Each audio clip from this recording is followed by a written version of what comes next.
Chapter 0001, Lido Hotel. Carson had been following Herman's side from the age of 18 to 28. Herman's friends often joked that he was sick, picking up a stray dog from the roadside and raising it as if it were a champion pedigreed dog. Herman paid no attention. He sat in his wheelchair and watched Carson nimbly mount the horse inside the riding field. He told his friends, "I just love seeing him looking so clean and spirited." Behind the Lido Grand Hotel, there was a mahjong parlor hidden in an alley beside the hotel's side door. Carson's luck at the mahjong table today was unusually good. After sitting down to play 2 rounds for his regular customer, Muriel, he drew a heavenly win right away, winning more than $500.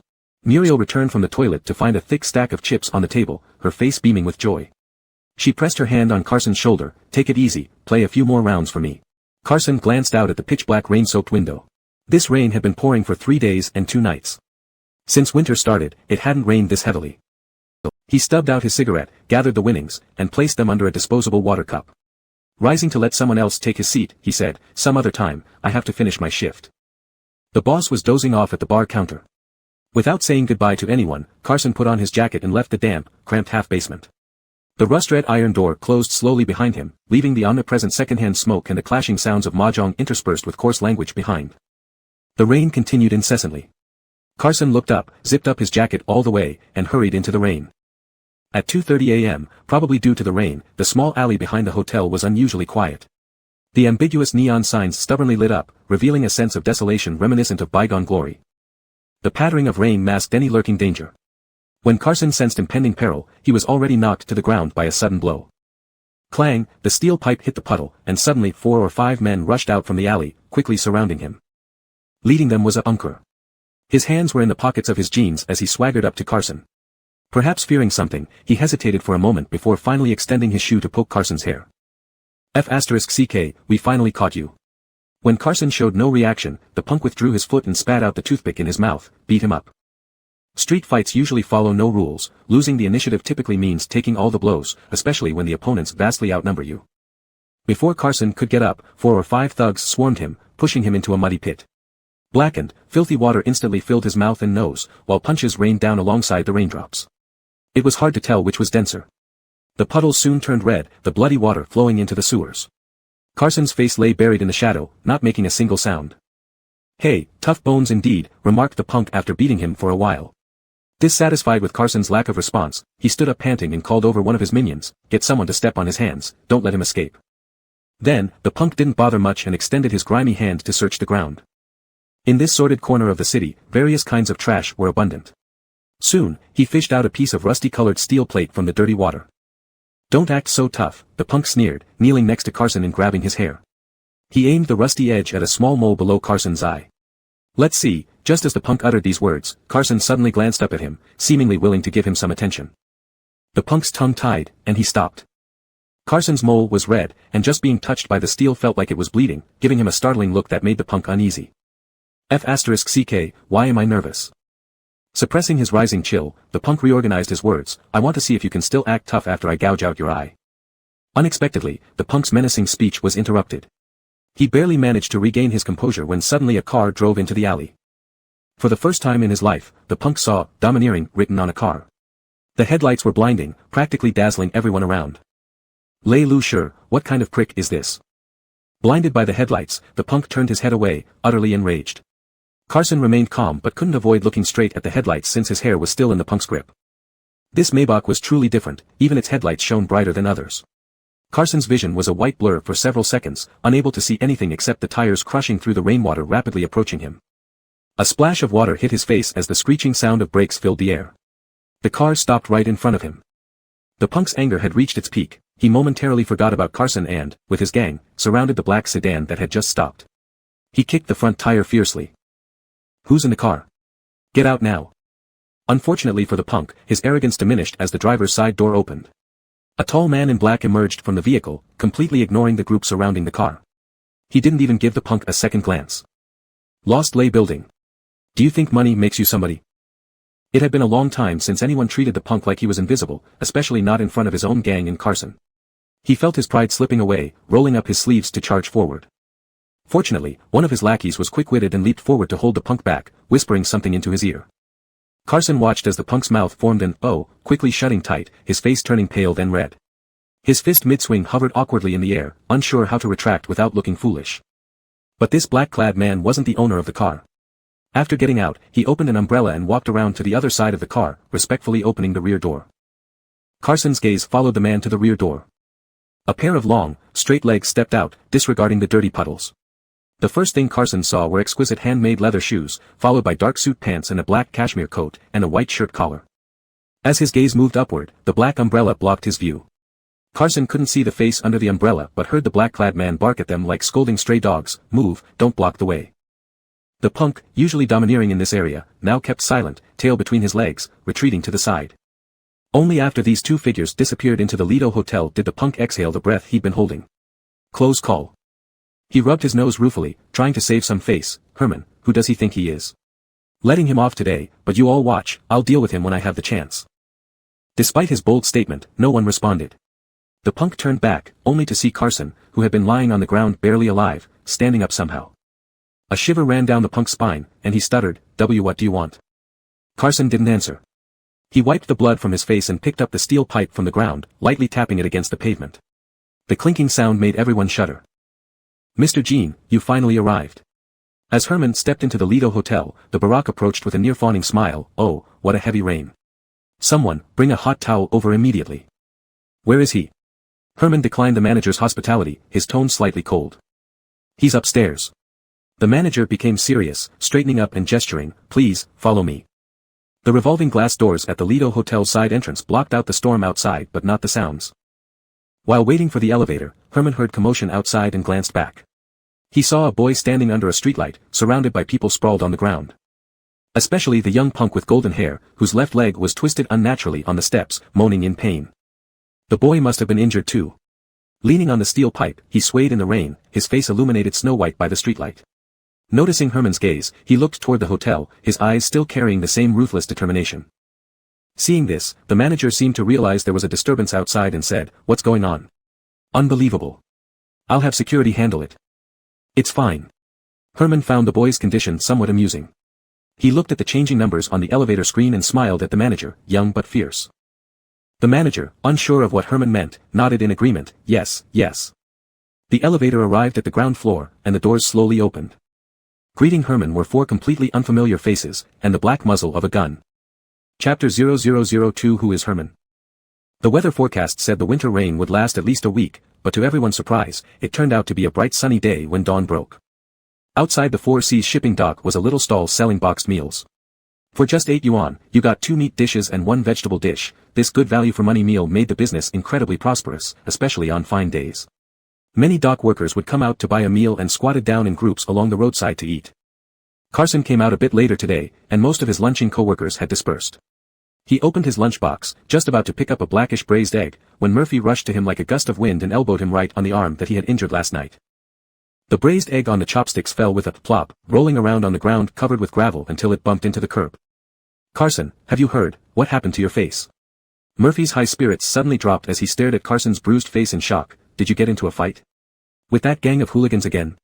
What happened this time? I ran into his mom this morning and she said he was admitted to the hospital last night.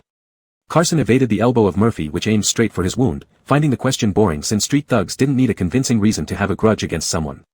Just like Yellow Hair making such a big scene last night simply because he lost money gambling at a mahjong parlor and was beaten up by Carson. Looking at the egg on the ground, Carson asked, what did you want to tell me? Oh, yeah. Did you know? Murphy remembered what he wanted to say, abandoning the topic of fighting, and leaned over to Carson's ear, saying in a low voice, Herman died. With his sensational facial expression, Murphy made the news sound incredibly credible.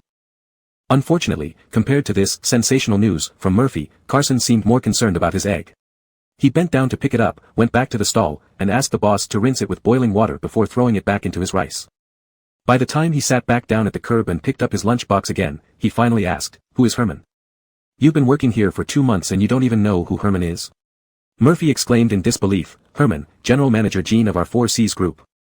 Carson narrowed his eyes, still looking confused, obviously not remembering this prestigious General Manager Jean. Murphy was at a loss for words and added more key information, the chairman's adopted son, vice president of our 4 Seas shipping dock, one of the future successors of the 4 Seas group. Suddenly, Carson recalled the man who appeared behind the gate of the Lido Hotel last night. He showed no expression on his face and just nodded, indicating that he knew. Lowering his head to eat another bite of rice, he asked casually, how did he die? Apparently, he plunged off a cliff along with his car, tsk, it's a cliff several dozen meters high, who could survive such a fall? Talking about this topic excited Murphy greatly. He vividly described it as if he were there, waving his hands around dramatically. If something happens to him, the 4C's group will definitely be shaken up. After hearing this, Carson only responded with an, oh, not giving any comment on the future of the 4C's group. Seeing Carson's lack of enthusiasm, Murphy asked in puzzlement, why aren't you excited at all? Carson finished eating in a few bites, closed his lunchbox, and stabbed it shut with disposable chopsticks. Looking up, he asked Murphy, what does the change in the 4C's group have to do with us? This question snapped Murphy out of his reverie. Indeed, he was merely an insignificant dock worker, and Carson was slightly better off as he also worked part-time at a mahjong parlor at night. But neither of them were relevant to those power struggles between the big shots above. Realizing this truth hit Murphy hard, and he began to ponder questions like, are noblemen born to be noble? Carson, however, had no time to think about such futile matters. He got up and threw the foam lunch box into the bin near the unclean trash. There was no nap after lunch at the dock. After finishing their lunch, it was already time for the next shift. Just as Carson and Murphy returned punctually to the loading area, they saw their usual condescending supervisor waiting beside a container with an unusually pleasant expression. Carson, Murphy. Seeing the two of them return, the supervisor greeted them as if they were long-lost relatives, walking up with quick steps. The boss wants you two to come over. That afternoon, many people at the shipping dock saw Carson and Murphy being taken away by the logistics supervisor. After they left, they never returned to the dock. No one knew where they had gone, which led to a lot of alarming and hard-to-believe rumors. It wasn't until 2 months later that someone spotted them at the Lido Hotel. The Lido was the city's most luxurious 5-star hotel, also one of the properties of 4C's group. Outside the largest private room on the top floor of the hotel, Jimmy cast several sidelong glances at the young boys in front of him, still feeling somewhat uneasy. He came to the boys again and emphasized, when we go inside, don't listen around, don't look around, and definitely don't talk unnecessarily. Got it? Why not? Murphy, an incessant chatterbox, blurted out his curiosity instinctively. But he instantly remembered where he was and hastily zipped his lips with a gesture, nodding obediently. Carson was among them, standing next to Murphy and 4 other boys in their teens and early 20s. These 6 young men didn't look like they came from respectable families. From head to toe, they seemed entirely out of place in this environment. They stood before a gilded rosewood screen, watching various kinds of exotic delicacies, famous cigarettes, and fine wines being delivered into the private room non-stop. Another batch of elaborately designed foreign liquors was brought into the private room, and Murphy bravely glanced through the door crack, only to be glared back by the Barack. Didn't I just tell you? Jimmy asked sternly. Murphy immediately lowered his head, not daring to look anymore. Suddenly, a dull thud came from inside the heavy carved door, followed by a few heart-wrenching cries. The manager's face tightened, and he placed his hand on his waist, but then all sound ceased. Soon, girls in high-slit kipeos kept coming in and out, and laughter occasionally floated through the door cracks, creating a lavish and bewitching scene. Murphy clearly heard the commotion inside. Curiosity getting the better of him, he caught Carson's eye when Jimmy wasn't paying attention. But Carson's gaze remained fixed on a spot of reflection on the marble floor, giving no response. At midnight, the banquet finally ended, and the grand carved doors opened, allowing guests to leave one by one. Due to Jimmy's warning, the young men outside dared not lift their heads and respectfully stared at their feet, watching pairs of shiny leather shoes walk past. After all the guests left, the manager knocked gently on the door and, receiving a response, took the young men into the private room. The Lido Hotel was renowned for its European classical style. When it first opened, its opulence stunned many citizens of the port city. This private room, not open to the public, was even more sumptuous than the public areas. This made the bloodstain on the plush carpet stand out glaringly. The private room was luxurious but empty, only one person sat at the vast round table. Carson glanced at the bloodstain on the floor, ignoring the manager's repeated warnings, and looked up at the person at the head of the table. To his surprise, he saw a familiar face. The supposedly deceased Herman was sitting there, right in the main seat. Herman noticed Carson too. His eyes briefly rested on Carson's face before quickly retracting. He tossed a white towel onto the table and asked the manager, "What's this now?" Although not obvious, one could see that the white towel held a few smears of crimson. Jimmy hurriedly stepped forward and recited the well-prepared excuse, "Times are unstable these days, and you've just been discharged from the hospital. Bo said nothing is more important than your safety now. Such dangerous situations can't happen again." "Oh." Herman gave a casual response, signaling for him to continue. Jimmy smiled broadly, glanced at Carson and the others beside him, and said, "So Bo assigned these few people to accompany you as a precaution." With his references to Bo and General Manager Jiang, it might confuse outsiders. In reality, they were 2 different people. One was Herman's adoptive father, Hunt, and the other was Hunt's son-in-law, Herman's brother-in-law, Dempsey. So it's brother-in-law's kindness. Herman nodded understandingly, scanned the few people in front of him, and asked, are they all adults? This question was directed at Jimmy, but Herman's eyes seemed to see through everything, staring intently at Carson without blinking. Jimmy hurriedly replied, of course, we are a legal business and do not hire child labor. Since brother-in-law has such good intentions, we shouldn't disappoint him. With that, Herman stepped out from behind the round table first. Let's go, Lian Shan. Take them all back and arrange as you see fit. Noticing Herman was about to leave, a man who looked like a driver immediately followed him in a well-trained manner, walking right behind him. It was only then that Carson noticed Herman was actually seated in a wheelchair. Chapter 0003 Carson. Too bad, Jean, is actually crippled. In the spacious room brightly lit, beside the bunk beds with 2 tiers of iron frames, 4 boys with towels around their necks and clothes for changing in their hands were huddled together chatting in low voices. I heard a bodyguard died last time. No way, it's really that dangerous to work for him. What else do you think he needs so many bodyguards for? They are there to die for him.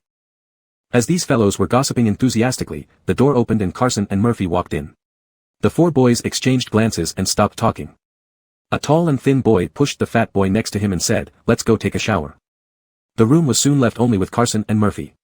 Seeing no one around, Murphy pulled up Carson's sleeve, his eyes gleaming with excitement. Ah Ting, is all this true? Are we really in Herman's mansion now? Murphy roamed around the house intoxicated and brought his face close to Carson. No way, better give me a slap to make sure I'm not dreaming. Murphy was a big fan of self-help books and believed in concepts like human determination can conquer nature and efforts will definitely pay off, which made him especially worshipful towards those he saw as successful people. It was as if rubbing shoulders with Herman meant that he had become someone important. Carson, get it right, we are Herman's bodyguards. Murphy's words repeated over and over again through the night had worn out Carson's patience. He ruthlessly shattered his fantasy, so what if we work for Herman? At the end of the day, we are nothing but dogs by his side. What's wrong with being bodyguards? Many big bosses started from being front desk clerks or drivers. Hearing what Carson said, Murphy retorted angrily, anyway, there are different kinds of dogs. Even as Herman's dog, our lives would be worth more than ours. Then, Murphy barked at Carson, making him finally laugh. Though Murphy was somewhat idealistic and naive, when he reached the conclusion that dogs are nobler than humans, Carson couldn't help but agree. After laughing enough, he didn't continue this meaningless conversation. Throwing his dirty clothes under the bed, he climbed up to his own bed. That day at the dock, after Carson and Murphy were taken away by the logistics supervisor, they were sent to a professional security agency by Dempsey, rather than being trafficked to Thailand and then sold to northern Myanmar. There they trained alongside dozens of peers for 2 months. At the end of the training, the top 6 performers were picked out by Dempsey and sent here as bodyguards for Herman. Tonight after leaving the Lido Hotel, Herman returned to his large residence on the hillside with these 6 cheap bodyguards, given by his brother-in-law. Throughout this whole process, no one ever asked Carson and Murphy whether they agreed to leave the dock and enter the security institution for training or to serve as bodyguards for Herman. They were treated as objects on the dock without personalities, to be manipulated by the will of these powerful figures. Do you know how far it is from here to where Herman lives?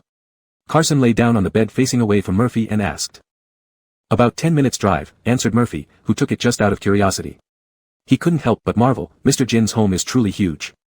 Herman brought them back without letting them even step into the courtyard, directly arranged these 6 men in a small building next to the main gate. Under such circumstances, let alone providing close protection, they could not even get close to Herman, still far from the dream of achieving great success. But Murphy did not mind. He remained immersed in the pleasure of his promotion, climbed up to the upper bunk, stroked the suit sent over by Chi Shan with both hands, his legs dangling and swinging excitedly in midair. I have never worn such nice clothes before. Hey, how do you tie a tie? Holding the tie cautiously, Murphy studied it carefully. Studying it closely, he was getting more and more excited, though he couldn't figure out anything yet. Putting the tie aside, Murphy kicked Carson's bunk rail lightly, leaned his head down, and said to Carson, as long as we follow Mr. Jin well, we will definitely achieve great things in the future. Not wanting to discourage him, Carson pulled the quilt over his head, turned around, showing the back of his head to Murphy, go to sleep. In fact, Murphy's ambition lasted less than 2 weeks and was mercilessly suppressed by reality. Although Herman was the second in command of the group on par with others, he had always been low-key. With a broken leg now, he acted even more cautiously. His daily routine was simply a straight line between home and the company, occasionally attending some events and social gatherings, basically just showing his face before leaving. His 6 bodyguards were mostly for show in most cases. They either guarded the elevator at the company or watched the front door at home. Even during commutes, they did not ride in the same vehicle as Herman. Most of the time, they barely saw Herman's face, let alone having a chance to stand out in front of him. This reality made Murphy genuinely depressed for a while. He was listless every day, unable to muster up any enthusiasm for meals. Carson, on the other hand, was quite content with this kind of work, well paid, less demanding, and without much risk to life, perfect for passing the days. After 2 months of monotonous door guarding, things finally changed. At the end of the month, Herman attended a charity gala, probably due to the need to keep up appearances, bringing Carson, Murphy, and the other 4 bodyguards along that night. The gala was held at a hotel in Harbor City. This was the first time Herman brought them to such an event. The banquet hall was filled with elegant women and celebrities, with countless stars big and small present. Murphy stood behind Herman, diligently playing the background role, but his eyes couldn't stop staring wide-eyed at everything. Midway through the gala, a tall, long-haired beauty in stilettos approached Herman smilingly to toast. Murphy, who had been looking around excitedly, suddenly grabbed Carson's arm when he noticed her. Luo Meng-chi. That's actually Luo Meng-chi. Murphy's face turned red instantly. Luo Meng-chi was his idol, he had watched all her movies over 10 times each. If I could drink a glass of wine with her someday, I would die a happy man, Murphy whispered to Carson. Hey, do you think I can ask for her autograph? Carson, indifferent to consequences, replied, you can try. Encouraged by Carson, Murphy felt ready to take action. He mumbled to himself, trying to gather his words. But just then, Herman received a call. After hanging up, he called Dwayne over and left the party early. With the boss gone, the bodyguards naturally followed. Carson walked ahead as usual, clearing the way. Noticing Murphy still dazed in place, he reminded him, let's go, Murphy. Oh. Murphy reluctantly tore his gaze away and hurried after them. As usual, Carson led the way, while Murphy brought up the rear, flanked by the other 4 bodyguards. Dwayne pushed Herman's wheelchair, walking between them. They marched out of the banquet hall, through the corridor, and into the underground parking lot via the elevator. Such a process seemed more formalistic, with a strong emphasis on appearance. In today's rule of law society, how many desperados could there be? Unexpectedly, just as Herman's group exited the elevator, the roar of motorcycles echoed throughout the parking lot. Dozens of helmeted men on heavy bikes surrounded them from all directions. Headlights rapidly approached, like pairs of evil eyes. The first one to react was Carson. Before others realized what was happening, he had already turned to protect Herman, pushing him back into the elevator as quickly as possible. In the urgency, Carson didn't care about decorum and forcefully pushed the wheelchair backward. Herman slightly turned his head, peeking over Carson's shoulder, watching the helmeted men wield clubs and knives, getting off their motorcycles like trained hyenas approaching prey. Herman looked back at Carson's sharp jawline but didn't intend to remind him. However, it seemed Carson had eyes on the back of his head. He spun around and kicked a dagger aimed at his back into the air. Oh. Not bad. Herman curved the corners of his eyes. Carson didn't notice these details. Handing the wheelchair over to Dwayne, who had entered the elevator, he stepped back outside and pressed the close button tightly. The elevator doors slowly closed, and Carson blocked the entrance with his body, shielding all dangers outside. Mr. Jean, please rest inside the elevator for a moment. As the last gap in the door closed, Carson stared directly into Herman's eyes. It will be over soon. Asterisk. Tick-tock, time ticked away. This elevator seemed tampered with and remained motionless on the basement level. With no sound from outside for a long while, Herman asked Dwayne, how long has it been? Dwayne raised his hand and glanced at the time on his watch, 15 minutes. Herman pulled the lever on his electric wheelchair. Then let's go out. The elevator opened again. This time, Herman didn't ask Dwayne for help, he operated the wheelchair himself and slowly moved out of the elevator. The power in the parking lot had been cut off at some point, casting everything into dimness. The flashing green emergency exit lights and the faint light from the elevator were the only sources of illumination. There was not a single person in sight in the parking lot, everyone seemed to have vanished. The faint smell of gunpowder lingering in the air and the scattered weapons, motorcycle parts hinted at what had just occurred here. Indeed, they are still too young, said Herman as he rolled over broken glass, making a crunching sound. He glanced sideways at Dwayne. Do you know how to reply to Ibrahim now? Dwayne understood. I got it. How else could he respond? It would be something like, Mr. Zhang's intention is appreciated. These few youngsters lack experience and can't guarantee Mr. Jin's safety. They should all be taken back first. Herman turned his wheelchair towards where he had parked his car. Dwayne walked half a step ahead of Herman, ready to open the car door for him. Suddenly, Herman caught a shadow stealthily approaching from behind out of the corner of his eye. This shadow gave Herman no time to react. In the blink of an eye, an arm reached out from behind, tightly gripping Herman's shoulder, while a cold object quickly pressed against his neck. It was a dagger. Don't move, a voice filled with menace whispered in Herman's ear, or I'll kill you. The voice sounded familiar, despite limited encounters. Herman recalled the name of the person behind him. Elias? Herman tilted his face and tentatively called out. Hearing Herman's voice, Elias froze, loosening his grip.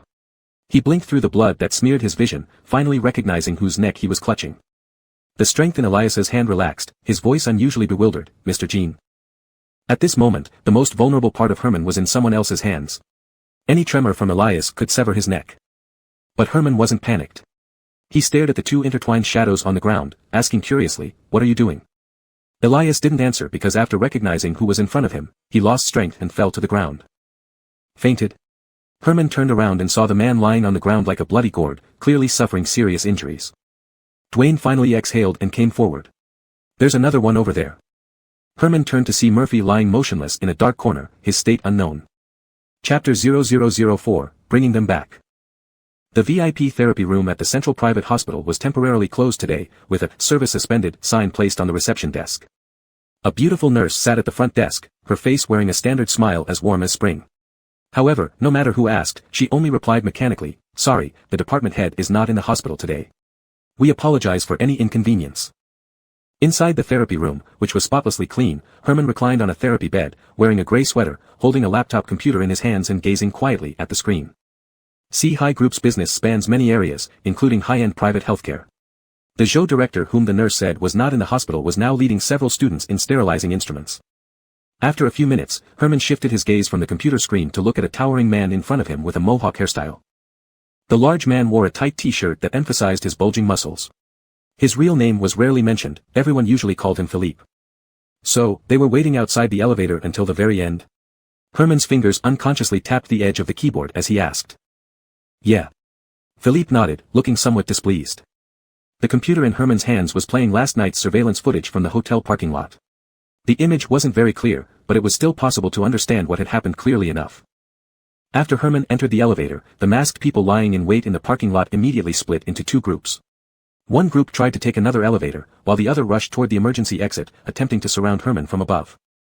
These masked men, numbering around 20, had been lurking in the parking lot, all physically imposing and well-built, wielding real weapons. They were all seasoned fighters. The inexperienced bodyguard guarding outside the elevator had limited practical experience and was stunned by the situation, frozen in place. Eventually, someone took the lead, snapping them out of their daze. But instead of thinking about their boss's safety first, they panicked and scattered in confusion. Only two people remained behind. Each held a tactical baton issued by Dwayne, one guarding the elevator entrance while the other blocked the emergency exit to prevent anyone from entering. These two were Carson and Murphy. On the screen, Carson stood at the elevator door, covered in blood. Regardless of how many weapons were wielded against him, he held his ground, preventing anyone from passing. Herman thought that his first impression of Carson hadn't been wrong. This guy was tough. Herman stared at the screen, lost in thought, when Director Zhou pushed the treatment device to his bedside. "Mr. Jean, we're about to start the treatment." After greeting him, Director Zhou applied electrode patches to Herman's thighs and calves. "If you feel any discomfort during the process, let me know immediately, and we can lower the settings." "No problem, do as you please," Herman smiled amiably, adding, "I can't feel anything in my legs." After the accident, Herman survived by a stroke of luck, but his spinal nerves suffered severe damage, affecting his mobility, leaving him unable to stand. Thinking that such a tall and handsome young man might spend the rest of his life in a wheelchair left Director Zhou speechless. He could only say comfortingly, "It will get better slowly." The electrotherapy machine turned on, and the indicator light came on, emitting a soft hum.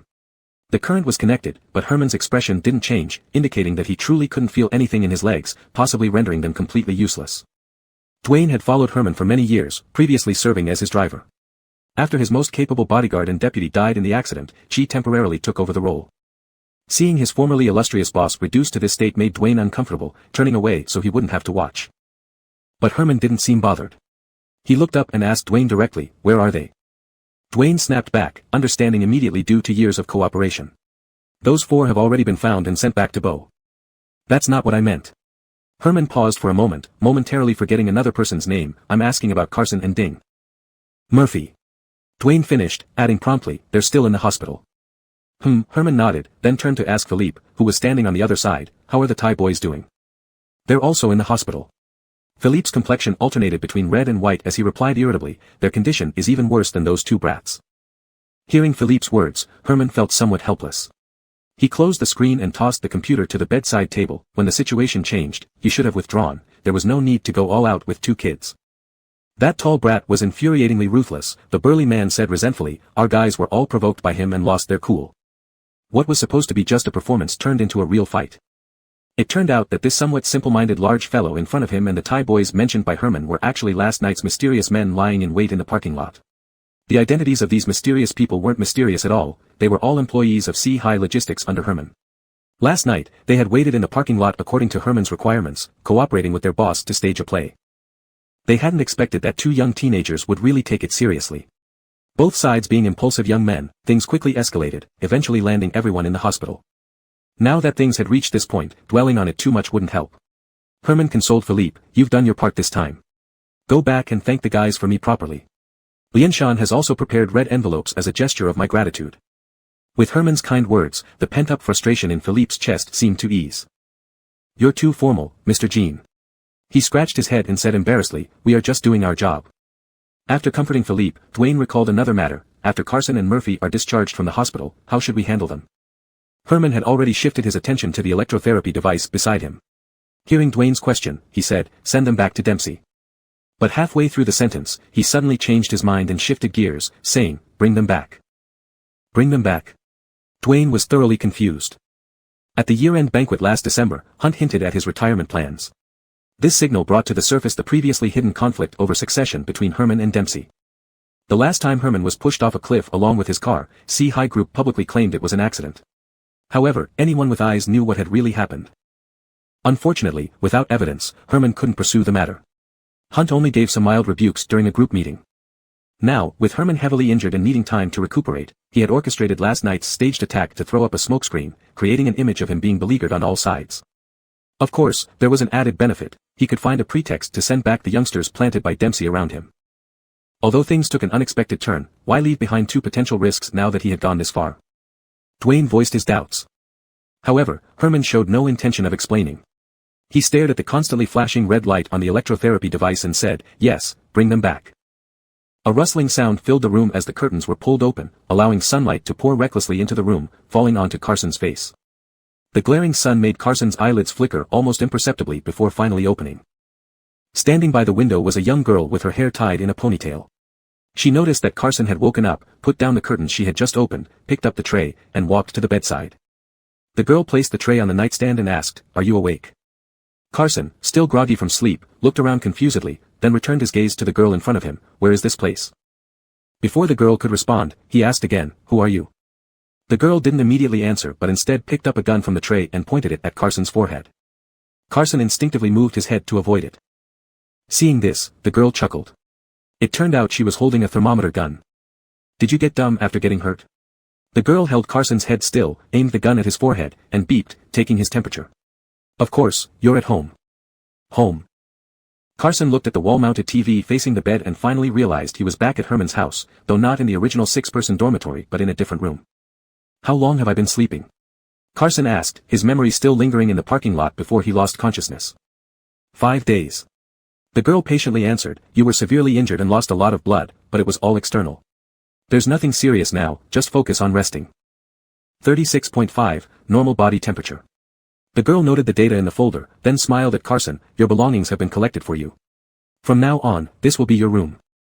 As she spoke, the girl put down her folder and took out a blood pressure monitor. She caught hold of Carson's arm and said, "My name is Deborah, I'm Mr. Jin's nurse. During your recovery, I will be responsible for your health management. If you feel unwell, find me anytime." "Thank you." Carson replied, his voice as dry as if it had been scorched by fire. His gaze moved from Deborah's face down along the snow-white bedsheet. At the foot of the bed, he saw his travel bag. He couldn't remember where this travel bag came from, but it had been with him for quite some time. The blue fabric was faded almost to white, and the bag still bore the name of a travel agency. Even though the zipper on the bag was now tightly closed, there was no doubt that it, and all its contents, had been thoroughly checked. Afterward, Deborah conducted some basic medical checks on Carson and gave him some advice before leaving the room. Shortly after Deborah left, Carson got up from the bed. His injuries were indeed severe. The moment his feet touched the ground, several parts of his body felt like they were splitting open in pain, blinding him and nearly causing him to fall. Holding his breath, he sat at the bedside for a while, waiting for the pain to subside before attempting to stand again. His expression remained as cold and composed as ever, but inwardly, he had cursed Herman countless times for what he'd done. Once he finally regained some composure, he began to survey the room. It was a single room allocated for a bodyguard, not very large but equipped with a bathroom, wardrobe, and even a small balcony, a significant upgrade from the previous 6-person dormitory.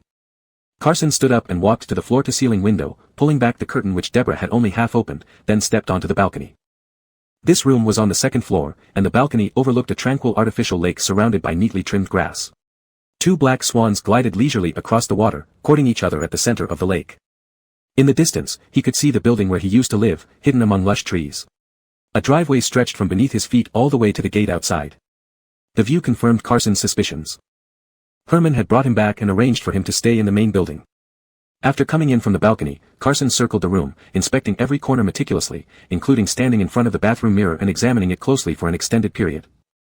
He seemed like a country bumpkin who had never seen such luxuries. Once he was sure there were no surveillance cameras, Carson's excitement and anticipation drained away.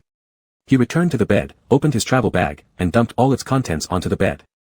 Carson didn't have many personal belongings, just a mobile phone, 2 pieces of clothing, an ID card, and a few bank cards with zero balance. He swept his eyes over the items spread out on the bedsheet, picked up the worn-out travel bag, and used a toothpick from inside the bag to carefully pry open the woven strap. From between the layers of the strap, he extracted a SIM card. Sitting on the head of the bed, he inserted the SIM card into his phone and sent a text message to an unmarked number. Arrived at the delivery location. Chapter 5, Go With Me. Herman's house was located on the hillside of Yuanming Mountain. By simply pushing open any south-facing window, one could overlook the harbor city's scenery and its renowned shipping dock. This mansion was a birthday gift from Hunt 3 years ago. Herman had been by Hunt's side since he was 15, and it had been 11 years now. It was evident that Hunt held this adopted son in high regard and treated him generously. Whether due to psychological reasons or not, Carson felt that the air up here in the hills was much better than at the bottom, carrying the fragrance of grass and trees without the omnipresent smell of car exhaust. It seemed that even free air had its hidden price tag. Carson, being young, despite his alarming injuries, recovered quickly. Within just 2 weeks, he could get out of bed and walk around. Murphy's condition was worse. He had broken his calf and was still recuperating in the hospital. Now, only Carson remained as Herman's bodyguard, but Herman didn't rush him back to work. Instead, he gave him an extended leave until he fully recovered. Why miss out on a paid vacation, especially one earned through risking his life? So, Carson settled into the mansion without a care. After taking his afternoon nap, Carson went for his usual stroll. He wandered around the garden adjacent to the main building and didn't encounter anyone along the way. The Four Seas Group had substantial influence and capital across various industries, yet Herman, as one of its key figures, lived a life far less extravagant than what people imagined. He had few people around him and certainly no pretentious butler staff. Most household tasks were outsourced to professional service companies, while the main building was primarily managed by an aunt who had been with him for many years. Due to his leg injury, they had hired a new nurse this year, apart from which there were only Carson and Murphy, still in the hospital. Dwayne, as deputy, visited daily but did not stay overnight. During his convalescence, Carson had thoroughly explored every corner of the house. Though his education wasn't high, his memory was exceptional, so he soon memorized the layout of the entire mansion. After a round in the perimeter, Carson entered the small door leading straight from the southern garden to the main building. He climbed the stairs to the 3rd floor. The 3rd floor consisted of Herman's bedroom and study. Herman disliked disturbances, so he lived alone on this entire floor. Thick carpets covered the hardwood floors, and as Carson walked on them, he made no sound, stepping lightly like a cat. He soon reached the wooden door at the end of the corridor. Beyond this door lay Herman's study, where he spent most of his time when at home.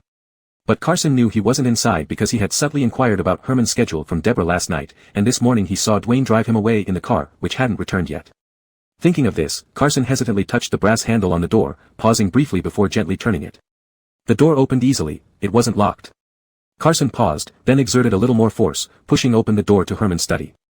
With a creak, the door swung open, bringing a small draft. The scent of some kind of incense wafted out, a bitter woody aroma that made one involuntarily wrinkle their nose. Carson carefully released the doorknob and stepped inside. Everything was going perfectly until he looked up and saw Herman sitting behind the desk. Any chance of retreating was lost because Herman had heard the noise and lifted his head, stopping what he was writing. Their eyes met. The air froze instantly.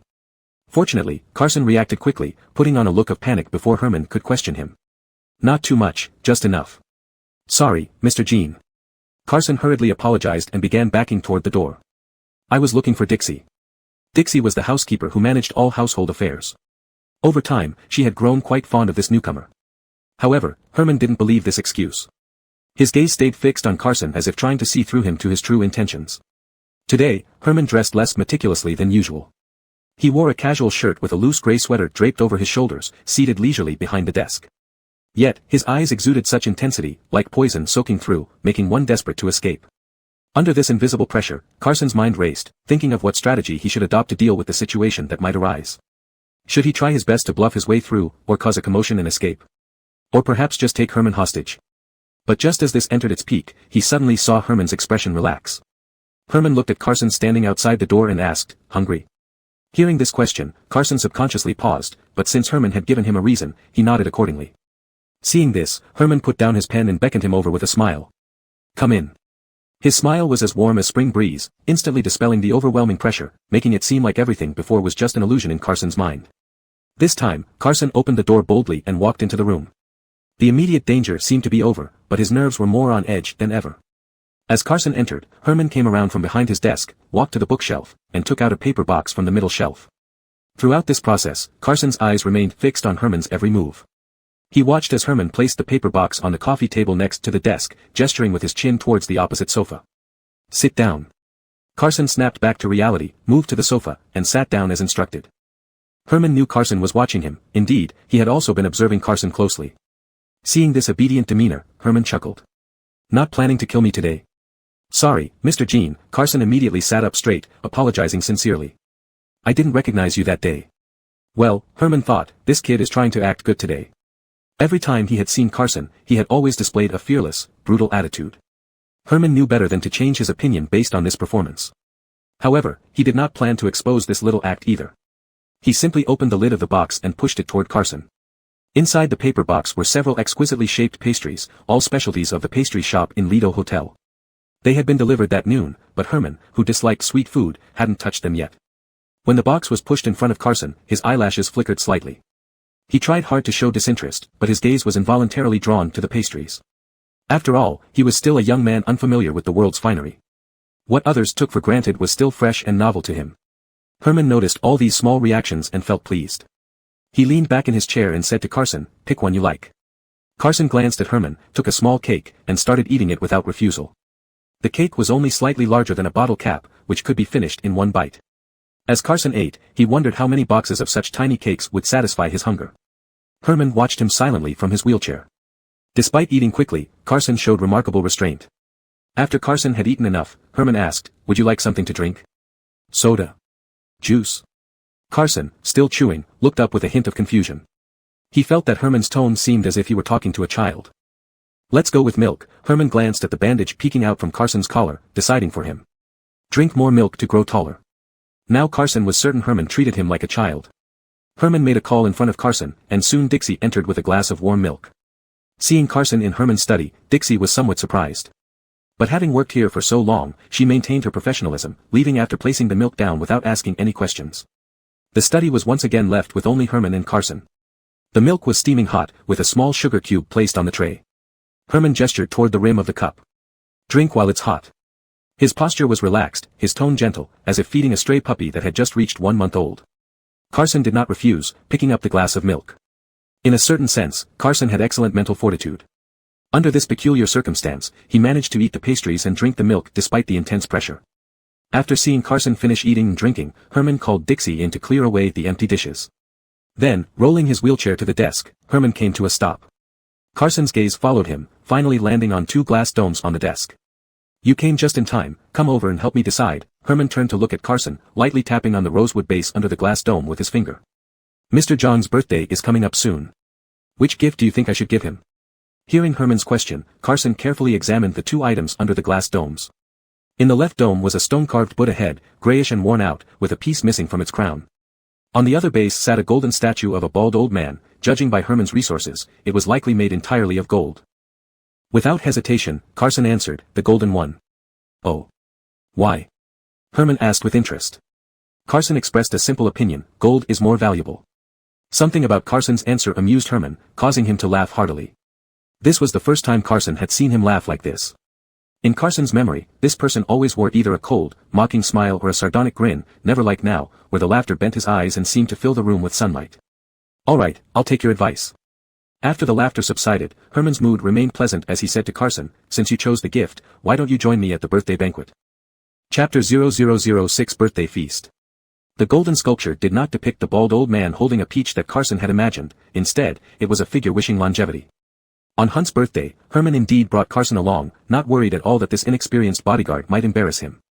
The evening birthday feast could be considered the annual grand event of the C-High group. All prominent members of the group were present, and the banquet was held in the main courtyard of Hunt's residence. A large red table was placed in the main hall, while the remaining dozens of round tables spread out sequentially in the front courtyard, making for a spectacular scene.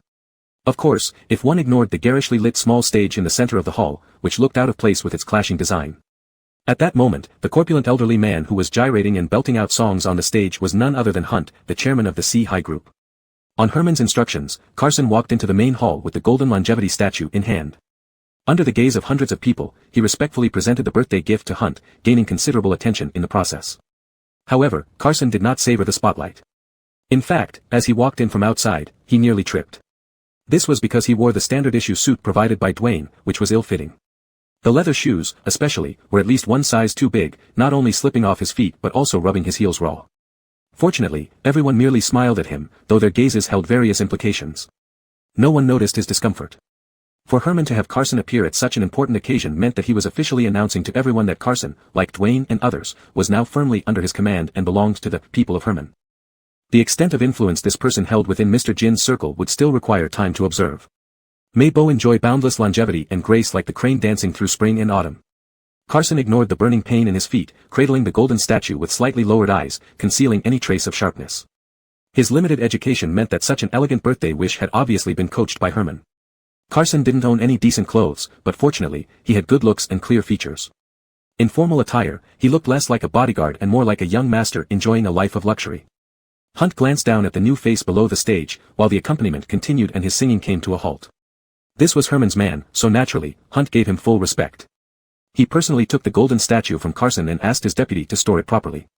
Then, after closely inspecting Carson, he turned to Herman seated at one of the round tables. "Is this the man Tiengsai found for you?" "Indeed, he is quite remarkable. I heard he even made some significant contributions." Herman replied with a smile, "If not for him, I doubt I would be sitting here tonight." Seated on the opposite side of the round table, Dempsey overheard his father-in-law's mention and quickly stood up with a glass of wine in hand. To accommodate Herman, he bent down apologetically and said, my fault. It was mishandled on my part. Give me some time, and I will find better ones for you this time, absolutely no repeat of what happened before." Dempsey lowered his glass and gently touched the rim of Herman's glass, saying, "I'll finish mine first." "Feel free, Ening." He drank the entire cup of 52 proof baijiu in one gulp, earning applause and flattery that echoed around the room. Herman showed no particular reaction, calmly sitting in his wheelchair as he watched Dempsey's performance. After drinking the high-proof liquor, Dempsey's face flushed red almost immediately. He set down the glass and asked concernedly, "Are you okay? Anything wrong?" Herman then raised his glass slightly without drinking, replying, "Thanks to my brother-in-law's efforts, it ended well despite the scare." His attitude wasn't cold, but it wasn't warm either. However, given how low-profile Dempsey had been tonight, it made Herman seem aloof. Dempsey didn't mind, patting Herman's shoulder casually, Good. Otherwise, your sister would have scolded me to death." "All right, Kinsey. Ening isn't petty," Hunt intervened. "You drank too fast just now. Sit down first." Even with a good alcohol tolerance, 1 cup of high-proof liquor wasn't trivial. Though slightly dizzy, Dempsey did not sit down immediately. Instead, he looked at Carson, who had been standing beside. "Carson, right?" Dempsey slurred, "Follow Ening closely in the future and do your best to protect him, understood?"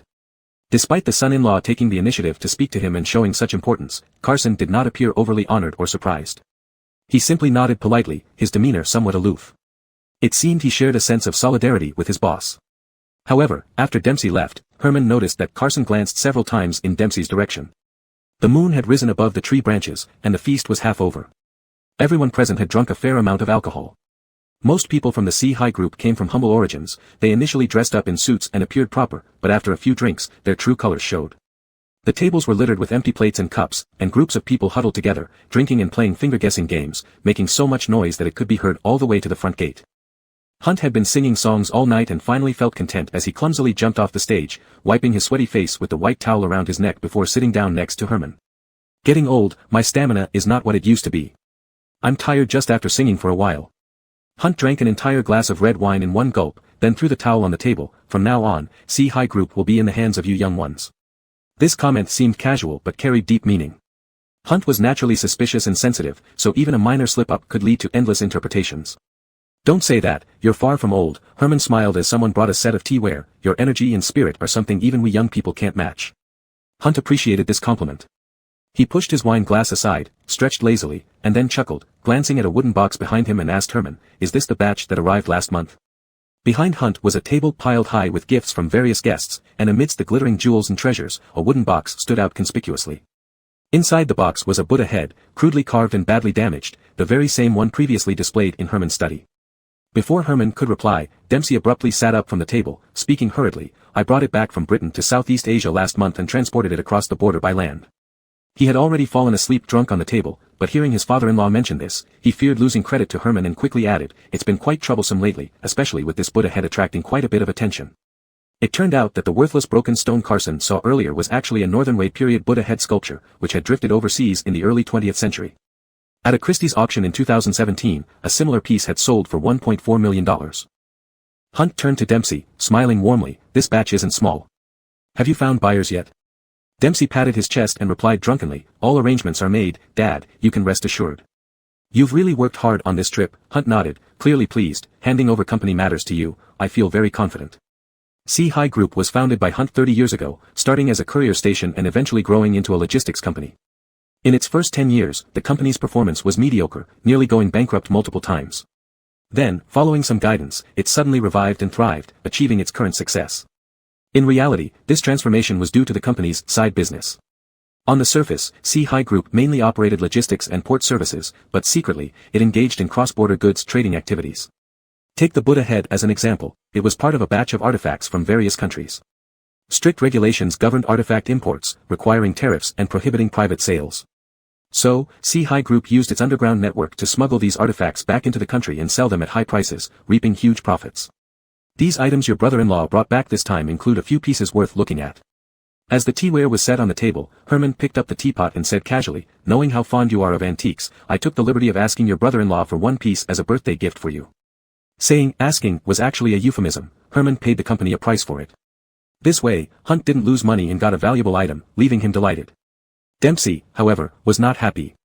His face alternated between red and pale. When Herman asked for the Buddha head, he didn't expect it was for his father-in-law, so he charged an exorbitant price. Thinking about how the things he worked so hard to bring back ended up benefiting Herman, he felt furious. Hunt, of course, noticed the undercurrents between the two and laughed heartily, giving each of them a sweet word, "Both of you are filial children. With you, I can retire with peace of mind." Anyone could tell that compared to the solid gold longevity statue, Hunt preferred this Buddha head. When Herman asked Carson earlier, it was partly a test. From Carson's behavior tonight, it seemed he truly knew nothing about the background of C-High Group or Hunt's character. Dempsey had drunk too much and been embarrassed earlier. Soon after, he was completely drunk and carried back to his room by someone. Only Herman and Hunt were left at the round table. Others were still enjoying themselves, paying no attention to this old and young pair at the main table. Even Carson, who was standing several meters away, didn't notice. Herman glanced at him seemingly unintentionally, and Carson immediately turned his sharp gaze toward him. "Tomorrow night, a batch of goods will arrive at the dock." Hunt picked up the teapot and personally poured tea into Herman's cup, starting to discuss serious matters. Herman withdrew his gaze from Carson, accepted Hunt's service without formalities, and tapped the table lightly 3 times with his index and middle fingers. "These things have always been handled by Tianci, but you know, with so many company businesses lately, he can't manage everything alone. You need to give him a hand." Hunt put down the teapot, glanced at Herman's legs, and asked, "Are you still okay for this?" Herman lifted the teacup and blew away the steam. "No problem, leave it to me." Herman's straightforward promise pleased Hunt, who then went over some details about the next day with him. At this moment, Hunt's wife Livia and his only daughter Francesca came towards them, carrying 2 bowls of soup. The father and son exchanged glances, tacitly stopping their conversation, and sipped tea calmly from their covered cups. "That's enough, let Enid go and play with the younger folks." Livia, upon coming close, gave Hunt a glare and said disapprovingly, "Every time Enid comes back, you keep dragging him into chatting with you. There are not that many things to talk about." "Mom, sister," Herman greeted them, turning around, showing his first genuine smile of the day. "What are you two doing?" "Let me see." Francesca, living in this grand residence, lacked any elegance of a noble lady.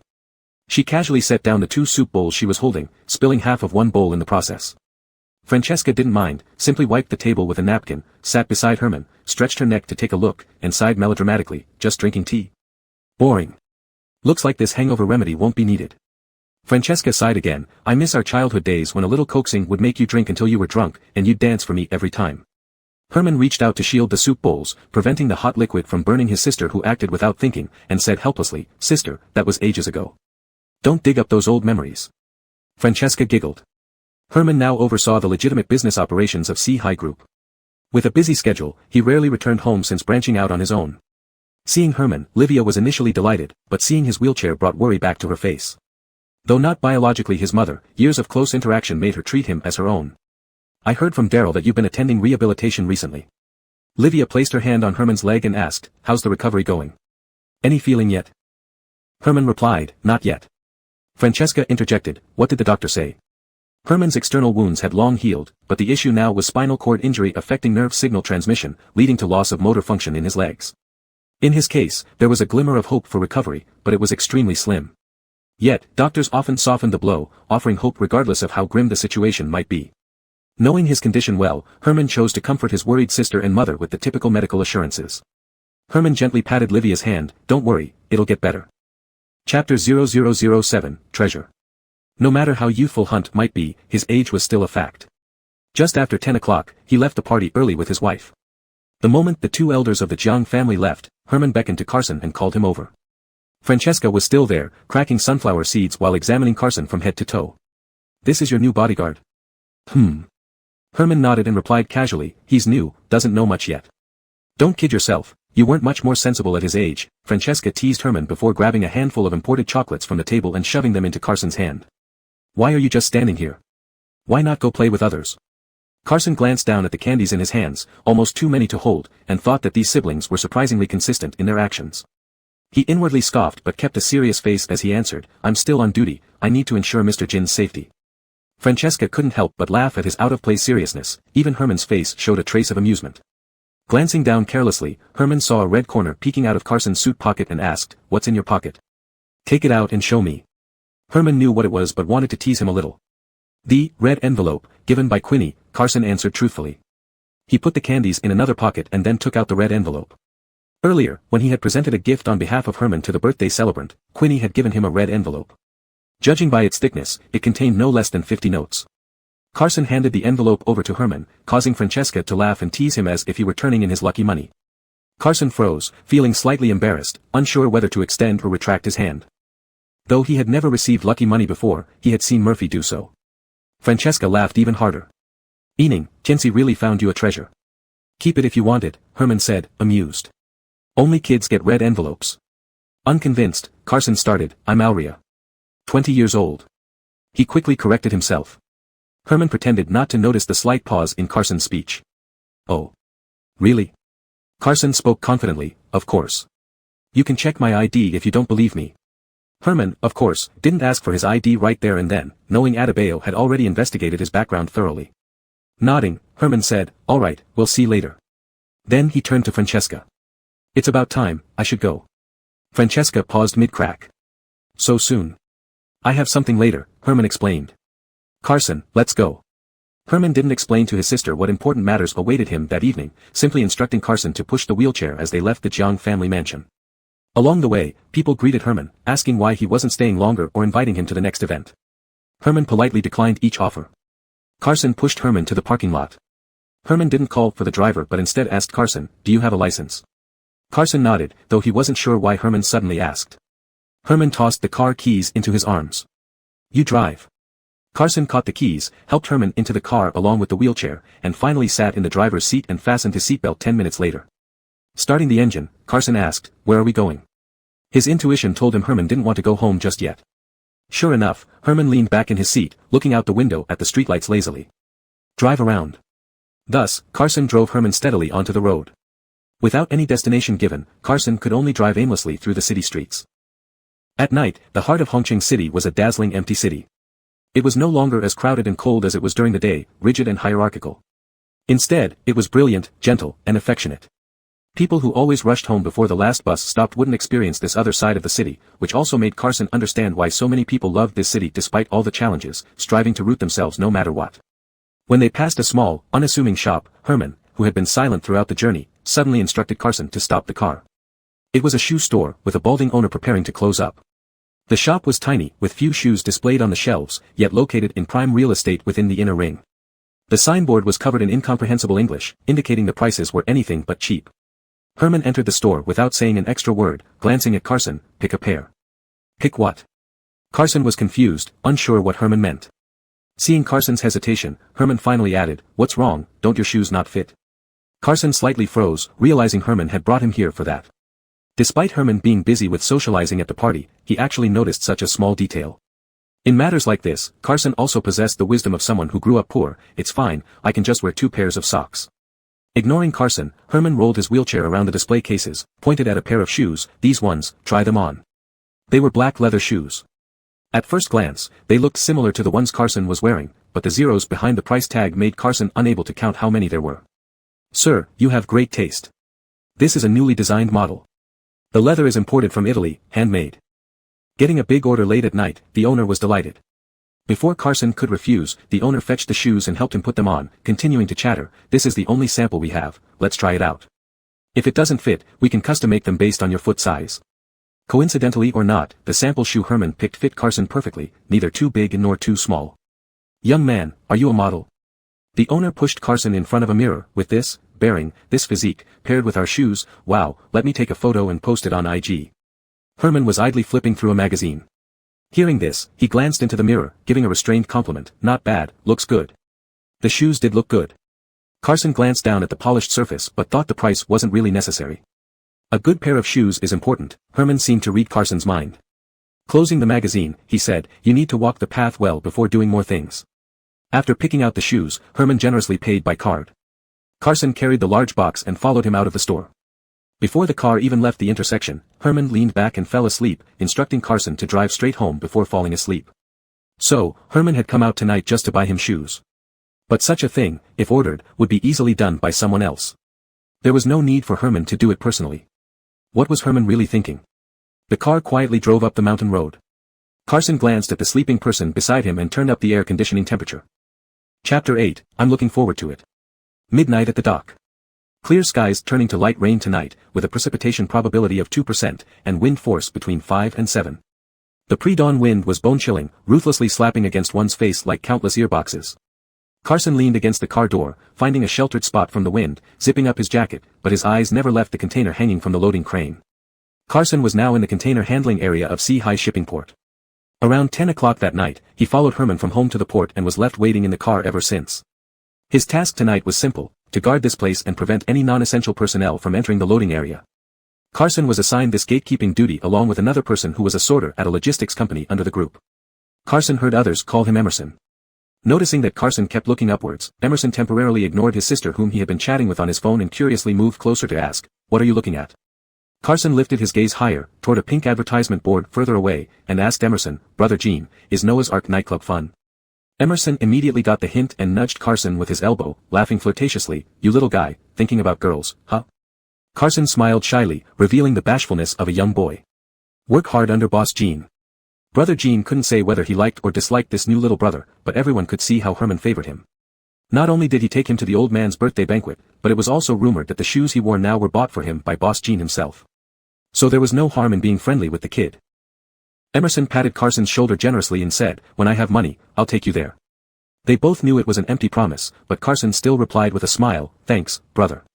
If Emerson had paid more attention, he would have noticed that what attracted Carson's gaze wasn't the tantalizing Noah's Ark nightclub, but rather the container suspended from the crane. These containers dangled high in the air, seemingly ordinary, but if observed closely, they swayed back and forth with the wind. This indicated one thing, at least this batch of containers being loaded onto the cargo ship was completely empty. During their conversation earlier, Carson had learned that these were goods being shipped from the US to Japan, transshipped via Sea-High Port. Full containers sent out from the shipping location turned into empty ones at the transshipment point before reaching their final destination.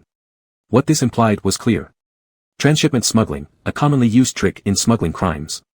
The final destination of this shipment was clearly not Japan. From beginning to end, everything centered around Sea-High Shipping Port. As for what exactly was being smuggled, Carson had no clue. After all, Sea-High Group practically controlled all the smuggling activities in Harbor City, dealing in everything from cigarettes and frozen meat to antiques and weapons. Nothing was off limits. No matter how good-looking Carson was, Emerson didn't linger long on him and quickly returned to the sultry calls of "brother" from his phone. Another half-hour passed as the empty containers were fully loaded onto the ship. Herman appeared in the glass door of the office building, followed by a group of tall men. Leading them was Dwayne. Carson astutely opened the rear car door to assist Dwayne in helping Herman into the car. After stowing away the wheelchair, Carson got into the passenger seat, returning the way they came. Dwayne drove the lead car, followed by 3 black MPVs. Perhaps due to physical weakness after severe injuries, Herman closed his eyes to rest as soon as he got into the car. Carson tried several times to bring up the topic of what was inside those containers, but every angle felt forced. Seeing that they were almost home, Carson glanced at the sleeping Herman in the back seat and quietly asked Dwayne, "Brother Sean, what were we loading tonight? Why did Boss Gene come out personally? Couldn't we handle it?" Carson spoke sincerely, his eyes full of concern, as if genuinely worried about Herman's health. Dwayne didn't answer. He simply glanced in the rearview mirror, and Carson followed his gaze, seeing Herman had opened his eyes, leaning against the seat, watching him through the mirror. Realizing Herman was looking at him, Carson acted as if nothing happened and leaned back against his seat. It seemed now was not the right time. To get to the bottom of this, he needed another opportunity. However, what he did not expect was that the answer to this question would be revealed very soon. After returning home, Dwayne sent Herman back to his room first, while Carson followed a step behind. Just as he locked the car door, he was called over by Emerson, who got out from the back MPV. Brother Gene led Carson to a cluster of shrubs under a streetlight, looking around cautiously before confirming no one else was around. He then stealthily pulled out a small square box from his pocket and handed it to Carson. Carson looked down at what Brother Gene had given him. It was a pack of cigarettes with a black background and blue border, featuring a string of English letters on its front. This cigarette was not cheap. Such fully imported versions would cost more than 200 yuan per pack outside. Of course, this was only if they were imported through proper channels. Foreign goods, give it a try. Brother Gene winked, showing a, I know, smile toward Carson under the streetlight, appearing rather greasy. "Don't tell Brother Sean, and don't let Boss Gene find out." Those shrewd little eyes now seemed exceptionally pleasing to Carson. He put the cigarettes in his pocket and sincerely thanked Brother Gene. "Thank you, Brother Gene." Only after getting back to his room did Carson take out the pack of cigarettes from his pocket and light one up. Thin wisps of smoke rose, and Carson held the cigarette between his fingers. He pushed open the glass window and climbed onto the railing of the balcony, facing the artificial lake bathed in moonlight, taking a light puff. The bitter leathery taste filled his mouth as Carson squinted, slowly exhaling a dense cloud of smoke. If his guess was correct, those cigarettes were indeed the items loaded into the containers and transported to the dock.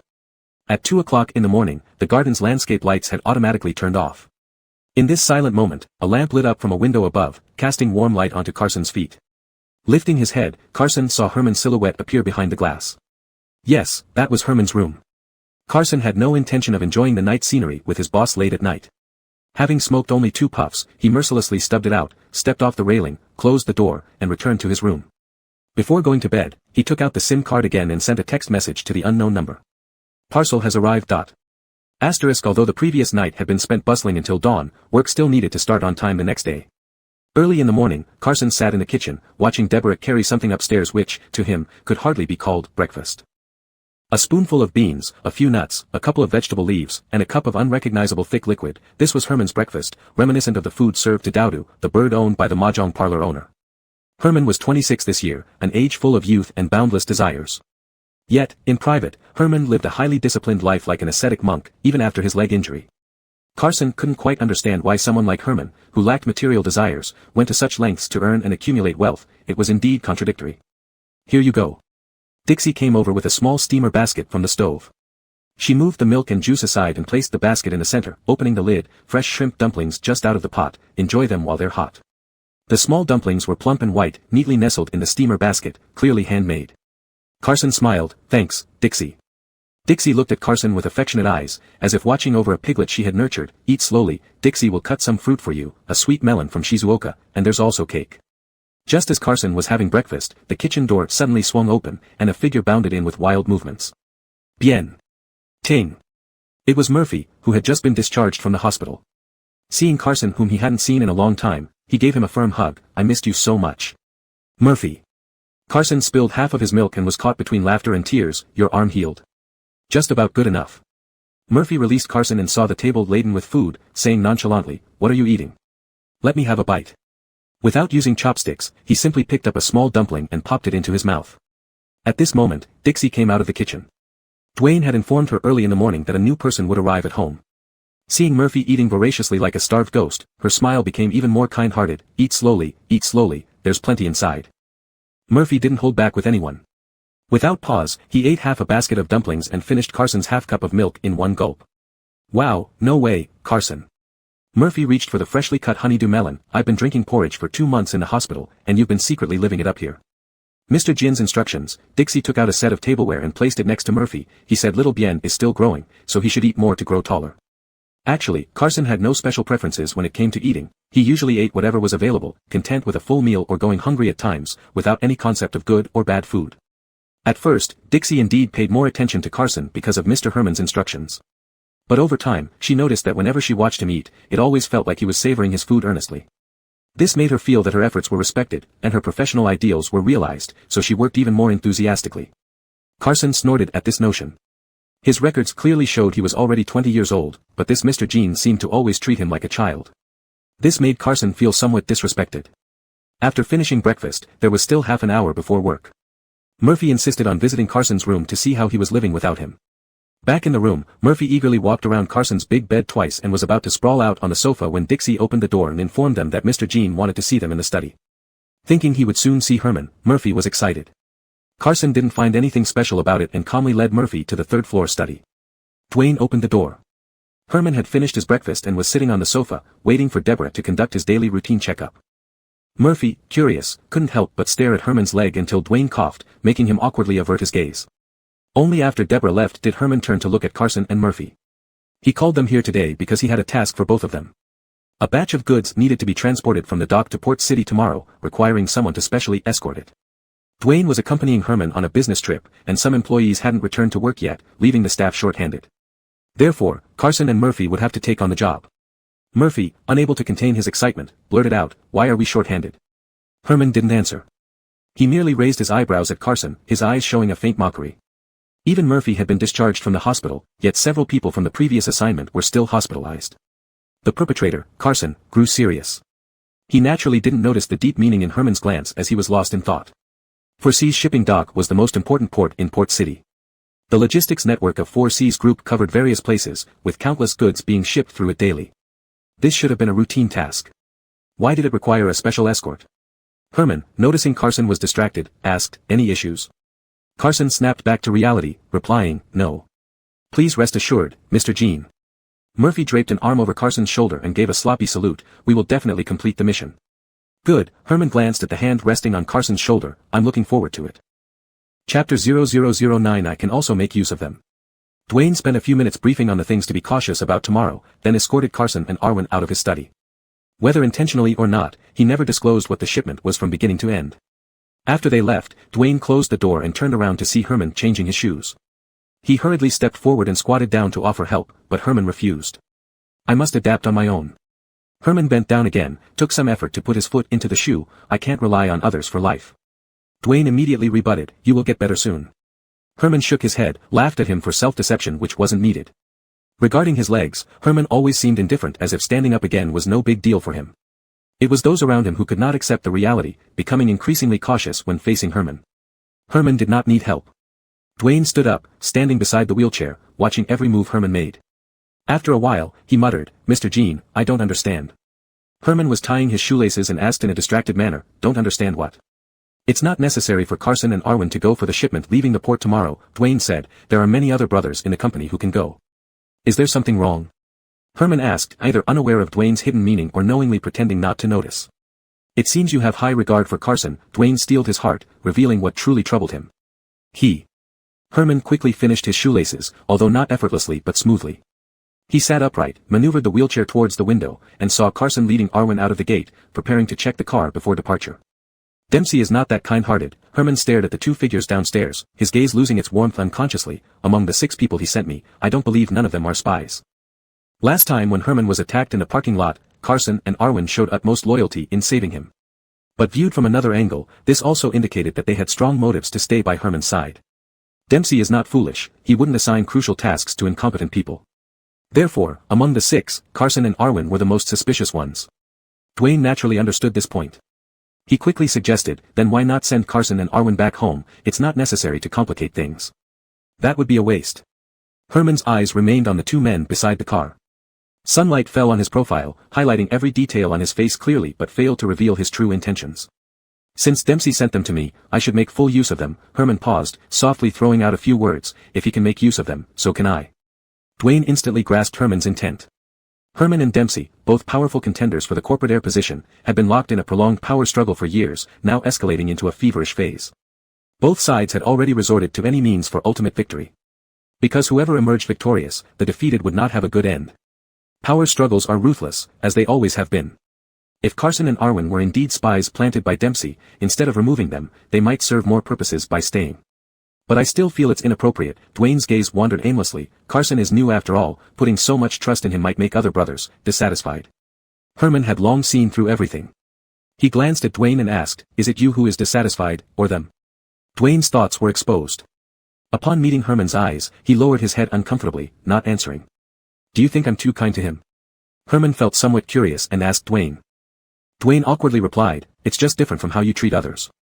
Herman didn't realize that his attitude toward Carson looked so different in others' eyes. So that settled, he lightly tapped the armrest of the wheelchair, smiling warmly at Dwayne. Sometimes, being kind to someone can be fatal. Dwayne was stunned. Herman leaned casually on his wheelchair, his eyes showing no extreme emotion, almost gentle, yet inexplicably indifferent to everything before him. Besides, dirty and tiring jobs need to be done by someone. If it's not our own people, the loss won't hurt. Herman didn't give Dwayne time to recover from his surprise.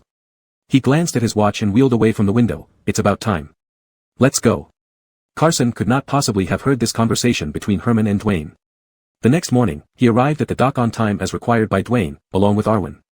Upon arrival, they saw a row of heavy trucks parked in front of the warehouse yard. There were more than 20 trucks in total, already fully loaded and ready to depart. Apparently, today's shipment was quite substantial. These trucks all belonged to the logistics fleet of 4Seas Express, the drivers wearing uniforms, and the blue paint on the trucks matching the company logo. 4Seas Group brazenly used its logistics network to transport batches of goods out of Port City from the port. Arwen had been too excited last night, staying up until dawn before falling asleep. As a result, he couldn't help yawning widely as soon as he got off the car today. However, his yawn abruptly stopped midway, his mouth half opened in a ridiculous pose, frozen on the spot. In front of the warehouse, several burly men lounged around on the cargo compartments, eyeing Arwen and Carson with undisguised malice. Though Arwen hadn't read much, he recalled a term mentioned by one of his teachers long ago, being surrounded by wolves. He tugged at Carson's sleeve and whispered, "This doesn't feel right, Ah Ting. Don't pay attention to them." Carson, who grew up on the streets, was used to such scenes. Ignoring the hostile gazes, he kept walking forward. "Follow me." Carson didn't want trouble, but others weren't willing to leave him alone. Just as they stepped into the yard gate, a young man with sunglasses whistled at them, drawing out the tune in a disgusting manner. "Look who's here." The man lifted his sunglasses with his middle finger, revealing small, pitiful eyes beneath. "Isn't this the favorite of President Gene?" "Really? What's he doing here?" Someone nearby echoed, "He must have seen the world following President Gene." "Hey, I wonder if you guys have been to Bo's birthday party." "Do you think just anyone can go to Bo's birthday party?" The sunglass-wearing man jeered, "Guys like us don't have that kind of luck." During the birthday party at Hunt's, Carson had delivered gifts on behalf of Herman, gaining some recognition within the group. Since then, while many tried to ingratiate themselves with him, even more disliked him. Rumors about Carson spread widely over this period, though not as openly confrontational as today. He had sensed them early on. Carson knew what he should do. He had no intention of stirring unnecessary trouble, ignoring the hostility around him, and continued forward. Unfortunately, just 2 steps ahead, a red brick flew sideways, landing right beside his feet. Stopping, Carson looked toward the source and saw a curly-haired man take a deep puff of his cigarette, jump down from the cargo compartment, and walk toward him. This man was Cavan, nearly 6 feet tall, broad-shouldered, and imposing. He stood like a small mountain, exuding a sense of pressure. He squinted and sized up Carson. "So, you're Carson?" Carson asked, "And you are?" Cavan sneered, not answering, instead flicking the remaining stub of his cigarette to the ground and grinding it underfoot. Recognizing this boy even in ashes, Cavan realized Carson didn't know him. They all wore helmets during the incident at the parking lot. Coincidentally, Domenico was also present. Unaware of the conflict, or rather, Cavan's one-sided grudge, he approached with characteristic opportunism. Domenico stretched his neck and whispered to Carson, "This is Cavan, our 4Seas Express fleet captain." Presumably, he was today's supervisor. Thinking this, Carson finally gave him a proper look, greeting him coolly, "Brother Cavan." Cavan cracked a smile that didn't reach his eyes, letting out a cold snort through his nose. It didn't matter to him whether Carson recognized him or not. After all, the grudge from last time was firmly planted in Cavan's mind. This kid was here now, putting on airs and acting superior, while several of Cavan's brothers were still lying in the hospital. "Why did the boss send you today?" Cavan had anger simmering inside, but he didn't confront Carson directly. Instead, he calmly chatted with him, unusually mild-mannered. "Do you two know what we're supposed to do next?" From his vantage point, he could see one of his men standing behind Carson, swinging his arm to smash a U-lock toward the back of Carson's head. Of course, Cavan wouldn't let the lock hit Carson. He had witnessed firsthand just how reckless these two could be when they lost control. They still had important tasks ahead, and if things went awry, neither of them would have a good outcome. Besides, he wasn't sure about Herman's attitude yet. Acting as if they were close buddies, he draped an arm over Carson's shoulders, turning him in a different direction, which conveniently avoided the attack, leaving the person behind swinging at empty air. "All right, it's about time," Cavan clapped his hands and said, "let's get in the trucks. Don't delay the work." Chapter 0010. Let me give it a try. Carson and Murphy also returned to their own car. After getting in, Murphy, with a sullen face, punched the air twice. "What, Big Brother Philippe and Big Brother Cannon? Acting as if they're really something." After letting off some steam, Murphy retracted his fists and dramatically blew on them. "Wait until I, Big Brother Jowan, can take action. Then they'll see." Unlike Murphy's lofty ambitions and his intense anger, Carson's thoughts were not even here. He was indifferent to what this Philippe group intended to do.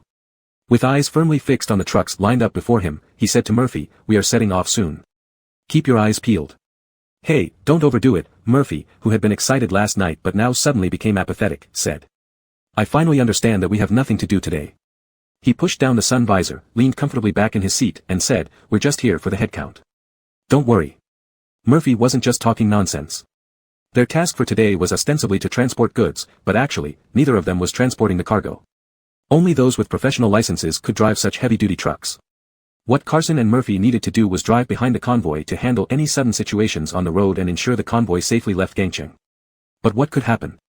If anything really did happen, the Saihe group wouldn't be able to bully around in Gangcheng for so long. On the other side of the convoy, Philippe thought the same as Murphy. In his opinion, there was no risk involved with this mission. The Saihe group transported countless goods in and out of Gangcheng every year. Just managing this one convoy meant he had to make hundreds of trips annually. He knew the route like the back of his hand, even knowing precisely how many cameras were along the way. After doing the final pre-departure check, Philippe climbed into the passenger seat of one of the trucks, grabbed the walkie-talkie, and ordered, "Let's go." Following Philippe's order, the convoy slowly moved out of the harbor. Just like every other time, the roads were clear today, and the convoy smoothly left the city, entering the Ring Expressway. In the truck with Philippe were the driver and Reed. Once they were past the main road, Philippe turned on the radio, reclined his seat, closed his eyes, and swayed to the music, occasionally humming along. Beside him, Reed kept complimenting him. Philippe responded amiably, clearly enjoying it. Any displeasure caused by Carson earlier vanished completely as Reed continued to praise him. However, when the convoy reached Zaijinshan Bridge, a burst of static from the intercom broke the pleasant atmosphere inside the car. "Bad news, Philippe," the voice of Imran sounded panicked through the intercom. "I've just received word that there's a police checkpoint ahead." "Where?" Philippe jumped as if electrified. Imran replied, "At the bridge exit." The Zaijinshan Bridge was 60 kilometers long, with a speed limit of 120 kilometers per hour. It took at least 30 minutes to cross from start to finish. It was a one-way road, leaving no room for turning back. This perilous route should never have been part of the company's planned route. But after living too long in peace, Philippe had grown complacent and always chose this shortcut for convenience. Waste of space, why say it only now? Philippe looked at the road sign above and grew anxious immediately. He had never encountered this sort of situation in his career. "What did Mountain Brother say?" Imran replied. No one answered the call. Philippe remembered that Adebayo and Herman were on a business trip outside today and should be on a plane by now. Damn. Philippe cursed softly, inwardly damning fate. Of all times for something to go wrong, why now? He yanked at his hair irritably. Beside him, Reed suggested, "How about we stop on the side of the road and wait for Mountain Brother's instructions?" "Fool." Philippe vented his anger on Reed. "Do you know how many surveillance cameras there are on this bridge? If this entire convoy stops by the roadside, are you trying to get the police here faster?" Zaijinshan Bridge was densely covered with surveillance cameras. If all the vehicles pulled over, patrol police would be up in less than 5 minutes. Well, then what do we do now? Hearing Philippe's words, Reed was also thrown into panic. If they did nothing and drove straight through, it would be no different from handing themselves over to the police. After yelling at Reed, Philippe inexplicably calmed down. After a moment of contemplation, he murmured, "The only solution now is to try and distract the police." But how? Or, who should do it? Before Philippe could come up with a solution that satisfied everyone, the walkie-talkie, which had been quiet for a long time, suddenly buzzed. "Big Brother Philippe, let me give it a try." "Ned?" Philippe asked suspiciously, surprised by Ned's initiative. Afraid that he would be sent out to take the fall, Ned hurriedly clarified, "Not me." "Big Brother Philippe, I didn't say that." "It's me," the voice in the walkie-talkie said again. "Carson." Philippe recognized Carson's voice this time and hesitated even more. "You." It turned out that in his panic earlier, Philippe accidentally changed the frequency of the walkie-talkie. The conversation between him, Ned, and Reed was heard by everyone. To think his moment of confusion was broadcast to everyone, Philippe felt a bit embarrassed. However, Carson paid no attention to Philippe's sensitivity and continued explaining his plan. "I will drive through the checkpoint and try to lead the police away. You seize the opportunity and drive past when the situation is clear. The moment Carson finished speaking, the walkie-talkie erupted in protests. People who had been pretending not to hear suddenly chimed in. Someone from an unknown vehicle piped up, "Are you crazy? Planning to ram through the checkpoint? If we hurt a cop, we'll be in real trouble." "I know, then I'll go to jail," Carson replied over the walkie-talkie, sounding even stricter than in real life. "Rest assured, if the police catch me, I'll take full responsibility. It won't implicate you or Mr. Jean." Hearing Carson's words, everyone on the scene felt a sudden chill down their spines. It was fortunate they hadn't clashed with him just now. This man would risk everything when pushed to the limit. Philippe had long known what kind of person Carson was, so he wasn't too surprised. He simply asked, "Why are you doing this?" In these trucks, there were ostensibly legitimate textile materials imported from abroad, but actually contained large quantities of smuggled cigarettes. If discovered, they would all be caught red-handed. Philippe was the main supervisor. If anything went wrong with this cargo, he would bear the brunt of the responsibility, both from the company and the police. Plus, he had deviated from the planned route. By putting himself on the line, Carson was indirectly saving Philippe as well as ensuring the cargo's safety. Carson seemed to guess Philippe's thoughts and replied, "I'm just doing it for Mr. Jean." Philippe did not immediately respond, falling into deep thought. Was this crucial task really something to entrust to Carson? He still couldn't decide. Rushing through the checkpoint wasn't an unthought-of idea. Philippe had considered it but hadn't decided who should carry it out. Now, with someone volunteering to take the risk, it was like someone handing him exactly what he needed while he was still half asleep. But he never expected that Carson would volunteer. Meanwhile, Murphy became anxious while waiting for Philippe's decision. "How can we do that? That's too dangerous." He snatched the walkie-talkie from Carson and threw it aside, saying, "And it's only a temporary check, why not just stop and get inspected?" Murphy clearly realized that things on the road might not always meet standards. He added, "If there's anything wrong, we pay the fines and make corrections. Why complicate things so much?" "Guess." Carson didn't directly tell Murphy the reason. He looked ahead and asked, "It's just a routine check. Why are Philippe and the others so panicky?" With Carson's hint, Murphy came to his senses and began seriously thinking about the issue. Indeed, how could they not understand this logic? For them to take such huge risks meant there must be more to the problem. For instance, whatever was in these vehicles must not be found by the police. If anything happens to the cargo, none of us will escape. Seeing that Murphy finally understood the severity, Carson said, "Would you rather I take the risk alone or all of us suffer together? What's your choice?" After much contemplation, Murphy realized there was indeed no other option. "I'll stop by the roadside. You get out first." Carson activated the left turn signal and accelerated to the front. Without hesitation, Murphy declared, "I'll go with you. We face it together." Carson refused without thinking, "Don't be silly." Murphy was almost frantic, about to persuade further, when Philippe's voice came over the walkie-talkie, signaling his final decision. "Carson, do it as you said." This was the first time Philippe called Carson by his name. "You keep driving forward normally. Wait for instructions before acting." Carson responded, Seeing that Carson was not to be swayed, Murphy turned to Philippe, "Brother Philippe, I also." "Is this Murphy?" Philippe, as if guessing what Murphy was about to say, cut him off. "You can't go. I have another important task for you." Chapter 0011, Brother Bien. Zaijinshan Bridge spans the harbor bay, serving as a vital traffic route for entering and exiting the port city. It is also a famous tourist attraction. On sunny days, the bridge looks like a white ribbon floating on the blue sea. The bridge has been completed for many years with 6 lanes in both directions. Even during peak hours of entering and leaving the island, traffic jams are rare.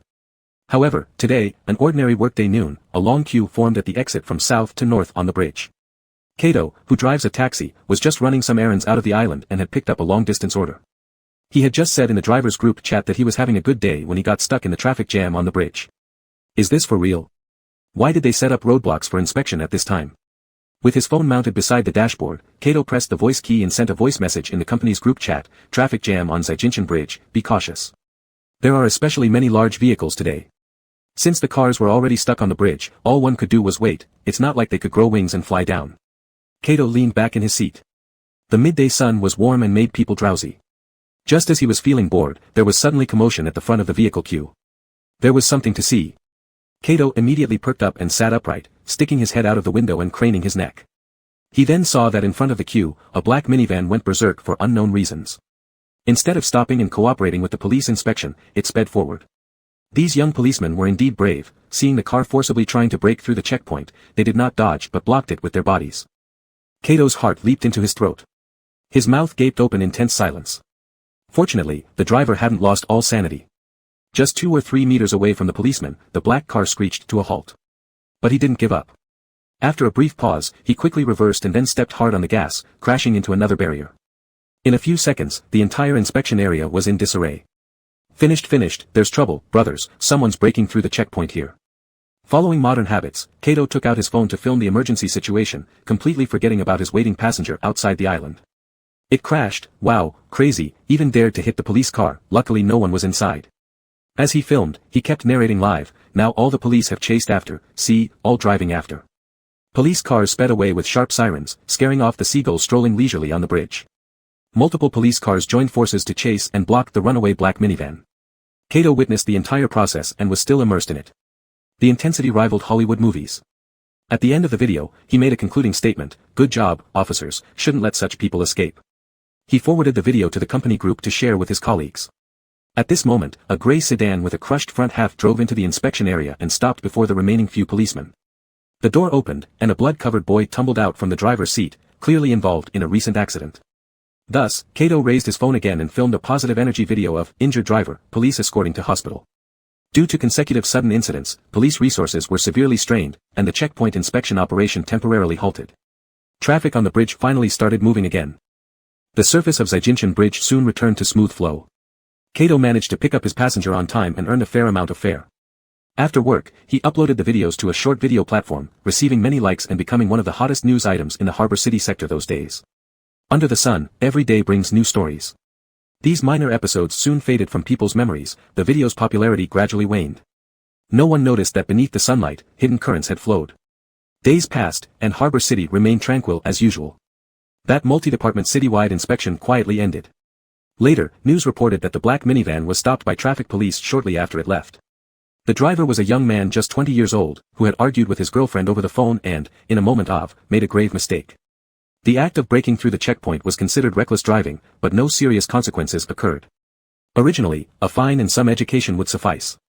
However, this young man had a criminal record and refused to cooperate with the police, resulting in him being given the maximum penalty and securely detained for several days. Serves him right. Kato forwarded an inconspicuous police announcement to the driver group chat with righteous indignation, "These young guys always get into trouble, they deserve some hardship." Carson stayed in the detention center for 15 days and paid a 5,000 yuan fine. Entering unexpectedly, his stay wasn't long, so he came out without any luggage. As he left, he held a release certificate in his pocket and walked out of the detention center's gates empty-handed. Just as he stepped out of the gate, he saw Murphy waiting outside. Half a month had passed, Murphy seemed like a completely different person. Hands in his pockets, a cigarette hanging from his mouth, leaning against a blue-gray BMW two-door coupe, exuding coolness. He didn't look like someone working for a wealthy person's goon, rather, he resembled someone whose family had just struck it rich. Approaching the car, Carson asked, "Did you buy a car?" Apart from this car, Murphy emitted an entirely new vibe from head to toe. He still wore his bodyguard suit, but underneath was a flashy purple floral shirt, the collar flipped outward, a pair of oversized sunglasses resting on his forehead, hair dyed chestnut brown and curled into fashionable sheep-like waves. Murphy spat out the cigarette butt and raised an eyebrow at Carson, "Looking good, right?" Carson had worked as a valet for a while and knew a thing or two about cars. He glanced at the rear of the vehicle, it was a BMW 4 Series, imported two-door coupe. While not as extravagant as the luxury cars of the rich, it was certainly far beyond what Murphy could afford on his current income level. "Where did you get it?" Carson asked casually. "Berkeley lent it to me," Murphy tapped on the car window, proudly stating, "He said I can drive it as long as I want." It surprised Carson that Murphy had become buddies with Berkeley after just a few days. Seeing Carson silent, Murphy took it as envy and slapped him on the shoulder confidently, "Don't worry, your share won't be missed. Come on, get in, let's take a ride." Carson and Murphy grew up on the same alley, childhood friends. They had ridden tricycles, squeezed onto minibuses, and huddled together on electric scooters together, but this was their first time sitting side by side in a sports car. The low-profile sports car limited space in the front seat. Carson, tall with long legs, felt somewhat uncomfortable. But Murphy didn't care about these details, still basking in the joy of driving a sports car. "Being rich is great, don't you think, Ah Ting? But this is just the beginning." His hands on the steering wheel, eyes focused ahead, gleaming with determination, "Watch and see, Ah Ting. We will live the life we want in the future, and no one will look down on us anymore." Carson opened his mouth, seeming to want to say something, but ultimately remained silent. Instead, he cracked open the window slightly, propping his hand on the door frame, letting the wind rush into the car. The sports car raced along, skirting the speed limit on the Ring Expressway for a full loop. After exiting the highway, the speed gradually slowed, and the noisy wind in the ears finally subsided. "Where are we going now?" Carson asked Murphy. Murphy twirled the steering wheel, mysteriously, "You'll see." Despite his mysterious demeanor, there was nothing novel about the destination. Murphy drove Carson up to Unyielding Mountain and back to Herman's home halfway up the hill. As soon as the car entered the first gate, Carson noticed bright lights in the main house from a distance. On exiting the car, he also observed that the parking lot was filled with vehicles today. Sure enough, the place was bustling with people. The living room was crowded, with Berkeley and his men present, as well as Dwayne. They must have known Carson was coming back today and were waiting for him here. Carson and Murphy entered the living room side by side. As soon as they appeared, people turned around, and greetings rang out from the crowd. Brother Bien. Good day, Brother Bien. Brother Jiawen, welcome back. Carson continued walking forward, receiving warm hellos from people along the way. He maintained a calm exterior but felt somewhat awkward inside. Murphy, however, seemed accustomed to this change, nodding calmly and joking with people around him. Berkeley had been talking to Dwayne when he saw Carson arrive. He took the initiative to walk forward, patted him on the shoulder, and said earnestly, Carson, you've been through a lot. This time, his attitude was completely different from before. There was none of the sarcastic and mocking tone that had characterized their past interactions. The change in Berkeley's attitude caught Carson off guard, but it wasn't hard to understand. Carson had risked his life during the checkpoint breakout, earning great merit. Murphy had revved the engine and smashed into the barrier, injuring himself, thereby holding back the police, an act of no small significance. The two of them sacrificed themselves to save everyone, especially Berkeley, as the person in charge. These people came from humble backgrounds and acted rashly, but they valued brotherhood above all else. After this incident, Berkeley had thoroughly changed his perception of Carson and Murphy. Any lingering grievances were forgotten. Brother Berkeley. Since Berkeley had extended a hand of friendship, Carson reciprocated politely, though his tone remained neither warm nor cold. President Jean is waiting for you, Berkeley said this time without feeling any slights from Carson's indifferent attitude, and added amiably, go ahead. Carson lifted his head and glanced in the direction where people had gathered. As if by unspoken agreement, the crowd parted to let him through. Following the cleared path, Carson walked up to Herman. Herman must have just returned from an important event, dressed in formal business attire. A gray cashmere blanket covered his legs, and he held a tablet computer in his hands. Carson casually glanced at the screen, which was filled with dense rows of numbers, apparently, a financial report. Just as Carson was about to focus on the content of the report, Herman looked up from his screen and met his gaze with a warm smile. You're back. Though Herman appeared approachable, Carson wasn't one to bask in warmth easily. He lowered his eyes and respectfully greeted, President Jean. Carson's tone was still neutral, neither cold nor warm, but there was a subtle difference in how he treated Herman compared to Berkeley. You did well this time. Herman set down the tablet, removed his blue light blocking glasses, rubbed his brow, and asked Carson, what do you want? It was a good question. If Carson replied with something insincere like, I don't need anything, or, I only wish to work diligently under Mr. Jean, it would sound hypocritical. Without hesitation, Carson answered straightforwardly, I want money. Herman was momentarily taken aback but soon laughed. He liked people who knew what they wanted. All right, you deserve it. He reached into his suit pocket, pulled out a checkbook, scribbled a series of digits, signed it, tore off the check, and handed it to Carson. You've worked hard, take some rest. With business concluded, people gradually dispersed, and the hall fell silent once more. Dwayne, having seen the guests off, returned to Herman's side. After some deliberation, he finally asked, Mr. Jean, I have a question. Herman switched to another report, responding with just one word, speak. Why didn't you cancel the operation knowing the police would set up a checkpoint at the bridge that day? Dwayne inquired. Mr. Jiang asked us to help Dempsey, but with such mishaps happening immediately after, he may not be too pleased when he finds out.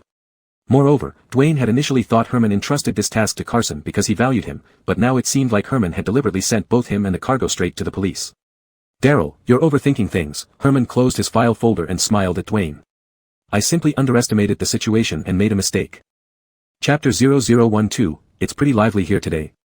As Carson entered the Sea-High shipping dock, he heard several supervisors on the dock talking about how Herman was unpredictable. When happy, Jean was affable and warm as spring, but when angry, he turned into a living Yama, god of death. Yet, this man was also clear in his rewards and punishments, leading to his attitudes often swinging between two extremes. Carson had not personally witnessed just how cruel the punishments could be, but the rewards were indeed generous. When Carson only mentioned wanting money without specifying an amount, Herman signed a check for a sum that even Carson hadn't dared to imagine. Compared to this, Cavan's small sports car didn't seem like much at all. The day after getting the cash, Carson and Dwayne took leave.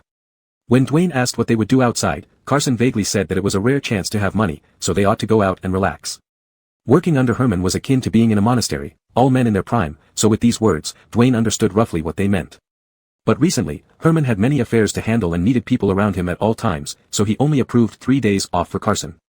3 days wasn't short for Carson. After breakfast on the second day, he strolled out. He did not drive the rugged SUV that Herman had specially assigned to him, but instead wandered to the foot of the mountain and boarded a minibus into town slowly. In the office at C-High Group headquarters, Herman listened to Dwayne's report, a nerve in his forehead twitching. He went into a massage parlor. Herman drew a long line on the paper with his fountain pen before stopping. Everyone knew that this massage parlor did more than just massages, its true business hidden beneath the rosy lights and the attractive women lounging by the entrance. Cavan had plenty of rough workers under him who frequented such places regularly, and Herman, beyond occasionally reminding them, didn't intervene too much. However, Dwayne sensed that Herman was unhappy about Carson going to a massage parlor. Raymond from Thailand saw him enter just now, Dwayne truthfully replied. He should learn better at his young age. Herman said unhappily, then directed his anger at Dwayne since Carson wasn't present. You knew where he was going? Dwayne confirmed Herman's displeasure, feeling a bit flustered. Indeed, he knew what Carson was up to, but he wondered when Herman started caring about subordinates' private lives. He mentioned something to me. Dwayne tried to distance himself carefully. Should I bring him back? No need. Herman quickly turned his focus back to work, have Raymond keep following him, especially watching the back door of the massage parlor. Although Herman had known Carson for a short time, he did understand him somewhat. Under Raymond's surveillance, Carson entered the parlor unabashedly, embracing left and right through the pink doors. But 5 minutes later, he emerged from the back door alone, wearing a black baseball cap. This time, Carson didn't linger in any disreputable place but walked briskly forward, eventually arriving in the city center. He bought an expensive bottle of baijiu from a roadside store and entered a high-end office building. Today being his day off, Carson wore a jacket and jeans, standing out among the upscale professionals both in attire and demeanor. Yet he showed no sign of discomfort, registering at the reception and boarding the elevator as if it were a routine trip, riding to the 32nd floor amidst a crowd of suited executives. After Carson entered the elevator, Raymond couldn't follow, so Dwayne instructed him to stay downstairs. The 32nd floor housed a famous law firm in Gangcheng. Without an appointment, Carson had to wait in the lounge area by the front desk. The receptionist, accustomed to seeing people like him, kindly offered him a glass of water but did not bother to announce him. Carson thanked her without pressing, showing he wasn't a first-timer here and had already gotten used to this treatment. People came and went, each casting curious glances at the young man waiting outside. Carson sat there for nearly 6 hours under various gazes. Near dusk, as employees were leaving, a middle-aged man in a gray suit emerged. Upon seeing him, Carson stood up abruptly. The man was accompanied by a woman, and Carson did not disturb them immediately but waited until the client was safely in the elevator before stepping forward. Cyan, hello. Carson approached the elevator, blocking the man's path. Why is it you again? Cyan's business smile faded as he glanced at Carson. Despite not seeing him for a long time, Cyan still recognized him. His eyes dropped to the paper bag in Carson's hand. Carson had come bearing gifts today. The bag bore an image of a full-size bottle of baijiu, with its black calligraphy logo contrasting against a red, white, and yellow background. In this world of Lydia, Cynthia, and Christina, it felt out of place, almost comically provincial. Can I have a few minutes of your time? Carson couldn't afford to wait any longer, his face showed rare urgency after waiting all day. Cyan initially intended to refuse, but he couldn't bear to. I really fear you, Cyan sighed, then turned to Carson, come in. Carson followed Cyan into his office, who motioned for him to sit on the sofa and called his secretary for 2 cups of coffee. Coffee arrived quickly, signaling the start of their conversation, but before Carson could speak, Cyan preemptively said, your mother's case, I really can't do anything about it. Carson had heard this excuse countless times from Cyan, yet he wasn't giving up easily. But she acted in self-defense. He knew this line was repeated many times too. Realizing this, Carson softened his tone, trying to appear like a stable adult. I have money now, Cyan. I can pay your fees. This isn't about money, don't you understand? This kid was so stubborn, Cyan chuckled spitefully, and then emphasized, the victim had 17 fatal wounds across his neck, chest, and lower abdomen.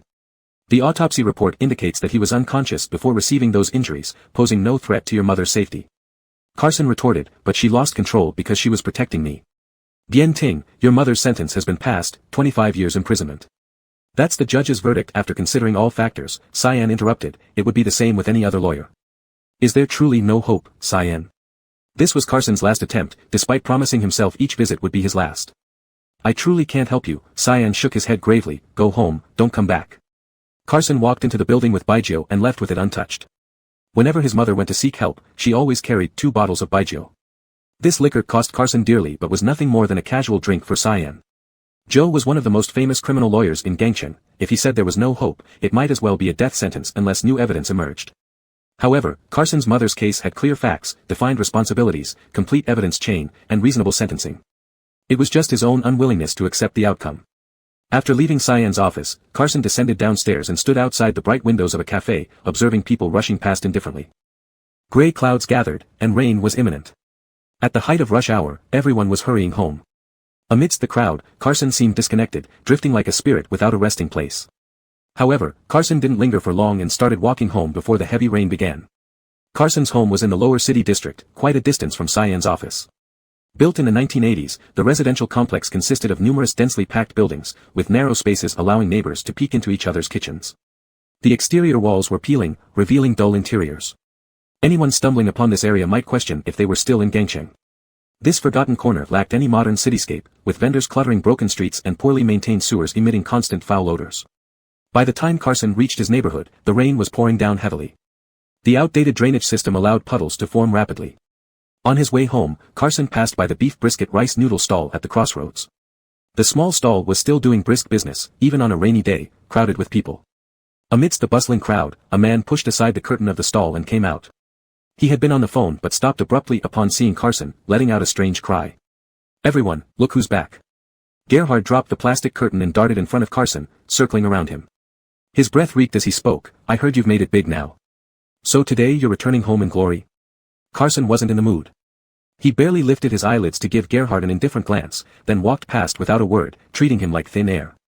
Gerhard instantly flared up and blocked Carson's path again. "Don't rush off. It's rare for you to come back once in a while." As he said this, Gerhard cast several suspicious glances at Carson, spotting the wine bag in his hand.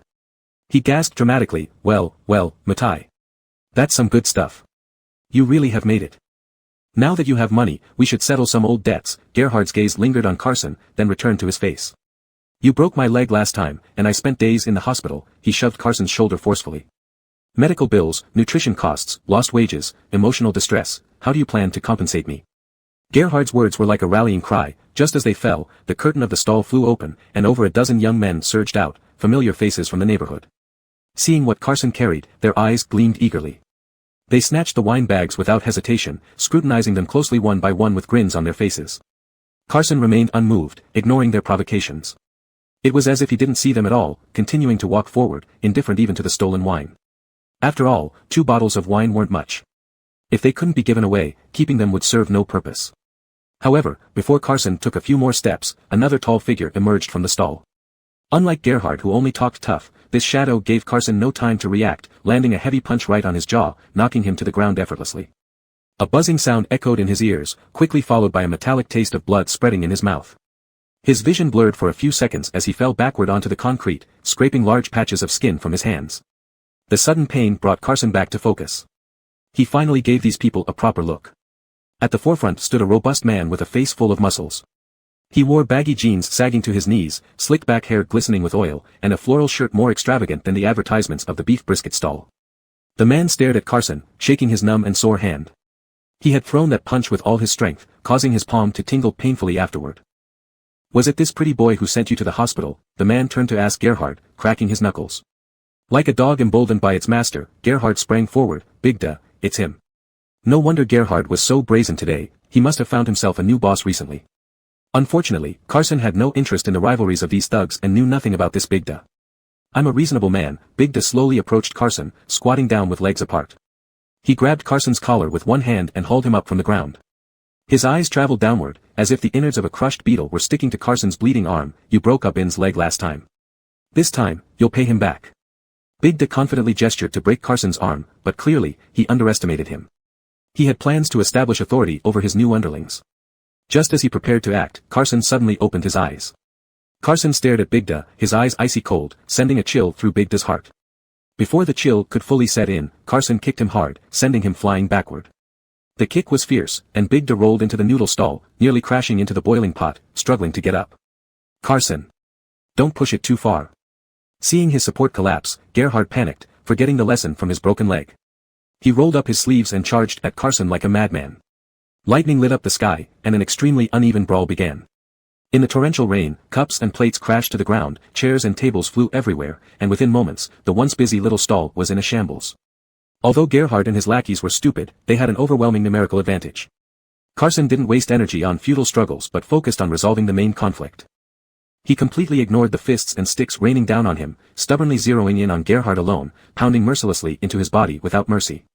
Within moments, Gerhard let out a pitiful cry and slumped over, fainting. Carson himself wasn't in much better shape. Fighting against so many, his strength was nearly depleted. After knocking Gerhard unconscious, he dumped the man at his feet, leaning sideways against the short wall behind him, exhaling slowly. Seeing Carson's combat ability significantly weakened, the lackeys rushed forward, surrounding him tightly. Guillermo, after being kicked by Carson, had been lingering at the edge, feigning assistance.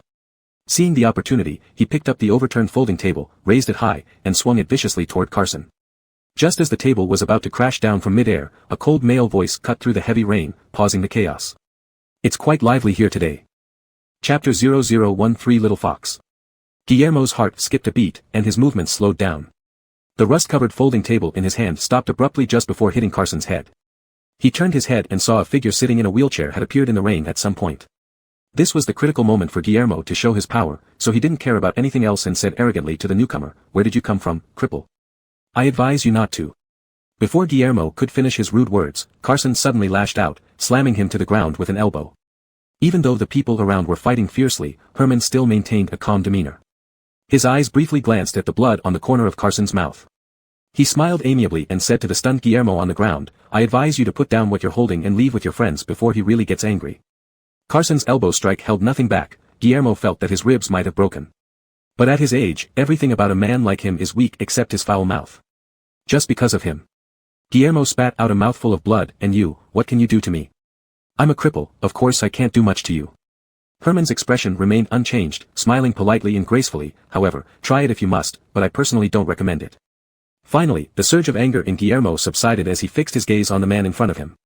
This person was clearly disabled, and there were no impressive helpers around him. Yet standing there calmly under the rain and looking at him with a smile made Guillermo feel like falling into an ice cave. Years of experience on the streets told him that this was an extremely dangerous person who should not be provoked. A wise man knows when to yield. Guillermo abandoned his pride and struggled to get up from the ground, saying to the others dejectedly, "Let's go." Watching Guillermo and his gang escort the unconscious Gerhard into the rain, Herman shrugged his shoulders. Turning back to Carson, he looked completely innocent. So they just ran away. They couldn't handle a scare. After saying this, he asked Carson, who was kneeling half on the ground, "How are you? Can you stand up?"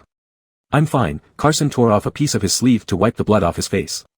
Once he didn't look so disheveled anymore, he stood up from the ground. Inwardly, he bitterly wondered why he always encountered Gerhard on rainy days and especially in his most miserable moments. Yet on the surface, he kept up a polite and respectful demeanor, walking over to Herman and asking, "Mr. Jean, why are you here?" Herman had long seen through his pretense but did not expose it. He simply replied, "I came to the hotel to handle some matters. Just passing by and happened to see you." Moreover, how candid was Herman himself. Although the Lido Hotel was indeed nearby, he hadn't come from the hotel. In fact, after hearing from Dwayne that Carson spent the whole day at the law firm, he instructed Dwayne to continue having someone follow him. As for why he ended up following and helping Carson, perhaps only boredom could explain it. Recalling the first time he met Carson, in a similar scene, Herman couldn't help but laugh. Confused, Carson stared at him, unsure what was so amusing about the current situation. Herman wiped away his smile and asked seriously, almost solemnly, "What happened? Did you cause trouble right after coming out?" Growing up, Carson had been in countless fights. Instead of concern or encouragement afterward, he usually faced indifference or scolding. This was the first time someone spoke to him in such a gentle yet indulgent tone. For a moment, he didn't know how to react. "I didn't. It was Gerhard who started it." Carson instinctively defended himself, his voice dropping low, carrying a sense of guilt akin to being caught red-handed by family after misbehaving outside. This reaction seemed unusual to Herman. "Next time someone causes trouble, call Daryl. You can fight if you want, but don't let anyone bully you." Herman scrutinized Carson, disagreeing, "Getting hurt like this embarrasses me. How will I manage to work in Hongqing City if this keeps happening?" Carson's discomfort became more evident. He wasn't used to such concern and didn't know how to respond. Amidst his awkwardness, he noticed that half of Herman's shoulder was still in the rain. Actually, not just his shoulder.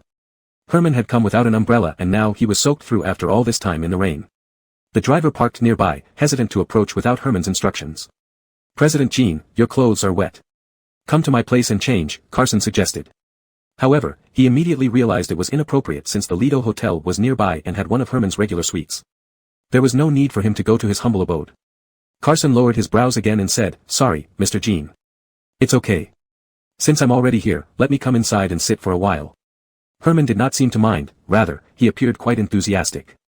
He moved the wheelchair forward 2 steps on his own initiative and turned his head to Carson, saying, "Lead the way." Carson's home was on the first floor of a 6-story building.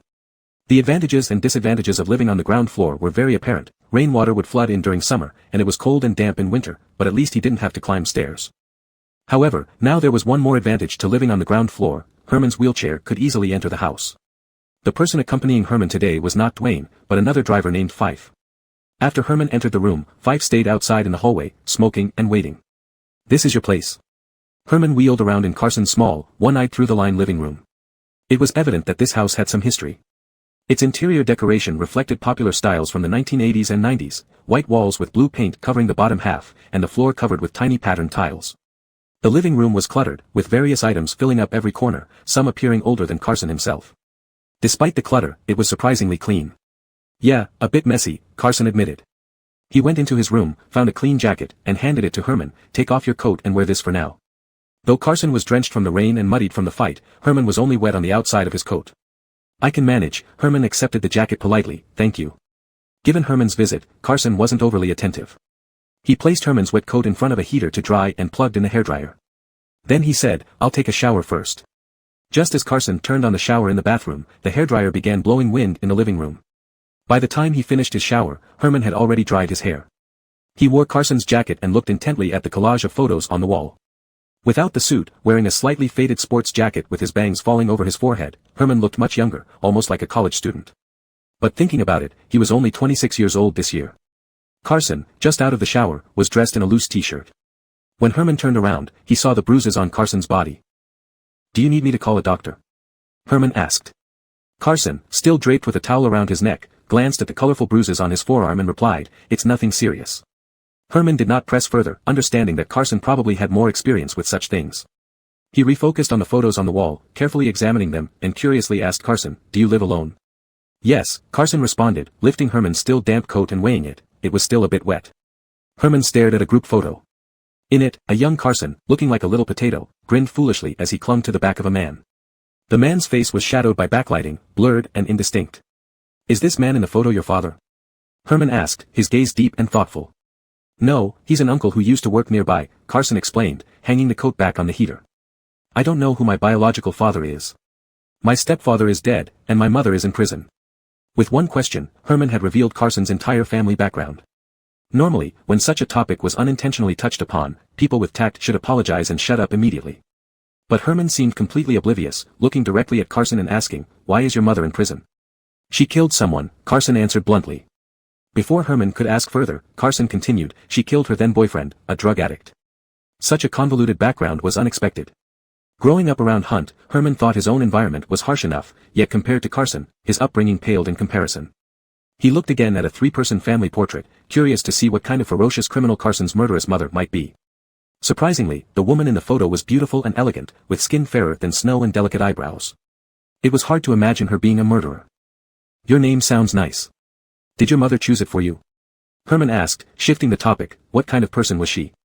"A murderer, a compulsive gambler. She's never cared for me a single day from childhood to adulthood. Whenever she had some money, she would go gambling, not stopping until she lost it all." Carson rarely spoke such a long sentence. Recalling that Herman thought his name sounded nice, Carson said with a touch of sarcasm, "My mom said I was the bastard child she had with an unknown man in a small park pavilion. She surnamed me Bien, so I became Carson."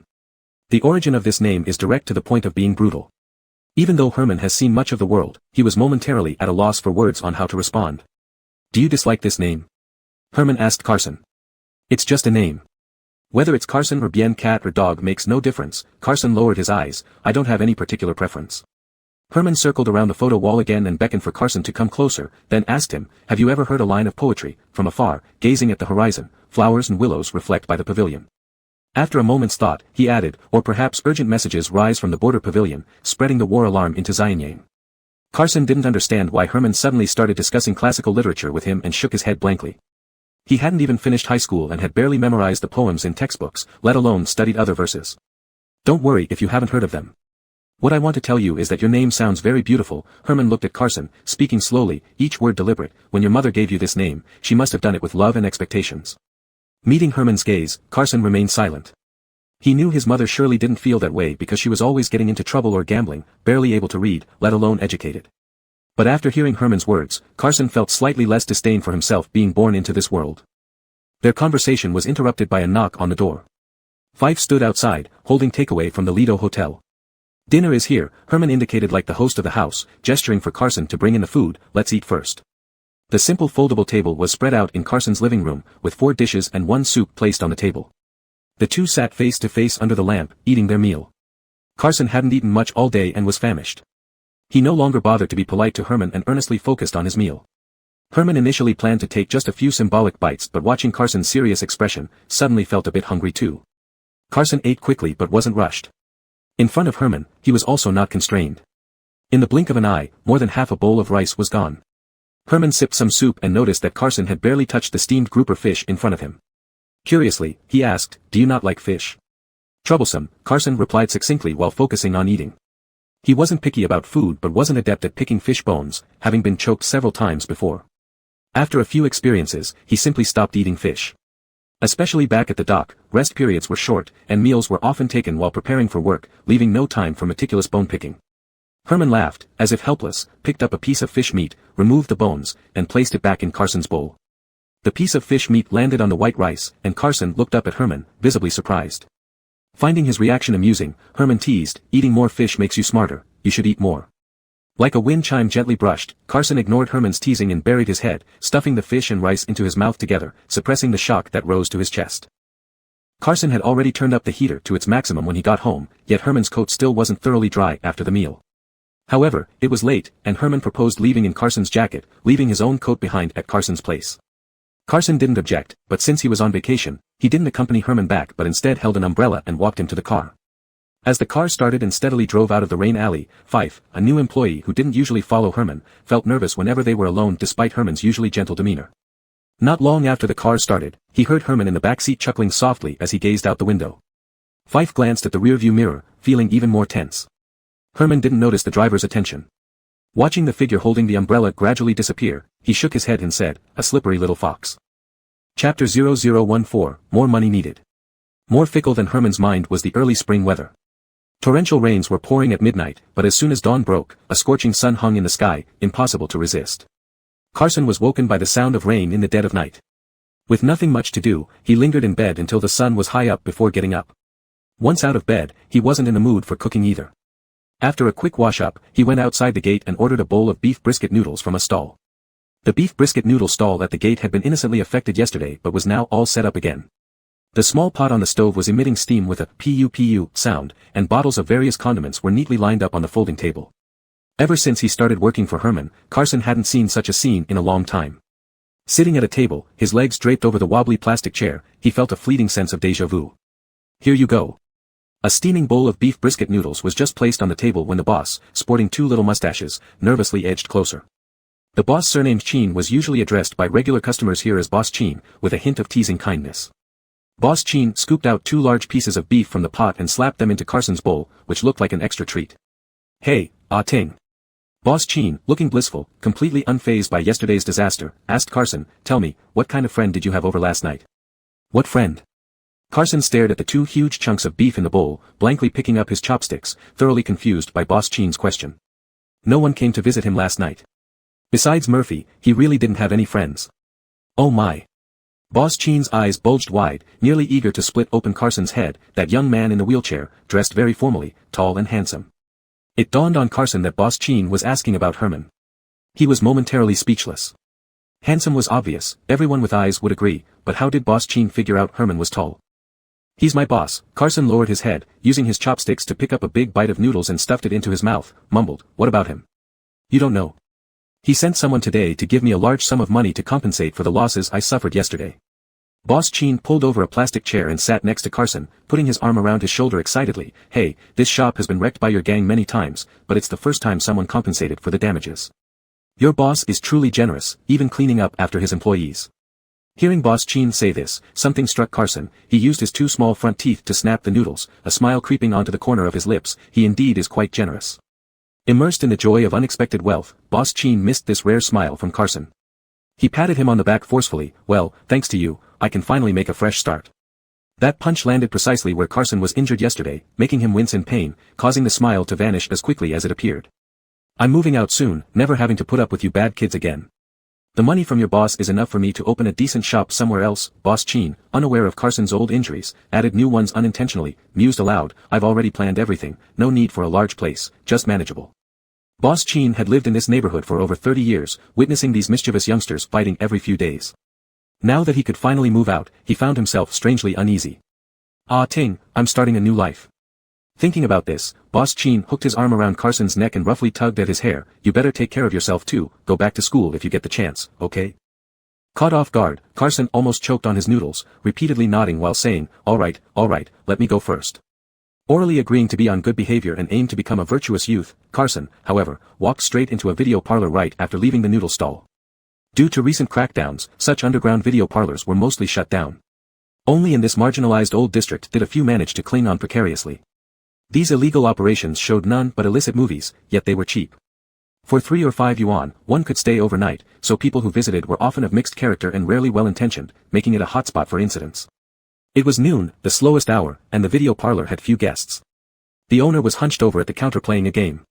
When Carson came in, the owner merely raised an eyebrow and glanced at him, asking indifferently, what do you want to watch? Carson looked up at the film list on the whiteboard and mentioned a name. Well, he's not old, but his taste is pretty heavy. But the boss didn't say much. He had seen plenty of young people like this. It was normal for teenage boys looking for some excitement during puberty. He paused his game and swiftly collected the money, printed a ticket, pointed Carson in the right direction, then returned to his intense gaming session. Carson took the handwritten movie ticket from the boss and swaggered into the screening room. As soon as he lifted the curtain, he saw a couple walk out with disdainful expressions, cursing under their breath. What an idiot, what terrible manners. Indeed, it's as if he owns the place. The young man noticed Carson bending down to enter and kindly warned him, brother, I advise you to change the movie. There's a psycho inside. Hearing this, Carson turned his head toward the direction the couple had come from and saw a person sitting in the middle of the screening room. This person indeed lacked decorum. They occupied several seats, had taken off their shoes, and placed their feet on the backrest of the seat in front, almost reaching the sky. Carson wasn't deterred by the scene before him. He dropped the curtain, came to the row behind that person, lowered the seat back, and lit a cigarette leisurely. A crimson point of light appeared in the dim screening room, and wisps of blue smoke quickly spread, revealing the dust particles in the air illuminated by the screen's brightness. Carson lit the cigarette but didn't take a puff, just held it between his fingers, waiting quietly for the movie to start. About 5 minutes later, the movie began. The one he chose indeed had something good. Just as half of the cigarette had burned, there came an intense love scene. As the two main characters on the screen were engaged in a heated battle, the man sitting in front of him spoke without turning around, his voice calm. Is this the batch of cigarettes that came in last time? Yeah, Carson responded vaguely, knocking out a cigarette from the pack, flicking it lightly with his thumb and forefinger, sending it right onto the front person's shirt. Carson put away the cigarette pack and extinguished the half-smoked cigarette in his hand, saying, they were shipped in from the US via sea freight, quite a lot, divided into several batches to leave the port city. The man picked up the cigarette Carson flicked over, sniffed it near his nose, and chuckled, wow, even a commemorative edition. This haul will make a good amount of money. As he said this, he stuck the cigarette on the greasy armrest and asked, why didn't you come last night? I waited for you until midnight. Carson's eyes flashed, Herman showed up suddenly. The man hadn't expected such an answer and raised his eyebrows curiously, oh. What did he come here for? Yesterday, he had people follow me all day, Carson said flatly, then for some reason, he came over himself. It seems that even though you got injured for him and spent half a month in the holding facility, he still doesn't trust you, the figure in front shook his head. All that effort went to waste. Getting him to trust someone isn't easy, Carson admitted, neither surprised nor discouraged, it takes time. He knew that to gain Herman's trust, he needed to employ more methods. For instance, yesterday, he used Herman's visit as an opportunity to share some of his own stories, aiming to win Herman's sympathy. Not that his stories were false, but Carson had always been emotionally distant and not inclined to share. If it weren't necessary, he wouldn't bring these matters up with Herman. Unaware of this detail, the man sighed deeply, shaking his head loosely, looks like you still have a lot of work to do. The road ahead is long and winding. Carson most detested his pretentious mannerisms. Mimicking a line from the movie, he added a touch of sarcasm, Roger that, Sir Chin. This man was named Ignatius. His identity was a customs officer and also Carson's handler. He had approached Carson, convinced him to be his informant, infiltrating the 4Cs group. They usually communicated via text messages. Today, Carson met him not only to report new intelligence but also to verify the incident involving the convoy being checked on Zijin Mountain Bridge. So he kicked the back of the seat and asked, was it you who reported about Herman smuggling cigarettes out of the island last time? How could I be that stupid? Ignatius retracted his long legs, almost bouncing up from his seat as he immediately rebutted, trying to take down the 4C's group with just a few truckloads of smuggled cigarettes won't work. Investigating that batch would only alert them and accomplish nothing. The smuggling activities of the 4C's group were rampant, but to avoid risks, the entire group didn't have a single import-export license. One of their smuggling methods was to collaborate with companies that had import-export qualifications. All import-export procedures were handled under the names of these cooperative trade companies, while the 4C's group provided smuggling channels to transport goods back to Harbor City. Over time, the 4C's group built an extensive smuggling network. Anyone wanting to conduct smuggling in Harbor City had to first pay respects to the 4C's group's dock and couldn't operate privately. Thus, every individual in this profit chain not only maintained the interests of the 4C's group but also ensured its safety. If that shipment of cigarettes had been intercepted, they would have only traced it back to the trading company importing the goods, leaving the 4C's group untouched. This was why the 4C's group had managed to evade justice for so long. There was never direct evidence proving their illegal activities. And what good would arresting Herman do? Ignatius added. Everyone knows he only handles legitimate business for the 4C's group. Even if you arrest him, you probably won't find anything and will end up in legal trouble. Carson fell into deep thought. Since the issue wasn't on his end, was the previous inspection at Zhejiang Mountain Bridge merely a coincidence, or was there someone else leaking information? This time, I brought you here because I have another important task for you. Seeing Carson silent, Ignatius reached into the inner pocket of his down jacket, rummaging through it for quite some time before finally pulling out a colorful booklet and handing it to Carson. Good stuff, take a look. It was a pornographic magazine. On the cover, a sensuous woman posed provocatively, dressed in barely their clothing, batting her eyes flirtatiously at Carson. While inwardly criticizing Ignatius's poor taste, Carson flipped through the magazine. Among the numerous adult illustrations, he came across a half-body photo of a man. The man in the photo wasn't particularly handsome. He had a square face, bushy eyebrows, and a scar on his cheek, looking like someone who had blood on his hands. This face stood out starkly among the glamorous models, ruining the scene and turning one's stomach. However, Carson ignored the beautiful models and scrutinized the man's photo closely. Who is this person? He felt oddly familiar with this man. I need you to help me investigate this person, Ignatius said indifferently. His name is Yusef, and he's the boss of Suyo Trade Company. Mentioning Suyo Trade Company made Carson realize something. This company primarily dealt with import-export business, though it wasn't part of the 4C's group, it was one of their main partners. At Hunt's birthday party, Carson had met this man before. Do you plan to start with him? Carson asked, looking at the man's photo. His guess wasn't without reason. Taking down Yusef would be like cutting off one finger of the 4C's group. Ignatius laughed. It's not that easy. Then he changed the subject, but recently, we made a new discovery. A female internet celebrity named Louise went missing half a month ago. She hasn't been seen alive or dead. Louise was Yusef's girlfriend. We suspect she's already dead, and her body might be hidden on Yusef's cruise ship. But we have no evidence to search the ship. Ignatius's tone became serious. Next month, Yusef will host a wedding on his cruise ship, and Herman is invited. If you get a chance to board the ship, please keep an eye on the situation and see if you can find any clues. Yusef owned a tourism company operating cruise tours. He especially liked the Diamond Fantasy cruise ship and spent 3 consecutive months on it each year. After Louise's disappearance, the police noticed Yusef frequently visiting this cruise ship. Carson understood. If the smuggling route couldn't be investigated directly, changing direction might be a viable option. Capturing Yusef would sever his smuggling line. This isn't within my job scope. Carson didn't agree immediately, instead slapping the magazine onto the man's back. We agreed that I'd only approach Herman to use him as leverage to uncover evidence of the 4C's group's crimes. He let the end of his sentence rise slightly, rare mischief appearing in his young voice. I need a raise. This was a jest from Carson. The man snatched back the magazine, throwing it at Carson's chest, feigning anger. Are you itching for a beating? He waved his hand, pretending to be generous. There, I'll give you this magazine as your reward. Cheen Boppy, Carson laughed and scolded, picking up the book and putting it away. He stood up. Got it. I'm leaving. Contact me if there's any news. Seeing Carson about to leave, Ignatius finally turned around. At this moment, the screen began to play a romantic scene with the main characters running and playing by the seaside. The blue sea and sky illuminated the screen, casting a bright light on his face that had been hidden in the shadows. He was a young man not yet 30, with a delicate and handsome appearance that belied his rogue behavior.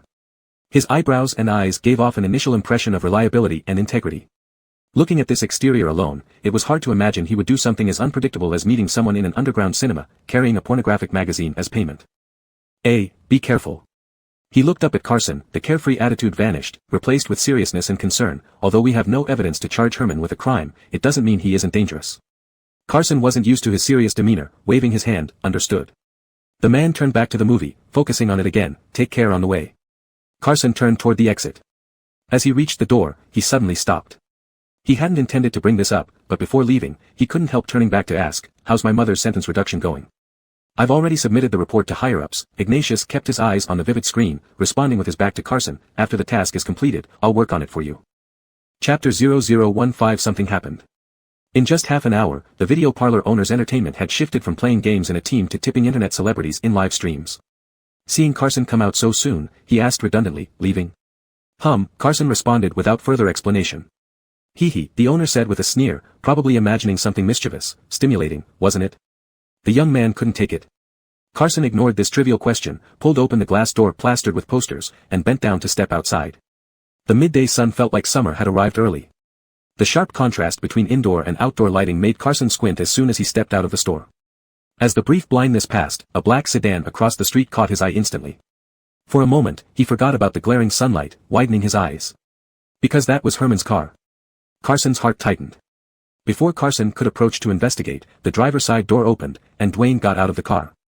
Seeing Dwayne, Carson slightly relaxed but quickly became vigilant again. Because when he entered the video parlor, he confirmed no one was following him. So why was Dwayne here? How long had he been outside, and how did he find him? Many possibilities flashed through Carson's mind, none more optimistic than the others. But he showed no expression on his face, turned the glass door behind him, and crossed the street. "Brother Sean." He approached Dwayne, asking with a puzzled look, "What are you doing here?" "I came to find you. Boss Gene asked me to return your coat and pick up his clothes," Dwayne said, raising a paper bag in his hand. His gaze scanned the explicit posters on the opposite door, then quickly retracted, "You weren't home, so I asked around. Someone saw you come here." It's rare to have a day off. Being seen by colleagues at a small video parlor didn't embarrass Carson. Noticing Dwayne's glance, he acted as if it were normal, saying calmly, "Interested, Brother Sean? Let me invite you." Dwayne laughed hurriedly, "No need for that. I have other things to do later. I'll just get the clothes and leave." If Herman knew he and Carson watched pornographic films together, Dwayne knew he would be in big trouble. Screech, while they were talking on this side of the road, an irritating sound of opening the door came from behind them. The old glass door of the video parlor was opened again, and a tall, slim man came out, bending low as he joked with the owner. This person was Ignatius. Noticing a car parked outside, Ignatius glanced over, and Dwayne's attention was immediately drawn to him. A warning bell rang in Carson's mind. He took a step to the side quietly, blocking Dwayne's view, and said to him, "The clothes are still at home. Brother Sean, can you give me a ride?" "Sure," Dwayne replied without suspicion, withdrew his gaze, and said to Carson, "Get in the car." Coming to pick up Boss Jin's clothes might be an excuse from Dwayne. In any case, Dwayne didn't stay long. After getting the clothes, he left, reminding Carson not to forget work the day after tomorrow before departing. The short vacation flew by, and after returning from his break, Carson resumed work promptly. In the following days, Herman maintained a regular schedule, going to and from work, regularly inspecting each company under the group, occasionally attending social events, maintaining his public image as an ordinary businessman. 2 weeks later, the invitation to Gus's wedding was delivered to Herman's secretary right on time. As the secretary knocked and entered, Carson was sorting documents for Herman at his desk. Capitalists indeed behaved similarly, assigning every task possible to available staff. Although these tasks belonged to the secretary, since Carson had nothing to do every day, Herman kept him busy at the office with these miscellaneous duties. In the office, the secretary read aloud the text of the invitation. "Mr. Gus and Miss Serenity's wedding will be held next month on the 3rd aboard the Diamond Fantasy. We sincerely invite." While organizing the files, Carson's mind wandered to the invitation letter, and his hands slowed involuntarily. Herman noticed Carson's distraction, moved his gaze from the computer screen, and caught him staring at the invitation letter on the table. "Do you really want to go on a cruise?" Herman asked him. Carson, of course, wanted to, but he couldn't show it. Shaking off his thoughts, he replied quickly, "No." Herman continued to look at him, as if he had seen through his thoughts, with a smile that was neither here nor there, making no confirmation. Seeing the situation, the secretary immediately said, "Mr. Gene, shall I decline it then?" "Not in a hurry, leave the invitation first." Herman did not give a definitive answer, "I'll reply later." Given Herman's attitude, he probably wouldn't go. He was a person who seemed warm but was actually aloof and usually didn't like to join such gatherings. And Jiang Shutsao wasn't important enough for Herman to have to give him face. Jiang Shutsao himself probably understood this point. Delivering the invitation to Herman was merely out of politeness, just going through the motions. But whatever it was, Carson must find an opportunity to board that cruise ship. With matters weighing on his mind, Carson became even quieter, focusing on work for a long time. This day, after work, he didn't return home with Herman. Before leaving the company, Herman received a call, then suddenly called him over, telling him to deliver something to Hunt's house without any explanation. Carson would not miss any chance to meet Hunt. Without thinking twice, he took what Herman wanted delivered and drove there immediately. Traffic was smooth tonight, everything went well, and upon arriving at the Jiang family residence, Quinny even invited him to stay for dinner. However, when he left Hunt's house and returned home, as soon as he pushed open his bedroom door, he felt something was off. Initially, it was just a gut feeling. Carson couldn't pinpoint the problem. Not until he closed the door behind him and carefully surveyed the room did he understand where the oddness came from. The arrangement of things in the room was different from how they were when he left earlier. Pillows on the bed were turned around, the quilt at the foot of the bed was lifted slightly, the desk lamp moved back by 5 centimeters. There were many other subtle changes, but despite their subtlety, Carson noticed someone had been in his room today. Uncertain if cameras had been installed, Carson pretended to notice nothing, moving further inside without showing any emotion. Once in the closet, he started to take off his jacket, as if preparing for a shower. Taking advantage of fetching clothes, Carson opened his wardrobe, found his travel bag, and upon pulling the zipper, confirmed that his luggage had also been tampered with. Because a thread he deliberately placed in the zipper seam was now missing. Before Carson could check if the contents of the bag were still there, a series of urgent knocks abruptly rang out on the wooden door. Stopping his actions, Carson listened for a moment, then turned to open the door. Standing in the hallway was Cavanhead. As soon as the door opened, he loomed outside like a large cannon, looking down at Carson and saying imperiously, "Carson, Mr. Jean asks you to come."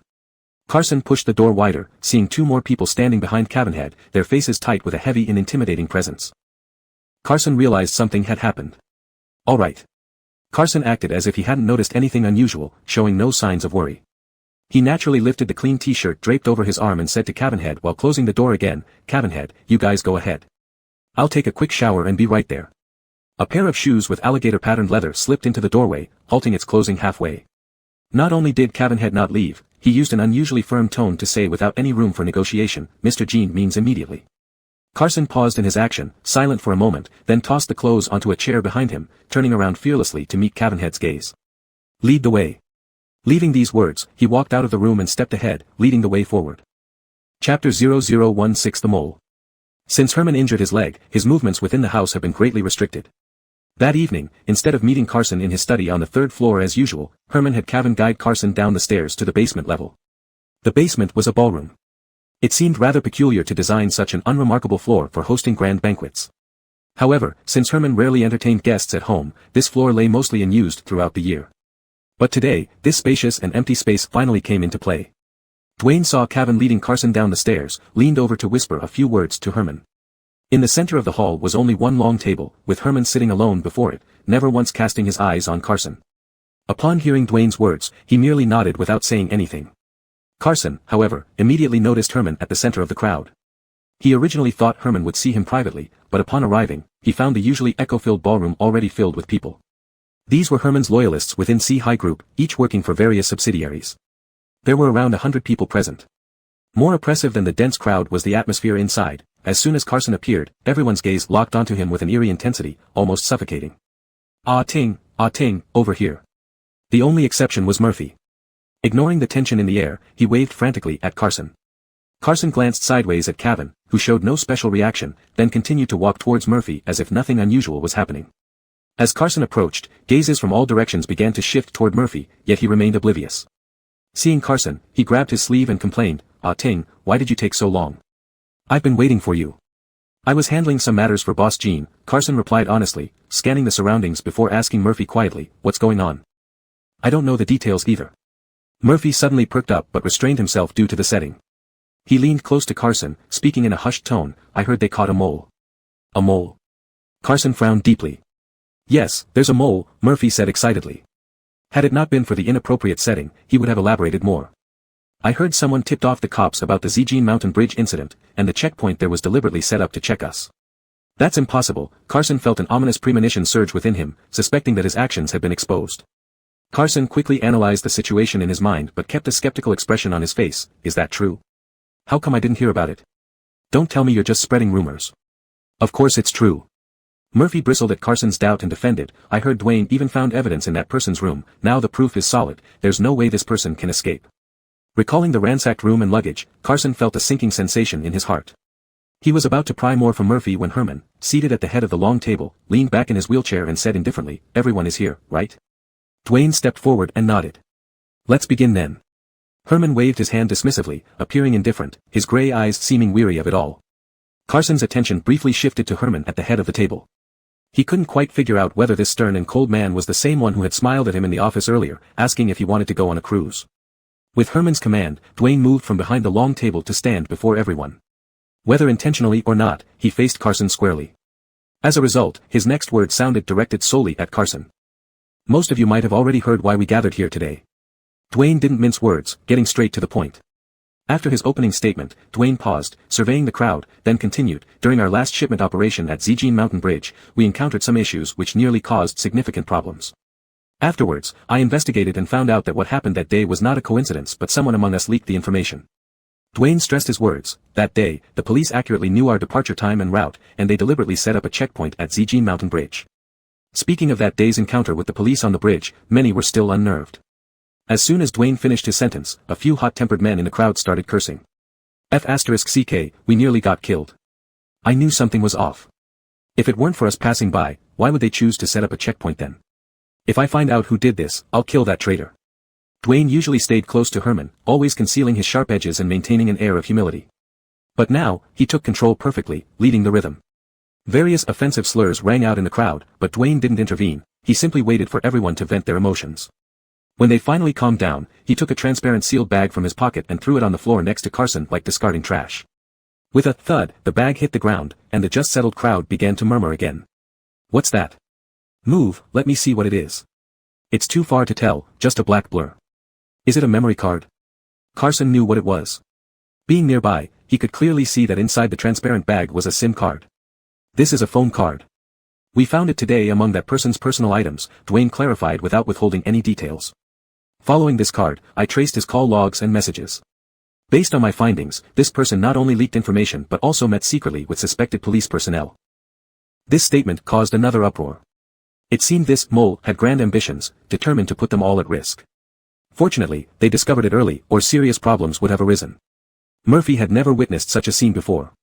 Besides shock, he felt an undercurrent of excitement. His mouth, which normally wouldn't stop chattering, gaped wide enough to fit 2 eggs. On the contrary, Carson remained composed. His face betrayed no emotion, not even a flicker. Internally, however, Carson's heart churned like turbulent waters.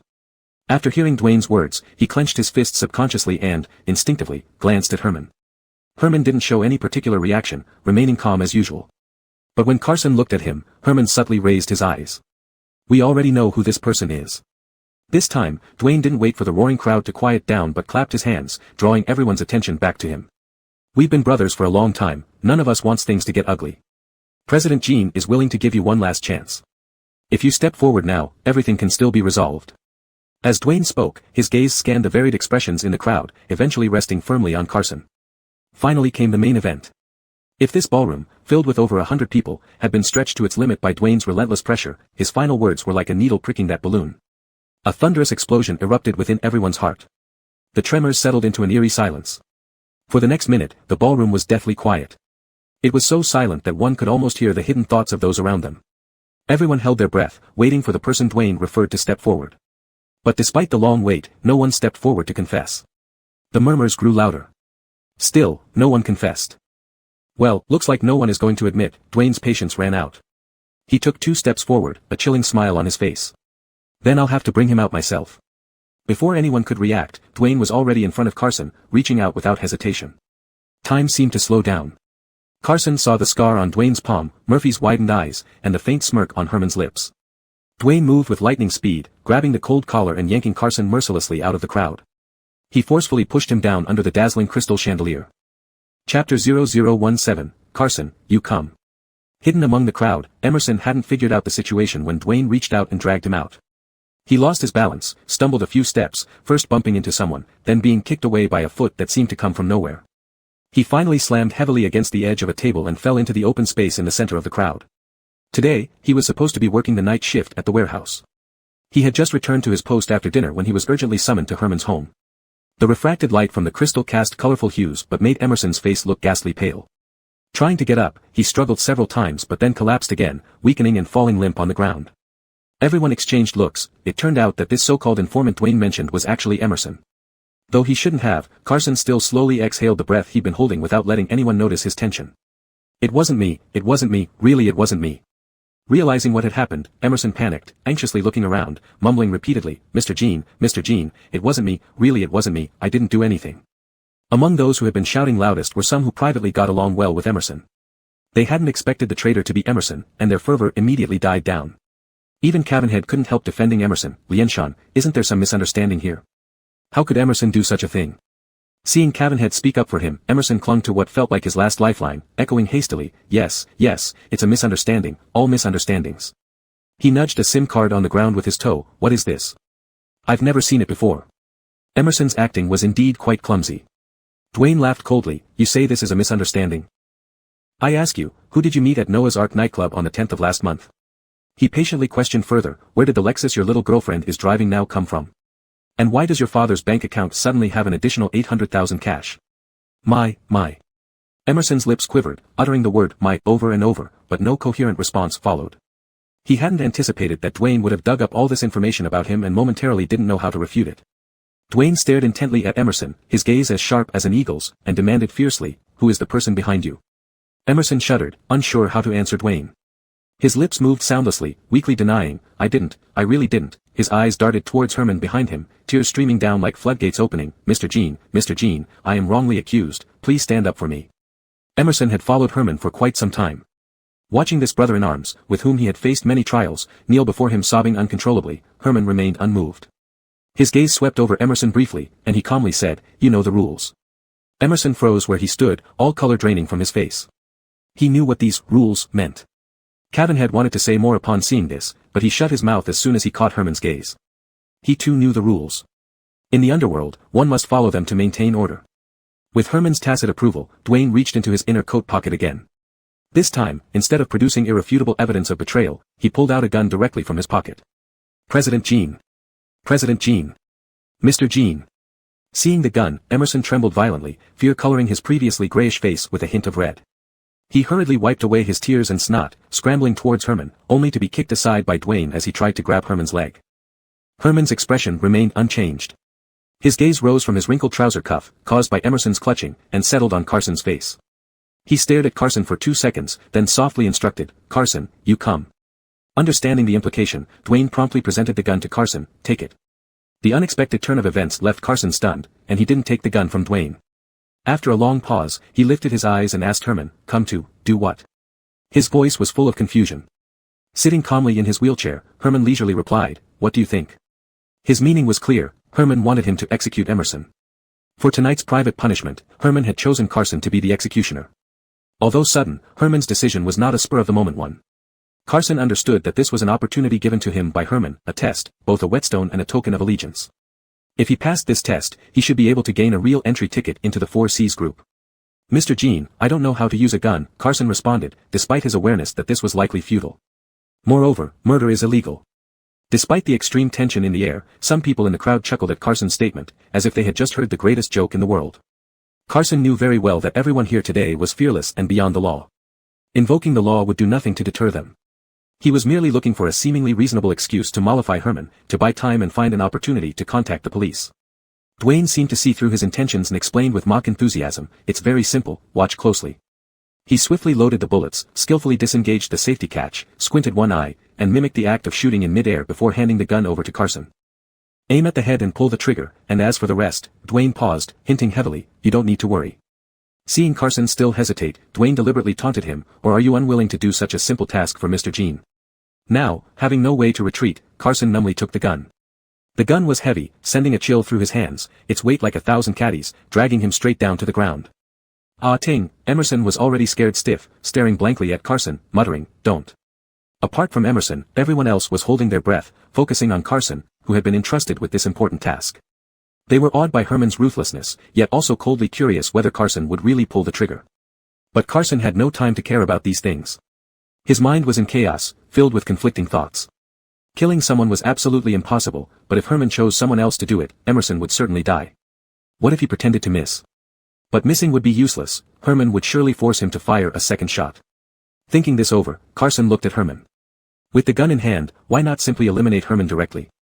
However, unless it was absolutely necessary, he shouldn't do it. Not only would it expose his identity and lead to mission failure, but neither he nor Emerson, or even Murphy, would survive this place. After a fierce internal struggle, Carson chose to show weakness. "Sorry, President Jean." Carson stumbled forward as if drained of energy, then his legs gave way, and he knelt half down. His back was drenched in sweat, his hands shaking so badly that he could no longer hold the gun. The gun had slipped out of his grasp unnoticed. Carson lowered his head, burying his face in his palms, exposing only a small part of his features through the gaps between his fingers. While his expression was unclear, it was evident that his voice carried sobs. "I'm scared, I can't do it, sorry." This was the first time Carson had shown weakness in front of anyone, especially under everyone's watchful eyes. "Let it be." Cavanhead, who usually saw Carson acting boldly and arrogantly, felt a bit sorry seeing him like this. He's still young, it's too much to ask of him. But Herman's heart was as hard as stone. He neither agreed nor disagreed with Cavanhead's suggestion, merely sitting in his seat, emotionlessly calling Carson's name. "Carson." Carson lifted his head at the call, his eyes damp, nose red, as if he had just been crying. Such a sight from Carson was rare, indicating that Herman's task indeed pushed him to the limit. "Do you know," Herman said, while rolling his wheelchair around the long table, bending down to pick up the gun from the floor, examining it carefully. "If you don't hold the weapon yourself." Before he finished speaking, Herman's gaze flashed, and he raised the pistol, pressing it against Carson's temple. "Next time, the one being pointed at will be you." Herman's expression was gentle, his tone soft, but his eyes blazed with lethal intent. It seemed like he was about to shoot a hole through Carson's head. The sense of death drawing near was too real. A drop of sweat slid down Carson's forehead as he stared at the two black shadows on the ground, unmoving. "President Jean." "Mr. Jean." "No." Seeing Herman point the gun at Carson, Murphy and Cavanhead turned pale with fright, instantly panicking. Murphy rushed forward in one swift move, trying to shield Carson with his body. However, at this moment, Herman had already casually retrieved the gun. He swiveled his wheelchair and, from behind, lifted Carson's hand, once again handing the gun back to him. "Hold the gun steady, raise your hand, shift your center of gravity forward, and aim at the target." Herman circled around Carson's shoulder from behind, guiding his movements as he held the gun, facing the target together. "I'll count down from 3, then pull the trigger." Herman did not give Carson another chance to refuse, immediately starting the countdown. 3. Herman's voice was low but like a bolt of thunder in his ear. In Carson's short life, there were few moments like this. His first instinct was to throw the gun away, but Herman tightly gripped his wrist, making it impossible for him to move. 2. Herman's breath drew closer, leaving no room for doubt. Carson was forced to look forward, seeing his own panicked reflection in Emerson's dilated pupils. Carson secretly made up his mind. Now that things had come to this, he could only burn his boats and fight with his back against the wall, taking the initiative by holding Herman hostage. 1. Just as Carson was secretly gathering his strength and turning the gun, Herman was one step ahead, grabbing his hand and pulling the trigger. Chapter 0018 The Reckoning. Click. A crisp sound, the bullet chambering out of a gun, as light as a button falling, landing in the silent ballroom. Why did it sound so different from what I imagined? After pulling the trigger, there was no bullet, no smoke, no recoil. Nothing happened. The only person who didn't feel surprised was Herman. He released Carson's hand and took 2 steps back on his own initiative. With no support, Carson's arm dropped slightly, trembling somewhat. Only Carson knew that this tremor was real. Carson calmed his breathing as quickly as he could, lifted the gun to inspect it carefully for a few seconds, then turned sharply towards Herman. Seeing a trace of cunning smile in Herman's eyes, he finally confirmed there were no bullets in the gun. Emersongu had not realized he had narrowly escaped a catastrophe. Despite remaining unscathed physically, his spirit was utterly crushed. A wet patch slowly spread from between his denim jeans, gradually dripping onto the floor, soon pooling into a small puddle on the marble. "It's Dewey. He sent me here. Don't kill me." Emersongu closed his eyes tightly, hands clasped around his head, but sticking out, ignoring the foul-smelling urine spreading on the floor, huddling like an ostrich burying its head in the sand. "He gave me money, a lot of money. I owed many gambling debts in Macau. Temporarily clouded by greed, I agreed to help him. But I really didn't contact the police, General Jean, please believe me. I have nothing to do with them, I just told everything I knew to Dewey." Hearing what Emersongu said, Dwayne suddenly remembered something. "The last time." He paused, feeling his throat choke dry. "When you, General Jean, were attacked and pushed off the cliff in a car crash, was it related to him?"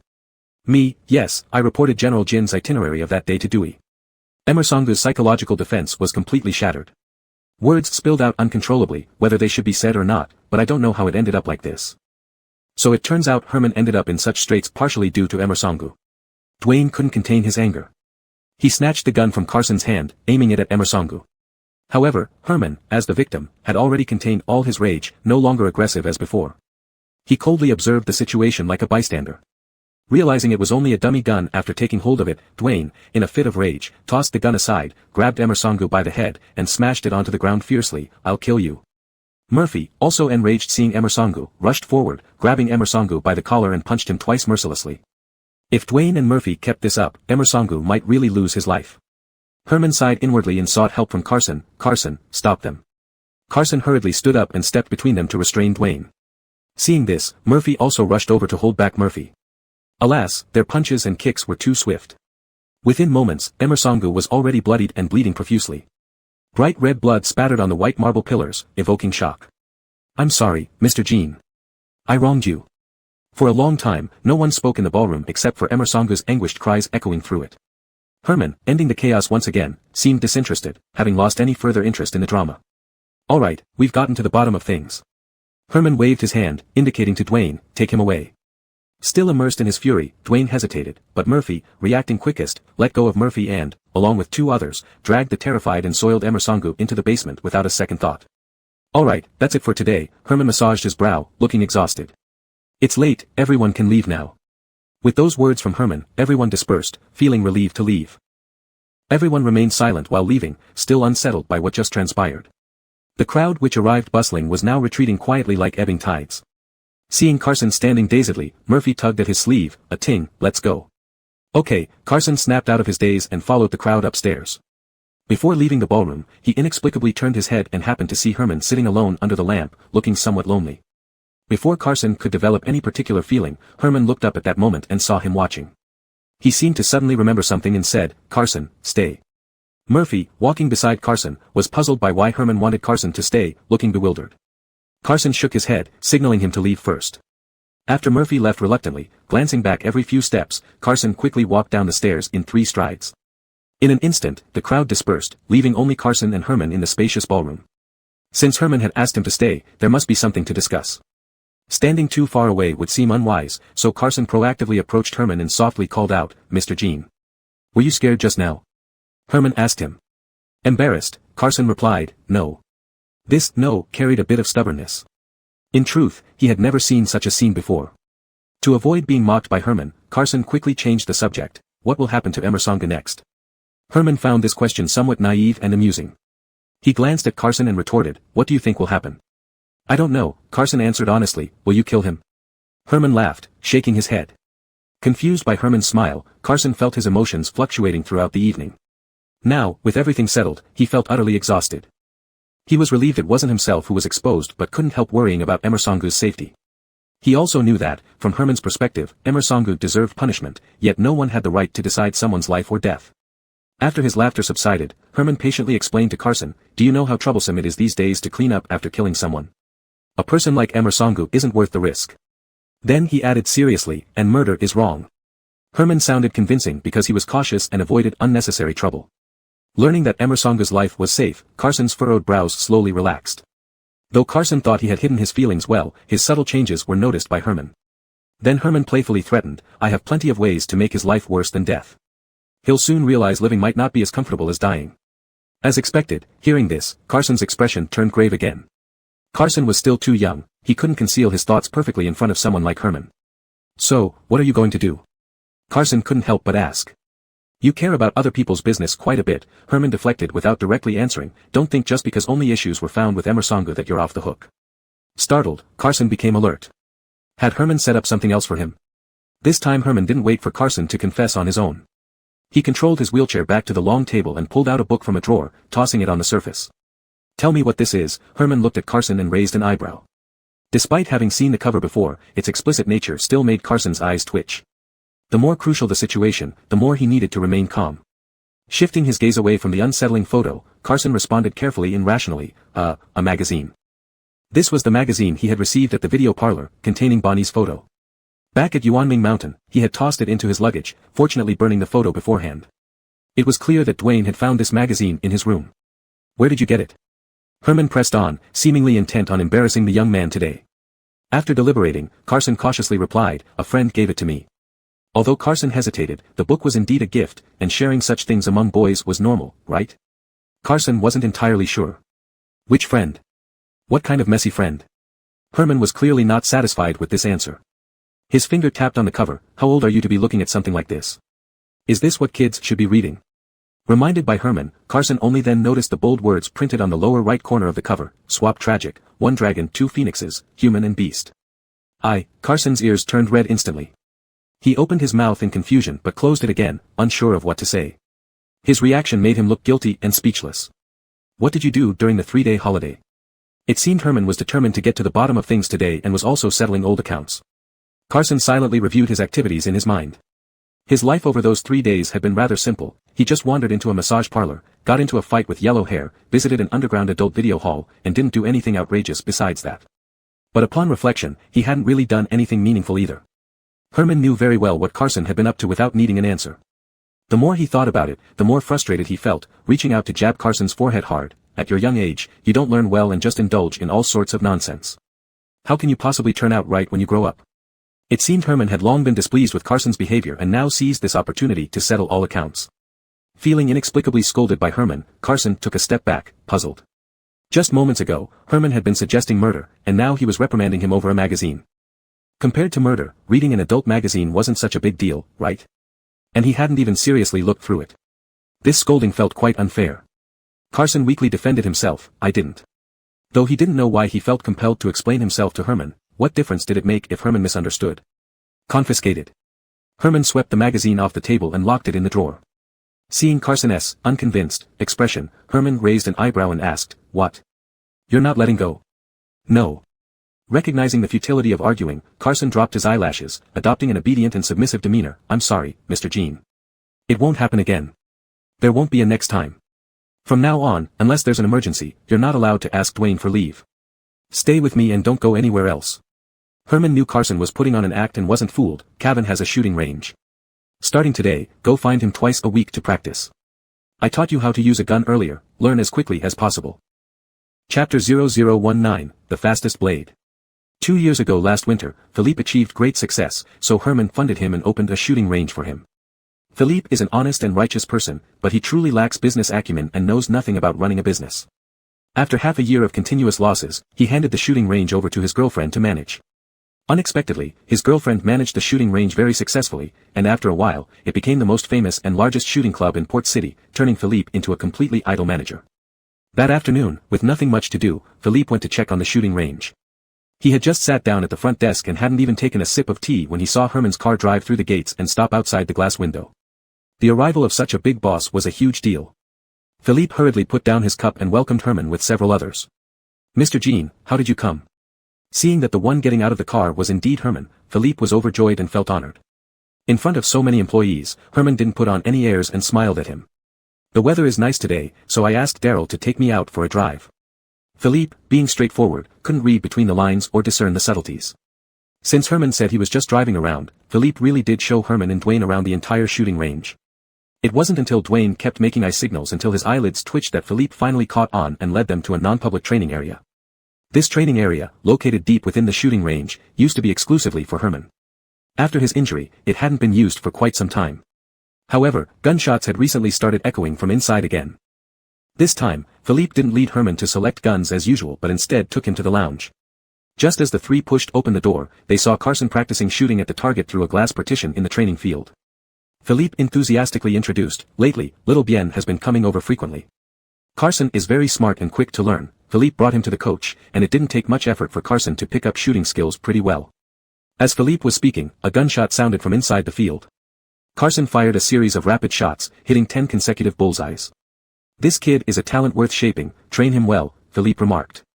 Perhaps with a hint of seeking credit, he slightly exaggerated and marveled, "Given time, he will surely become your fastest blade." "What use is a fast blade that can accidentally injure its master's hand?" Dwayne scoffed inwardly, rolling his eyes. Philippe felt somewhat guilty recalling how his first reaction when catching a mole was actually suspecting Carson. Hearing Dwayne say this, he instinctively defended Carson. "Little Bien wouldn't do that." "How do you know he won't?" Dwayne retorted, sounding unfriendly. Philippe lost his temper too. "I just know." Herman had remained silent throughout their trivial argument, observing the person on the shooting field with scrutinizing eyes. Seeing the two bicker fruitlessly, their arguments becoming increasingly absurd, Herman finally intervened, cutting them off. "Why are you fighting?" Herman ended the topic with a cold remark, "A blade that hurts its master should simply be discarded." This conversation in the lounge naturally didn't reach Carson's ears. After the training session, Carson, like usual, intended to ask the coach for extra practice. But the coach gestured from afar, signaling him to look behind him. Only then did Carson notice Herman's presence. He promptly removed his headphones, put down his gun, walked out of the training field, and greeted Herman respectfully, "Mr. Jean. You've done well." It was clear that Herman was pleased with Carson's performance. He mentioned proactively, "Suspend this week's training and accompany me to Gus's wedding." Carson was surprised internally, unsure why Herman would suddenly think of this. He certainly needed to find an opportunity to board Gus's ship, and he had planned to find another way. Unexpectedly, Herman volunteered to take him. Probably reading "What madness is Herman up to" written all over Carson's face, Herman deliberately spoke in all seriousness to counteract, who was it who was eagerly looking forward to going, nearly crying with impatience. Philippe burst into laughter, not expecting that the usually stern-faced Carson had this side. Teasing him, he said, "Little Bien, I noticed during the Emerson incident that you cry easily." Carson couldn't refute it, feeling Herman was twisting the facts and spreading lies. But if he could find a way to board Gus's cruise ship, it would certainly be advantageous. Thus, he swallowed his pride and stiffly said, "Thank you, Mr. Jean." After that day's training, Carson returned with Herman's car. On the way home, he still couldn't figure out the underlying reasons. In truth, he found it difficult to grasp Herman's temperament. One moment he was as gentle as a breeze, and the next, he revealed a deadly intent. His kindness and ruthlessness seemed like mere illusions. During this period, Carson had indirectly inquired several times about how Herman ultimately dealt with Emerson. Herman never gave a straightforward answer. Only when he grew tired of Carson's persistent questioning did he vaguely say, "Do you think letting him live is a good thing? There are far worse things than death." Although not particularly encouraging words, it hinted that Emerson wasn't killed outright. However, Carson and Herman held different views on life and death. Thinking of this, Carson turned to look at the retreating streets outside the car window. The dim yellow streetlights cast a low, somber light over his eyes. He believed that as long as one lived, there was always some hope. A week later, Gus's wedding took place as scheduled. On the day of the wedding, Herman brought Carson along, accompanied by another person, Murphy. Port City isn't entirely an island. Besides the main island, it has 3 districts on the mainland, covering a total area of 11,000 square kilometers, all under its jurisdiction. The U River flows eastward, crossing through these 3 districts of Port City, before flowing into the sea with great force. This 2-day and 1-night cruise wedding started from a ferry dock on the U River. "Wow, what a big ship," exclaimed Murphy, who just got off the car, marveling at the sight as if he had never seen anything like it before. The cruise ship in front of them weighed 17,000 tons, could accommodate 600 passengers, and had 7 decks. Though it wasn't impressive compared to international cruise ships, to Murphy, it was an unimaginably massive vessel. 1, 2, 3. Ah ting, look, it's 7 stories tall. Murphy was full of energy, eagerly looking around even before boarding, wishing he had more eyes to take everything in. Carson had no time to admire the ship at the moment. He first lowered the wheelchair from the rear compartment, then helped Herman out of the seat and assisted him onto the wheelchair. Seeing this, Murphy hurriedly came over to help. Because Herman needed to carry the wheelchair regularly, his car was specially modified. When the rear compartment was lowered, it drew many curious glances. Carson didn't let those gazes linger on Herman for too long.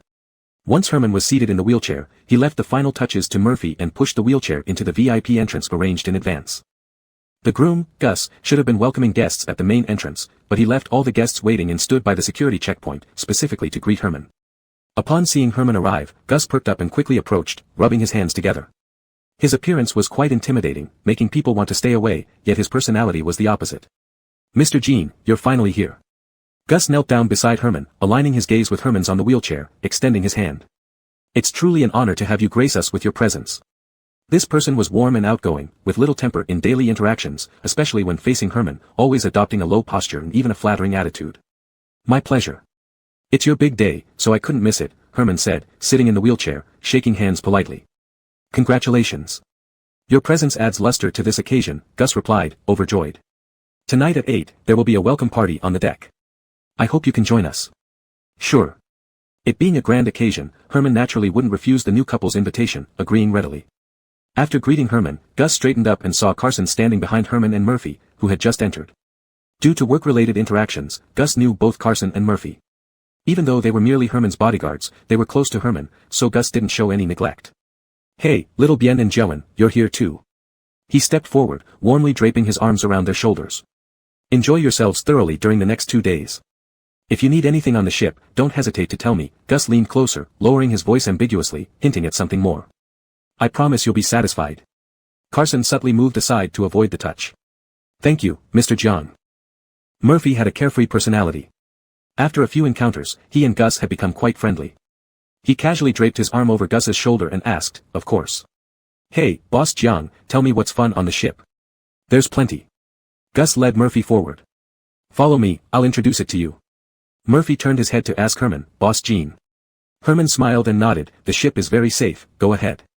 With Herman's permission, Murphy happily followed Gus. Herman also let Carson find some fun on his own but did not join Murphy, he stayed right by Herman. Unbeknownst to Carson, Herman could see through his calm exterior and realized he was quite interested in the large ship. After boarding, instead of heading straight to their room, Herman kindly took Carson on a tour of the cruise ship, explaining as they walked. Gus's ship is called the Diamond Fantasy. Among inland river cruises, the Diamond Fantasy was considered top-tier luxurious. The second to sixth floors were passenger cabins, while other levels housed restaurants, cinemas, bars, heated swimming pools, and indoor golf courses. Walking around, Carson sometimes felt like he was in a luxurious hotel on land rather than floating on a river. Mr. Jean, did Gus buy this ship? Carson feigned curiosity, observing everything carefully as he walked behind Herman. As they spoke, they passed by a theater on the ship. Carson offered an age-appropriate exclamation of awe, so rich. Herman couldn't help but chuckle, then said, this is a long-term leased cruise ship for their company, not bought. It mainly operates inland tourism routes. He reportedly went out of his way to get ocean approval for the wedding. Herman, unusually patient today, added a few more words, it's not easy to get such approval. It seems Gus really cares about his bride. Carson held some reservations. After all, one of his girlfriends recently was Louise, the missing internet celebrity. Will we go out to see this time? Carson tried to make his voice sound full of anticipation. Yes, Herman replied, but don't get your hopes up. We'll just circle the high seas and come back. There's nothing much to do. A trip to the high seas wasn't meaningless because once there, many restrictions would be lifted, allowing activities normally prohibited. This would add some excitement to the wedding festivities. Despite the arrangements seeming reasonable, Carson's intuition told him that it wasn't that simple. I heard that Boss Jiang has a dedicated suite on this ship. Carson asked Herman again. Yes, it's on the 6th floor and is the largest suite on the entire ship. Realizing Carson's intense interest in Gus and the ship, Herman eyed him suspiciously, why are you asking? What mischief are you planning? Carson didn't understand why Herman misunderstood him so badly and quickly responded, nothing. Gus is dangerous. His true nature is far from what he shows on the surface. Herman looked ahead, seemingly reminding him unintentionally, don't underestimate him when interacting with him. Chapter 20, A Fellow Sufferer. At 8 o'clock in the evening, Gus's welcome party was held punctually on the top deck of the cruise ship. Herman returned to his room to change into formal attire and arrived fashionably late. As soon as he appeared, he predictably replaced the newlyweds as the center of attention. The reason was simple. Firstly, it was due to his identity. Secondly, he had never publicly announced that he would attend the wedding, even Gus himself only knew 10 minutes before he boarded the ship. Thirdly, it was because of the wheelchair he was seated in. Carson stood about 10 meters away from Herman, watching wave after wave of elegantly dressed men and women holding wine glasses approach and greet Herman with pleasantries. His position was well calculated. It allowed him to remain outside earshot of his boss's private conversations while still being able to notice any movements or emergencies immediately. The people surrounding Herman had different intentions. Some wanted to make connections, some sought business opportunities, while others were merely there for entertainment. No matter what their intentions were, Herman handled each interaction gracefully and appropriately. While Herman was the hot spot, there was also an undercurrent around Carson. His appearance was striking, making him stand out no matter the occasion. Tonight was no exception. Since he often accompanied Herman to formal events, Herman had arranged for several suits to be tailored for him. Tonight, he wore a black suit that accentuated his tall, ink bamboo-like figure. The sea breeze tousled his hair, but he paid no heed, remaining detached from the lively scene around him. In contrast, he was more attractive than the elaborately dressed guests in the dance floor. Many admiring gazes hovered around him, but no one dared approach due to Carson's cold and unapproachable demeanor. Unaware of these hungry glances, Carson was completely absorbed in his own thoughts. It was uncertain whether this made him dense or simply too young to notice. With most guests and crew members gathered on the deck, it was a good time to conduct some reconnaissance. Just as he took out his phone to call Murphy, who was God knows where, to take over his shift, a waft of perfume suddenly passed by him, and a tall woman gracefully walked past. Out of politeness, Carson moved slightly towards the railing to give her space. But just as they brushed past each other, the woman's stiletto heel twisted sharply, causing her to lose balance and fall backwards. Watch out! Carson reacted quickly, extending his hand and firmly catching her before she fell. She was a woman in her mid-20s, with short hair brushing her ears and wearing a deep purple satin mini-dress. Due to the chill on the deck, she wore a suit jacket over her dress. Despite almost losing face in public, the woman was not embarrassed. She held on to Carson's arm to steady herself and thanked him. Carson released her arm gently. After regaining her balance, the woman did not leave immediately. She turned to face Carson, her beautiful eyes sparkling mischievously as they scanned him, then she asked with a smile, handsome guy, what's your name? I haven't seen you before. Only then did Carson get a clear look at her. She had sharp features and deep-set eyes, possibly hinting at foreign heritage. I came with Mr. Jean, Carson replied indifferently, taking a step back to maintain a proper distance. Oh. The woman glanced around and indeed spotted Herman among the crowd. Noticing her gaze, Herman nodded and greeted her from afar. I didn't expect Herman to be here, she remarked, her expression showing slight disappointment. What's your relationship with him? I am Mr. Jin's bodyguard, Carson answered frankly, keeping his eyes straight ahead. With such good looks and talents, it's a waste to be Herman's bodyguard, the woman said unabashedly, pulling a business card from her clutch and slipping it into Carson's pocket. If you want to switch jobs, feel free to contact me, she winked playfully before sauntering off.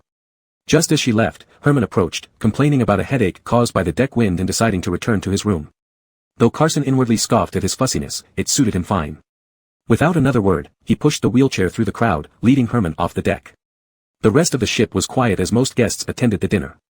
On the way back, Herman suddenly commented, "You seem quite popular." Bien Ting didn't play along, it's all Mr. Jin's reputation. Do you know who she is? Herman asked. Though the question seemed to come out of nowhere, Bien Ting knew exactly whom he was referring to. Recalling the name on the business card, he said, Candace. You should have heard of Horizon International.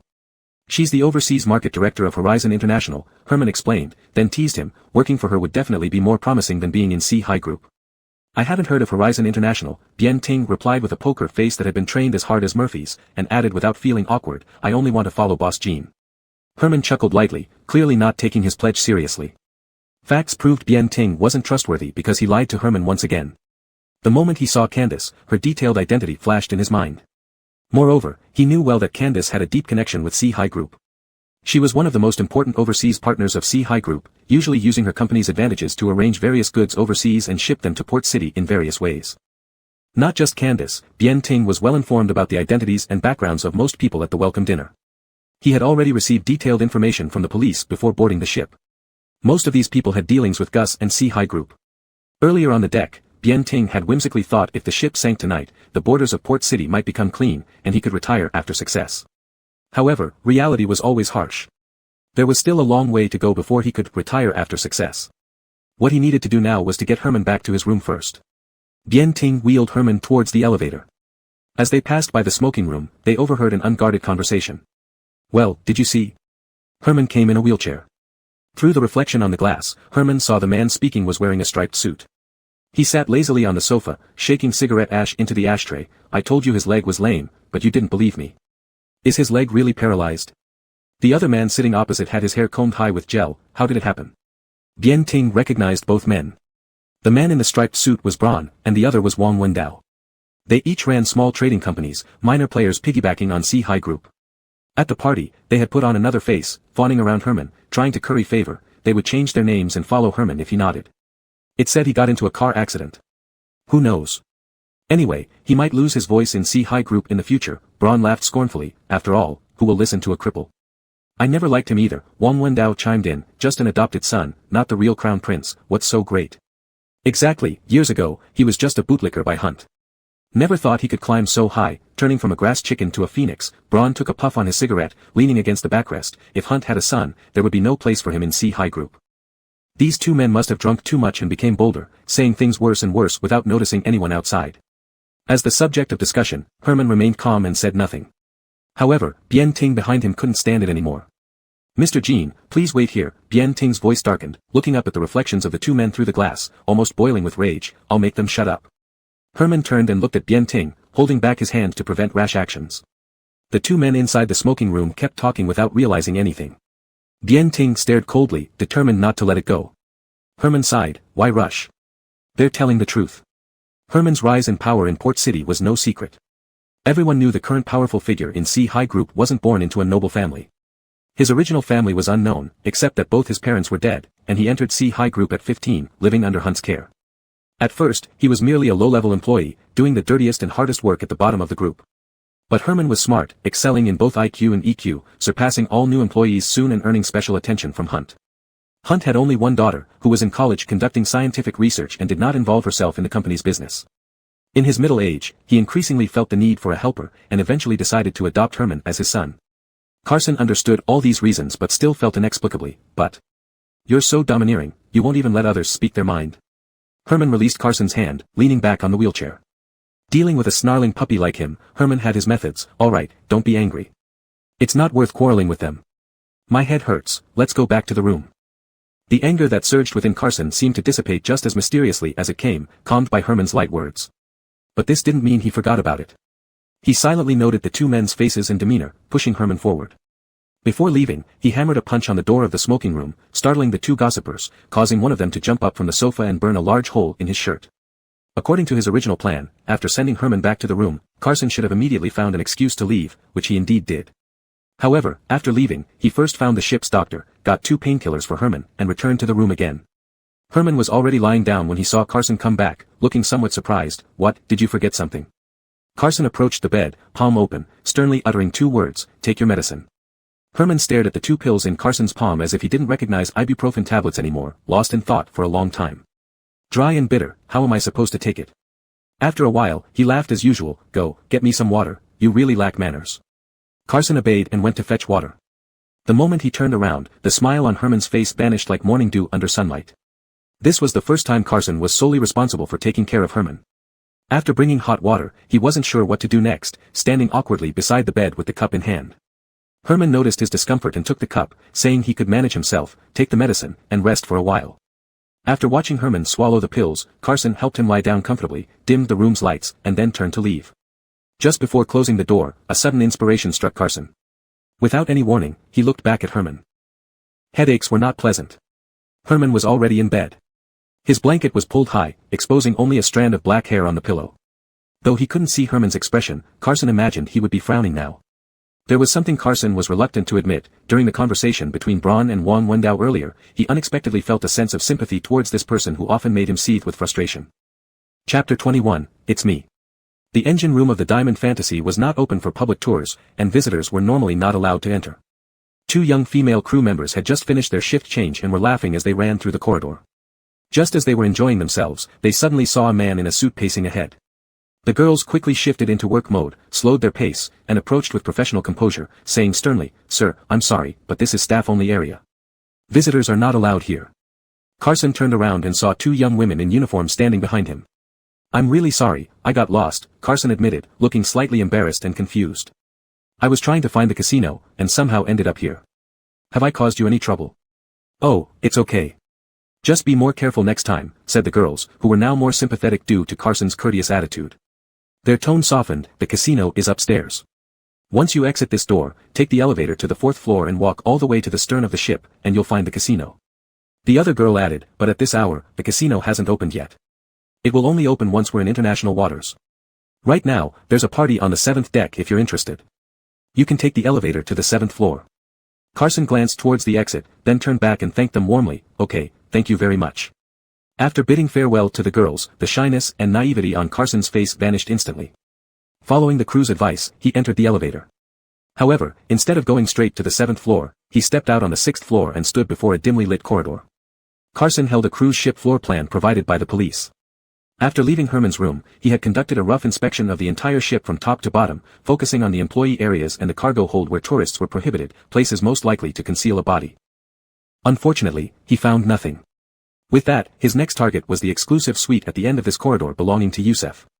However, Carson did not head straight to Yusef's suite. Instead, he stopped in front of another door along the corridor. This room was next to Yusef's suite, room 6077. Carson murmured the room number, reaching into his suit pocket and touching 2 square cards. One card felt slightly softer. It was the business card Candace had recently given him. The other was a room keycard, bearing the same room number as the one hanging on the door before him. Coincidentally, this keycard also belonged to Candace. Obtaining this keycard was not by chance. Earlier, when Carson helped Candace up on the deck, he stealthily slipped it out of her jacket pocket. The police had provided him with a guest room allocation list, so he already knew Candace's room was right next to Yusef's. With the keycard in hand, entering the room was easy. The room was pitch black. Candace hadn't returned yet. Candace was also a key target for the police, but today, Carson wasn't focused on her. He didn't linger long in her room, quietly closing the door behind him and heading straight for the balcony. Every suite on the cruise ship came with a balcony enclosed by glass railings, separated from neighboring balconies by a wall. As the owner of the cruise ship, Yusef's private suite naturally had tighter security. Carson couldn't get his hands on his keycard, but since Candace's room was only separated by a wall, he could reach Yusef's balcony by climbing over. Deciding the plan was feasible, Carson wasted no time. With agile movements, he climbed the railing and swung one leg over. The wind was strong tonight, the cruise ship moving steadily at 20 knots. The icy cold wind whipped against Carson's clothes, making him look like a dark bird perched on the railing, completely hidden in the night. Cheers erupted from the deck above as the party reached its peak. Lifting his head, Carson saw an endless expanse of starry sky above, while beneath him, waves crashed fiercely against the river. If he weren't hanging precariously over the railing, the view would have been romantically breathtaking. Climbing over required immense courage, a single misstep could mean falling silently into the depths below. There was no time for fear. Clinging tightly to the railing, he carefully extended one leg onto the neighboring balcony. Once he steadied himself, he pivoted and leaped, landing safely on the opposite side, reaching outside Yusef's room. Unsurprisingly, Yusef's balcony door was locked. But such a common electronic lock posed no challenge to Carson. Using his tie clip with a specially modified end, he operated the lock for a moment, effortlessly unlocking the door. The glass doors slid open, and the river breeze rushed in, causing the white sheer curtains to dance gracefully. Carson's figure slipped into the room as silently as a ghost. The suite was spacious, comprising one living room, one bedroom, two bathrooms, and an expansive dining area. It was clear that Yusef often stayed here. The room had been decorated and arranged according to his preferences, filled with personal belongings that gave it a lived-in feel. Carson quickly searched the entire suite, but unfortunately, he found nothing valuable despite searching every corner, even pulling out some intimate lingerie from under the bed belonging to one of Yusef's unknown girlfriends. Still, no substantial clues surfaced. Was he going to leave empty-handed again? Carson shut the desk drawer with a cold expression. Or perhaps the police had made a mistake, and Louise's body wasn't on this ship at all. Thinking this, Carson decided to leave before drawing attention, but as he passed the walk-in closet, a row of wardrobe doors caught his eye. The wardrobes had leather facings, which Carson found unremarkable, even somewhat ugly. However, if he knew more about them, he would realize these doors were handcrafted by Italian artisans using saddle leather, each costing a considerable sum. What truly puzzled Carson was the lock on one of the cabinet doors, an odd addition that seemed hastily installed later. Why would someone need to lock a wardrobe? Once again, Carson used his tie clip to pry open the wardrobe door. When the door opened smoothly, what Carson saw made his heart race.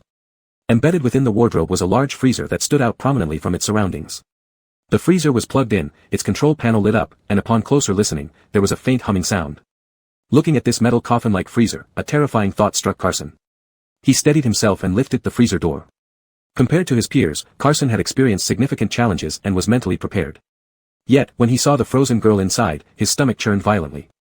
The woman's face was bluish-purple, covered in frost, her body curled in an eerie position, dead for quite some time.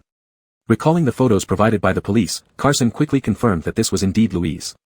The police were right, Louise was indeed dead, and her body was hidden in Yusef's luxurious walk-in closet freezer. Rather than suspecting some bizarre fetish of Yusef, Carson believed that he had moved the body onto the ship because he was being closely watched by the police and couldn't dispose of it elsewhere. He intended to use this cruise as an opportunity to dump the body into international waters. Louise would then vanish completely, leaving no trace. Having confirmed the identity of the deceased, the next step was to secure evidence. Carson took out his phone and meticulously photographed the scene.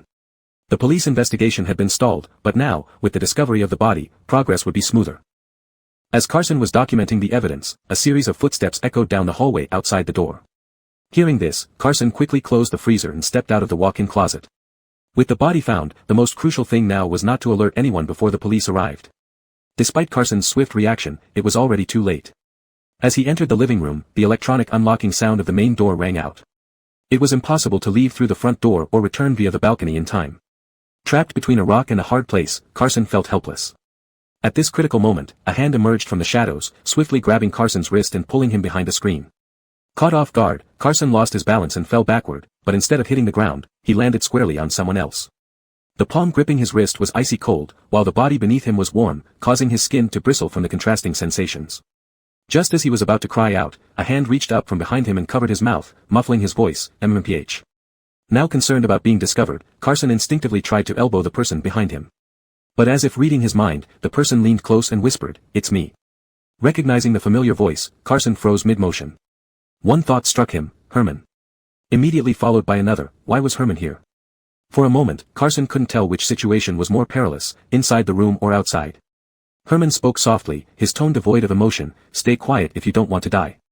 Uncharacteristically compliant, Carson nodded. Herman immediately released his hand. In his short life, Carson had rarely experienced such chaotic moments. He hastily stood up from Herman, secretly relieved that the room was dark, making the situation less awkward. "Aren't you resting because of your headache?" Carson whispered, choosing a preemptive opening line. Could he have been faking it? Before Herman could answer, there was a click, and the door opened. The lights turned on, the warm yellow illumination causing Carson and Herman to stare at each other unexpectedly. In that moment, Carson saw in Herman's eyes a deep chill as if tainted by river water. Chapter 0022 Do you believe me? Fortunately, the chill dissipated quickly. Why are you here again? Herman asked silently through mouth movements. Carson had no answer. Footsteps outside the door became increasingly clear. Herman shifted his attention to the two people entering the room. We'll settle accounts later. From the footsteps, it was easy to distinguish that a man and a woman had entered. The first to push the door open was Yusuf, and following him was not the bride but Candace. The moment Candace stepped into Yusuf's room, she kicked off her heels and lounged on the sofa without any reserve. She snapped her fingers and ordered Yusuf, "Whiskey, please." Yusuf seemed to have a good temper. He didn't feel offended by Candace's manner. He turned towards the bar and soon returned with 2 glasses of whiskey. "You made up this lousy excuse of getting married, inviting me onto your yacht, and actually dared to invite Herman as well," Candace said sarcastically after receiving her glass. She gently swirled the amber liquid inside. "You've got quite the nerve." Despite her casual treatment of Yusuf, it was evident there was no ambiguity between them. "Am I stupid?" Yusuf sat down opposite Candace on the sofa, sounding somewhat aggrieved. "I did invite him, but it was just for show. Who knew he'd really come?" Out of courtesy, Yusuf also invited Artemio and Hunt, but they only sent gifts and did not attend in person. Yusuf originally thought Herman would send him a lavish gift to dismiss him, but unexpectedly, he actually showed up. "I saw him on the deck earlier. It's a shame he's in a wheelchair." Candace took a sip from her glass, showing no signs of sympathy in her expression. She set down her glass and asked Yusuf, "Come on, tell me. You specially called me back from abroad, what do you want?" Yusuf cut to the chase. "I want you to bypass the 4Cs group and work directly with me from now on."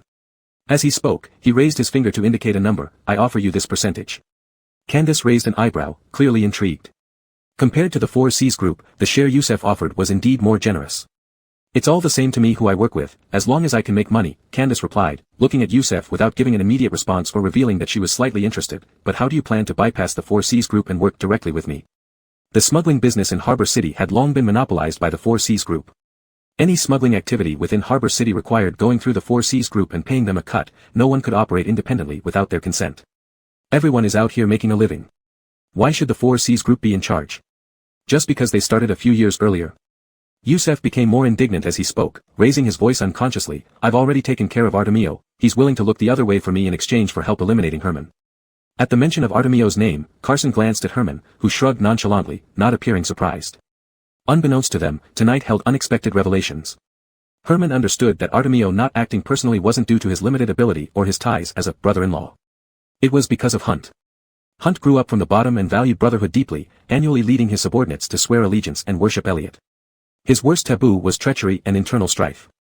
So Artemio chose to have someone else do the dirty work to avoid offending his father-in-law. "It seems you failed." Candace mocked, laughing at Yusuf. Mentioning this, Yusuf felt bitterly resentful. His plan had seemed perfect, with ambushes set up early at the Lido Hotel. Yet, Herman managed to escape unscathed. He got lucky, Yusuf insisted, trying to salvage some dignity, but it wasn't a total failure. At least his legs are ruined, making it harder for him to overstep Artemio. "Isn't tonight a perfect opportunity?" Candace egged him on, smiling wickedly. "Herman is right here on your yacht.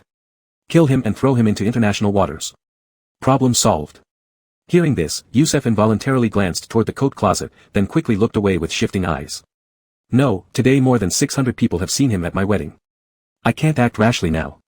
Although he very much wanted to get rid of Herman to pave the way for himself, Yusuf was still rational. "He must die, but absolutely not on my turf. This time, not only do I have to serve him, but I also need to see him safely off the ship."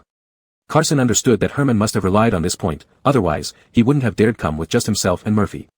"So you mysteriously asked me to meet you on the ship?" Candace leaned against the armrest, saying disdainfully, "Just to say these nonsense." "No, I invited you this time because I need your help." Yusuf sat up straight. "I want you to help me eliminate Herman." "Oh." Hearing Yusuf's words, Candace turned her head, looking at him with amusement, as if trying to see through his sincere expression to understand his true intentions. Before she could respond, a light sound came from beside the window. They turned around and saw a vase falling to the ground, shattering into pieces. Ignoring his priceless antique vase, Yusuf shouted fiercely, "Who's there? Who is it?" There was no cover near the window, and they could see the entire area clearly. There was nobody next to the broken pieces except the white curtain fluttering in the night breeze. Candace glanced towards the balcony direction. "Don't be so jumpy, it's just the wind." Yusef relaxed slightly, then suddenly had a chill run down his spine. No, why would there be wind? He stood up abruptly, hand resting on the gun at his waist, walking towards the balcony. Wait, why is the balcony window open? Behind the screen, Herman and Carson watched this scene helplessly. They thought they were already unlucky being trapped in the room, but now things had escalated further. This time Herman did not use mouth movements but whispered directly to Carson, "You didn't close the window earlier, did you?" The living room was spacious, and the sound of waves masked their voices, allowing only each other to hear. No, Carson's face wasn't too good either. He had planned to act quickly, but never expected Yusef to return early or encounter Herman. "We're doomed. Tonight we'll both end up here." Though he spoke pessimistically, Herman showed no sign of despair, as if he could handle whatever happened calmly. Although it was inappropriate, Carson couldn't help but wonder if there was anything that could throw Herman off. "I won't let that happen.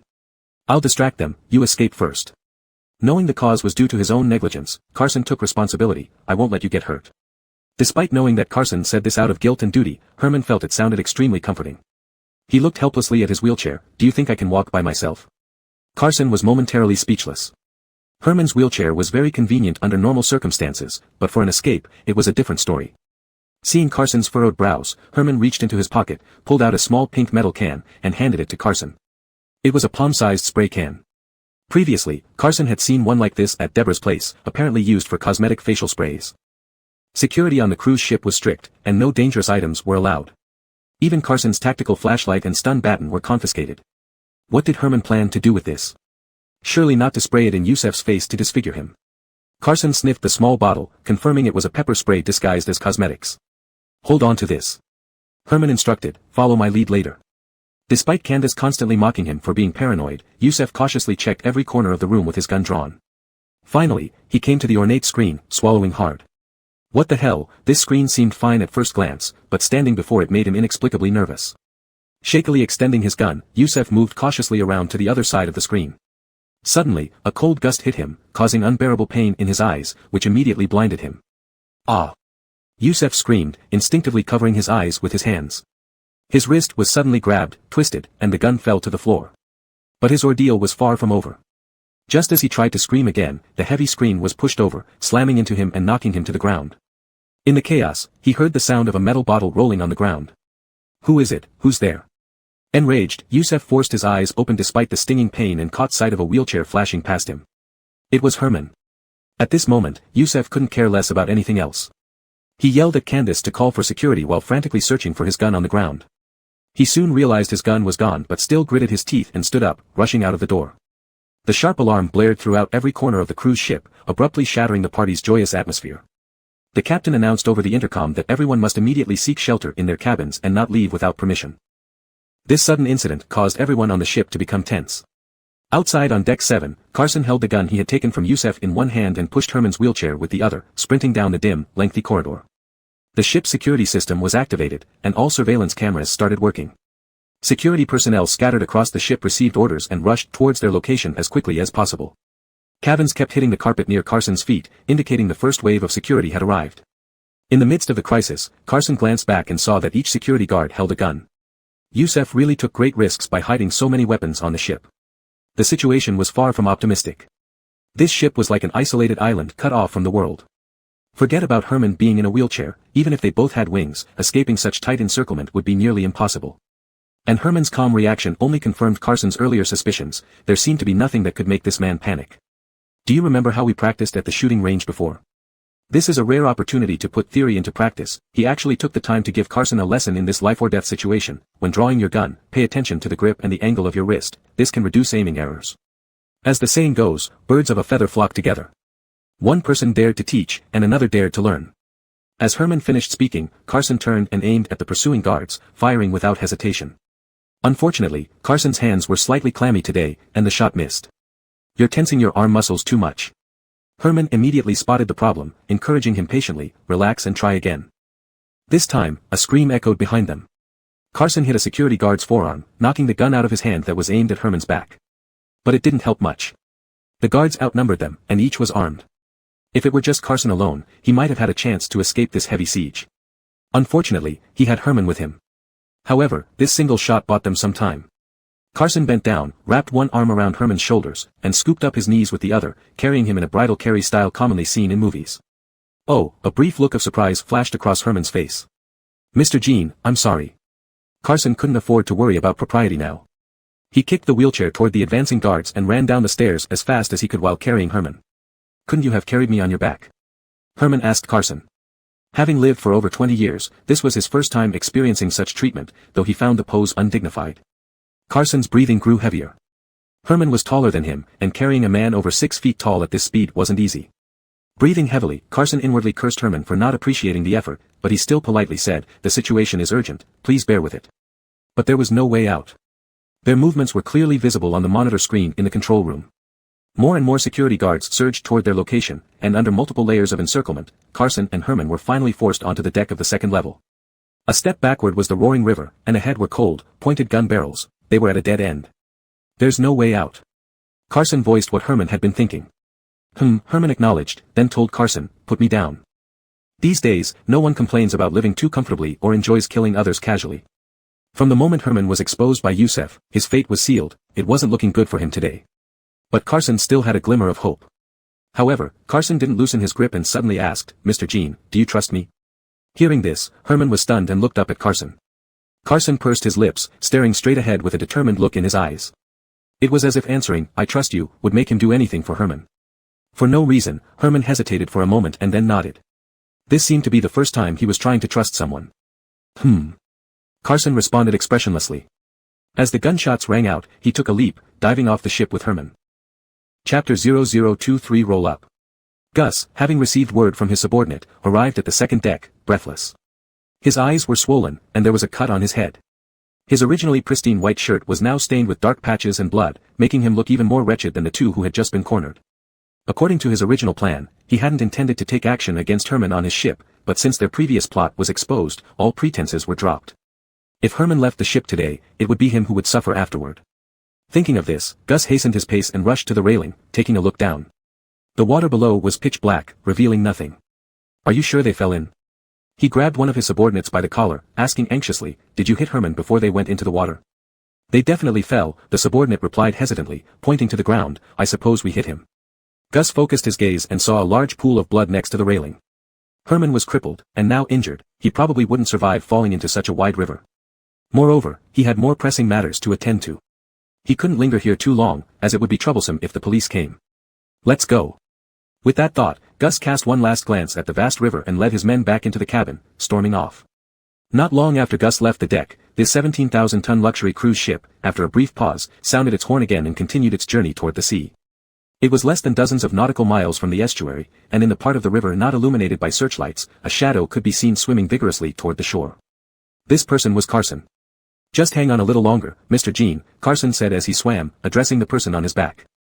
"We're almost there." Herman didn't look like someone who needed encouragement. His hands encircled Carson's shoulders, floating in the water, watching the previously distant riverbank slowly come closer. There was an unfamiliar sensation, and for once, he had gained temporary freedom from his wheelchair in the water. "I didn't expect your swimming skills to be so good," Herman remarked. "Someone taught me when I was young," Carson replied succinctly. To be objective, his swimming skills were indeed quite excellent, and carrying Herman did not affect his performance. "I enjoy swimming too," Herman, oddly talkative tonight, sighed softly. "It's a pity I never had the chance to learn, and I probably won't have the opportunity in the future." Because of his confidence in his swimming ability, Carson had specifically taken Herman to the lower deck earlier on the cruise ship, providing them an escape route. The point where they jumped into the water was chosen by Carson, successfully avoiding the propellers and turbulent currents. Moreover, the ship was still on the river and had not yet reached the sea, increasing their chances of survival. It turned out Carson's gamble paid off. After diving into the water, he quickly surfaced with Herman. Herman finally got to experience being carried on someone else's back. The sky was dotted with stars, and the trees on the shore cast deep shadows. With someone carrying him through the water, Herman found the situation rather comfortable. "You, person." Once the danger passed, Herman started criticizing, "You really are meddling." Unexpectedly receiving meddling as thanks for risking his life, Carson felt displeased, his tone cooling. "What do you mean?" Such a person, whose heart was harder than a rotten stone, should have been left to drown, he thought bitterly. Carson, Herman, unaware of his irritation, called his name seriously, then abruptly asked an unrelated question, "Do you think it's rarer to have a chance to live or to die?" Carson was baffled by this question, which dispersed his earlier annoyance. To him, this question seemed trivial. Whether one lived or died was usually beyond one's control. "Forget it, you're still too young," Herman wasn't persistent about getting an answer. He looked up at the boundless night sky and sighed gently. "Not thinking about this question is actually a good thing. Only now did Carson realize that Herman's earlier composure aboard the ship wasn't due to exceptional mental fortitude, but because he was indifferent to his own life. Today's outcome, life or death, didn't matter to him. Hence, he could face it calmly. Turning back to look at Herman, Carson asked what he truly wanted to say. Herman didn't respond but gave him a rare gentle smile. Then he pushed hard on Carson's back, suddenly letting go. Herman had not held back, he pushed Carson forward a distance. By the time Carson turned back to ask what Herman was doing, Herman had already submerged into the water without saying another word. The sensation of weight on his back vanished, leaving Carson feeling somewhat unaccustomed and bewildered for a moment. Without Herman, it would be incredibly easy for him to swim to shore alone. "Mr. Jean," Carson called out into the empty water, "Mr. Jean." His voice carried in the night wind, drifting away, but the only response was the hollow, pale echo. Carson quickly regained his senses. This person was Herman. If Herman were to disappear in the U River, would that be a good thing for Gangsheng City? This thought did not linger in Carson's mind for long. Soon, a sense of reluctance surged up. They were so close to safety, the riverbank was within reach, and he could already see the boulders on the beach. If only Herman had held on a little longer, they would have been saved. At this moment, anger finally overwhelmed his heart. Carson swam 2 strokes toward the direction where Herman had disappeared, shouting loudly, "Herman, you get your ass up here." The vast river remained silent, with no one responding.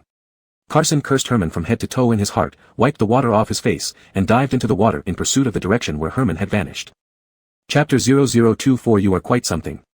The moon had hidden itself in the clouds for most of the night and, after everything settled down, quietly reappeared. The moonlight illuminated the edges of the pebbles by the riverbank, making them look like diamonds scattered on the ground. Carson carried Herman, his steps unsteady, as he made his way forward along the rocky beach. The reeds on the riverbank were more than half a person's height. Carson looked ahead, feeling that his luck today was mixed. On the positive side, the river surface had been relatively calm at the time, with gentle winds and not too swift currents, so when he dove into the water, he managed to successfully rescue Herman. Unfortunately, after dragging and pulling Herman onto the shore, what awaited him was a dense forest. As far as his eyes could see, there was no sign of people or even a glimmer of light. To make matters worse, Carson's phone was smashed beyond repair, completely unusable. Herman's phone was equally useless, it became nothing more than a brick after being soaked in water. Fortunately, Carson managed to send the video and pictures he took to Ignatius just before his phone died. Now all he could hope for was that Ignatius would act quickly enough to intercept Gus's boat before it reached international waters and dumped the bodies, making this ordeal worthwhile. With almost no other choice, Carson picked up Herman and continued walking along the riverbank. To keep the person on his back from bouncing around too much, he occasionally had to stop and adjust his position. He really felt like he had turned into a beast of burden. Carson tightened his grip on Herman's legs and cursed himself inwardly. After carrying Herman for about half an hour, Carson suddenly noticed a subtle change in the breathing pattern on his neck. Realizing the person on his back might be awake, Carson kept walking without looking back, but spat out a sentence in frustration, "You're still alive." How surprising. Carson. Herman recognized Carson's voice. He had just woken up, feeling somewhat disoriented, speaking with a heavy nasal tone. He propped himself up and looked around innocently asking, "Where are we?" As Herman moved, it threw off Carson's balance, so he didn't have time to get angry and immediately said, "Don't move around. You're injured." Herman indeed stopped moving and looked down at his arm, which was wrapped with cloth. Indeed, Herman's arm had sustained severe injuries, something Carson only discovered after rescuing him. It must have been hit by a bullet while they were on the boat. Given the poor conditions, there wasn't much Carson could do except provide basic first aid by the riverside to stop the bleeding, hoping for the best. Thinking about how Herman had a gaping hole in his arm and still acted recklessly, Carson threatened harshly, "If you cause any more trouble, I won't save you again." So terrifying. Herman's memory came back, recalling what happened before he lost consciousness. He shivered playfully and leaned back against Carson's back, weakly muttering, "Grumpy." Carson didn't respond, keeping his head down and continuing to walk, both to conserve energy and because he didn't want to argue with Herman. However, as they walked, Carson noticed Herman's body temperature rising higher and higher, like a furnace heating up his back. "Herman." Carson now felt comfortable addressing his boss directly. "Herman, can you hear me?" Herman moved his head slightly, and his hot breath burned against Carson's ear. "You have a high fever," Carson confirmed. "How do you feel?" Herman answered weakly and then buried his face into Carson's shoulder. "I'm fine." Getting a fever in such a situation was no laughing matter. Carson quickened his pace, trying to find a place where they could take temporary shelter. But going deeper into the dense forest at night wasn't wise. If they got lost, the situation would be even more complicated. Just as Carson was at a loss, luck struck again. As he pushed aside a patch of obstructing reeds, a small shack appeared unexpectedly in his line of sight. There were no lights inside, so it was unclear if anyone was there. Taking precautions, Carson left Herman outside and went in first to check the surroundings. This small shack was old, likely built temporarily by local fishing enthusiasts. Though small, it had everything needed for basic survival, including fishing equipment and various supplies. Carson turned on a solar-powered lamp on the shelf and lit a stove with the wood provided by the owner, then brought Herman inside, placing him near the fireplace in a corner.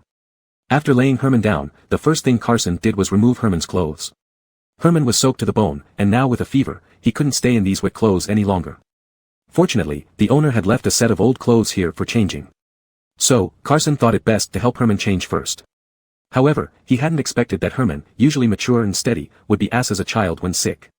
After Carson kindly helped him take off his jacket, Herman refused to cooperate any further. "What are you doing?" Herman gripped Carson's hand warily. "Take off your wet clothes first." Carson tried to remain patient. "There's dry clothing here to change into." Herman glanced at the t-shirt and sport pants on the shelf and started being unreasonable.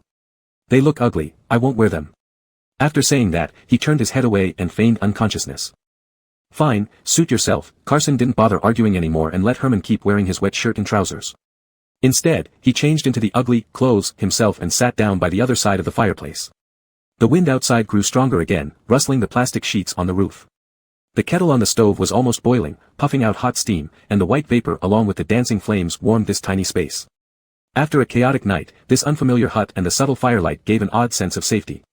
Carson curled his legs, resting his chin on his knees, staring intently at the flickering flames, lost in thought. He knew he should close his eyes and rest for a while, but as both his body and mind relaxed, he found it impossible to fall asleep. Sitting like this for quite some time, Carson stretched out his leg and nudged Herman's hand, calling out casually, "Hey." Herman didn't respond, but Carson knew he wasn't asleep because the breathing rhythm didn't lie.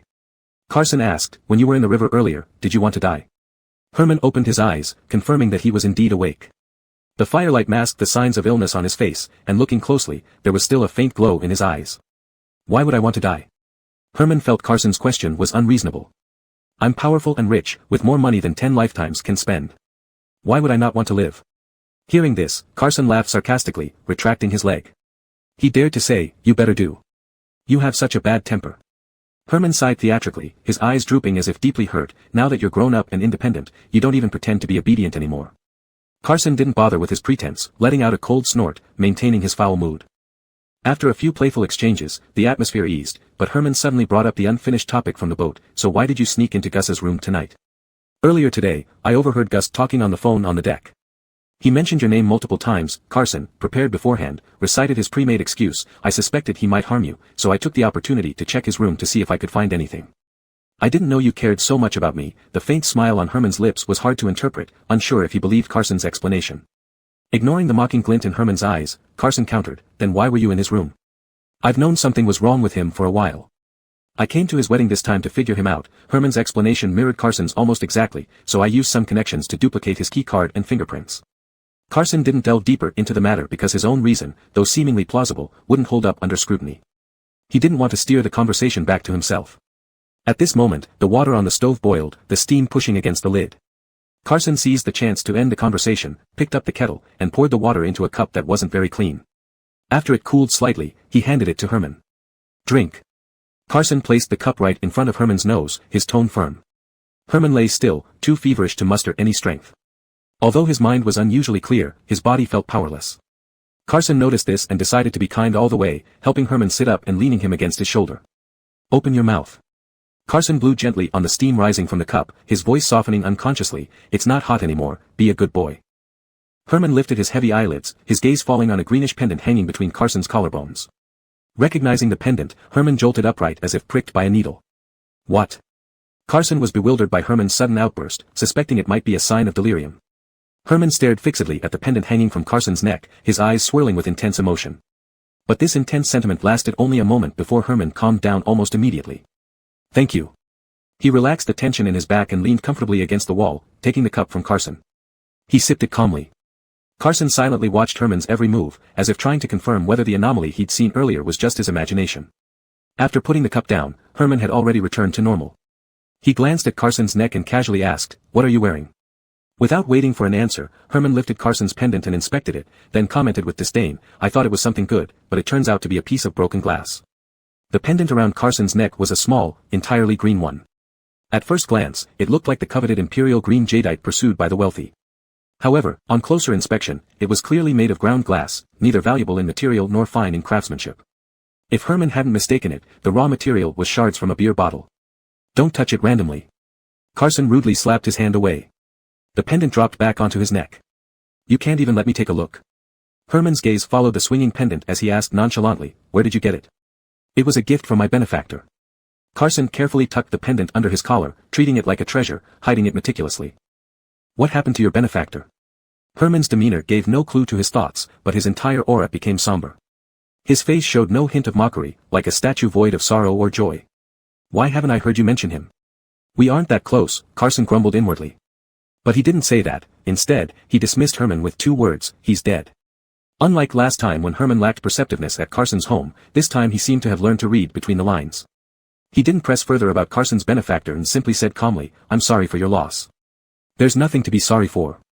Herman refrained from prying into the past and, unexpectedly, Carson felt an urge to share. He added some wood to the stove and said, but if he were still alive and saw me now, he would probably feel very disappointed. He wouldn't, Herman shook his head, looking at Carson with a pale smile. You're doing well, and you'll do even better in the future. He would be proud if he saw you now. Perhaps due to the atmosphere, in the flickering firelight, Herman's smile seemed exceptionally sincere. It was as if such a vulnerable self appeared genuinely commendable in his eyes. Uncomfortable with such sincerity, Carson hastily changed the subject, avoiding Herman's gaze. He picked up the phone drying by the fireplace and said, let me see if your phone works yet. Unfortunately, Herman's phone was still useless. Seizing the chance to steer the conversation away, Herman asked across the fire, what about your phone? It's smashed. Carson tossed his broken phone to the ground. So what if it's broken? Herman leaned back against the wall, closed his eyes, and his voice gradually faded, I'll buy you a new one later. He might have been tired, because soon his breathing became slow and deep, indicating he had fallen asleep. Perhaps due to the hard floor and cold wall, Herman wasn't sleeping comfortably. His body curled awkwardly, making him seem even more uncomfortable given his leg condition. Carson repeatedly told himself that he and Herman were enemies rather than friends, and what he had done today was already sufficient. He shouldn't do anything more. Yet, seeing Herman's pained expression, he couldn't help feeling sympathetic. He got up and approached him. Carson checked his temperature, noticing the fever hadn't subsided. He went outside to the riverbank, wrung out a cool towel, and gently wiped Herman's forehead, neck, and chest. Afterwards, Carson leaned against the wall, lifted Herman's head to rest on his leg, adjusting the angle to make him sleep more comfortably. He then fetched the already dried coat and wrapped Herman snugly. Using Carson's leg as a human cushion, Herman still wasn't satisfied. His brows furrowed tighter than the cool towel earlier. To ensure comfort, Carson straightened his body and scooped up Herman, cradling him in his arms. This movement woke Herman. Opening his eyes slightly, he didn't know if he was looking at Carson. Seeing his reaction, Carson thought this gentleman still had complaints. He tightened his arm around him and warned in a fierce tone, that's enough, don't push your luck. Before he finished speaking, Carson looked down into his eyes and found himself unable to remain tough. When he spoke again, his voice was gentle, almost soothing, don't be afraid, sleep well, I'll keep watch over you. This time, Herman didn't say anything annoying. A faint smile crept onto his lips as he rested his forehead against Carson's chest and closed his eyes contentedly. The fire in the stove burned all night, gradually dying out in the early hours, but the burning heat in his arms remained intense. Too many things had happened tonight, which should have made it a sleepless night. Carson had expected to stay awake until dawn. But in the rhythm of Herman's breathing, his eyelids grew heavier and his head more drowsy. Unconsciously, Carson closed his eyes, holding Herman in a near embrace, snuggling together and fell into a deep sleep. Chapter 0025 What exactly do you want? Elias. Wake up. Elias opened his eyes, and the first thing he saw was Adebayo's face. Brother Sean. Elias had just woken up, his head still groggy, and his expression was muddled. How did you end up here? I received the notification this morning and rushed over. Adebayo stepped aside to let the sunlight stream in from outside, and when he spoke again to Elias, his tone was unusually gentle. Mr. Jean asked me not to wake you up. Recalling what happened last night, Elias shot up from the ground. His first reaction was to check on Rocco. After all, he was injured last night with a persistent high fever, constantly in danger. Unexpectedly, after a night's rest, Rocco appeared much better. He sat in the wheelchair that Adebayo had brought along, still wearing yesterday's blood-stained clothes. Though paler than usual, he no longer looked as though he could fade away at any moment like last night. Seems I'm just too exhausted, thought Elias. He had slept deeply enough not even to notice when Adebayo arrived. 2 people dressed as doctors hovered around Rocco, carefully tending to the wound on his arm. Meanwhile, Rocco chatted jovially with 2 men dressed as anglers, seeming completely unbothered. It was almost as if Elias himself was the one who needed rescuing. Elias wasn't far from them, and their conversation floated into his ears. "We really owe it to you this time, otherwise, we wouldn't know how long we'd be stuck here." "No problem, just a flesh wound. This is my business card, feel free to contact me if you need anything in the future." Clearly, these two gentlemen had come early to fish and discovered the situation inside, following Rocco's instructions to notify Adebayo. Rocco must have done some persuasive talking earlier, because the two brothers were looking at him like idols, nodding cheerfully at whatever Rocco said, acting as if they were in complete awe. For words popped into Elias's mind as he turned away, preferring not to see or think about it, wishing he could fall back asleep. Unfortunately, Rocco had already noticed that Elias was awake. Gazing past the doctor's shoulders, he called out from afar with concern, "Elias, are you okay? Should you get in the ambulance first?" Listen to him, Elias thought. Who really needs an ambulance? Elias didn't want to play pretend with him and brushed Rocco off with a sentence, "I'm fine, Mr. Jean." Why did you revert to Mr. Jean? It seemed Rocco's spirit was indeed recovering nicely. He even found the time to tease Elias. "You used to call me Rocco without a hitch. Is this the same person?" Elias thought. The current Rocco was putting on airs, completely different from last night. That ungraspable but very real sense of distance returned. Elias inexplicably disliked this feeling. Closing his eyes, he fell back onto the floor, ending the conversation. "Go ahead with the ambulance, President Jean. I can barely hang on." Another title changed to President Jean now. Each time Elias used such honorifics, Rocco could always detect a hint of sarcasm in his voice. He shifted his gaze from Elias and signaled Adebayo to hand him a bottle of water. "Wake up, we're preparing to leave." The group left the banks of Eugene River, and Adebayo drove at top speed directly to the hospital. Due to Elias's resentful words, upon arriving at the hospital, he was immediately handed over to the doctors for a series of tests, catching up on all the health checks he hadn't done in years. After all the commotion, it was already noon. Elias had no serious injuries, but he was extremely fatigued. The doctor insisted on keeping him in the hospital for rest. Lying stiffly on the hospital bed, the elderly director with streaks of gray hair kept talking non-stop by his bedside. Elias listened expressionlessly, his mind drifting elsewhere. He wondered if Ignatius had taken timely action and whether Gus had been stopped. And then there was Murphy. Last night, when he and Rocco jumped off the boat, Murphy was still on board. Although Adebayo reassured him upon arrival, Elias still worried about Murphy's safety. Finally, when the old man left, Elias sat up instantly, yanked the 4-needle from his hand, and was about to roll out of bed. At that moment, the ward door swung open violently, and Murphy, who had been presumed in peril, burst in like a cannonball, rushing straight to Elias's bedside. "Ah Ting! Are you all right?" As soon as he saw Elias, Murphy pounced on him and started sobbing. "Are you okay? How badly are you hurt?" I thought. Elias, expressionless, tore away Murphy's hands clinging to him and suddenly felt that his previous worry had been unnecessary. What exactly happened last night? Murphy wiped his runny nose and tears from his face, leaving wet streaks on the pristine white hospital sheets. "When you were in danger, why didn't you call me back?" As he spoke, he pouted, about to cry again. I knew it, you've never treated me like a brother." Murphy's commotion made Elias's ears start buzzing, and he began to suspect that the test results might be inaccurate, or perhaps his body did have issues. "Hold back your tears," Elias couldn't stand it anymore and interrupted Murphy's overly emotional performance. He asked several questions he was most concerned about. "How did you end up here?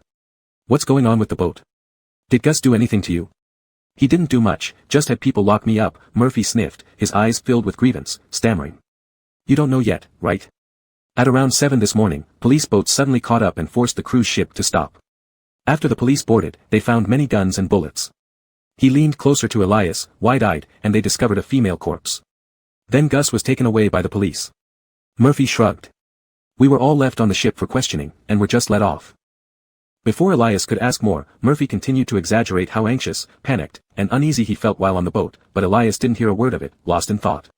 Judging from what Murphy said, Gus didn't manage to dump the body in international waters before being intercepted by the police. Now, both the criminal and the evidence were in custody, and the discovery of firearms and ammunition on board was an added surprise. It seemed Ignatius ultimately arrived in time.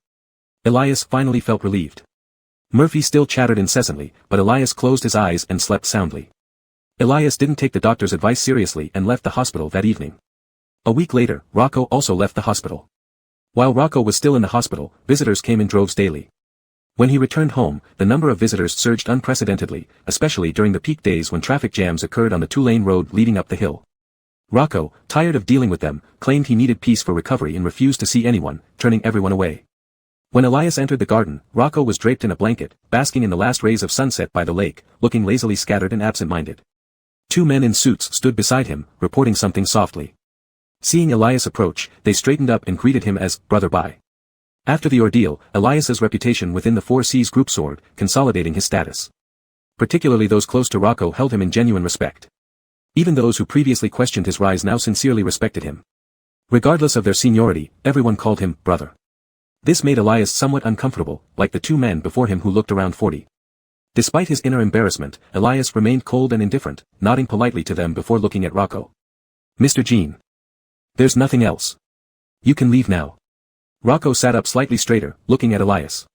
Elias, come for a walk by the lake. The garden featured an artificial lake surrounded by aquatic plants. In the windless evening, the lake surface lay still like a mirror set amidst the greenery, reflecting the sky full of twilight hues. Elias pushed Rocco's wheelchair, walking slowly along the lakeside. Did you hear? Gus was arrested by the police. After circling part of the lake, Rocco suddenly spoke. Charged with murder and illegal possession of firearms. Rocco's tone was casual, making it hard for Elias to tell if he was probing or simply mentioning it offhand. Why did the police arrest him precisely then? Elias feigned confusion, preemptively asking what Rocco implied. Is there something fishy about this? Who knows, maybe coincidence. Seeing Elias break the ice, Rocco acted less interested in Gus's case. He propped his cheek with one hand, resting his elbow on the wheelchair armrest, shifting the topic. You came to find me. Is there something you want to say? Only then did Elias recall the reason for his visit.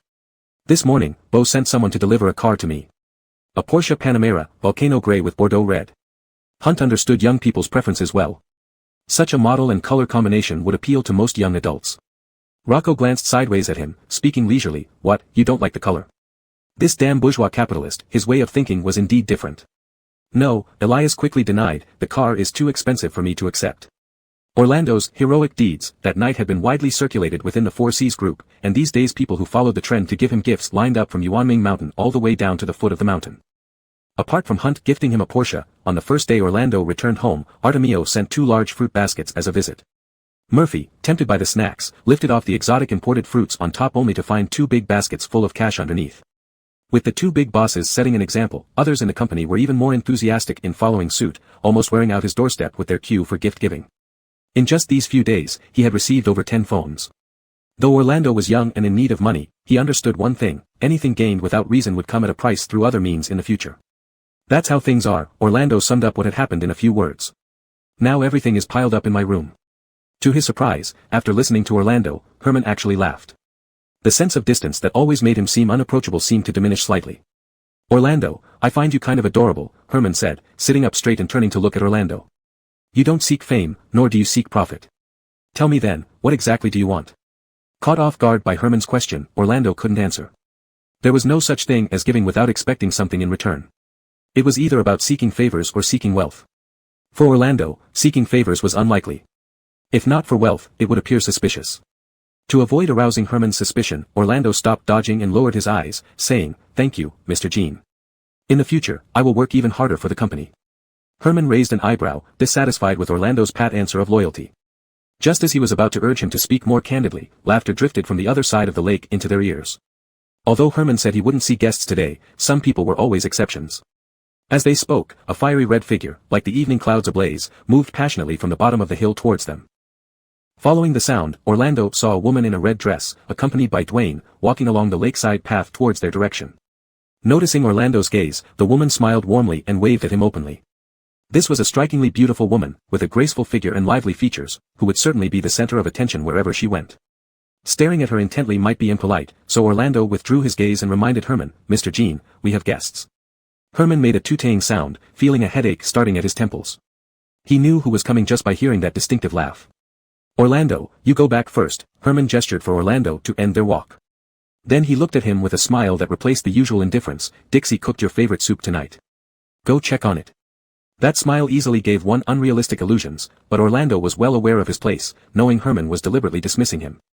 He didn't belong in this conversation. All right. Without further questioning, Orlando pushed the wheelchair to a flat area and then turned onto another path out of the garden. Chapter 0026 Don't Let Him Die. The kitchen was on the first floor of the main building, with a dining table in front of a 270-degree floor-to-ceiling window facing the garden. James sat at the table, stirring the soup in his bowl with a porcelain spoon. Dixie had stewed today's nutritious and delicious soup for over 6 hours. The clear yellow broth floated with pieces of white coconut meat and red wolfberries, making one's mouth water. However, his gaze was often involuntarily drawn to two figures, one standing and one sitting by the lake. After sending the woman there, Balthazar left wisely. The red-dressed woman took James's previous place, accompanying Demetrius for a walk by the lake. On the shore were lush trees, and neat lawns dotted with small white flowers. Amidst this scenery stood a red figure and a black one, like a painting reflected on the still lake surface. Demetrius's wheelchair slightly marred the perfection of the scene, but it was still a delightful sight. A well-matched pair, this was the first phrase that popped into James's mind. What are you looking at so deeply absorbed? Dixie came out holding a plate of small pastries and glanced curiously in the direction of James's gaze. Dixie. James took the chance to ask, who is that young lady? Oh, Antoniali, indeed, Dixie's response confirmed James's guess, she is Mr. Jin's fiancée. Fiancée? James paused with his porcelain spoon, then quickly lowered his head, absent-mindedly stirring a wolfberry.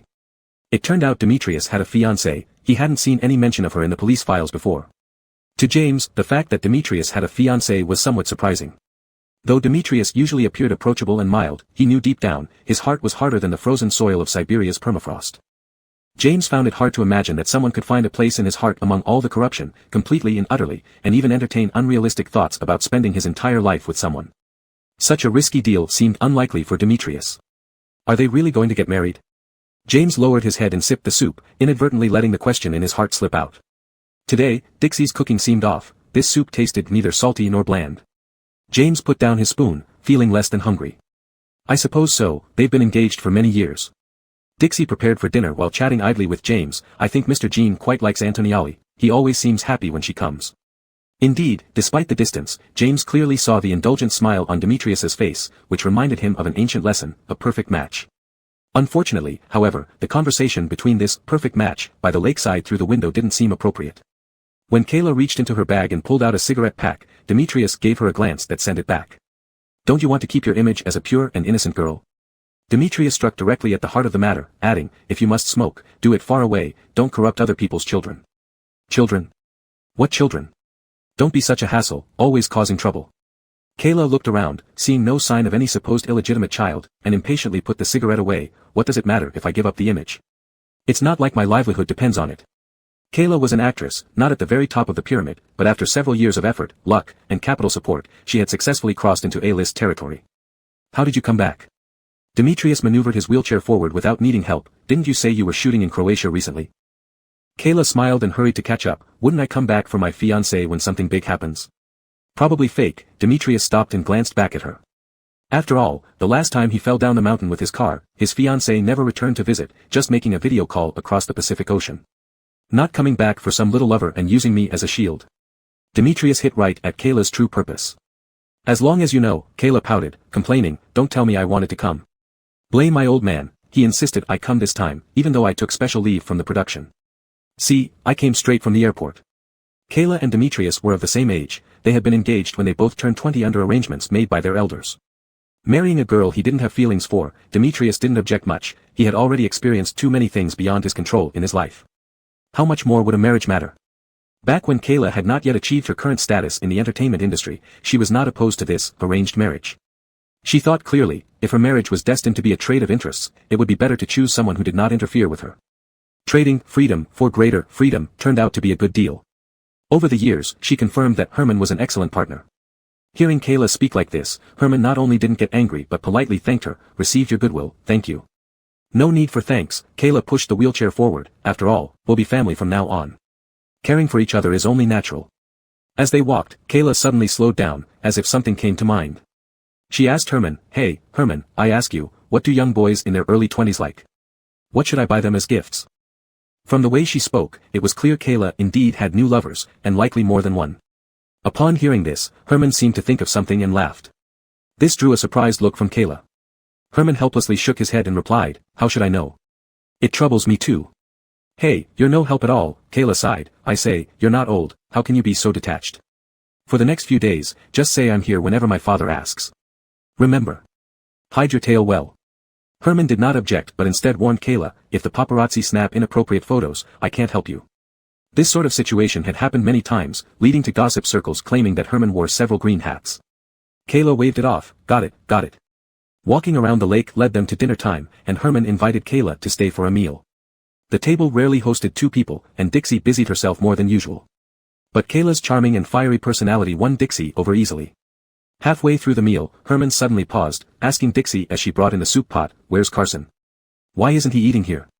Dixie was a bit confused. Normally, Carson, Murphy, Deborah, and the others dined in the kitchen. However, seeing the untouched soybean pig trotter stew on the table, she instantly understood. This dish was Carson's favorite. Herman had specifically asked Dixie to make it for him yesterday, yet now it sat untouched. "Oh, Ting, I steamed some pastries for him in the evening," Dixie explained, placing the pot down. "For some reason, he said he was full before finishing them today and didn't want dinner. Is there something you need from him? I'll have Deborah call him down." "No need," Herman didn't dwell on it. "Tell him tomorrow that if he skips meals, he can't eat snacks." While they were talking, Kayla discreetly listened, becoming increasingly curious. This was the first time she saw Herman care so much about someone, even concerning himself with such trivial matters as eating snacks. Unable to resist, Kayla asked, "Who's Carson?" Herman didn't wish to discuss further. "It's none of your business." "Not even a question allowed?" Kayla pouted, "You're so stingy." After dinner, Kayla left, and Herman didn't detain her long, instructing Yosef to see her home. Before leaving, Kayla mentioned she had too many bags in her trunk and needed help, so Yosef naturally called for Carson. When Carson descended, the others were already waiting in the car. He briefly greeted Kayla sitting in the back seat before getting into the front passenger seat. Kayla's home was on the other side of the city, requiring about 40 minutes drive from the mountains. Yosef and Kayla were old acquaintances. During the ride back, Kayla kept chatting with him, while Carson remained silent the entire time, quieter than usual. As they approached the destination, Kayla finally noticed the quiet boy in the passenger seat. Looking into the rearview mirror, she asked, "You're Carson?" Carson turned upon hearing his name called and politely replied, "Antonia, hello, I'm Carson." Kayla sized up Carson and smiled, "I heard from Ening that I owe you a lot this time. If it weren't for you, I'd be attending his funeral." Carson modestly lowered his eyes, "No big deal, it's my duty." As he spoke, Carson glanced out the window. At the same moment, Yosef hit the brakes, and the black minivan slowly stopped amid the glittering night. The moment the car halted, Carson exited and went to open the door for Kayla on the other side. The electric car door slid open backward, and Carson extended his hand, one arm holding the frame of the door while the other made a gesture of invitation. "Antonia, we have arrived. Please watch your step." Kayla's lips curved upward, her smile even more bewitching. Her slender fingers lightly rested on Carson's palm, and with an elegant stretch of her long legs, she stepped out of the vehicle. But she didn't leave immediately. Instead, she stood before Carson and said to him, this time seeing Herman, "He has changed quite a bit, becoming." Kayla paused for a moment, carefully choosing her words, but what came out still wasn't entirely flattering, more human. Carson couldn't help but laugh. It seemed that the notion of Herman not being human was common knowledge. Kayla continued, "I think all this should be attributed to you." This statement came out of nowhere, leaving Carson utterly puzzled. "Well, I'll be going now." As Kayla spoke, she raised her hand to her lips.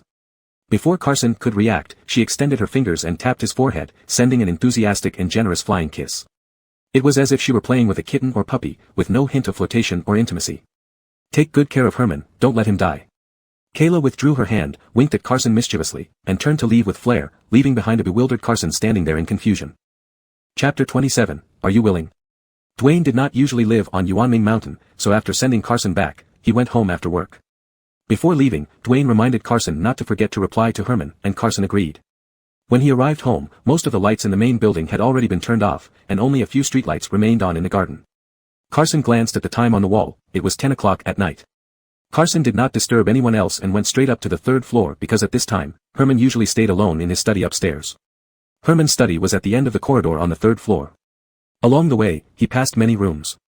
Just as Carson passed by the rehabilitation room near the stairwell, he suddenly heard the sound of heavy objects falling inside. Without hesitation, Carson immediately pushed the door open and walked in. This rehabilitation room had been converted from an original gym to facilitate Herman's subsequent recovery training. The machines and equipment inside were all complete. As soon as Carson opened the door, he saw Herman sprawled helplessly beside the parallel bars, with various equipment scattered on the ground, his clothes in disarray, one shoe off his foot, and his knee scraped and bleeding. It was obvious that before Carson came, he had been undergoing walking training. "Why are you here alone?" Seeing this, Carson didn't have time to think much and quickly walked forward, helping Herman up and sitting him down on the floor. "Where's Deborah?" Herman was also somewhat embarrassed by Carson's sudden appearance and evaded the question lightly. "Deborah has finished her shift." He deliberately did not explain why he was alone there. Blood slowly seeped out of the scraped knee, making Carson's eyelid twitch, and anger welled up in his heart. "Your leg is crippled, can you do something within your capabilities?" Rehabilitation training takes time, and Herman was still in the standing practice phase. Using the parallel bars for walking exercises was too early. "Thank you for reminding me." Herman's breathing was slightly rapid, and it was clear he wasn't feeling well either. Sitting on the ground, he said sarcastically, "If you hadn't mentioned it, I might not have noticed that my leg was crippled." His tone was unreadable, but his words were laced with sarcasm. "I'm sorry." Realizing he had spoken impulsively and made a mistake, Carson abruptly stood up, his posture stiff, and said, "You're bleeding, I'll go call Deborah over." Only then did Herman realize how easy it was to pacify him. When Carson showed a hint of softness, he stopped being upset with him. His gaze softened, and he quickly grabbed Carson's wrist, saying, "No need to make a fuss." He lifted his chin and pointed to a cabinet nearby, "There's a first aid kit over there, just bring it over and treat me simply." The wound on his knee wasn't deep, so Carson did not insist on calling Deborah. He nodded and fetched the first aid kit as instructed. Growing up in the bustling streets, among people of all walks of life, Carson had been in more fights than meals a day. He was adept at treating wounds. Without needing any additional instructions, he accurately found cotton swabs and hydrogen peroxide from the first aid kit, carefully disinfected Herman's wound, and then took out a piece of gauze, cutting a small segment. Sitting on the ground with his legs bent, Herman watched the person under the light without a word. When Carson gently applied the gauze to the wound, Herman suddenly asked, "What happened to your forehead?" Carson looked up, puzzled. "What happened?" The light traced along his strong features, from the top of his head down to his face. It turned out there was a faint lipstick mark on Carson's forehead, which he hadn't noticed due to the dim lighting on his way back. "This Kayla." Herman smiled helplessly, recognizing the bold mark instantly without asking. Herman extended his hand, pressing 4 fingers against the side of Carson's face, and used his thumb to meticulously wipe away the annoying red trace. Only when the skin, which was a few shades whiter than normal, showed no trace, did Herman retract his hand, continuing, "She has never been reliable in her life." The red mark transferred from Carson's forehead to Herman's fingertips, causing Carson's waist to stiffen like iron. Hardly had the warmth left his face when he quickly averted his gaze. Whether it was Herman's newly smeared red fingertips or the gentle side profile under the lamp, both made him feel uneasy. "Antonia was just joking," Carson lowered his head and said, "Don't take it seriously." Herman laughed and diverted his gaze. He didn't care. His relationship with Kayla was merely a simple collaboration. But what annoyed him was that Kayla had become so desperate as to bite the hand that fed her, right in his territory. "Don't believe her sweet talk." Herman reminded Carson with a touch of mockery, "She's not some kind-hearted girl, she likes tricking innocent young boys who haven't seen the world yet." "I wasn't fooled," Carson said, disliking the tone Herman used to speak to him as if he were a child. He insisted, "And I'm an adult now, not a kid anymore." Herman chuckled but didn't argue with him. The silence returned to the rehabilitation room. Carson lowered his head and continued trimming the adhesive tape in his hands. After a moment, he suddenly asked, "Do you like Antonia?" "Why do you ask?" Herman had also been distracted, lost in thought about something else. "Nothing." Carson put down the scissors and said, "It's hard to imagine you liking anyone." "Not true," Herman looked at him and smiled. "Don't I like you pretty well?" Carson was momentarily speechless. He avoided meeting Herman's gaze, surprised that Herman would answer so ambiguously just to avoid the question. Though he called Herman unreasonable under his breath, his fingers clenched tightly without Herman seeing, reacting to those words. Herman's knee injury was minor. After careful disinfection, Carson applied a bandage. It wouldn't cause much trouble. Only after treating the distracting wound did Carson turn his attention to Herman's legs. Those legs were long and straight, with clear lines and well-distributed muscles. It wasn't hard to imagine how strong they must have been before the injury. Dixie mentioned that Herman loved horseback riding, enjoyed sailing, played excellent tennis, and excelled at many extreme sports. Now, most of the time, these legs quietly hid beneath trousers or blankets, trying to minimize their presence and draw as little attention as possible from onlookers. Carson had observed some of Herman's previous rehabilitation sessions. During each training session, Herman always appeared very open-minded, seemingly unconcerned about whether he would walk normally again, even managing to comfort others around him. No one had imagined that he would come here alone late at night for practice. Carson believed that not being able to walk was devastating for Herman. His calm exterior masked an almost broken heart, like the time in the U River when he had truly decided to end it all. "What are you daydreaming about?" Herman noticed Carson frozen with the first aid kit in his arms and snapped his fingers in front of him. Carson pulled his thoughts back, knowing he shouldn't empathize with someone like Herman. But at that moment, his heart genuinely ached for him. Unfortunately, Carson wasn't skilled at expressing feelings. Under the impact of unfamiliar emotions, his tone grew harder, and his words became less considerate. "Recovery is a process, don't rush it." Carson knelt half beside Herman, closed the first aid box, and looked up at him. "No matter how hard you train, you won't recover quickly. That's an unchangeable fact." "It's the first time anyone dared to tell me the truth," Herman responded curiously, finding amusement in Carson's words. "Everyone tells me I'll get better soon, not to worry, that I will surely recover." Carson dismissed this with a wave of his hand, speaking boldly, "What's there to fear? Even if your legs never work again, as long as you're willing, your life could still be better than most." "You think my life is better than most?" One of Carson's statements seemed to touch Herman. Herman paused and then asked, "If one day you were made to live my life, would you be willing?" Carson was taken aback. Would he be willing? Wealth and power, yet possibly confined to a wheelchair for life. Moreover, he felt there was more to Herman's question than met the eye. Forget about impossibilities. Seeing Carson's silence, Herman lightly changed the subject. "Can you give me a hand and help me put my shoe on?" At this point, Herman pressed his lips together, hesitating, but finally admitted candidly, "I have no strength left, can't even lift a finger." This was the first time Herman had proactively asked for help and admitted his limitations. There were many moments when he couldn't manage things effortlessly. A smile tugged at the corner of Carson's lips, unnoticed even by himself. He set down the first aid kit, picked up the fallen shoe, and carefully slipped it onto Herman's foot. "If you want extra training in the future, don't come alone," Carson said while tying Herman's shoelaces, keeping his head low. "You can call me up." "All right." Herman looked at him without refusing Carson's offer of help. Emboldened by his first words, it became easier afterward. For a short while, Herman acted as if he had lost all self-care abilities, unashamedly ordering Carson around, fetching tea one moment, reading emails the next, then escorting him back to the room. His demands were endless and varied, making Carson regret involving himself in this matter tonight. It was only with great difficulty that Carson finally saw bedtime approach. He delivered Herman back to his room, almost gritting his teeth as he tucked him into bed and pulled the blanket up tightly from the foot of the bed, wrapping him securely. The lights dimmed in the room, and the sliver of light from the door slowly disappeared. Carson's method of tucking him in provided an unexpected sense of security. Hearing the indignant sound of the door closing behind him, Herman smiled and closed his eyes. But just as the door had closed, it soon opened again. Carson stood in the doorway, speaking awkwardly, "Oh, your wheelchair is making a strange noise. I think I should take it away for maintenance tonight and return it early tomorrow." Herman was already drowsy, unsure if he heard Carson clearly, and responded with his back turned, "Whatever you say." That night, Herman slept deeply, free from dreams or insomnia, not even waking up startled, not needing to take the prescribed sleeping pills, sleeping straight until dawn. The next morning, Herman woke up on time as usual. Just as he sat up, he saw a wheelchair placed beside his bed. It was a brand new wheelchair, lighter, more portable, and easier to operate compared to his old one. After training, the user could operate it independently without any restrictions. Herman then remembered that Carson had mentioned taking his old wheelchair for maintenance last night. A wheelchair like this needed to be custom-made, indicating that Carson had spent considerable effort and time finding it for him. Herman wasn't an ungrateful person, he knew why Carson did this. Everyone knew that switching to a more convenient and foldable wheelchair would make Herman's life much easier, but no one dared to bring it up. Replacing it would mean that Herman would gradually have to learn to use the wheelchair independently, accepting the fact that he might never be able to leave it behind. Now, what no one dared to do, Carson had done. Herman pushed the new wheelchair with his hand, and it obediently rolled away. Sunlight streamed into the room, casting various sizes of light spots at the foot of the bed.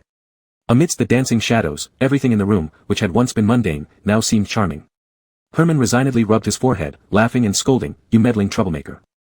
Chapter 28, One More Thing. That morning, Herman went downstairs for breakfast in his new wheelchair, looking quite cheerful.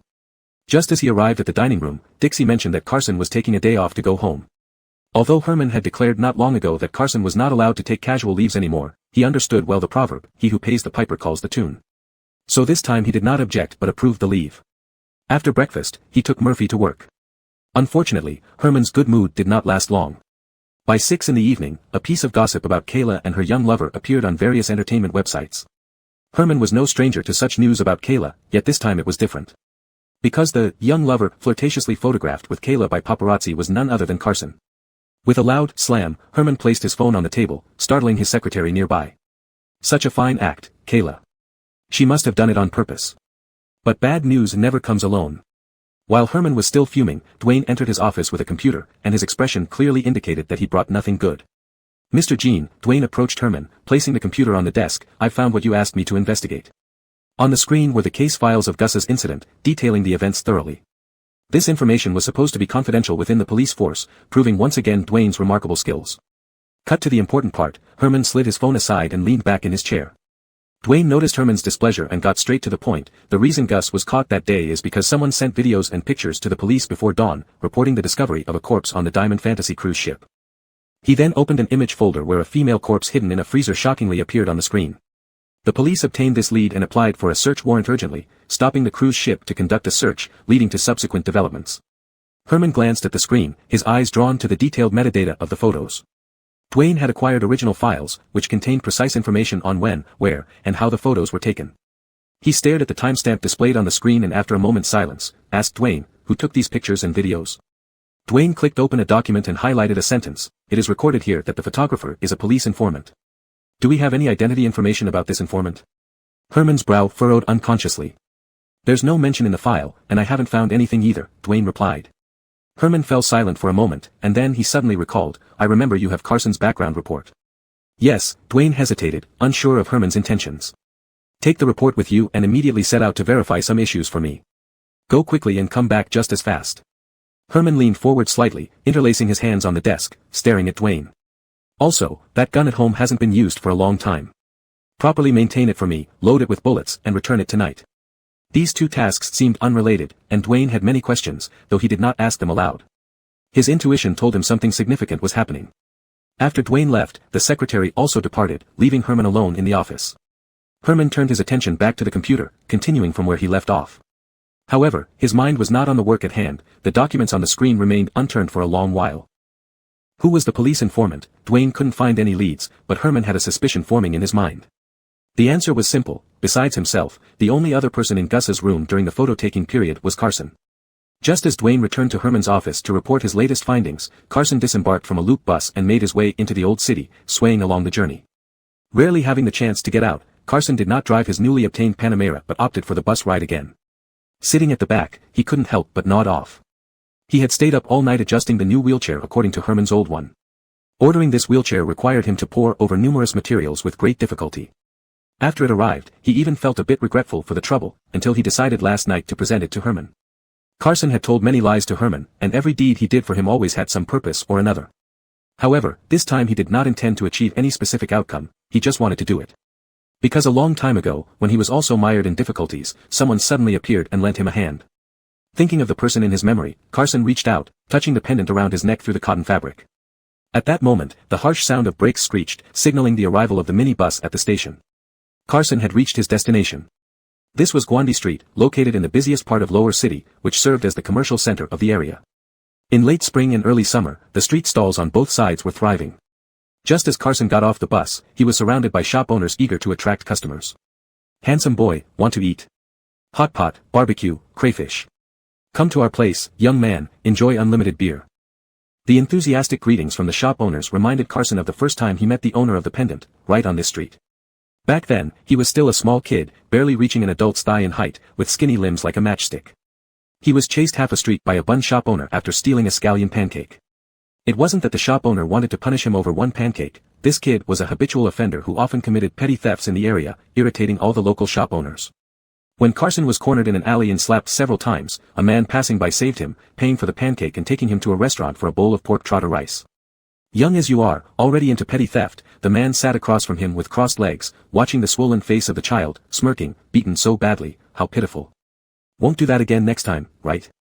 Carson fiercely shoveled a large mouthful of rice into his mouth, burying his face in the bowl and mumbled, still will.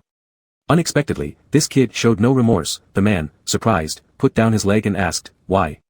Lifting his head, oil dripping from his lips, Carson answered with one word, hungry.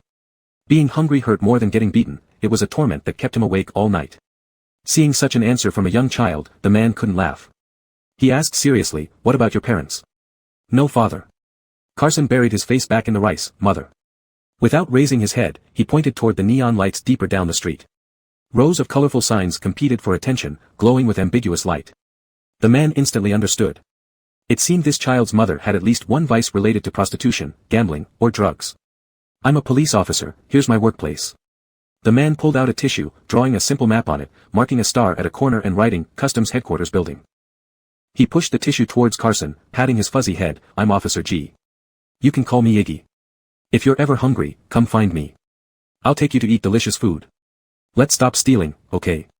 Carson didn't reply, just stared at this man claiming to be a police officer with wide eyes. He didn't believe there could be something so good in this world. Little Carson did not trust this stranger's kindness.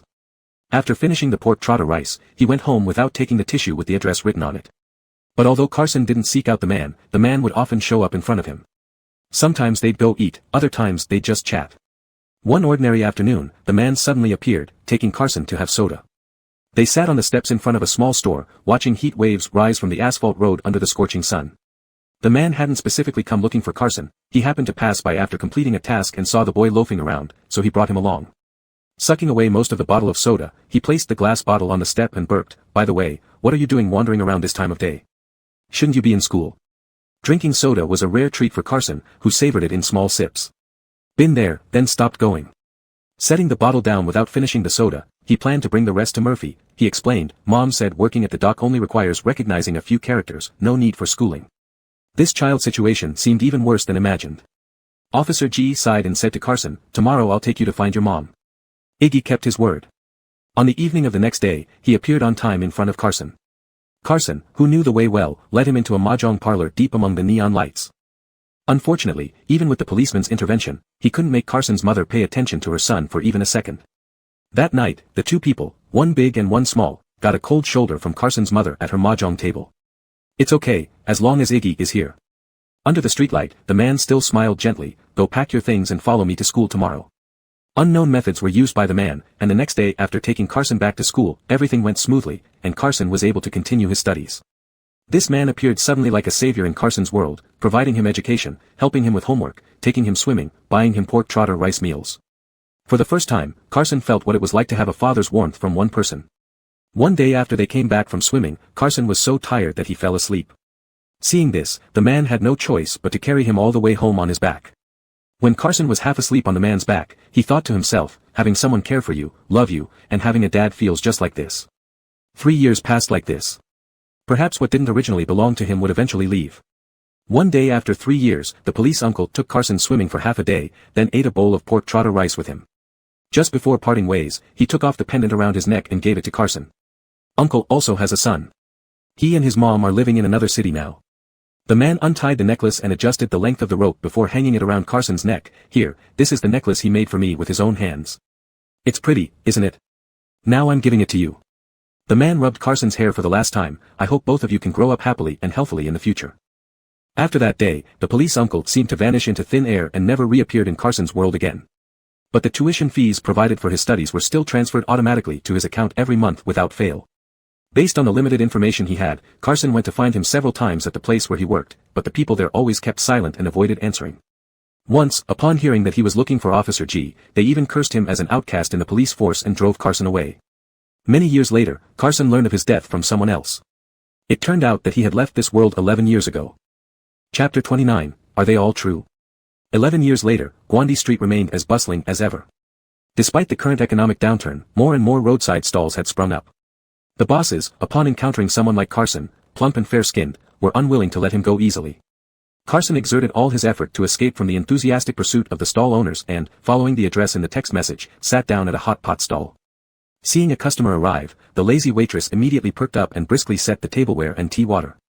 Carson used his chopsticks to puncture the plastic film on the packaging, then took out his phone and sent 2 words to the unmarked number, "Arrived." Just like his visit to the video hall last time, Carson's purpose today was to meet with his superior, Ignatius. As a police informant, Carson only communicated directly with this superior. Apart from him, Carson couldn't contact anyone else in the police force directly. Glancing around, Carson felt increasingly uncertain about his superior's reliability. Which policeman would choose such a crowded and chaotic place to meet their informant? After a long while without any reply to his message, Carson finished the pot of water beside him. Night fell, and the whole Gwandy Street started to come alive. The waitress was too busy running back and forth to check her phone. Waiting alone at the table for a long time with no sign of anyone coming, Carson finally lost patience. He took out his phone, changed his accent, and called the number, saying, "Have you got it wrong again, boss? You're still not here." The call was answered immediately, and the person on the other end still spoke in a laid-back tone, "I can't make it today." "You're joking, right?" Carson lost his temper instantly, switching back to standard Mandarin. He had obtained this opportunity to meet by flattering Herman. "Don't be angry, I can't show up today." Knowing how Carson would react, Ignatius laughed heartily and then tried to comfort him, "I've ordered food for you. Eat while we talk." Just as he finished speaking, a steaming large clay pot was brought to the table, followed by various fresh meats and seafood dishes. It seemed that this unreliable man had indeed put in some effort to get him out today. "Talk." Carson fiercely snapped the disposable chopsticks in his hand, deciding to forgive him for now. Recently, the police system was hacked. Ignatius's voice turned serious, abandoning his usual frivolous manner. Fortunately, the cybersecurity team discovered it in time and took countermeasures, but some case records were still leaked. Carson froze, a sense of foreboding rising within him, including Gus's case. "Yes." Ignatius's answer confirmed Carson's worst suspicions. Then, Ignatius spent some time explaining the critical information involved in the case file, especially the parts concerning Carson. After carefully listening, Carson didn't focus on his own safety but instead raised another detail mentioned by Ignatius. You mean after Gus was caught, the police received an anonymous document? This anonymous document contained financial statements, client lists, commercial contracts, and many pieces of evidence related to Zuyashengmo Trade Company, which was a significant windfall for the police. Originally planning to convict Gus based on Louise's death, the appearance of this anonymous document not only solidified Zuyashengmo's long-term involvement in smuggling but also helped the police identify several trading companies collaborating with Gus. Never thought pulling out Gus would drag along so much mud, Ignatius sighed. Who sent the material? Carson felt something wasn't quite right. Can you find out? We're investigating, Ignatius said. I'm also curious about this person's identity. These are high-level secrets of their company, inaccessible to outsiders. Carson proposed a possibility. Do you have someone inside Gus's circle? No, we don't have anyone there, Ignatius replied, sensing they were getting off track. He redirected the conversation, reminding Carson, don't worry about other matters. If the case files reach Herman, it will be very disadvantageous for you. What do you think? Should we halt the mission? That was the real trouble waiting here. Carson fell silent. That night, only he and Herman were in Gus's room. Although he was confident Herman hadn't seen what he did in Gus's room, that person was naturally suspicious and might easily suspect him. It's not that bad yet. Carson also wasn't sure why he hadn't accepted Ignatius's suggestion. If it really comes to that, I'll figure out a way. It is true. The hacking incident may not be related to the 4Cs group, and you said Herman never asked about that night again. Ignatius, always optimistic, comforted him over the phone, but better safe than sorry. The police have plans in place. Don't worry too much. After returning from the riverside, Herman never questioned Carson again about why he was in Gus's room that night, seemingly believing his explanation. But Carson felt that Herman, meticulous and cautious, wouldn't overlook these doubts. The sword of Damocles had already been hanging over his head, it was just a matter of when it would fall. How's your work going? To reassure his superior, Carson adopted an indifferent tone, urging the police to progress faster. Has Gus implicated the 4Cs group during the interrogation? Did that anonymous document mention the 4Cs group? You must seize this rare opportunity. Damned boy, are you the police or am I? Ignatius laughed, scolding him, then sighed. That document didn't mention the 4Cs group at all. As for Gus, forget it, his mouth is sealed like cement. We can't get anything out of him. It's not surprising since his parents and wife are still outside. Ignatius left it at that, without saying more, but Carson understood the implication. The underground industrial chain controlled by the 4Cs group had far-reaching consequences. If Gus revealed anything he shouldn't, even if the 4Cs group didn't act, others on this chain would make him pay the price. This was one reason the police hadn't been able to shake the 4Cs group. Given how things had developed, there was no point in saying more. Carson scraped off the foam from the clay pot and continued eating. Did you ask me here just to tell me this bad news?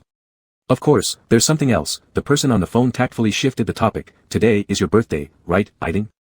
At that moment, the boss across the street walked over in her apron, placing a bowl of pig trotter rice piled high in front of Carson with a clunk. Carson, holding the phone, stared at the steaming, fragrant dish, momentarily speechless. After a while, he sniffed and said, You're crazy.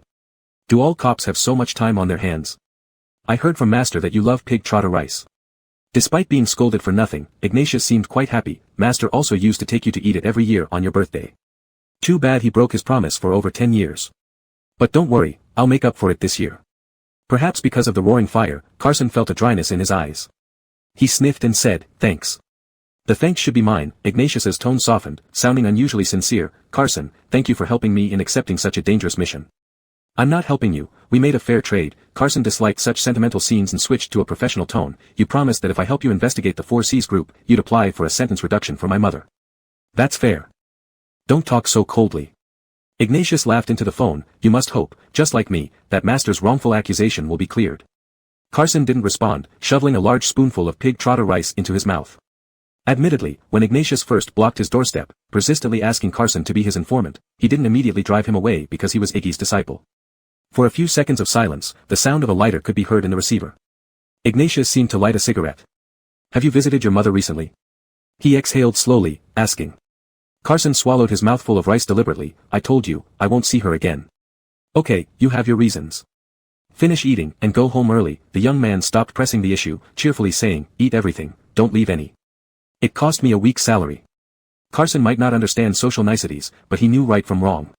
He didn't disappoint Ignatius's kindness and, on his birthday, meticulously finished all the dishes on the table alone. Dinner finished, it was nearly 8 o'clock. To save time, instead of taking the slow city bus, he took a taxi back, spending a considerable amount for once. The taxi stopped outside the gate of Jin's residence. Just as Carson entered, he was intercepted by Deborah. Seeing Carson return, Deborah came down the stairs with a tray in hand. Mr. Jin asked you to come to his study when you return tonight. Carson paused in the act of closing the door, then calmly finished shutting it. Did Mr. Jin mention what it's about? Don't you know? Deborah's almond-shaped eyes widened in surprise. Seeing Carson still looking puzzled, she sympathetically pulled out her phone and opened a gossip forum, tapping on a photo on the homepage. You and Miss Kayla are on the news together. Carson averted his gaze. Of course, he knew about it. Since the gossip news broke, as the male protagonist, he had already received greetings from all directions. Go on up. Realizing Carson finally understood the severity, Deborah patted him on the back twice with a grave expression. Think about how you're going to explain to Mr. Jin. It wasn't unusual for Herman to summon him, but at this moment, Carson's mind raced through numerous possibilities. After bidding farewell to Deborah, Carson walked upstairs alone, following the railing until he reached the third-floor corridor. Many people were gathered in the corridor, and they all looked up at the sound of footsteps. Today, they didn't greet Carson with their usual warmth, merely nodding politely before silently leading him into Herman's study. All these details only fueled Carson's worst suspicions. Inside the study, the lights were on, and Herman sat alone at his desk, surrounded by mountains of documents, seemingly busy at work. After Carson entered, Herman didn't stop working, acting as if he hadn't noticed. Carson didn't disturb him either, simply standing quietly by the desk. About 15 minutes later, Herman closed his file folder, raised his head, and said, as if noticing Carson for the first time, "You came and didn't even say hello." Carson immediately complied and called out, "Mr. Jin." "Go," Herman waved his hand, "get me some water." Carson turned to the tea station. By the time Carson returned with a cup of hot water, Herman had moved from behind the desk and pulled out a file from the pile. Before Carson could set down the cup, Herman began speaking. "Carson, originally from Harbor City, served half a year in prison for intentional injury at 16, your mother was sentenced to 25 years for murder several months later, at 19, introduced by a friend, you started working at the 4 Seas shipping dock." Carson's fingers tightened around the edge of the cup. The sword hanging over his head was falling so soon. Herman's gaze lifted from the fresh file folder and landed on Carson's face. Is all of this true? Chapter 0030, good. Carson quickly regained his composure. He picked up a coaster and placed the hot water beside Herman, meeting his gaze without flinching. It's all true. Herman stared at Carson, his expressionless face seemed to be judging the authenticity of his statement. After a few seconds, he sneered and said, "You're not old, yet your experiences are quite abundant." Carson understood the deeper meaning in Herman's eyes, but he didn't show it. He simply arranged the cup of hot water properly and gently reminded, "Mr. Jin, be careful, it's hot." The folder in Herman's hand proved that he came prepared today and wouldn't easily let this matter go. He shifted his gaze from Carson, continuing to flip through the documents in his hand with an unreadable tone. "What did you do back then that landed you in jail?" Carson was certain that Herman had doubts. Tonight, in this study, he would face an interrogation. Whether he could leave here unscathed depended on whether his answers could dispel Herman's suspicions. Carson wasn't sure how much information Herman had on him. Standing before Herman at a respectful distance, he recited his rehearsed story. A fight escalated into a brawl, and ended up stabbing someone with a knife. "For what reason?" Herman asked calmly. "Because that person called me a bastard," Carson repeated emotionlessly, "even cheaper than a stray dog on the street." While Carson had indeed endured such humiliation, being in jail was a lie. He had experienced far worse, a few insults were nothing. To smoothly enter Seahai Group, his background had been fabricated by the police, mixing truth and falsehoods. "What have you been doing after your release?" Hearing this, Herman showed no signs of belief or disbelief, nor any emotional response. He flipped another page of the file and casually asked, "Did you go to school?" The background provided by the police for Carson was fictional based on his real situation, with complete records, and Carson knew every detail by heart.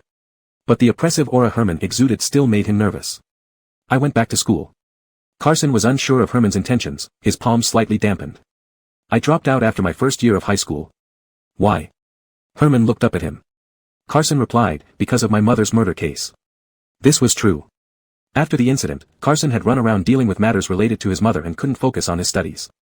Later, the victim's family frequently disrupted his school, making it impossible for him to continue attending. In the year of the incident, you were 17. Herman reached this page in the folder, glancing at the 1-inch photo of Carson from back then. He suddenly asked, "How old are you now?" For such questions, Carson had developed a conditioned reflex. He opened his mouth, about to say, 20. But as he saw Herman's profile under the light, he felt an inexplicable urge and answered honestly, 18. Herman softly murmured, "So you're only 18. Herman was not surprised, as Dwayne had already verified Carson's information near his home. According to the neighbors, Carson was indeed 2 years younger than stated in his records. So, he had lied about his age. Since the age was false, other details might also be questionable. Herman originally planned to use this discrepancy to expose Carson's lies but was surprised by his candid admission. But why does your identification say 20? Herman feigned confusion, as if just learning this information. Carson explained, my mother filled in the wrong birth year when registering my identity. Later, she found it troublesome to correct it. He wasn't lying. Since primary school, he had always been 2 years younger than his classmates. Even Ignatius didn't know he had just turned an adult. Otherwise, he wouldn't have dared to involve a minor as an informant. This explanation made sense. With the age issue resolved, the rest of his answers appeared logically sound. So tonight, why did you avoid everyone and go to Gwandy Street alone? But Herman wasn't ready to end the interrogation and continued, and who was on the phone with you for 20 minutes? Carson's mind had been working swiftly until this question froze it. The first emotion that surfaced was anger, followed by a touch of disappointment he hadn't even realized himself. Herman still had people following him. While restraining his unusual emotions, Carson concocted an excuse. Seeing the desk calendar, he suddenly had a brilliant idea and seized this ready-made reason. Today is my birthday, Carson said bluntly. I went out to celebrate it. Clearly, Herman didn't believe this explanation. Given Carson's personality, he didn't seem like someone who would be enthusiastic about celebrating birthdays. You specially took a leave just to go out alone to celebrate your birthday? Herman asked suspiciously, as expected. Alone, Carson said without changing his expression, sticking to his story. The call was from a friend. I hadn't seen him for a long time, so we chatted for a while. Which friend? Herman seemed to recall something, shaking his head with a smile. I thought the only one who could make you talk more would be Murphy.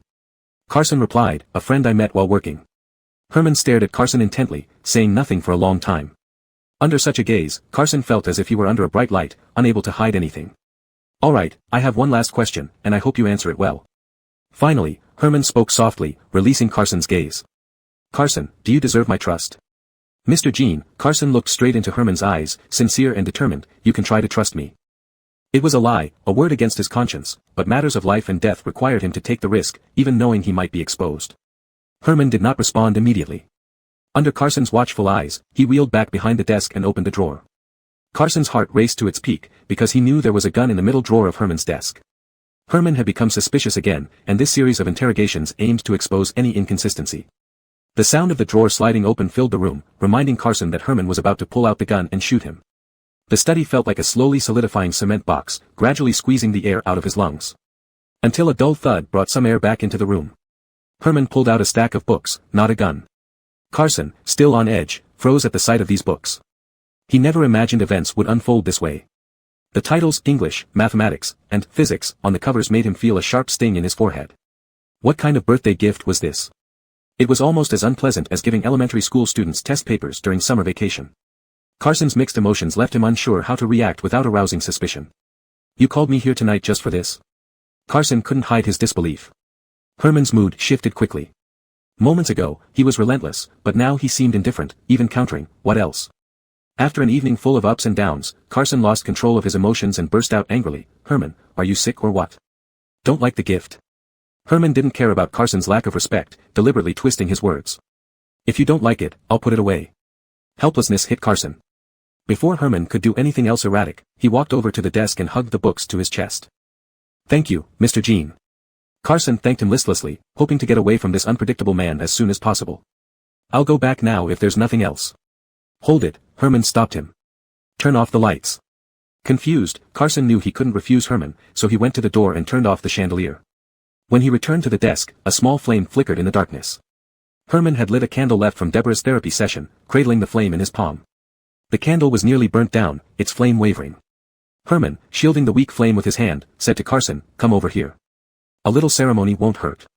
In the flickering light, Herman smiled warmly at him. When he smiled, a graceful curve appeared at the corner of his lips, dispelling the cold, intimidating aura from moments earlier. Carson's heart skipped a beat heavily, then the unperceived sentiment in his heart surged like the tide on a full moon night, crashing onto the shore unexpectedly before slowly retreating. Before he could figure out what it was, it had already slipped away, leaving no trace to be found. Happy birthday. Herman pushed the candle closer to Carson and said generously, the candle might be a bit random, but tomorrow I'll have Dixie make you a cake as compensation. Is there anything else you want? This is your chance, ask for whatever you like. Carson didn't really have anything particular he wanted, but he remembered the sting that had pierced his heart moments ago. So, he squatted down and looked Herman in the eye, I hope you won't send people to follow me anymore in the future. Can you give me a little personal space? Herman was slightly taken aback by this. This time, Carson had misunderstood him. Today he indeed did not send anyone to follow him. In fact, Herman hadn't dispatched anyone to tail Carson for quite some time. It was purely accidental that Qin Lianshan's subordinate spotted Carson dining alone while picking up women at Guandi Street and later felt compelled to report it back. Herman never intended to interfere with his subordinates' private lives, yet the thought of Carson sitting all alone, having hot pot on his birthday by the roadside tugged at a chord in his heart. He did not wish for any more moments of such loneliness in his life. Herman did not bother to explain himself but smiled and said, "All right, I will try to trust you more in the future." This sentence seemed to respond to Carson's birthday wish, but it also felt like an answer to the final question posed earlier. At the same time, "I hope you can be a little more honest with me." Herman raised his eyes to meet the gaze of the person in the candlelight. "Can you do that?" "Yes." Regarding this question, Carson could have come up with a myriad of ambiguous answers, but he nodded earnestly, completely abandoning rational control. "Very good." Herman smiled contentedly and urged Carson, "Blow out the candle now, and make a wish." Wishes made at 18 are particularly significant. Guided by Herman, Carson blew out the flame in a daze. He had never blown out a candle or made a wish before, so he entirely forgot what wishes he made to the various deities at that moment. Yet, he clearly remembered that after the candlelight went out, in the darkness, Herman's eyes were only inches away from his own, while his thunderous heartbeat reverberated in his ears. Chapter 31 The Capilano Effect. Later on, Carson attributed his abnormal behavior that night to the Capilano effect. Several days later, the police publicly commended the informant who had contributed significantly in the Gus case on television. They said that this informant had been undercover on Gus's ship for many years, remaining calm and courageous during a critical moment. After the cruise ship fell into chaos, he entered the room and managed to capture the decisive evidence which brought Gus to justice. Carson and Herman watched this news together at home. Whether Herman believed the police or not was unknown to Carson. Likewise, Carson never knew that Herman had never intended to take out the gun that night or if he changed his mind last minute. In any case, the greatest crisis since Carson came to Herman's side had passed relatively smoothly. However, Carson's life after that became busier because of the few books Herman gave him. He went to work as usual during the day, but to cope with Herman's impromptu quizzes anytime, he often burned the midnight oil studying. Over time, he actually lost quite a bit of weight, which worried Dixie endlessly. This Sunday afternoon, Carson was as usual reading in his room. Casey, having nothing better to do, plopped his large bottom on the table in front of Carson, watching the lifelike dove on the antique alarm clock with great interest, poking his head over every so often. "Boss Gene is so biased," he whined at first, finding everything novel. But after watching for a while, he got bored, turned around, and jealously remarked, "To give you such a nice room," saying it's for the bodyguard, who would believe that? Carson, bent over his desk scribbling away, replied without lifting his head, "Why don't you come here then? Finish all the questions in this book and you can move to the third floor." After his birthday, Carson moved from next door to Murphy's room to the third floor. Now his bedroom was directly opposite Herman's, a suite symmetrical to the master bedroom, not only larger than before, but also furnished according to the standards set by the owner, originally designed for the mistress of the house. Herman's explanation was simple: the rooms on the third floor were bigger, capable of holding large bookshelves and desks, convenient for Carson to study. "Forget it, I don't have that kind of luck." Murphy stuck out his tongue and snatched the workbook Carson just finished writing. "Numbers give me a headache, let alone." He craned his neck to glance at the book Carson was reading. English. "God, spare me, I can only recognize half of the 26 letters." Carson ignored these defeatist remarks from Murphy and continued jotting down notes on his book. Murphy, long accustomed to such conversation patterns, didn't mind, talking on unabashedly. "I wonder what boss is thinking. Why did he suddenly want you to study? Is there an educational requirement for bodyguards nowadays, or is he grooming you to be the team leader?" "Don't know." Carson didn't look up, turning a page. "Thankfully, he didn't make me study." Murphy smacked his lips, clearly relieved, tossing the book aside with a flourish and stretching. "The room downstairs isn't bad either, at least I won't have to go through this torment."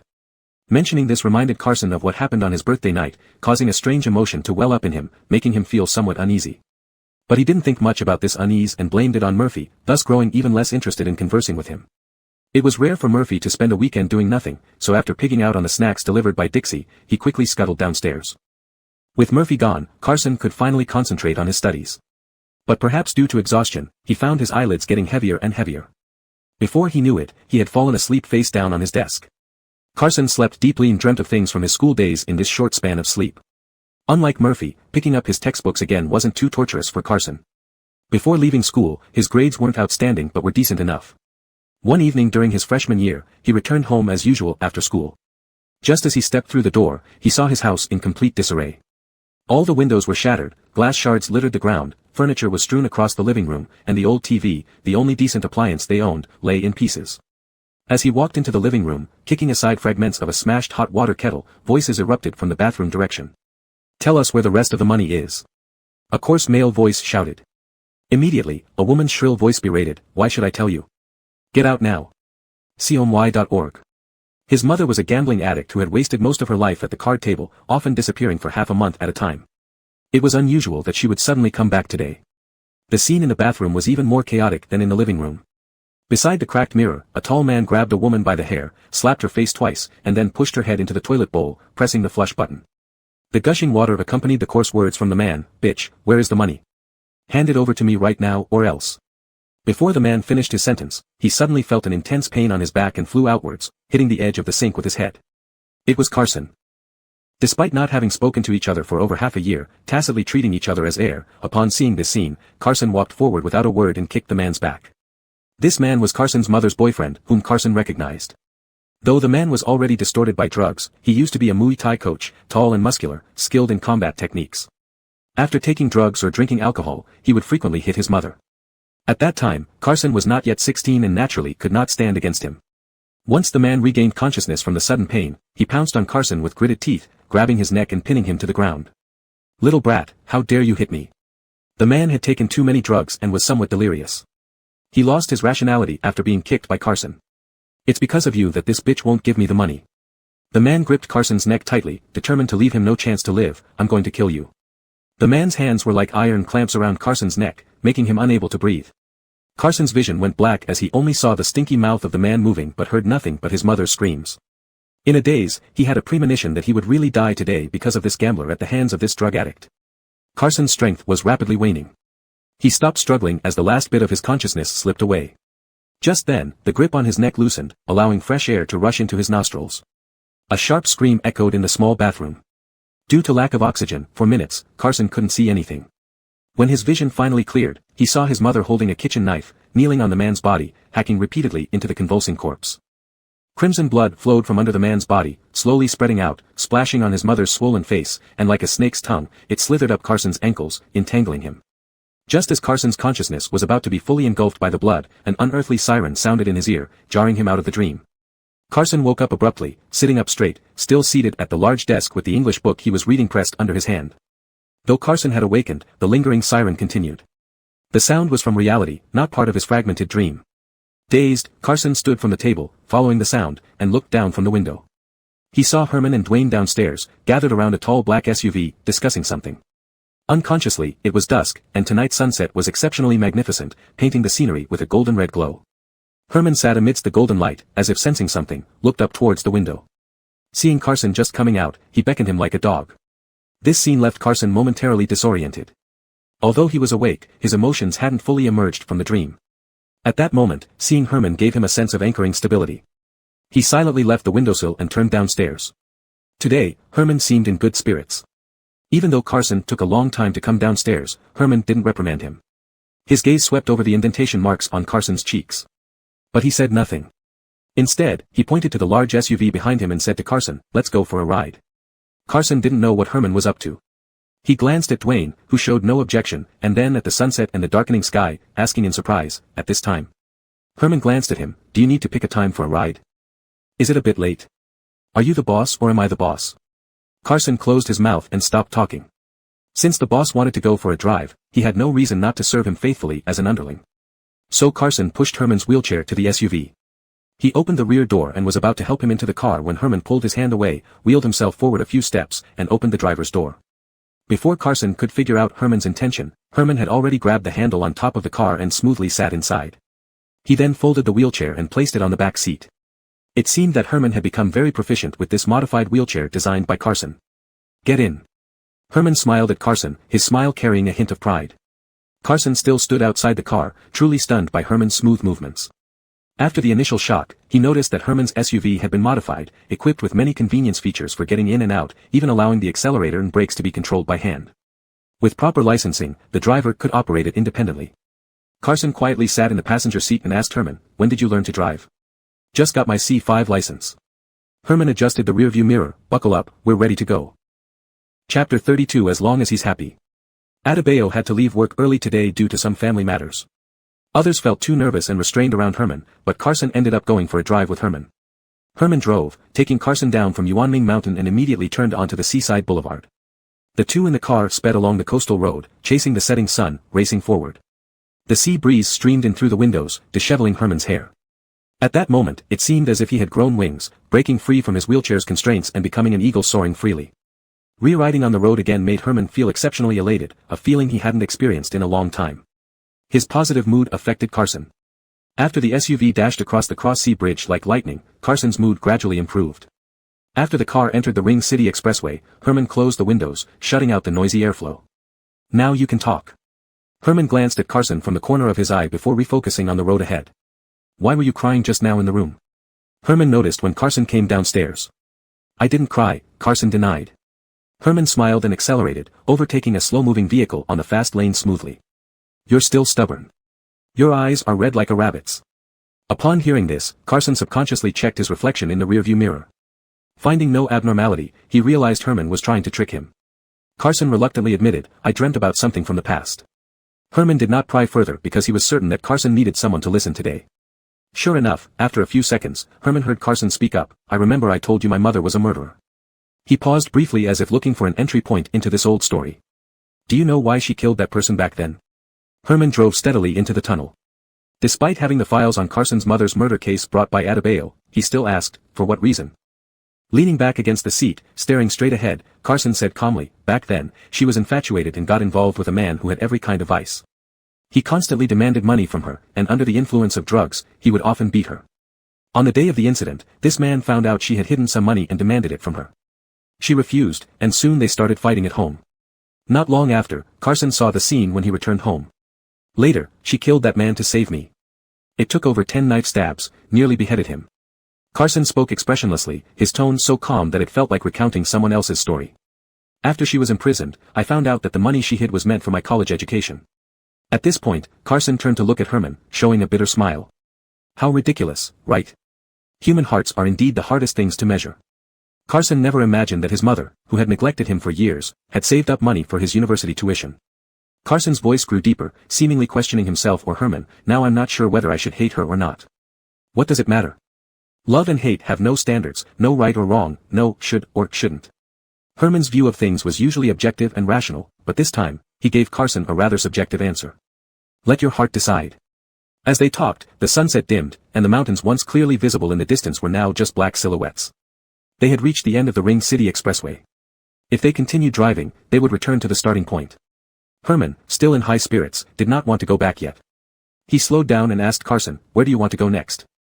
Carson thought for a moment and chose an impossible destination, deliberately challenging Herman, to the desert. Port City is a southern seaside city, and the nearest desert is in D City, G Province, mainland China, which is at least 3,000 kilometers away. The desert, huh? Herman pretended to think deeply and said after a moment, all right, let's head to the desert. Herman restarted the car, but Carson didn't take it seriously, thinking he was just joking. Driving from the seaside to the desert would take at least 3 days non-stop. Herman wouldn't possibly drive to the desert just because of a joke. However, as Herman drove, chasing the sunset onto the highway leading north, Carson realized he might be serious. Mr. Jean. Carson sat up straight, his face full of disbelief, you're really going to drive to Province G like this? Herman was focused on driving. Hearing Carson's question, he glanced at him, do you think I'm joking with you? This isn't right. Carson couldn't sit still now. It wasn't something trivial for Herman to travel a long distance. At the moment, they had nothing prepared except the two of them. Let's stop by the roadside first, said Carson, I need to call Brother Sean. Herman didn't stop him, but he didn't hesitate either. Taking advantage of Carson looking for his phone, he suddenly stepped on the gas pedal hard. This sudden acceleration made Carson lurch forward, and the phone he had just pulled out rolled under the seat. If it weren't for his seatbelt, he might have been thrown against the window. Panicking, Carson grabbed the overhead handle and irreverently blurted out, Herman, are you crazy? Herman, indeed, acted like he had a problem. Being scolded actually made him laugh heartily, looking quite pleased. Today, he wasn't as impeccably dressed as usual. His bangs were casually swept back, his suit jacket thrown in the back seat, the top 4 buttons of his shirt undone, and his sleeves rolled up to his elbows. The smile on his face shone brighter than the golden sunset. As if burned, Carson averted his gaze awkwardly. He saw the confident shadow of the old Herman in him. Carson released the handle, leaned back into the seat, and turned to look ahead at the road, a long-absent smile playing on his lips. Going to the desert, so be it, Carson thought. As long as he's happy. Chapter 33, Getting off the car. Let's look at the next problem. Prove that for the equation x equals a sinx plus b, where a greater than 0, b greater than 0. In the university classroom on a quiet afternoon in June, only the cicadas outside the window and the scribbling of pens could be heard. Carson sat in the third-to-last row of the auditorium, glancing at the blackboard where the teacher wrote, quickly working out problems with his pen in hand. Unfortunately, his phone suddenly rang loudly, drawing looks from the students around him and the teacher on stage. Sorry, Carson apologized, hastily turning off the ringing. He had come in a hurry today and forgotten to silence his phone before entering the classroom. As soon as the call was disconnected, a message arrived immediately after, which Carson skimmed through by swiping the screen. He did not reply to it but closed his textbook, packed away the notes he had barely finished writing, stood up, and quietly left the classroom. Classmate, classmate. Carson stopped, and the girl hurriedly approached him, holding a large stack of flyers. There's a mid-autumn festival social event organized by our club tonight. She handed him a flyer. Are you interested in joining? Carson took the flyer without looking at its content and politely declined the invitation. I'm sorry, I don't have time. After saying this, Carson was about to continue walking when the girl stopped him again. Wait. I've seen you many times around campus, can I have your phone number? Carson smiled faintly. I'm not a student here. I just come over occasionally to audit classes. He glanced at his watch, then said to the girl, I need to go now. Bidding farewell to the girl, Carson went downstairs to the parking lot, opened the door, and got into a black Mercedes-Benz. Carson was 23 years old. Over 5 years, he had transformed from a caterpillar into a handsome and dignified young man. His good looks and refined dress made quite an impression on many students who saw him coming and going in his black car. But Carson indeed was not a student at Hongqing University. He had dropped out of high school, and his academic records had been cancelled. The only way he could further his education was by auditing classes during his work breaks. No sooner had Carson sat in the car than a new message came in. Without delay, he stepped on the gas and rushed to Seahai Dock, weaving through narrow alleys until he reached a nondescript warehouse. Outside the warehouse gate, 4 burly men in black were keeping watch. Upon seeing Carson, they promptly greeted him. Brother Bien. Brother Bien, you're here. Carson acknowledged them with a nod and asked, where is he? The bulky man replied instantly, inside. Carson followed up, how's the situation? He has confessed, the man answered. Carson walked forward directly. Take me there. The moment the heavy iron gate opened, a wave of damp air tinged with blood hit him. It was already dusk, yet inside the warehouse, it was bright like noon. Several high-powered lights overhead blazed mercilessly, scorching everyone inside. Under the glaring lights stood an iron frame, with a man locked on it. This man, beaten beyond recognition with bruises and blood all over, looked like a vague mass of flesh and gore from afar. A henchman trailing behind shivered involuntarily, while Carson remained unperturbed. He walked calmly up to the barely alive man, looked him over, and asked, is he dead? Hearing Carson's voice, the man twitched his fingers slightly. Seems not. Carson smiled faintly, giving him the appearance of a legendary jade-faced demon. This man's name was Hussein, one of Hunt's drivers, who had been found to be an informer for the police a few days ago and was apprehended immediately. Though Hussein was not a saint before becoming an informant, he was involved in several home invasions and assaults. His resolve in this matter proved unyielding. Despite numerous methods employed by Dempsey to make his father-in-law worry less, he remained tight-lipped even when reduced to near death. Just as Dempsey's patience wore thin and he planned to end Hussein's life with a single shot, Carson volunteered to take over. Carson tossed the man aside and sat down on an empty chair opposite him. One of the henchmen immediately offered him a recording of the man's confession. The story in the recording was unoriginal, just a typical tale of a rogue being inspired by righteousness and turning over a new leaf to join the cause of fighting crime. Carson listened to the entire confession carefully and realized it lacked several key pieces of information. He put down the recorder, stood up and returned to the rack, grabbing the man's bloody and sticky hair, forcibly turning his face toward the glaring light above. Who's your superior? Carson asked, how do you usually communicate? The man finally opened his eyes and glanced at Carson. His eyeballs were filled with blood clots, but he remained silent. All right. Carson released the man's hair and kicked over the rack next to him. The man lost his balance, fell backward, and hit the ground hard with a dull thud that made people's molars ache. Carson paced around the man for a couple of steps, picked up a steel pipe from the ground, placed it on the man's fingers, and stepped on it lightly. In the following, I will ask you several questions. Carson increased the pressure on his foot. For every question I ask, if you don't answer within 3 seconds, I will break one of your fingers. A shrill scream echoed, causing even the onlookers to be drenched in sweat. It was a double torment of both spirit and body. No matter how tough one was, they could not withstand such torture. Soon, Carson obtained the information he wanted. Satisfied, Carson put away the recorder. One of Dempsey's usual subordinates approached with flattering attitudes. Brother Bien, what should we do next? Carson folded up the bloodstains on his cuffs that he accidentally got, and casually said 3 words, dispose of him. As soon as his words ended, the sound of bullets loading into a gun was heard behind him. Before the shot rang out, Carson pressed down on the cold muzzle right before the trigger was pulled. Tomorrow we still need to unload goods here, no bloodshed. Carson pushed the gun aside, lifting his chin to point at the oil drums stacked in the corner, seal them properly and throw them into the sea. After completing this series of procedures, interrogation, murder and disposal, evidence elimination, Carson finally left, politely declining everyone's invitation to have a late-night snack. He drove alone back home. On the way home, he received a call from Dempsey. Dempsey had always been adaptable, and Carson had just done him a huge favor. Naturally, Dempsey showed humility and gratitude, repeatedly thanking Carson and insisting on inviting him to dinner at his home, acting like brothers born from the same mother. Carson, of course, didn't take these formalities seriously.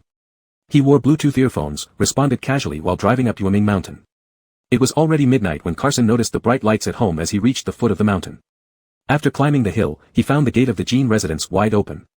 A line of identical black cars continuously drove out, rushing past him. Carson immediately recognized Herman's car at the end of the convoy.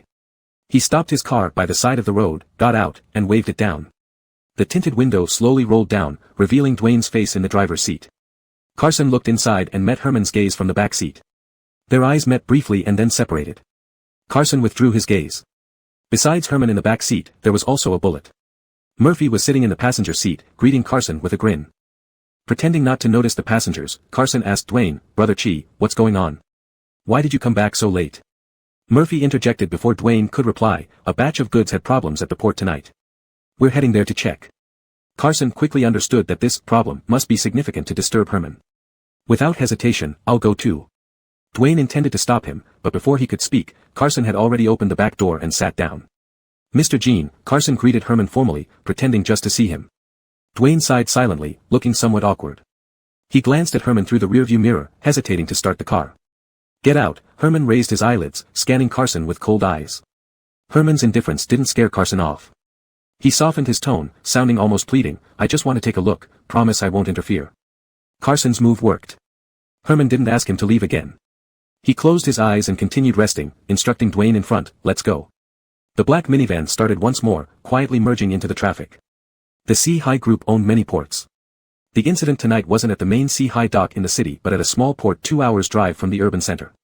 To avoid leaving any traces, the convoy did not take the highway but instead drove on the national road.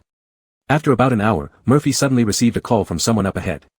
Murphy's expression turned serious as he responded with a few into the handset, then turned around to speak to Herman in the back seat. "Mr. Jean, I've just received word that there are police at the scene." Herman opened his eyes, showing neither surprise nor panic. Without uttering a word, he merely tilted his head and exchanged glances with Dwayne and Murphy. With just that glance, the black MPV speeding along the mountain road came to an abrupt stop without warning. Before Carson could react, Dwayne and Murphy got out of the car, each grabbing one of Carson's arms, forcibly dragging him out and tossing him into the wilderness. Carson stumbled, bumping into a cement block by the roadside. "Hey, wait, hold on." The two did not give Carson a chance to speak. They swiftly returned to the car, slammed their foot on the gas pedal, and sped off into the distance. Chapter 34 Understood. The mountain wind swept up the fallen leaves, carrying away 2 streaks of crimson taillights into the night.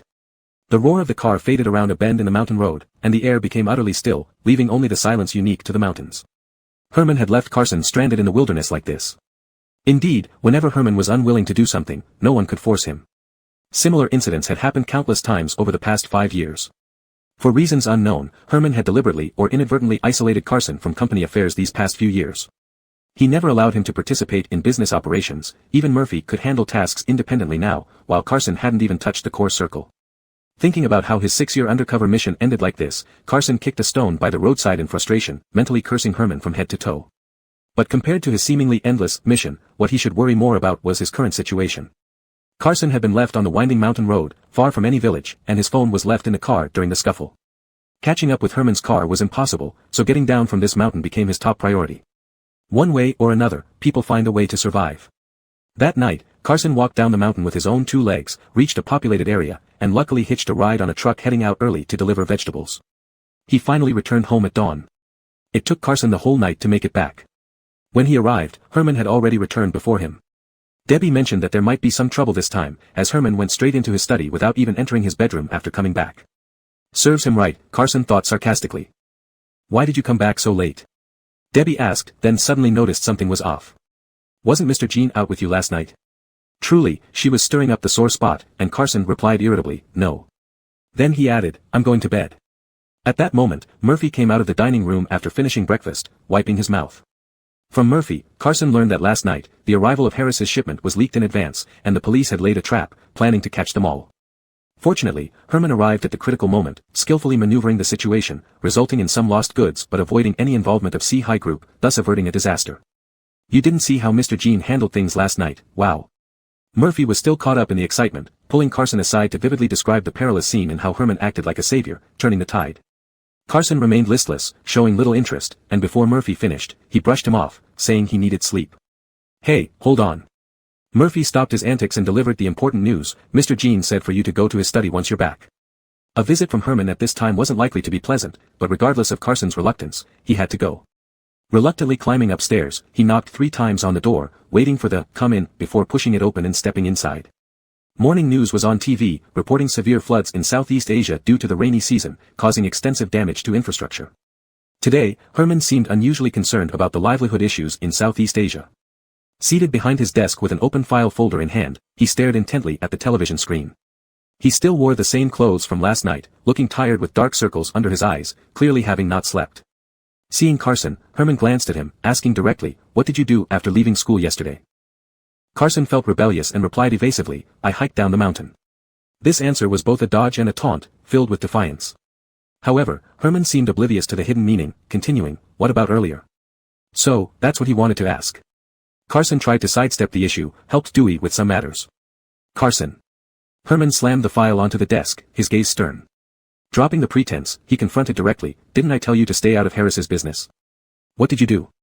Instantly irritable, Carson recalled how Herman had left him on the roadside without a word, forcing him to hike down the entire night, and upon returning, faced unwarranted accusations. Thus, his temper flared, "I wasn't meddling in Harris's affairs, I was working for Bo." This sentence from Carson was like lighting a fuse to a bomb. Herman wasn't easy to fool. He already knew exactly what Carson had done yesterday. Herman looked at Carson as if he could see right through him. "Don't think I don't know what you've been doing behind my back. At your age, you dare to get involved in murder. Who gave you the courage?" It was clear that this time Herman was genuinely angry. "I told you to focus on studying and reading. Have you been wasting all your time?" Herman usually remained calm and rarely showed anger, so for him to be this upset indicated that the situation was extremely serious. At such moments, the best course of action was to shut up and listen to the scolding without further defiance. But today, Carson was determined to pull the tiger's whiskers and continue to defend himself. "I didn't kill anyone with my own hands. At least not directly." To Herman, Carson's statement sounded like an evasion. Seeing him refuse to repent and play word games, Herman's anger flared uncontrollably, burning right up to his head, unable to be suppressed. "Growing up and thinking you have your own ideas now, huh?" Once reaching his limit, Herman suddenly calmed down. His eyes narrowed, and he let out a cold laugh, offering a suggestion, "If you think you're underappreciated here, you can go to Dempsey. I'm sure he can arrange a satisfying position for you at C-High Group." For some reason, Herman's words instantly dampened Carson's defiant spirit. He pressed his lips together tightly, his expression showing reluctance but saying nothing more. Normally unruly and often annoying Herman, this was the first time Carson saw him this angry and even considering kicking him out. Carson seriously doubted whether there was something wrong with his career development path.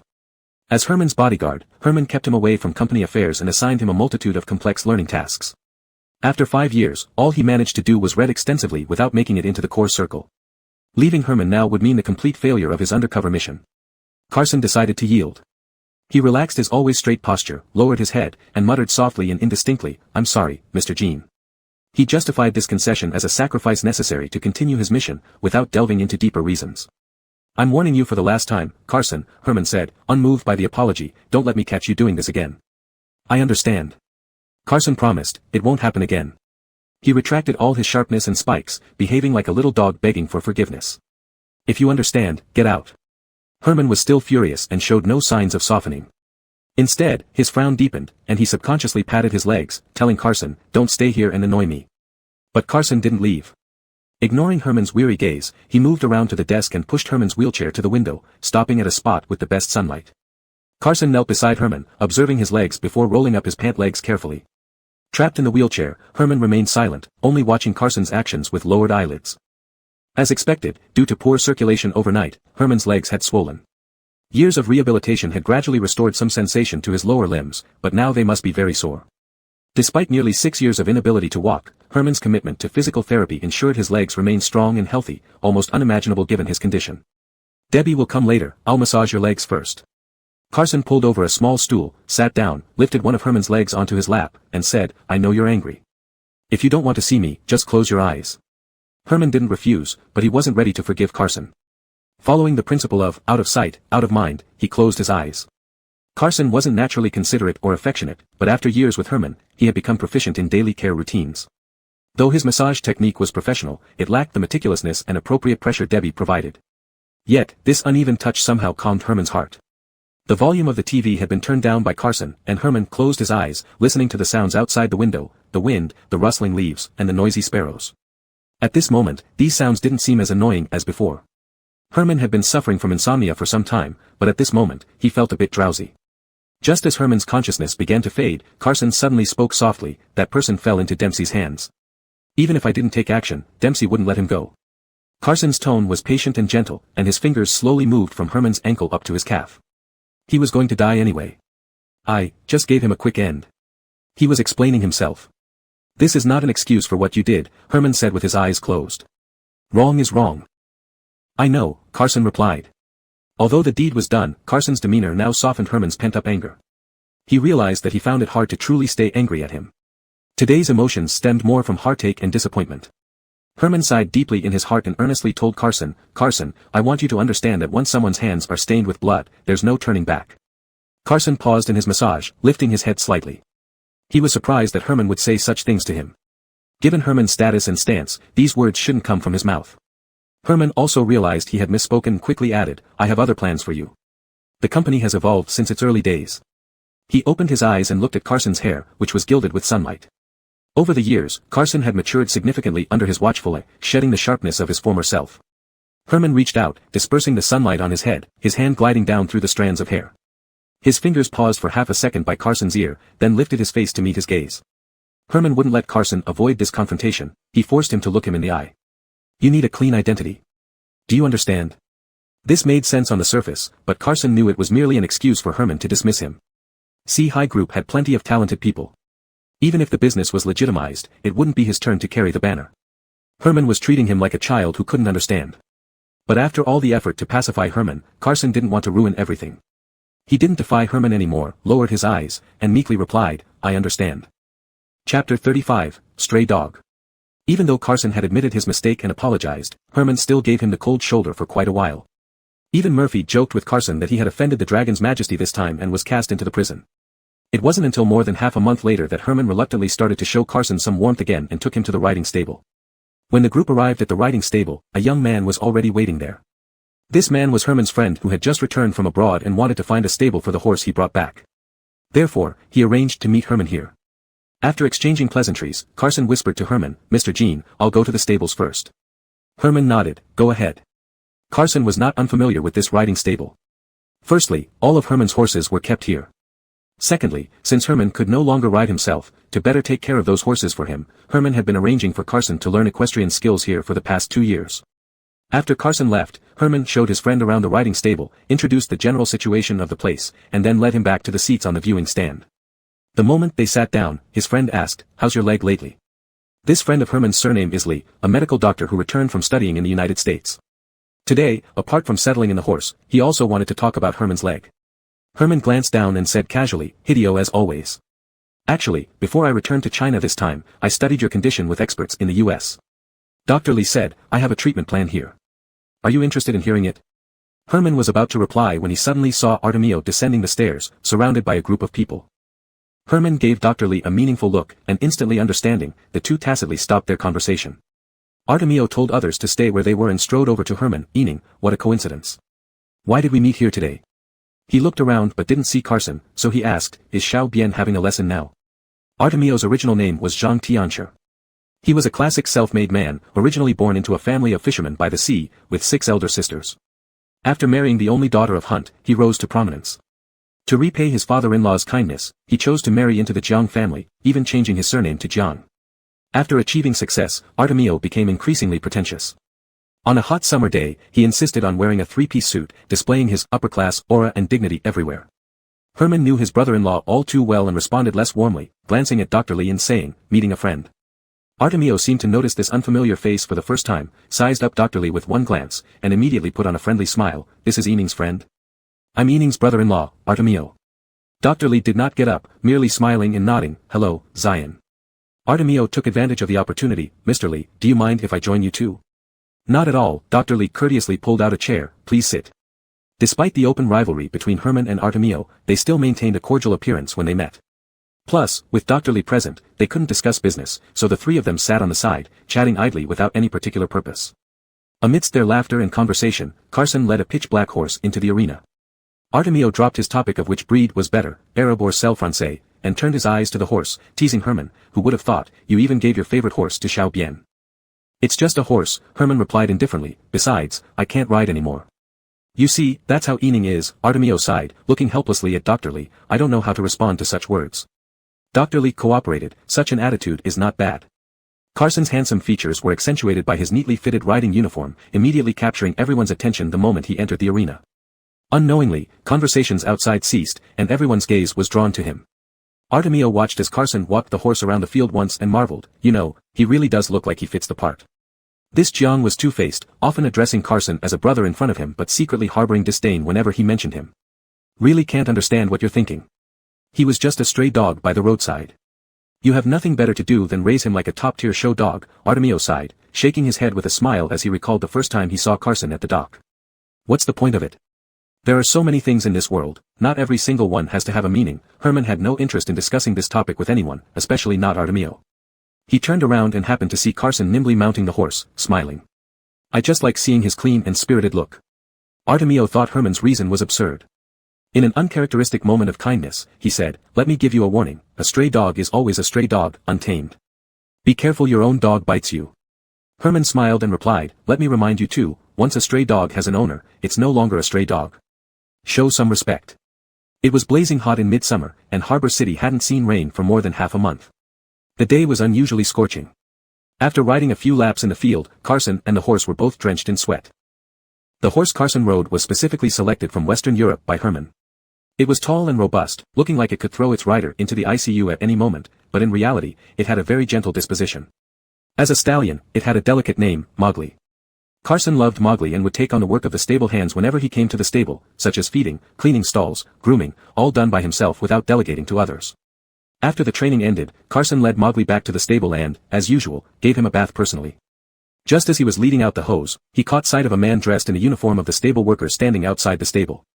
The man chewed gum lazily, leaning against a pillar, asking Carson nonchalantly, need a hand? From his appearance, the man seemed to be a stable hand. Sure, thanks. Carson gratefully accepted the help, saying, can you pass me the brush and shampoo? The man finally stood up and lazily fetched the items Carson needed, handing them over to him. The water splashed as Carson held the shower head, gently washing the horse's legs to adjust the water temperature before brushing through the horse's fur with a brush. Following the 4 legs, he gradually washed the horse's back.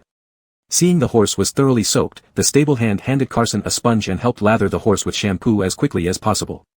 There was no one else in the stable at that moment except them.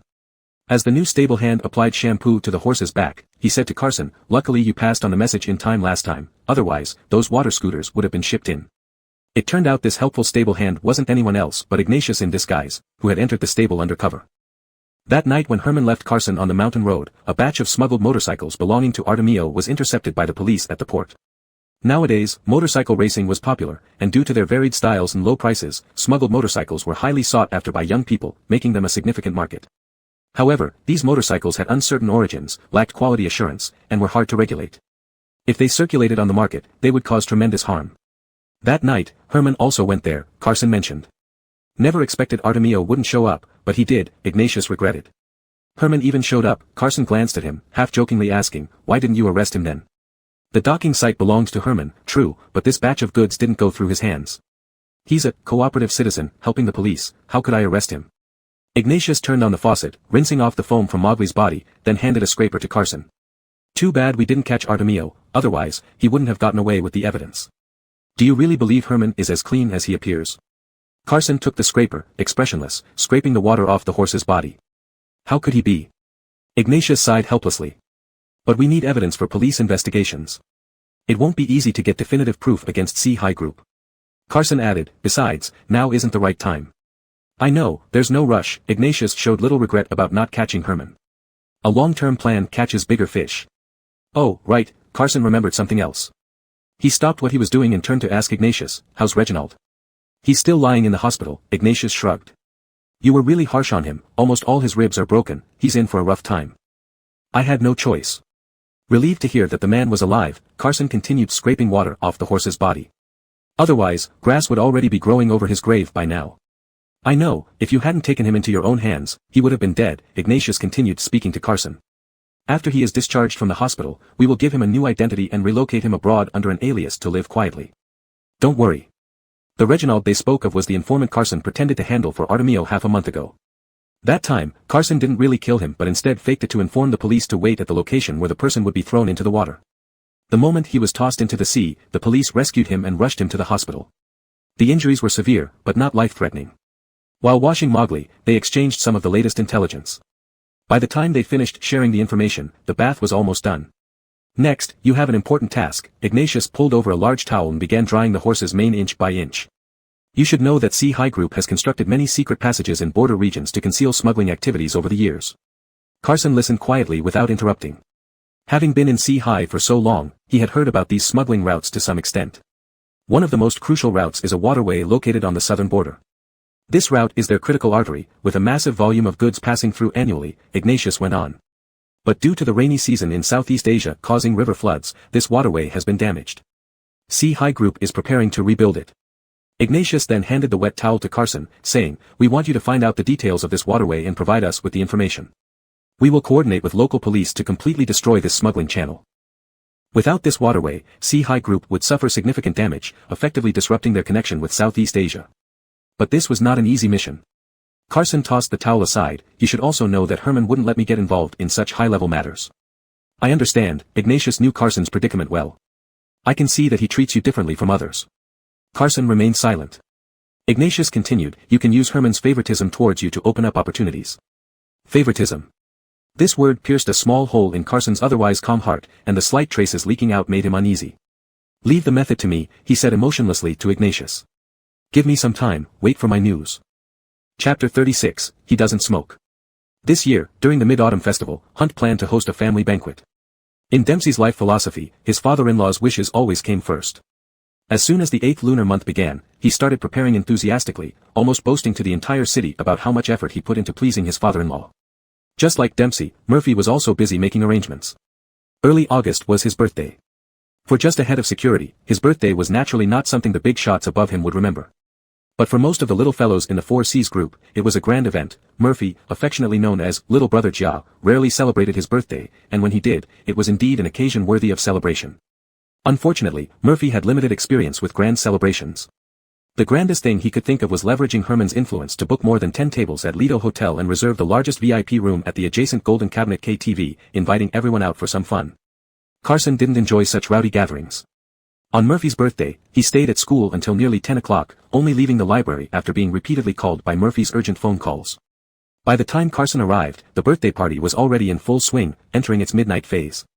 The KTV was lavishly decorated, and the hallways echoed with raucous noise. As he pushed open the door of the private room, a wine bottle shattered at his feet. Next to the glass shards, a couple was locked in an embrace, their passionate kiss obscured by the dazzling lights, having knocked over the bottle. The man, upon seeing someone interfere, was about to shout curses but stopped mid-sentence when he recognized Carson, hastily replacing his angry look with a flattering smile. "Sorry, Brother Bien, it was an accident."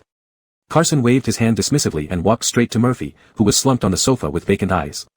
Murphy had drunk heavily at 2 consecutive drinking sessions and was now mostly drunk. Seeing Carson, he suddenly perked up. "Ah Ting, why did you come so late? You're always the last one." Murphy shoved a boy beside him aside, pulling Carson to sit down. He scrutinized him closely, then pouted and critiqued his outfit. "What are you wearing? This looks like a college student attending a reunion, not someone who handles big things." Carson's attire today did stand out from the crowd. Having spent the day at school, he wore loose hoodies, shorts, and basketball shoes, looking like a university student lost in a den of darkness. Though Carson, as the closest aide to a major boss, was essentially a subordinate, many people were still eager to flatter him. A new face among the brothers took out a cigarette, carefully lit it and offered it to Carson. Carson waved it off. Thinking he was being polite, the brother tried to persuade again, but Murphy pushed him away impatiently, saying, "Go away, don't be silly." Herman forbade Carson from smoking, and those close to him knew it well. "Where did you get all these people?" The air inside the room, thick with smoke and alcohol, made Carson frown unconsciously. He extracted a lady's purse that had been crushed behind him, tossing it aside and scanning the room once more. There were 3 or 4 dozen young men in the private room. Apart from the familiar faces who regularly followed Herman, there were many others whom Carson did not recognize, including several key members of Dempsey and Hunt's teams. Murphy seemed quite proud of this. With his tongue thick from alcohol, he boasted boldly, "They're all my brothers." Only then did Carson realize that somehow, Murphy had formed his own social circle and made quite a few new friends. At that moment, there was a knock on the door. Without waiting for Murphy's response, a waiter pushed a cart respectfully into the private room.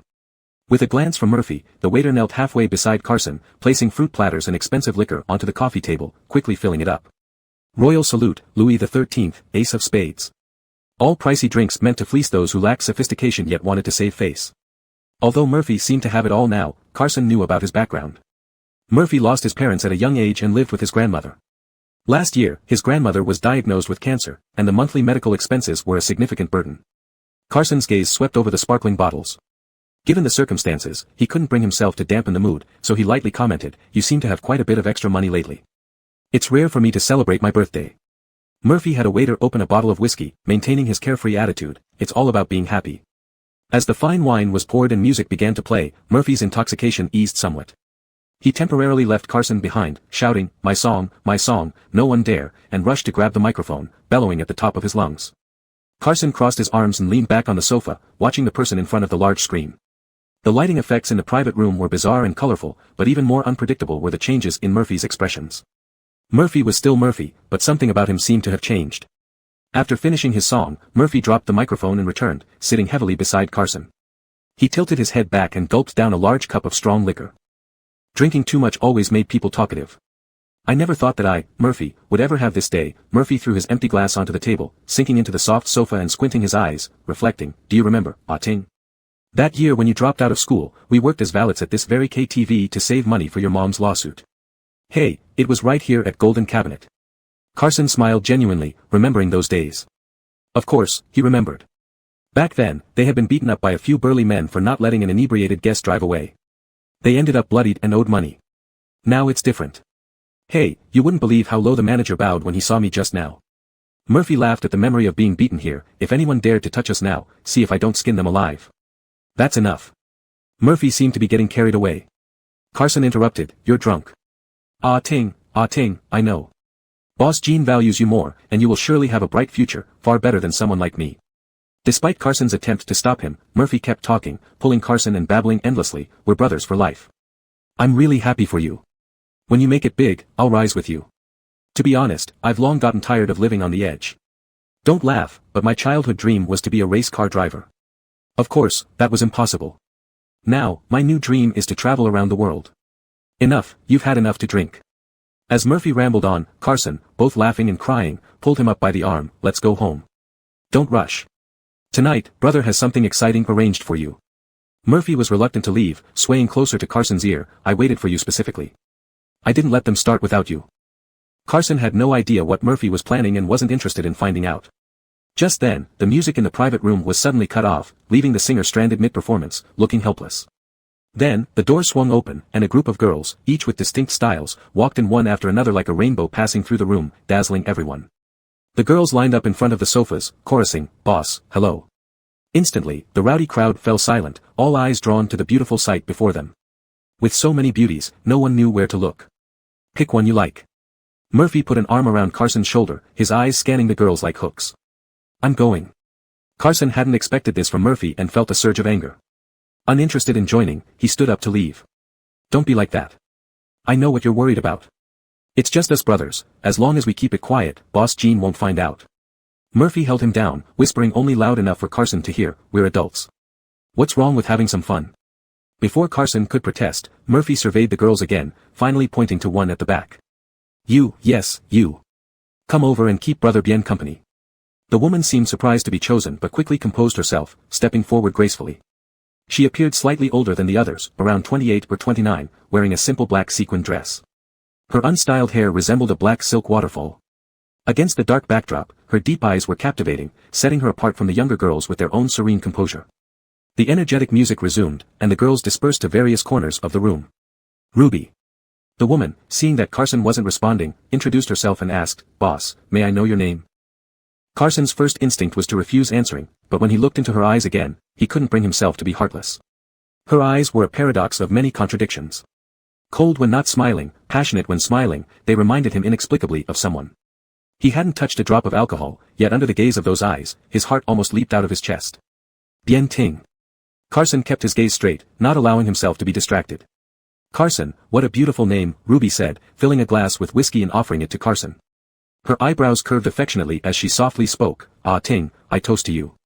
Those eyes, resembling someone else's to an 8th-degree likeness, now gazed at him with deep affection. For a moment, Carson couldn't distinguish who it was that held him tenderly in their gaze. His heartbeat raced like thunder, his mind was in chaos. Silently, he accepted the glass from her hands and downed it in one go. Ruby watched Carson finish his drink with a smile. She lazily lit a cigarette, took a shallow puff, then picked up the wine bottle and poured more into the emptied glass. Before the glass could be refilled, Carson snatched the cigarette from between her fingers and extinguished it in the glass. He doesn't smoke, Carson said, looking at her. What? Ruby froze for a second, exhaling a ring of smoke, clearly puzzled. As the smoke dispersed, the tobacco scent, which should never have belonged to that person, snapped Carson out of his trance. Carson suddenly realized what he had just said. Like being struck by lightning, ignoring Murphy's frantic shouts, he stood up abruptly from the sofa and hurriedly left without looking back. Chapter 37 Because You Like Me. Carson descended the stairs like a man fleeing for his life, storming out with a fierce momentum. Emerging from the KTV's entrance, he took several moments to compose himself on the steps. The evening breeze, carrying the scent of street-side barbecue, eventually sobered him up. At this moment, regret began to sink in. He had driven here today, but due to that bewitching whiskey, he would have to rely on a designated driver to get home. The parking lot by the nightlife district was never short of drivers for hire. Carson casually waved one over and climbed into the passenger seat. As they left the area teeming with nightclubs, the night grew quiet. The car drove steadily towards Yuanming Mountain. The closer they got to the mountain's waist, the heavier Carson's heart felt. The chubby-faced designated driver, a newcomer from out of town, was thrilled with his first job driving up the mountain. He peppered Carson with questions, about who lived in the mid-mountain area, about the price of these villas, his excitement relentless throughout the ride. Carson, troubled and distracted, had no interest in chatting. He propped his head up with one hand, lazily gazing out the window, ignoring the driver entirely. By the time he arrived home, Carson's mood had reached its nadir. Without greeting anyone, he marched upstairs to his room, pulled the curtains shut, and fell into bed. Carson lay buried under the covers, eyes slowly opening. He couldn't explain his erratic behavior tonight, only attributing it brusquely to some kind of hex, believing sleep would set things right come morning. Unfortunately, matters didn't go as he wished. A good night's sleep didn't improve his condition, instead, it intensified the effects of the supposed hex. That night, Carson had a dream, in which he encountered the true owner of those eyes. This person was clearly within reach, someone Carson saw every day, heard speak, could converse with at will, feeling their presence without reservation. Yet deep down, he treated this individual as a distant shadow, untouchable, unapproachable, a mere glimpse that would shatter upon touch. Since when had this person wormed their way into his heart in a way he refused to acknowledge? Carson reflected, perhaps it began on his 18th birthday, when, in the darkness, he lit a candle for himself. It was all just a dream. Knowing it was a dream, this time Carson neither restrained nor suppressed the inappropriate thoughts festering in his mind, allowing them to grow wild and unchecked, consuming his reason. Finally, Carson reached out his hand, gently pressing his palm against the other's cheek. His fingertips trembled uncontrollably from nerves. But rather than resist, rebuke, or push him away, this person only curved his eyebrows, gazing at him warmly and indulgently, his eyes holding a spring-like depth. It was a familiar smile, the one given whenever he skillfully shot a perfect 10, scored well on an English test, or spotted errors in reports. This person always smiled at him then, saying, "Well done." Emboldened either by encouragement or enticement, Carson followed the most sincere desires of his heart. He cupped that face, carefully pressing his lips to the corners of the smiling mouth. And then it became unstoppable. Carson was cool-tempered in appearance and disposition, showing little intense emotion, making it hard to imagine his fervent yearning for a person, for something. This hidden desire was explosively unveiled by an unexpected event. Unable to truly satisfy this morbid craving, he blindly and clumsily kissed the person again and again. Forehead, eyes, nose, Adam's apple, bit by bit, inch by inch, he wanted to leave his mark on every inch of the person's skin. But it wasn't enough, not nearly enough. He wanted more. However, the person gave no response to Carson, remaining silent from start to finish, allowing Carson to do as he pleased on his body. Seemingly indulgent, yet coldly distant. On the verge of being driven mad by this unbearable desire, the person finally reacted, speaking coldly. "Why are you doing this to me?" he asked. Even in the dream, this voice was familiar to Carson, clear, stern, icy and still as ever. Yes, why indeed? Carson's blood ran cold. Is it because? He wrapped his arms around Carson's waist, flipping them over in one swift motion. Their positions changed. In this dream, his leg was uninjured, free to do as he wished, go wherever he wanted. His hand, warm and familiar, moved slowly downward, hot and suggestive. Hearing the breathy, broken sounds beside him, he tightened his grip. The person lowered his head, drawing near to Carson, almost touching his lips, whispering softly, "Because, you like me." Those simple words struck Carson like thunder, resonating deeply in his ears. He abruptly opened his eyes, but they were blank and vacant. The lingering effects of the dream continued to entwine and escalate, leaving Carson powerless to extricate himself. He hid tightly under the covers, trembling as he bit down on the hem of his t-shirt, continuing the unfinished dream. Every scene, every detail from the dream was vivid in Carson's mind. He clearly knew who it was. He traced over that person's eyebrows and eyes, mimicked his movements, synchronized with his breathing. Unlike the candid audacity in the dream, even as a wave of warmth enveloped him, he clamped down hard on the shirt collar, not uttering a single sound. The light was dim, barely dawn breaking through the faint glow of early morning. The wall clock was just shy of 5 o'clock. Carson threw off the blanket, lying flat on the bed, striving to regulate his breathing. The cold air carried away the thin layer of sweat on his skin, and he finally fully woke up, covering his eyes with the back of his hand in vexation. What is this all about? Lying on the bed, Carson wrestled with his emotions for a long time, still unable to accept the reality before him. He thought of Herman when he did it to himself. Carson was 23 this year.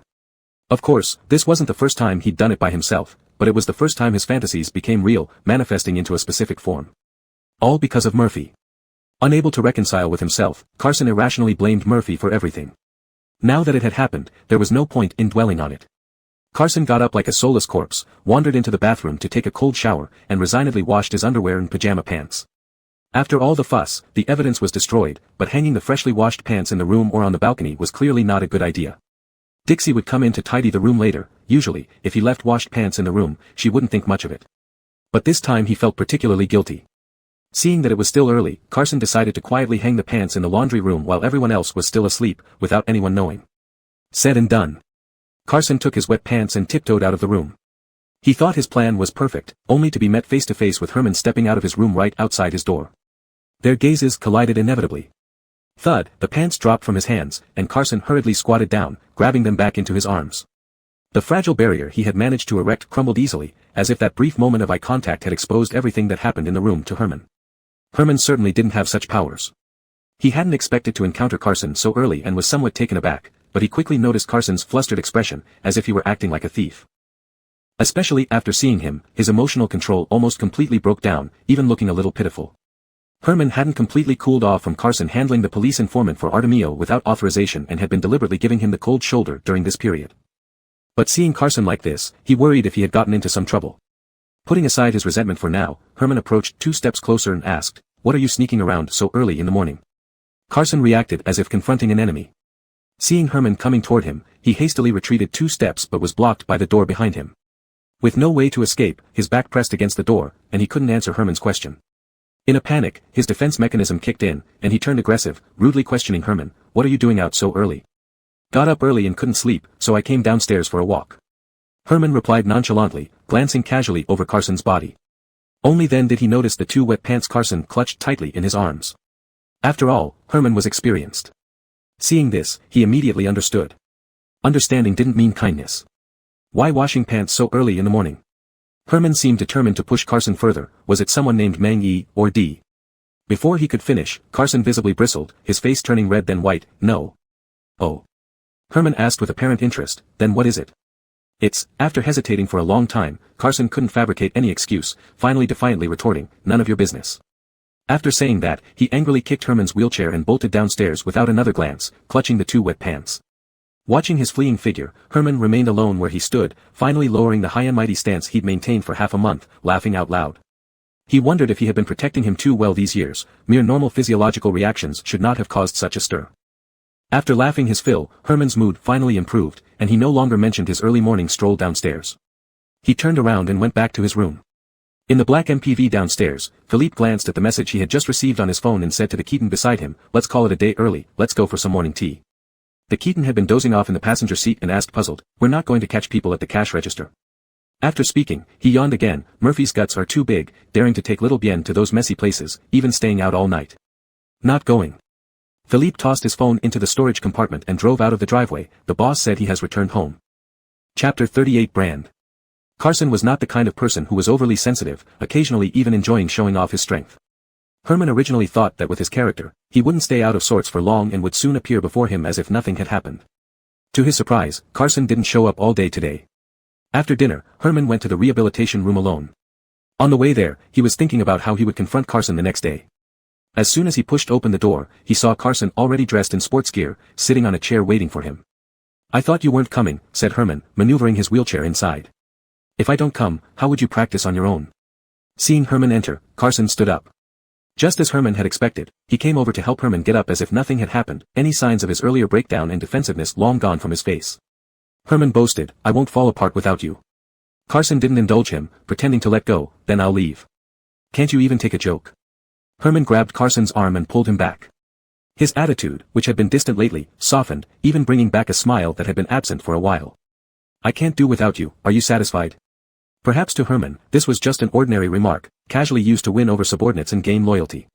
But Carson had his own thoughts, and those words carried additional meaning when he heard them. Pretending not to hear, he helped Herman lie down on the rehabilitation bed. Supporting Herman's knee bend with one hand and holding his foot with the other, he began guiding him through a set of hip and knee flexion exercises. After completing a full set of basic exercises, he helped Herman stand up again and had him use the walker while walking alongside to protect him. This had been Carson's daily routine for 5 years. Whenever there were no special arrangements, he accompanied Herman in rehabilitation training, unwaveringly, rain or shine. Even during the days when Herman was angry and ignored him, Carson never missed a session. Though Herman's lower limb strength had recovered well, he still had some distance to go before he could walk independently. He hadn't taken more than a few steps with the walker before breaking into a light sweat. Those few steps were difficult for Herman, but Carson didn't call for a break. He could do many things for him, but no one could bear his physical pain for him.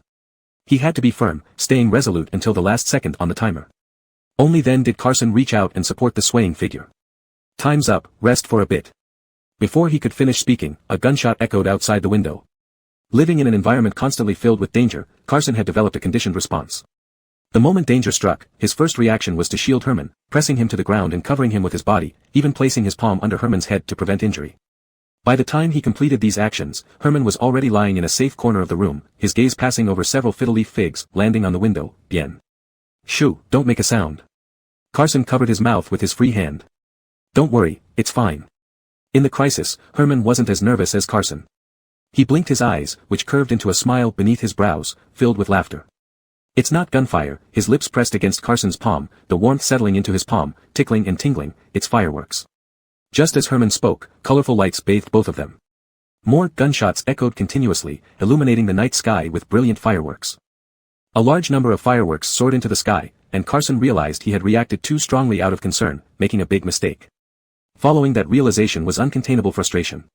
He felt annoyed with himself, wondering if he was hitting bad luck this year, clumsily messing up in front of Herman again and again.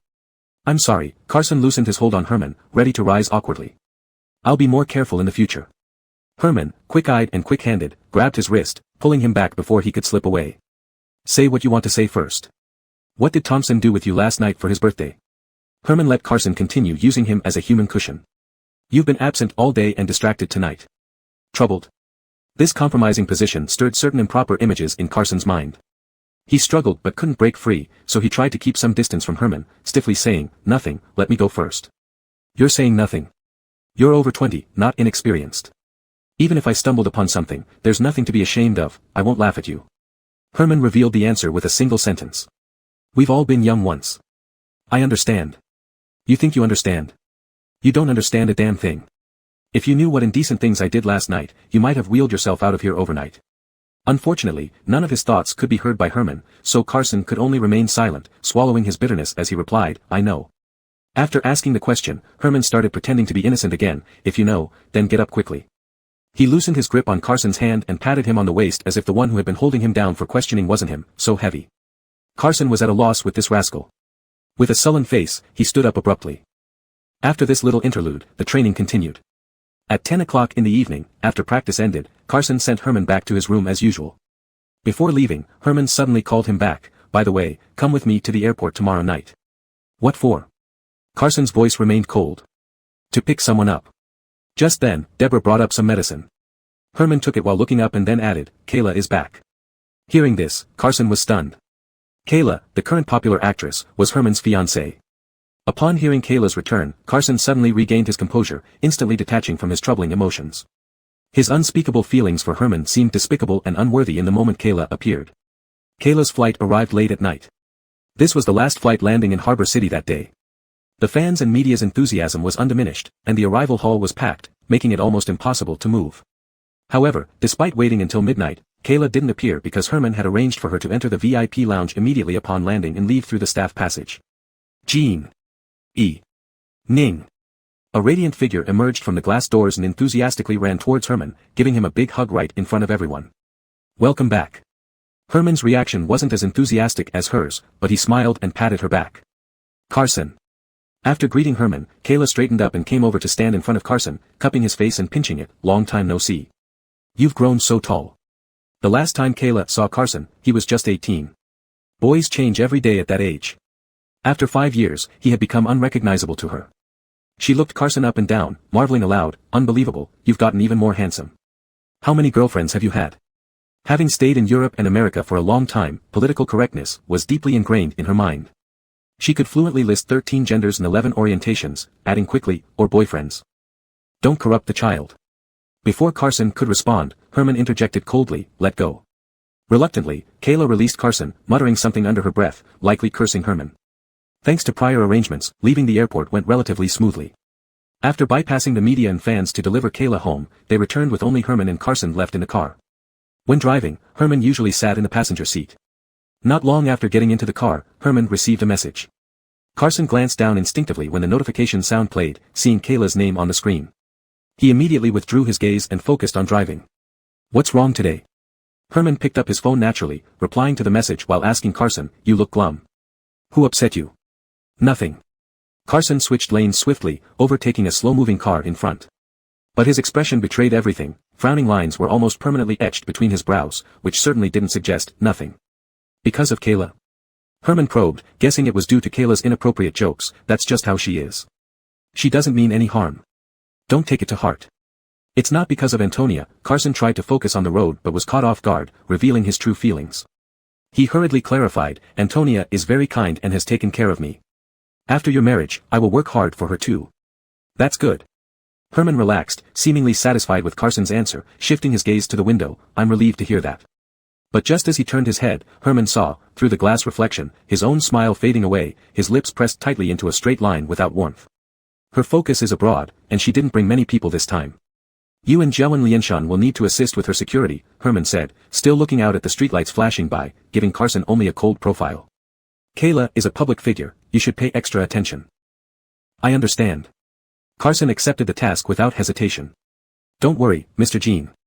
It was clear that Kayla really liked Carson. During her time in Harbor City, she always brought him along whether they were eating, shopping, or attending important work events where Carson was responsible for her security. Being a bodyguard for a popular actress was an entirely different experience for Carson compared to working with Herman. The workload and stress were far greater. In just a few short days, Carson had encountered media ambushes, fans chasing after their car, paparazzi sneaking photos, and even stalkers. Dealing with insults from extreme fans was a minor issue. Occasionally, he even faced physical attacks. Even Murphy refrained from teasing him. This was going to result in a workplace injury sooner or later. But Carson took it all in stride. These incidents weren't particularly significant to him. What truly left a deep impression on him was an incident at a film festival's red carpet.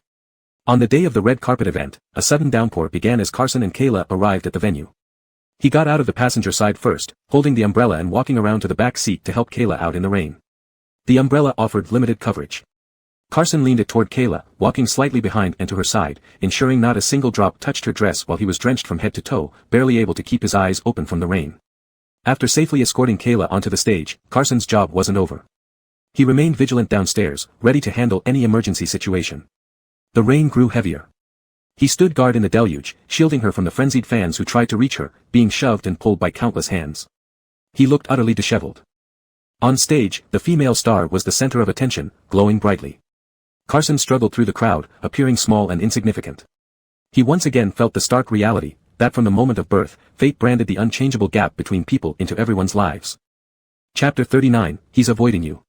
Just after 10 in the morning, the mall under the central area of Gangcheng suddenly started limiting foot traffic. It was said a celebrity had arrived. How about this watch? Kayla picked up a men's watch from the tray and slipped it onto Carson's wrist. It suits you very well. It's not suitable for me. Carson shifted slightly to avoid it. Thank you. Seeing that Carson didn't like it, Kayla didn't force him. She signaled another salesperson with her eyes, who immediately carried a cashmere coat towards Carson. This was next season's new style, even male celebrities needed to see if they had good relations with the brand to wear it early. Why not try this coat then? Kayla pointed at the valuable piece of clothing, you'll look absolutely handsome in it. October is coming soon, and you can wear it right away. Carson did not accept it and repeated the sentence he had said the most today, no need, thank you. Carson's lack of appreciation made Kayla raise an eyebrow in feigned anger. Carson, what do you really want? I really don't need anything. Carson didn't change his attitude because Kayla was upset, still maintaining his respectfulness and humility, finishing with, thank you, Antonia. Boring. Kayla sighed, relaxing her expression. She threw the product brochure she held casually onto the sofa and stood up, saying, let's go, it's time for lunch. Kayla brought Carson out today entirely out of goodwill. She noticed how devoted he had been to her during this period. Since she had free time today, she brought Carson into the largest and most luxurious mall in Gangsheng, letting him choose whatever he liked, and she would buy it for him. Unfortunately, Carson didn't want anything. The two spent a long time in the mall without choosing anything, which also wore down the temper of the big star.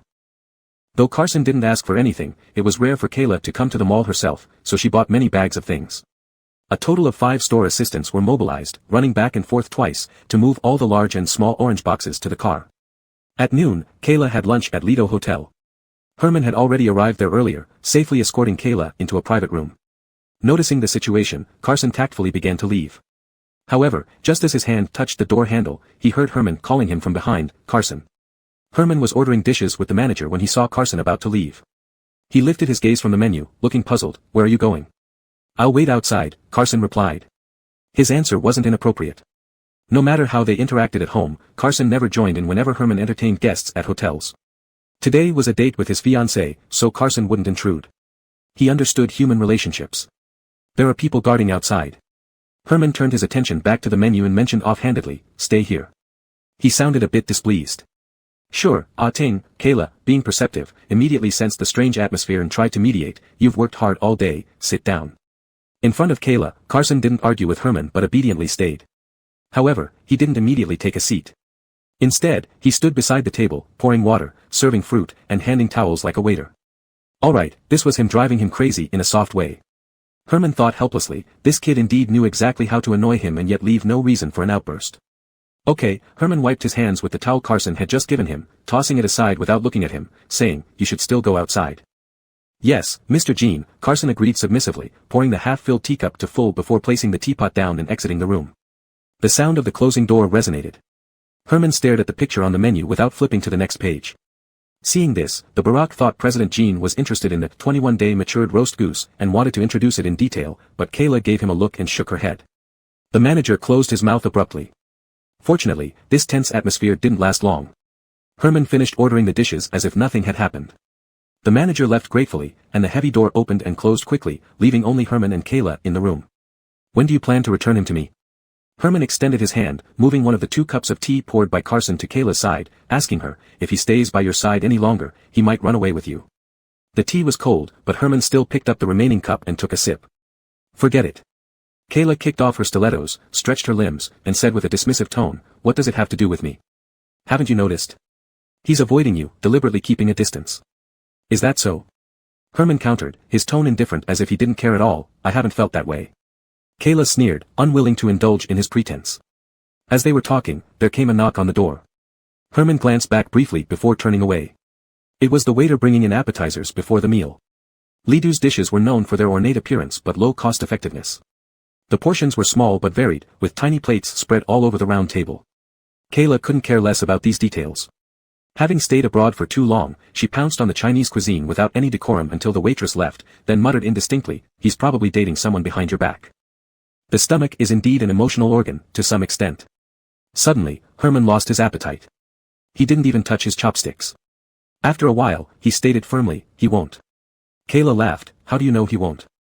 With our little Bien's looks, I bet girls and boys who like him could line up from Lidu to Yuanming Mountain. You think everyone is like you, Herman retorted, sounding quite unhappy. How old is he anyway? Hey, old stick in the mud, 23 years old, how old is that?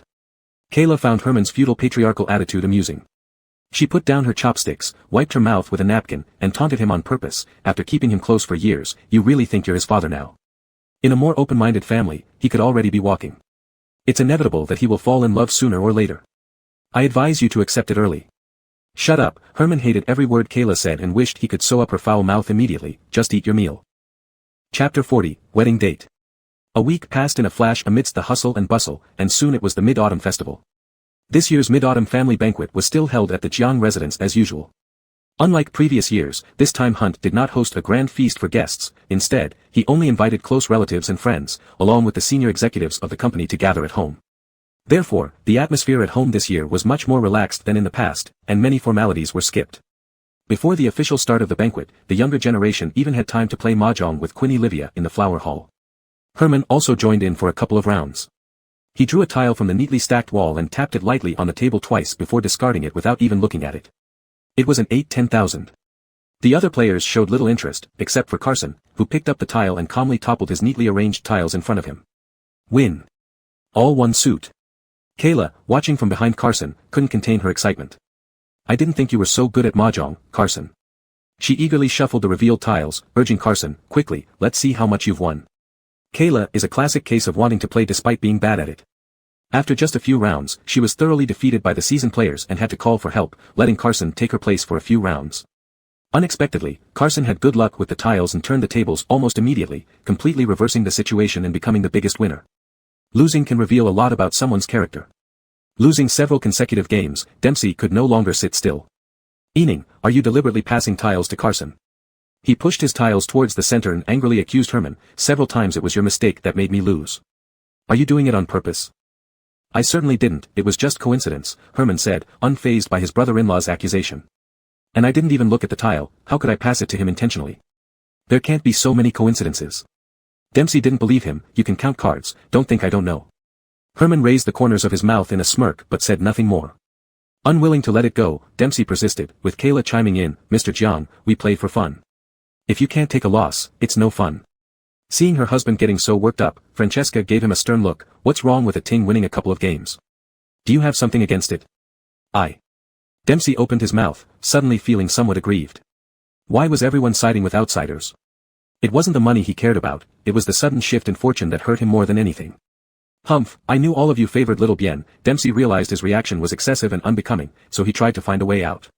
Pretending to be upset, he reached out to scramble the tiles and push them into the mahjong table. Tomorrow, I'll get a facial filler injection, look younger and handsomer. Maybe then you'll appreciate me. Alright, all of you are grown-ups now, yet you're bickering like children, Livia laughed at the playful banter among the young ones. The house hadn't been this lively for a long time, no more arguing, no more. Let's play one more round. The sound of the automatic shuffling resumed, and the game continued. With Kayla as the comic relief and Dempsey's interjections, everyone chatted and laughed, enjoying a warm and joyful moment. But this, intimacy without barriers, was merely a bit of sweetness granted when those in power were in a good mood or a tool to win hearts.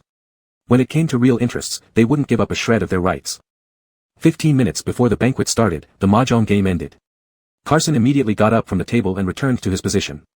He first helped the formally dressed Kayla up from her chair, then picked up the coat draped over the back of another chair and placed it over Herman's shoulders.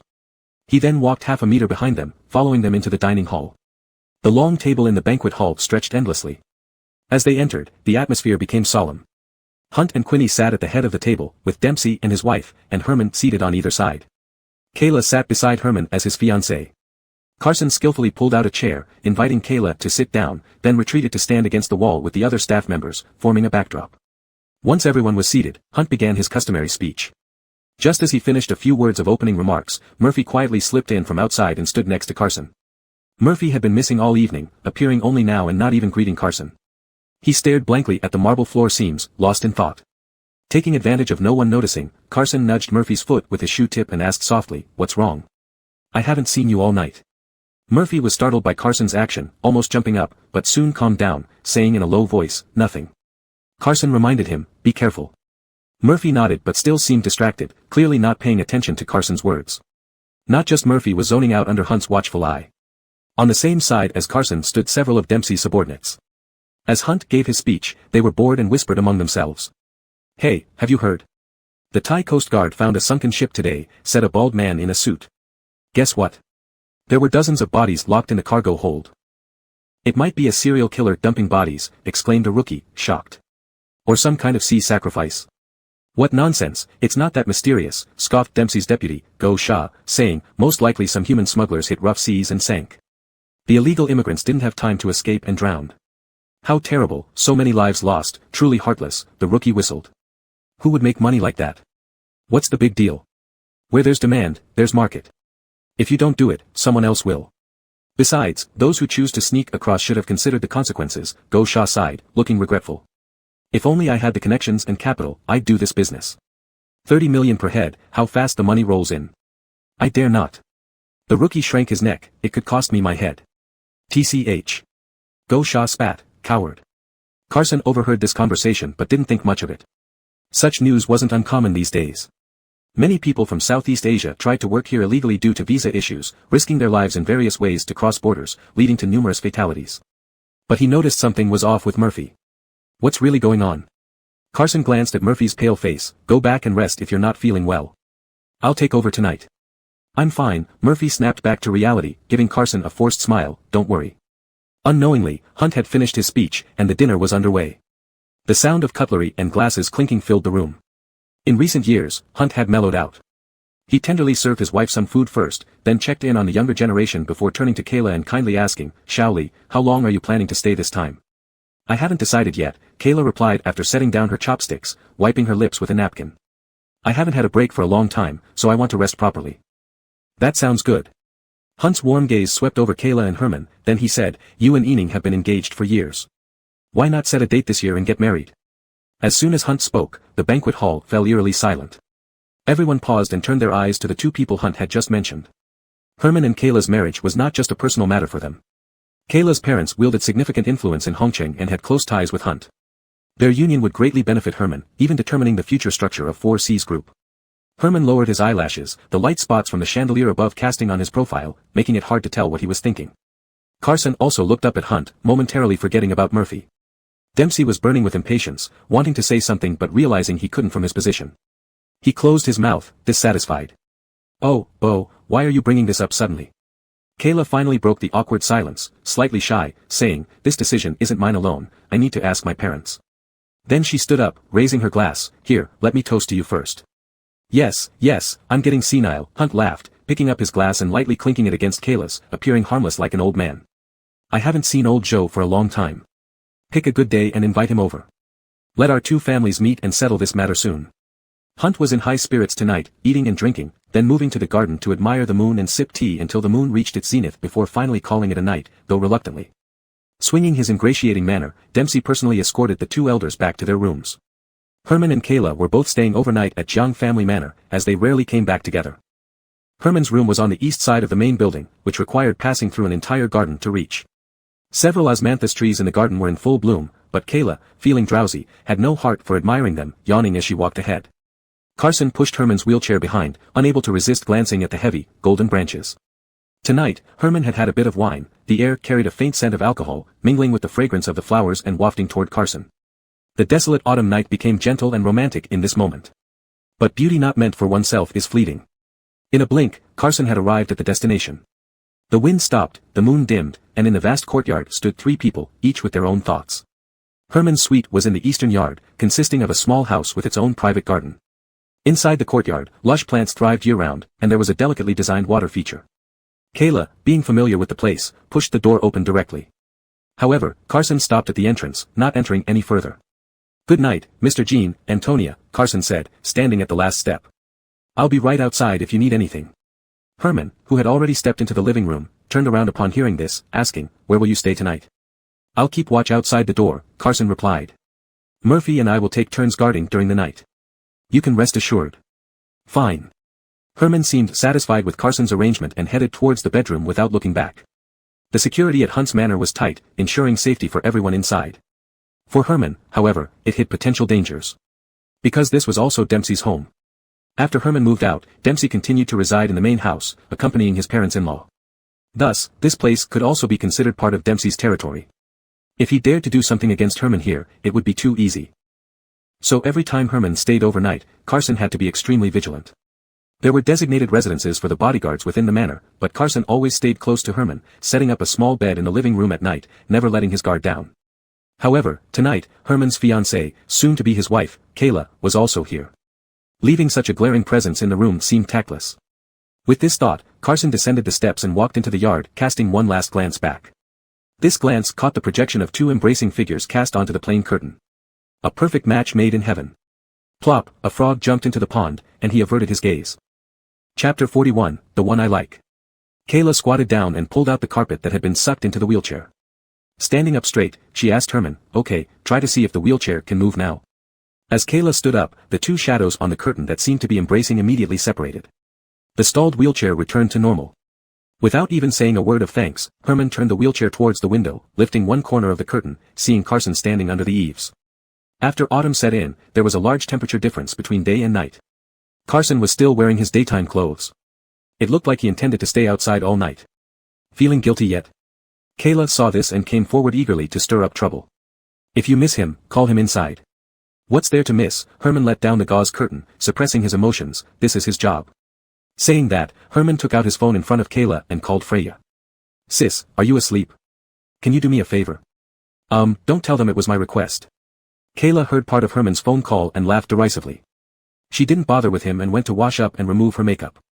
Before sleeping, Herman glanced out the window one last time, then came to the small bed in the living room which was just set up and lay down. Kayla had already sprawled out alone on the big bed in the master bedroom, with a freshly removed face mask on the nightstand. Tonight, Herman slept on Carson's small bed.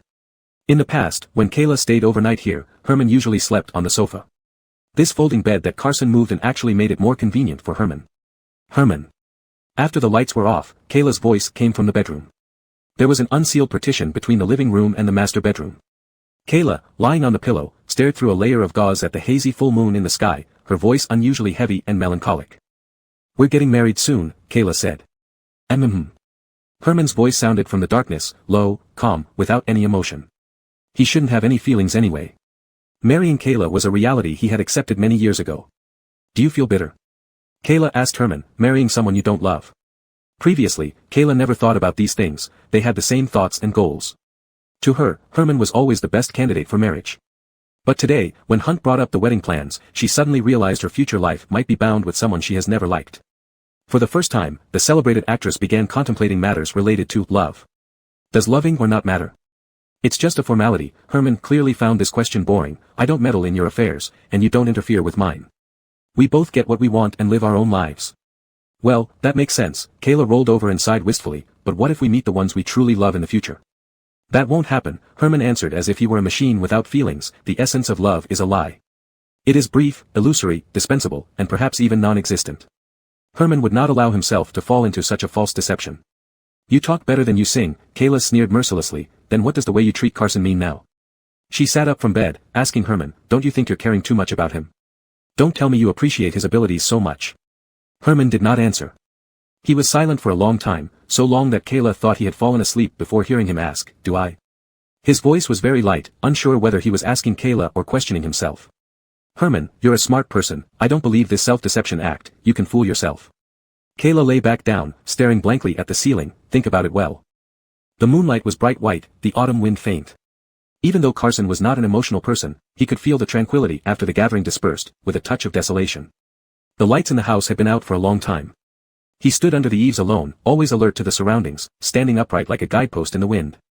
Tonight, Carson intentionally stood a little further away, focusing his attention elsewhere, fearing he might hear something inappropriate from inside the room. At this moment, there was rustling in the bushes. Carson followed the sound and saw Freya carrying a small wooden box, humming a tune, turning from behind a row of holly trees. "Teacher Jiang." Carson greeted her and walked down the steps. Freya was Hunt's only daughter. She had no interest in business but threw herself into scientific research, teaching at Hongqing University all along. Carson frequently attended her classes, and over time, he began to be called Teacher Jiang, along with her students. Freya had come looking for Carson specifically. She approached him and handed over the wooden box, saying, "Here, take it yourself." Carson took the box, puzzled. "This is a few of Aunt Yu's specialties," Freya explained as she led Carson to sit under a cassia tree by a stone table. "Ening said you like them. He asked me to save some for you. You all left too quickly earlier, I didn't get a chance to give it to you." She disregarded Herman's request entirely, revealing his secret outright. "And here's this jacket. Put it on, it's cooling down at night. Be careful not to catch a cold." Before Carson could ask, Freya continued, "This is Ening's jacket from his university days." She sized up Carson with a glance and nodded in satisfaction. "It fits you perfectly now." So, this was Herman's clothes. Carson couldn't help but recall that bizarre dream he once had. In front of Freya, he couldn't take off the jacket no matter how uncomfortable he felt. Reluctantly, he slipped his arms into the sleeves and buttoned it up before thanking her. "Thank you, Teacher Jiang." Then, looking down at the cuffs awkwardly, he added, "Thank you, Mr. Jean." Freya smiled helplessly. "There's no need to thank me for such a small thing. You're too formal." The night had grown deep, and after fulfilling Herman's errand, Freya didn't rush to leave. Instead, she sat on the stone bench, watching Carson eat. At moments when Carson wasn't paying attention, her expression turned somewhat melancholic, staring blankly into space, her eyes distant and empty. Teacher Jiang, Carson, who had noticed her distraction throughout the evening, finally asked, "Is something bothering you?" Freya snapped out of her daze, surprised by Carson's perceptiveness. "How's your thesis coming along?" She changed the subject abruptly. "Next month is the deadline. Remember to submit it with the rest of my class." Because he attended so many of her lectures, Carson had unofficially become one of Freya's disciples. She paid him just as much attention as her own students. Recalling the untouched thesis on his computer, Carson felt embarrassed. The pastries in his hand suddenly seemed tasteless. "I've been busy with work recently." He placed the pastry back in the box and made a solemn promise. "I will submit it on time." Freya laughed heartily. Carson's obedient student image was a stark contrast to his usual demeanor, which she found amusing. But this rare smile didn't last long. After a moment, she sighed, leaning her elbow on the stone table and gazing at the moon overhead. Her worries returned visibly to her face, and Carson confirmed that she indeed had something weighing on her mind. Though he wasn't good at comforting people, he thought for a moment and then said, "Teacher Jiang, if there's something troubling you, maybe you can talk about it." Freya turned to look at Carson. Perhaps needing an outlet to vent, after some deliberation, she began to speak. "Carson, imagine, if you discovered that you don't really know the person closest to you, that they are practically a stranger to you." She looked at him, asking, "What would you do if you felt so close to someone, yet their inner thoughts remain a mystery, even their true self remains unknown to you? What would you do?" Carson was caught off guard by Freya's question and couldn't answer. He didn't know why Freya would make such an assumption, but it hit close to home for him. He thought of Herman. If Herman knew his true identity, his purpose for being near him, or that every conversation between them had ulterior motives, what would Herman think? After a long pause, Carson finally replied, "I don't know." Then, somewhat bewildered, he added, "Maybe I'd be very angry, very disappointed, and wouldn't want to see him anymore." To Freya, Carson's response seemed naive. She sighed and smiled bitterly. If only it were that simple. The mood became somber without them noticing. Affected by Freya, Carson's emotions grew heavy. He silently ate the pastries left by Herman, not speaking for a long time. Feeling a bit embarrassed, Freya deliberately chose a topic to lighten the mood. "I heard there was a social event at the school today, and all the participants were young people. Why don't you go have some fun? What's the point of spending all your time with Herman?"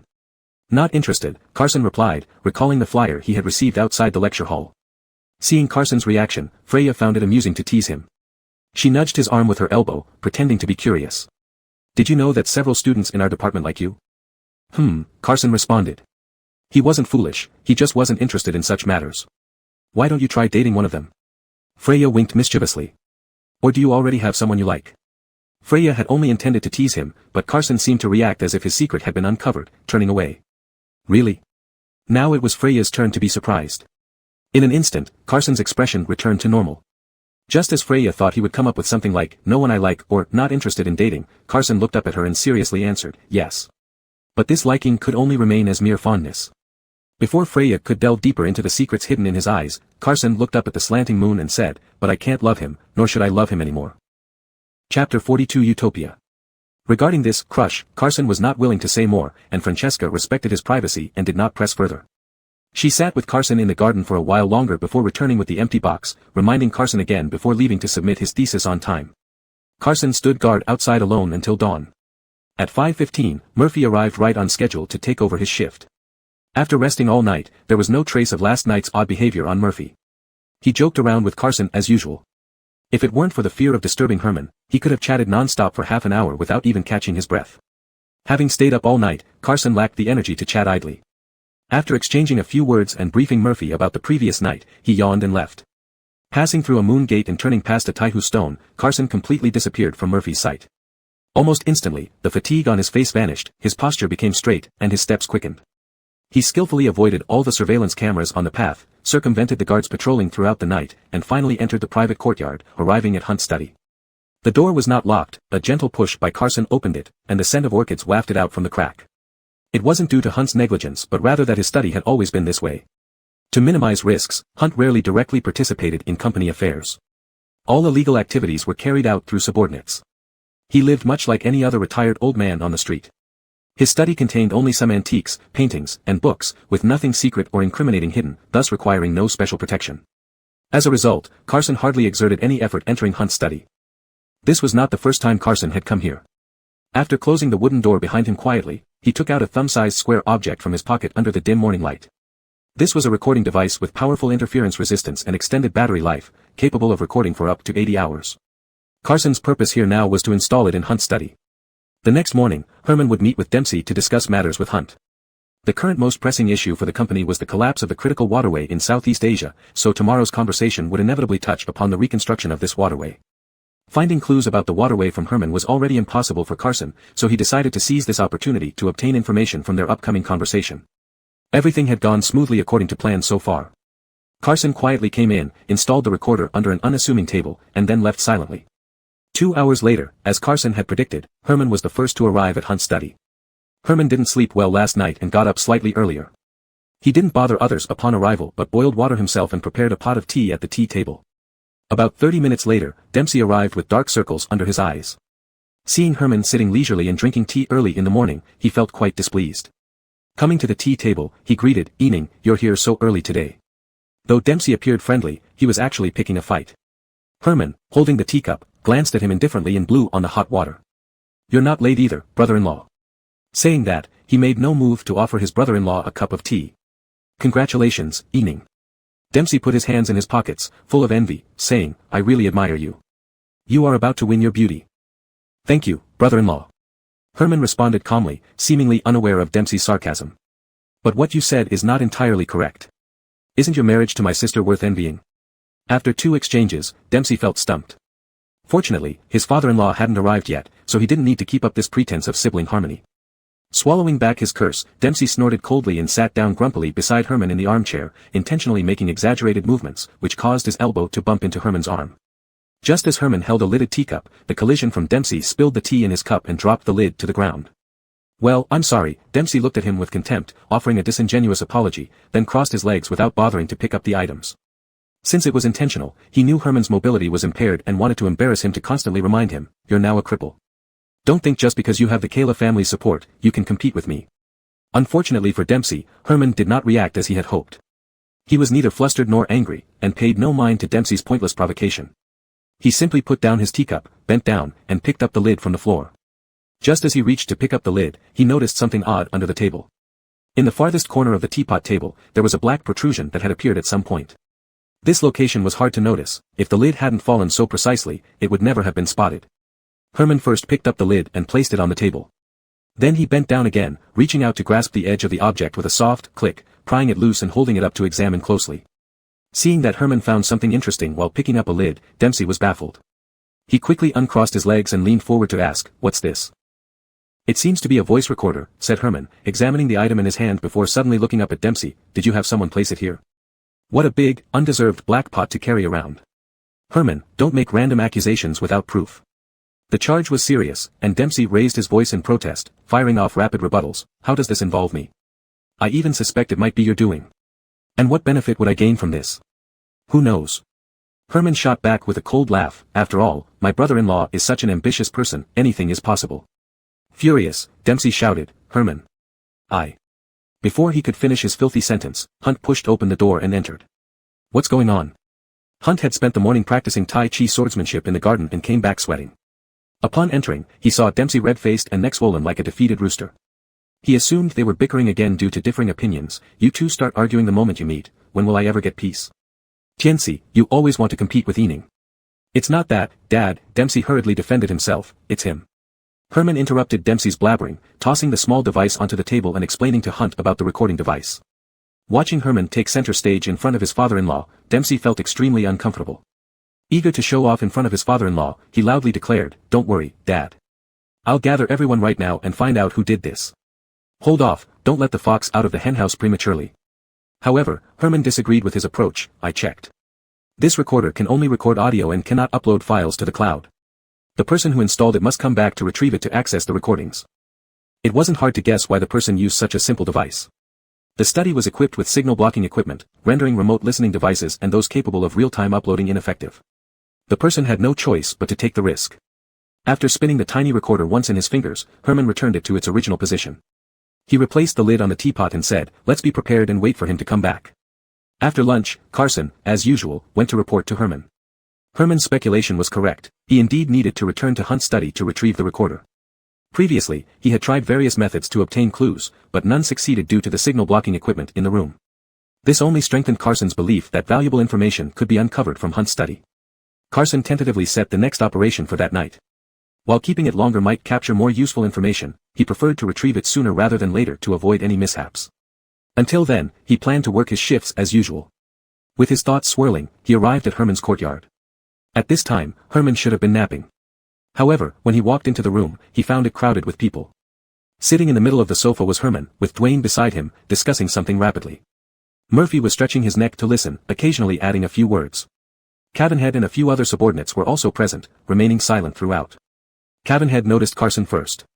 He tugged at Dwayne's sleeve, giving him a meaningful glance. Dwayne saw Carson by the door and stopped mid-sentence. The others turned their gazes towards Carson, looking somewhat embarrassed. "Little Bien has arrived," Cavanhead greeted Carson, almost too enthusiastically. "Have you eaten? Why are you here at this hour?" Carson said truthfully, "I came to switch shifts with Thompson." Although he said that, he stopped at the door and did not step into the room. "Let's call it a day for today." Herman seemed to finally notice Carson, glancing at the person outside the door, and said to everyone, "Everyone can go now. We'll talk about any issues later." "It's okay," Carson interjected first, "you continue your discussion. I'll leave." With that, he turned and walked down the steps, leaving just like that. This was not the first time such a thing had happened. Carson had long grown accustomed to it. No matter what they were planning, they always left him out, never letting him in on their plans or allowing him to participate. Earlier, he would have tried his best to join them, but now he had completely given up. Murphy watched Carson's back until he was completely out of sight before turning around and asking a question that had long troubled him. "Mr. Jean, I don't understand. Ah Ting is trustworthy. Why do you always guard against him?" Murphy's expression was serious. After all, he rarely took anything seriously in his life. The few times he did speak sincerely, it was all for Carson.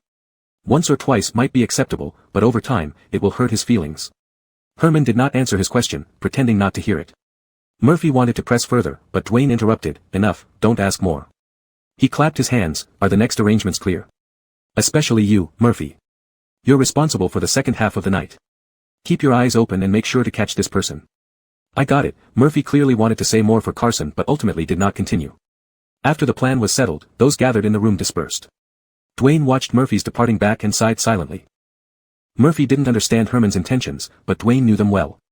It wasn't that Herman was guarding against Carson, he was clearly protecting him, creating a utopia for him within the large, complicated environment of Sifong Group. Chapter 43, Stop Chasing. In front of Hunt's study stood a black pine tree, standing at 2.6 meters tall with a crown width of 4.3 meters. It was said that Dempsey specially brought this pine from Japan for his father-in-law, valued at 7 digits. Murphy squatted behind this priceless pine, which was more valuable than his life, his gaze sharp, scanning the surroundings carefully without missing any slightest movement. Under Herman's instructions, Yosef and others were divided into 4 teams to keep around-the-clock watch outside Hunt's study. This night shift was handled by Murphy's group, along with him were Amnon and 5 other people. They say the moon is fullest on the 16th night after the 15th day of the lunar month, but tonight it was cloudy, hiding behind thick clouds, never revealing its face. Murphy and his companions had been lying in wait in the darkness for nearly 3 hours, not even catching a stray cat. Brother Jowan. Finally, Amnon could no longer hold it. He poked Murphy's back with a look of discomfort and whispered, "I need to take a shit. You always have so many issues." Murphy impatiently pushed his hand away, whispering back, "Hurry up and come back quickly." Just as Amnon straightened up, a shadow darted past the corner of the wall, moving as swiftly as a flickering tree shadow. "Here it comes." Murphy forgot all about Amnon's predicament, pulling him down again. Indeed, there was someone near the wall. In an instant, this shadow slipped into the courtyard along the fire wall. Unfortunately, the dim light made it impossible for Murphy to see his face clearly. All he could vaguely make out was that it was a man, well-built, and quite tall. Murphy arched his back and took a step forward while signaling his companions to prepare. Once this person entered the study, they would rush in and trap him inside, like catching a fish in a barrel. However, things changed unexpectedly just as Murphy thought everything was under control. Without warning, the moving figure suddenly stopped. After a brief pause, instead of continuing forward, he decisively turned and left as if he had sensed the presence of Murphy and his team. F***CK. Murphy jumped out from the shadows first, shouting loudly, "Chase him." At Murphy's command, 5 men dashed out of the darkness and chased after the figure. The opponent was alone, while they had 6 people. They had a clear advantage. But what Murphy didn't expect was that this person was fast like a rabbit and very familiar with the layout of the main residence. He managed to avoid surveillance cameras and used the garden terrain to shake off most of them with little effort. In the end, only Murphy managed to keep up. Jiawen shouted, "Stop right there." Murphy held on to the figure stubbornly, panting heavily like a bellows. He knew he couldn't last much longer, or he would lose the target. In the urgency, Murphy didn't think twice. He drew out a switchblade from his waist and grabbed a small potted plant nearby, throwing it at the person. To avoid the incoming potted plant, the man indeed slowed down. Seizing this chance, Murphy lunged forward with all his strength and stabbed the man in the back. A loud crash echoed as the pot shattered, and a stifled groan came from the darkness. Though it was very soft, Murphy still heard it. The knife went deep.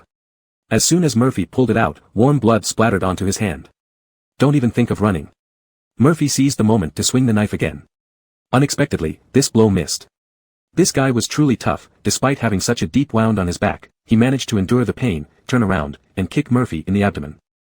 The moon, indifferent to the scene, slowly emerged from the clouds, casting its pale light over the ground. Under the moonlight, Murphy was kicked flying, smashing heavily into a tree trunk behind him. Rustling, leaves fell, and this kick was merciless. Severe pain shot through Murphy's abdomen, cold sweat instantly drenched him. He struggled several times to stand up, but the figure had already vanished without a trace. Amidst the falling leaves, Murphy took a few steps forward and then stopped. He stared at the direction where the figure disappeared for a long time, uncertain if it was due to pain or frustration over the failed mission. His feet seemed nailed to the stone pavement. At this moment, Amnon arrived with reinforcements. Seeing Murphy standing pale in the moonlight, they rushed forward, asking worriedly, "Brother Jiawen, are you okay? Where are you hurt? What about that bastard? He got away." Murphy put the switchblade back into his sleeve, concealing his bloodied hand behind his back, and turned around expressionlessly, stepping on the bloodstains on the ground. "Stop chasing. Did you find anything?" "No. I searched over here as well, nothing found." "All right, keep searching ahead." Once again, a group of men with fierce expressions entered the bustling downtown area of Gangcheng. It was rumored that the Jiang family mansion had been burglarized tonight, and the Four Seas group was searching the city for suspicious individuals. A series of chaotic footsteps whizzed past, interspersed with a few profanities and the sound of weapons clashing. Only when the alleyway regained its midnight silence did Carson exhale the breath he'd been holding, easing his guard and leaning against the red-painted iron railing, slowly sitting down. At this moment, Carson was hidden on an iron staircase attached to the exterior of an old residential building in the alley. Due to the height difference from the road and a large air conditioning unit at the corner, this spot formed a blind spot, providing him temporary refuge. After leaving the Jiang residence, Carson had dodged and hidden all the way to this place. Murphy's strike had been vicious, the wound on his back was deep, and running had caused him to bleed even more. Luckily, his dark-colored coat perfectly concealed the blood, preventing him from appearing drenched in it on the street. With the immediate danger past, Carson struggled to take off his jacket. After taking it off, he instinctively threw it to the ground but then reconsidered and placed it on the railing. Because it was Herman's jacket. Performing these simple actions reopened his already blood-soaked wound. He pulled up the hem of his shirt, ripped several pieces off, tied them together, and roughly wrapped them around his bleeding back. As Carson crudely treated his injury, he pondered his next move. This wound couldn't be discovered by anyone, so he couldn't stay near Herman for now. He couldn't return home either and needed an excuse to stay out until his injuries healed. Just as Carson decided to contact Ignatius, the old staircase groaned under his weight, emitting an unpleasant creak. Someone was climbing up the stairs. "Who's there?" Carson tensed up, stopping his actions, and asked coldly. "Ah!" A woman's scream echoed from the steps below. She hadn't expected someone to be hiding there and was genuinely startled. "There's actually someone here." This voice sounded familiar. Before Carson could identify the owner of the voice, a strong light illuminated him. The woman was rather brave. Encountering this situation late at night, she didn't flee but instead shone her phone's flashlight directly at him. Upon seeing Carson's face in the darkness, her initial scream turned into a hesitant question. "Carson?" "Ruby." Carson immediately recognized her name. Indeed, this woman who appeared in the dark alley late at night was the same Ruby he met at Golden Vault KTV on Murphy's birthday night. "Why are you here?" Ruby quickly climbed up a few steps but stopped shortly after. "Never mind, don't tell me. I'd rather know less about your affairs." "Sorry for scaring you." Carson moved slightly to hide his blood-soaked back in the shadows. "Why are you out so late?" "Going home." Ruby raised her chin, signaling Carson to look up. Following her gaze, he noticed a small door at the top of the stairs. Only then did Carson realize Ruby lived there. "Sorry," he sidestepped to make way for her. "It's okay. Ruby gracefully walked past Carson and then turned back. Come in. Noticing his bleeding back, she added, at least stop the bleeding first. Thank you. To Carson's surprise, Ruby invited him inside, though he indeed needed a safe place to rest temporarily. So he supported himself against the wall, stood up without further hesitation, and followed Ruby up the stairs. Then, thank you.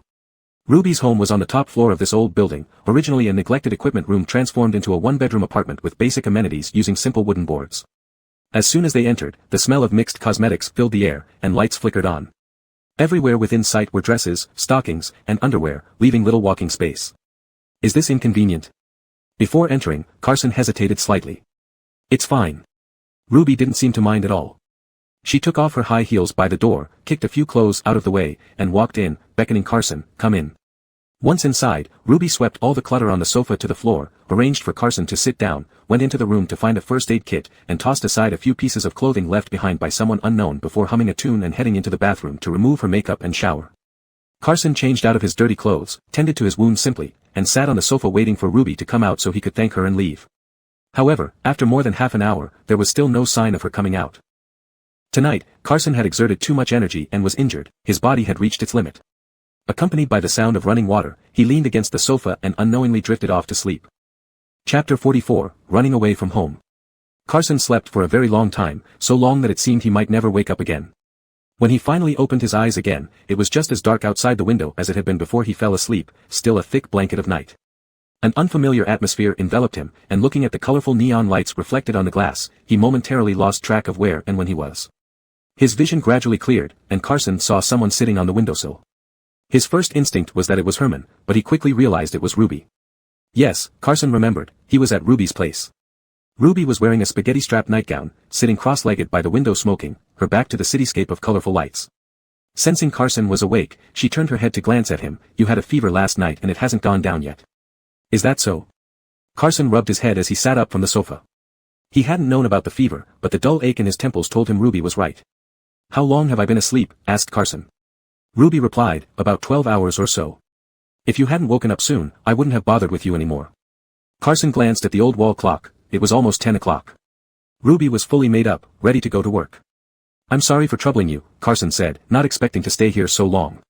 No big deal, Ruby said nonchalantly, flicking the ash from her cigarette into a pot of flowers. Suddenly she looked up and asked, who is Herman? Carson was checking the wound on his back when she mentioned Herman's name. He stopped, becoming alert while maintaining a calm expression. Why do you ask? You kept calling out his name last night while you were delirious with fever. Ruby studied him with interest, taking a light puff of her cigarette and laughing slightly before asking again, what relation is he to you? Carson silently put his shirt down without answering. He doubted these words were true, confident that he wouldn't act so unbecomingly, but Ruby had no reason to lie about this to him. Ruby stubbed out her cigarette in the flower pot and didn't pursue the topic further. Just then, Carson's phone rang abruptly. Go ahead and pick it up, Ruby muttered, turning her gaze back to the window indolently. It's been ringing all day. Poorly sandwiched in the sofa crevice, Carson's phone flashed with 3 large characters on its screen, Murphy, as if they would leap out of the phone any second. Seeing Murphy call, Carson couldn't help feeling something toward him, considering the bloody back was his doing after all. But then he thought it wasn't fair to blame Murphy, who merely did his duty. Carson answered the call, Joan. Eiding, where are you? Murphy's voice burst like a string of firecrackers over the receiver. Boss Jean needs us to come over. Everyone is here waiting for you. What are you waiting for me to do? Carson asked, already knowing the answer. He had thought of an excuse to stay away temporarily before falling asleep last night, so he seized this opportunity to vent. Anyway, you guys don't treat me as one of your own. Whatever plans you make, you always leave me out. Whether I'm there or not doesn't matter. Murphy, usually broad-minded, caught the subtext this time. He cautiously probed, Eiding, are you mad? No, Carson coldly stiffened his face, feigning a sulky and stubborn demeanor. I need some days off. I'll go somewhere to clear my mind and won't be coming back for now. Please tell Boss Jean for me. This wasn't asking for leave, it was more like issuing a notice. Among all the people around Herman, perhaps only Carson dared to do this. No, wait, Murphy sounded genuinely panicked, you're really upset. No, Carson denied.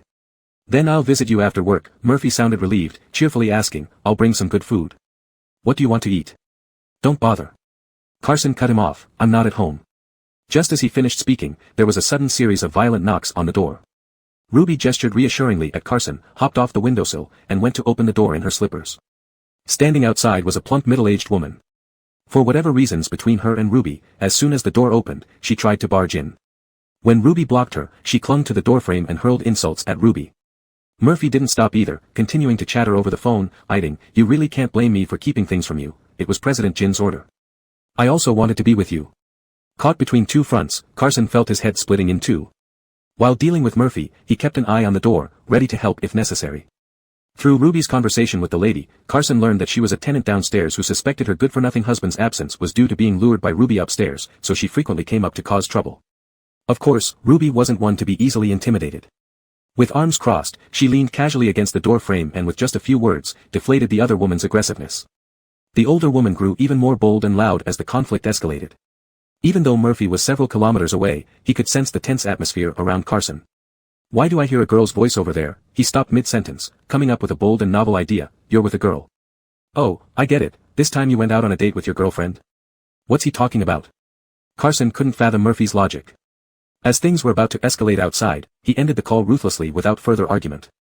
With Murphy relaying messages in between, Carson's leave notice, embellished by him, turned into a full-blown rumor by the time it reached Herman. "So you mean, Carson is upset because of what happened yesterday afternoon?" Later that evening, Herman bid farewell to Hunt and set off home. Sitting in the back seat, he listened to Murphy, feeling like he was hearing an alien language. Now he's run away from home and is staying at his girlfriend's place. "Yeah, that's right. I called him earlier, and that's the situation," Murphy said confidently, pounding his chest. "He said he won't be back these next few days and wants to take some leave." "Girlfriend?" Dwayne in the front seat also looked confused, turning his head to ask sincerely, "When did he start dating someone, and why haven't we ever heard about it?" Murphy answered promptly, "It must have happened recently." "Who is she?" Herman asked. The car cruised smoothly under the elevated bridge, the shadow cast by the bridge falling on his face, obscuring his expression. Just as Murphy opened his mouth to continue fabricating, he suddenly had a moment of clarity. Glancing at Herman's face, he realized he might have gone too far. Hastily changing his demeanor to appear honest, he said, "I don't know. Has he met any girls recently?" Herman continued. Murphy racked his brains and finally remembered one person. "Yes, there is one." Fortunately, after learning the details, Herman didn't make it any harder on him. Murphy breathed a sigh of relief and happily called Carson. The boss said, "Since it's been a while since you've had a break." Murphy's tone couldn't hide his envy. "This time, you can take as long as you want. Enjoy yourself and no rush to come back." After listening to Murphy, Carson fell silent for a moment. After a long pause, he responded mechanically, "All right." He added at the end, "Please thank the boss for me." Murphy's interference inadvertently gave Carson a legitimate reason to stay and recuperate at Ruby's place. Ruby didn't seem to mind. To her, hosting Carson was a minor favor, especially since Carson paid a generous lodging fee, which led her to boastfully declare that this place would now be his home, where he could stay as long as he liked. Due to her work schedule, Ruby's routine was completely opposite to Carson's. She slept during the day and worked at night, so they rarely saw each other during the few days they lived under the same roof. By the fifth day, Carson's wound had healed considerably, no longer seeping blood periodically. This day happened to be Ruby's day off, and as soon as she woke up in the morning, she insisted that Carson accompany her to the mall. Just as they reached the street level, Carson noticed something amiss. Neighbors and acquaintances gathered in small groups, discussing something warily and glancing occasionally toward the alley entrance. Out of habit, Carson followed their gazes and focused on the direction they were looking. This area was on the outskirts of the lower city, known for its mixed crowd and poor security. Odd sights here weren't unusual. However, nothing seemed to be happening outside the alley. Only a black-filmed Maybach sat quietly at the narrow alley entrance. "Whose car is that? Why is it here?" "I don't know, it's been parked here for a while." The murmurs of discussions floated intermittently into Carson's ears. This car stood out sharply against the dilapidated and dirty surroundings, easily drawing everyone's attention. Carson had initially only intended to watch for a moment, but when he saw the license plate clearly, his playful mood vanished abruptly. Because he realized it was Herman's car. "Ruby," Carson turned around and spoke rapidly to Ruby, "Wait for me here a moment, I'll be right back." Ruby, not understanding what was happening, reached out to pull Carson. "Where are you going?" Carson didn't answer, he just asked Ruby to wait where she was and quickly walked toward the black car. The black sedan sat like an isolated island, silent and motionless, waiting for Carson as he approached step by step. Seeing Carson walk toward the car, the crowd that had gathered to watch also turned their gazes onto him. Under everyone's watchful eyes, Carson pushed through the crowd and arrived in front of the car. The car, which had been quiet since parking there, now established a connection with the outside world due to Carson's arrival. The headlights flashed, and the driver's side window slowly rolled down, revealing Herman sitting inside. Carson stopped one step away from the window and greeted him as he used to, "President Jean." He scanned the inside of the car and, seeing only Herman, asked, "Why are you here?" Herman's gaze roved over Carson, confirming he looked normal before casually saying, "Just passing by." Then, his eyes moved past Carson, landing on the curious Ruby nearby. He nodded in greeting and asked Carson, "Where are you headed?" Carson mentioned the name of a mall. After hearing this, Herman kindly suggested, "I happen to be going nearby for business, let me give you both a ride." Getting a ride from Herman wasn't something to take lightly, and Carson's first instinct was to refuse. But his body moved faster than his brain. Before he could say no, he had already agreed, "Okay." Chapter 45, Thank You, Boss. Under the gazes of various onlookers, Carson invited Ruby to get into Herman's car. They sat side by side in the back seat, making it seem like they were treating Herman as a chauffeur. Even though Ruby had experienced many things and seen much of the world, she hadn't encountered this kind of situation in real life. So after getting in the car, her eyes curiously lingered on Herman. Noticing Ruby's probing gaze, Herman didn't feel offended. He greeted her and introduced himself, "Hello, I'm Carson's." At this point, Herman paused, not sure how to introduce his identity properly in front of Carson's girlfriend. "Boss," Carson said at this moment, providing a standard answer for him. Herman smiled slightly through the rearview mirror, accepting Carson's definition of their relationship. He continued, "Carson has worked for me for many years. How should I address you, miss?" "Call me Ruby." Ruby flicked her hair, leaned back against the seat, and smiled. The two pairs of similar eyebrows appeared together in the narrow rearview mirror. Miss Kong, Herman, whether or not he noticed this peculiar coincidence, nodded politely, exchanging names with Ruby, Herman. "So you're Herman. I've heard much about you." The smile on Ruby's face grew broader, and the curve at the corners of her eyes became more like Herman's. She was speaking to Herman, but her gaze carried a teasing smile as she glanced at Carson. Carson understood the deep meaning in her eyes and pretended not to see, turning his gaze to the scenery outside the window. From Ruby's home to the mall required traversing an entire downtown area. The streets were narrow, and traffic congested, making Herman's journey particularly challenging.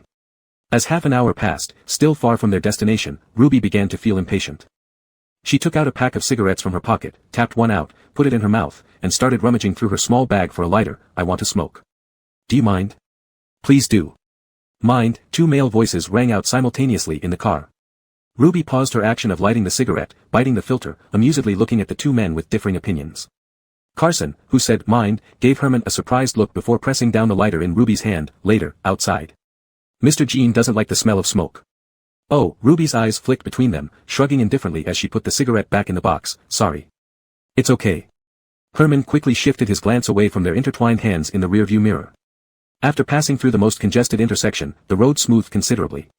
10 minutes later, the sedan slowly came to a stop outside the mall. During the trip, aside from occasionally exchanging pleasantries with Ruby, Herman didn't speak to Carson at all, as if he really had just happened to pass by Ruby's building and conveniently offered them a ride. Ruby, with a strong smoking habit, had been craving a cigarette all this time. As soon as the car stopped, she hurriedly got out and rushed to the smoking area, too eager even to say a courteous word to Herman. Carson took a step slower, opening the door from another direction. "Carson," before Carson exited the car, Herman finally called out to him.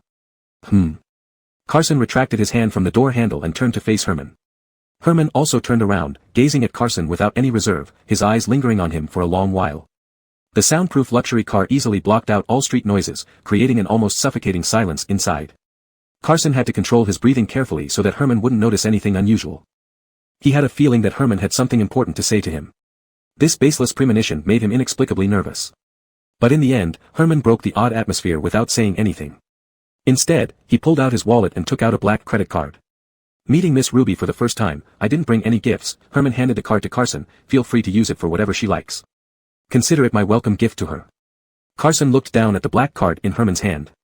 He had only seen such cards in marketing videos, where they were described as having no spending limit, allowing the holder to buy anything they wanted. No wonder everyone said Herman was generous to his subordinates. "Alright," Carson silently ridiculed himself but did not refuse his boss's goodwill.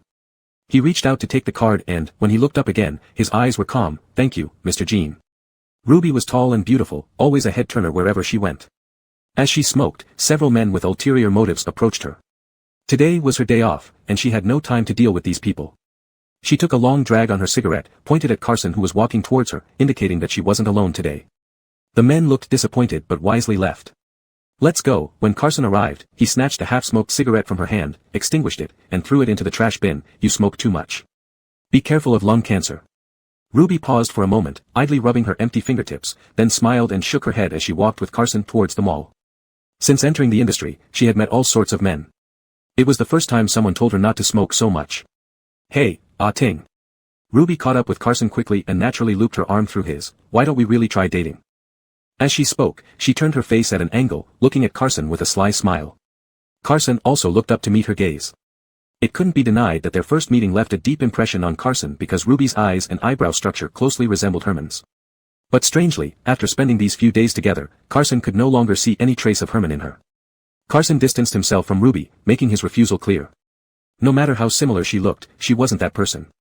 Ruby didn't mind, letting go of Carson's arm, half-jokingly complaining, "Kids are just too stubborn.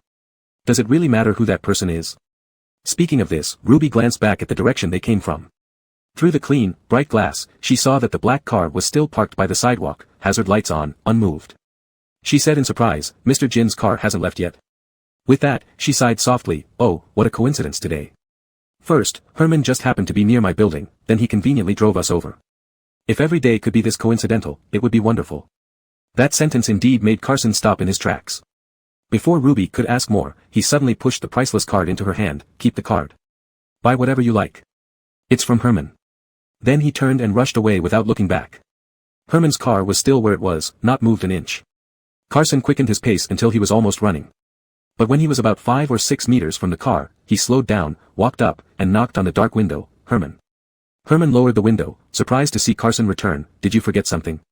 Suppressing his emotions, Carson regretted it slightly since leaving the mall, but now that he was here, he might as well indulge in one impulsive moment. Finally, Carson asked, "What exactly are you doing here today?" Herman, who navigated the business world with decisiveness and unshakable composure, showed a rare hint of flusteredness due to Carson's question. Usually, it was Carson who was puzzled by Herman's teasing. Rarely did he find himself speechless under Carson's questioning. At this moment, he wished he could cover this boy's mouth and tell him not to ask. But today, Carson was different, asking questions that were harder to handle one after another. "Did you come specifically to see me?" "Me?" Herman opened his mouth but stopped after the word, unable to continue. Yes, he did come to see him. Ever since learning that Carson had a girlfriend, he had fallen into a strange state. He couldn't help but wonder what Carson would be like when he loved someone. It was a side he had never seen before. How would he interact with that person? How would he laugh or cry with her? Besides, Carson had been away from home for several days, and Herman also wanted to know how he was doing, whether he had adapted to the absence, and when he would come back. He had so many things he wanted to know but couldn't bring himself to say a single word. Fortunately, his phone rang at that moment. A call from Kayla rescued him from this dilemma. Herman quickly answered the call, unaware that the fire in Carson's eyes flickered and slowly dimmed. The call was brief. After a couple of words, the conversation ended. Herman explained to Carson, "Kayla is going to start filming a movie soon. He entered the production today." Carson gave a soft "oh," acknowledging the information. The time it took for a phone call was enough to let Carson's rising cool down and for Herman to rebuild his mental defenses. Despite the unreasonable shouting in his heart urging him to ask Carson to return, to break up with that unfamiliar girl immediately and stay by his side, never leaving again, he still hid these thoughts tightly. "I came specially to see you," Herman said. "It's your first relationship, of course I have to personally check on it to be reassured." He smiled and reached out as if wanting to ruffle his hair like in the past, but his hand finally fell, resting on Carson's shoulder and giving a light pat. "You've grown up, no need for me to remind you anymore. Take care of yourself and also protect the girl." Carson understood what Herman meant. This attitude of Herman's might as well have been a candid attempt to hand him a condom on the spot. But he had no way to explain now, only replying feebly, "I know. Come back when you're done being sulky." Herman's hand did not linger on Carson's shoulder for long before retreating quickly. "Carson, okay. That." With the necessary words said, Herman started the car. "I'm going back." Carson nodded, Before the car started moving, Carson stopped him again. He bent down, looking straight into Herman's eyes through the window, speaking with a tenderness he wasn't even aware of himself. "Drive carefully, take it slow." "Okay." Herman smiled and nodded. "Go back, don't keep Miss Kong waiting." The car finally drove away, and this time, Carson did not leave first but stood on the roadside, watching Herman's car drive away. When Carson returned to the mall, Ruby had already used the card Carson gave her to order a cup of coffee, sipping it leisurely by the floor-to-ceiling window. Seeing Carson come back like a deflated balloon, she teased him, "Hey, why the sad face? You look like someone just dumped you." Carson was distracted, responding listlessly, "Am I?" Ruby smiled noncommittally, originally intending to say something but thinking at the last moment that those directly involved wouldn't see things clearly and too much advice from outsiders would be futile. She finished off the last bit of coffee in her cup, stood up, and said, "The sugar daddy is generous, don't waste it. Let's go shopping." Chapter 46, Don't Let Him Down. The terrain of Southeast Asia is varied and the climate complex, making the task of reconstructing water routes at this time anything but simple. Hunt had announced early on that the entire group should spare no effort. Yet under such circumstances, there were still people who took advantage of their positions to enrich themselves privately, pocketing huge profits. In a private room on the top floor of Lido Hotel, a young waitress had just delivered drinks when she was frightened by the stern atmosphere inside and retreated hastily. The private room remained splendid and luxurious. Around the spacious round table sat people who were supposed to be in a lively gathering, yet the silence was so profound that even the sound of a needle dropping could be heard. Mr. Jean, I really lost my head for a moment. On the floor beside the round table, an elderly man with graying temples fell to his knees, wiping away tears as he swore before heaven, I promise, it will never happen again. If I do such a thing again, may lightning strike me dead. Sitting at the head of the table was Herman, who over the years at 4C's group had seen such dramas play out more times than he could count. Crew was one of the founding elders of 4C's, and he had taken advantage of the waterway reconstruction project to siphon off substantial funds, getting caught red-handed by Herman. Crew. He rubbed his temples wearily, putting down his wine glass with a sigh, and looked up at him, asking, do you think there's any future for you after this? At Herman's words, Crew's face turned stark white. He realized he had truly lost his mind, driven by greed to embezzle a significant sum of money. If Hunt found out, his whole family might end up encased in concrete at the bottom of the sea. Crew's thick lips trembled uncontrollably.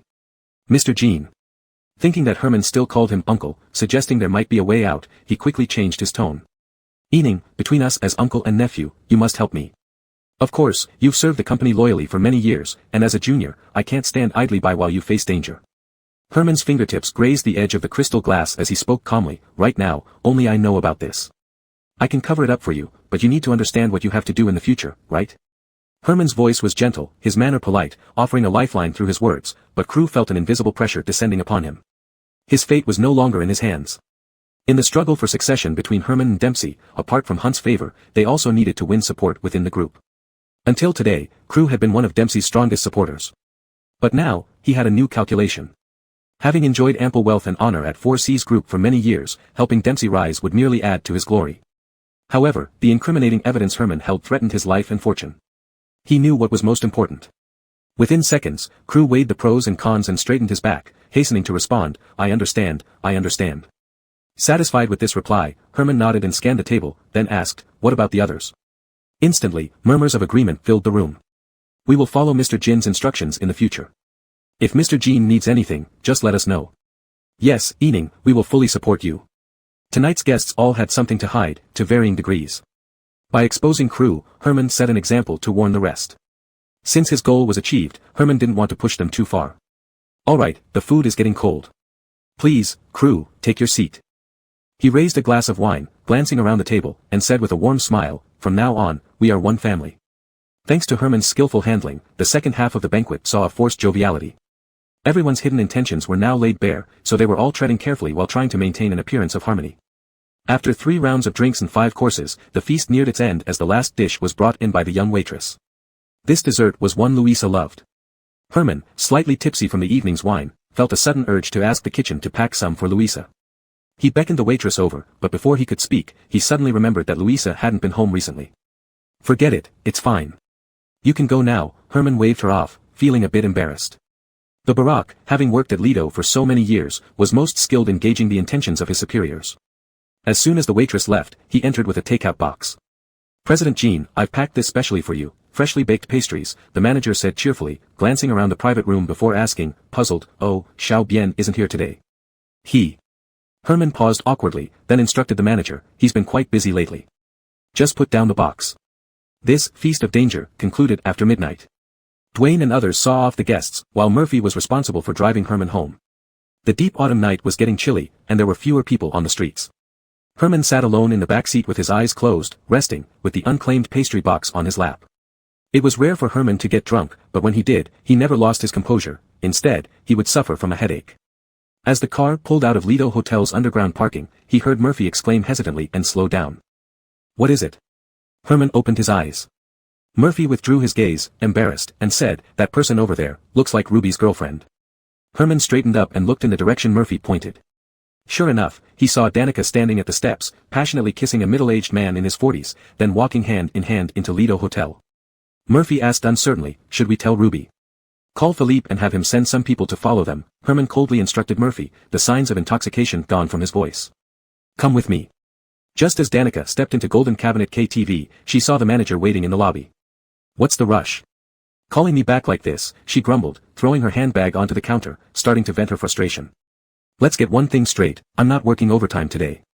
Oh, thank heavens you're back. The manager, a tall skinny man with a mustache, had been pacing in the lobby for over half an hour, nearly desperate enough to go next door to fetch someone himself. Seeing Danica return, he hurried over, warmly saying, "A big boss specifically asked for you. Come quickly." Danica yanked back her bag, confused. Which boss? Why do you ask so many questions? It's about earning money. The manager grabbed Danica's arm, pushing her towards a private room. Go on, you'll see. Guided by the manager through the dim corridor filled with ear-piercing music, they stopped outside a luxurious private room. Unlike the other rooms, this one was eerily quiet. Danica listened closely, then asked, "Who exactly is it?" The manager began, "Do you know 4Cs?" Before he could finish, the door suddenly opened from inside. A towering man nearly 2 meters tall sized up Danica, then stepped aside to let her in. Danica's eyes traced the bulging biceps of the man and saw that the large sofa, which could seat nearly 20 people, held only one person. The rest, a dozen burly men, stood orderly beside him. These men were all intimidating figures, clearly not ones to mess with. The scene made Danica realize something was amiss, but having seen much, she kept her cool. She shook off the manager's hand, massaging her reddened wrist, recalling when she might have offended these gentlemen. Smiling radiantly, she walked in and greeted, "Wow, so many bosses here. What's the new game?" Glancing casually at the leader, she was surprised to recognize a familiar face. "I've seen you recently." Danica was genuinely taken aback. "Mr. Jean, what are you doing here?" "Everyone, please leave." Herman put down a file and instructed his men. People streamed out noisily, giving Danica glares as they passed. Especially Murphy, who often frequented Golden Cabinet, eyed her as if she had committed a terrible sin. Before Danica could think more, Herman's voice pulled her back. "I heard Miss Kong is from County L, City S, mainland China." Herman spoke calmly, reciting her home address in detail, down to the apartment number. "I never expected President Jean to be so interested in me," Danica remarked. Ruby now confirmed that Herman was not here with good intentions today. Having ventured out on her own for many years, she had seen all kinds of situations. This small scene did not scare her. Ruby was not afraid and didn't bother being polite to Herman. She turned around, sat down on the sofa opposite him, and crossed her legs.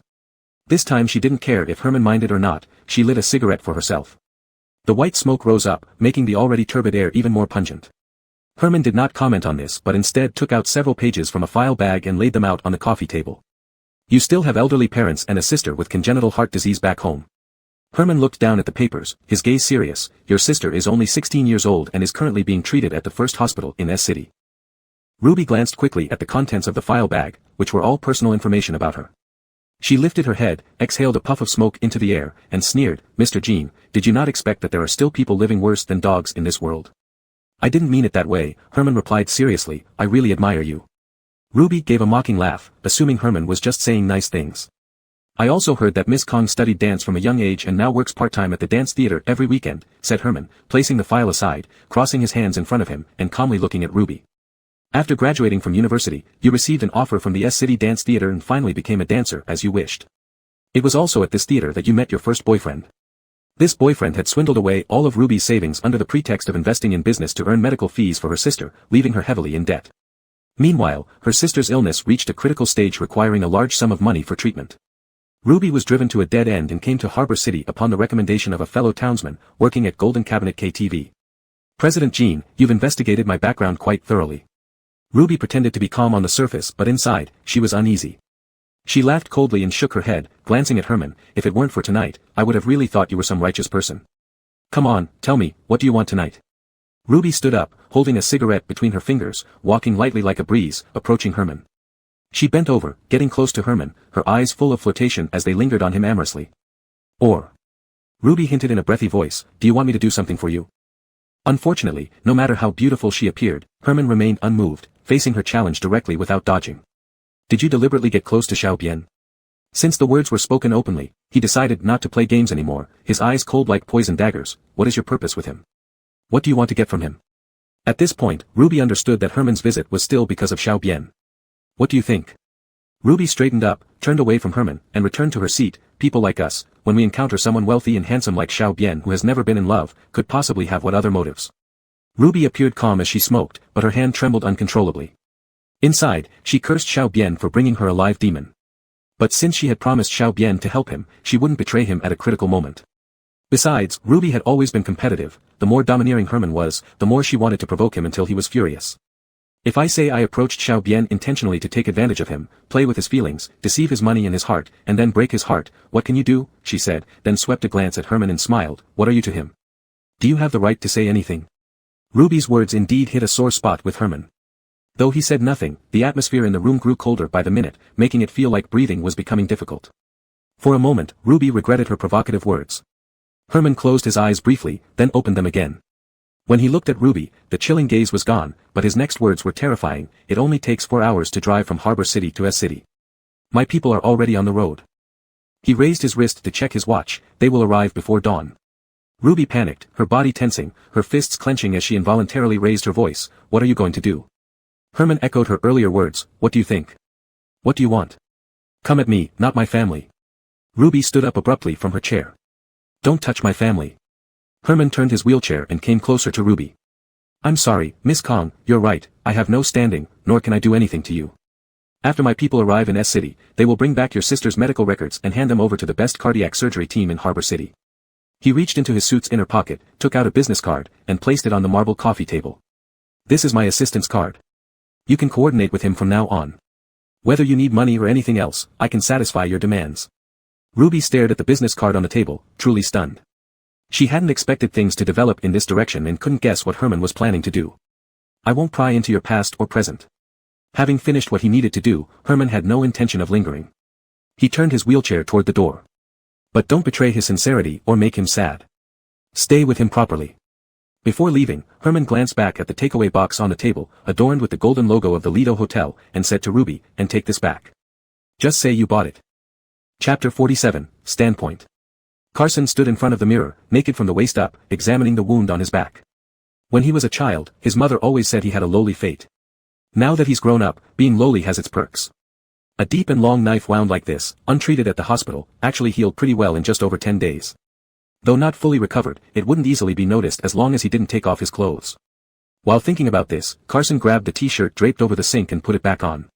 The voice recorder in Hunt's study could not be retrieved, the plan failed completely. What puzzled Carson most was that Herman and others seemed unaware that someone had been stabbed by Karen that night. There must be a reason for this. Ah Ting, come here and give me a hand. Before Carson could figure out the mystery, Ruby's voice came from the kitchen. Coming. Carson pulled the t-shirt over his head to finish dressing and walked out of the bathroom. Considering the time he spent away, today Carson had to bid farewell to Ruby and return to Herman. For this reason, Ruby got up unusually early, bought groceries herself from the market, and intended to cook him lunch. This was the first time Carson saw Ruby in the kitchen. Today she wasn't wearing makeup, her jet black hair tied high, revealing an elegant neck and a fair complexion. At a glance, she resembled a movie star from a 90s calendar. Carson inwardly marveled at how women can transform their appearances so remarkably.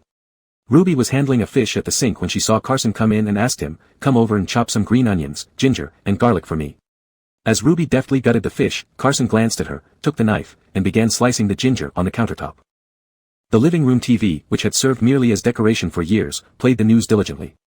The sound of water running in the kitchen, the chopping of vegetables, and the news anchor's voice interwove into a long-lost picture of ordinary life. Uncertain if such a life belonged to Ruby, it certainly did not belong to Carson. After this meal, he would return to his world.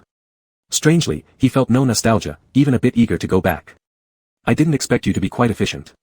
Ruby placed the innards aside, rinsed the fish under clear water, and glanced at the evenly sliced ginger. I thought, being around Herman, you'd be pampered with everything handed to you. Well, that's true. Carson pushed the ginger aside with the knife and started peeling an onion. I learned these things when I was young. Ruby's description accurately summarized Carson's life with Herman. Carson thought if Herman had children, they'd likely be spoiled into indolence and ignorance. Amused by the little scene playing out in his mind, Carson's slightly upward curving lips tightened upon thinking about Herman getting married and having kids soon.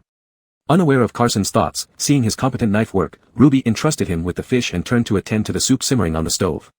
Carson concentrated on slicing the slippery fish into pieces, casually asking Ruby, why haven't I seen you go out to work at night recently? A rich benefactor has taken care of me, so I've retired from my old job. Ruby lifted the lid of the pot, peeked inside, and stirred it with a ladle.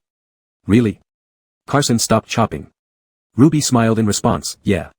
Carson turned back to focus on cutting the fish without further comment. Just kidding. Seeing Carson take her joke seriously, Ruby set down the lid. I've resigned from the KTV and am planning to leave soon. Where to? Carson asked, surprised by the sudden news. I'm going back home. Ruby added some salt to the soup, tasting a spoonful. I received some money. With what you gave me before, it's enough to open a dance studio. In the future, I can earn money teaching kids to dance and treat my sister's illness. Carson had a general understanding of Ruby's family situation. He didn't ask where the money came from but sincerely congratulated her. Ruby turned to face Carson and smiled, "Thank you too." Ruby had many reasons to thank Carson, but there was one significant reason she couldn't share with him. After meeting Herman that day, Ruby stayed up all night thinking and called the number Herman left her before dawn. That night, they met again. Herman gave her a check, and she wrote him an IOU. The IOU had been torn up by Herman right in front of her, but Ruby had already made up her mind that no matter how long it would take, she would pay back this money. Recalling what Herman had told her that night, Ruby put down the ladle and said to Carson, "Carson, I need to confess something to you." Ruby continued, "As you know, I'm short of money. My intention when approaching you wasn't pure. The first time I saw you at the Golden Cabinet KTV, I already considered you as one of my targets." Carson was not oblivious to Ruby's intentions, but he simply didn't care. He teased her, "One of the suckers, right?" Through Murphy, Ruby knew that Carson worked for the C-High Group and was quite favored by Herman, possessing considerable wealth. If she could hook him, it would be like catching a big fish. "You can say that." Ruby laughed out loud but quickly regained her composure. "But I never thought we would meet again under different circumstances. When you got injured that day, I did invite you into my apartment with the intent to get closer to you deliberately. But what does it matter? Carson didn't seem to mind this, we met and have become friends. Besides, you helped me a lot." Ruby also felt relieved, smiling at him, "It's great knowing you. Next time you come to S-City, remember to visit me." After saying this, she added thoughtfully, "Herman is really good to you. Why do you suddenly bring this up?" Carson was puzzled. "Nothing much." Ruby's attention turned back to her pot, "Just remember to behave after you go back, don't always make him upset. And the box of pastries last time, I didn't buy them." Carson cut off a piece of white fish flesh without looking up, speaking in a low voice, "I know. Those pastries were from Lido Bakery." Herman knew which ones he liked and would always pack an extra set whenever she went there. As they chatted, the TV switched to the next news segment. Both of them subconsciously moved on from the topic. Previously, Carson listened absent-mindedly to the news until the end when he suddenly slid the knife into the cutting board and left the kitchen. According to insiders, the sinking incident in Thai waters half a month ago involved large-scale cross-border human trafficking activities and there is evidence linking it to the C-High Group. This morning, Hunt, Artemio, Herman, and other related officials were detained by the police. "What's going on?" Ruby also came out and stood beside Carson in front of the TV. "Go back to your work." Carson's face showed no emotion, "I need to make a call." Carson stepped onto the balcony and dialed Adebayo and Murphy's numbers sequentially, but none of them answered. Leaning against the dilapidated cement railing, looking through the mottled glass window at the somewhat blurry picture on the TV, he finally called Ignatius. "Why are you calling me from this number?" Ignatius was surprised by Carson's unexpected call but still talked as usual, "Missing me?" Carson came straight to the point, "What's the current situation with Herman?" Ignatius grew serious, moving away from the crowd to find a quiet place before telling Carson, "I don't know if you've heard, about half a month ago, a shipwreck was found in Thai waters with over 30 bodies locked in its bottom cabin." Aha! At the mid-autumn dinner, Carson had heard some of Artemio's subordinates mention this event casually at Hunt's home. The victims were foreign laborers from various Southeast Asian countries.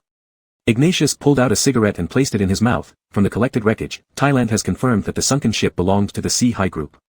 Carson abruptly stood up straight, "So, this time the C-High Group is indeed involved?" "Yes." Ignatius's voice was vague. The methods of the C-High Group had always been covert, skilled at exploiting legal loopholes.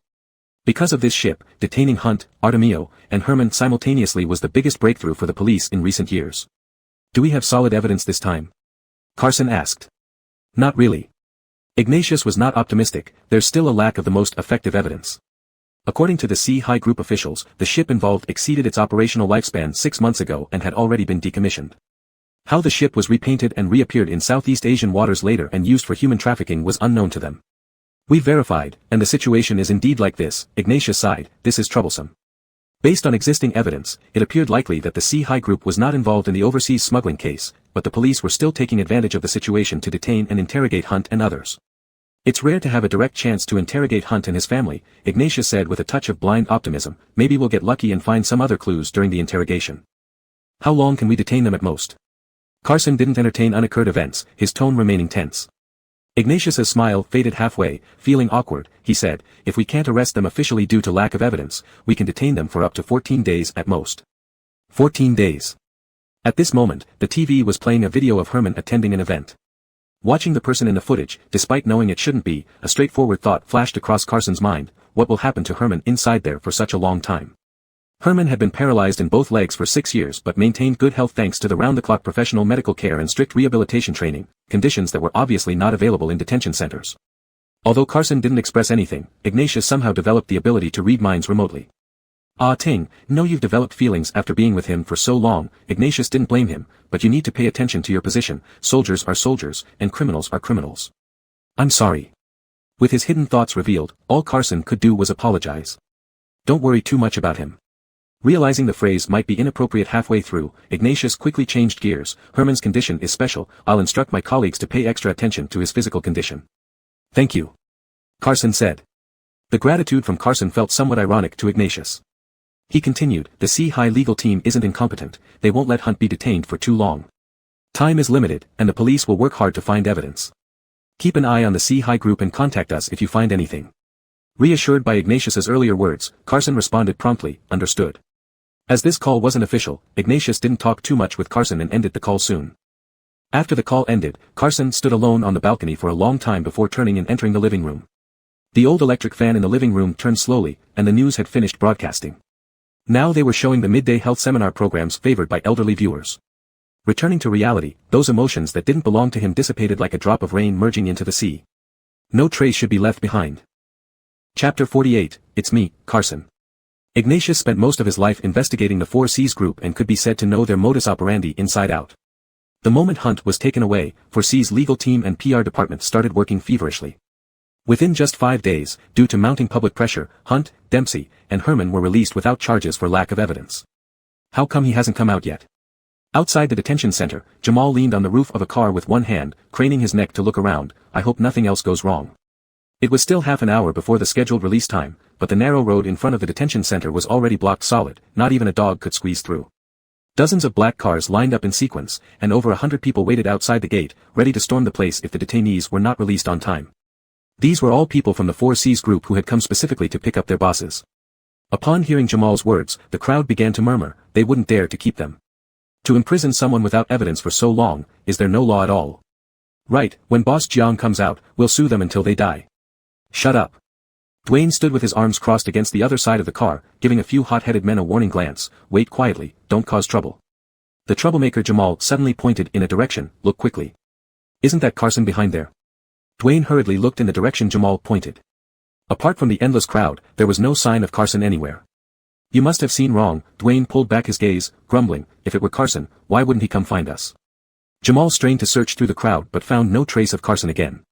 He had to concede to Dwayne's conclusion. "Maybe I saw wrong." It wasn't surprising that Jamal made such a fuss. After the Mid-Autumn Festival, Carson vanished without a trace. According to Murphy, Carson had quarreled with Herman and left home in search of women. After Herman got into trouble, Dwayne received a call from Carson. On the phone, Carson sounded calm, only asking a few simple questions before hanging up without offering any words of concern. Who knows what Carson has been up to lately? With such a big incident happening, he doesn't even come back. And where has Murphy been? Always absent. Jamal sighed. Nowadays, young people are not like us back then. Enough, stop talking nonsense. Dwayne interrupted Jamal. Isn't it chaotic enough already? Jamal shut up awkwardly. Although Dwayne didn't let Jamal stir up more trouble, he also had many doubts deep in his heart. In the past, whenever something happened to Herman, Carson would always take the lead, vowing revenge even for the slightest injury. But this time, when Herman was detained, everyone was frantic, except him, indifferent and carefree somewhere else. This was very unusual. Before Dwayne could ponder what was amiss, the crowd in front started getting restless as Hunt and Dempsey emerged. Flashbulbs went off one after another, and soon both men were surrounded by cameras. Besides 4C's personnel, many media outlets were present, each eager to get the first-hand news. "Mr. Jiang, what do you have to say about this incident? What plans does 4C's group have following this event?" Dempsey, accustomed to living a comfortable life, must have suffered greatly during these days. Without maintaining even surface decorum, he publicly threatened to use any means necessary to catch whoever had framed 4C's group. Hunt maintained his perfect persona, appearing gracious and dignified in front of the cameras. He delivered a spontaneous speech, jokingly referring to himself as a victim of a baseless calamity, calling for attention to underprivileged groups, and promising donations to the 30-some affected families, earning applause from the crowd. After these two contrasting performances, the last one to emerge was Herman. His appearance was far from glorious. Herman lay on a stretcher, carried out by a group of people. A healthy person going in and coming out on a stretcher did not sit well with the 4C's crowd. The media, seizing the opportunity to create drama, joined in the chaos. Jamal took advantage of this to demand an explanation from the police. Dwayne, meanwhile, led a group to rush to the ambulance. No sooner had Herman been released from detention than he was sent straight to the hospital. The bad news was that, under the instigation of the 4Cs group, the news of Herman's hospitalization stirred up a huge wave. The good news was that there wasn't much wrong with Herman. Due to the limited conditions in the detention center, his legs had not moved for a long time, resulting in acute lower limb thrombosis. Fortunately, this clot was discovered by the police before it could break off, and they promptly intervened to treat him, saving his life. After being hospitalized and treated, he just needed to rest for a few days to fully recover. Under the alternating influence of good and bad news, visitors almost wore out the threshold of the hospital room. Bouquets and fruit baskets piled up throughout the space. From top executives of the company to lower-level staff like Murphy, everyone took turns coming around. Herman's spirits were decent, but the crowd around his bed, buzzing with noise, was giving him a headache. "I'm fine," Herman started to shoo people away, "go back." Dwayne was the last one to leave. Before stepping out, he was called back by Herman. "Ashen," Herman asked, "Carson hasn't come back yet?" Dwayne stuttered, unsure how to answer. "All right, noted." Herman waved his hand, "You can go now." Dwayne stepped out of the ward, preparing to call Carson to find out what was going on. Suddenly, he saw a tall figure, hunched over, sitting on the steps of the fire escape. "Carson." Dwayne walked closer, surprised, "Why are you here?" Carson turned around, seeing Dwayne, greeted him, "Brother Sean. How long have you been here?" "For a while." Recalling what Jamal said earlier, Dwayne asked, "When we went to pick up Boss Gene today, did you also go?" Carson nodded in response. Dwayne was thoroughly confused about what Carson was thinking. He had clearly gone to the front of the detention center but didn't show himself, came to the hospital but didn't enter. "You and Gene. How is Herman?" Carson preemptively asked, his tone stiff, calling him by his full name. "The boss has woken up." Dwayne softened his tone, tactfully changing the subject and suggested, "It's quiet inside now, why don't you go see him?" Carson shook his head, "Let him rest, I won't go in now." Everyone could see that Herman treated Carson differently, and Dwayne dared not make assumptions on behalf of the boss. "All right, I'll go then."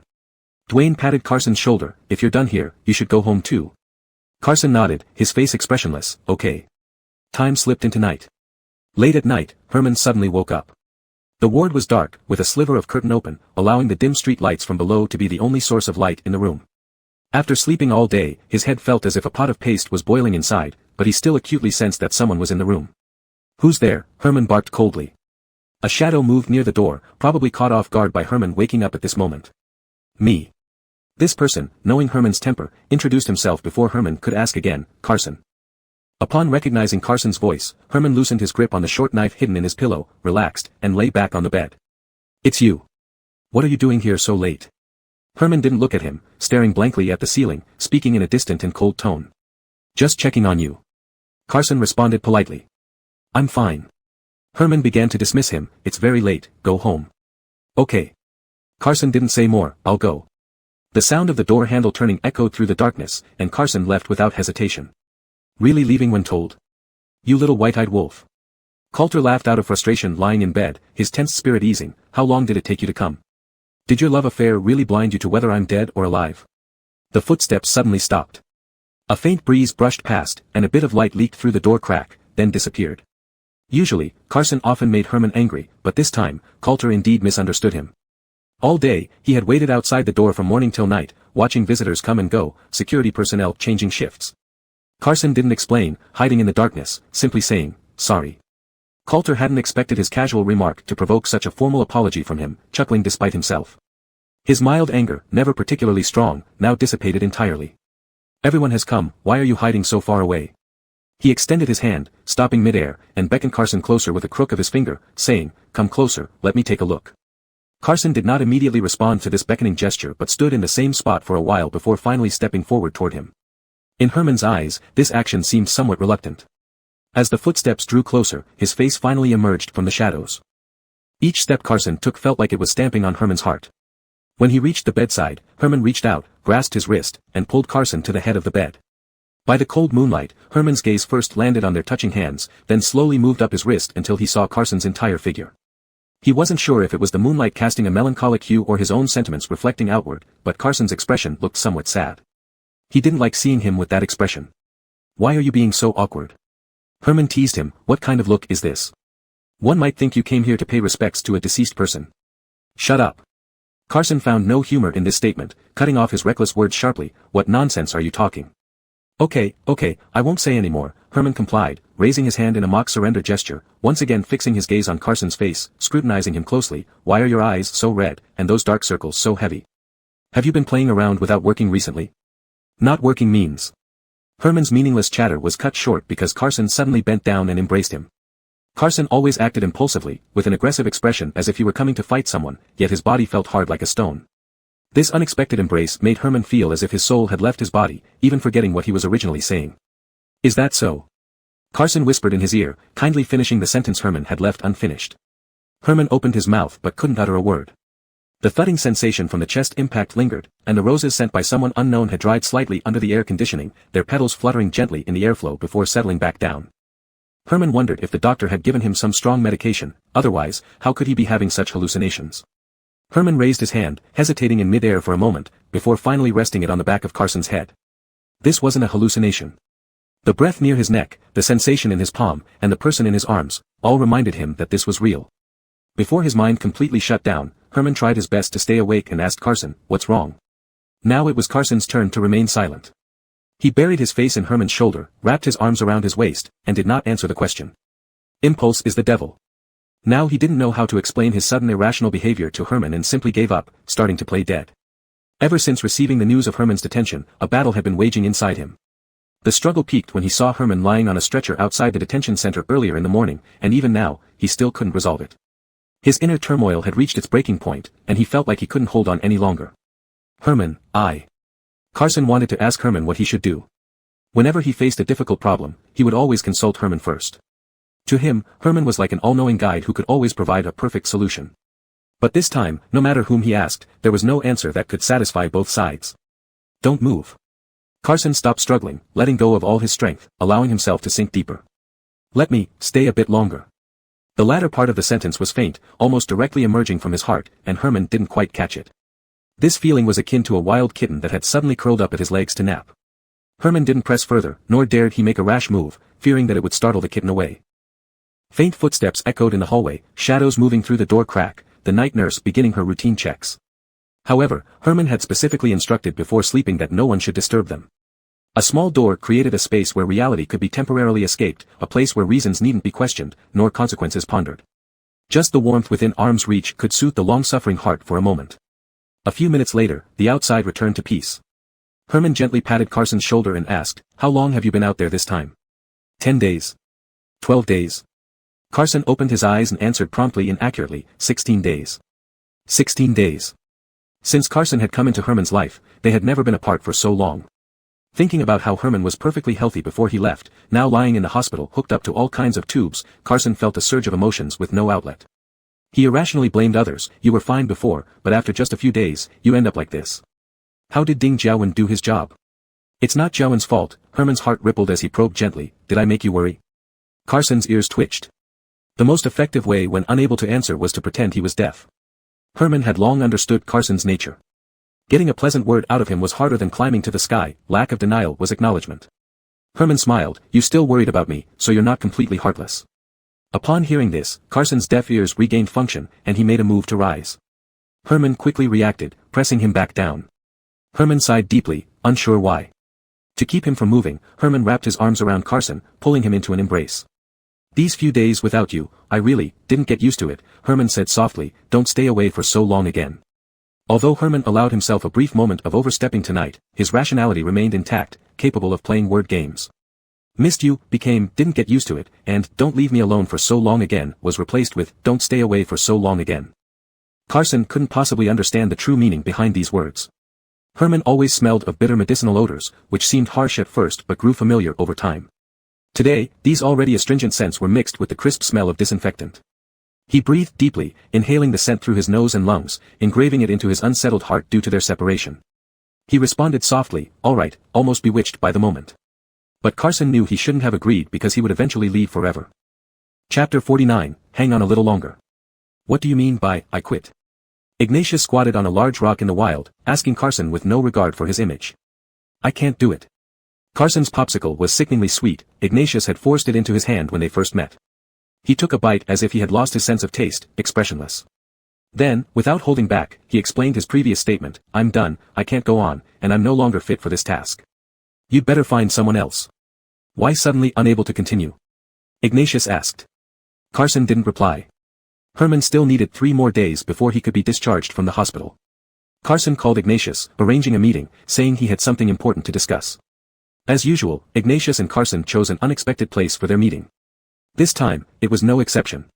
Yesterday, a text message was sent to Carson's phone, instructing them to meet at a mountain peak in the outskirts, which didn't even have a proper name on the map.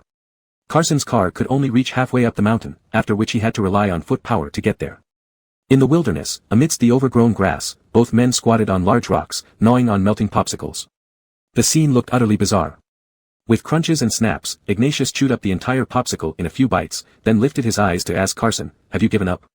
Carson didn't make excuses. "Yes." "Do you want to retreat?" Ignatius pressed, reluctant to let it go. Carson admitted, "Indeed." Ignatius fired off 3 questions in a row. "Have you been turned? Are you betraying the organization? Are you following Herman and completely turning your back on us?" "Stop overthinking things." Carson was too lazy to engage in such nonsense, stating his future plans directly. "I'm leaving. After completing this mission, I'll organize all the information I've gathered over the years and hand it over to you. Find a new person to take my place as soon as possible." Having finished the popsicle, Carson held the stick between his teeth, mumbling indistinctly, "Then leave Gangcheng and never come back." "Why so suddenly?" Ignatius seemed either genuinely puzzled or pretending to be. Actually, this decision wasn't sudden at all. The idea of leaving had been lingering in Carson's mind for a long time. What truly made him decide was seeing Herman lying on a stretcher being rushed into the hospital. Carson realized he couldn't bear to face such scenes again, not even once. "Promise me 3 years, and then another 3 years after that." Carson couldn't express his true feelings, so he quoted a line from a movie, then added, "Moreover, after all these years in 4C's group, I haven't achieved much, proving my limited abilities and inability to fulfill the organization's missions." Carson's words were self-deprecating. Although 4C's group couldn't be completely dismantled yet, multiple police actions carried out under his assistance over the years had curtailed their rampant activities in Gangcheng. For example, although the illegal immigration scandal failed to incriminate Hunt and others, the police weren't left empty-handed. While 4C's group itself was well protected, their associates varied in loyalty and integrity, leading to some chaos. During this leaderless period, Carson provided crucial intelligence promptly, allowing the police to dismantle several smaller gangs, severely damaging 4C's group's influence. Just because of these reasons? Ignatius probed further. For a moment, Carson remained silent, pondering for quite a while before replying off-topic. "I was always just a street thug. I've never been someone with a strong sense of justice or noble ideals. Some people are great because they can make choices that defy their human nature for the sake of others' interests." Carson knew himself well. He was just an ordinary person. His arrangement with Ignatius was always a mutually beneficial collaboration. Now that he couldn't handle it anymore, and felt torn apart, it was most advantageous to quit before things got worse. Since being on any side was wrong, he might as well choose neither. Ignatius didn't immediately respond about whether to allow Carson to quit. He hopped off the rock, brushed dust off his pants, and said smilingly as if nothing had happened, "Now that we're here, let's pay respects to our master first." "Where is the master?" Carson was bewildered, as Ignatius often acted impulsively. Ignatius innocently pointed downwards, "Under your feet." Upon hearing this, Carson quickly jumped aside, pulling away the grass to reveal a black tombstone underneath. For a moment, Carson didn't know what to say. What he thought was a mere rock was actually the grave of Ignatius's master, Iggy, also Carson's uncle. And Ignatius, who had known this all along, didn't remind him. "It seems like this is the first time I've brought you here." Ignatius stepped forward, plucking out the tallest weeds. In front of Iggy's grave, Carson had no mood to quibble with him and responded softly, squatting down to remove the weeds on the grave along with Ignatius. The weeds piled up into a small mound on the open ground, completely exposing Iggy's tombstone. There were no words on the stone. No one knew that beneath it lay a hero who had spent his life fighting crime. "I set this stone up with my own hands," Ignatius said slowly as he lit a cigarette and stuck it into the yellow clay soil. "Because Hunt said that if he knew where he was buried, he would dig up his grave and leave his body to rot in the wild. I've been practicing the 2 characters, Dion, for many years." Ignatius turned to look at Carson, who seemed lost in thought, and smiled. "I'm just waiting for the day Hunt is brought to justice, so I can carve them here myself." Dion was Ignatius's master, the same Iggy who supported Carson's education. When Ignatius first joined the police force, Officer G had already been battling the 4C's group for many years. The animosity between them ran deep, and Hunt considered this relentless officer an eyesore, not even letting him rest in peace after death. White smoke floated up before the grave as Ignatius watched it rise into the sky. He suddenly asked Carson, "Do you know how Master died?"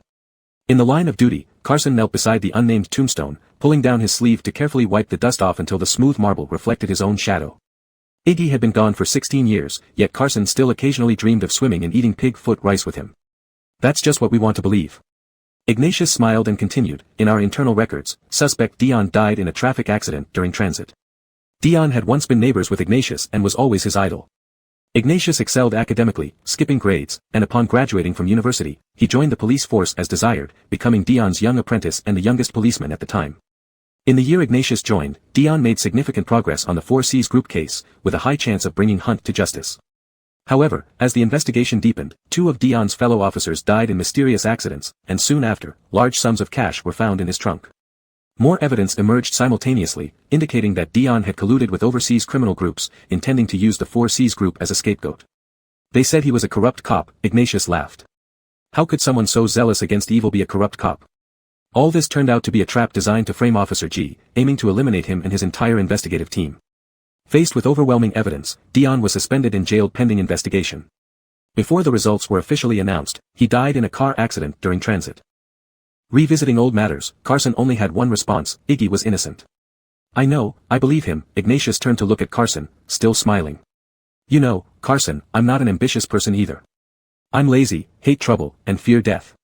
If it weren't for clearing Master's name, I would have quit long ago. Ignatius persisted to clear his master's name. Carson initially accepted Ignatius's task partly to reduce his mother's sentence but also to help clear Dion's name. Ah Ting, I know you've been through a lot these past years. Ignatius noticed Carson's inner struggle and placed a hand on his shoulder. But I hope you will hold on a little longer for your Iggy. Because of this conversation at Dion's grave, Carson couldn't leave. Later, Carson sarcastically remarked that Ignatius was wasting his talent as a customs officer and should switch careers to become a negotiator. Ignatius pretended not to understand the sarcasm, saying, okay, I've been thinking about switching for a while now. On the way back, Carson dropped him off at a bus stop in the wilderness without sending him any further. Before getting off, Ignatius asked, aren't you afraid I'll betray you after staying too long in the 4C's group? Not afraid. I trust you, Ignatius replied confidently, waved his sleeve, and walked away gracefully. For police, communicating with informants indeed required certain skills, when to pressure and when to ease off. This time, Ignatius wasn't lying to Carson. He trusted that Carson wouldn't betray him and would complete his mission faithfully. 3 days later, Herman was discharged from the hospital, and Hunt and Dempsey came to pick him up. In front of the media, Hunt acted calm and magnanimous, appearing as a morally upright entrepreneur. However, in private, he was furious. Upon returning, he openly vowed to everyone that he would spare no effort to expose the person who had nearly caused the 4C's group to stumble. Dempsey took the opportunity to show his loyalty, saying, Dad, don't worry, leave this to me. I'll definitely give you a satisfactory answer. However, with tens of thousands of employees in the 4C's group, investigating such an incident was no easy task. Despite his grand declarations, Dempsey's thorough investigation over half a month turned up nothing substantial. As time passed, the last echoes of the scandal faded, and the 4C's group returned to its usual operations. Carson also ended his vacation and returned to Herman's side. At this stage, Ignatius's instructions remained unchanged: focus on investigating the smuggling route from Southeast Asia. During this period, Dempsey invited Carson to have dinner at home, saying it was to thank him for helping him deal with Hussein earlier. Carson didn't believe Dempsey had any good intentions, didn't feel like dealing with him, and added that Herman had just been discharged from the hospital, so he found an excuse to decline. I tell you, when I walked into the store, I instantly fell for that sexy sleek back. One day, Carson and Murphy went out to handle some business. On their way back, with Carson driving and Murphy in the passenger seat, the latter excitedly talked about a car he had spotted at the 4S store last week. 0 to 100 in 3.4 seconds, top speed of 320 km per hour, Murphy described enthusiastically, gesturing vividly. Fully equipped, it costs around $300,000. Murphy's financial situation was clear to Carson, who coldly shot down his enthusiasm. Have you saved enough money? Well, there's always bank loans with zero down payment, Murphy shrugged, leaning back against the seat, saying that money is just paper if you don't spend it. As Murphy explained the financial plan the salesperson had offered, a mini truck, only slightly larger than a van, pulled up beside them on the main road. Carson was usually courteous while driving, never competing for the lead, so he naturally slowed down to let the other vehicle pass. However, this mini truck became more aggressive, forcing a lane change and squeezing directly in front of Carson, almost forcing his car to stop. A curse rolled onto Murphy's lips, ready to erupt, but suddenly 2 men appeared from the back of the truck, lifting something wrapped in rags and throwing it straight at Carson's car. Bang! The sound was deafening, the windshield shattered instantly. Carson slammed on the brakes, stopping abruptly. Carson and Murphy exchanged a glance and got out of the car. What they saw next left Murphy pale. What had hit their windshield was a person. More precisely, a woman. Carson immediately recognized her and rushed forward to check her condition. When Murphy saw her face clearly, he was startled. The person thrown from the truck was Ruby. Ruby. Carson squatted down, calling her name, but she didn't respond. What happened? Why is it Ruby? Murphy also squatted down, asking, should we carry her into the car first? She's still alive, Carson stopped Murphy. We can't move her yet, we're not sure about any other injuries. Ruby's eyes were tightly closed, covered in blood, with no visible unharmed skin. She was already unconscious. Clearly, she had been brutally beaten before being thrown off the truck. Daring not to move her rashly, Murphy gently laid her flat on the ground, while Carson dialed emergency services. The ambulance would arrive soon. Carson wiped the blood off Ruby's face and instructed Murphy, stay here with Ruby until the ambulance arrives. This time, Murphy reacted quickly. Where are you going? I'm going to follow them and see what's happening, Carson said, getting back into the car while speaking. I'll go with you. Murphy exclaimed anxiously. No, take care of Ruby. Carson released the handbrake, turning to look out the window at Murphy. I won't take unnecessary risks. I'll be back soon. Before Murphy could protest again, Carson stomped on the gas pedal and sped away. The thugs were driving a mini truck, which wasn't fast. With Carson's driving skills and superior car performance, he caught up to them within a couple of intersections. Carson knew that he couldn't confront these people alone, but he had to determine their identities. Just as Carson stepped on the gas to catch up, an unexpected twist occurred.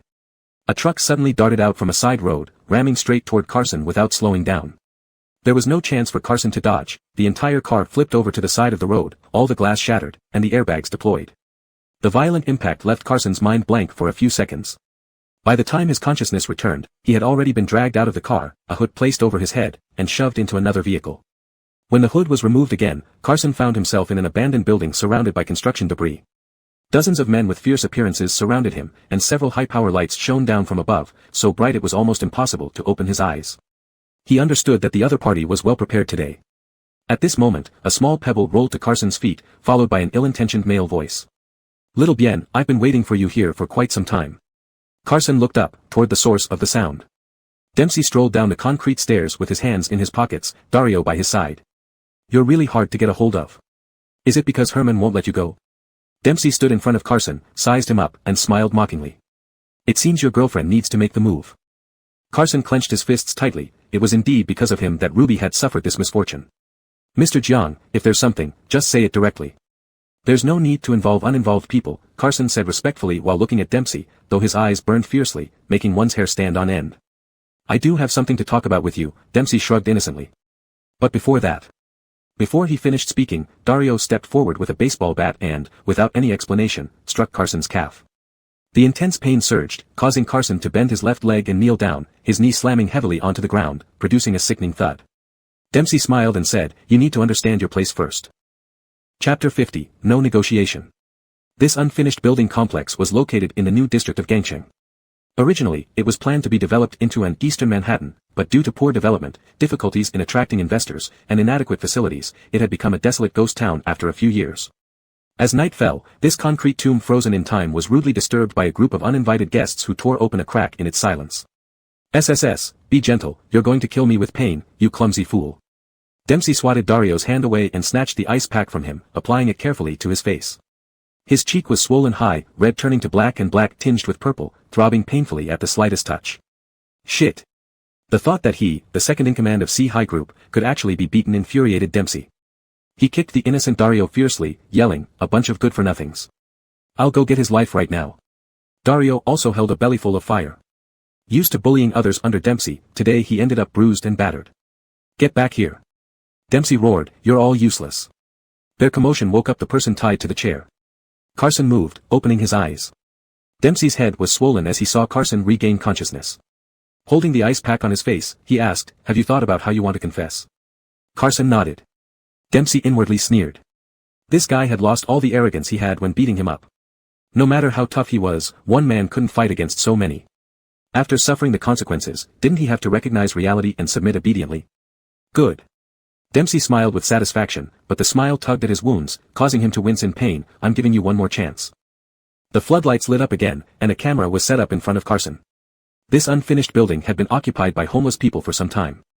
To avoid similar issues, the almost bankrupt developer installed cheap color steel doors on all entrances, ensuring whatever happened inside wouldn't be noticed from outside. Dario adjusted the camera and pressed the record button. Carson looked up at the lens, moved his lips, then kicked the machine over. You choose punishment instead of courtesy. Realizing he was fooled again, Dempsey's rage erupted. He slammed the ice pack to the ground, bellowing, "Keep hitting him. Beat him until he confesses." Following Dempsey's order, Dario and his men rushed forward like obedient dogs. Dempsey still felt unsatisfied. He paced around a few times, sat back on the chair, and lit a cigar. He brought Carson here today because of the shipwreck in Thai waters.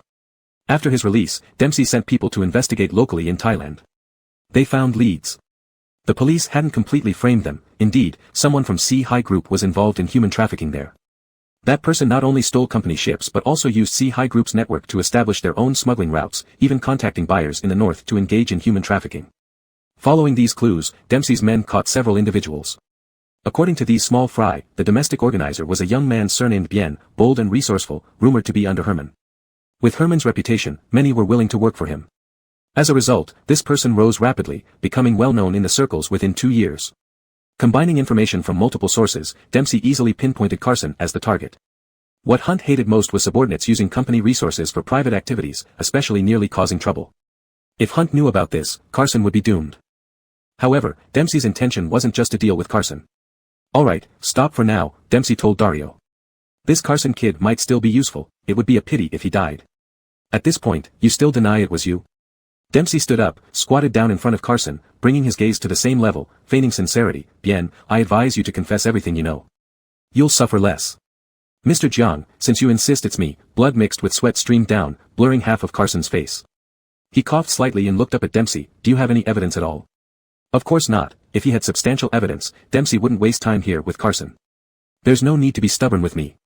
However, facing Carson, Dempsey naturally couldn't show any sign of weakness. He sneered twice and said, "I have a photo given by a snakehead." After speaking, he threw out a blurry photo. The photo was taken 2 years ago at a small dock in Thailand, showing the back view of a young man. Upon closer inspection, this silhouette, in terms of physique and attire, closely resembled Carson, who even owned an identical jacket. "I checked your entry and exit records," Dempsey said. "At this time 2 years ago, you were exactly in Thailand. Mr. Jiang has forgotten too easily. That year Bo rewarded everyone with a vacation in Thailand. Many people from the company went, including you." Carson raised his eyebrows and laughed, which looked terrifying against the blood covering half his face. "The person in the photo is not me, and I have never been to this place. If you insist on framing me, then I can only say that you were the one orchestrating all this behind the scenes. Mr. Jiang is my boss." Dempsey burst into rage, swung his hand, and threw a punch. Carson silently endured it, blood seeping from the corner of his mouth. He couldn't prove this person was Carson and knew why Carson was in Thailand at that time 2 years ago. His intention in showing this photo was merely to test him. "Carson, whether you admit it or not, you can't escape involvement in this matter." Enraged and frustrated, Dempsey stood up, took 2 deep breaths, and calmed down, remembering he hadn't yet achieved his most important goal. He looked at Carson again and changed his tone, saying, "But I have a way to protect you. As long as you tell everything about how Herman arranged for you to find the boats, how he instructed you to contact Southeast Asia, and how he found buyers, all the details on camera," Dempsey continued smoothly before Carson could ask, "You were just following orders, Bo won't blame you." Carson laughed. Dempsey had set such a large trap for him, waiting here to ambush him. Dempsey's real intention was to pin the blame on Herman, portraying himself as Herman's white glove, based on mere rumors. It explained why Dempsey was so patient today, sparing the effort to come personally to this abandoned building instead of simply shooting him, because he aimed to catch a bigger fish. It didn't matter whether Carson was responsible for the incident. All Dempsey needed was for Carson to side with him and implicate Herman. Carson remained silent, but Dempsey already perceived his refusal from his attitude. "No problem if you don't agree, then I have to handle things officially." Dempsey shrugged regretfully. "Little Bien, you've helped me several times, and I haven't thanked you properly, but rules are rules." After saying this, Dempsey gestured at Dario, who dragged over several tires and placed them around Carson's body one after another. "This is a popular method in the slums of South America, they call it the microwave." Standing nearby, Dempsey explained enthusiastically, "Just pour some gasoline and ignite the tires, boom." Dempsey waved his arms dramatically, mimicking an explosion. "You'll burn into ashes, leaving no trace. Herman won't know where to look for you." Having finished explaining, Dempsey took out a lighter from his pocket, lit the flame playfully, and approached Carson, leaning over to look at him. "I'll give you one last chance." Dempsey held the lighter close to Carson, the orange flame dancing between them. "As long as you admit that Herman arranged for you to do this, I'll ensure your safety." "This isn't something I did, and it has nothing to do with Herman." Carson refused to give in, staring straight at him without flinching. "It seems there's no room for negotiation, truly a good dog for Herman." Dempsey's false smile completely disappeared. Without turning his head, he ordered, "Dario, start the preparation." Dario opened the gasoline barrel next to him, and the pungent smell of gasoline quickly spread in the dry air. A single spark would ignite everything. However, just as the flame was about to touch Carson's cheek, a loud noise came from outside. Before Dempsey could react, an SUV crashed through the color steel door and rushed in. Upon seeing people inside, the car did not slow down but sped up and charged directly at Dempsey. Besides money, Dempsey cherished his life the most. As soon as he sensed something wrong, he dropped the lighter and dodged to the side. Dario, who was exceptionally loyal and quick-reacting, immediately rushed to protect Dempsey once he realized the car was targeting him. But it was already too late. In the blink of an eye, the car was right in front of him, about to run over Dempsey. "Herman, are you crazy?" Finally, with nowhere to run, Dempsey fell to the cement ground, letting out a hysterical roar. A sharp screech of brakes sliced through the night air as the car stopped less than 3 meters away from him. The car door opened, and Herman got out from the driver's seat. Immediately after, several more cars followed in one after another, stopping in a row in front of Dempsey. Herman scanned the area and gave Dwayne a nod. Dwayne instantly understood and went straight to untie Carson's ropes. Dempsey hadn't recovered from the near-death experience under the wheels, drenched in cold sweat, not daring to breathe loudly. "You crippled bastard, fuck your mother," Dario, who had recovered first from shock, shouted irrationally and rushed at Herman. Before he could get close to Herman, the newly freed Carson suddenly lunged forward, punching him to the ground. Dario struggled on the ground like a squashed worm, unable to stand up. Herman shot a disapproving glance at Carson, who now looked ready to collapse, yet somehow still managed to fight back. "Carson." Herman frowned deeply. "Come back." Carson was already swinging his second punch when he heard Herman's voice. Reluctantly, he pulled back and stood up, returning to Herman's side, muttering, "Boss." As he walked closer, he wiped the blood off his face to look a little more presentable, though it hardly helped. Herman looked at Carson, seemingly trying to see through his wounds. He struggled to tear his gaze away and shifted to Dempsey. "Herman. What the hell is wrong with you?" Despite trembling legs, Dempsey mustered some courage before his subordinates, crawling off the ground covered in dirt. "You actually dared to run me over for one of your bodyguards. You know he's my bodyguard." Herman gave Dempsey no kind looks, coldly saying, "Even if he did something wrong, it's none of your business to punish him." Dempsey regained his composure. "Do you know what audacious things he has been doing behind your back? There's no need for you to introduce him." On the way here, Herman had already heard why Dempsey brought Carson here. "Dad assigned this matter to me. This time, it's not your turn to interfere." Realizing his earlier reaction had lost him some momentum in front of Herman, Dempsey deliberately straightened his back. He committed such a serious mistake. No one can take him away today. "Oh." Herman raised an eyebrow, adding more disdain to his already contemptuous look. "What if I insist?" Dempsey snorted and brought up Hunt. "Then I'll let Dad decide." Herman didn't fall into Dempsey's trap or make any defiant statements but instead mentioned something unrelated. "Brother-in-law, I heard that the bar at number 198 Wudong Road has been under renovation for half a year, investing tens of millions, and will soon open." Hunt's forehead twitched, growing wary. "Why bring this up now?" Then he added defensively, "What does it have to do with me?" "It's nothing. It's just that the weather has been dry lately, and I heard that the construction site there caught fire as I was coming over." Herman casually remarked. "I wonder if anyone checked it out. If they arrive too late, everything will be burned down." "Herman." Hunt almost jumped up in anger but held himself back due to concerns. "Why are you nervous?" Herman feigned surprise. "Unless this bar has something to do with you." Dempsey didn't respond, glared at Herman, and turned to make a call. The more he listened to the person on the phone, the paler Hunt's face became. This bar was registered under a young heir in Gangcheng but was actually controlled by Dempsey. Believing he had done a good job of keeping it secret, Dempsey wondered how Herman knew. "Herman." After getting the update, Dempsey hung up the phone, so furious he could barely speak. "How dare you?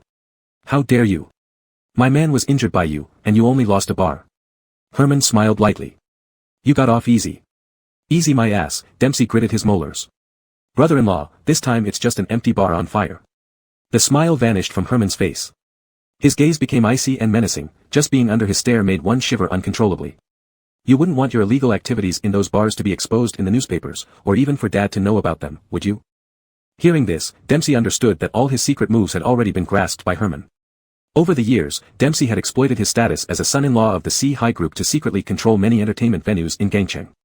These places were officially KTV lounges, nightclubs, and bars, but privately operated underground casinos.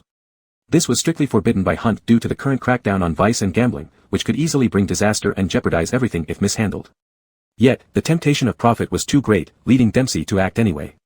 He thought his methods were covert, never imagining that Herman had long discovered him. "Threatening me?" But at this moment, one couldn't afford to lose both the fight and the reputation. Dempsey stubbornly declared, "Why don't you consider how to clean up the mess Carson created instead?" "This matter has nothing to do with Carson," Herman said firmly. I will explain to Bo clearly, and I have the capability to ensure his safety. What about you, brother-in-law? With such a long tale exposed, you'd better think twice. Just like Carson, Herman had long realized that Dempsey lacked evidence and was only capitalizing on the situation. If Herman took a stand to protect Carson, Hunt would give him the benefit of the doubt and not harm Carson. However, the nature of the string of underground casinos in Dempsey's possession was far more serious. Dempsey was fully aware of the implications. After taking such a blow, he dared not make any noise but could only swallow his anger and bitterness. Herman, you wait for it. Concerned about the bar situation, Dempsey didn't wish to linger here. He cast an evil glance at Herman and beckoned to his subordinates. Let's go. Chapter 51 This is wrong. Carson, who mingled on the streets with people from all walks of life, was battle-hardened and knew how to minimize damage when he was at a disadvantage. A novice would likely have to be carried out on a stretcher after a confrontation with Dempsey, yet Carson could walk out of the dilapidated building as if nothing had happened. On the way back, Herman gave up the driver's seat to let Dwayne drive in front, while he sat in the back seat with Carson. The moment Carson got in the car, he asked, "Will Dempsey continue to make an issue out of this?" Herman did not answer but instructed Dwayne to lower the partition. Knowing that Herman wanted to say something, Carson wisely kept his mouth shut and assumed the posture of someone obediently listening to a scolding. Herman saw through Carson's deliberate act of humbling himself. He didn't lash out right away. Instead, he leaned against his seat and began to rest his eyes. He irritated him again, thought Carson helplessly, aware that he seemed to always provoke Herman's anger. Today, Herman brought up the underground casino to temporarily scare Dempsey, but Carson knew it was just bluster. Herman had only recently received word of Dempsey secretly operating a casino, and he didn't have any solid evidence. According to plan, Herman had covertly arranged for people to investigate this matter further, planning to use concrete evidence as leverage to bring down Dempsey. But it hadn't been expected that this would be revealed so early. Now that the matter was exposed, Dempsey would surely cover his tracks, making it harder to catch him off guard. This lead was effectively severed. So it was justified for Herman to be angry. After racking his brains, Carson couldn't think of how to placate him and opted to sit quietly beside him, behaving obediently to avoid further mistakes. Seeing that Carson lingered and showed no intention of offering an explanation, Herman lifted his eyelids to look at him, catching sight of his injuries once again. Finally unable to contain his anger, Herman interrogated him, "Why did you come alone? Why didn't you return to find me first or notify Darryl, or even send a message to Murphy?" By this point, Herman recalled the scene upon arrival where Dempsey was about to set the tires alight, causing his anger to escalate. "Do you know what might have happened if I'd arrived any later?" Carson hadn't anticipated that Herman was angry over this incident, stunned for a moment before organizing his words. "I thought they were after me, and I didn't want to drag anyone else into it," admitted Carson, knowing he was in the wrong. "I also didn't expect them to dare attack in broad daylight. It was my oversight." In reality, it wasn't a lack of consideration but rather too much. His dual identity required extra caution. He couldn't involve Herman's team until he identified their adversary, to prevent exposing his connections with the police and jeopardizing operations. Herman scoffed, "There's plenty more you haven't thought about." Carson had mastered the routine of apologizing, saying the right things without emotional strain. Looking at Herman with utmost sincerity, he said, "I'm sorry, I know I was wrong. You know squat. However, today this tried and true method failed." Herman already saw through his facade, calling out his thoughts, "You know it's wrong, but will you do it again next time?" Carson touched his nose awkwardly, thinking it was becoming increasingly difficult to placate him. Not one to stick to a losing strategy, Carson changed tactics. Glancing cautiously at Herman, he reached out and hesitated before settling on grasping the edge of his sleeve. "Don't be angry, boss," pleaded Carson, selling his vulnerability convincingly. "My head is dizzy and throbbing, and I hurt all over. My ribs might be broken. You need to get someone to check on me soon." "You still feel pain?" Using every ounce of willpower to keep his eyes forward, Herman struggled not to look at him. "When you fought those thugs, you seemed quite capable. Who let them bark at you?" Carson stared at Herman, laughing confidently, but too lost in the moment, he strained his wounds and winced in pain, retreating into the seat. "All right, stop moving if you're in pain. Are you happy making me mad?" Herman couldn't maintain his stern demeanor anymore. Turning to Carson, his attitude softened. "No one else is here, you don't need to put on a brave face. Rest for a bit." With those words from Herman, Carson finally relaxed, leaning back in the seat and letting go of all tension. He wasn't entirely acting for sympathy, his entire body was indeed in severe pain. Based on his extensive experience with injuries, he figured his ribs were most likely broken and he had a concussion. His head hurt as if it would split open, and every breath felt like a knife scraping his insides. Just sitting there was an ordeal for him. There was still some time before they entered the city, so Carson tried to divert his attention elsewhere to ease the pain. He opened his eyes and stared at the starry ceiling above, letting various thoughts race through his mind. "This will probably put me in bed for a while. It really hurts so much. That bastard Dempsey." Suddenly, a shadow blocked his view, and a bitter scent enveloped him. The hem of a sleeve brushed lightly against the corner of his eye. Carson realized it was Herman's hand. This hand gently covered his eyes, guiding him to turn sideways and lean on the person next to him. Through the gaps between fingers, Carson saw himself bewilderedly reflected on the liquid crystal screen of the back seat. If sitting is uncomfortable, lie down. Herman's voice came from above, steady and firm, showing no emotion. Carson lay on Herman's legs, and the hands that hovered over his eyes never left. He couldn't see Herman's face, which made him feel inexplicably uneasy in this familiar yet unfamiliar situation. He disliked this feeling of losing control. Carson thought he would be unable to bear it, but strangely, after all his nerves reached their breaking point, he strangely relaxed.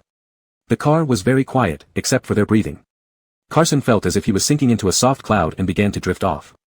Sleeping after being injured, especially severely, wasn't a good idea. Carson forced himself to stay alert, wanting to talk to Herman to keep awake. Herman, you.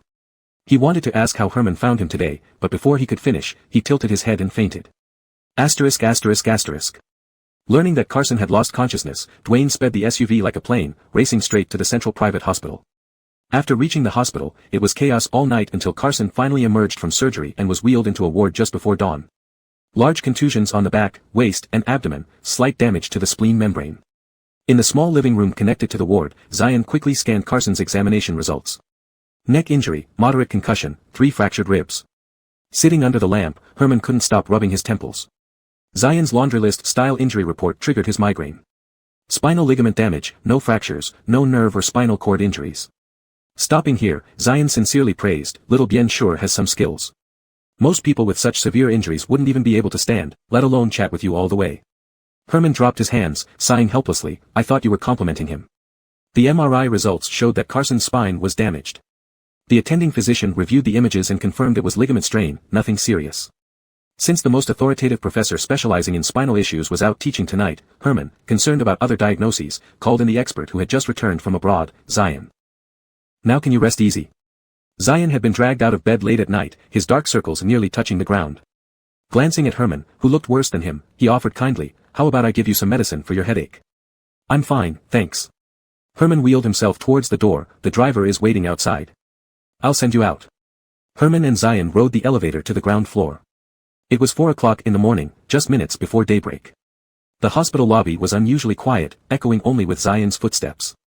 Zion yawned, tears forming in the corners of his eyes. No wonder 4C's group opened such a large and luxurious hospital, your staff sure come in frequently. After yawning, he couldn't hide his curiosity. What happened to little Bien this time? It's a long story. Herman didn't intend to elaborate, leading Zion forward. He got caught up in my mess this time. Zion was too sleepy to think clearly. Didn't you used to be the same? Minor injuries every few days, major ones every week, then eventually, he stopped mid-sentence, suddenly waking up. Glancing at Herman's legs, he realized he had said too much and changed the subject. Can you expect peace living among bandits? Either change them or get used to it. We're here. Herman stopped his wheelchair and looked at Zion, clearly trying to avoid this question. He brought Zion to the entrance of the inpatient hall. A few steps ahead were some stairs, and below them was a black car parked there. Thanks for your trouble today, making you come out so late. Don't say such nonsense, just call me if you need anything. Such polite words weren't something Zion enjoyed hearing, so he quickly walked down the stairs. Before getting into the car, Zion seemed to suddenly remember something and poked his head out, saying to Herman, when it's convenient for you, give me some time. There's something I need to talk about with you. Herman waved from the top of the stairs and said he would wait for his call. After seeing Zion off, Herman returned to the ward. Since it was his own hospital, Dwayne felt free to smoke in the hallway. Too sleepy, needed a boost, Dwayne extinguished the cigarette hurriedly upon seeing Herman return, saying guiltily, Louisa is fine here, the doctor said as long as he rests, I'll take you back. I'll stay here for a while. Herman turned to look at the ward, the door closed, blocking the view inside. You should go back and rest. Dwayne wouldn't leave while Herman was still there, so Herman let him stay in the corridor while he entered the ward. Carson had just finished surgery, his body wrapped in bandages, lying peacefully on the bed. Herman stood by the door, not moving further, examining the person on the bed under the dim light in the room. He had a premonition that Carson being pushed into the operating room would haunt his nightmares for a long time to come. Today's incident was just the beginning, as long as they remained in the eye of the storm, similar harm would likely happen again and again until it ended in death. Fortunately, Herman arrived in time today, preventing irreversible damage. But if one day Carson ended up like him? Herman looked down at his wheelchair, harshly cutting off any further imagining. At this moment, Carson mumbled something in his sleep, bringing Herman back to reality. He wheeled closer to the bed. Apparently due to discomfort, Carson wasn't sleeping well. Herman first checked his temperature, then carefully tucked the blanket around him, before finding warm water and cotton swabs and returning to the bedside. Carson had beautifully shaped lips with delicate lines, slightly raised in the center like a crescent moon. But usually, he always kept his mouth tightly shut, looking unfriendly and unapproachable when not smiling. But Herman didn't belong to those people who were kept at arm's length. Taking advantage of Carson's inability to retort, Herman teased him, feeling smug now. As expected, there was no response. The brief smirk on Herman's face faded away. Silently, Herman used a cotton swab dipped in warm water to moisten Carson's lips, the phrase, "things don't go as planned," suddenly coming to mind. These 4 words pierced Herman's heart like countless small arrows, leaving him breathless. Clearly, all he wanted was for Carson to live safely and healthily, doing what he loved, but instead, he dragged him into endless conflicts. This sudden sense of defeat left Herman feeling powerless. He even began to pessimistically think that maybe it would have been better if he hadn't kept Carson by his side. Lost in thought, Herman accidentally pressed the cotton swab against a wound on Carson's lip, causing fresh blood to seep out. The red stain on the white cotton swab snapped Herman out of his daze. Before emotion overwhelmed reason, Herman did one last thing. He placed the cup of water steadily back on the nightstand. Then, holding his breath, he leaned over the bed, gently brushing away strands of hair from Carson's forehead. Herman knew this was wrong. But this time, he let go of all his usual concerns, watching Carson's sleeping face for a long while before closing his eyes, allowing deep-seated desires to emerge just slightly. Their breaths intertwined, and he had never felt so close to him. This stolen sweetness was intoxicating, yet its aftertaste was infinitely bitter. He lowered his head, kissing this bitterness. But the kiss missed its mark as Carson turned his head away. Herman held his breath and lifted his head, finding Carson awake, his eyes staring at him coldly and guardedly. Chapter 52, Dream Within a Dream. It's said that when a person realizes they are dreaming, they are in a state of light sleep. At this moment, Carson was in such a state. In his current dream, he returned to his childhood bedroom where an animated show was playing on the TV. Iggy called him to go swimming from outside the window, and someone had been sitting alone by his bedside for quite some time. Carson didn't know who he was, but he could feel that his mood was low. There was one thing Carson had to admit, he wasn't nor did he have compassion. He hated being involved in others' business the most, yet at this moment, a strong impulse welled up within him. He wanted to reach out, embrace him tightly, and tell him not to be sad, and that he would buy him an ice cream. Perhaps this thought was too intense, his willpower overpowered his exhausted body, and Carson suddenly woke up, opening his eyes without warning. The first thing he saw was a face close at hand, with prominent eyebrows, a straight nose bridge, and under lashes as soft as feathers, a pair of ink-black pupils that Carson knew all too well. Almost the instant he opened his eyes, Carson recognized the face, it was Herman's. He was so close that every breath of his heated exhales landed directly on Carson's lips, ready to possess them effortlessly. What is this? A dream within a dream. Carson opened his eyes and felt dispirited by the realization. Upon closer examination, this dream was rather interesting. Carson examined the person in front of him curiously. He had never seen such an expression on Herman's face before. Restraint, ardor, struggle, all these adjectives that seemed unrelated to Herman now blended into those eyes that had never truly looked at him. Carson moved his head slightly, trying to see this person more clearly. Unfortunately, his small movements caught Herman's attention. This Herman in the dream was exceptionally gentle. Upon sensing Carson's gaze, he did not pull away immediately. Instead, he paused, then lowered his head, gently pressing his forehead against Carson's brow. Go back to sleep. It's all right. Herman's voice held a hint of amusement, but why did a lingering worry still hover between his brows? Although the person in front of him was just an illusion in a dream, Carson knew this, but his emotions were uncontrollably tugged. He wanted to tell him not to be sad, not to be troubled, that if he had any worries, he should share them with him, and he would help solve them all. But his limbs felt like they were filled with lead, and his mouth seemed locked, unable to make a sound. In the end, Carson gathered all his strength to move the only part of his body that could still move. He lifted his chin and lightly touched his lips, quickly pulling away. It was just comforting him, Carson told himself. He wouldn't admit it was a kiss. After all, the embarrassment from the last dream about Herman was enough. One couldn't step into the same river twice. However, the scene that followed became strange. That touch, which couldn't even be called a kiss, seemed to trigger some magical switch in the dream. Before he could react, he was pressed deeply into the pillow, and Herman's presence enveloped him. Unlike the unreachable illusion from the previous time, this Herman was vivid and burning. Carson's lips were seized, and a fierce force pried open his teeth. After a brief pause, it insatiably drew out the last bit of warmth from him. He wanted more, he needed more. Being competitive was at the core of Carson's character. Unwilling to concede, he entangled, but soon weakened physically and ended up taking everything passively, surrendering fully. Once his willpower slackened, physical exhaustion crept back in, and he lost track of what happened next. Everything went dark once more. All he remembered was a warmness leaving his lips, followed by a sigh in his ear. On the morning of the third day, Carson finally truly woke up. He found himself in a familiar room, the ward he had visited many times to see Herman. However, this was the first time he viewed this luxurious VIP suite from a horizontal perspective. The effects of the painkillers were wearing off, and every inch of his body hurt. Carson glanced down at himself, wincing. His appearance wasn't much better than a mummy's. However, the pain confirmed that he was alive and not trapped in some bizarre dream. Speaking of dreams, thinking about this word made Carson feel like he had been punched in the gut. His face turned pale, then white, eventually settling on a despairing expression. He had another strange dream, where he kissed Herman. To be thinking about such things while injured, he must have gone mad. Ignoring the discomfort in his body, he lay there, staring blankly at the ceiling in self-abandonment. As a key patient under the hospital's close watch, the doctor did not let Carson suffer long and promptly came in to examine him, administering another dose of painkillers. Around 11 in the morning, Herman also arrived at the hospital.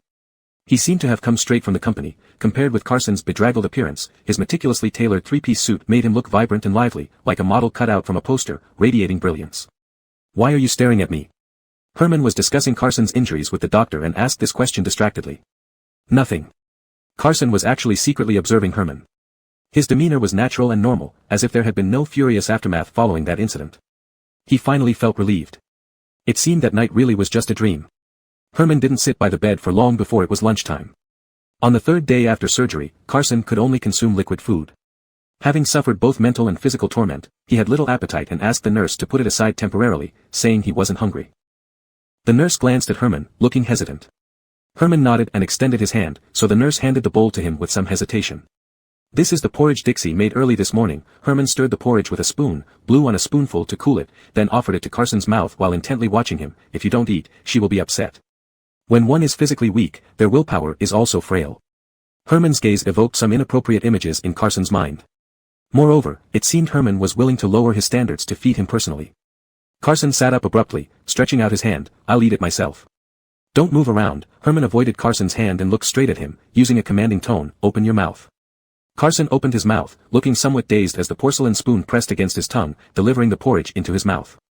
Carson struggled to swallow the porridge. It was Dixie's cooking, but in this situation, he still found it somewhat unusual. In no time, the second spoonful was at his lips again. This time, Carson refused to comply. "Let the nurse do it." Herman gave him an exasperated look. "Are you going to eat or not?"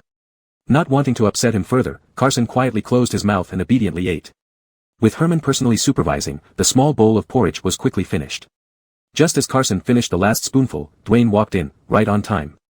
Dwayne kept his eyes forward, saying lunch had already been delivered to the small living room outside. Herman set down the empty bowl and responded affirmatively. After lunch, Herman returned quickly. Until the nap time ended, he showed no sign of returning to work, sitting in Carson's ward, diligently handling work on his laptop. While Herman focused entirely on his work, Carson struggled. The constant tapping of the keyboard continuously diverted his attention, drawing his gaze back to Herman time and again. Half an hour later, Carson finally couldn't bear it and asked Herman, "Aren't you working today? Trying to chase me away?" Herman glanced up at him. Carson, showing some insight, immediately replied, "Dare not." Herman harumphed, satisfied with Carson's answer. To reduce Herman's presence, Carson lay back on the bed, pulling up the blanket and soon became quiet. Just when Herman thought he had fallen asleep, Carson suddenly spoke. "Where were you the night I was admitted to the hospital, 2 nights ago?" "After I brought you to the hospital, I went home," Herman said without lifting his head. "Why are you asking?" Carson stared straight at the flowers on the bedside table, given by someone unknown. "Nothing." Time passed unperceived. Perhaps Herman's schedule was indeed more relaxed today. Having finished his work, he didn't rush off but instructed Dwayne to bring several books inside. He sat by the window, flipping through them. They hadn't had such a peaceful moment together in a long time.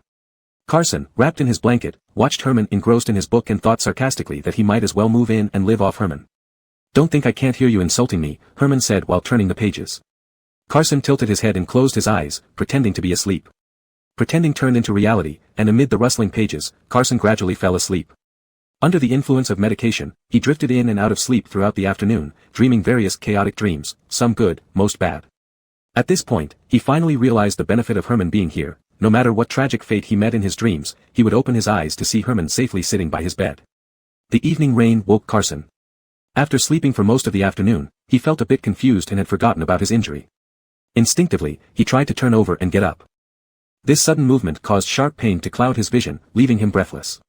Carson froze mid-turn, remaining in a side-lying position. Miraculously maintaining his strong facade, he managed to suppress a groan that was about to escape his lips.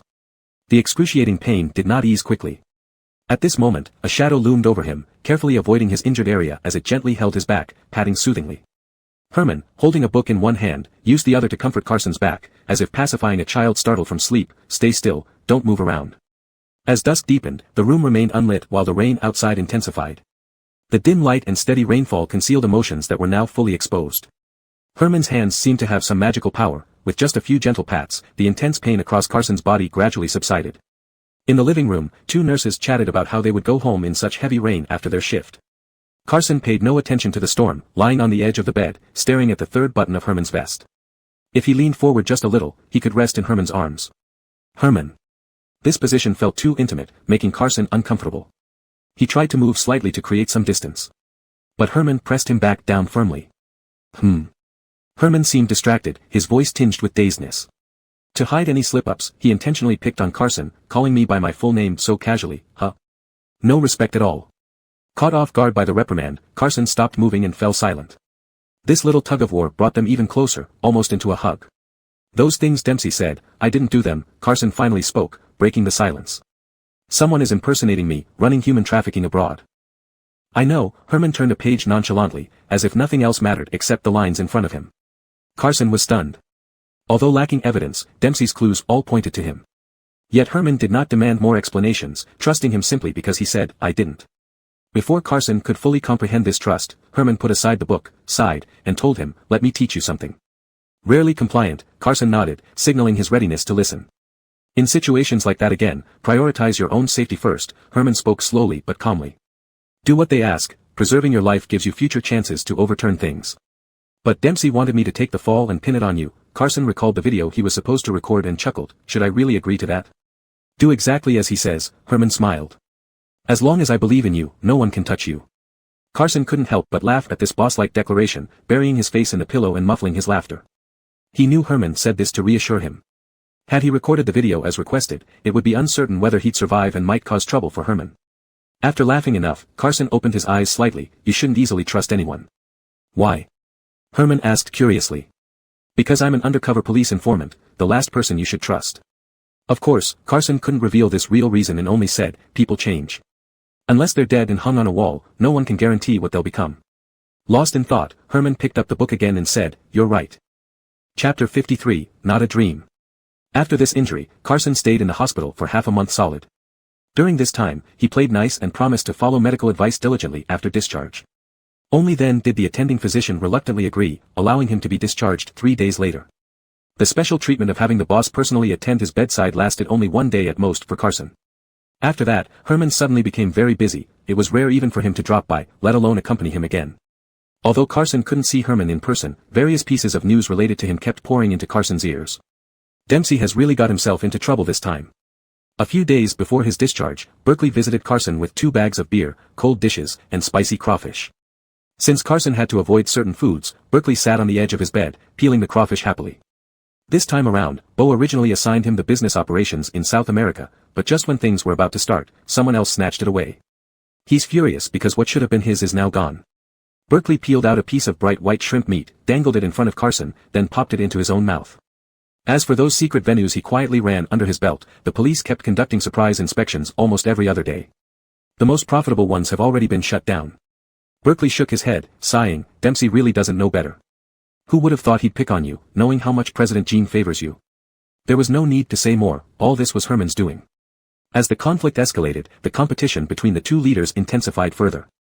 If it were you lying here half dead today, President Gene would certainly help you get justice back, Carson said while holding a cup of warm water, drinking tastelessly. You ungrateful brat. Berkeley playfully tapped Carson's forehead with his greasy hand and laughed, I'm fine, don't jinx me like that. Berkeley sat by Carson's bedside, finishing a large bowl of crawfish and swiping 3 cans of beer before leaving contentedly. After Berkeley left, Carson got up from his bed and went downstairs to visit Ruby. Ruby was also arranged by Herman to stay in this hospital, in a ward on the floor below. Given that she was innocently implicated this time, once Carson could walk around, he often went downstairs to chat with her. Herman had already arranged for her to be escorted back to her hometown after discharge. Carson counted down the seconds every day on his sickbed until finally came the day of his discharge. On that day, he woke up an hour earlier than usual. His body had mostly recovered, so he took care of his morning routine without bothering anyone and left the room. As soon as he opened the door, he saw the sofa bed in the living room unfolded, with the housekeeper busily tidying up the pillows and bedding. Ah Ting, so early today. Seeing Carson come out, the housekeeper greeted warmly, putting the folded blanket into the cabinet. Carson looked around, puzzled. Did someone sleep here last night? This sofa bed was usually used for family members to stay overnight. But Carson had professional nurses and caretakers, and there were no family members staying with him. Oh, the housekeeper, with a heavy northern accent, replied, it was President Jean. He came near dawn and barely lay down before heading to work. The living room was as tidy as ever, except for the sofa bed not yet put away, giving no signs that anyone had slept there. Carson was momentarily dumbfounded. He slept here last night? Wasn't he very busy lately? Not just last night, he slept here quite often these past few days. Since the housekeeper wasn't close to Herman, she lacked any sense of confidentiality and chattered away, but he always comes late at night when you're already asleep. So these days, Herman often slept here when Carson didn't know. Carson was speechless, unsure how to digest this information. Herman had light sleep and was particular about bedding. How could he possibly sleep on such a simple sofa bed? But soon, Carson realized a more serious issue. He steadied himself and asked cautiously, was he here the first night I was admitted? Why, yes, the housekeeper smiled brightly, President Jean is truly devoted to you. He stayed with you all night and only left at dawn the next day. These days, capitalists are all vampires, but finding such a caring boss isn't easy. Carson felt like he had been struck by lightning, frozen in place. A terrifying possibility flooded his mind, so that night, it wasn't a dream, he really did lose control and kissed Herman. This unexpected discovery before his discharge left Carson feeling guilty for several days. That day, after hearing the nurse's words, he rushed into the doctor's office and asked if he could stay in the hospital for a few more days because he was feeling uncomfortable all over. The doctor thought he was being fickle and unreasonable, so without a word, he kicked him out and reminded him to remember the scheduled discharge date. Carson. At home, at the dining table, Herman tapped Carson's bowl with his chopsticks. What are you thinking about? Carson realized he had zoned out again. He responded casually and resumed eating attentively. Just then, Dixie served the soup, and Herman put down his chopsticks and said, you just got discharged. Rest at home for a while. Come back to work after you fully recover. Carson stirred the soup in his bowl. Okay. In the first few days at home, Carson, harboring matters, acted rather tense in front of Herman, behaving much more orderly than before, not as disrespectful or unruly as he used to be. However, he soon managed to comfort himself. Since Herman pretended nothing had happened, it meant he didn't take it seriously. Herman did not blame him for any disrespect, as long as he played along and acted like he didn't know anything, everything would be fine. After realizing this, Carson felt relieved and spent the night getting his leave cancelled to return to work. Recently, everyone had been very busy. On Carson's first day back, Murphy and Berkeley planned a dinner party to relax and get rid of bad luck. As soon as work hours ended, they headed to Lido Hotel enthusiastically. Given that Carson had just recovered, they didn't dare to go too wild. They ordered some mild nourishing dishes, no smoking, no drinking, and no messy activities. It was purely a green and healthy meal. Coincidentally, Herman was also at Lido tonight. Kayla's movie had wrapped up today, and she had just arrived in Gangcheng when she received a call from Herman inviting her to dinner. If Herman invites, it would be foolish not to go. The big star happily agreed. When Kayla arrived, Herman had already been waiting for quite some time. The hotel was busy tonight, so all the large private rooms were booked. Herman didn't care about the setting and chose a small table by the window overlooking the hotel's rear alley. Recalling their first encounter on this alley, Herman couldn't help but smile. Kayla noticed this smile as she entered. I heard Carson got into trouble. Kayla threw her bag onto an empty seat and sat opposite Herman. Is he okay? He just got discharged recently. Herman smiled and poured her a cup of tea. Nothing serious. Then how can you still have the heart to invite me out? Kayla teased him. Herman was straightforward. I have something I want to discuss with you. So serious? Kayla raised an eyebrow. Before they started talking, the manager came in to deliver hot towels and mentioned that it was lively tonight. Carson and others were having dinner downstairs, and President Liao was also there. Hearing the manager's words, Herman didn't show any particular reaction. He simply indicated that they should serve the food and told Kayla, let's eat first, we'll talk later. The manager mentioned President Liao, whose full name was Burke, the second generation of Sihai Group's high-ranking members. His father was a founding member and a veteran of the group, but due to health reasons, he retired and handed over the business to his son. Surprisingly, despite his young age, Burke did a pretty good job. Burke and his family held significant positions within the Sihai Group. However, regarding Herman and Dempsey, their stance was quite delicate. They maintained neutrality and didn't favor either side, making them a target for both parties to win over. President Liao's situation is like this. Dwayne introduced Burke to the newcomers in the private room upstairs and started assigning tasks. Berkeley, Murphy, and you few, take the wine and visit President Liao with me. Carson, you don't drink, so you stay here. Both Herman and Dempsey were trying hard to maintain good relations with Burke. As Herman's most capable assistant, Dwayne naturally needed to bring people over to greet and toast him. Burke had indeed shown his capability after taking over. Not long after Dwayne and the others finished their toasts and returned, Burke also brought wine over and toasted each person, returning the toasts with a friendly and humble attitude. After completing the rounds, Burke stood before Carson with his glass in hand. "Carson, long time no see." Burke personally poured a small half glass of red wine into Carson's glass. "What have you been busy with recently? I rarely see you at the company." President Liao, Carson greeted politely before explaining, "I've been handling other tasks for Mr. Jean." Compared to others around Herman, Burke was more familiar with Carson because he also loved horseback riding. They had met several times at the stables and always had good chats. Seeing that President Liao wanted to chat with Carson, his companions graciously made room. Unfazed by formalities, Burke unbuttoned his suit jacket and sat down beside Carson casually. "I wonder when I can go to the stables with you again," Burke drawled, complaining to Carson, "Recently, things have been so busy that I almost live in the office." Carson's heart stirred and asked casually, "Are you busy with business?" "It would be great if it were just business." Burke swirled the red wine glass. Since Herman held Carson in high regard, he didn't treat him as an outsider. "It's that broken waterway in Southeast Asia. It keeps causing trouble. At this rate, we'll have to send someone over eventually." Indeed, not long ago, Hunt handed over the responsibility of overseeing the waterway construction to Burke. Currently, within Seahigh Group, no one knew the progress better than Burke. This was also why Carson maintained a good relationship with him. "Oh." Carson probed further, feigning curiosity, "What kind of problems?" Burke replied, "Well, nothing much, just slow progress. The locals are frequently staging strikes." Since Burke brought it up, Carson took the opportunity to guide the conversation, allowing Burke to reveal more about the waterway situation.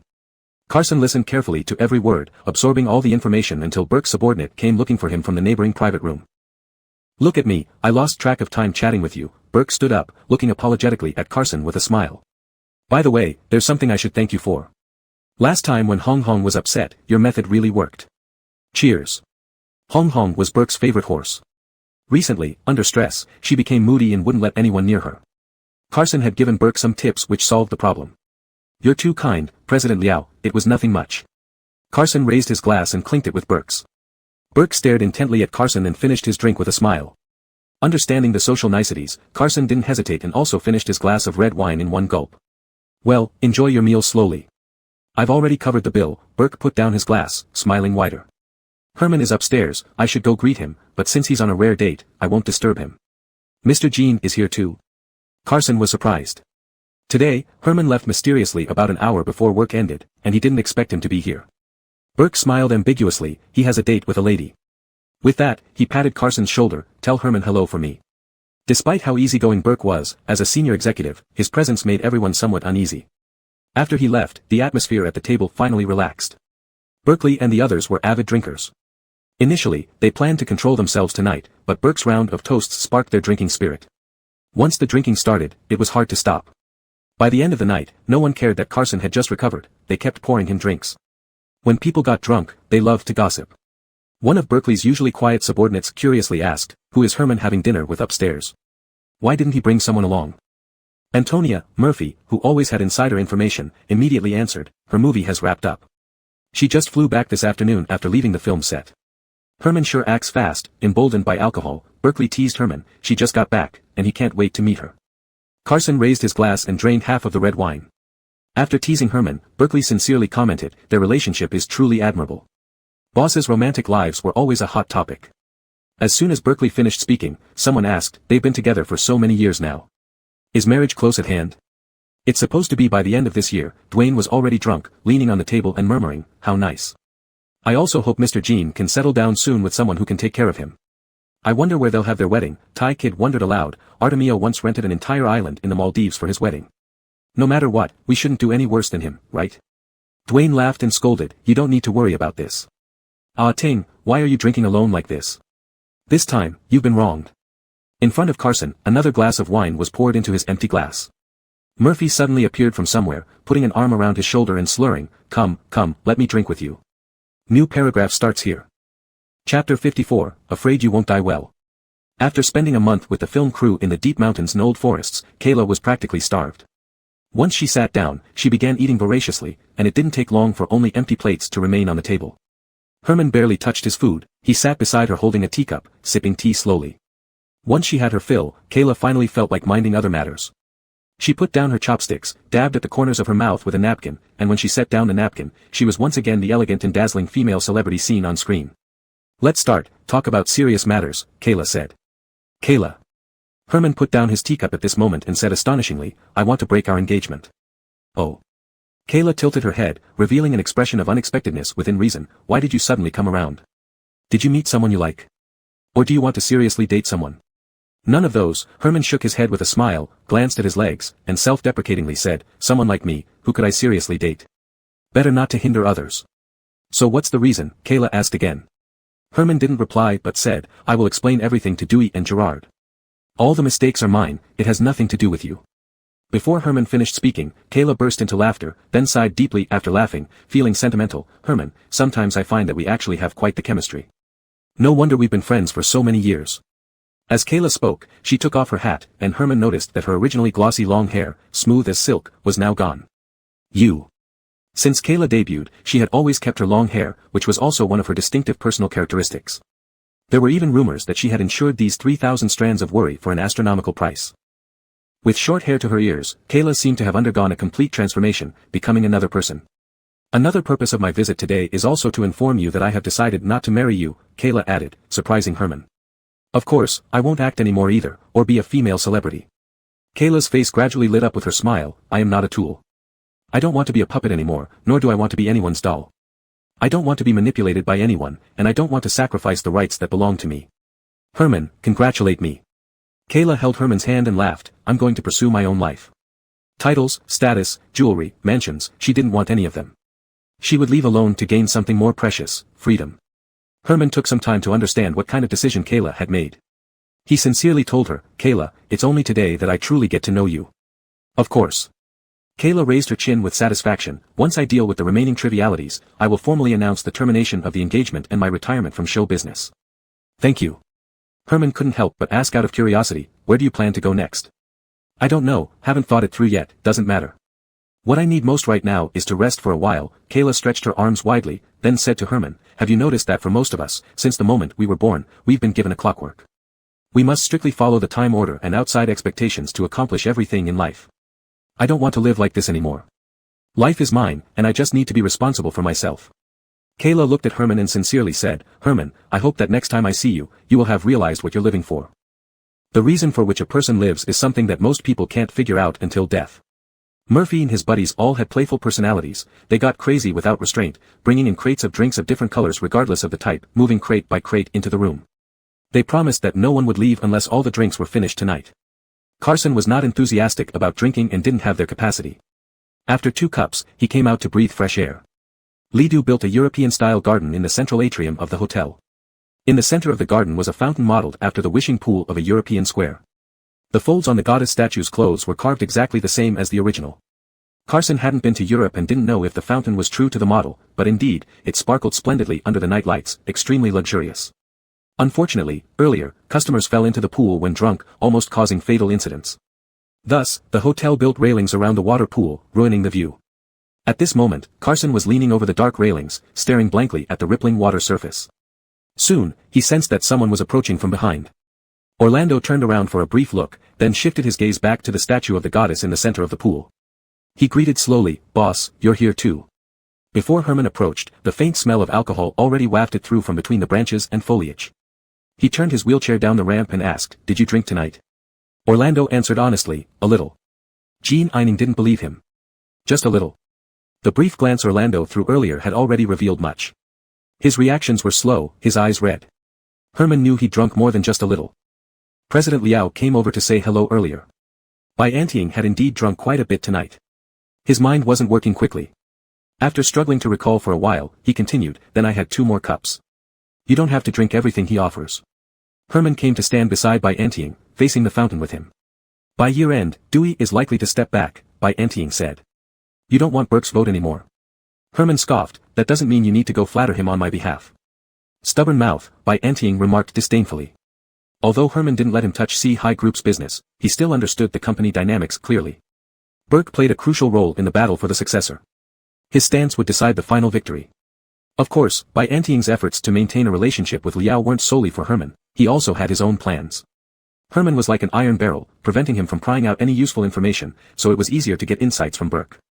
Especially now that everyone in C-High was saying that among Herman's subordinates, he favored by anteing the most, intending to groom him as his successor. Regardless of whether it was true or not, this favoritism gave by anteing considerable leeway within the company. Emboldened by alcohol, by anteing spoke without reserve. But I still hope Burke doesn't cast his vote for you. Why? Herman asked, amused. I don't want you to end up in Hunt's position, by anteing blurted out unexpectedly. Afraid you won't die well. This didn't sound like a good omen to Herman, but he took it as a sign of concern. I won't, take care of yourself, Herman replied. Burke isn't simple. He never does anything unless there's profit in it for him.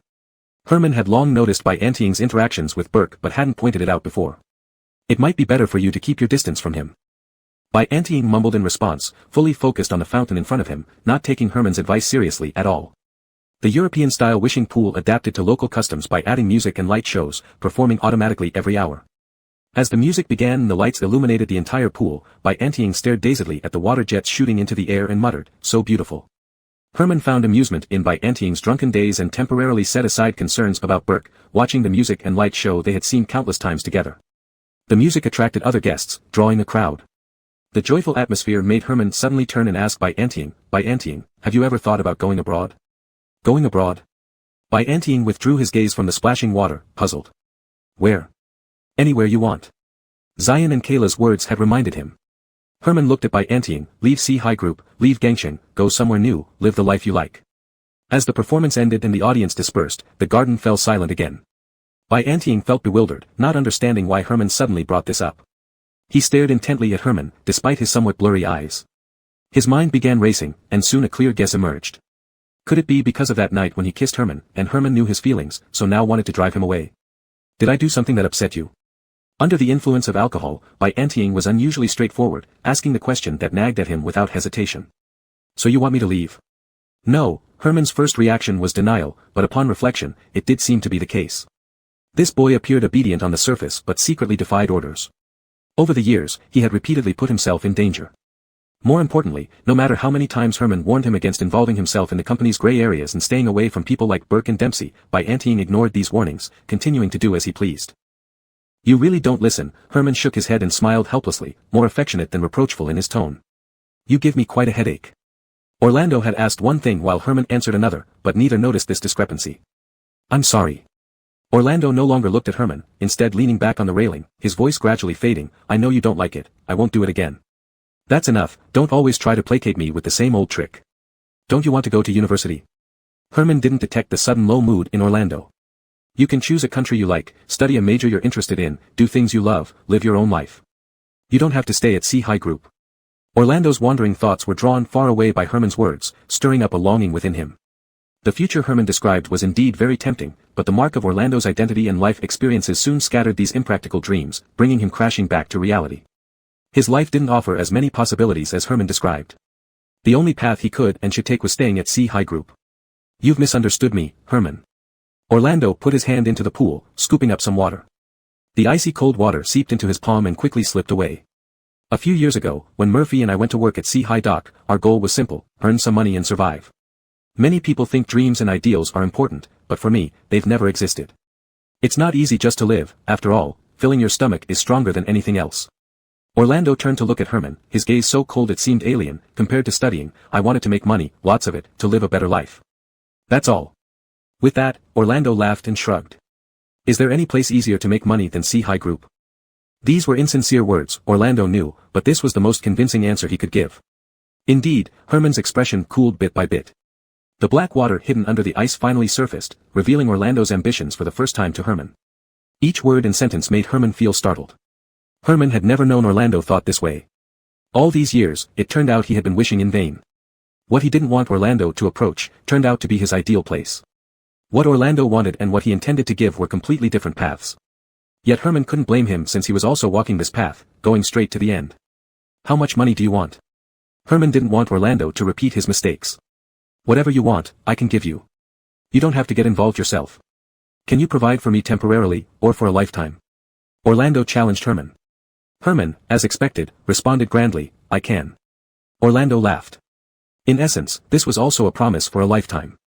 Herman, don't joke about such things. Orlando's expression softened, and the words that followed were said softly yet sincerely. Sometimes, I really can't figure out what you're thinking. You. Orlando wanted to say that Herman was about to marry Kayla, yet talking about a lifetime commitment. On second thought, he realized how immature and narrow-minded it sounded. After all, commitments involving a lifetime aren't limited to love. Herman was kind to his subordinates, something Orlando always knew. Herman, let me ask you the same. Orlando stood up straight, sober now, his eyes clear of any intoxication. If I ask you to leave gangstering with me, to never involve yourself with C-High Group again, to start a new life from scratch, would you be willing? This was a hypothetical scenario. Herman knew he could come up with many grandiose answers, yet he began to seriously consider this possibility. But unfortunately, despite any internal struggles, his final answer could only be a shake of the head. Orlando continued, you clearly know the possible outcome of staying at C-High Group, why won't you leave either? Herman was speechless. So why shouldn't I follow the same path? People can't be so hypocritical. Orlando jumped off the railing, standing before Herman, looking down at him. As long as I get what I want, I'm willing to bear all consequences. For a long time after Orlando spoke, Herman remained silent. Just when Orlando felt a turning point might be near, Herman looked up at him. Do you think by saying this, you can make me change my mind? Herman's lips curved into a smile, his attitude still gentle, but the words he spoke were unquestionable. There are some things I can do, but that doesn't mean you can touch them. As long as I'm at C-High Group, don't even think about having other ideas. Orlando, after all, was young and couldn't hold his temper. Herman, you're being unreasonable. True. Herman pursed his lips, readily admitting it, I'm biased and unreasonable, and you know this isn't the first day. It was the first time Orlando saw someone so shamelessly frank, and he was left speechless with anger. Having made his stance clear, Herman didn't want to waste any more time on this matter. He glanced at his watch, turned his wheelchair, and said, I'll leave first. Consider my offer carefully. Wait. Orlando instinctively wanted to catch up, but in the moment he turned around, he saw Kayla leaning against the corridor, smoking. He hesitated and stopped, not moving forward, standing there watching as Herman approached her. They both left his sight. Chapter 55, Target. That night, the conversation in the Lido atrium ended on the surface in peace, but in reality, it concluded in an unpleasant manner. Before leaving, Herman told Carson to consider his proposal carefully. In fact, he only gave Carson two choices. One was to move far away from the storm center, and the other was to continue staying at C-High as a marginal figure. Carson didn't want either choice, and neither did Herman yield, thus starting a cold war between them. Even someone as thick-skinned as Murphy came asking curiously what had upset the boss recently. For quite some time, Herman no longer took Carson with him all the time. Suddenly having spare time, Carson, with nowhere else to go, spent all his time at school. On Saturday noon, the teaching building was eerily quiet. Carson sat on the steps of the fire exit, a laptop balanced on his legs, blue light-blocking glasses perched on his nose, typing incessantly on the keyboard. He was rushing to finish a paper, with only 2 days left before the deadline set by Francesca. Ignatius was also there today, dressing like a college student in a loose t-shirt and jeans to fit in with the campus atmosphere. As soon as he appeared, Carson ridiculed him for trying to pass off as young. You said you would treat me to a meal. Ignatius glanced incredulously at the dry sandwich in his hand. This is it. Better than nothing. Carson freed one hand, fished out a cup of iced Americano from a plastic bag, and handed it over. Here, have this. Ignatius accepted the coffee, drinking a large mouthful unhappily. Based on your assessment, the end point of this water route should be somewhere in the tropical rainforest downstream of Sinan River near the border of Country M. Leaning casually against the railing, Ignatius flipped through the documents Carson brought. To improve transportation efficiency, they are also planning to build a secret tunnel on a nearby mountain. Yes, Carson stared at the screen while answering. According to information obtained from Burke, this tunnel should be located in the Pata Mountains. Now we can narrow down the location to the downstream section of the Sinan River near the Pata Mountains. Ignatius took a bite of his sandwich, wrinkling his face at its taste. But this information alone is not enough to uncover all the stations along this water route. We need more detailed information. Ignatius's concerns were reasonable. There were many hidden ports in the border rainforest, and if they took action after identifying a region, it could alert the suspects. The culprits might then cut their losses, making their efforts futile. Understood, give me a little more time. Carson typed a period and quickly skimmed through the previous text before looking up at Ignatius. How's the thing I asked you to look into? Remembering the task, Ignatius pulled a brown paper envelope from inside his coat and handed it to Carson. Here are the profiles of some well-known snakeheads in Port City. Just as Carson was about to take it, Ignatius withdrew the envelope. You can only read it, don't make any rash moves. I know, Carson snatched the envelope irritably. You're so nagging. Another important reason Carson met Ignatius at the university was to ask him for information about the snakeheads operating in Port City. Who was using his name for human smuggling had been bothering him. With each party obtaining the intelligence they wanted, and lunch taken care of, this place was no place to linger. Ignatius stood up, dusted his butt, and prepared to leave. However, just then, a muffled sound from outside the fire door caught their attention. A man's voice followed, Chu-Jun, wait, listen to me. Someone was coming. Carson dragged Ignatius to the door, pushing together to keep it closed. It wasn't uncommon for the fire door to be stuck, so the person outside didn't think much of it and stopped at the door without entering. There's no need to explain anything further, Dempsey, the female voice sounded agitated. I never thought you and Dad were actually involved in such business. So many prohibited drugs, how many people do you know will be harmed? It's Francesca and Dempsey, Carson mouthed to Ignatius. Ignatius nodded, signaling him to continue listening. We only transport the goods back, we don't distribute them. These medicines are illegal only in Port City but legal abroad. Dempsey dared not provoke her further, holding her wrist to prevent her from leaving. As long as there's demand, there will be a market. If we don't do this business, someone else will. We're innocent. If anyone is to blame, it's the buyers and sellers. Ibrahim. Francesca could hardly believe her ears. She shook off his hand forcefully, you're just making excuses. No, Chu-Jun, that's not what I meant. Ibrahim's words did not soothe Francesca, instead, they infuriated her further. He dared not continue and quickly changed his tone. He took her hands, making her look at him, do you think we want to keep doing this? We can't turn the ship around now, we have no choice. You do have a choice, Ibrahim. Francesca closed her eyes, tears shimmering in the corners, there's always time to repent, you still have a chance. You're too naive. Ibrahim smiled bitterly, shaking his head, it's not as simple as you think. Jency, whether it's you, Dad, or Ening, you can't keep going down this path. Francesca wiped away her tears, for the sake of our marriage, I'll give you time to turn yourselves in. With that, she looked up at Ibrahim, calmly prying his fingers off her wrist, otherwise, I'll report you. Chu-Jun, don't be impulsive. I love you, everything I've done is for your best life, so you can pursue your dreams without worry. Ibrahim panicked, think about Dad, he's so old. Can you bear seeing him spend the rest of his life in prison? Compared to jail, I'd rather not see you all destroyed. Within minutes, Francesca had calmed herself. She stopped crying and speaking emotionally, I'll give you time to consider it properly. With that, Francesca let go of Ibrahim's hand and left without looking back. Ibrahim paced outside like a headless fly, finally kicking the fire door fiercely before rushing after her. Carson and Ignatius listened to everything from behind the door. It seems we should find an opportunity to chat with Miss Jiang. After they walked away, Ignatius stretched his legs which had gone numb from squatting and laughed. Not possible, she has never been involved in C-High's business. Carson became wary, warning Ignatius, don't drag her into this. The Jiangs have no bottom line, they would do anything for profit. Ignatius didn't respond, patted Carson on the shoulder, and left through the fire exit. In the following days, Carson wanted to talk to Francesca but lacked the right opportunity. Soon, the opportunity came. The auction house's winter auction was about to begin, and both Herman and Francesca received VIP invitations for the preview. The discomfort from the last encounter hadn't faded, so Herman wouldn't bring him along voluntarily. Carson sought out Dwayne, who cleverly pretended not to know more and simply added him to the day's roster. On the day of the preview, Carson went out with Herman again after a long time. The exhibition was held as usual in the convention center. On the way to the venue, neither Herman or Carson initiated conversation, sitting side by side in silence as solemn as attending a memorial service. Even Dwayne and Murphy in the front row dared not speak. This atmosphere continued until they entered the convention center. Herman was greeted by staff immediately upon arrival. Carson did not follow him inside but stood in front of a Qing dynasty bird and flower painting as if captivated by it. Carson hadn't stood there long when someone indeed approached him, though it wasn't Francesca he was waiting for, but Burke. Elias. Burke, tall and handsome, pushed through the crowd towards Carson, indifferent to the curious gazes around him, greeting warmly, what a coincidence, meeting you here. Carson nodded and greeted him, then pointed to the nearby jewelry exhibit, saying to Burke, I'm here with the boss. Burke raised an eyebrow, glanced in the direction of Carson's finger, then returned his gaze, smiling, I didn't expect President Jean to be interested in this auction. Following Burke's implication, Carson asked, have you set your sights on anything?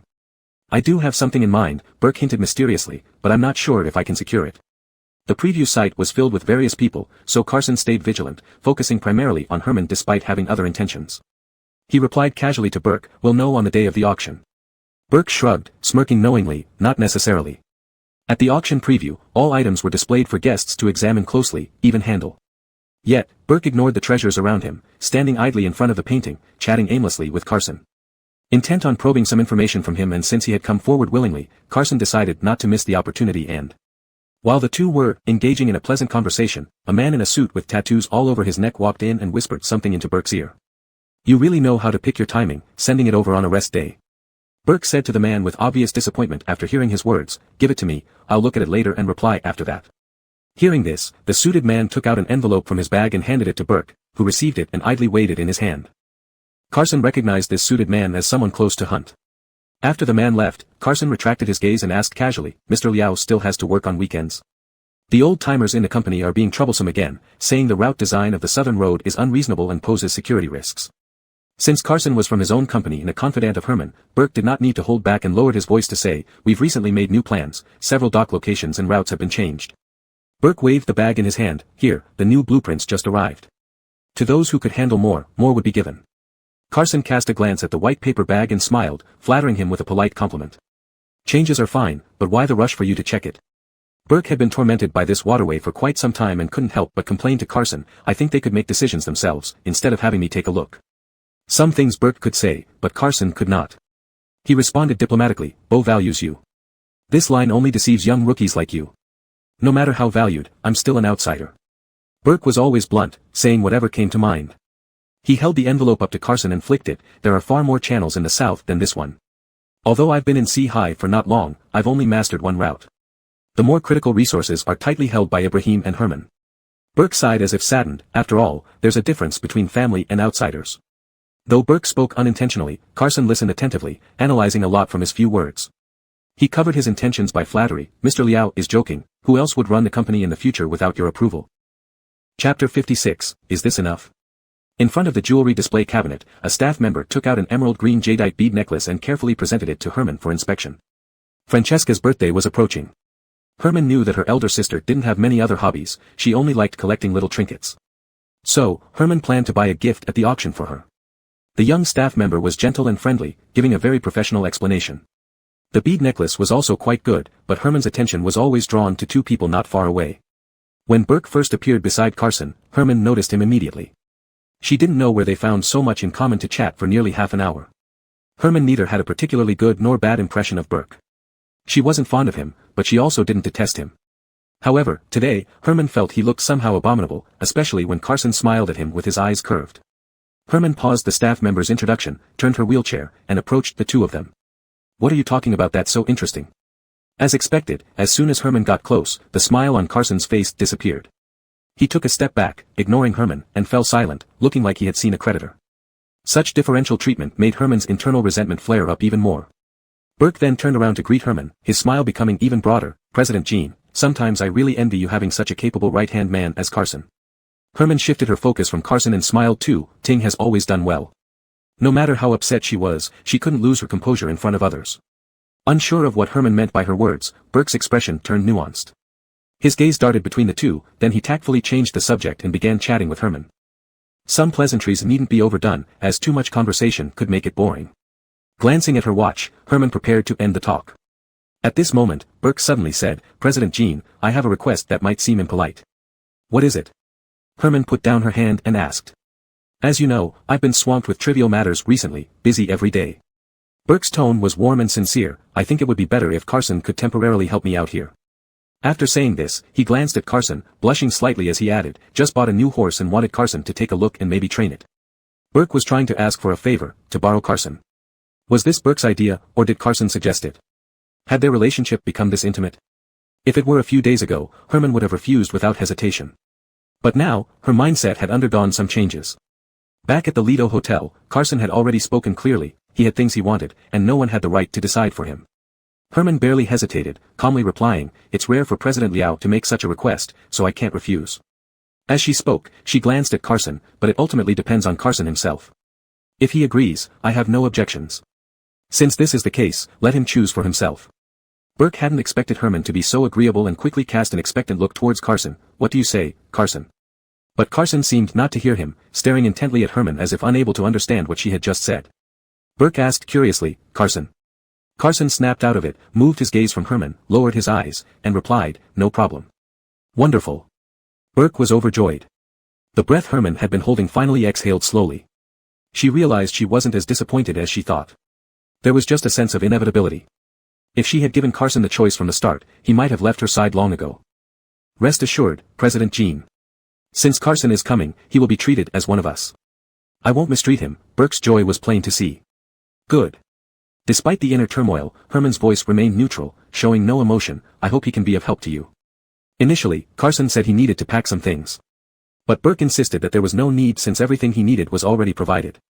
When leaving, Carson came in Herman's car but left with Burke. Before leaving the venue with Burke, Carson glanced back at Herman. She had her back to him, listening intently to a young girl speak.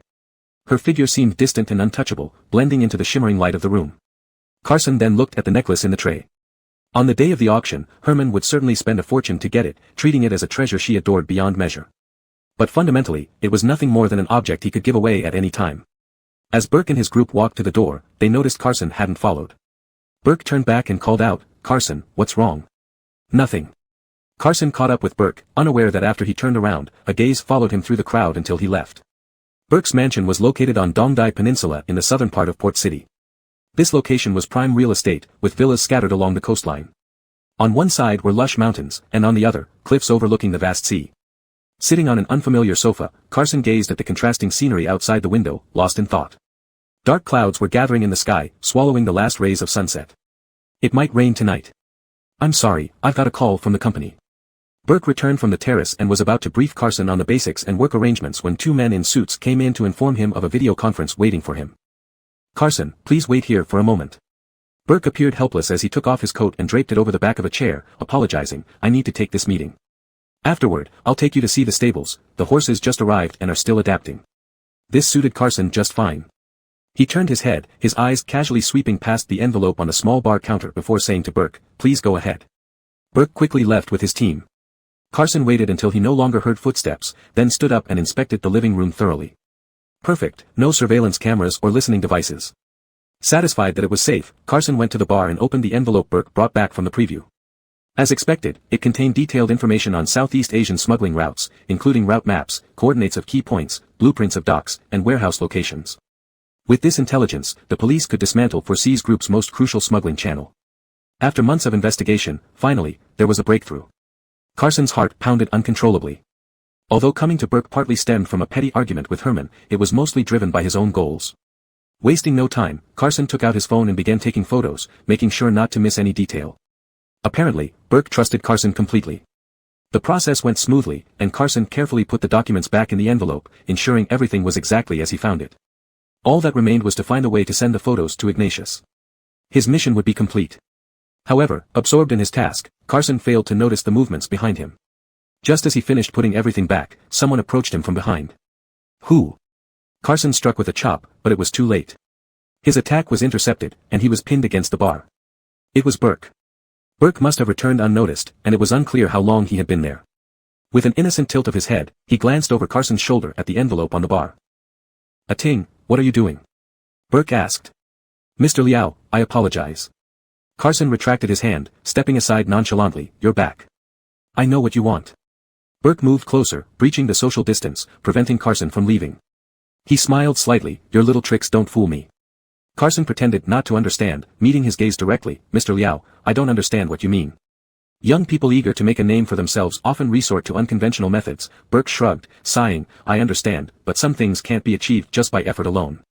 As he spoke, he pressed forward with even more intensity, narrowing his eyes as if trying to strip Carson of his neatly tailored dark suit in this bright and spacious hall with a tangible gaze. "As long as you give me what I want, I can give you what you desire." "How about that?" "Such as?" Carson asked straightforwardly, "What does President Liao want from me?" Burke hadn't heard such an innocent question in a long time and couldn't help but laugh. "Obviously, I want you, my little darling." Carson was taken aback. Upon hearing this answer, his first reaction was relief. His identity hadn't been exposed. But the next moment, he felt somewhat amused and frustrated. He was glad that Burke had misunderstood his intentions, assuming he sought advancement at any cost. Yet it was also surprising that one day he would have the opportunity to sell himself for gain. "Carson, I know your ambition. You wouldn't be content spending your whole life as Herman's humble bodyguard, right?" Burke was observing Carson's reaction. From his expression, there wasn't much resistance, and he seemed to be seriously considering the offer. Burke pressed his advantage, stepping forward, continuing to coax, "Herman is nothing special. He's just a lowborn adopted son. If you wish, his position could be yours too." Carson didn't let him finish. He kicked Burke in the lower abdomen. Unprepared for Carson's sudden change of demeanor, Burke flew backward, crashing into a glass-etched floor lamp.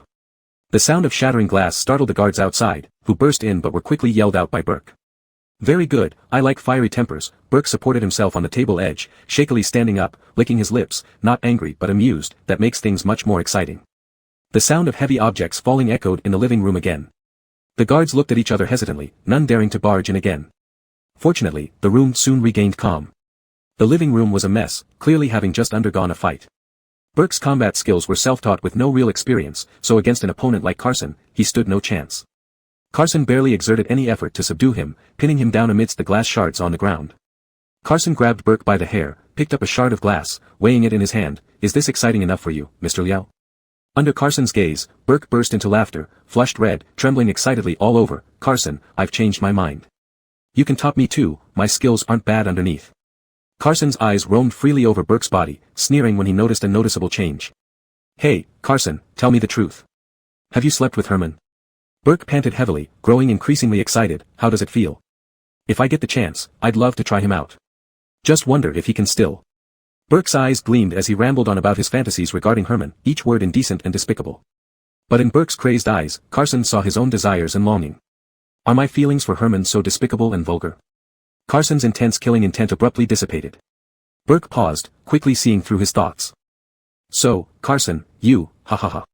Burke laughed heartily. "Ha ha ha, you're in love with Herman." "Shut up." Pushed to his limit, Carson raised the glass shard, aiming for Burke's throat. At the last moment, he changed direction, missing the vital spot and piercing Burke's shoulder instead.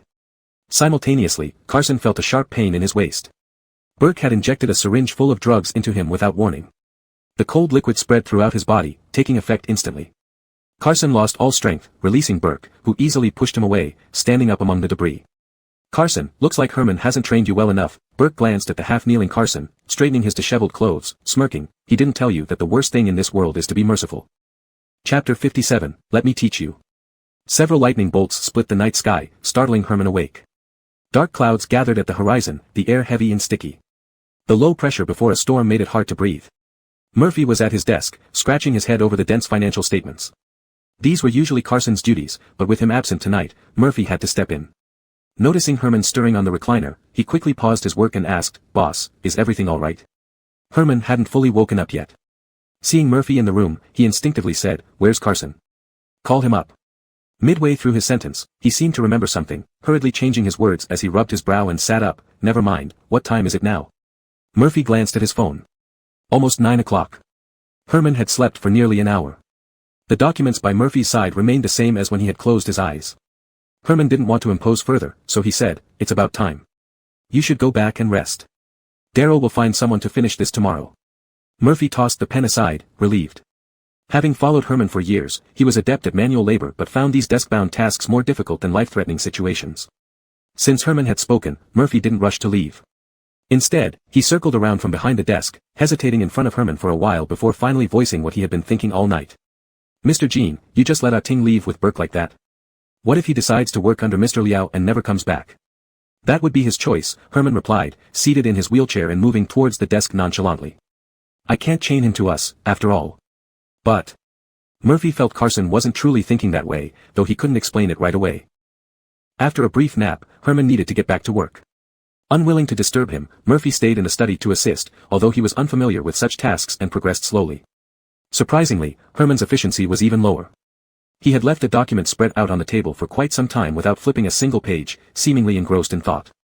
As if mocking the mortal world, another thunderclap resounded, and the rain finally began pouring down like a floodgate opening. Murphy rushed to close the window, returning to the desk with his sleeves half-soaked, just as he saw Herman blinking awake. Herman closed the file folder and spoke his first words upon regaining awareness, "Prepare the car." "Where are we going this late?" Murphy asked, puzzled. "It's raining heavily outside." Herman, who hadn't exhibited such spontaneous behavior before, was surprising him. "I'm going to pick him up." Herman already had his coat and was heading for the door. Understanding the destination, Murphy didn't ask any more questions. Taking 3 steps at once, he rushed downstairs ahead of time. By the time Herman reached the bottom floor, Murphy was already holding an umbrella beside the car door. However, tonight's rain fell in torrents, making it nearly impossible to see. Murphy turned the windshield wipers to their maximum speed, activated the hazard lights, and slowly drove forward in the deluge. Raindrops pounded the roof of the car, growing denser and faster, each drop interrogating his inner turmoil. Finally, Herman admitted, even to himself, that he had changed his mind. It took Murphy twice as long as usual to drive up to Dongdai Peninsula. The island was ravaged by wind and rain, white waves crashing violently against the shore, almost reaching the cliffs. Another ambulance whizzed past, disappearing from Herman's sight quickly. Herman dialed Carson's number again. After a long busy signal, the call disconnected automatically.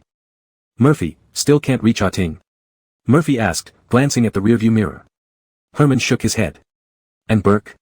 Murphy probed. No answer either, Herman replied. From the moment they left, Herman had been calling Burke, informing him of his intention to pick up Carson personally. But repeated calls went unanswered. Later, he tried calling Carson, with the same result. Already restless tonight, Herman's anxiety peaked due to this abnormal situation. Damn that Liao. Murphy cursed softly, also feeling anxious. Now he wished he could stomp on the gas pedal and burst into Burke's house directly. After several consecutive turns, they approached an area illuminated by numerous lights, the residential zone. Just then, Herman suddenly sat up straight, tapping on the window and shouting to Murphy, "Stop the car." Startled, Murphy slammed on the brakes. The road was slippery from the rain, and the car slid several dozen meters before it finally stopped. Without waiting for the car to fully stop, Herman opened the door. Murphy ignored the heavy rain and hurried out of the car first to help Herman unfold his wheelchair from the trunk.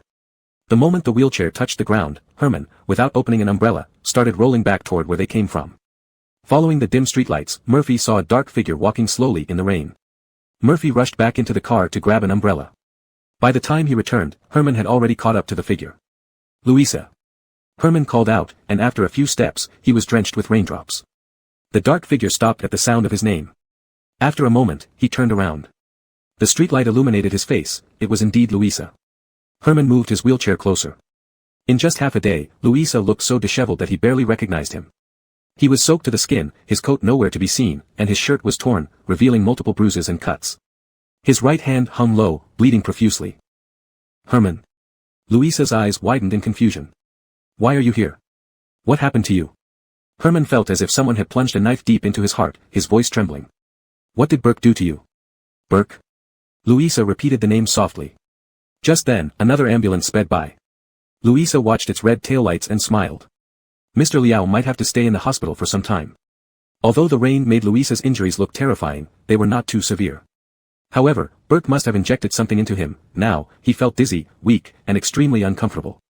After being ambushed by Burke, Louisa managed to stay conscious long enough to beat him nearly unrecognizable, strip him down to his underwear, tie him to a Roman pillar, and escape. Back at Burke's mansion, chaos must have erupted. But now, Louisa had no strength left to explain all this to Herman. He stared blankly at Herman and asked, "Why are you here?" He didn't mean to question Herman, but under the influence of the drug, his mind was fuzzy, and his body was difficult to control. His tone sounded overly harsh, as if he were angry. Rain washed over Herman's face, his voice slightly choked. "I came to take you home. But you let me go with Burke." Louisa stared intently at Herman, slowly shaking his head. "I have nowhere to return to." Those words pierced Herman's heart deeply. He took a step forward, reaching for Louisa's bloody wrist, but Louisa recoiled as if burned. "I changed my mind, I shouldn't have let you go so easily." Herman retracted his hand without forcing him, softening his tone. "It's raining too hard. Let's go home first." At that moment, Murphy arrived with an umbrella. Louisa glanced at Murphy, then at the sky, and nodded. He was probably at his limit. Without further resistance, he obediently followed Herman into the car. Dongdai Peninsula and Yuanming Mountain were at opposite ends of Harbor City. The round trip through the rain took more than 2 hours. The rain showed no signs of stopping. After dawn, large parts of the city would likely flood again. Waiting outside, Herman saw Deborah come out and approached her. "How is he?" Deborah shook her head. "He doesn't let me near or examine him. He says sleeping will make everything better." As Deborah spoke, Herman's brows furrowed even tighter. She quickly tried to reassure him, "But from what I can see, they're just superficial wounds, nothing serious. We can handle them tomorrow." Despite her reassurance, Herman couldn't feel at ease. Although Louisa insisted he was fine, his behavior suggested otherwise. Earlier, after getting Louisa into the car, Herman instructed Murphy to turn the heater to maximum and wrapped his own coat around Louisa's shoulders. Inside the warm car, however, Louisa's condition worsened. He huddled silently in the corner, breathing heavily and rapidly. His skin was unnaturally red, and his body trembled violently, whether from cold or pain. When Herman asked him where it hurt, he said nothing. When Herman tried to chat with him, he remained silent. Later, when Herman wanted to check his temperature, Louisa reacted strongly, slapping his hand away. Louisa's slap left Herman's hand reddened. The clammy sensation in his palm lingered on his skin. After arriving home, Herman wanted to invite a doctor over, but Louisa refused and went straight upstairs into his room. Even when Deborah entered to help clean his wounds, he chased her out without any reason. "This evening I will watch over him." Herman glanced at the time and told Deborah, "Rest first. Preserve your energy. If anything is needed, I'll call you. Deborah said worriedly, Mr. Jean, you were also caught in the rain. You should take a bath and change clothes right away, be careful not to catch a cold. Herman nodded and said, I'll go immediately. Don't worry, you can leave now. Deborah left with reluctance, frequently looking back. Herman also returned to his room. He wasn't being stubborn, no matter how concerned he was about Louisa, he had to deal with his wet clothes first. Back in his room, he took a quick shower and changed into dry clothes. Only then did he return to the corridor-separated room and knocked on Louisa's door. Knock, knock, knock. 3 knocks echoed, but there was no response from inside. Louisa? Herman asked outside the door, I'm coming in. No sound came from the room. Herman didn't hesitate anymore and turned the doorknob. The door was unlocked. Herman pushed it open and walked in. The room was dark as windows and doors were tightly shut due to the heavy rain, making the indoor temperature slightly higher, giving an illusion of dryness and thirst. Herman closed the door behind him and continued forward. However, after 2 steps, his wheelchair was obstructed by something on the floor. It was Louisa's pants that he wore today. Looking ahead, one could see Louisa's shirt, tie, and socks scattered all over the floor, leading straight to the bed. There was a raised silhouette on the bed, which should have been Louisa. The room was too dark for Herman to clearly see his condition from a few meters away. At that moment, a flash of lightning illuminated the sky, brightening everything like daylight. A shocking scene embedded itself into his eyes unpreparedly. Herman saw Louisa lying flat on the bed, completely naked except for a black coat covering him. The black fabric was like a giant net draped over white skin, tight, restraining, and entangled. Under the electric light, the contours were visibly taut, resembling a bow ready to fire. Most of Louisa's face was hidden in darkness, but his gaze, directed towards Herman, shone brighter than the lightning outside. Herman was stunned. Before he could recover from this intense visual impact, thunder roared, the loud noise causing temporary ringing in his ears and splitting a crack in his otherwise impenetrable heart. Long-suppressed emotions surged out, instantly submerging him. Splash! A glass hit the ground near his wheelchair and shattered. In the darkness, Louisa's voice echoed, "Get out!" This shout jolted Herman back to his senses from the overwhelming desire. "It's me," Herman spoke, his voice hoarse as if dried by fire. The person on the bed became still. Recognizing the voice's owner, after a long silence, the initial rebuke turned into a plea, "Leave." Herman didn't comply with Louisa's request but instead wheeled himself closer to the bed, invading his space completely. His eyes adjusted to the darkness, allowing him to see Louisa's condition even without lights, using only the faint daylight seeping in from outside. Louisa was tightly wrapped in Herman's coat, the very one Herman had placed on him earlier. His body was abnormally red, covered in sweat as if just fished out of water, dampening a large patch of the sheets. To Louisa, Herman's scrutinizing gaze felt like excruciating torture. He tried to shrink away, but there was nowhere to hide. All his changes were seen clearly and precisely by Herman. "Please, get out." Louisa buried his face into the coat, unable to bear its owner's stare, yet uncontrollably breathing in the lingering scent, wetting the collar instantly. "Stop looking." Herman remained unmoved. He pulled Louisa's face out of the coat, removed his jacket, and threw it to the ground, his movements swift and merciless. Exposed to the cold air, shame enveloped Louisa, intensifying his embarrassment. He must feel so disgusted, Louisa curled up his body, thinking hopelessly. Before this thought finished, the coat's owner leaned down and held him entirely in his arms, replacing the coat. Herman sighed helplessly, tightening his embrace around Louisa. He gently wiped away the tear stains from the corner of Louisa's eyes and asked softly, "Why didn't you talk to me when you were feeling upset?" The closeness made it even harder for Louisa to bear. Struggling to get away from Herman's touch, he found there was no place to hide, and a pitiful sob escaped his throat. Herman had a rough idea of what happened. Burke, despite his well-mannered appearance and strict upbringing, used such despicable methods. Knowing that Louisa had been holding on until now, nearly at the point of collapse, Herman didn't want to provoke him further. He loosened his grip, letting Louisa lie back on the bed, careful not to push him too hard. "You're hurting yourself this way." Herman touched Louisa's sweat-soaked hair but quickly withdrew his hand. "Let me guide you. Follow my instructions, I won't touch you, okay?" Looking at Herman, Louisa numbly nodded, completely lost in thought. "How can I pretend you don't exist?" Louisa whispered inwardly. Because of the drug, his gaze was somewhat hollow, as if shrouded in a misty fog. This scene had appeared in his dreams countless times, and now it had come true, leaving him unsure whether to feel sorrow or joy. "Good, very good. Now stretch out your uninjured hand," Herman's voice continued encouragingly, "well done." Even though it was meant as praise, it triggered an intense sense of shame in Louisa. He felt like a puppet being controlled, following Herman's instructions mechanically, losing all control. Despite the disintegration of his willpower, his sense of shame remained. Determined to finish it quickly, he hoped to reduce the humiliation. But at the crucial moment, Herman pulled back Louisa's hand, still gentle but firm in insisting on his own pace. "No, you can't rush. Listen to me. The touch of skin against skin momentarily distracted Louisa from his trance. Herman's grasp on his wrist was restrained, disciplined, and measured. Yet, this simple touch was like a potent drug, unlocking the Pandora's box within Louisa. Without pulling away, Louisa clutched Herman's wrist and suddenly sat up. The metallic clink of the wheelchair retreating slightly before stopping echoed in the room. The warmth of Herman's freshly changed clothes, carrying the scent of the sun, soon mingled with other scents. Straddling Herman, Louisa buried his face in his neck, surrendering control to Herman. Clearly, hands could be so different. Just knowing who owned the hand sent waves of suffocation crashing over him. In the last second before giving in completely, Louisa abandoned the last remnants of rationality and leaned down to kiss Herman. Herman was momentarily stunned but quickly responded. This kiss was different from their previous hazy encounter, more sincere and intense, unshielded by the drug. And far more intoxicating. Shadows dappled on Herman's clothes. Unbeknownst to them, the rain had stopped, and the heat in the room gradually dissipated. Herman held Louisa in his arms, rhythmically patting his sweaty back. Only when Louisa's breathing fully calmed did Herman say, "It's okay now. Go back to bed." "I'll go." Louisa lifted his face from Herman's shoulder, looking down. "Even though my legs are paralyzed, I'm still a man." The subtle change didn't escape Louisa's notice, and Herman was already aware, this is normal and doesn't mean anything. Without hesitation, Louisa said, "Let me help you." Herman refused even faster, "No." Under normal circumstances, Herman's refusal would have deterred Louisa. But today was different.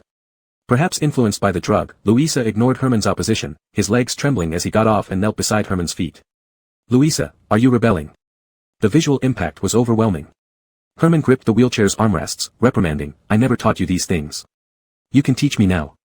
Lifting his face, Louisa deeply looked into Herman's eyes, then lowered his head. Chapter 58 It's all my fault. Woken by his biological clock, Carson had barely fallen asleep when he woke up on time as usual. The first sensation upon opening his eyes was a splitting headache. He lay in bed for quite a while before managing to get up. The room was in a mess as if it had been ransacked by thieves, constantly reminding him of what had happened here. Actually, no reminders were necessary, every scene from last night was imprinted clearly and deeply in his mind. Last night, it was he who clung to Herman until dawn, and finally, Herman, unable to bear it anymore, pulled him off the ground, kissed him thoroughly, cleaned everything out of his mouth, and left. Recalling those scenes after sobering up was a devastating blow to Carson. How could this happen? Carson let out a mournful sound deep in his throat, fell back onto the bed helplessly, and refused to face this absurd reality. But regrets would not solve anything. What was more important now was what to do next. Before Carson could come up with a solution, there was a knock at the door, which made him shiver and sit up from the bed. It was Dixie who knocked.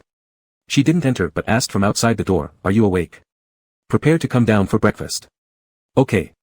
Carson sighed in relief and got out of bed. Breakfast was already laid out on the table, yet the dining room was empty. Herman had left early in the morning, and even Murphy, who was always enthusiastic about eating, was nowhere to be seen. Not having to see Herman temporarily, Carson felt a bit relieved. He hadn't figured out how to face him or explain what he did last night. Staring blankly at Herman's empty seat, Dixie walked out of the kitchen carrying a plate of fruit.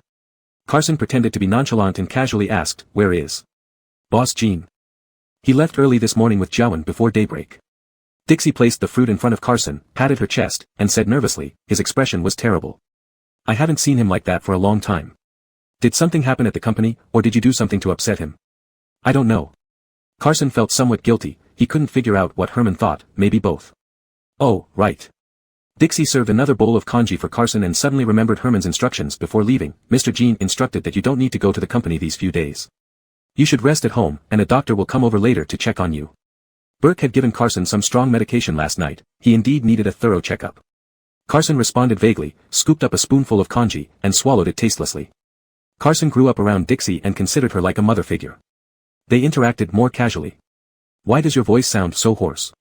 Did you catch a cold from being in the rain last night? The doctor will give you some medicine when he arrives. Don't take a cold lightly." She didn't notice Carson's sudden low spirits and continued nagging, "And your lips, oh, they're cracked at the corners. It's dry because of the cold weather, you need to apply lip balm frequently."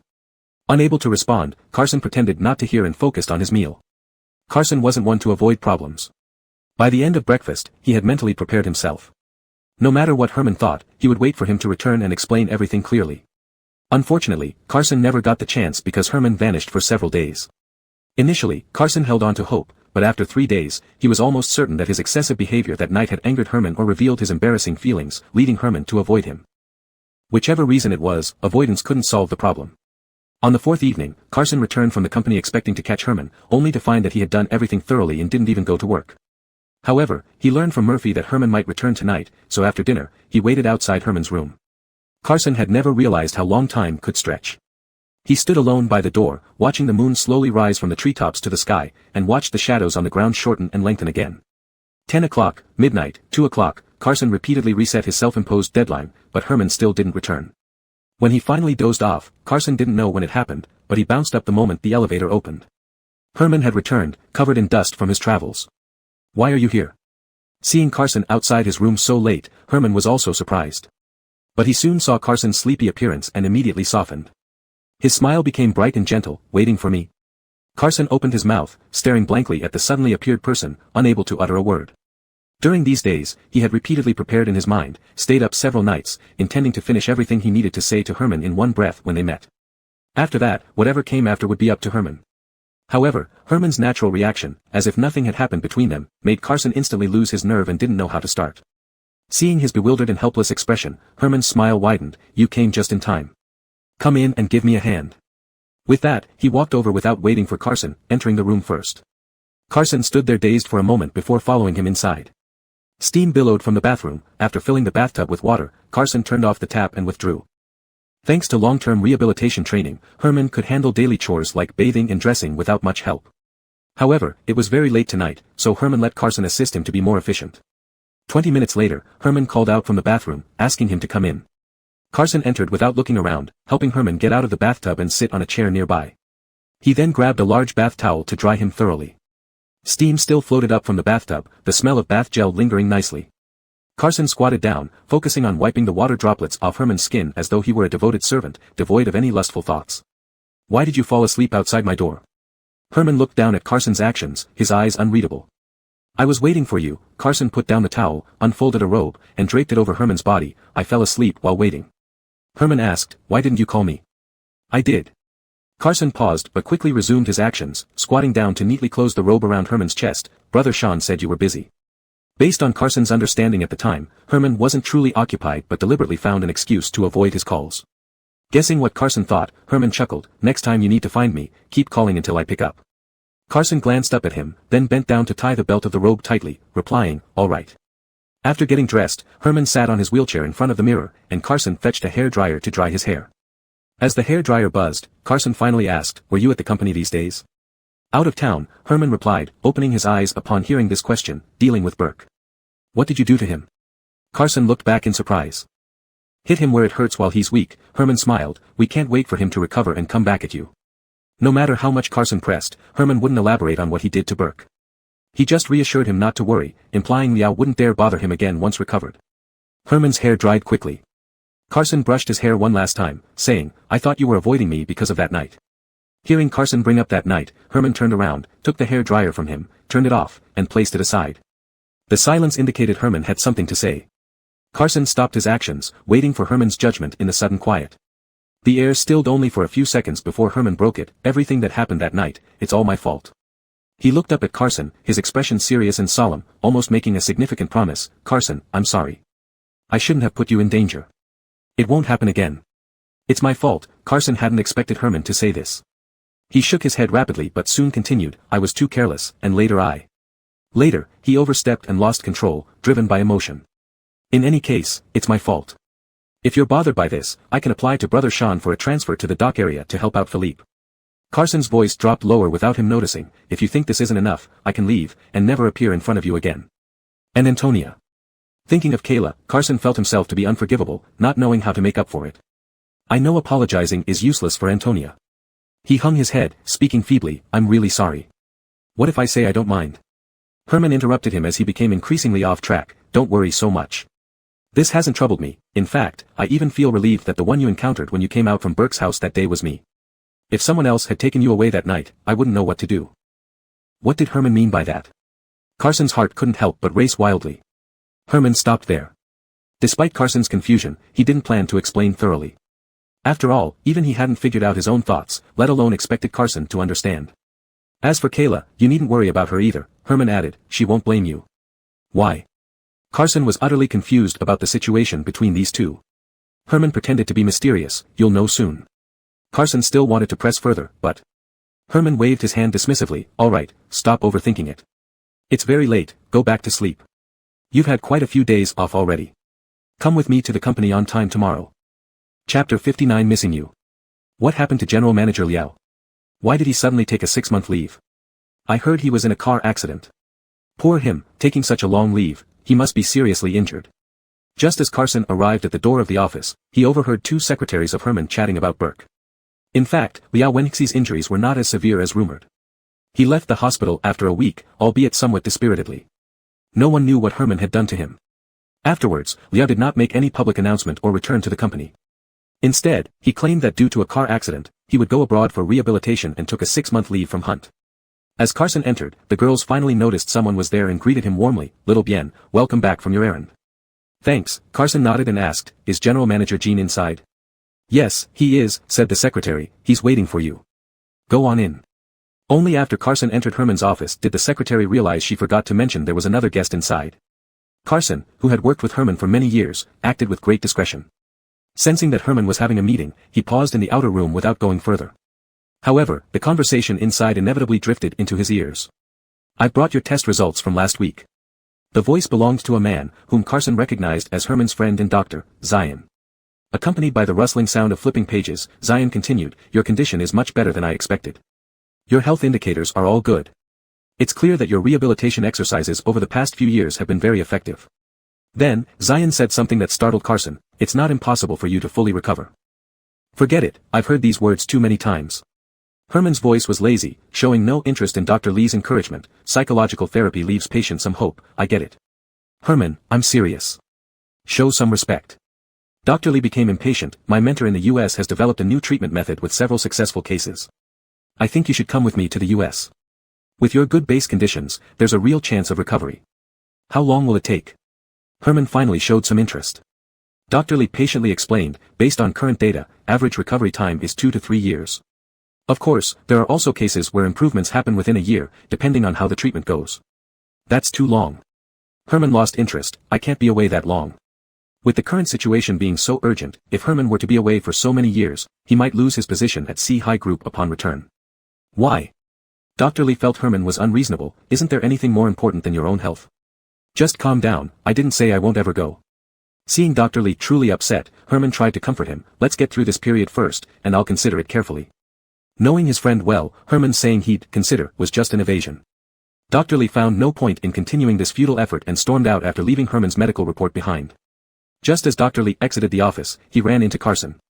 Seeing the doctor's unhappy face, Carson quickly stepped in to clean up the mess, politely offering, Dr. Lee, let me see you out. No need, I drove here, said Dr. Lee, still visibly angry. He glanced at Carson, walked a few steps ahead, then turned around and sized him up before asking, did you hear our conversation just now? Yes. Carson nodded and couldn't help but ask, is it true, Dr. Lee? Could Herman really have a chance to fully recover and walk, run, jump, surf, and ski freely like before? Why would I lie? Dr. Lee rolled his eyes and patted Carson on the shoulder, saying, help persuade him when you have the chance. Leaving this message, Dr. Lee walked off, while Carson accompanied him to the underground parking lot before turning back. By the time Carson returned to the office, Herman was already back at his desk facing the computer screen. Dr. Lee was very upset, Carson told him, standing by his side, you should listen to him. He's always like that, Herman typed a few words on the keyboard, he'll calm down in a couple of days. But he said your legs can heal, Carson persisted. Don't listen to his promises. Herman clearly dismissed Dr. Lee's words and closed his laptop, saying, let's go home. I'm leaving on a business trip tomorrow, so I want to go home early today. Tomorrow, Herman was to travel north to City B. This business trip was arranged rather suddenly. Originally, most of the business in City B had been handled by Burke. Now that General Manager Liao had abruptly stepped down, his projects somehow all fell into the hands of Herman. Thus, Herman's work schedule suddenly became busy. The tasks taken over from Burke were certainly not something decent. Therefore, Herman did not bring Carson on this trip and left him in Harbor City. Herman's attitude was firm. Knowing it would only cause conflicts if he tried to argue, Carson made no objections this time. He got up early the next morning to see Herman off at the airport, which led Dwayne to tease him on the way, saying that Ah Ting had grown up and matured a lot. After seeing Herman off, Carson found himself suddenly free. The intelligence obtained from Burke had been smoothly delivered to Ignatius as planned. From Ignatius's words, it seemed that the police would launch an operation soon.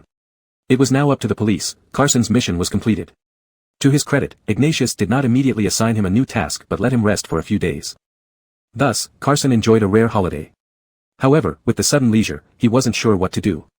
He briefly went home and spent most of the remaining time at Harbor City University. That day, after class, Carson waited outside the classroom.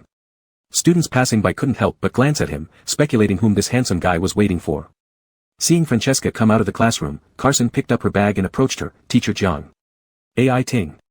Francesca smiled when she saw Carson. I noticed you've been very diligent lately. With my boss away recently, I have more free time, Carson said, taking her bag and walking down the stairs with her. Teacher Jiang, shall we have lunch together? Francesca asked in surprise, you came here specially to invite me to lunch? Yeah. Carson nodded and added jokingly, Teacher Jiang, would you be so kind? Indeed, Carson had waited for Francesca after class. The last time in the fire escape, he overheard her conversation with Dempsey, which made him feel uneasy. He had been looking for an opportunity to talk to her. Before they could discuss further, they reached the ground floor. Hearing Carson's invitation, Francesca smiled and said, sorry, Ting, I already have plans. Carson was about to ask who she was meeting when he caught sight of a familiar car waiting at the bottom of the steps. A flashy-dressed man in big sunglasses leaned against the car nonchalantly, attracting many students' attention with his somewhat handsome appearance. It was Ignatius. Ignatius was bold enough to openly meet her here. Realizing Ignatius wasn't there for him but for Francesca, Carson quickly blocked her view. Teacher Jiang, don't go. This scumbag doesn't look trustworthy. Though Carson's voice wasn't loud, it still reached Ignatius's ears. Removing his sunglasses, Ignatius said unhappily, hey, kid, what are you talking about? Who's a scumbag? Teacher Jiang. Ignoring Ignatius's theatrics, Carson looked at her and shook his head, don't go. Don't worry, Ting, it's fine. Francesca glanced at Ignatius over Carson's shoulder and said with a smile, let's have lunch another day. She then took her bag back from Carson and got into Ignatius's car, leaving with him. Later, Carson tried several times to contact Ignatius to find out what he was planning to use Francesca for, but Ignatius ignored his calls and messages, playing hard to get. Even without Ignatius's explanation, Carson guessed that it might be related to the conversation he overheard that day. The information Francesca had revealed caught Ignatius's attention. Worried about Francesca getting involved, Carson met her several times afterward, trying to indirectly ask what Ignatius wanted from her. But Francesca was tight-lipped, refusing to disclose any details. Carson could only repeatedly warn her not to trust Ignatius and avoid dangerous situations. Days grew shorter and colder as December moved into mid-month. Simple and peaceful days easily made one forgetful. After class one day, when a stranger girl handed him a box of chocolate wrapped in red and green paper, Carson realized Christmas was near. It was Christmas Eve tonight. It had already been 16 days since Herman left home. A classmate, there's a dance tonight. The girl made a shushing gesture to her friends behind her and looked at Carson, speaking confidently, can you attend with me? I'm really sorry. Carson withdrew from his thoughts and politely declined the girl's invitation, apologizing, I have other arrangements for tonight. After bidding farewell to the girl, Carson also left the school. He did not drive but walked out of the school gate and got on the nearest subway. In the Christmas month, Harbor City was filled with celebrations everywhere. The carriages were crowded with men and women in festive attire, and even the air exuded a sweet atmosphere. Transferring from line 7 to line 2, all the way to the end stop at Dishushen, the festive ambience continued onto the streets. Outside the metro station stood a huge Christmas tree, and colorful lights hung from the windows along the road. A person dressed as Santa Claus stood in the middle of the road, handing out balloons to passers-by. However, Carson did not linger in the lively festivities. He refused the offered colored balloon, moved away from the crowd, and turned into a deserted alley. The daylight here seemed dimmer, the happiness just a street away seemed entirely disconnected. The gray high walls, the menacing power lines, and the words, Dishushen Women's Prison, on the wall all exuded a forbidding and deadly air. When Carson arrived at the main gate, it happened to be during the prison guard's shift change. An old guard, recognizing Carson, greeted him with a smile, you're here, a bit later this year. Carson smiled back, greeting him, Officer Xie, long time no see. Officer Xie nodded toward the large iron gate behind him and asked, going inside this year? Carson glanced up at the high walls and said, no, I'm leaving right away. Dishushen Prison specialized in housing female inmates. Carson's mother was serving her sentence here, now entering her 7th year. Today was also her birthday. Each year on this day, Carson would come here but never go inside to see her. He would just stand outside for a while or leave some items before leaving. Initially, he could not understand why he repeated this action every year, always struggling between coming and not coming. Later, Herman told him that visiting on her birthday was an instinctive act of love etched in blood, and not seeing her face for 7 years stemmed from genuine hatred. Both emotions were not contradictory. This year, Carson still did not go inside to see her. He just conveyed a few words through the old guard, that he was fine, and she should write letters if she needed anything. On his way back, Carson did not take the bus but walked aimlessly along the road. As soon as he stepped out of the territory of Dishushen prison, everything around him seemed to come alive again, vibrant and bustling. The crowds gathered around a commercial center where a holiday performance was being held tonight. By 6 o'clock, the square was already packed. Pushed by the crowd into the center of the square, Carson found himself caught in a dilemma. He decided to sit down beside a flower bed, waiting patiently with others who were eagerly anticipating the start of the show. The Christmas tree at home had been decorated early. Dixie took the day off, and Deborah dressed like a fairy had left early in the morning. At this time in previous years, Murphy and the others would call their friends and go out to play all night. Herman usually didn't join in this fun, and Carson stayed home to keep him company. Thinking carefully, this was the first time in recent years that Carson hadn't spent Christmas with Herman. "Look, it's Kayla." A female voice caught Carson's attention. Looking up, he saw Kayla's advertisement playing on the giant screen in the center of the square. Not long ago, this popular female celebrity suddenly announced she would retire from the entertainment industry, causing a storm that had been brewing for several days without subsiding. The voice came from a couple sitting next to Carson. The girl, likely a fan of Kayla, gazed at the screen wistfully, saying, "Why can't she think straight? She is retiring at her peak, and I haven't even seen her in person yet." Her boyfriend consoled her, she must have her reasons. She even broke off her engagement to her fiancé, the girl sighed, then suddenly became indignant, definitely because this guy treated her badly. Kill all bad men. Carson couldn't help but laugh at her side comments. When the girl gave him a sharp glance, he quickly shut up. Coincidentally, just after hearing all this, he received a message from Herman on his phone. The message from Herman was short and vague, just 3 mysterious words: snowing. A smile tugged at the corners of his mouth, but unfortunately, romance seemed to be destined to elude Carson. He tapped open the chat window and typed, "Nonsense, Harbor City never snows." At that moment, a video call notification suddenly popped up. Carson's finger, which had been about to type, inadvertently hit the accept button. The video connected within a second, revealing his eagerness. Fortunately, no one seemed to notice this, as the screen displayed only an inky blackness tinged with blue. In the upper left corner was a warm yellow light spot, which Carson identified after a few moments. It was a street lamp. Under the lamp, large snowflakes were drifting down from the sky. "How is it? Is it just like what you see in movies?" Herman's voice suddenly emerged from the background without appearing on camera. Carson had sat on the flower bed for half an hour during winter, already frozen enough to start sniffling. Hearing Herman's voice, he rubbed his numb hands and said after a while, "It's different." "Different?" Herman sounded surprised. "How is it different? Isn't it exactly the same?" "Don't nitpick." Carson couldn't explain why but stubbornly retorted, "It's just different. Take a closer look." The camera zoomed in, focusing on a small pile of fresh snow accumulating between branches. The close-up allowed Carson to see the tiny ice crystals clearly. The screen filled with snow made Carson realize where Herman was. Unbelievably, he asked, "You're outside on a snowy day?" "Yeah." The camera pulled back, and Carson could now see Herman's surroundings. Enduring sub-zero temperatures, he was alone in what appeared to be a hotel garden, filming the snow scenery for Carson. Yet he casually claimed, "Just came out to wander around since I had nothing better to do." "You're nuts," Carson chuckled sarcastically. "Go back inside, you'll catch a cold." All right. Herman readily agreed but walked back leisurely, unhurriedly. On the way back, Herman kept the phone in hand, showing Carson the snow-covered courtyard. The camera faced outward, capturing shadows on the ground but not Herman's face. Carson's mind wasn't on the first snow, his eyes were fixed on the shadow on the snow, tracing its every movement without missing a bit. The distance from the garden to the room wasn't long, yet Herman took his time walking, letting snow cover his shoulders and occasionally falling from his eyelashes when he blinked. For several minutes, both remained silent until Herman's voice returned from off-screen. "Did you go to Dishushen today?" "Yes," Carson replied. "Just got back." Herman didn't press for details but swiftly changed the subject. "Where are you now? It seems pretty lively." Carson raised his phone and panned around, capturing the bustling crowd, the lavish Christmas tree, the vibrant street scenes, all visible in the frame. Herman laughed through the video. It looks like you're having a much more colorful life without me." Herman's laughter, processed by the phone, seemed even more enchanting, resonating deeply with Carson, each note tickling his heart.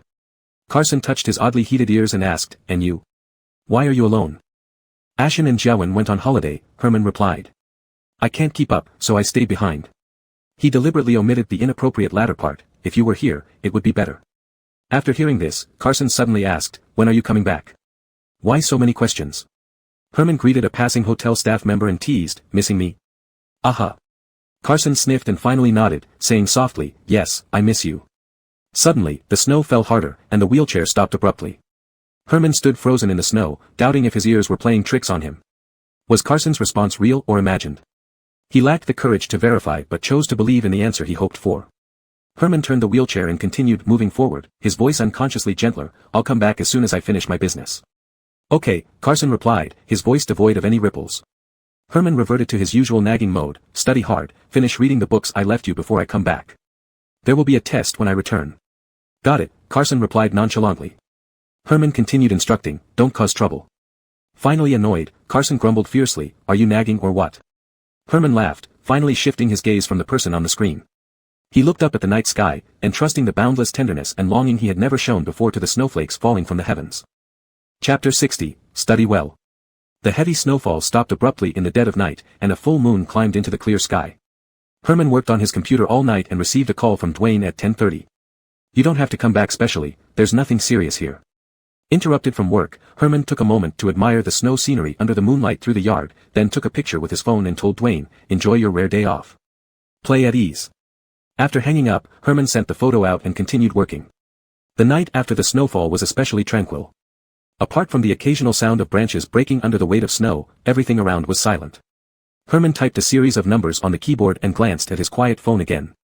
He wondered where Carson was spending the holiday tonight. The photo he had just sent had not yet received any reply. Actually, whether to celebrate Christmas or not didn't matter much to Herman. Ever since Carson came into his life 6 years ago, he began to care about this Western holiday. Back then, he humbly sought advice from his subordinates who had children. Naturally, they were forthcoming, sharing everything they knew. Since then, every year the house would be decorated with a Christmas tree early on, with gifts prepared by him placed beneath it. But all these were just Herman's own wishes. Carson never asked for anything from him. He merely shared the common parent's tendency of thinking that whatever other kids had, his Carson should also have. At 11 o'clock at night, the outside suddenly became lively with fireworks lighting up the snowy night. Cheers surged from afar like waves.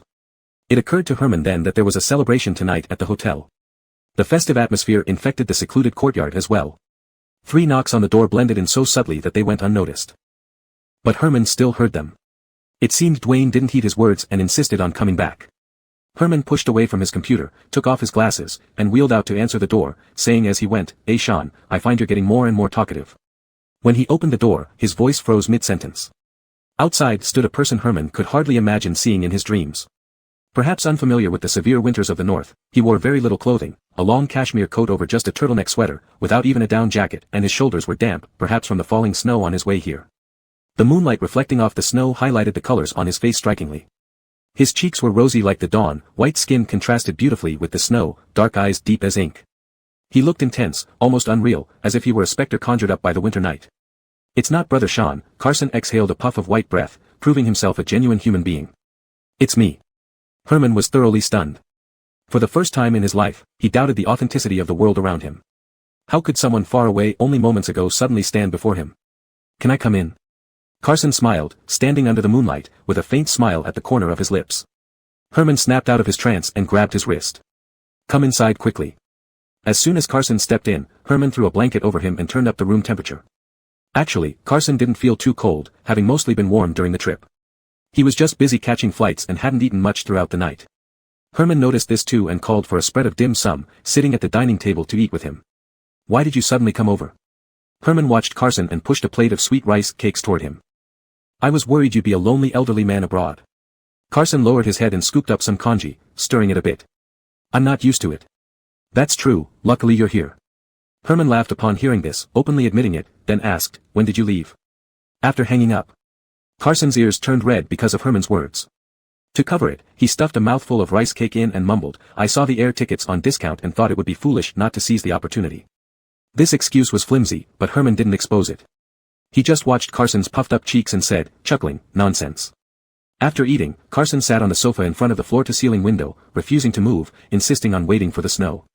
Herman urged him multiple times with amusement until he finally relented, checking the weather forecast and telling him it wouldn't snow anymore. Only then did he reluctantly get up to freshen up. After showering, Carson came out of the bathroom to find the living room lights already turned off, with only a night light glowing in the bedroom. Herman, wrapped in a sweater, leaned against the headboard, flipping through a casual book. "It's late." Herman glanced at him distractedly, then refocused on his book. "Time to sleep." Hearing this, Carson said nothing, shuffling into the bedroom. When he came, his heart was set ablaze with enthusiasm and determination. Now standing by the bed, however, he felt uncertain. "Maybe I should get another room," Carson touched his nose, suggesting, "or sleep on the sofa." "It's fine, it's just one night, we can manage." Herman was engrossed in a popular novel, not even lifting his head as he spoke. "Dry your hair and come up." Since Herman didn't mind, Carson naturally couldn't be too particular. He went back to the bathroom to dry his hair. When he returned to the room, he slowly pulled the quilt aside and lay down beside Herman. Herman put down his book and turned off the night light, plunging the room into darkness. After turning off the light, Herman remained silent. Carson kept his distance, making sure to let Herman take up most of the space, hugging the edge of the bed and maintaining what he thought was a proper distance. The warmth from the radiator was abundant, the down blanket soft and warm, and Herman had been quiet for some time, seemingly asleep. Carson exhaled quietly, relaxing his tense back, cautiously turning his body to face him. Herman's phone call in the evening seemed to cast a spell over Carson, pushing his desire to see him to its peak. Impulsively, he bought an airplane ticket immediately after hanging up and rushed to the airport. It was indeed a rash move, but fortunately, Herman did not press further. Half an hour later, Carson still had no trace of drowsiness. He raised the quilt to cover the lower half of his face, only leaving his eyes exposed, staring at the person beside him. His eyes were already accustomed to the dim light, and the moonlight was sufficient for him to see Herman's face clearly. Just looking, getting a bit closer, would be alright, right? This idea suddenly popped into his mind. The night magnified human desires and cravings. The moment the thought surfaced, his body acted without hesitation. Carson moved closer to Herman, inch by inch. The sound of fabric rubbing together faintly rang out, stopping abruptly when, in the dark, Herman, who supposedly had been sleeping, suddenly asked, "Can't sleep?" Carson froze awkwardly, taking a while to respond, "A little. Did I disturb you?" "No." Herman showed no sign of irritation from being woken up. "I've always been a light sleeper." "I heard that you and Antonia broke off your engagement." Feeling at ease now that Herman was awake and unable to sleep anyway, Carson began chatting with him. "Is it true?" "Yeah," Herman admitted openly, "it's true." "Why?" Carson asked, trying to make his voice sound merely curious. Herman remained silent, not answering the question. Just when Carson thought he had fallen asleep, Herman spoke. "This year's gift, I already told Dixie to place it under the tree. Did you see it?" "Not yet. I went straight to the airport after not returning home tonight." Carson deflated slightly, flipping onto his back. He knew Herman was deliberately changing the subject. "You can think of something else." Herman, showing a tyrant's potential, indulged without limits. "You'll see it as soon as you open your eyes tomorrow." Hearing this, Carson's heart fluttered. Propping himself up, he looked down at Herman. "Anything I want?" "You can tell me." Herman smiled. If Carson wanted anything extravagant like stars from the sky, he could find a way to get them. But Carson didn't say anything, quickly leaning forward and pressing a brief kiss on Herman's lips before pulling away. Familiar warmth approached and then disappeared. Herman opened his eyes wide, frozen. "What are you doing?" After a long pause, Herman finally managed to ask, his tone unreadable. Curious, thinking of learning how to kiss. Carson's heart raced wildly under the covers, but his mental resilience allowed him to compose himself quickly, giving an absurd excuse. "Murphy says he can't kiss, so he can't fall in love." Herman was genuinely annoyed upon hearing this, reaching out to flick Carson's forehead. "Is this something you learn randomly from anyone?" Carson anticipated this, rolling to the edge of the bed the moment Herman lifted his hand, preventing him from hitting his mark. "You learned wrong." Herman grinned maliciously, beckoning him. "Come a bit closer, let me teach you." While saying, "Let me teach you," gently, Herman's eyes carried a warning and threat. Yet Carson's brain misfired completely, losing all ability to read between the lines. The temptation was too great. Knowing it was a trap, he still propped himself up and moved closer to Herman. The sudden closeness allowed Carson to feel his breath and see the deepening emotion in his eyes grow more intense. At this moment, a wave of immense regret hit Carson. Today he had acted out of turn. Although Herman indulged him greatly, it did not mean there were no boundaries. "Sorry." He lowered his eyelashes, avoiding Herman's gaze and pulled back a little. "I shouldn't have joked around." Before Carson could fully retreat, a hand firmly pressed on the back of his head, pushing him down until he met a burning surface. No wonder so many people love Christmas. Even the most absurd wishes can be fulfilled by someone. "Relax, close your eyes." Unlike Carson's hesitant pecks, Herman kissed deeply and intensely. Sensing his discomfort, Herman eased up, whispering softly, "Don't bite." Carson followed his instructions, his mind blank, as if his soul had left his body. The suffocating feeling made his thoughts scatter. But Carson wasn't a meek rabbit, he was a wolf that clung tightly when biting, refusing to let go. When he finally came to his senses, he found himself sitting astride Herman with his sleeping robe wide open. This position revealed everything between them, leaving no place to hide. Things had gone far enough, but instead of stopping, Carson only grew bolder. He gently tapped Herman's nose now and then, his breathing heavy at times and light at others. "Herman, I want to learn more." "Tired, no more learning." Herman felt uncomfortable too, hoping this naughty troublemaker would settle down quickly. He pushed Carson's face away. "Lie down obediently and let me help you. Your leg has been injured for so many years, haven't?" Carson didn't listen, holding Herman's hand. "Don't you want to?" Herman stopped pushing him away and looked up at Carson without a word. "Let me do it for you." You can imagine me as your hand, a tool, anyone. Carson held his hand and kissed it. As long as it solves your problem, it doesn't matter. Herman's mind was chaotic, frustrated by Carson's nonsensical words but also tormented by extreme temptation. Under the onslaught of these mixed emotions, he remained eerily silent. Carson took this silence as consent. Unsure what to do, he could only think of the method from last time. But Herman refused to allow him to do it again, so he slipped out from under the quilt and returned to his original position. However, lacking experience, after fumbling for a while, he became increasingly anxious. Don't make fun of me, Carson was sweating slightly, please teach me. Leaning against the pillow, Herman replied calmly, didn't you seem pretty skilled just now? I was wrong. Carson quickly apologized, his voice thick with nasal congestion, and called Herman's name imploringly, Herman. Herman sighed heavily, reaching one hand between them and grasped the intertwined flames, glancing at Carson's knees, keep them together. His voice was calm and composed, neither overly forceful nor questioning. The other hand circled around to Carson's back, fingertips lightly tapping his waist, move a little. In the middle of the night, heavy snow began to fall outside, but Carson couldn't care less about the snow scenery he had been longing to see because, at that moment, all his senses and heart were dominated by the person before him.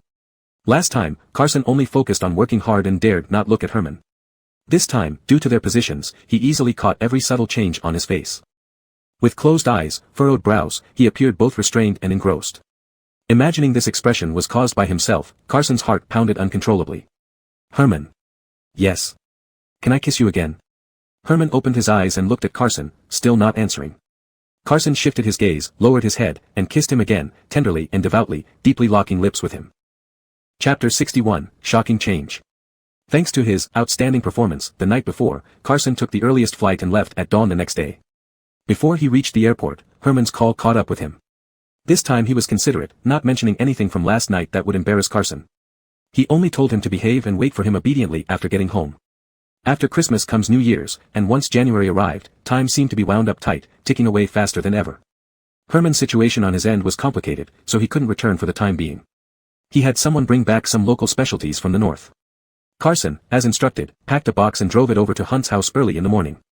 On this Saturday morning, John's mansion was unusually quiet. Hunt and Dempsey rushed to the company before dawn, and Francesca wasn't there either, leaving only Quinny Livia at home. Quinny was delighted by Carson's arrival. She asked someone to brew a pot of tea and serve pastries, inviting him to sit down with her in the flower parlor. When the tea and pastries were all set, Livia placed a piece of yam cake on the small plate in front of Carson, looking at him affectionately as he ate. Ting, tell me honestly, has something happened recently at Lao Zhang's company? Why do you ask? Carson munched on the pastry, his cheeks bulging, appearing very well behaved. Stop hiding things from me, Livia propped her chin on one hand and sighed softly, gazing at the koi pond in the courtyard, speaking slowly. Every time Lao Jiang and Tianxi come back home, their faces are grim, especially Lao Jiang, he's been losing his temper frequently lately. I haven't seen them this stressed out for years. Don't worry. Carson didn't say much, just trying to comfort her. It's almost Chinese New Year, there's more business to attend to. As the Lunar New Year approached, it was indeed the busiest time of the year, but the turmoil within the Four Seas group had nothing to do with the upcoming holiday. A significant incident had occurred recently at the company, which shook the entire Four Seas group like thunder out of clear skies. Just a few days ago, news came from the south that the crucial waterway over the New South River, which had just been completed, was raided by the police overnight. With the waterway compromised, all previous investments went down the drain. But the impact of this event extended far beyond financial loss. The waterway's location on the New South River was critical, nearly affecting all major operations in the first half of the next year. With this happening, most business activities in the southeastern region would come to a standstill. Emergency meetings followed one after another. Hunt developed white hair overnight, while Dempsey ran around frantically to smooth things over. Even Herman, who was far away in another city, dispatched Dwayne and Murphy to help. In light of such a major event, Lu Wenhui's scandal abroad, where he was arrested for sexual assault, seemed insignificant. Carson sat with Livia for a while, comforted her further, and lifted her mood somewhat before finally leaving the mansion. As soon as he hit the road, he received a call from Ignatius. Since their last meeting at Gangcheng University, Ignatius hadn't paid any attention to Carson, almost as if he had forgotten about him after achieving his goal. Well, Carson answered sarcastically, you finally remembered I exist. Ting, Ignatius cut straight to the point without any pleasantries. The wind howled through the receiver as he spoke rapidly, each word filled with urgency. Listen carefully to what I'm about to say. Carson was taken aback, he rarely saw Ignatius like this. What happened? Carson immediately grew serious, putting aside his teasing tone. The situation is sudden, Ignatius's tone was uncharacteristically grave. There's no time to explain, just follow my instructions. Ignatius's orders were simple. In 1 hour, Carson was to drive Ignatius's car to Long Beach dock in the west of the city and wait for him. He needed to deliver something important to him. The car is parked outside the Mahjong parlor behind Lido Hotel, and the keys are at the front desk, Ignatius continued. Try to avoid people on your way there. A dark cloud loomed over Carson, filling him with a sense of foreboding. Ignatius, just tell me what's going on. What have you done behind my back? I got a hard drive that was originally kept in Dempsey's safe. Next, Ignatius revealed that the hard drive contained a lot of important information, including smuggling fund flows, money laundering records of the 4Cs group, identities and roles of senior executives, client lists, and even plans and strategies for future smuggling operations. Ignatius paused to catch his breath and continued, the hard drive is encrypted and the files can't be copied, so it must be handed directly to the police. This should have been a piece of invigorating news, but Ignatius's series of actions did nothing to make Carson happy. Instead, it filled him with great concern. How did you get something so important? Carson asked, hitting the core of the problem. And why don't you hand it over to the police yourself? Are you not looking for credit? Ignatius laughed lightly, trying to sidestep the tough questions with a joke. If you give this hard drive to the police, it could reduce your mother's sentence. She might even be out next year. Ignatius, I'm not joking around with you. Carson's voice turned cold, it was clear he was getting angry. Realizing that trickery wouldn't work anymore, Ignatius sighed over the phone. After a long pause, he said, because I'm leaving and not coming back. What do you mean? This was indeed astonishing news for Carson. He bombarded Ignatius with more questions. Where are you going? You're not going to be a cop anymore. Ignatius didn't respond for a long time, finally sounding as if he'd made up his mind. Ting, I'm sorry, I lied to you.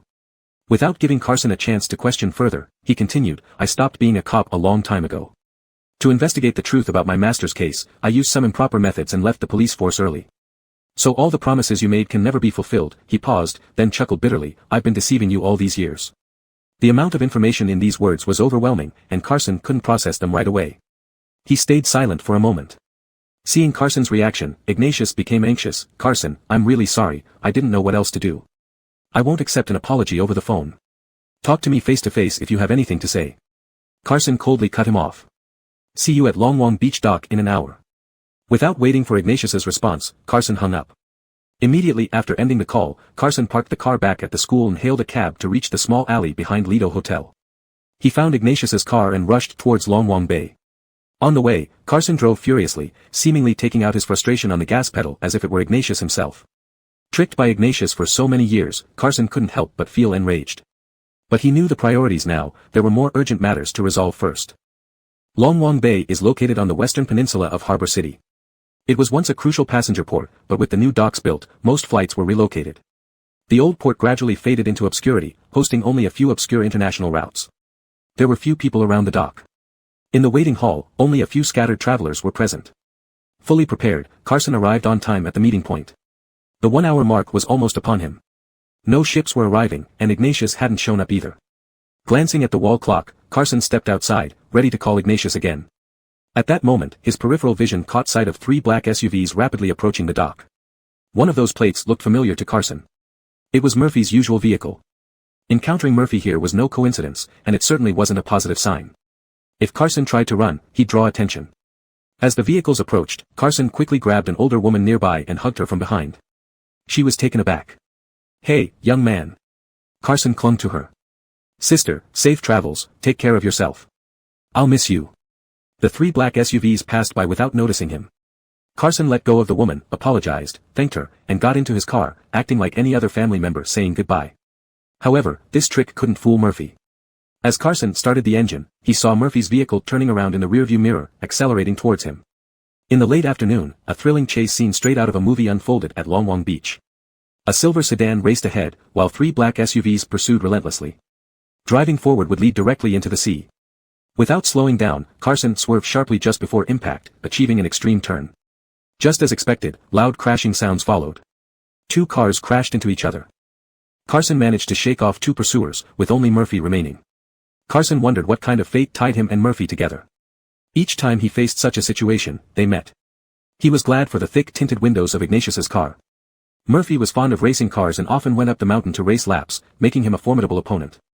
After several pursuits, Carson found himself at a disadvantage, about to be caught by Murphy. But just as it seemed all hope was lost, a large truck pulling a shipping container slowly approached from the side. Seizing the opportunity, Carson accelerated and darted past the truck before Murphy could react in time. This half-second delay was enough for Murphy and his car to be completely blocked by the massive truck. Taking advantage of this, Carson sped away, finally shaking off Murphy. Murphy did not pursue further. Still on edge, Carson knew he couldn't return to Long Bay Dock for now and parked his car in an inconspicuous dark alley. Just as Carson was about to contact Ignatius, his phone rang. He hesitated to answer, seeing the caller was not Ignatius but Murphy. Ultimately, Carson picked up the call with mixed feelings. What is it? Eighteen, where are you? Murphy asked. There was nothing unusual in his tone, giving no hint that the two had just been involved in a life-and-death chase on the streets. Carson glanced out the car window at the dilapidated scenery and replied, at school. At this moment, and you're still studying? Murphy exclaimed. Get back here immediately. Boss Jiang has ordered all of us to gather at Sihai Dock. What's going on? Carson took the chance to ask. I was outside too, not sure what happened, Murphy told Carson. Don't ask so many questions. Just get over here. If you're late, you might be treated as an insider. Chapter 62, Don't Cry. Carson chose to trust Murphy. Ignatius was currently missing, and only by returning to the Sihai Dock could they ascertain his current condition. Carson parked Ignatius's car in an inconspicuous parking lot by the roadside, took a taxi back to school, and switched to his own vehicle. Before arriving at the dock, he had reported to the police that there had been a pungent and strange odor at the port since this morning, suspecting it might be from hazardous material leakage, and requested some officers to investigate. The gathering point was at the inner loading warehouse of the dock. A batch of cast iron pipes destined for export to North America had just arrived yesterday and were piled like mountains inside, waiting for trucks to come and load them into containers. Amidst the goods, a small open area was crowded with people. At the center stood a container, with a set of simple tables and chairs set up in front. Hunt and Ibrahim sat on either side, and the ashtray on the table was filled with cigarette butts. Seeing Carson enter, two henchmen immediately approached, offering him a cigarette and indicating they needed to pat him down. Carson put the cigarette in his mouth, raising his hands in compliance. Not really, is it? That strict? Just routine business, nothing serious, one of the henchmen said with a smile, although his hands didn't hesitate as he thoroughly searched Carson's entire body. In the end, he confiscated Carson's phone as well. Something significant was about to happen today. After the pat-down, Carson was allowed into the warehouse. He caught a faint whiff of blood as soon as he approached. Though such a smell was no stranger to Carson, it inexplicably made him uneasy today. He scanned the warehouse but found no source of the bloody scent, instead noticing Todd peering out and waving at him. Brother Bien, we've been waiting for you. It was then that Carson realized Murphy and Dwayne were also present. Pushing through the crowd, he came over to them and asked, what big deal happened today? Dwayne was chatting idly with someone nearby and hadn't heard Carson. Murphy didn't respond either, his brows were furrowed and arms crossed, quite unlike his usual playful self. Only Todd looked thrilled, gossiping behind his hand excitedly, they say they caught a cop. Carson felt a chill run down his spine, the ominous premonition growing stronger. Feigning curiosity, he asked, which cop, and how did they catch him? I heard from Lionhead Goose that there was a copper who dared to sneak into Bo's house. Todd eagerly recounted the story. Apparently, he stole something, doesn't matter now. He fled afterward and got on a passenger ship, almost escaped too. Taking a breath, he launched into an impromptu guessing game. Guess what Bo did when he knew the man was on the boat?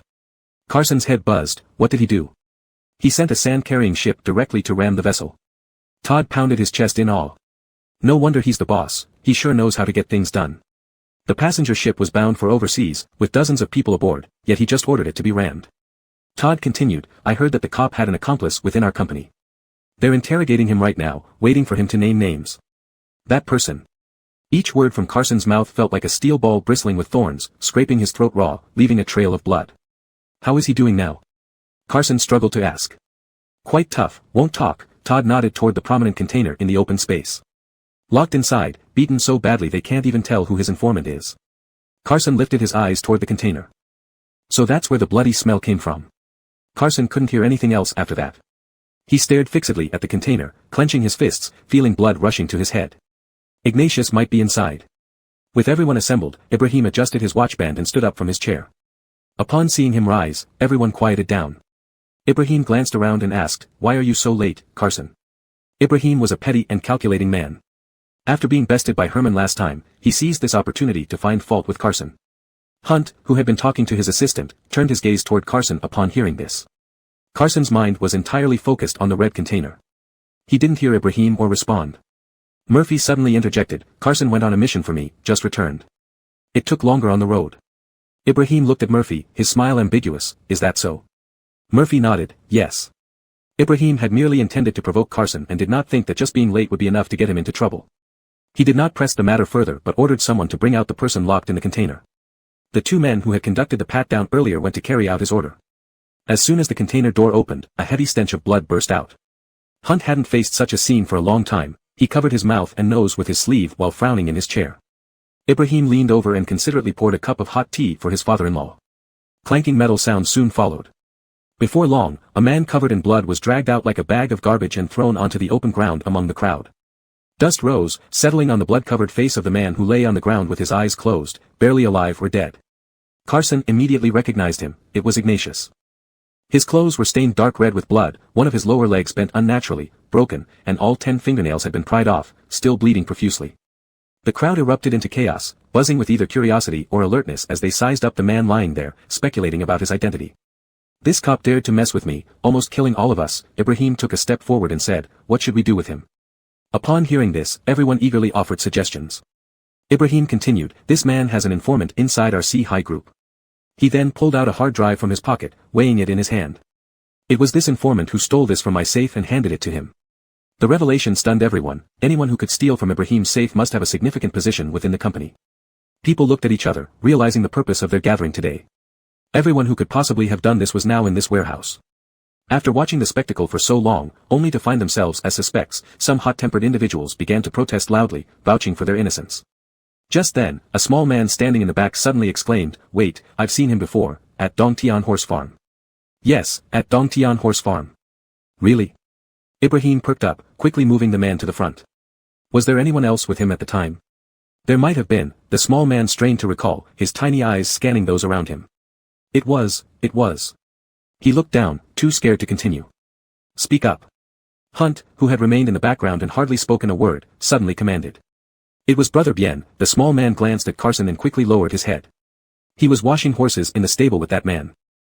These words struck like a deep-sea torpedo, stirring up what was already a tumultuous situation. Suddenly, all eyes were on Carson.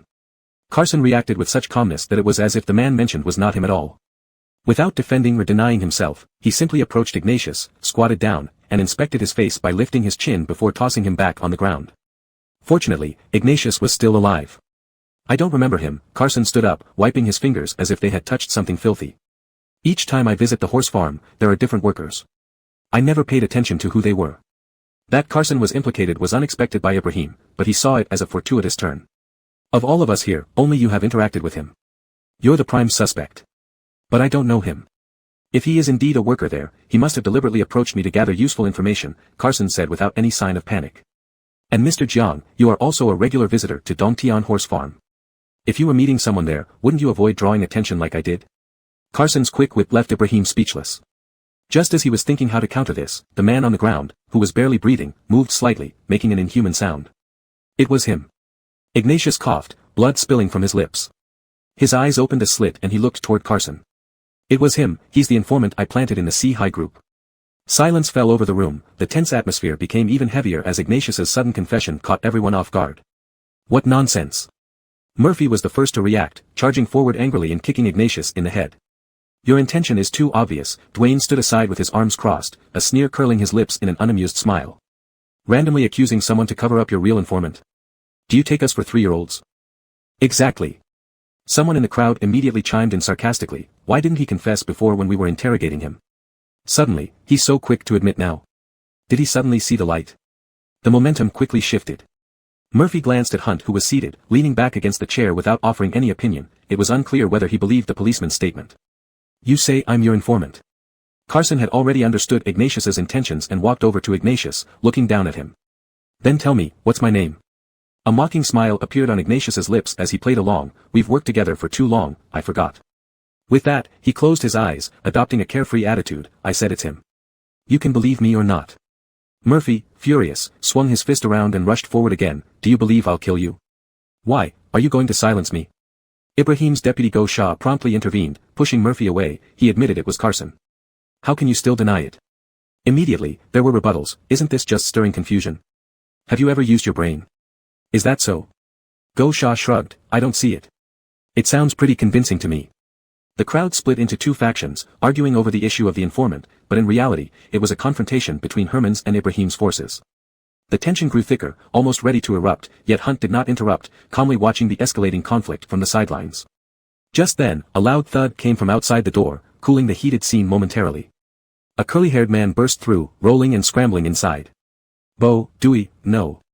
No. The curly-haired man trembled, barely able to speak coherently. Miss Chu Jun. Miss Chu Jun, she was on the ship that just capsized. What? Hunt leapt from his chair. What did you say? Who? Miss Chu Jun, the curly-haired man choked out. Ibrahim darted forward anxiously. Where is she now? The rescue boat found her just now. The man swallowed hard. She's already gone. Hunt's vision went dark, nearly collapsing backward until Ibrahim caught him by the arm. That ship had been ordered to capsize by Hunt himself. When asked about potential casualties, his response was simple: compensation would suffice, as there was someone willing to take the blame. Yet he never imagined the casualty would be his own daughter. How could Chu Jun be on that ship? Ibrahim refused to accept this reality, repeatedly confirming with the curly-haired man, "Are you sure, really her?" "Really, really." The curly-haired man nodded helplessly. Tears rolled down Ibrahim's face as he supported Hunt, struggling to stand himself. Amidst the grief, laughter pierced the air, strikingly discordant. The laughter came from Ignatius. He struggled to sit up from the ground but then slumped weakly back down. Chu Jun is dead. He lay there, muttering incredulously, how could Chu Jun be dead? Everyone heard Ignatius's words. Hunt slowly lifted his head, staring at the man on the ground, realization dawning. Who was the policeman's accomplice, who stole the hard drive from Ibrahim's safe, and why was Francesca on that ship? Everything now made sense. What did you do to my daughter? What did you do? Hunt suddenly erupted, veins bulging, losing all reason. He yanked the gun from Ibrahim's waist and pointed it at Ignatius. You must have harmed my daughter. You killed my daughter. Bang! The gunshot rang out. In his fury, Hunt squeezed the trigger. His hands shook violently, missing Ignatius and leaving only a large hole in the concrete floor. The gunshot brought Carson back from his shock. Seeing Ignatius about to be killed by Hunt, he didn't have time to mourn and swiftly stepped in front of the gun. Let me handle it. Carson pressed down on Hunt's gun. Such a person isn't worth staining your hands. Let me avenge teacher Jiang. Jun, my daughter. Hearing Carson's voice, Hunt gazed at him blankly, his eyes dull and unfocused. Loosening his grip, the gun fell into Carson's hand. He seemed to have lost all his strength, turning around and sitting back in the chair, his eyes blankly staring at a point in the void, unable to hold back the tears that surged from his eyes. Carson took the gun from Hunt's hand, turned, and walked step by step toward Ignatius. This scene reminded Carson of something that happened many years ago in Herman's first-floor banquet hall. Back then, Herman told him, if you don't hold the weapon in your own hands, the next one to be pointed at will be you. The memories in his mind were quickly replaced by the reality before him. Carson tightened his grip on the gun and approached Ignatius. He grabbed Ignatius off the ground with one hand, pinning his chin while aiming the muzzle at his chest. Ignatius also slowly raised his head, opening his eyes to look at him. This was the person he had fought alongside for 6 years. The news of Francesca's death caused chaos in the scene. Follow my lead, I'll get us out of here, Carson whispered amidst the chaos, speaking at an angle where no one else could see or hear them. I won't let anything happen to you. URL, siomy.org.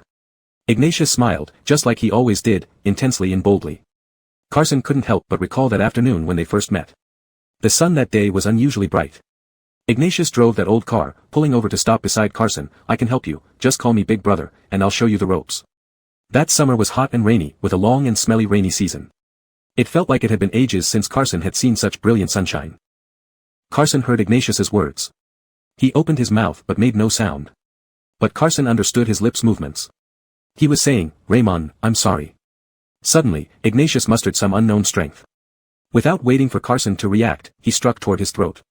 Carson instinctively blocked, but at that moment, the other hand seized the opportunity to reach for Carson's gun, firmly pressing it against his own chest and pulling the trigger.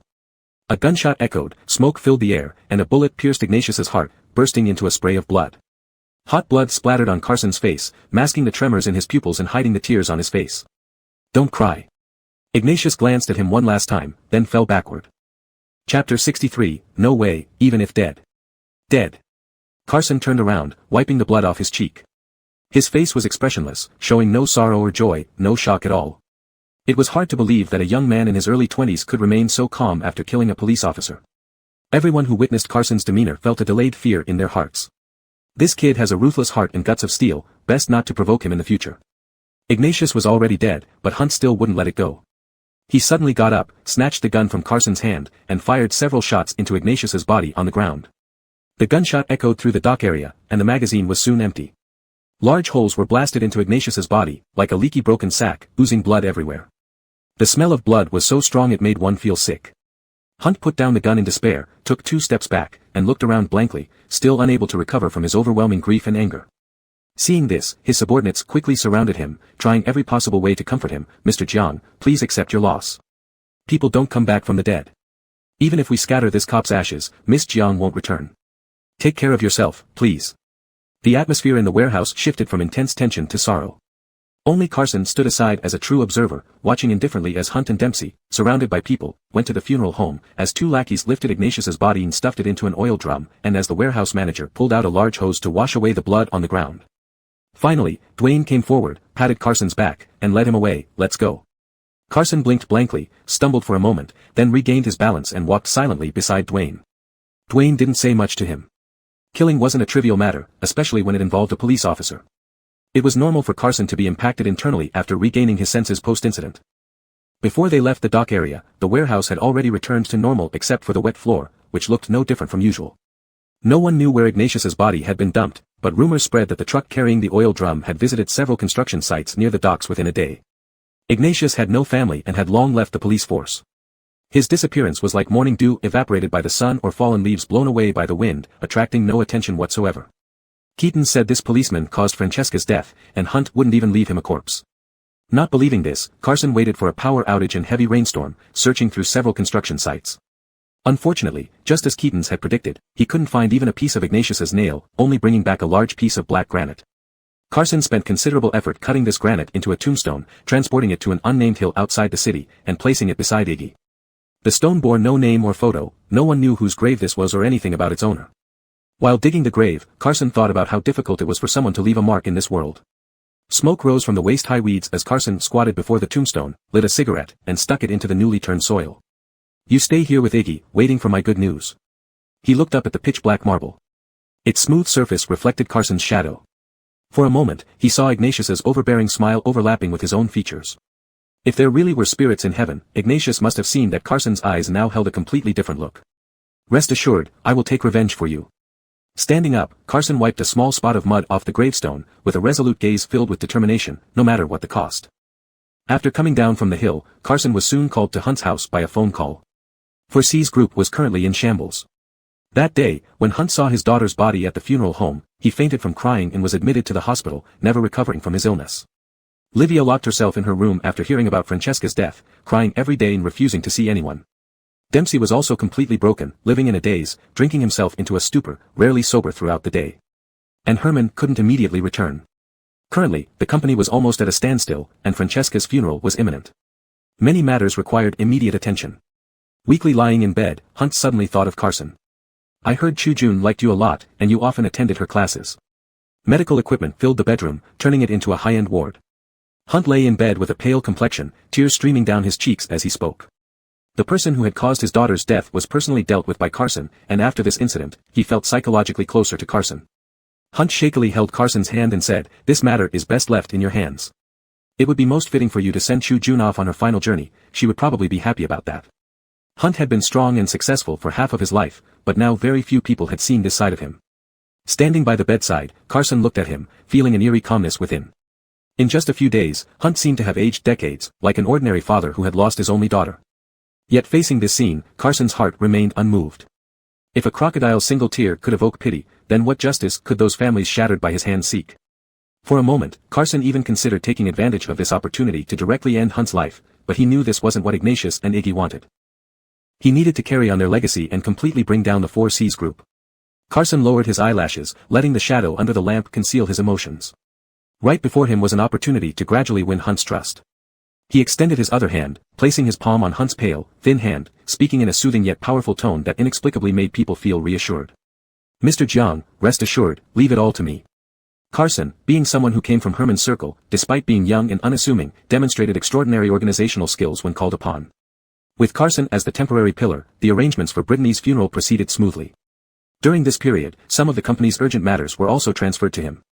Perhaps too many people needed time to heal, always hoping that time would pass faster. So time flew by as everyone wished, and before they knew it, it was the day before the funeral.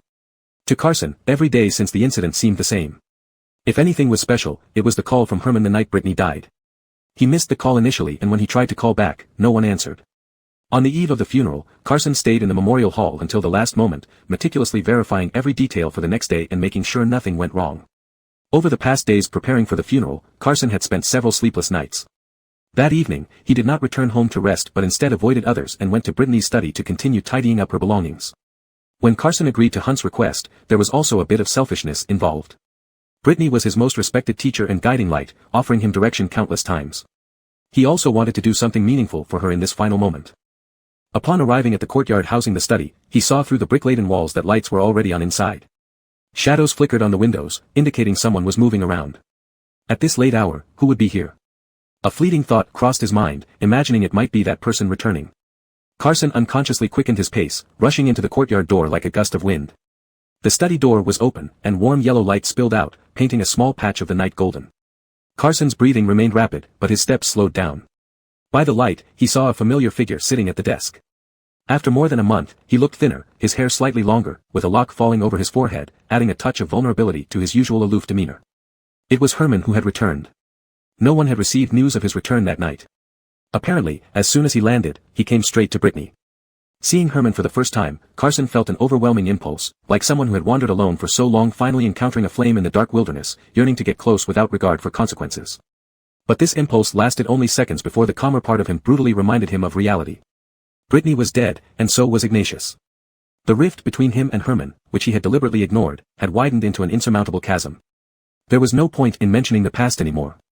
Without speaking or entering, Carson slowly walked forward, turned around, and sat on the steps outside the study, facing away from Herman, looking up at the moon in the sky. Inside and outside the room, silence reigned. Tonight's moon was a slender crescent, hanging high like a wound in the sky. Just as Carson thought he would sit there until dawn, Herman's voice came from inside. Did she say anything in the end? Herman knew Carson had arrived as soon as he entered the courtyard. No, Carson shook his head, still facing away from Herman. He had so much he wanted to say to Herman. He wanted to offer condolences, and ask why he had only returned now. But he knew offering condolences was useless. Grief over a loved one's loss could not be soothed by mere words. As for the other question, it seemed too childish. Even if Herman had been in Harbor City at the time, what was fated to happen would still have happened. He wasn't even sure which side he would have chosen if Herman had been in that blood-stained warehouse the day Ignatius died. Thus, the myriad thoughts in Carson's mind condensed into a cold, factual statement: Teacher Jiang drowned. When we found her, her breathing, heart, and pulse had all stopped. Herman's fingers abruptly clenched as he turned the travel book in his hand and placed it face down on the desk. This book had been read by Brittany, with numerous annotations written in the margins, interesting notes that made him feel like she was chatting beside him. Herman couldn't bring himself to believe that the person who wrote these words had left him forever. The jade necklace I took photos of has finally arrived, Herman said softly, his gaze falling on a jewelry box lying at the corner of the desk.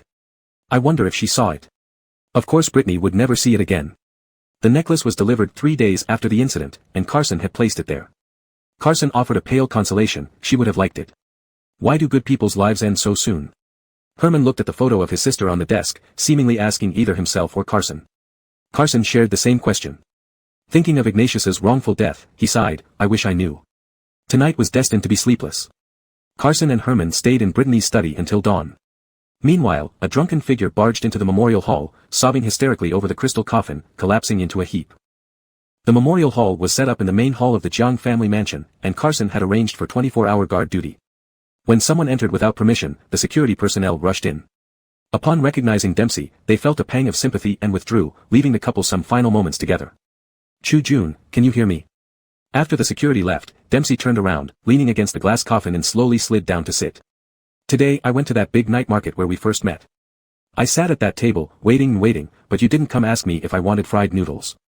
When Dempsey met Brittany, he was just 17, having come to Harbor City alone to seek a living. A fisherman's boy, it was not easy for him to find footing in the city.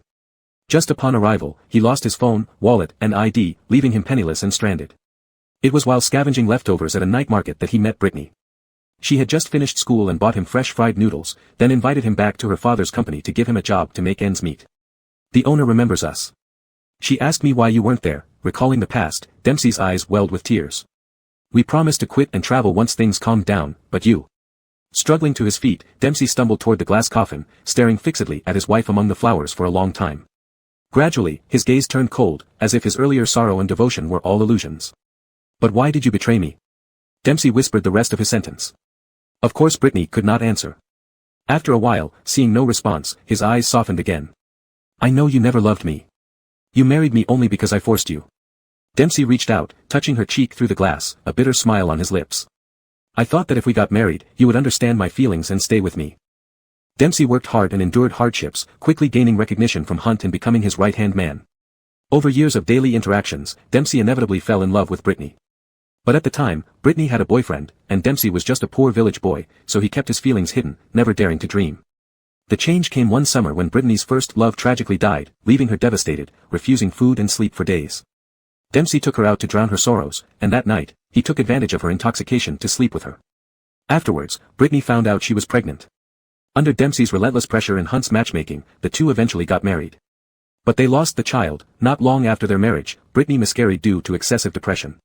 It's alright that we lost the baby. We're still young, we can have more in the future. Dempsey's fingers paused on the glass, his nails scratching against it with a grating sound. But how could you fall in love with someone else? Dempsey gazed at his wife sorrowfully, a slight smile curling the corners of his lips. I knew you were happy when you met him for the first time. During all these years of our marriage, I've never seen you happy. By chance, Dempsey discovered that Brittany had been interacting with Ignatius. At first, he thought it was an extramarital affair. After investigating, he realized there was more to the story. So, he deliberately used the hard drive as bait and pretended to accidentally leak the safe's password. As expected, Brittany fell into his trap. That morning, Dempsey knew every move Brittany and Ignatius made. He watched her let the man in, open his safe, and then leave home with the hard drive, boarding that boat together. It was Dempsey who informed Hunt that Ignatius had escaped onto the passenger ferry. When his father-in-law ordered the ship to be rammed, Dempsey clearly knew that his wife was on board, right next to that man. Chu Jun, how could you be so foolish to hand over the hard drive to him? This would harm me, Dad, and even your beloved younger brother. Dempsey laughed uncontrollably, his laughter growing increasingly manic. The lingering affection in his eyes was entirely replaced by obsession. And you wanted to leave with him? Haha, I've loved you for over a decade, even changed my last name for you, yet you don't even spare me a glance. Now you want to go with a man you've only just met. Ha ha ha ha ha. The laughter abruptly stopped on his face. Dempsey stood up, tidied his disheveled clothes, and within moments, there was no trace of his earlier distress. Don't blame me, Chu Jun. I love you so much, it's you who forced me. You can choose not to love me, but you can't leave me. He sighed, taking one last look at his wife in the glass coffin. Not even in death. Chapter 64, Brother Bien. Carson had changed, but no one could pinpoint exactly how. Thanks to his commendable performance when taking on the responsibility at a critical moment, the funeral went smoothly, and it was as if he had ridden a rocket, rising to fame within the 4Cs group and reaching the pinnacle overnight. Even the newly hired receptionist knew that the current most trusted Brother Bien by Bo was originally just a small bodyguard for Herman. A carp leaped over the dragon gate, a sparrow turned into a phoenix. There were people who envied him, and many more who were jealous, spreading all kinds of rumors and acidic words. Since he ultimately came from Herman's side, there were always busybodies bringing right and wrong in front of Herman. This little Bien is really too much. I greeted him kindly, but his response was so cold. A vice president specially visited Herman to complain. He has only been for a few days, yet he already thinks he's above everyone. How will this end? Sooner or later, he'll be stepping on your head. Is that so? Herman was about to leave, glanced at him with a disdainful smile. When he comes back, I must have a good talk with him. We don't need to bother greeting everyone in the company. Failing to incite discord and being rebuked, the vice president left with his tail between his legs. Herman had a car prepared and went to Platinum Diamond. Platinum Diamond Club was an entertainment venue under the 4Cs group. It was formerly a nightclub called Noah's Arkansas. With the changing times, this entertainment flagship also adapted to the trend and renamed itself as a high-end club. Initially used for corporate hospitality, it later opened its doors to the public for substantial profits. The 4Cs group owned several similar entertainment venues. This marginal business did not originally fall under Herman's purview. However, due to recent successive incidents, illness, decline, overseas dispatches, and even imprisonment, the company was severely short-staffed, leaving Herman to step in temporarily. At 8 p.m., nightlife had just begun, and Platinum Diamond was already bustling with people. Upon entering the hall, one found a bar. The first floor of the bar was a dance floor surrounded by booth seats, while the second floor comprised private VIP rooms separated by one-way glass, allowing those inside to oversee the entire dance floor without being seen from outside. All the bars and clubs under the 4Cs group were managed by Albin. Hearing that Herman was coming, Albin waited downstairs and personally escorted him upstairs. Once inside the room, Albin started pouring wine and serving fruit platters, almost inviting some performers to entertain. Don't do these useless things. Herman detested all this fuss and waved his hand wearily. Let's get down to business. Albin felt like he had kissed up wrongly and awkwardly rubbed his nose, clearing the room of irrelevant personnel and then opening a laptop in front of Herman. Herman was here today partly to understand the annual operations of these places for Hunt and partly to meet a friend and discuss some matters. These are the full-year revenue figures, Albin said eagerly. Allow me to give you a brief report. Thereafter, Albin gave a verbose annual report filled with hollow fluff. After hearing it, Herman's expression remained uninterested, which made Albin feel extremely uneasy. Trying to gauge Herman's mood, Albin tried to draw closer, knowing that Carson and Herman shared some history. He decided to bring up Carson. Luckily for us, President Jean, Albin said cheerfully after rubbing his hands together, Brother Bien is in the next room tonight. Should I inform him that you're here? Oh. Herman finally paid attention to him. Brother Bien. Are you close with him? Not at all, not at all, Albin quickly replied upon seeing Herman's expression. I've only met him a few times because he often comes here. Why does he come here? Herman asked. He usually entertains important guests for Bo. The manager thought for a moment and added, today's guests are from Mexico. All right. Herman's gaze had already shifted elsewhere, clearly uninterested in this topic. I know. Feeling embarrassed, Albin realized this new boss was different from the others and wisely found an excuse to leave. After Albin left, Herman raised his head and looked toward the neighboring room. Come to think of it, he hadn't seen Carson for quite some time. At that moment, the closed glass door was pushed open by several blue-eyed young men who ran through the corridor laughing and playing. This series of movements caught Herman's attention. As he retracted his gaze, he saw Carson also walking out from the room. Carson held a pack of cigarettes and a lighter in his hand, clearly coming out under the pretext of smoking. After leaving the private room, he didn't go anywhere else. He tapped a cigarette from the box, put it between his lips, leaned on the railing, and looked down at the writhing figures dancing fervently on the first-floor dance floor. Platinum Diamond had top-notch lighting effects, and its sound system was among the best in the industry. Handsome men and beautiful women of different styles flowed like a river. As long as you had money, you could buy anything you wanted here. However, although Carson was now amidst this extravagance, none of it seemed to affect him. He stood in an inconspicuous corner, enveloped by the fatigue and weariness familiar to Herman. For how long Carson stood by the railing, Herman observed him from the other side of the glass for that same duration. But soon a few more people came out from the private room, enthusiastically inviting him back in. The coldness on Carson's face instantly disappeared, replaced by a smile that didn't quite reach his eyes. When Carson appeared again in Herman's sight, he was surrounded by a large group of people who flocked around him like stars circling the moon. They marched past Herman's door noisily and poured into the dance pool downstairs like a river flowing into the sea. Herman's gaze followed Carson from the second floor to the first. Carson did not join the hormone-driven games on the dance floor but chose a booth seat casually. The moment he sat down, someone noticed him. Two strikingly attractive women walked over gracefully and sat beside him, offering him a freshly cut cigar. Carson glanced at them, accepted the cigar without refusing. This time it was a cigar. What would it be next? President Jean. A man's voice interrupted Herman's thoughts. His work was done, and sitting opposite him was a young man wearing a knit cap. This was a completely unfamiliar face, one that never appeared at the company. Even Dwayne hadn't seen him before. The knit cap followed Herman's gaze downward, saw nothing unusual, and asked puzzledly, "What's wrong?" "Nothing." Herman withdrew his gaze and looked at the photos on the table, asking, "Is this the person?" The photo showed a group of people outside a hotel. The leading figure was obscured, but judging by the build, he was probably not young. "Yes." The knit cap chewed gum, returning to the topic. "I investigated overseas for a long time. He has settled in the US for years, contacting Bo via satellite phone and encrypted emails. Settlements are all made using virtual currencies." In the lower right corner of the photo, the letters YAO were written. Herman gently traced the edge of the words, pondering for a moment, and said, "All right, I know. How do you plan to proceed?" The knit cap couldn't hide his concern. He controls resources globally and is not an easy person to deal with. Moreover, he is suspicious and alert, with strong anti-investigation capabilities, and lives abroad. It won't be easy to approach him. "I'll find a way." Herman patted the knit cap on the shoulder, saying, "Thank you for your hard work. Hand over his information to me, and take some rest for a while." That night, Carson did not return home. The next morning at breakfast, Dixie asked about what Carson had been busy with lately, why he was always away from home. Herman couldn't explain and told her Carson had been busy working recently, so there was no need to worry. After breakfast, Herman went to the office. Today he directly rode the elevator to the top floor because before entering his own office, he needed to see Hunt first. Unfortunately, Herman arrived to find it empty. Hunt had been resting due to illness and had just started working again. His arrival time at the company was unpredictable in the mornings. As he prepared to take the elevator down, he suddenly heard abnormal noises from a nearby office. Herman realized that next to the chairman's office, a new office had mysteriously appeared sometime recently. "Who's inside?" Herman stopped his wheelchair and asked the strangers guarding the door, "Whose people are you?" These faces were all unfamiliar. Hunt hadn't arrived yet, so who would be stationed here? Moreover, the noise inside the office was significant enough to ignore, yet the people outside acted as if they hadn't heard anything. The guards exchanged glances and finally pushed forward a young man with a middle-part hairstyle. Brother Bien is inside, the middle-parted youth answered stiffly upon seeing Herman. Bo instructed us to follow Brother Bien. Herman was somewhat surprised, he hadn't expected the person inside to be Carson. While he was speaking with the middle-parted youth, the noise from the office grew louder, occasionally punctuated by the clanging of metal, clearly indicating an ongoing fight. Since it's such a mess inside, shouldn't you go in and check? Herman found it hard to believe. The middle-parted youth shook his head. Brother Bien told us to wait outside. Herman felt like cracking these foolish young men's heads open to see what was inside. He lowered his voice, adopting a commanding tone, and said, "Open the door." The middle-parted youth was obstinate and didn't know how to be flexible, but on the bright side, he wasn't easily scared either. Brother Bien said that without his permission, no one can go in. Fine.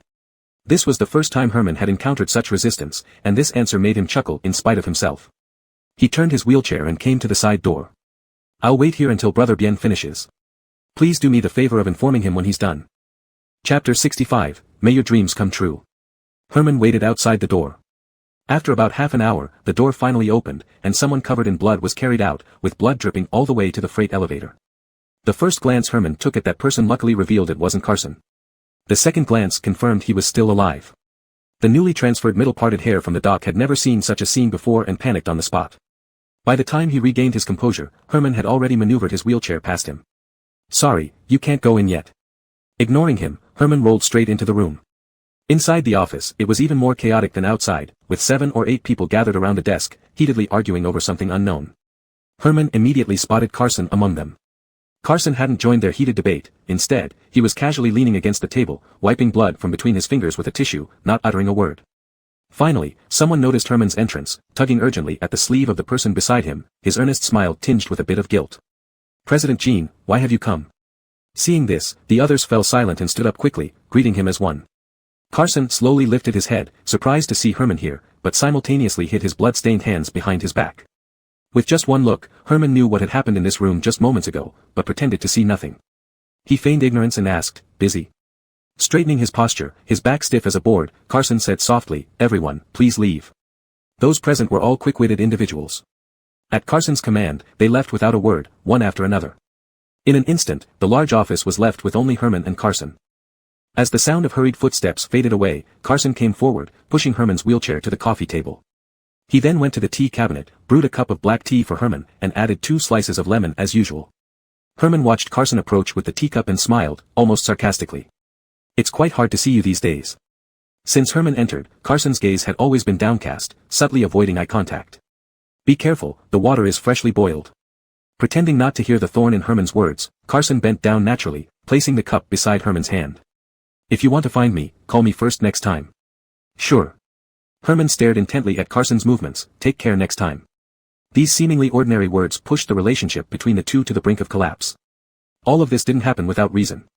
Over the past few months, many changes had occurred, making existing tensions even sharper. Francesca's death had temporarily postponed this inevitable breakdown, allowing this fragile peace to last until now. Herman didn't want to continue like this any longer. Before the tea could cool, he raised his chin and pointed to the bloodstain on the carpet, asking, "What were you doing just now?" Carson stood upright, maintaining a distance from Herman, deflecting the question. "We were helping Bo with some minor issues." Herman pressed further, not letting up, "What was so urgent that it required your presence in the company?" Herman stopped himself there, not wanting to say too much. Carson responded with a standard diplomatic line. "It's inconvenient to disclose." "Sorry." Then he added a subtle dismissal, "Let me take you downstairs." Lately, Herman had been carrying countless worries in his heart, unable to untangle or cut them off. Carson's cold evasion hit a raw nerve, bringing out the long-standing torment that plagued him, keeping him sleepless and restless.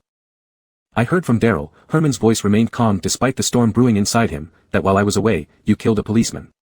Carson's breathing hitched, the urge to evade grew stronger. He knew Herman had heard about this long ago and only gave him a chance to explain. But he had no excuse to defend himself. Ignatius had died right in front of him, witnessed by hundreds of eyes. It was his trigger finger that ended Ignatius's life. Faced with the undeniable truth, he had to admit it, and could only admit it. "Yes."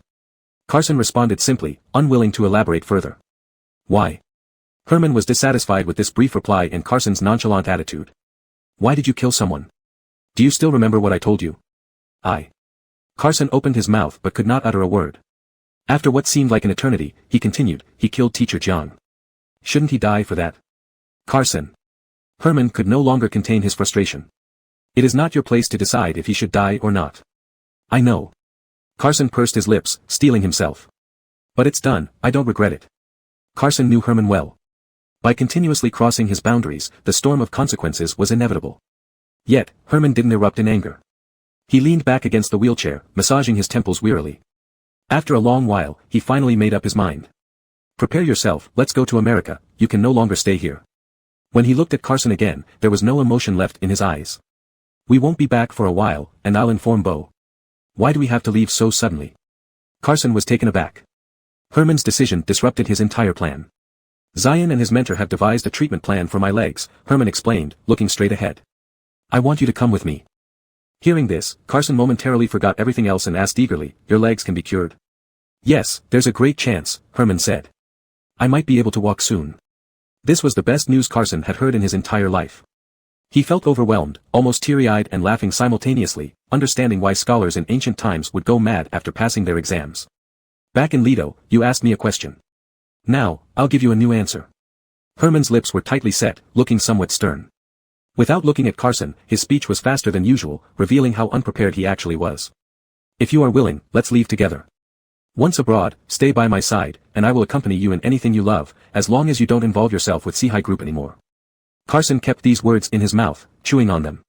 What an enticing proposition, yet every word reminded him of the cruel reality before him. He also wanted to abandon everything, far away from all troubles, and stay with him. Whether as a driver, bodyguard, assistant, he didn't care. But it wasn't possible. Months had passed since their conversation at Lido. Maybe Herman was still the same, but he was no longer the same. Without much struggle, Carson had made his choice. His tense back relaxed, and he no longer hid his blood-stained hands behind his back, letting them fall naturally by his side. Herman, do you know, Carson said, if you had decided this 2 months ago, I would have gone with you. Stopping there, Carson walked forward, stopping in front of the floor-to-ceiling window. He pulled open the curtains, leaving a red handprint on the white fabric. But I changed my mind. Letting go of the curtain, he rested his fingertips lightly on the glass, gazing down. Look at the view outside. From this height, people below seem so insignificant. Carson's temporary office was spacious, located on the top floor, similar in layout to Herman's downstairs. Everything inside was brand new, still carrying the scent of fresh renovations. From this vantage point, it was easy to feel as though one could easily step on everyone else. Look at who I am now, look at this office, where so many respect and fear me. I've worked hard to reach this point, and I cannot give it up. He turned to look at Herman, smiling. To me, this is just the beginning. So I won't go with you, I'll stay here, wherever you go. Herman froze, silent. It was as if he was meeting Carson for the first time, scrutinizing him carefully, trying to decipher how much of this was real. After a long while, Herman softly asked, is this what you truly want, Carson? No matter how many answers lingered in Carson's heart, the one he could give was completely contrary. He admitted it readily, yes. Herman continued, maybe one day, you will fall into endless peril and lose a lot of things, many people. Including me. I am willing to. Carson's response was without any hesitation, Herman, remember, I once didn't know how to use a gun. You taught me how to shoot for the first time. Herman shook his head, accepting this reality, sighing softly, it seems I made a mistake from the very beginning. Carson stood by the window for a long time before finally pulling the curtains shut. He mustered all his courage and approached Herman.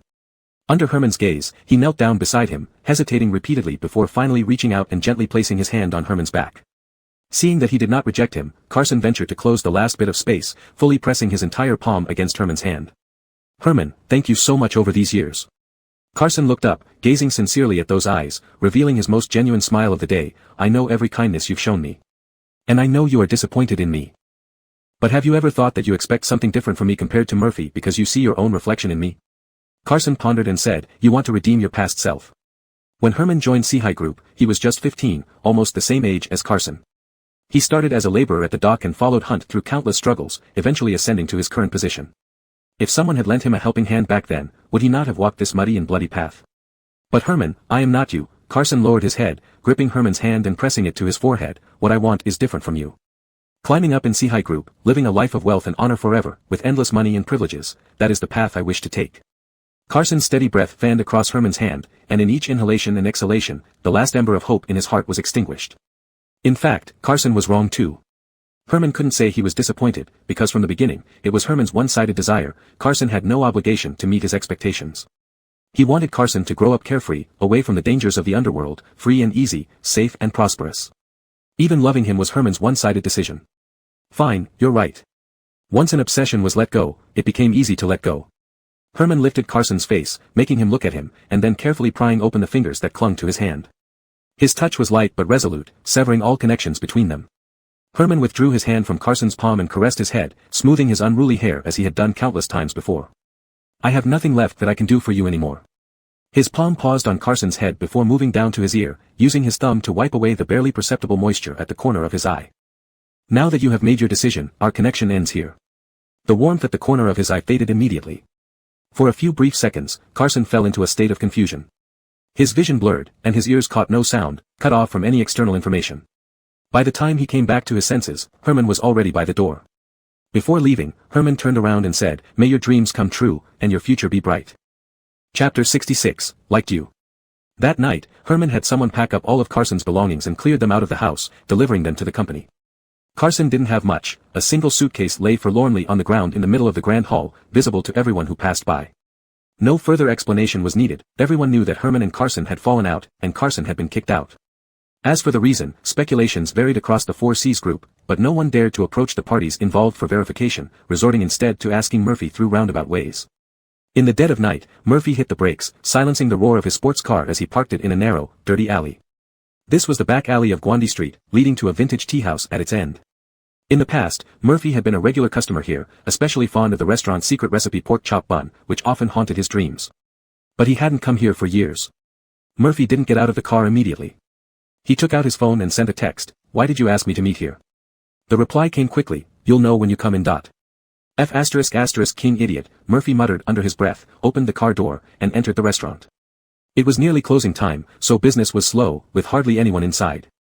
Just as Murphy pushed open the door, a man as round as a ball lunged forward, falling face first at his feet. Murphy raised an eyebrow, knowing this guy had been kicked out. The man's name was Astor, a well-known smuggler in this part of Down City, primarily dealing in North American routes. He was the one who had arranged this meeting with Murphy today. Judging by the scene, Brother Biao wasn't going to be the main act today. Murphy looked around and saw Carson sitting at a booth. Carson sat alone at the table, back straight, yet relaxed, not looking as defeated as the rumor suggested. Astor groaned loudly from his fall, lying sprawled on the ground. Irritated by the noise, Murphy gave him a swift kick on his fat behind and whispered harshly, "Get lost." Astor immediately shut up, glancing at Murphy before looking back at Carson. He ignored his pain, picked up his shoe from the ground, and scurried out of the restaurant. Hands in his pockets, Murphy strolled into the restaurant and sat opposite Carson. "Why did you think of coming here today?" "My phone has been ringing off the hook because of you." He shoved aside the frozen lemon tea and pork chop bun on the table, looking disdainfully at it.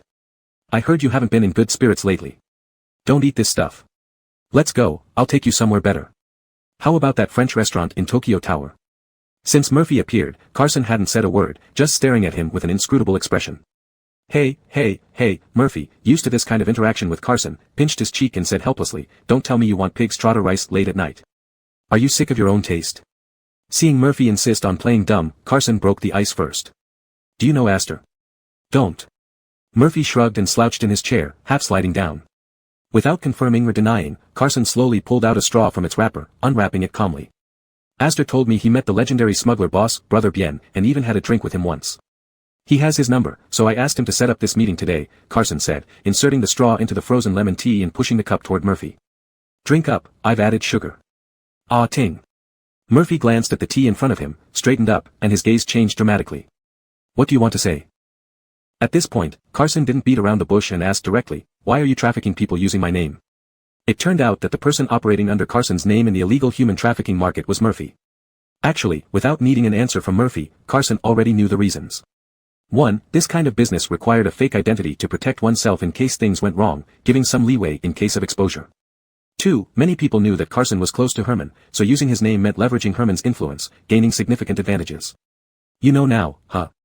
Murphy scratched his head awkwardly, giving a forced laugh and asked curiously, "How did you find out?" "Dempsey showed me a photo taken in Thailand.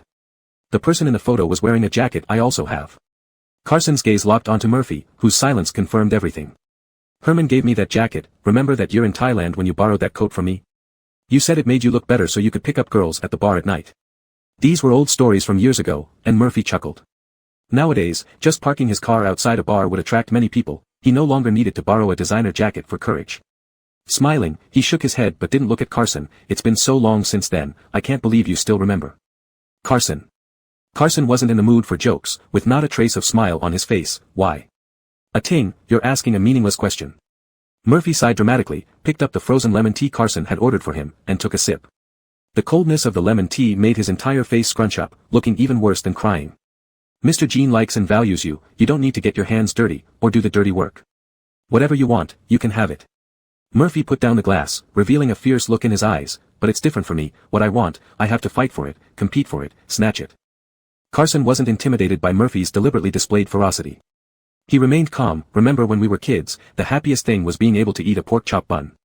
But things are different now, we won't be beaten anymore just for a bite to eat. Don't bring up the past. Mentioning their past hardships seemed to strike a sore spot with Murphy, and he suddenly became agitated. I've had enough of those days. I want more money, a better life. A ting, tell me, what's wrong with wanting to change my fate? Murphy, snap out of it. Carson also lost his temper, pounding the table heavily to cut him off. Last time, so many people died because of you, causing a citywide uproar. Have you ever thought about how this will affect you in the future if you continue like this? When a ship sinks at sea, no one wants it to happen. Those people got what they deserved, taking risks like that, they should have known there might be consequences. Murphy's voice weakened. Almost getting you killed by Dempsey was a mistake on my part. Saying this, he glanced sideways at Carson. But Carson, who are you to talk? Don't forget, you've got blood on your hands too. Carson was speechless against Murphy's retort. In Murphy's view, the facts were indeed as he said. Don't act high and mighty in front of me. If you weren't someone like me, why wouldn't you go to America with Herman and stay at 4 Seas Group? Seeing Carson had nothing to say, Murphy sneered. Leaving would be much better, you wouldn't have to live with your head on your belt anymore. Why haven't you left yet? Did you know, Herman is leaving next Wednesday? Carson felt as if he had been punched in the chest. If Murphy hadn't mentioned it today, he indeed hadn't heard this news. Murphy, we're talking about your problems here, don't bring me into it. Carson held back his pain and focused on the matter at hand. I am angry with you, but I don't want anything to happen to you either. Murphy deflected easily. That's none of your concern. Carson's temper flared. So you don't plan to stop? What I found out, do you think the police won't find out? So what if they do? Do they have evidence? Murphy dismissed it. The case in Thailand is already closed. Unless there's new evidence that overturns everything, no one can do anything to me. At this point, continuing the conversation seemed pointless. Carson already knew how it would end. And Murphy was right, he didn't have the right or position to speak like this. It seems, Carson looked at Murphy, unwilling to believe this was how it would end. This is our last time eating together like this. A ting, I don't understand. We've been through a lot together. Whatever you do, I've always supported you with both hands and feet. Murphy couldn't comprehend. Why must you be so absolute? Can't we make money and get rich together, isn't that better? The one making it absolute isn't me, Murphy. Carson shook his head. When you use my name to do these things, did you consider me? Fine, a ting, over the years, I've always considered you a brother. Murphy leaned back in his chair, staring at the greasy light fixture above, sighing deeply. I admit, I was wrong in the past, I owe you an apology, and I owe you once. From now on, you do your thing, and I do mine. He gulped down the lemon tea in one go, forcefully threw the cup on the table, stood up. I owe you, and I'll pay it back. But if you get in my way, I won't be nice to you. Murphy's information was very accurate. Herman had set his departure for America on Wednesday of that week. When Herman announced this decision, Hunt and Livia felt somewhat surprised, but upon hearing it was for leg treatment, they expressed their support. Chu Jun. Chu Jun is dead, Tianxi has been dispirited ever since, and now you're leaving too. What's wrong with our family? In the sunroom, Livia wept silently, and adding, people outside say you drove him out of the house. Can't you two sit down and talk things through instead of making such a fuss? It seemed the older couple had already known about the falling out between Herman and Carson. Mom, there's nothing between us. Herman pulled out a handkerchief and handed it to his adoptive mother. Don't worry. As for the kids' issues, we shouldn't get involved. Hunt took a more open view of the matter and said to Herman, go with peace of mind, health is most important. After a period of rest, Hunt had regained much of his vitality, gradually shaking off the gloom of losing his daughter. Now with adding helping me, and Jiawen too, he's quite capable. It will be fine. I can still hold on for a few more years. Then he added meaningfully, rest assured, everything will stay the same until you come back.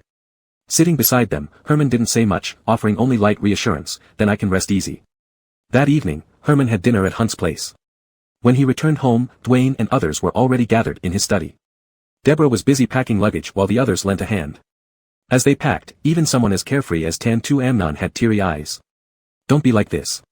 Herman closed his laptop, handed it to Deborah, glanced at the sobbing muscular men, and sighed helplessly. I'm going abroad for treatment, not emigrating. I might be back soon. Deborah took the computer, packed it into the suitcase, and checked Herman's documents one last time before chiming in. Indeed, communication is so advanced nowadays. If anything happens, you can always call. And if something urgent comes up, Mr. Jean can fly back. Where's Brother Bien? And where's Brother Joan? Amnon wiped away his tears and slurred, I'll call them to come back. Herman couldn't help but laugh bitterly, waving his hand, no need, it's all right. Mr. Jean, we're worried about you. How about taking one of us along? Men don't shed tears easily, but only when they are truly heartbroken. Tan too had cried many times in private ever since he heard Herman was leaving. With only Deborah around, we're not, reassured. At least let Brother Sean accompany you. Don't be silly, you have to stay and take care of.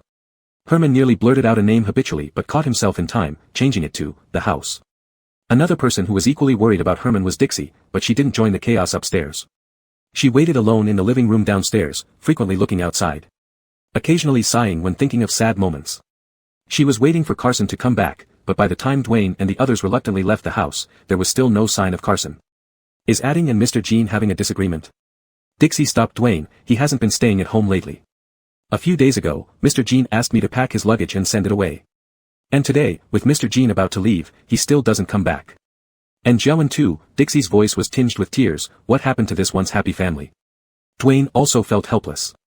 He comforted the distressed Dixie and gave her the same answer as Herman, they've been busy lately, everything is fine, really. Don't worry.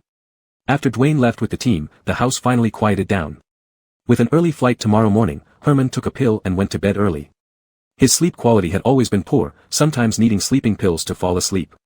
Recently, his insomnia had worsened again, and taking medication had become a habit. Not long after Herman fell asleep, a series of footsteps echoed in the hallway. The door opened, and a figure slipped into the room. The person who came was Carson. After leaving the house, he hadn't found a proper place to stay and had been temporarily living in the company. Being able to enter Herman's room surprised even Carson. Security at Herman's home was tight, with the system updating periodically. Carson thought that since he had been driven out, getting back in wouldn't be easy. But he managed to get through with just his fingerprints and iris scan, entering the main building and reaching the third floor, all the way to Herman's room. The room was dark, Herman had already gone to bed.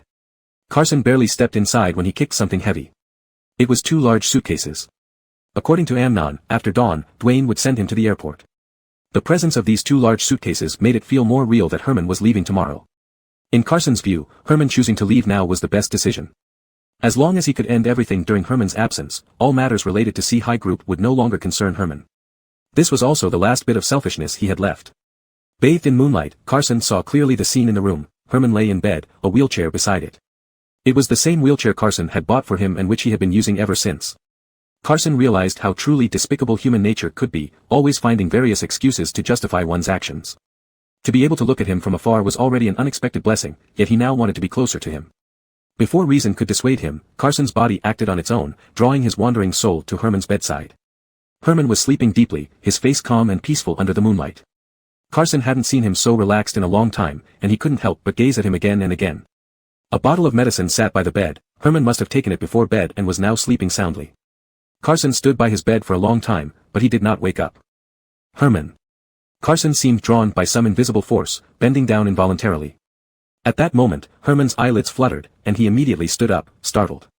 Fortunately, Coulter didn't move again after that. Carson leaned down once more, allowing himself to get closer. I came to see you, I'll leave soon, don't be angry. Carson wanted to fulfill his final wish and kiss Coulter's lips, but he dared not, knowing he didn't deserve it. So just as their lips were about to touch, Carson stopped. Only his breathing betrayed him, grazing Coulter's lips.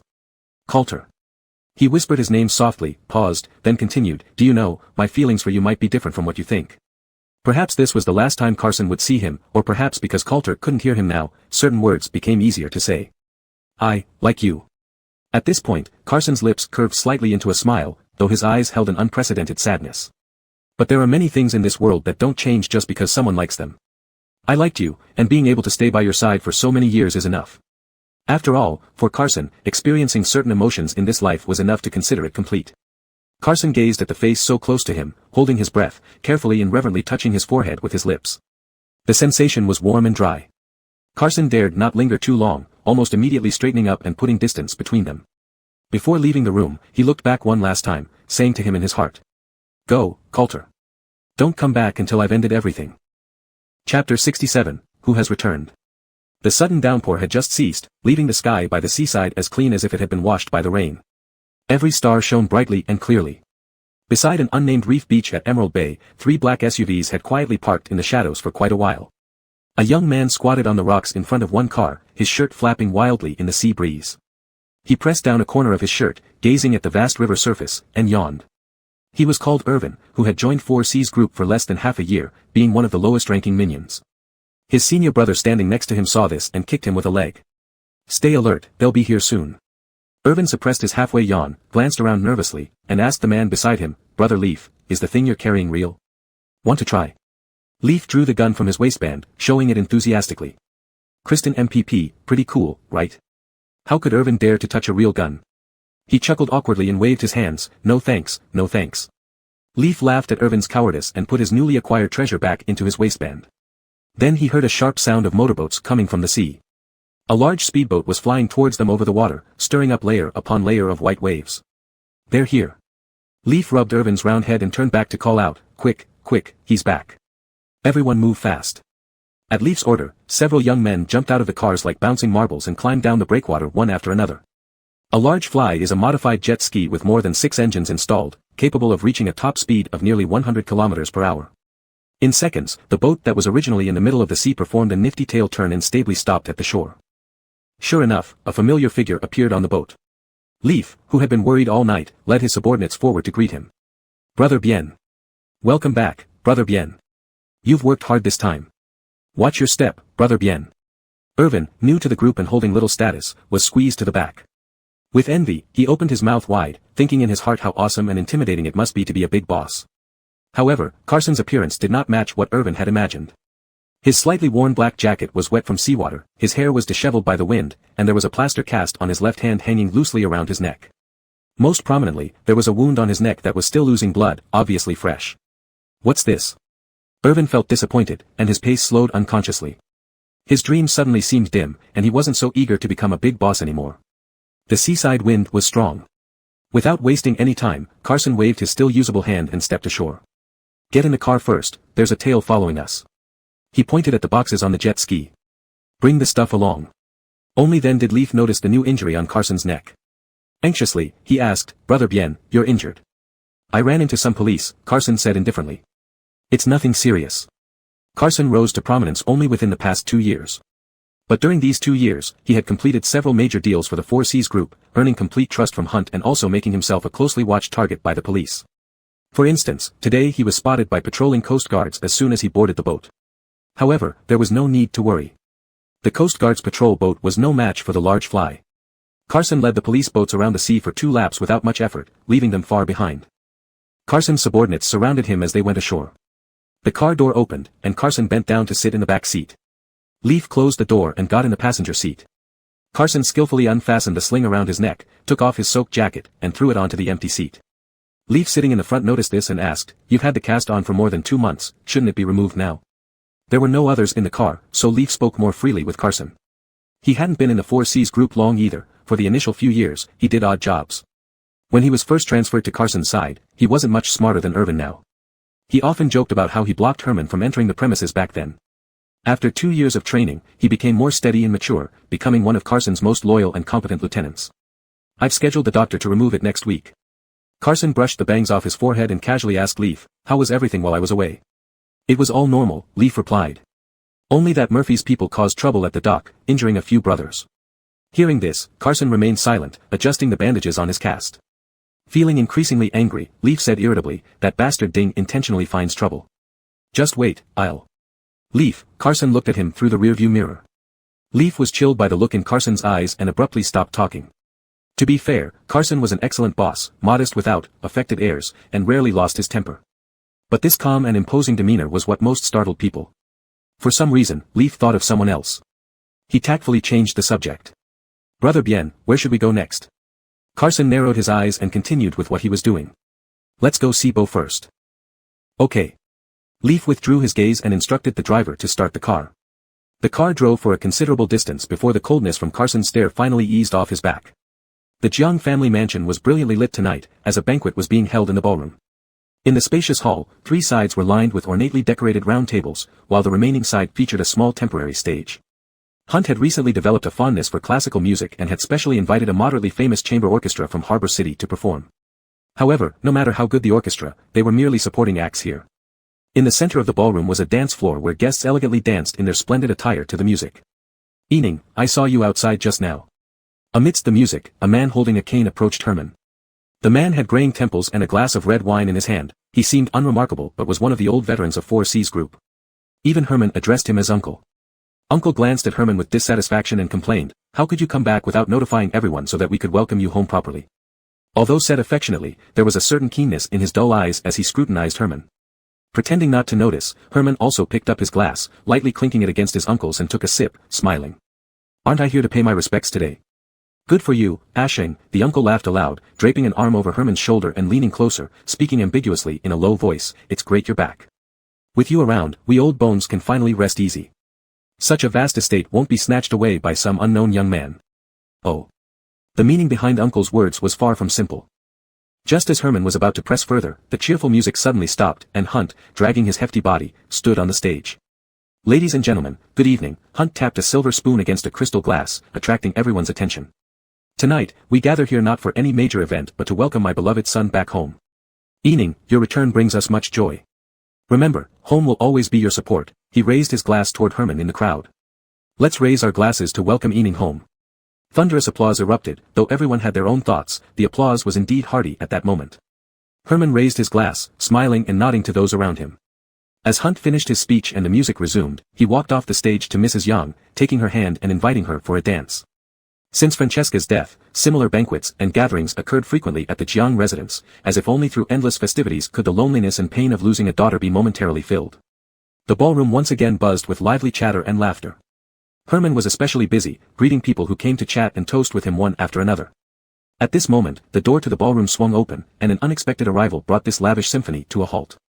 Standing at the doorway was Carson, who had entered through the back door, unaware that Hunt was hosting guests. The scene took him aback. Clad in black, looking travel-weary yet slightly disheveled, his appearance cast a cold wave across the room, instantly lowering the temperature. The music stopped, and the dancing ceased. Carson realized he didn't fit in with the opulent setting and instinctively moved to leave, but Hunt spotted him quickly and motioned for him to stay. Then he personally escorted his wife back to her seat and walked over to Carson, moving lightly like a happy plump sparrow. The atmosphere heated up again. Many guests recognized Carson and greeted him warmly. Herman was also in the crowd. Seeing Carson, he wasn't surprised. He had heard that Carson had become Hunt's trusted aide, and they would inevitably meet after his return. Just this entry method was truly unexpected. Hunt beckoned a waiter to hand Carson a glass of champagne, then leaned down and whispered a few words into his ear. The band switched to a more sentimental tune, and the dancers in the ballroom resumed their steps. Herman couldn't hear what they were saying, but after a brief exchange, Hunt led Carson across the dance floor toward him. Herman took a sip from the glass of red wine he had been holding all night without much decrease. "Look who's back." In an instant, Hunt was already at Herman's side with Carson in tow, surprised. Herman did not show much surprise, rather, it was Carson who froze upon seeing Herman, as if he were glued to the marble floor, petrified on the spot. Carson knew Herman had only left 4C's temporarily and would eventually return, but his sudden appearance still caught him off guard. Herman set down his wine glass and stood up as if nothing had happened, walking forward 2 steps and extending his hand. "Carson, long time no see." Carson's eyes widened further as Herman stood up.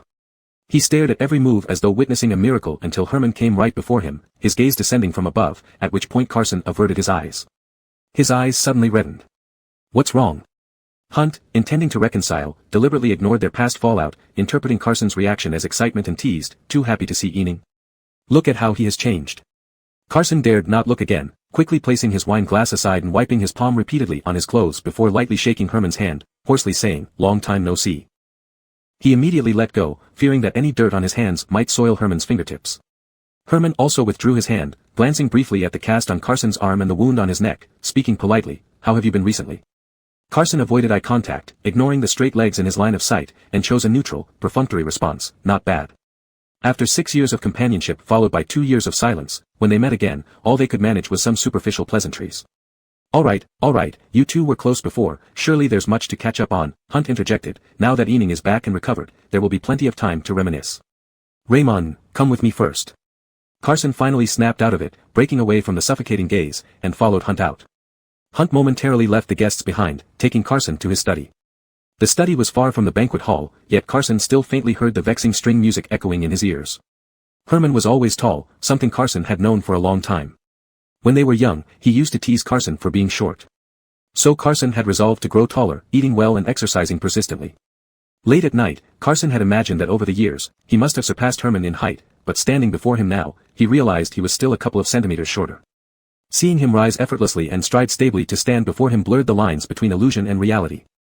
All those nights spent falling and getting back up, filled with unspoken blood and tears, had become distant memories. Raymond? Hunt closed the door, turned around, and asked, noticing Carson's absent-mindedness, "What's wrong with you?" Carson reined in his thoughts about Herman, watching Hunt close the heavy doors, silencing the lingering echoes. "Nothing." Carson glanced at a corner of the study, regaining his usual calm composure. "I've brought the items." The box Carson had brought back was already placed in the study. Hunt approached it, nudging it lightly with his toe, pondering before saying, "Open it." Carson stepped forward, crouched down to input the password, and lifted the lid. Underneath was a box full of various firearms, long and short, thick and thin, from North America and Europe, in different styles and models. Hunt's small eyes gleamed instantly as all concerns were cast aside. He squatted down, picking out one gun, skillfully unlatching the safety, aiming at a vase in the room, and pulled the trigger. No gunshot sounded, there were no bullets in the gun. Hunt put down the gun. "Are all the samples here?" "Yes." Carson folded his arms, standing to the side. "There are bullets too, but it wasn't convenient to bring them along." "How many?" Hunt asked. Carson extended his hand and indicated a number. "So many."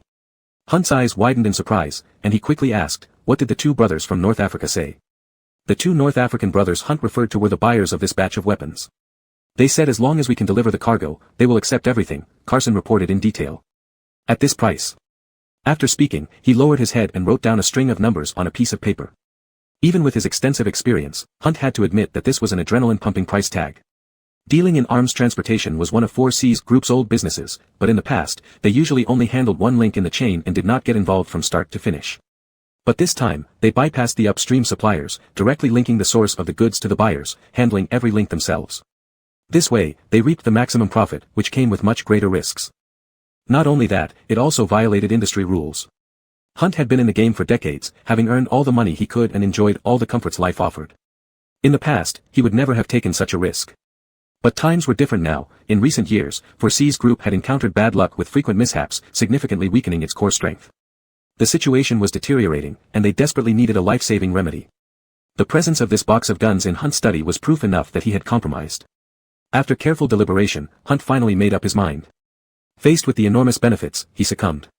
"Ah Ting, these past few years have been hard without you." Hunt sighed. "If the company didn't need this now, I wouldn't want you to take such a risk." "Don't worry, leave it to me." Carson reassured him, "I'm confident." Bringing back this box of guns wasn't easy. For several consecutive days, Carson had been traveling tirelessly. After completing this phase of the mission, he should return to rest. But after leaving Hunt's study, he inexplicably returned to the banquet hall. The party was still ongoing inside, still full of dancing and merriment, bright and lively. In the dimly lit corner, Carson stood like a shadow outside the door for a long time, utterly silent. But he did not see Herman's figure again. Chapter 68 Whispers. However, there was one thing Hunt said that was correct. Now that Herman had returned, it was much easier to meet him again. The next evening, Hunt organized another small family dinner at home, saying it was for the family to gather and catch up. Carson arrived just on time. Upon entering, his eyes immediately fell on Herman, who was chatting with Livia. Herman had been away from Harbor City for 2 years. Even seeing him sitting not far off on the sofa, Carson couldn't quite believe he had really returned. Before Carson could say anything, Livia spotted him first and waved for him to come over. Only then did Herman turn around and look at him. Without hesitation, Carson went to sit beside Livia as usual. Herman also nodded and smiled at him over his adoptive mother's shoulder. Both of them acted too proper and natural, as if the love and hatred between them had never existed. Livia held Herman's hand nervously, continuing their earlier conversation. "I heard your car was vandalized after you came back last night." Though Carson didn't mean to listen, every word of their conversation floated into his ears. "It's fine," Herman gently patted her hand, speaking softly. "It was just some youths pranking, don't worry." Ever since Francesca's incident, Livia had become extra cautious. She frowned. "How can that be just a prank?" "I should." Livia's words were interrupted by a series of laughing and playing noises, which revealed that Casey had arrived. Over the years, besides Carson, Casey had also risen rapidly due to his outstanding abilities, becoming a favorite before Hunt.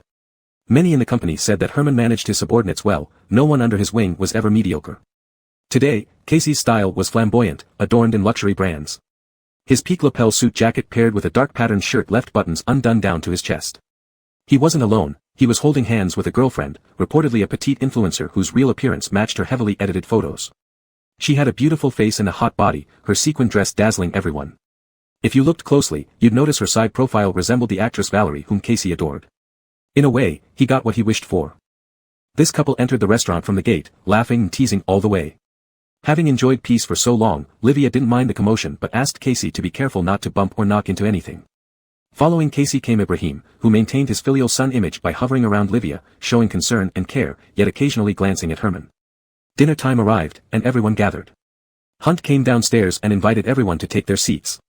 Those dining tonight were all insiders.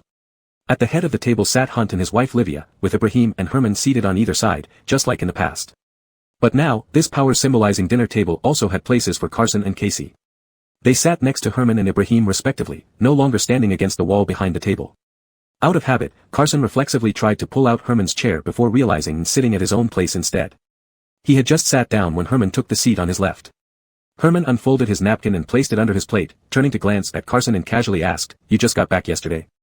I heard you were gone for quite some time."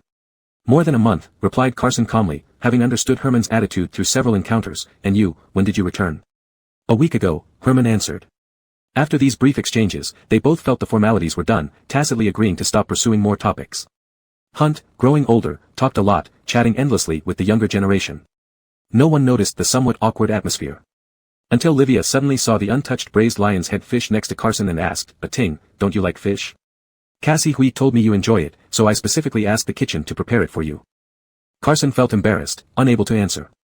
Across from him, Casey heard it too, put down his crossed leg, glanced at Herman, and wore an expression of amusement. Herman showed no reaction, seemingly not hearing it, and continued to drink his soup. Cassie Hui wasn't wrong. In the past, he did enjoy various types of fish because Herman always picked out the bones for him. Now, with no one to pick the bones for him anymore, he stopped eating fish voluntarily just like before. This was a reason Carson would never admit, so he came up with an excuse: "I'm still adjusting to the time difference and don't have much of an appetite." Murphy couldn't help but chuckle at this flimsy excuse. Carson was already in a bad mood and shot him a withering glare when Murphy started drawing attention. Smiling, Murphy decided to spite him by casually mentioning some events from Mount Yuanming. Livia indeed showed great interest, engaging in conversation while occasionally asking Herman questions. Herman remained as composed as ever, openly recounting amusing anecdotes about their group, his face often breaking into nostalgic smiles that hinted at his fondness for the past. Only Carson felt uneasy. He mumbled something about going to the bathroom and left the table abruptly. In the restroom, Carson washed his face and took a deep breath before heading out. Instead of returning immediately to the pretense, he wandered into the garden behind the restaurant. The garden featured a small pavilion overlooking a pond where Francesca kept her prized koi. These fish were incredibly plump, resembling submarines gliding through the water, always a source of entertainment for Carson whenever he visited the Jiang family. However, today someone had beaten him to it. Sitting in the pavilion, leaning against the railing, Herman crumbled a piece of biscuit and scattered it into the pond. He looked up at the star-studded summer sky and lit a cigarette. Startled, Carson realized this was the first time he saw Herman smoking. 2 years really could change a person profoundly. Carson approached quietly without startling him. Hearing footsteps, Herman turned, squinted his eyes, and slowly exhaled a puff of smoke. In the white mist, his silhouette appeared hazy, the flickering reflection of the water giving him an almost otherworldly and sinister look. Such a coincidence, Herman greeted lazily upon seeing Carson. Coincidence? Carson entered the pavilion. This place is small, we're bound to bump into each other sooner or later. True, Herman turned back, resting against the railing again. He seemed to lose interest and stubbed out his cigarette in the ashtray listlessly. Without the cigarette, the unusual aura around him vanished. "Why did you come back?" Carson asked, stopping beside him. "Can't I come back?" Herman continued feeding the fish, "Or do I need your permission?" "That's not what I meant." Carson detected a hint of mockery and chose not to dwell on it. Instead, he asked, "Is your leg fully healed?" Herman finished scattering the last bits of biscuit and brushed them off his fingers. "More or less." Carson sincerely offered, "Congratulations." "How did you hurt your arm?" Herman finally paid attention to Carson after feeding the fish, tilting his head and pointing to his own neck. "And your neck?" Carson's neck was bandaged. The wound, inflicted days ago before boarding the ship, wasn't visible. As for his arm, he fractured it during a high-speed chase with the police while helping Hunt with cargo transport. These stories were too long and probably uninteresting to Herman, so Carson summed it up, "An accident." Sufficiently careless, Herman didn't believe this explanation but didn't press further. He chuckled softly, "You're different now, brother Bien. You should be more careful. Herman, stop causing trouble as soon as you get back." Carson's voice turned cold. Previously, Herman had been insidiously provoking him, and Carson pretended not to notice, not because he was dumb. Seeing that Carson was finally annoyed, Herman laughed, pretending to be magnanimous. Relax, I realize I was presumptuous. Now you're grown up, I won't meddle anymore. He shrugged nonchalantly, we've been out long enough. Let's go back inside. Herman was so unperturbed that Carson felt as if he'd struck cotton, losing steam instantly. When they returned, Herman acted as usual, even chatting with one of Hunt's old subordinates at the door. Carson, however, looked displeased. Noticing this, Murphy fanned the flames. Ah Ting, what secrets did you two talk about? You were gone for quite some time. Come here. Carson, feeling irritated, seized the opportunity and gave Murphy a chilling smile. I'll tell you nicely. Forget it, Murphy said as he put his arm around his girlfriend, smooched her loudly on the cheek. The friendship between you and President Jean runs much deeper than ours. Murphy's smuggling business had flourished these past few years. However, his operation had been sabotaged several times, he'd suffered numerous setbacks and spent a couple of weeks in jail. He suspected Carson was behind the sabotage but had no evidence and couldn't find any solid leads against him. With no recourse, all he could do was irritate him from time to time. Many people within the C-High group knew that the two brothers had turned against each other. To Livia, their back and forth was nothing more than children squabbling for verbal satisfaction. She didn't take it seriously and instead proposed to everyone, it's been a long time since we've all gone out for some leisure. Now that Ening is back, why don't we all go for a vacation on Dongtai Island? Hunt was the first to agree with his wife's suggestion, and Dempsey and Murphy also chimed in enthusiastically. Only Carson seemed absent-minded, showing little interest. Livia called out to him several times, what's up, Ah Ting? Do you have something else going on? Only then did Carson snap back to reality. He glanced at Herman instinctively, unsure if he had clearly heard what Livia asked, and simply replied, sure. Chapter 69 Coincidence. Dongtai Island is an offshore island of Port City, located to the east of the main island. On the island stands a luxurious 5-star resort hotel, which belongs to the C-High group. The chairman led a group onto the island for team building, and the hotel suspended its operations to outsiders. For a few days, the island was filled with people from the C-High group. The originally peaceful vacation atmosphere was completely disrupted by the arrival of these aggressive presences. Orlando, wearing sunglasses on his head, lay on a lounge chair in the garden. The ice cubes in his glass had already melted into water. A few young people passed by his courtyard, inviting him to join them at the casino through the fence. Orlando waved his hand to refuse.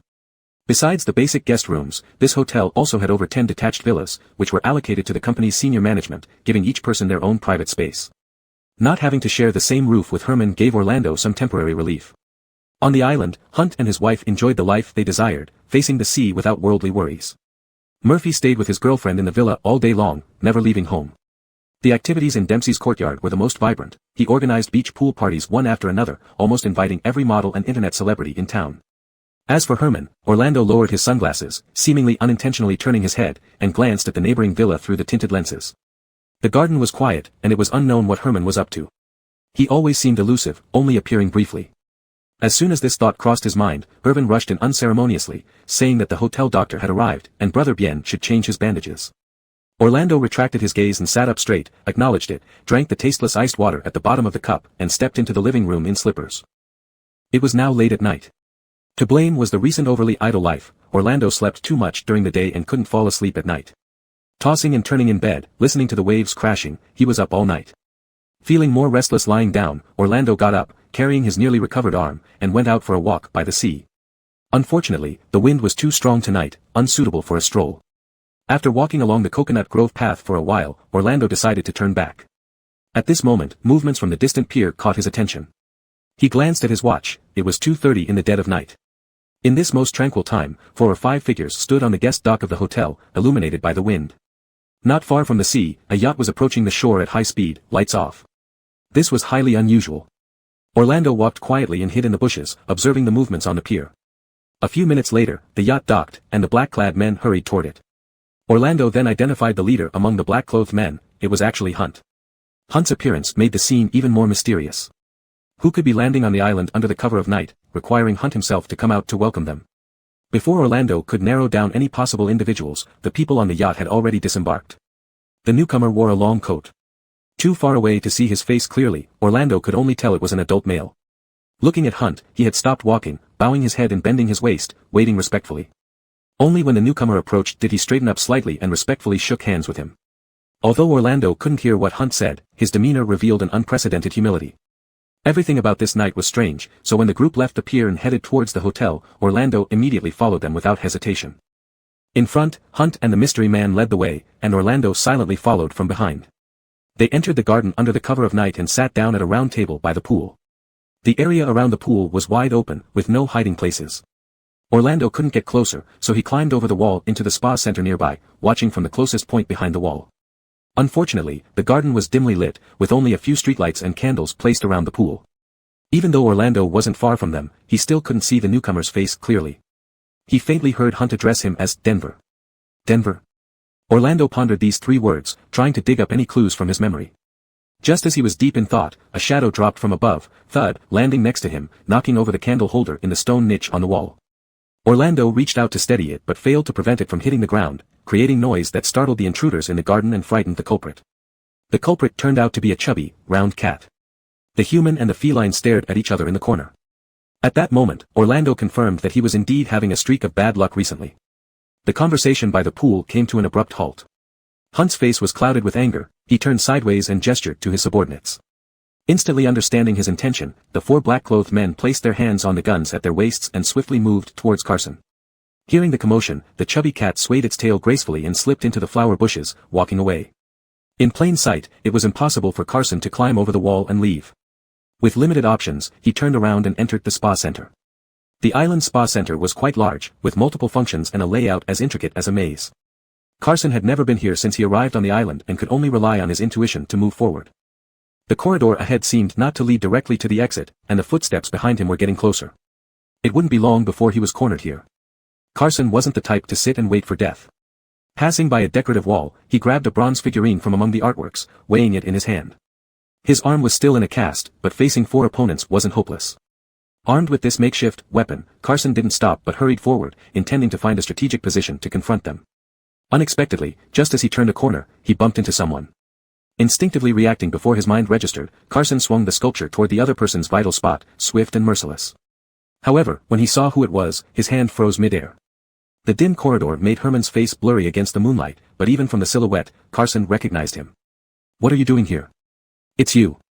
There was no time for reminiscing. The footsteps grew louder, so Carson listened intently for a few seconds, then pulled Herman's wrist and quickly opened a door nearby, pushing him inside and following right after. Unlike the narrow and dim corridor, the room beyond the door was a different scene altogether. An arched floor-to-ceiling window faced the shimmering sea, with light curtains fluttering gently in the breeze. The watercolor moonlight filled the room. A single small bed stood by the window, and the air was filled with the delicate fragrance of rose essential oil. It was clear this was a SPA therapy room. To Carson, all this romantic scenery became irrelevant as soon as he entered. He pushed Herman into the shadow where the moonlight couldn't reach, then pressed himself against the back of the door, focusing on the sounds outside. Soon, disordered footsteps rushed past the door and gradually faded away, allowing Carson to breathe a sigh of relief. But before he could fully relax, the distant footsteps approached again, and rude knocking sounds echoed down the corridor. "Is there anyone in your room?" "No." "Don't waste time, check the next one." It was evident that Hunt's men realized someone might be hiding in one of the rooms, so they returned. Doors along the corridor were being opened one by one, and the footsteps steadily approached, almost reaching their door. More oppressive than the people outside was Herman behind him. Carson suddenly realized he didn't know whether Herman's presence here was hostile or friendly, yet he had instinctively considered him an ally. Turning his head, he asked Herman, "What exactly?" Before Carson could finish, a pair of hands suddenly grabbed his shirt collar, and then he was pushed hard, falling into the fluttering curtains. Behind the curtains was a row of cabinets. Carson's back collided heavily with the cabinet doors, causing the figurine to slip from his grasp. Fortunately, Herman reacted quickly, catching the falling statue and placing it aside before closing in on Carson, lifting his leg to press against Carson's knees and starting to strip off his shirt. Startled, Carson's eyes widened, his scalp tingling. He grabbed Herman's hand forcefully, preventing his open shirt from completely exposing his chest. "Herman, are you crazy?" His breathing quickened, his chest heaving with shock and anger. Herman continued his actions without stopping, tearing through the buttons of Carson's shirt, pulling it to his elbows and ripping the collar of the t-shirt inside, revealing half of his bare shoulder. "Want to live? Then listen to me." Herman glanced up at him, avoiding touching his casted arm and grabbing his uninjured hand, pinning it behind his back. This posture forced Carson to arch his chest, presenting it to Herman. The sense of unease intensified. The next moment, footsteps reached the door. Herman lowered his head, burying his face in Carson's neck, hiding his side face and whispering, "Don't look up." As soon as Herman finished speaking, the door opened, and simultaneously, his lips touched Carson's skin, sucking forcefully on the area below his collarbone. Startled, a short gasp escaped from deep in Carson's throat, and his body trembled involuntarily. If not for Herman's firm grip, he would have jumped up high. "Let go of me," Carson whispered by Herman's ear, the voice low but filled with clenched teeth. Herman paid no heed, not only refusing to release Carson but also increasing his force, using his teeth to bite down on a small patch of skin, grinding heavily over the reddened area, signaling Carson to stop talking nonsense and cooperate. The outline of the tongue was so clear, and the wet heat amplified in this dangerous situation, nearly causing Carson to lose his control. Almost losing control, that impulse quickly turned into anger due to deep self-loathing. With nowhere to vent his emotions, Carson angrily lowered his head and bit fiercely at Herman's neck. Carson's bite was merciless, yet Herman acted as if he felt no pain, silent except for the slightly increased force on Carson's waist. The moonlight flickered, and the gauze curtains hung low, half revealing, half concealing, a scene that outsiders would undoubtedly perceive as ambiguous and provocative. The few black-clothed men froze in their steps, completely taken aback by the unexpected sight. At the right moment, Herman lifted half his face, revealing one eye, its gaze icy and piercing, chilling them from head to toe. One of them immediately recognized him, Mr. Jean. Mr. Jean. Indeed, coming back from abroad, such an open-minded attitude, it seemed he played quite wildly in public places, especially considering the man he was holding. "Haven't you left yet?" Sensing their gazes, Herman feigned annoyance, pulling a corner of the curtain to cover Carson's shoulder as if anyone who dared to look longer would have their eyes gouged out. "Sorry, Mr. Jean, we were looking for someone." The subordinates quickly diverted their eyes, stuttering, "We disturbed you, please continue." With that, they hurriedly backed out, fleeing before Herman could unleash his wrath, carefully closing the door behind them. Chapter 70 Bitten by a Dog. The footsteps quickly faded away. After making sure those few bulky idiots wouldn't launch a counterattack, Herman let go of Carson and retreated a proper distance. Carson emerged from the disheveled curtains with a grim face, dressing himself properly. Fortunately, the roaring waves outside the window prevented the room from falling into dead silence. As Carson tidied his clothes, his emotions gradually settled, and he finally had the heart to inquire about the situation. "Why did you come here tonight?" He buttoned up the last button on his shirt, asked Herman with a stern expression. During the time it took Carson to dress, Herman stood beside the small bed with folded arms, absent-mindedly playing with an ornament he had taken from Carson, looking like a gentleman avoiding impropriety with his eyes downcast. Only when he heard Carson's voice did he lift his eyelids and glance at him, then threw the question back, "What are you doing here so late? Why were Mr. Zhang's men looking for you?" This wasn't easy to answer. Carson couldn't say he followed Hunt. However, since Herman brought it up, some polite conversation was necessary. "Thank you earlier." Carson straightened his body and reluctantly thanked him. Herman nodded slightly, "No problem." The formalities were mostly over, they should have parted ways amicably. Yet Carson suddenly asked, "Who is Denver? Were you here because of him too?" The atmosphere between them had just eased up. Hearing the words, Denver, frost instantly formed in Herman's eyes, his lips losing all warmth. Avoiding this question, Herman instead warned him, "Stay out of things that don't concern you." "So you do know Denver?" A sly smile spread across Carson's face as he said immediately, "I followed him after seeing him meet with Mr. John." "Who is he?" Realizing he fell into this guy's trap, Herman didn't even want to put on a show anymore. Without further ado, he stood up and walked toward the door. "You haven't fully grasped the waters of the Sea-High Group. I suggest you stay out of trouble." "Whatever," Carson said, watching Herman's retreating back.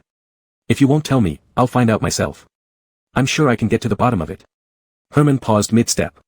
It seemed he'd just heard a naive joke, turning around and smiling as he shrugged, "Good luck to you." After Herman left, Carson returned to his room. Nothing else happened for the rest of the night, marking a tumultuous evening peacefully concluded. At breakfast the next morning, Carson arrived late. Everyone else was already seated. Familiar faces sat around the table. It wasn't a formal occasion, except for Hunt and his wife at the head. Everyone else's seating was casual. Carson scanned the restaurant but didn't see the mysterious Denver from the previous night.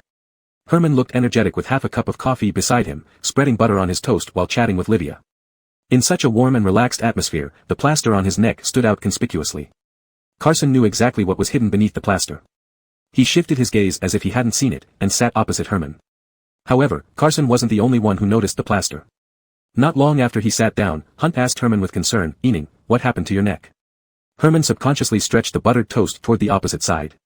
Just as he reached out, he abruptly changed direction, handing the bread to Livia at the head of the table, and began cutting the half-baked asparagus on his plate, casually replying, "Got bitten by a dog last night." Livia exclaimed in surprise, "A dog that bites the neck? Are you okay?" "I'm fine." Herman lifted his head, glancing lightly past Carson, with an ambiguous laugh in his voice, "It probably doesn't have rabies." Carson chewed on his dry bread silently, pretending not to hear. Recalling the recent car incident involving Herman, Livia expressed her worries once again. Hunt reassured his wife, promising to arrange protection for him. Dempsey, sitting diagonally across from Herman, chimed in with sarcasm. Don't we have a perfect candidate right here? He looked at Carson with a challenging smirk. Didn't you used to be a bodyguard? Returning to your old job would be just fine. People shouldn't forget their roots and should stay where they belong. Dempsey no longer bothered to conceal his ill will toward Carson. They had significant past grievances, and over the past 2 years, Carson's rapid development almost overshadowed him, threatening to take the upper hand. When Herman left back then, he had a huge fallout with Carson, parting on bad terms. This was known by almost everyone in the C-High group. By bringing this up today, Dempsey intentionally humiliated Carson while also irritating Herman. Murphy, who was originally whispering into a girl's ear in front of everyone, raised his head upon hearing Hunt's words and glanced at Carson with a meaningful look. That's a good idea. Since it's been so long since Ening has returned, Ting can help familiarize him. Livia, trying to ease the tension between them, thought it was a good idea. The world is not peaceful these days. I'm worried about him being alone. Lao Jiang, what do you think? Ting, you've been very busy lately. You should take a few days off. Hunt still had some reservations and looked at Carson with feigned concern. Do you have other arrangements? Hunt was merely putting on a show. Whether Carson had other plans or could take a break all depended on his word. Carson did not respond to anyone's gaze. I'll follow Bo's instructions.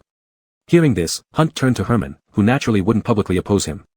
He smiled and said, then let's trouble Carson. Let's finalize this. Hunt's face lit up immediately. Ting, take care of Ening for a few more days. Hunt stayed on the island with his family for 5 days. That night, Denver never appeared again, as if he had never come to Dongtai Island. Returning to the port city after leaving the island, Herman resumed his regular life. The people around him were all dispersed by Dempsey. Dwayne was stationed overseas, Tie-Dye and the others were assigned to different bosses, Dixie retired, and the other staff members at the villa had been dismissed 2 years ago.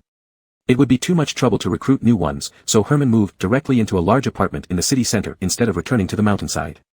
Just after 9 in the morning, Herman walked out of his home and took the elevator down to the garage. Today he was officially going back to work. As soon as he stepped out of the elevator, he saw a black sedan flashing its headlights and lowering its window nearby. Seated in the driver's seat was Carson, his cast now removed. He wore a dark gray casual suit over a white t-shirt, his hair neatly trimmed, giving him a slightly more youthful appearance compared to their previous encounters. I heard you've been very busy recently. Pretending to ignore him wasn't realistic. Herman walked up to the window and said, just go through the motions. You don't have to really follow me. Carson looked up. I don't want to come either, but this is Bo's order. Don't make things difficult for me. He then nodded toward Bo Sen and the others in the back seat without any hesitation. 2 of them will ride with you, the rest will follow me. Since he mentioned Hunt, Herman couldn't refuse further. Without saying anything more, he followed him. Before heading to the company, Herman first went to the hospital to meet the doctor who had treated him. Carson drove him there but didn't get out of the car when they arrived, staying a respectful distance behind Herman. The VIP ward was usually quiet and empty. Carson dropped Herman off at the clinic and waited outside. In the past, whenever Herman visited the hospital, Carson always accompanied him. The doctor was a familiar face and greeted Carson warmly from inside after shaking hands with Herman. Things were different now. Carson smiled and nodded at the door but didn't enter. Leaning against the wall, Carson waited outside with Emilio and the others for half an hour. When the clinic door opened again, Herman shook hands with the doctor and walked out. Carson stood up straight and quickly followed. Finished? Finished, Herman replied succinctly, not revealing more information, perhaps deliberately. Carson closed his mouth, knowing he shouldn't ask further, but after a few steps, he couldn't resist asking, what did the doctor say? He said I'm cured. Herman seemed elusive, yet patiently explained, as long as I keep exercising, check up regularly, and don't overdo it, there shouldn't be any major issues. With these few words, the heavy mood that had burdened Carson for days finally lifted, and a smile appeared on his face, though he was secretly delighted. Where to next? He looked up at Herman, deliberately repressing his smile as he spoke. But Herman had already seen that smile. He averted his gaze and said indifferently, back to the company. The tranquility in the VIP ward was bought with money. Leading a group through the hospital, Herman's footsteps echoed loudly down the corridor. Just as they reached the elevator lobby, a faint breeze swept past, and the light fixture above Herman shattered suddenly, glass raining down as darkness enveloped them instantly. Although it had been 2 years since leaving this perilous environment, Herman immediately sensed the danger approaching. But Carson reacted even faster than him. Herman was about to turn and warn him to be careful when Carson already shot down the person hiding in the dark, then rushed forward and pushed Herman to the ground, shielding him from view and pressing him against the wall. This series of movements was seamless. Herman's head hit the wall with a soft thud, and then a warm hand cushioned between his head and the wall. Carson's breath was close by. Glancing over his shoulder, Herman saw a bullet shoot from another direction, hitting the spot where he had just stood. But that bullet was just the beginning. In the next few seconds, bullets were striking everywhere, the glass opposite, the green plants in the corner, the sign on the wall. This wasn't a firework prank, it was a real gun attack. Herman was protected by the wall and Carson's body. A few others like Emilio drew their guns, found cover, and organized a counterattack. Only Carson's entire back was completely exposed to the enemy. Cabins became more frequent. Ignoring the danger, Herman sat up straight and tried to push Carson away. Carson. Move, it's dangerous. Don't move. The hand on top of his head, which had been only supporting, now firmly pressed his head into his shoulder, completely protecting him in his embrace. Relax, don't be afraid, Carson whispered in his ear. Emilio and the others have chased after them, everything will be fine. Herman's forehead was forced against Carson's shoulder, and for a moment, he was in darkness. During this time, all he could hear was Carson's steady heartbeat and breathing. On Dong Tai Island that night, things were too urgent for much thought. Only now did Herman realize how broad and strong those shoulders had become. And how many trials must this man have faced, to become so composed and reliable? This unexpected realization nearly undermined Herman's previously unshakable performance. He thought he was ready to meet Carson again, but deep-seated feelings from years ago couldn't simply be discarded with a resolution. Amidst the gunfire, Herman reached out and held on to Carson's back. Just as he was about to touch him, Emilio's voice came through Carson's earpiece. Brother Bien, danger is over. Carson raised his head, his voice cold. Where are they? Emilio sounded subdued. They escaped. All right. To prevent being lured away, Carson didn't pursue further. The priority was Herman's safety. You guys come back first. It's over. Carson released Herman, his voice unconsciously softening. Recalling his earlier actions in urgency, he felt a bit awkward. Given their current relationship, he hadn't needed to go that far. Seeing Herman looking disheveled from being pushed into the corner, he added apologetically, sorry. His tone lacked the previous authority he used when directing his subordinates. Herman wasn't much better off. His hand hung pitifully in midair, unsure where to place it, finally clenching into a fist and falling to his side. He coughed lightly and propped himself up. Help me up. Carson extended his hand and pulled him up. Herman then noticed his palm was wet with sweat. Emilio efficiently secured the scene. Carson left him to handle the aftermath and took Herman back to the company. Upon hearing of the attack, Hunt was enraged and ordered a thorough investigation, determined to catch the perpetrator. However, no matter how angry Hunt was, the investigation had to remain private. Publicizing a shooting incident would be detrimental to the C-High group. Fortunately, the hospital was part of the group, and there were no witnesses, so the situation was under control. Leaving the company, Herman went straight home, with Carson driving and Herman in the passenger seat. The two in the car remained silent. Carson drove the car into Herman's garage, being exceptionally cautious along the way. Let's stop here, no need to see me off. Herman unbuckled his seatbelt and opened the door. I'll go back on my own. All right. Carson did not insist. Hunt had already sent people to thoroughly check the entire building, ensuring there was no immediate danger. Herman stepped out of the car and walked towards the elevator lobby. Soon, he turned back, seeing Carson's car still parked where it was. The window rolled down halfway, revealing a man holding a cigarette, leaning back in his seat, staring ahead, lost in thought. Noticing Herman's return, Carson looked up at him, puzzled. What is it? You today. To mask his emotions, Herman chose neutral words. Didn't have to risk your life to save me. It's nothing, just part of the job. Carson's response was equally emotionless. Mr. Jiang tasked me with protecting you. It was difficult to continue the conversation from here. I'm going up now. Herman ended the conversation first. Carson nodded, taking a shallow puff of his cigarette before exhaling. I'll leave after I finish this one. Chapter 71. What are you doing here? Hunt's tough stance had a strong impact on everyone when he made it clear in public that anyone who dared to harm Herman would be going against the entire 4Cs group and would face severe consequences. Perhaps because of Hunt's deterrent effect, things were calm for a while afterward, and similar incidents did not happen again. Herman's life returned to normal. He even asked Hunt to withdraw the exaggerated security detail from around him.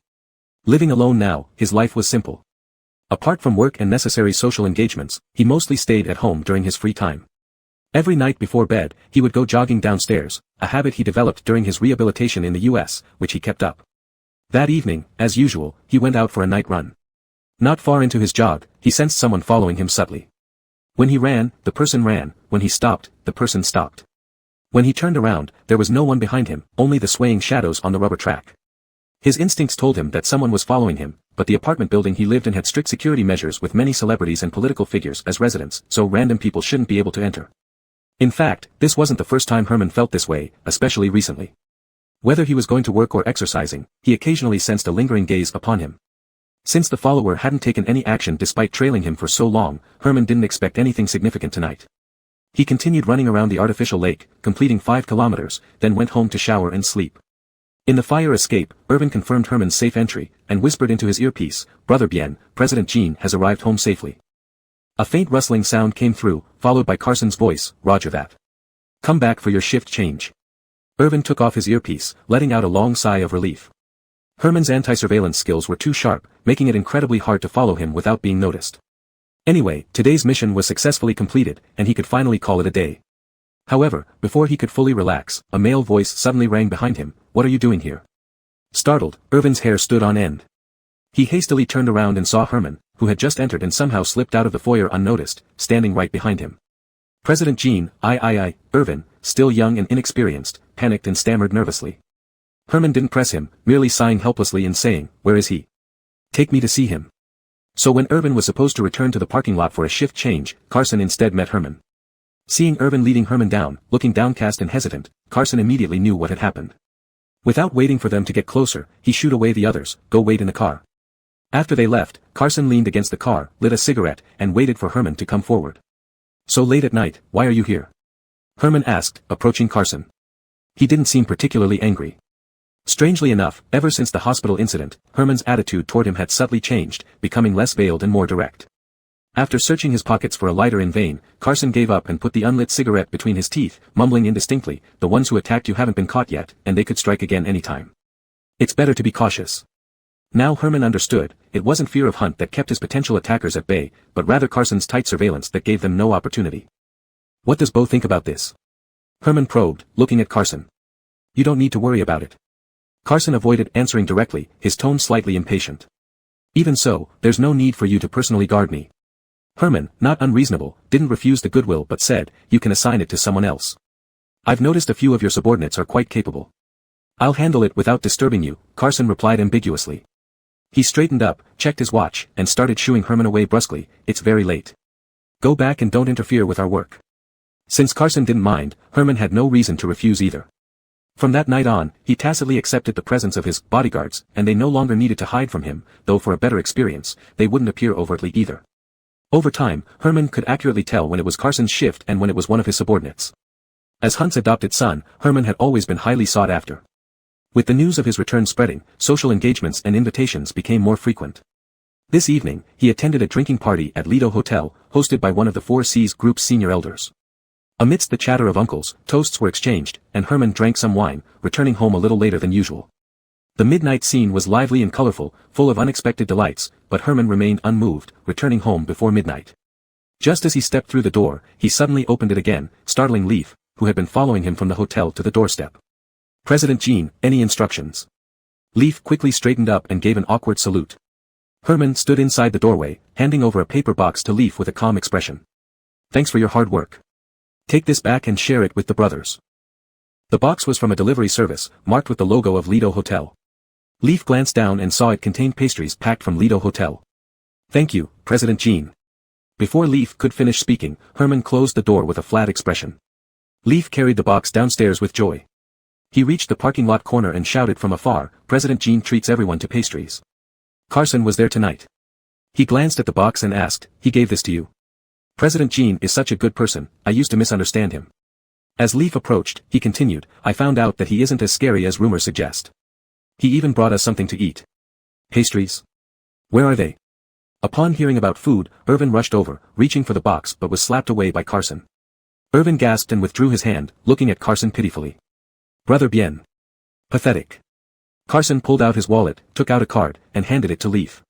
"Take everyone out for late-night snacks. Brother Bien's treat. Whatever you want, just charge it. I'll be on duty here tonight." Eagerly, Irvin snatched the card, feeling incredibly grateful. "Anywhere we want to go?" Leaf laughed, taking advantage of the offer. "I want to have braised at Chuyuan." "Yes, yes, yes." Carson, known for being generous among the bosses, grinned and scolded the boys, now scram. To these young men who had been on rotating shifts for nearly a month, getting food and not having to work overtime was the best news. With Carson's permission, Leaf led everyone off happily, leaving Carson in peace. He sat in the car and opened the box. At that moment, his eyes suddenly felt a bit moist. Inside the box were pastries, all in styles he used to love. Chapter 72 Knowing Your Identity.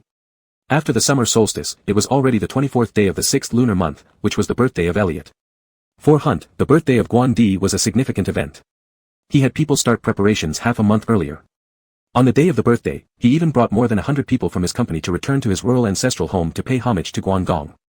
Hunt's hometown was a two-story building in the countryside near Port City.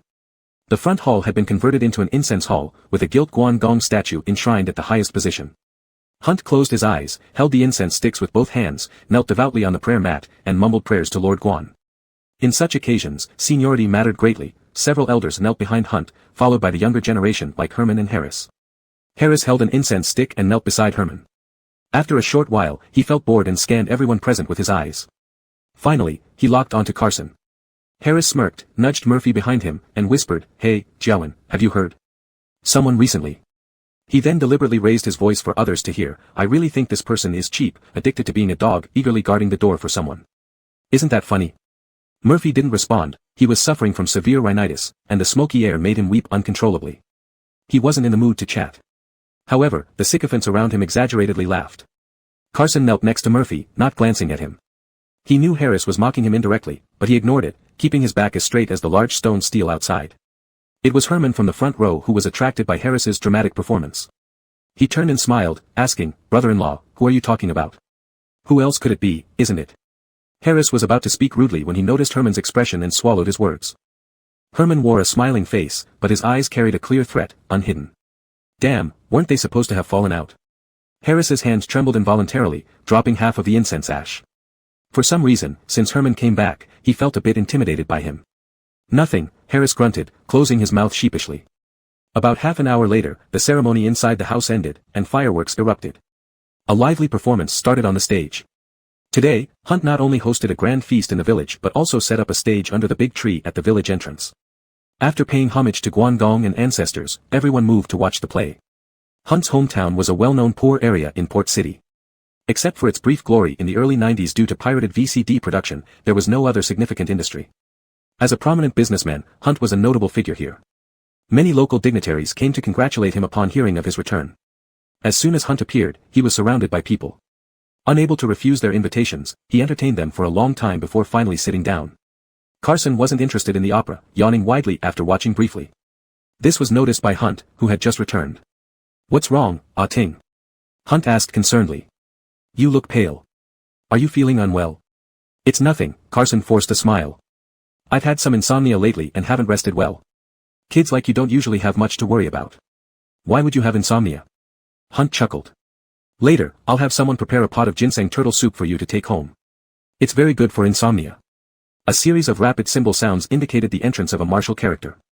Carson pretended to be absorbed by the performance on stage, avoiding further discussion of his insomnia. Only after Carson turned his head away did Herman retract his gaze from the stage and look at him.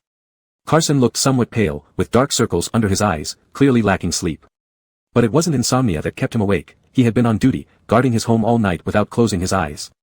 The opera concluded with General's Order, and another play, Imperial Princess Flower, began on the small stage.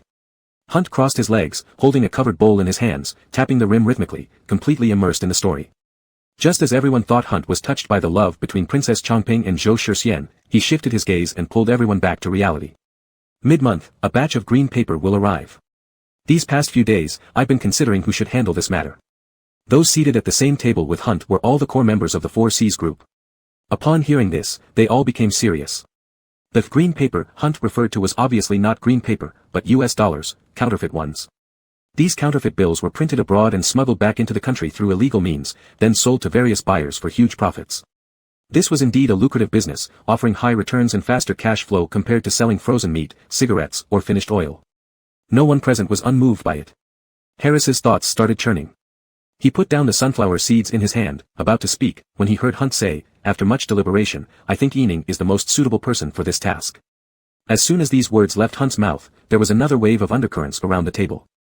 For Herman to be entrusted with such a critical mission right after returning from abroad clearly showed that neither his departure or the rise of new influential figures had shaken his standing in Hunt's eyes. This made many reconsider their alliances. Hunt pretended not to notice, flipping open his teacup, blowing off the floating dregs, and taking a light sip. In reality, it wasn't that he didn't trust the others. The 4Cs group was already adept at counterfeiting and smuggling, things usually went smoothly. However, Carson, Harris, and Murphy each had their projects to handle, and Hunt couldn't entrust this crucial and risky business to less reliable individuals without hesitation. Considering all factors, Herman was the best choice. More importantly, he wanted to use this opportunity to reaffirm Herman's position within the 4Cs group. Everyone understood this logic, but such a big chunk of profit was too tempting for Harris to let go easily. After careful thought, just as he was about to object, Carson spoke first. General Manager Gene isn't suitable. After saying this, Carson immediately volunteered himself. Let me do it. Herman knew that many wouldn't be convinced by Hunt's decision, but he hadn't expected Carson to step forward first. Oh. Herman turned to look at him. Why am I unsuitable? You've only been back for a short while. The company has changed significantly over the past 2 years, and you're not familiar with many situations. Carson had his reasons prepared, sounding reasonable. It wouldn't be prudent to take charge of such an important matter. Carson. Herman hadn't anticipated that one day, his own abilities would be questioned, especially by someone who grew up before his very eyes. He laughed and said, I have more experience at the 4Cs group than you. Seniority doesn't mean anything. Carson didn't give Herman any face. If we talk about seniority, the security guard downstairs has been there the longest. Murphy, who had been distracted by text messages, sensing the tension in the air, cancelled his half-sent voice message and looked up at Carson, smiling insincerely. I advise certain people not to be too greedy. Don't choke yourself trying to swallow it all. Remember to share a bite with your brothers. Exactly. Compared to Herman, Harris preferred Carson not getting this big pie, so he chimed in with Murphy, adding pressure. Carson, are you trying to monopolize everything? What hidden agenda do you have? Carson sneered. Mr. Jiang, don't project your intentions onto me. That's enough. Hunt slapped the table, interrupting their exchange, arguing in public. How does that look to those below us? Hunt appeared displeased. With his proud character, he hated having his decisions contradicted. But times had changed. It was increasingly difficult for him to control the 4Cs group single-handedly. He still needed to consider the younger generation's feelings. Turning to Carson, his temple twitched as he controlled his temper. You've worked hard over the years. Now that Ening is back, there's someone to share the burden. Let him take care of it. Hearing this, Carson still wanted to oppose, but Herman immediately stopped him. Carson, the 4Cs group won't fall apart without you. He declared firmly, I will take responsibility for this matter. With the decision made, no amount of unwillingness from Carson could change it. Due to the unpleasantness at the table, Carson left early. When he left, the performance on stage wasn't over yet. Without calling anyone else, he went to the parking lot alone. The village's parking lot was built beside the fields, and the outskirts of the village looked completely different. Various types of electronic waste were piled like mountains in the fields, where children played and chased each other among old monitors and keyboards. At the foot of the garbage mountain was a small river, whose water was brown. Women washed clothes in the water, occasionally seeing dead animals float by, but they paid no attention, having long grown accustomed to it. Standing by his car, Carson watched as these mountains of waste were all smuggled in from abroad. They were sorted and packaged here before being sold to various places under different pretexts. Although the 4Cs group no longer engaged in such low-profit businesses, everything here was still intricately connected to them. Several children ran past Carson, laughing and playing. At the back was a little girl who looked only 3 or 4 years old, wearing a bib, stumbling as she ran. As she passed Carson, her foot twisted, causing her to fall to the ground. Carson hurried forward, picking up the little girl and setting her back on her feet. The little girl smiled with her bright eyes and exposed 2 front teeth. Thank you, big brother. You're welcome. Carson brushed the dust off her clothes. Go play. The older kids noticed the little girl had fallen behind and turned back to fetch her. They carried her towards the tallest garbage mountain. Carson stood there, watching the children walk away. The children wore tattered clothes, some t-shirts printed with names of foreign schools, their limbs stained black and gray by chemical substances. It wasn't hard to guess what their families lived on. Carson didn't look further, opening the car door and sitting in the driver's seat. At that moment, he saw a note clipped to the steering wheel. The handwriting on the note was unfamiliar to Carson, sharp and slender, the strokes fluid. It only contained one sentence, I know your identity. Carson suddenly clenched the note in his palm, turning to look outside the car. The children's laughter continued, and everything outside the window seemed normal. Chapter 73, Is it Carson? Dusk fell. A 2-deck yacht, which had been docked at Shintang Wharf for over half a year, set out under the cover of night tonight in a low-key manner. When it reached the middle of the sea, the yacht changed its previous discreet demeanor.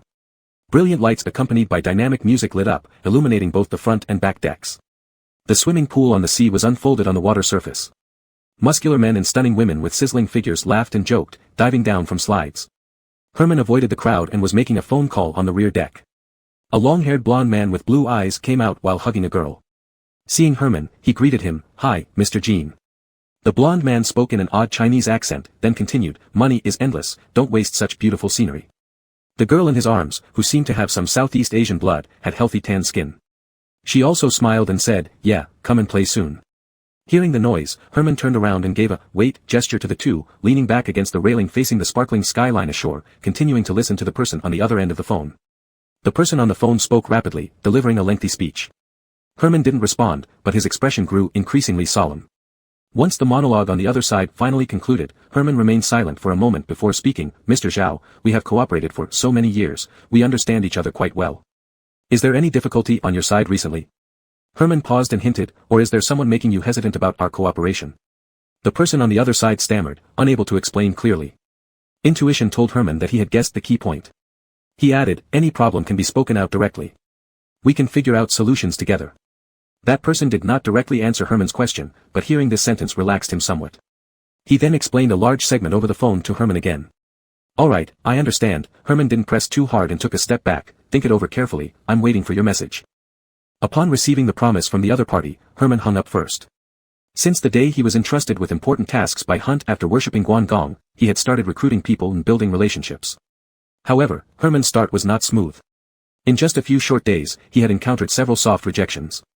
It seemed like there was a force obstructing him behind the scenes, trying to tell him one reality: Harbor City had already changed, and his means no longer worked here. The call he just received was from an old partner. He had refused Herman's olive branch over the phone and skirted the specific reasons. Herman knew this old fox's character. To him, only fools would pass up money. His unusual attitude today must imply something fishy. As fireworks burst over the sea and cheers erupted from the second deck, Herman temporarily put aside this call. This setup tonight was arranged by him, and the guests aboard were all key figures in different areas. If he could win them all over, things would be stabilized largely. At present, what was more important was winning over these people. With this thought, Herman put away his phone and turned into the cabin. In the living room, people were already enjoying themselves. The ring-shaped sofa was filled with guests. When Herman appeared, the originally heated atmosphere became even livelier. "Mr. Jean, why did you go out for so long? Come on, punish yourself with 3 cups first." Right, Barry, you go do it." Friendly teasing voices resounded, interspersed with whistles. A boy with bright eyes and white teeth stood up boldly among everyone's banter, picked up a wine bottle, and sat down next to Herman. This boy named Barry was brought by one of the guests tonight, and Herman met him for the first time. He looked under 20, wearing a white shirt and jeans, standing out starkly from others. It was rumored he was a top student at Harbor City University.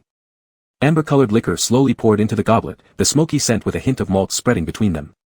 As Herman looked at the gleaming eyes not far away, he couldn't help thinking of someone else. When Carson followed him, he was probably around this age. But his personality was completely different from this boy.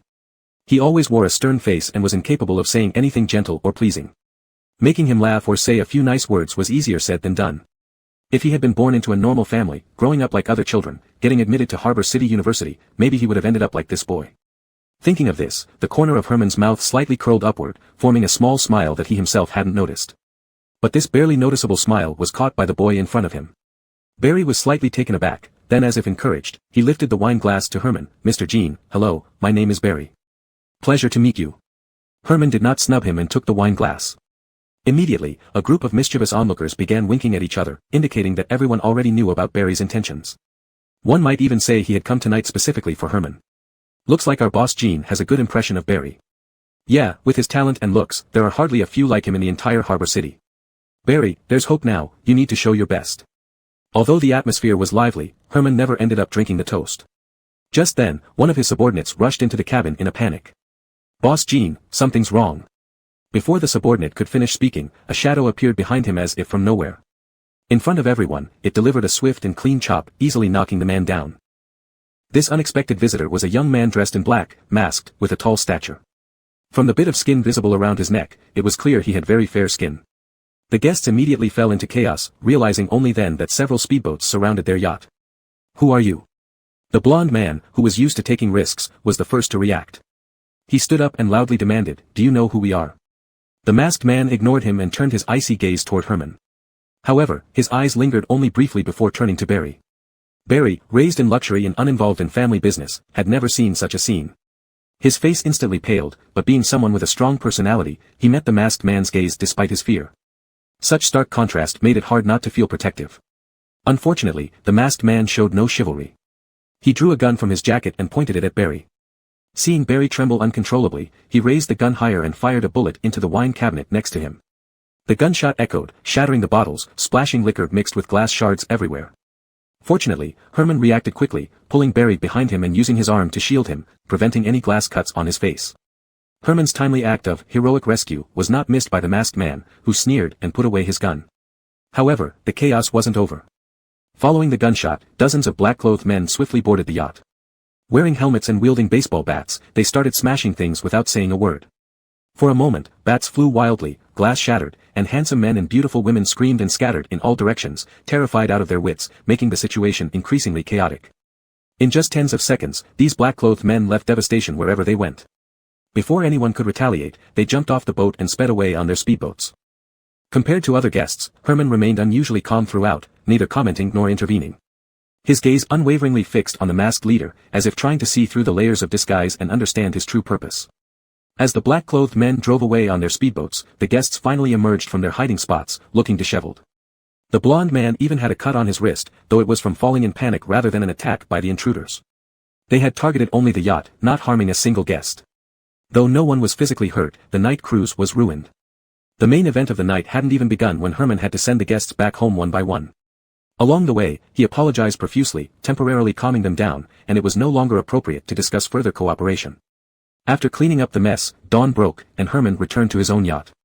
Standing before the wine cabinet, he stared at the burnt bullet hole in the wall. The accumulated doubts of recent days were now answered. After more than a month of clear skies, summer brought frequent rain. Carson had arranged for a batch of newly arrived crude oil and was driving alone along the coastal road after leaving the dock. Normally quiet after work hours, the dock area became even more deserted due to the heavy rain. Got it, keep watching him. Carson was on the phone with a Bluetooth earpiece. The rain intensified, triggering the windshield wipers to their highest setting, swinging rapidly back and forth. The red light flashed, signaling danger, naturally prompting one to avoid it. Carson slammed on the brakes, stopping at the stop line, and continued to instruct the person on the phone, keep a close watch. Report any unusual activity immediately, don't let him make any move. The red light started to count down, with only a few seconds left. Carson put his foot on the gas pedal, ready to start moving. But just then, a loud bang erupted in the heavy rain, and at the same time, a force from behind pushed Carson's car forward more than a meter. He must have picked an unlucky day today, getting rear-ended. I've got a situation here, we'll talk later. Carson glanced at the rearview mirror, turned on the hazard lights, hung up the phone, and got out of the car without even opening an umbrella. The culprit was a black, rugged SUV, towering and robustly built. The back of Carson's car was dented significantly, while this SUV merely had a slightly damaged bumper. Carson waited in front of the car for a while. Seeing no one get out, he walked up and knocked on the window, "Get out." The glass slowly descended, revealing a young man in the driver's seat. Just as Carson was about to ask how he planned to handle the situation, he saw a familiar face in the back seat, causing him to pause mid-sentence. Sitting in the back was Herman. Herman owned such a vehicle, and with the heavy rain and dim lighting, Carson had not recognized it at first. Looking at the driver again, Carson realized the driver was also someone familiar. It seemed Herman's recent efforts were quite successful, bringing many former subordinates back. "Mr. Jean, what do you mean by this?" Carson withdrew his hand from the window, straightening up. The rain showed no signs of stopping. Within minutes, Carson's coat was half soaked. But Herman neither invited him into the car nor offered an umbrella. Instead, he sat comfortably inside and got straight to the point, "You wrecked my boat, so I simply crashed into your car." Pausing, he lifted his gaze, looking at Carson through the window, and smiled, "Is that too much? I don't understand what you're talking about." Carson tilted his head, feigning confusion, pretending to be clueless. "It's fine if you don't understand. As long as I know, it's enough. You've grown up, and indeed surprised me." Herman showed no sign of anger but exhibited immense patience. "You've been spending so much effort on me these days. What exactly do you want?" Herman's implication was clear, he already knew Carson was behind the series of troubles recently.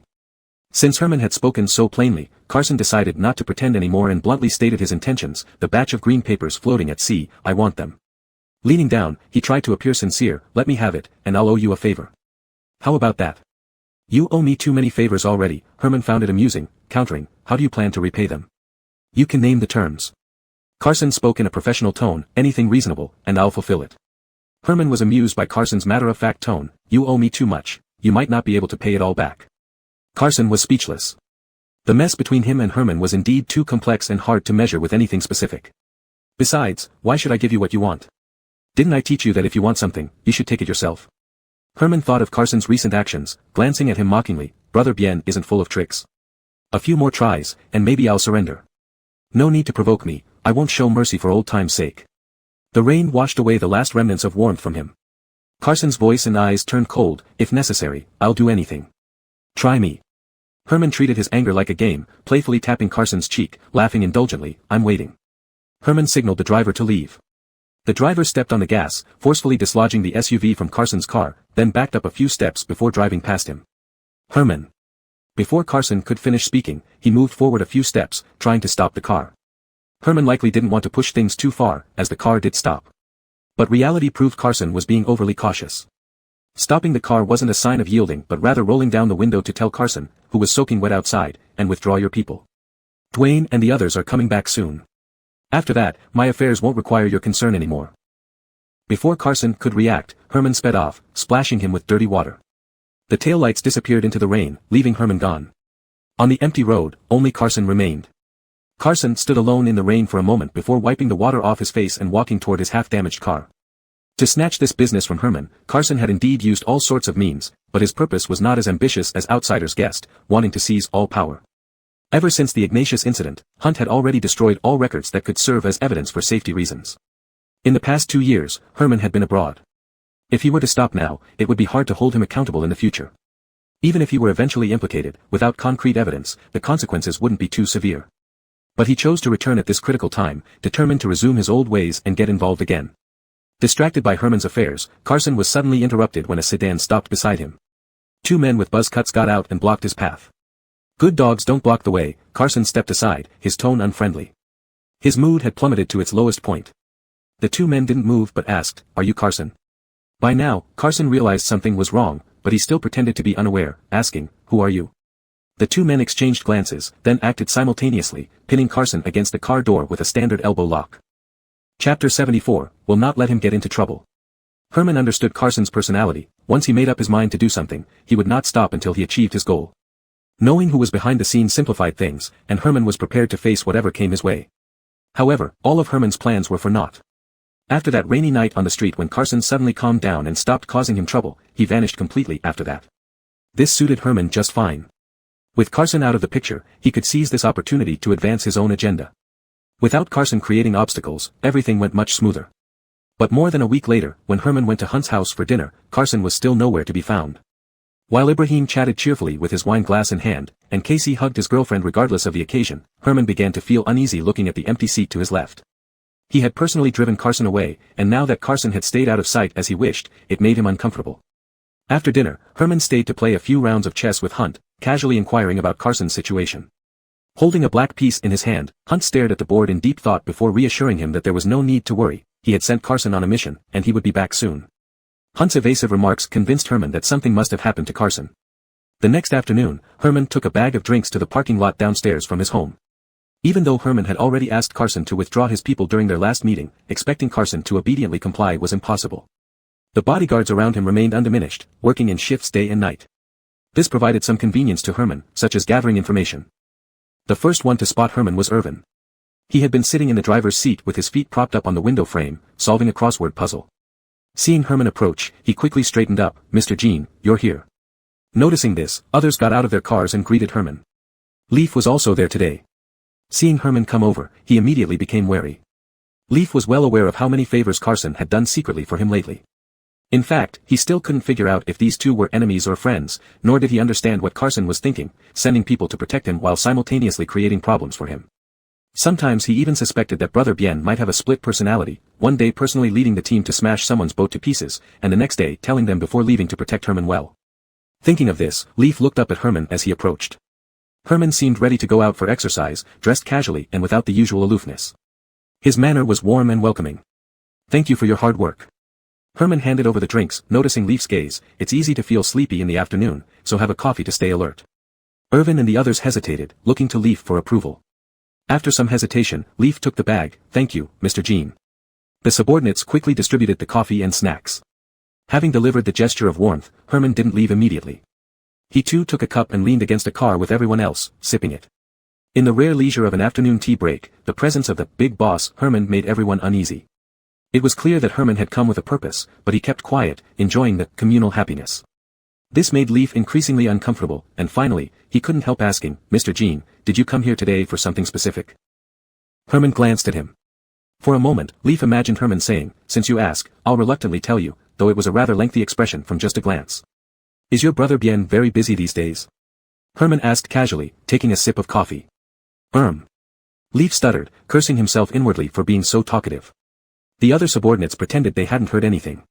But their reactions had already given Herman an answer. Putting down his cup, he asked directly, "Did something happen to him?" Leaf almost scratched his scalp raw, remembering Carson's instructions to protect Herman and not say too much. However, Herman's demeanor made it difficult for him to refuse. "Carson has been taken by the police." Irvin, having nerves thicker than utility poles, blurted this out despite Leaf's internal struggle. Herman turned to look at Leaf, clearly expecting him to elaborate. Since the truth was out, Leaf saw no reason to hide anymore, and he recounted the events briefly. "Last time when you went to the hospital, wasn't there a shooting? Somehow the news got to the police. Last week, after we returned from the dock with the goods, Brother Bien was taken away by the police." "Last week?" Herman pursued, "Exactly when?" Leaf mentioned a specific time point. Herman recalled and realized it was not long after he had met with Carson. "Why didn't anyone tell me about such a big event?" Herman's expression tightened, his tone less composed and calm than before. Leaf and the others looked puzzled. Why should they inform him? It seemed that more than just Brother Bien had mental issues. These disrespectful thoughts Leaf did not dare express in front of Herman. Fortunately, Herman soon realized his words might seem inappropriate, quickly softening his tone and feigning casual curiosity. "How is he now?" "Not sure. The crime scene at the hospital was cleaned up early, so logically the police shouldn't know and wouldn't have evidence." Leaf relayed all the information he knew to Herman. "Mr. Jiang has also been trying to smooth things over, but no word yet. Irvin was young, and once shown a bit of kindness, easily trusted. Mr. Jean, what do we do? Will something happen to Brother Bien?" Herman fell silent for a moment, then turned to look at Irvin, surprising everyone with his next words. "Don't worry." Herman offered a reassuring smile. "I won't let anything happen to him." In Carson's over 20 years of life, the number of times he had spent in jail far exceeded his dating experiences. The last time he ended up here was a few months ago when customs seized a batch of smuggled computers on the highway, inviting him to assist with the investigation. Carson's operations were clean, and he naturally came out unscathed after just 2 days inside. This time, as usual, lawyers from C-High Group arrived right after he was brought in. As long as Carson stuck to saying he knew nothing, the rest could be handled by the lawyers. However, this time it wasn't as smooth. Despite the lack of concrete evidence, the police had no intention of releasing him soon. Days passed, both sides waiting each other out. It wasn't hard to understand, having caught him once, the police wouldn't give up easily. Without locking him up to the full legal detention limit, they wouldn't let him go. Hunt took a conservative approach. Since it would ultimately be fine, prematurely bailing him out was unnecessary. First, he didn't want to exhaust connections. Today's C-High Group wasn't what it used to be, and resources needed to be used wisely. Second, Hunt didn't want to further irritate the police. Letting Carson stay in detention for a few days was also a form of appeasement. So, Carson could only wait for the detention period to end. Just as he thought, a creaking sound echoed from outside, and a young female officer stood at the door. Brianna had been involved with bringing Carson back last time. They'd interacted several times over the past few days. "Brianna, what are you asking today?" Carson sat up, lazily stretching. "Before we start, I'm just a bodyguard who knows nothing. Suggest you don't waste your time on me." "Carson," Brianna's expression was serious, her eyes sharp like daggers, almost piercing through him. "You're free to go. You're done here." Halfway through his stretch, Carson stopped, slightly surprised. "Developed feelings for our place." Brianna, irritable, saw Carson hesitating and impatiently knocked on the iron door. "Move it." Despite his confusion, Carson didn't ask more, getting up and walking out. "Don't get too cocky." As soon as Carson stepped out of the gate, Brianna's voice followed, filled with resentment. "You wait. One day, I'll send you and everyone in C-High Group to prison." Her words were harsh, her attitude hostile, but Carson smiled. "All right." He turned around, taunting like talking to a child. "I'll wait for you." His provocative tone surprisingly sincere, as if truly looking forward to the police catching them all. "Hold on." Perhaps moved by Carson's response, Brianna called him back. "I have one more question." Brianna took 2 steps forward and asked, "Where is Ignatius?" Carson's footsteps abruptly stopped. He hadn't heard this name for a long time, which made him momentarily dazed, so much so that he didn't notice the extreme suppression in Brianna's voice. "He." Brianna closed her eyes, slowly exhaling the breath she had been holding, and finally finished her sentence. "Is he dead?" A black marble gravestone on an unnamed hill flashed through Carson's mind. Ignatius was indeed dead, having shot himself through the heart right in front of him. But he didn't say anything to Brianna. "I don't know what you're talking about." Carson's voice remained as calm as ever. He waved his hand dismissively and walked away without looking back, as if fleeing. Goodbye, see you later. Chapter 75. The Price. The news of Carson's acquittal had already spread within the C-High group. Even before he stepped out of the detention center, a crowd as vast as the ocean was awaiting him outside, rivaling the scene when Hunt was released years ago. As soon as Carson appeared, Emilio and his brothers surged forward to welcome him like a returning hero, escorting him into the car in a grand display. To onlookers, this spectacle was somewhat ironic. A long convoy paraded through the city, bringing Carson back to the company with all eyes upon him, gathering so densely in the lobby that there was no space to move. In the elevator, Carson met Herman face to face. At that moment, Carson was waiting for the elevator, while Herman was stepping out with several subordinates. After over a week's absence, Herman seemed to have more people around him. Jamal and Amnon were back, along with others who were old acquaintances of Carson. Just as Amnon stepped out of the elevator and saw Carson, he reached out enthusiastically to greet him but was pulled back by Jamal. Jamal glared at him, causing Amnon to shrink back and obediently follow behind Herman, not daring to even glance at Carson. Herman and his entourage treated Carson as if he were invisible, and Carson didn't look in their direction either. With his hands in his pockets and chin lifted, he stared intently at the numbers flashing on the LCD screen, seemingly deeply concerned with the elevator's progress.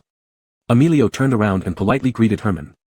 However, his efforts were met with cold shoulders. Herman ignored him entirely without sparing him a glance.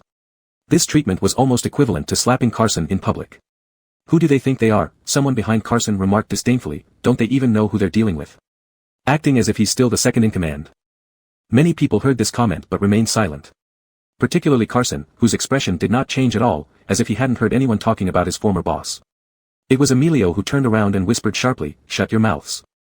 After Herman and his group left the company, Carson's elevator arrived. He brushed off the earlier incident and went directly to meet Hunt, closing the door for a half-hour meeting. Before coming back, Carson had thought that Hunt was behind his swift release. Now it seemed that might not be the case. Halfway through their conversation, Hunt noticed Carson's unusual demeanor and asked, "Is something wrong? Anything amiss?" "No," Carson cut off his thoughts and tried to probe again. "Bo, I owe my early release to you." Hunt neither confirmed nor denied it, merely saying vaguely, "You've suffered these past days. I truly feel sorry for you." He patted Carson on the shoulder. "Take a break from work. Go home and rest well for a few days. I've instructed them not to bother you unless necessary."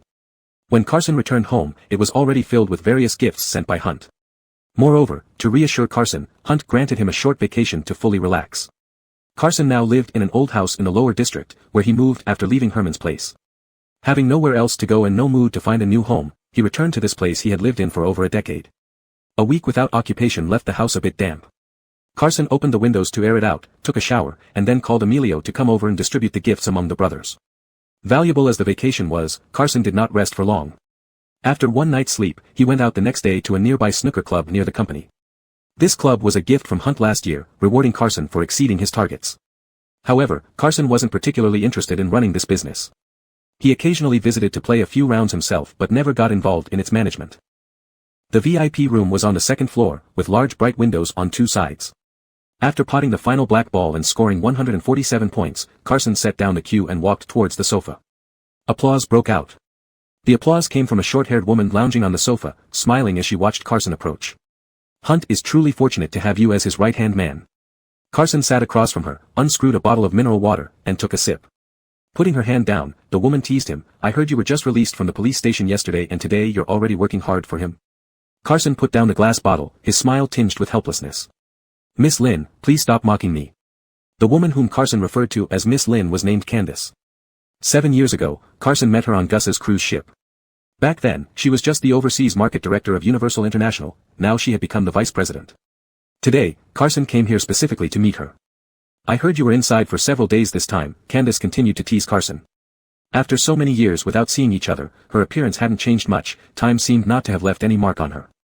"Yeah," Carson responded with self-deprecation, "I almost turned into a witness for the prosecution. Maybe I could have negotiated a lenient sentence and started anew." Daydreaming. Witness for the prosecution isn't that easy to become, Candace chuckled at Carson's remark, revealing the reality in one sentence.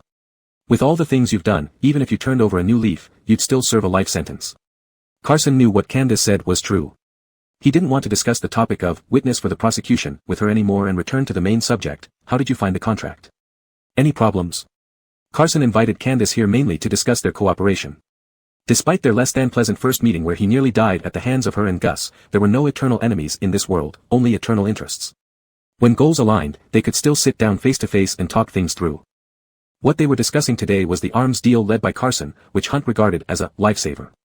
This transaction went so smoothly mainly because of Candace's intermediation. Carson secured the source and transportation channels while she helped him find buyers in North Africa.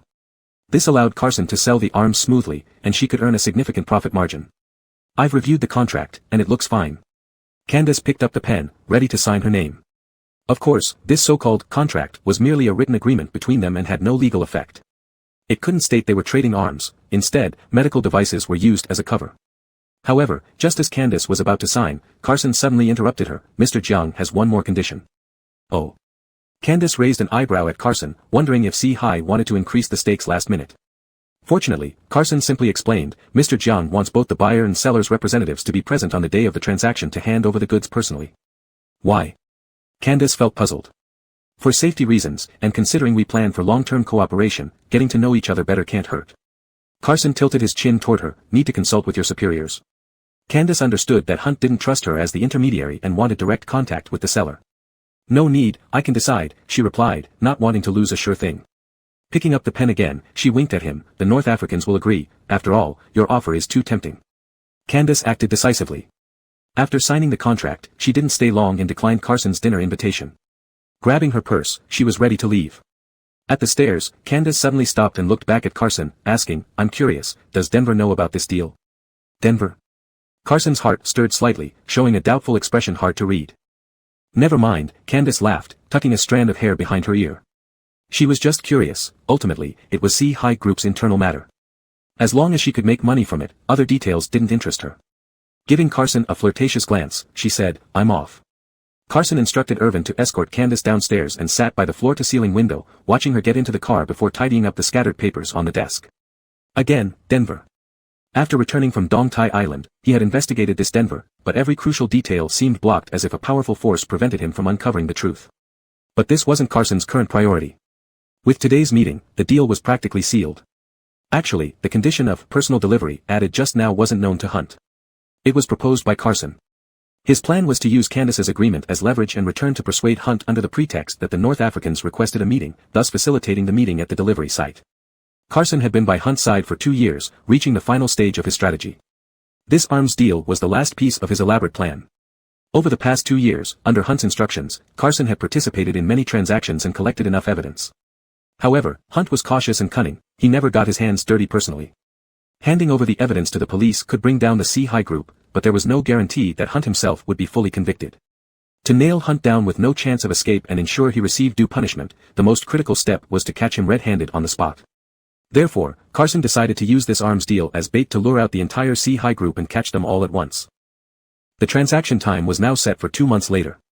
After this, Gangcheng would no longer have the Si-Hai Group. As for himself, Carson turned to look at his reflection in the glass window, his heart clear as day. He figured he wouldn't end up in a good situation either. Only Ignatius knew about Carson's role as an informant from the beginning. Now that Ignatius was dead, no one could testify on his behalf. Once the Si-Hai Group was completely dismantled, he would likely be implicated as one of the main culprits and face the law accordingly. However, he did not care about how things would turn out for himself. As long as the objective was achieved, he was willing to pay any price. Unconsciously, it was already near dusk. A ray of sunset's afterglow fell on Carson's eyelashes and then slid quietly onto the back of his hand.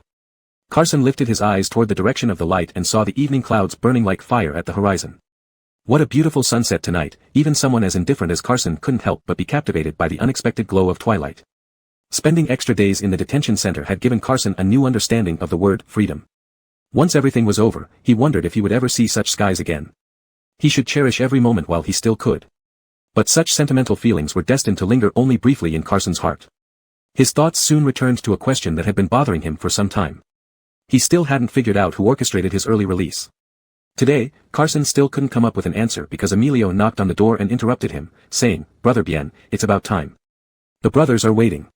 Carson snapped back to reality, gathered the contract, and said, all right, let's go. *****.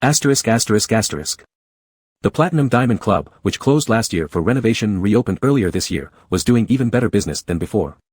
Herman drove into the parking lot and just happened to see Carson standing outside the lobby steps, chatting with a bald man. They were surrounded by numerous subordinates, blocking the entrance in complete disregard of public decency. Many people within the Si-Hai Group were accustomed to flattering their superiors. After Carson's ordeal, they were vying to host dinner parties for him to wash away his misfortune. Herman had also planned a dinner party tonight. Knowing Carson's welcome back banquet was at Lido, he deliberately chose Platinum Diamond to avoid it. Unexpectedly, this clever plan backfired, leading him back here. Herman waited in his car until Carson and his group entered the club before getting out. It wasn't that he wanted to avoid anyone, endless pretenses and probing had simply made him feel exhausted and disillusioned. Tonight, Herman's reserved private room was on the 3rd floor. He politely declined the usher girl's offer to lead him and took the elevator alone. As soon as he stepped out of the elevator, he saw someone waiting for him outside. Emilio approached Herman immediately. "Mr. Jean. Is something wrong?" Herman asked curiously. "I came to thank you. I saw your car entering the parking lot at the front gate." Emilio, uncharacteristically talkative today, continued, "Mr. Jean, thank you. If it weren't for you, Brother Bien wouldn't have gotten out so easily." It was nothing. Hearing that Emilio was referring to this matter, Herman waved his hand, interrupting him. "It's not a big deal." Turns out, Carson's quick release was entirely due to Herman's mediation behind the scenes. After overcoming this crisis, irrelevant people held grand celebrations and expressed concern, making superficial efforts. Conversely, Herman, having provided timely assistance, remained invisible, not even exchanging a formal greeting. No one would think that this seemingly indifferent person had mobilized all his resources to help Carson for several days. These details others wouldn't know, but Emilio, who was involved, had seen it all firsthand. He hesitated, preparing to say something, when Herman seemed to guess what he was thinking and stopped him with a single sentence. "You know our relationship isn't very good." Herman looked at Emilio. "There's no need to let him know about this, okay?" Al nodded his head vigorously and silently closed his mouth. Herman's words were polite, seeming amicable and negotiable, yet the tone left no room for refusal. The guests had been waiting for quite some time. Herman did not want to delay further. After finishing what he needed to say, he bid farewell to Al. He had only taken a few steps forward when Al suddenly called out to him from behind, "Mr. Jean. I don't think it's right." Al turned to face Herman, his expression serious. "Brother Bien is the person I respect the most. I can see that you are very important in Brother Bien's heart. There must be some misunderstanding between the two of you." Herman felt powerless. How could everyone around Carson be so naive? It was astonishing how they managed to make it this far in the C-High group. Al's abrupt words did not irritate Herman, who responded mildly, "If he finds out you're talking behind his back, he'll surely scold you again." Without turning back, Herman continued walking. "Go on, get back inside." Al stood there, dazed, letting out a breath of relief only after Herman's figure completely disappeared around the corner. He had regretted blurting out those words as soon as they escaped his lips. Why would he talk about these things with Herman? However, before he could fully feel relieved, something worse awaited him. As he turned around, he saw Carson standing at the corner with arms crossed, having been there for who knows how long. "Bro, they're bien." Al's heart pounded nervously as he stammered, "Why are you out here?" Had Carson heard everything he said to Herman? Al wasn't sure. "When did you two become so close?" Carson gestured toward the direction Herman had left, then added with a mock grin, "You guys weren't conspiring behind my back, were you?" Al didn't find this joke funny at all, it felt more like a pointed question. He immediately denied it, "No. Absolutely not. No." "Then let's go inside." Fortunately, Carson did not press further. He withdrew his gaze, lowered his arms, and walked ahead into the private room, leaving only his back to Al. Chapter 76, It's Herman. Herman had plenty of experience in how to dodge drinking while socializing yet still keep the host and guests happy, enough experience to write a practical workplace guide. But this night at Platinum Diamond, he was particularly agreeable, accepting every toast from anyone who raised a glass to him. The result was that all the guests got drunk, and he himself drank quite a lot. President Jean, listen to me. When people got drunk, they liked to repeat themselves. A man with a big slick-back hairstyle left the room but came back, hanging on to Herman and repeated what he had been saying all night, "No matter what happened before, now that you're back, you're our backbone. We'll follow your lead." Herman did not show any signs of being drunk on his face. Not only did he not lose composure, but he also displayed great patience, listening attentively until the man finished speaking. He then replied with some well-suited pleasant words and instructed his subordinates to ensure the man was safely escorted home. After seeing off the last guest, Herman finally left the private room. Coincidentally, outside the door was lively, as Carson's group was also just wrapping up their gathering. It seemed their evening had been intense too, as those coming out of the opposite door were all swaying unsteadily, none of them could walk in a straight line. At a glance, Herman saw several familiar faces. Carson's closest subordinates were leaving in twos and threes, leaning on each other, but he did not see Carson himself. This wasn't strange, after all, the night was young when people were tipsy and ears were warm from drink. Herman didn't intend to meddle, but right then, Irvin stumbled towards him. Seeing Herman, he tried to greet him but stumbled forward, landing face first in front of Herman. Herman reached out to steady him. Mr. Jean, you're here too." Irvin shook his head, struggling to stand up, slurring, "Are you looking for Brother Bien?" Since Irvin mentioned it, Herman asked casually, where is he? Irvin turned his head to look behind him. Brother Bien is here. Where did he go? Not finding him, Irvin didn't seem to care much, instead giving a thumbs up and chuckled foolishly. He was amazing today. They tried to get him drunk, but he downed nearly 2 bottles of spirits alone, knocking everyone out. Just like my brother Bien, hee. As Irvin boasted about Carson's feats, the corners of Herman's mouth dropped. Drinking 2 bottles of liquor alone, it was reckless. But his mood quickly deflated. Given his current relationship with Carson, even if he ended up in the hospital for gastric lavage, it was none of his business. Do you want me to call Brother Bien for you, Mr. Jean? The clueless fool, Irvin, continued to ask insistently. No need, I'm leaving. Herman didn't bother with these drunks, bypassing Irvin and entered the elevator with his entourage. When the elevator arrived at the ground floor and the doors opened, beautiful receptionists lined up on both sides, greeting crisply, thank you for visiting us. Please come again. A few young men in the elevator seemed to have reached their limit, rushing out like their pants were on fire and vomiting into trash bins. Herman stepped out with one foot but pulled it back. Standing inside the elevator, watching the young men stagger away, he finally tossed the car keys to his driver and pressed the button for the 3rd floor again. Wait for me in the car, I'll be right there. The driver took the keys and left the club, while Herman retraced his steps to find Carson. However, no one knew where Carson was. Only one waiter recalled seeing Brother Bien leave midway and go upstairs to the KTV rooms alone. Platinum Diamond was within 4C's territory, with more security personnel than customers, and all the high-level company staff here knew each other. Even if Carson was dead drunk, nothing serious would happen. But Herman still went up to the 5th floor, opening the doors of each private room one by one, searching for him. The business was good tonight, and most of the rooms were booked. In the dim corridor, various music played, creating a cacophony from one end to the other. The last private room was dark, and Herman almost lost hope. But when he pushed open the door, he immediately spotted Carson lying on the corner sofa. The large LCD screen cast a blue light, illuminating the dim room, giving it a somewhat lonely atmosphere. Carson was alone on the sofa, one leg bent, his left hand covering his eyes, and the other dangling off the edge, with a red light between his fingers standing out brightly. It was a cigarette, white smoke rising from his hand, swirling in the air, blurring the scene. There are too many words I want to say, but I still have to bid farewell in silence, letting my sky and sea bleed, as long as you remain as white as snow, * the song inserted itself awkwardly. Herman came back to his senses and looked at the big screen. The TV still showed the dull welcome screen. This annoying song was coming from outside. Rather not hug, yet can grow old with you, allowing you to come and go freely, still admiring you deep in my heart, * the brother next door might have been heartbroken, singing so passionately that it almost hurt. However, this touching song offended Herman for some reason, and he didn't want to hear another word. He slammed the door heavily. The slam isolated the lingering sound of the song outside the door, instantly clearing his ears and mind. The noise by the door woke Carson. Hearing the door close, he turned his head, only to let ashes fall all over the floor before he could even take a puff of the cigarette. Carson had put up an appearance of being impervious and having great tolerance at the dinner table, but he was actually quite drunk. Relying on the last bit of clarity, he managed to make it here. Now his vision was blurry as if covered by a dense fog, while thoughts collided chaotically in his brain, unable to connect into a coherent whole. Danielle, it's you. Carson murmured an unfamiliar name and then turned his head back, staring at the ceiling. He whispered, I'm tired. Let me find Brother Irwin to drink. Who was Danielle? Suppressing his confusion, Herman walked into the room. Approaching the sofa, he noticed Carson's coat was missing, leaving him in just a black shirt, sleeves rolled up to the elbows. Probably feeling stifled after drinking, he had unbuttoned his shirt halfway down, exposing skin flushed red from alcohol. Being disheveled wasn't unusual when drunk, but because of the mention of a girl's name, his appearance seemed more ambiguous. I'm not Danielle. Herman stopped and his expression turned stern. Hearing this, Carson opened his half-lidded eyes, staring intently at Herman for a moment. I get it, he said, revealing sharp canines in an innocent smile, it's Jean. Why are you here? Didn't you go back home? Who was Jean? A vein pulsed on Herman's forehead. How much nonsense had Carson picked up during his 2 years out of Herman's sight at 4C's group? Take a closer look and see who I am, Herman asked. If Carson wasn't so drunk, he might have heard the grinding of his molars. It turned out not to be Jean. Carson propped himself up on his elbow and scrutinized more closely. Finally recognizing the visitor, he slumped back onto the sofa, mumbling, it's Herman.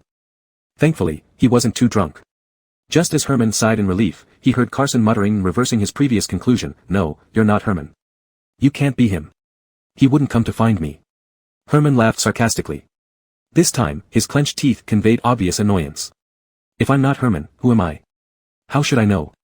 Carson retorted confidently before suggesting, why don't you come closer so I can see better? Herman lost his temper and moved a little closer. Great, now take a few steps. Taking advantage of Herman's cooperation, Carson continued giving orders. Yes, turn around. Herman complied with each request. He didn't know why he was proving "I am myself" to a drunkard in a KTV private room late at night. Carson stared intently at Herman, not blinking. Once Herman completed the circle and faced him again, he hesitantly called out his name, Herman. "You're really fully recovered," Carson smiled, a spark lighting up his pupils, making his eyes glow warmly and sincerely. "You won't have leg pain anymore, nor need a wheelchair. Can you ride horses, surf, or ski?" Unexpectedly, Carson had gone through all this trouble just to verify this. The lingering gloom in Herman's heart completely dissipated, and he couldn't maintain his stern expression any longer. A smile crept onto his lips as he patiently responded to the drunken ramblings, "Not yet for strenuous activities. The doctor said I need more rehabilitation." Carson's severe intoxication allowed Herman to momentarily set aside his reservations and talk properly. Ducking down to eye level with Carson, Herman asked softly, "How is Kenzie?" Kenzie was Herman's favorite horse, which he later gave to Carson. In the past 2 years, Carson seldom went riding, but would still visit Kenzie at the stables from time to time. "Kenzie is doing well, she misses you very much." Carson looked into Herman's eyes with a blank stare. "But why did you come back now? If only it had been a little later, just a little later." His voice was very soft, almost a whisper to himself, yet Herman still heard it clearly. "You don't want to see me again?" Carson first nodded honestly, then shook his head, and firmly said, "I don't." Herman withdrew his hand that had just reached out. He had intended to help him up, but after hearing Carson's "don't," he realized that his appearance here tonight was purely due to alcohol-induced confusion, joining Carson in his haze. "Get up first." Instantly sobering up, Herman stood up from the sofa, creating distance between them. He looked down at Carson without any warmth in his eyes. "I was about to leave anyway, so I'll take you home as well." Chapter 77, No Regrets. Carson followed Herman out, staggering along behind him as they exited the Platinum S front door. This area was lined with nightclubs, the air thick with perfume. The night wind carried the scent of makeup and powder, striking Carson with its chill and making his already muddled head even more confused. "Which direction is your home?" Herman asked, turning to the side. He stood on the steps, only a step away from Carson. Carson's response was slow, pausing for a few seconds before slowly extending his hand and pointing straight ahead. He genuinely pointed in one direction without uttering another word. Just then, the driver pulled up, stopping at the foot of the steps. Herman glanced at the string of headlights impatiently waiting behind them, opened the car door, and said to Carson, "Get in first." Compared to others, Carson's behavior while drunk was relatively decent. He rambled but didn't cause a scene. Once in Herman's car, he sat quietly at the other end of the back seat, staring out the window, not uttering a word from start to finish. As a result, after leaving the nightclub, under Carson's terse guidance, the car actually circled around to Herman's apartment building. "Do you live here too?" Herman glanced at the person beside him, suspicion clear on his face. The figure on the other side moved slightly, and it took Carson a moment to realize Herman was talking to him. He lifted his head, sat up straight, glanced around, and shook his head blankly. "So where exactly do you live?" Herman asked again. This time, there was a flicker of something different on Carson's face, and he finally spoke a few more words. "I don't have a home." Unfortunately, that answer didn't quite match the question. Hearing this, the driver cast a curious glance through the rearview mirror. Over the past 2 years, Carson's rapid rise in the company had been nothing short of meteoric, making him a popular topic of discussion. Many were curious about his past, and various rumors had circulated. Noticing the driver's avid interest, Carson turned to look at him, as if worried about any misunderstandings, and quickly added, "I used to have one." Then, he earnestly explained to the driver why he no longer had a home. "Later, I was kicked out of my home." Carson's casual mention of this touched a nerve with Herman, who felt like someone had clutched at his throat. This was precisely what he had tried to avoid since returning to the country, yet now it was brought back to the surface by Carson's drunken, offhand comment. While Carson had only briefly mentioned this part of his past, the pain spreading in Herman's heart almost choked him. Worse still, not only was there a drunkard in the car, but also a clueless driver who couldn't read the atmosphere. The driver, excited by the unexpected scoop, forgot his duties and probed further. Why were you kicked out?" One was bold enough to ask, and the other was bold enough to answer. Without hesitation, Carson readily provided an explanation, "Because." "Enough." Herman cut off their conversation, shooting a glare at the front seat, then grabbed Carson's wrist and forced him to look at him. He glared coldly at Carson, warning him, "Carson, don't play games." Herman's eyes were like iron, devoid of warmth. For a few seconds, Carson snapped out of his alcohol-induced haze, distinguishing reality from illusion. He remembered a winter when Murphy played a prank by putting several pieces of ice down his neck, freezing his heart so badly it almost shattered. "Sorry," Carson murmured, avoiding eye contact with Herman, retracting his wrist, rubbing it, and pointing to a lit intersection. "Drop me off there." Then, he politely added, "Thank you." Herman didn't object or offer any suggestions, merely withdrew his gaze and looked straight ahead. Meanwhile, the driver glanced back at the situation in the back seat, assessed the mood, and chose to park the car by the roadside. Carson got out of the car himself. As soon as he closed the door, the car sped away. Herman left him standing alone on the side of the road. Either the alcohol had numbed Carson's nerves, or such trivial matters no longer stirred any particular emotion within him. With no special feelings in his heart, he turned and walked toward the light. The light came from a 24-hour convenience store. Late-night office workers sat at tables by the windows, puffing on instant noodles. As Carson passed by the window, one worker caught his gaze through the glass and hurriedly ate faster. Not wanting to disturb their business, Carson entered the store and bought a bottle of water. He found a set of steps outside, sat down, twisted off the cap, and sipped slowly. The summer night seemed endless. He tilted his head back, watching two small moths fluttering around the streetlight, feeling as though he had been sitting there for a long time, knowing dawn would soon break. In reality, only a few minutes had passed. During this time, a small-time thug approached to chat, but Carson, who actually felt quite chatty tonight, just glanced up, scaring the man off. Carson smirked and leaned back against the steps. This wasn't the first time he had experienced such a scene. On the day Herman brought his luggage to the company after packing it up, Carson dragged his suitcase and sat on the curb all night long. People came and went on the roadside, some hurried past, while others paused to look at him. He sat alone on the street, watching the moon rise and set, the sky darken and lighten, and clouds drift by overhead. His eyes became dry and watery, yet he still hadn't figured out where he could go. However, he didn't get to sit there for long. A shadow blocked his view, appearing before him. Planning to sit here until dawn. It was Herman, returning after leaving. Standing against the light, hands in his pockets, he looked cold and indifferent. Carson recalled their first meeting when Herman walked past him, stomping through the rain with an arrogant air, which always made him feel infuriated whenever he thought about it. Carson stood up dazedly and muttered a pointless sentence, "Didn't you leave?" Carson's instinctive reaction softened Herman's demeanor somewhat. The tense expression on his face eased, and he didn't want Carson to realize that he had once again lost ground in front of him. He turned his gaze away and said gruffly, "Follow me." Before Herman could finish his sentence, Carson suddenly lunged forward, pushing him into a dark corner hidden from the light. Herman reached out hastily to find a support point to maintain balance. An aroma of malt wafted close to his neck. Herman missed his grasp and lost his balance, slamming heavily into the wall. A warm body immediately pressed against him, closing the remaining distance between them and hugged him tightly. The tremor from the collision lingered for a long time, resonating in Herman's ears. The midnight street was utterly silent, amplifying every breath and the warmth radiating between them. Alcohol fully unleashed its effect, nearly dismantling his carefully maintained defenses, making him almost surrender to his true desires. He wanted to reach out and embrace the person in front of him, but he didn't. Carson. Herman struggled to regain his breath, tilting his head back to look at the sky, and slowly exhaled, "You were the one who said you never wanted to see me again." Carson raised his head, staring intently and openly at Herman, his mind clouded as if unable to comprehend Herman's meaning. Herman continued, "Let go now, or don't say you didn't regret it." Carson understood this part, but instead of pulling back, driven by competitiveness, he lowered his head and kissed Herman's lips. Although Carson acted rashly under the influence of alcohol, he still had some self-control. He only lightly brushed Herman's lips, not lingering, and promptly let go as Herman instructed. The fleeting, warm touch seemed like an illusion, yet it felt like a brutal torture to Herman. The remaining hint of intoxication surged, draining Herman's last bit of rationality and reddening his eyes. That faint kiss transported him back to a heavy snowfall 2 years ago. The feelings he had deliberately buried, forgotten, and ignored resurfaced, layer upon layer, pressing down on his heart. All thoughts of ending things stopped mattering, they vanished from Herman's mind. He yanked Carson back, pushed him into the corner, grabbed his chin, and kissed him deeply. The convenience store was brightly lit, with a group of young people laughing and running inside. The automatic door opened and closed repeatedly, repeating the sweet mechanical voice, "Welcome." No one noticed the corner just a few meters away, where a clearly defined hand clutched a piece of clothing before quickly dropping it. Without any comfort or hesitation, Herman gave Carson no time to adjust. Pushing open his slackened mouth due to shock, he invaded it forcefully, completely disrupting his feigned calmness. Carson was too drunk and quickly lost oxygen, feeling weak like water, sliding straight down. Herman wasn't about to let him go so easily. He lifted him by passing his hands under his armpits, holding him between himself and the wall, and kissed him again. Unaccustomed to being controlled, a brief clarity flashed across Carson's eyes. But the person in front of him was Herman. He allowed himself to drown because of him, his hands climbing up Herman's neck as he closed his eyes, kissing him with all his heart. Chapter 78. Do you like me?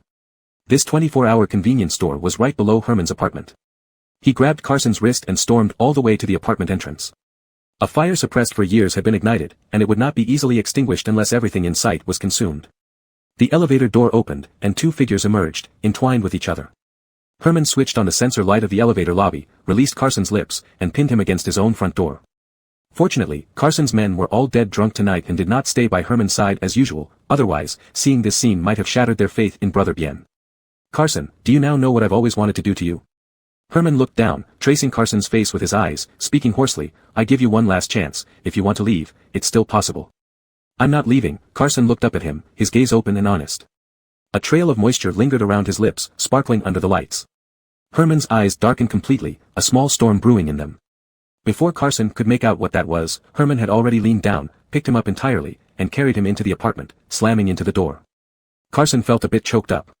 The Herman before him seemed so healthy now, his atrophied muscles had recovered, his shoulders broad, his limbs strong and nimble, effortlessly lifting him without any effort. What he had yearned for the most was finally becoming real, almost bringing him to tears. Herman noticed Carson's emotional fluctuation, placed him on the console table at the foyer, and paused. What's wrong? Nothing. Carson urged him to continue, wrapping himself around Herman with his hands and legs, unwilling to waste a second. Holding Herman's face, he lowered his head to kiss him again. They stumbled over the corridor, through the living room, and into the bedroom furthest inside. Along the way, they knocked over many pieces of furniture. The violent actions accelerated the dissipation of alcohol, spreading its smell wherever they went, making them sink deeper and unable to extricate themselves. This was Carson's first time entering Herman's home since he returned from America, but he had no time to look around as he was thrown onto the bed by Herman. Carson sat up from the mattress, tore off the shirt clinging to his elbows, and immediately started unbuttoning Herman's coat. His clothes had mostly been stripped off on the way from the living room, while Herman remained neatly dressed, even his tie was untouched. This was unfair. Herman cooperatively leaned forward, closer to Carson, metal buttons scraping over his exposed skin, leaving red marks. Carson took advantage of the moment to wrap himself around Herman, pulling him towards himself like a devout believer determined to offer everything he had. Because that was also what he longed for. Herman caught hold of Carson's hands causing trouble, pressed them above his head, firmly fixing them in place. Calm down, I still have something to ask you. Clearly, Carson was very unhappy with Herman pausing at such a critical moment to speak. He moved his body, looking at him with a resentful expression. Herman thought he must have been crazy to see the words, pitifully helpless, written all over Carson's face. The night before I went to America, you came to see me. Despite this, he remained unmoved, propping his elbow beside Carson's ear, lowering his head until his lips almost touched the tip of his nose. I heard every word you said by my bedside. His gaze was gentle yet intense, enveloping Carson as he softly spoke, you said you liked me. These tender whispers were like a bolt of lightning, jolting Carson awake. All the blood in his body seemed to freeze, and his hands and feet turned cold. Carson, who had been cooperative earlier, began to struggle fiercely, using all his strength to try and escape Herman's grip. But Herman did not let him evade at this moment, tightly holding onto his hands, pressing further, demanding an answer. Herman, Carson's face changed, barking angrily, let go. You liked me. Herman would not yield, was it true? The deepest secret revealed right before his eyes, Carson felt as if he were about to collapse. There was nowhere for him to hide or run. In desperation, he lifted his head and caught Herman's lips, biting down hard. Blood filled their mouths instantly. Carson did not hold back, and Herman winced in pain. However, he did not release Carson. Instead, he deepened the kiss, allowing him to bite through his lip, patiently and gently kissing him over and over. It's okay, it's fine. I won't ask any more. I shouldn't have pressured you, it was wrong, please don't be angry. Finally, the pain on his lips subsided, and the force of Carson's bite softened under Herman's kisses. Following Herman's lead, he started to respond, cooperating and responding eagerly. Although Carson said he wasn't afraid of pain, Herman still moved very slowly and gently. The wetness between their lips no longer carried the taste of blood but was warm and bitter. It tasted like tears. Herman no longer fixated on the answer to his initial question. Carson made no effort to conceal his feelings. The sounds that leaked out evolved from short monosyllables into labored breathing, then soft sobs, and finally incoherent babbling. My time is limited. Carson looked at the person before him, eyes hazy, breath irregular. He spoke intermittently while kissing, after this matter is resolved, will you marry me? Let's be together. Words spoken in bed cannot be taken seriously, especially when drunk. Herman knew this clearly, yet his heart softened completely because of Carson's words, which verged on a confession. He loosened his grip on Carson, leaning in to kiss away the tear marks at the corners of his eyes. Suddenly, two more words escaped Carson's mouth, Troyan. Herman froze, his face turning ashen, as if he had just been punched. No, where did this Troyan come from? How many more unfamiliar names would come out of Carson's mouth tonight? You should give me children, I want. Unaware of Herman's reaction, Carson continued planning seriously, holding up 3 fingers, 3. Herman couldn't help but laugh at his frustration. The man who had just been crying and wailing about not being able to handle it was now talking about having children with someone else he didn't even know. Promise me, after we get married, never leave me again. Carson paid no attention to what Herman thought, he held his face, insisting on a promise. Herman, okay. This time, the name was correct. Herman conceded. What was the point of arguing with a drunkard, especially since he had never won against Carson?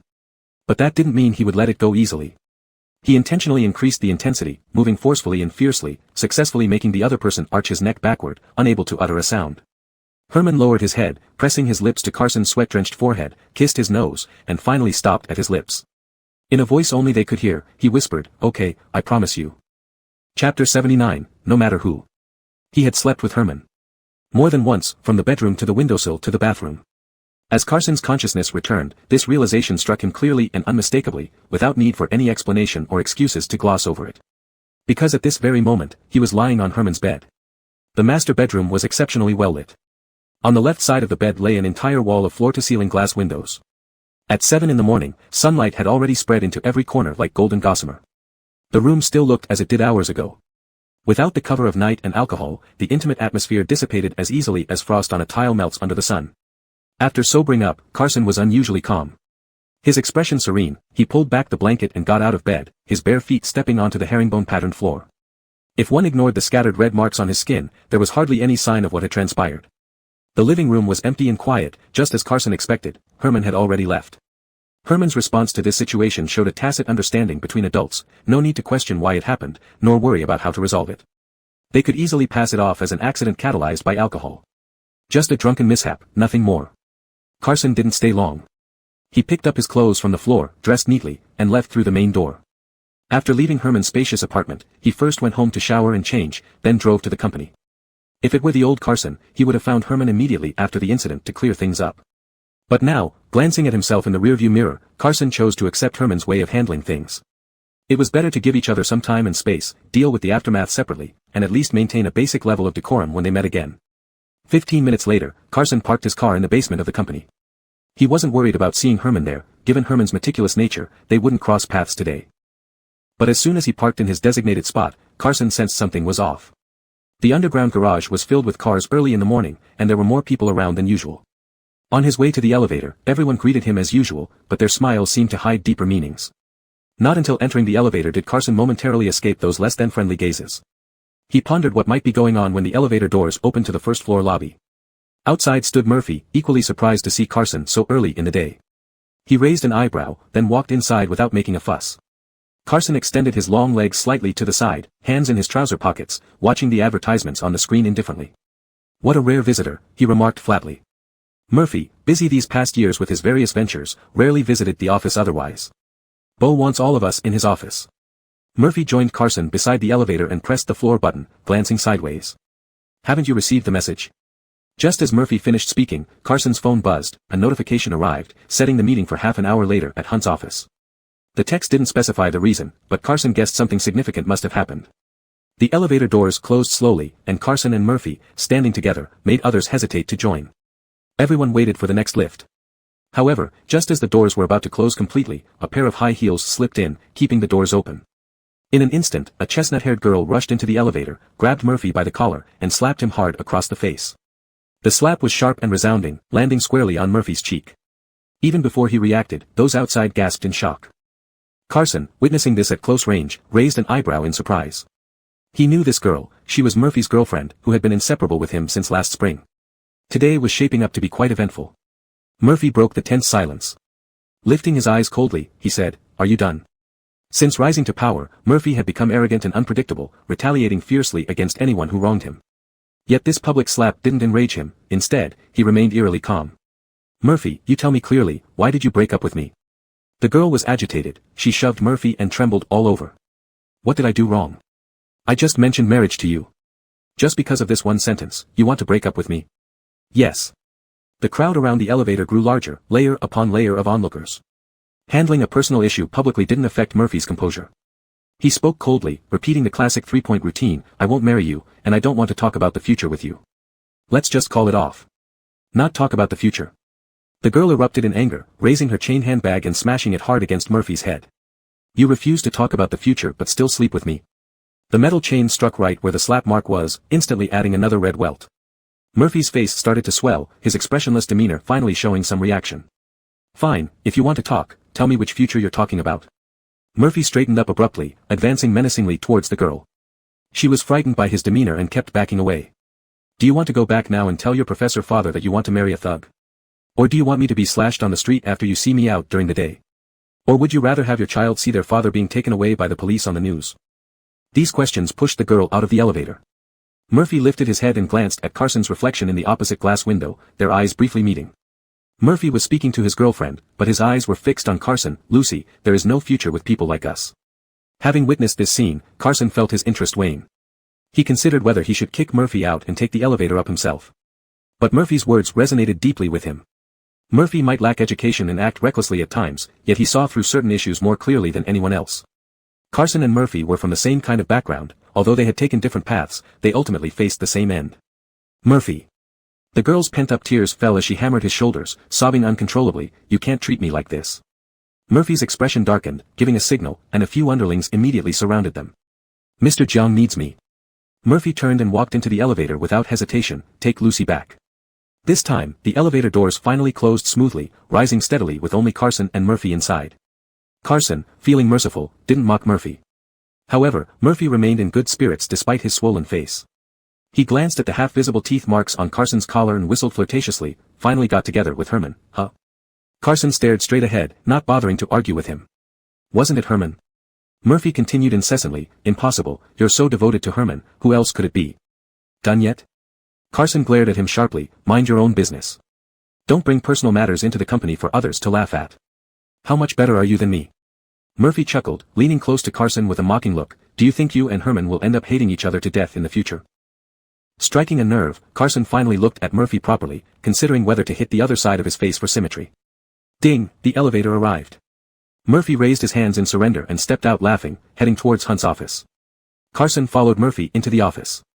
By the time he entered, Hunt was already there. It was clear that Mr. Jiang's mood was terrible. He sat in the middle of the sofa in the lounge, his expression grim. Herman was absent, the others, led by Dempsey, sat on either side. Upon seeing Carson enter, Dempsey gave a disdainful nod, his face full of malice. Carson ignored him, taking his place. After sitting down, he learned that something significant indeed happened today. Earlier that morning, the ship, Meizhou, which had been drifting at sea for several months, reached international waters 200 miles offshore. Herman had already arranged everything. The smaller boats met it on schedule, unloading the cargo-filled containers to bypass customs and transport them to a secret dock. However, not long after the small boats received the cargo on the high seas, they were hijacked. Now both the boats and the cargo have disappeared without a trace, the crew is out of contact, and no one knows where that boat full of counterfeit bills has gone. Herman received the news before dawn and rushed to the scene to handle it. Hunt gathered everyone here to address this sudden emergency. The shipment of counterfeit money was extremely serious, no matter where it ends up, it poses endless risks. It must be found. If it's really lost, Sea High will have to pay a substantial compensation to the cargo owner. Hunt, with an ashen face, assigned tasks to everyone. The top priority was to locate the boat. Dempsey idly played with the file folder he had been given, stirring up trouble with ease. He said leisurely, "Carson, you sure called it this time." Dempsey cast his gaze toward Carson. It's indeed too risky to assign such an important task to Ening right after his return. The atmosphere in the office tightened because of Dempsey's words. Though everyone maintained their composure outwardly, they were all listening intently. Though it seemed like casual chatter, Dempsey's words were malicious. First, he pointed out that Herman's lack of ability led to this major oversight, for which he should take full responsibility.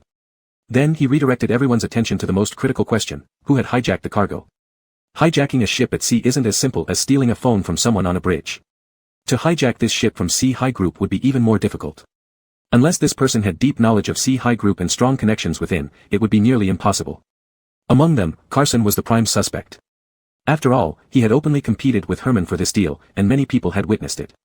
Walls have ears. Carson's recent maneuvers against Herman had reached many people. Dempsey knew when to stop, saying too much could backfire. After dropping this remark, he closed his mouth, his eyes matching those Carson encountered this morning. It was now clear who started the rumors circulating throughout the company and how these rumors originated. Actually, there was no need for Dempsey to specifically remind Hunt, he had already considered this point. I've already dispatched specialists to investigate who is behind this. Hunt had his suspicions but did not jump to conclusions. If I find out who acted out of self-interest to harm Sea High, I will not show mercy. As Hunt spoke, his eyes swept over Carson, reiterating, no matter who it is. Chapter 80, The Weather is Nice Tonight. 5 days later, Port City welcomed its first typhoon of the year. The news continuously broadcasted the typhoon's path, but so far, the sky outside was clear and sunny. Carson retracted his gaze from the narrow sky between the office buildings, glanced at the clock on the wall, and walked to the young secretary's desk, asking, "Can I go in now?" "Sorry, Brother Bien, Bo is busy with something." The secretary smiled politely and warmly, her attitude showing no sign of suspicion. "Please wait a moment, I'll ask for you again." Asking would yield no result, Carson knew it well. Hunt was deliberately keeping him waiting. Today he came to report something to Hunt, only to be stopped outside the door and waited for half an hour. Herman's shipment had been hijacked, and Carson was the prime suspect. Although Hunt did not openly say so, he had practically suspended most of Carson's work and isolated him. This was the first time Carson had received such cold treatment after working for Hunt for so long. However, Hunt, this old fox, knew well the principle of being flexible and balanced, and did not push things to extremes. After another 10 minutes, the secretary came out of the office with a beaming smile and invited Carson in. "Ao Ting, you came just right." There was only Hunt in the office, smiling warmly as he waved him over, his small eyes narrowing into slits. "Some old poor tea just arrived. Come, sit down and try it." It seemed that making Carson wait outside for so long really was because he was tied up with something important. Carson acted as if nothing had happened, seating himself at the large tea table. Steam was puffing from the iron pot, and they sat face to face as usual. The water soon boiled, and Hunt lifted the iron pot, pouring boiling water into the purple clay teapot. At this moment, Carson informed him that the first batch of arms had set off from a foreign port and should arrive at Four Seas dock in less than 2 months. This was good news, indeed. Hunt's mood brightened considerably, cheerfully filling Carson's cup. "What about the lost shipment?" Carson seized the opportunity to ask. Although pleased, Hunt had not completely dismissed his suspicions towards Carson. He leisurely swirled the tea in his cup and ignored Carson's question, saying, "Try it. For this kind of poor tea, you need to boil the water in an iron pot and brew it in purple clay. Both are essential." Carson immediately understood that he shouldn't inquire further.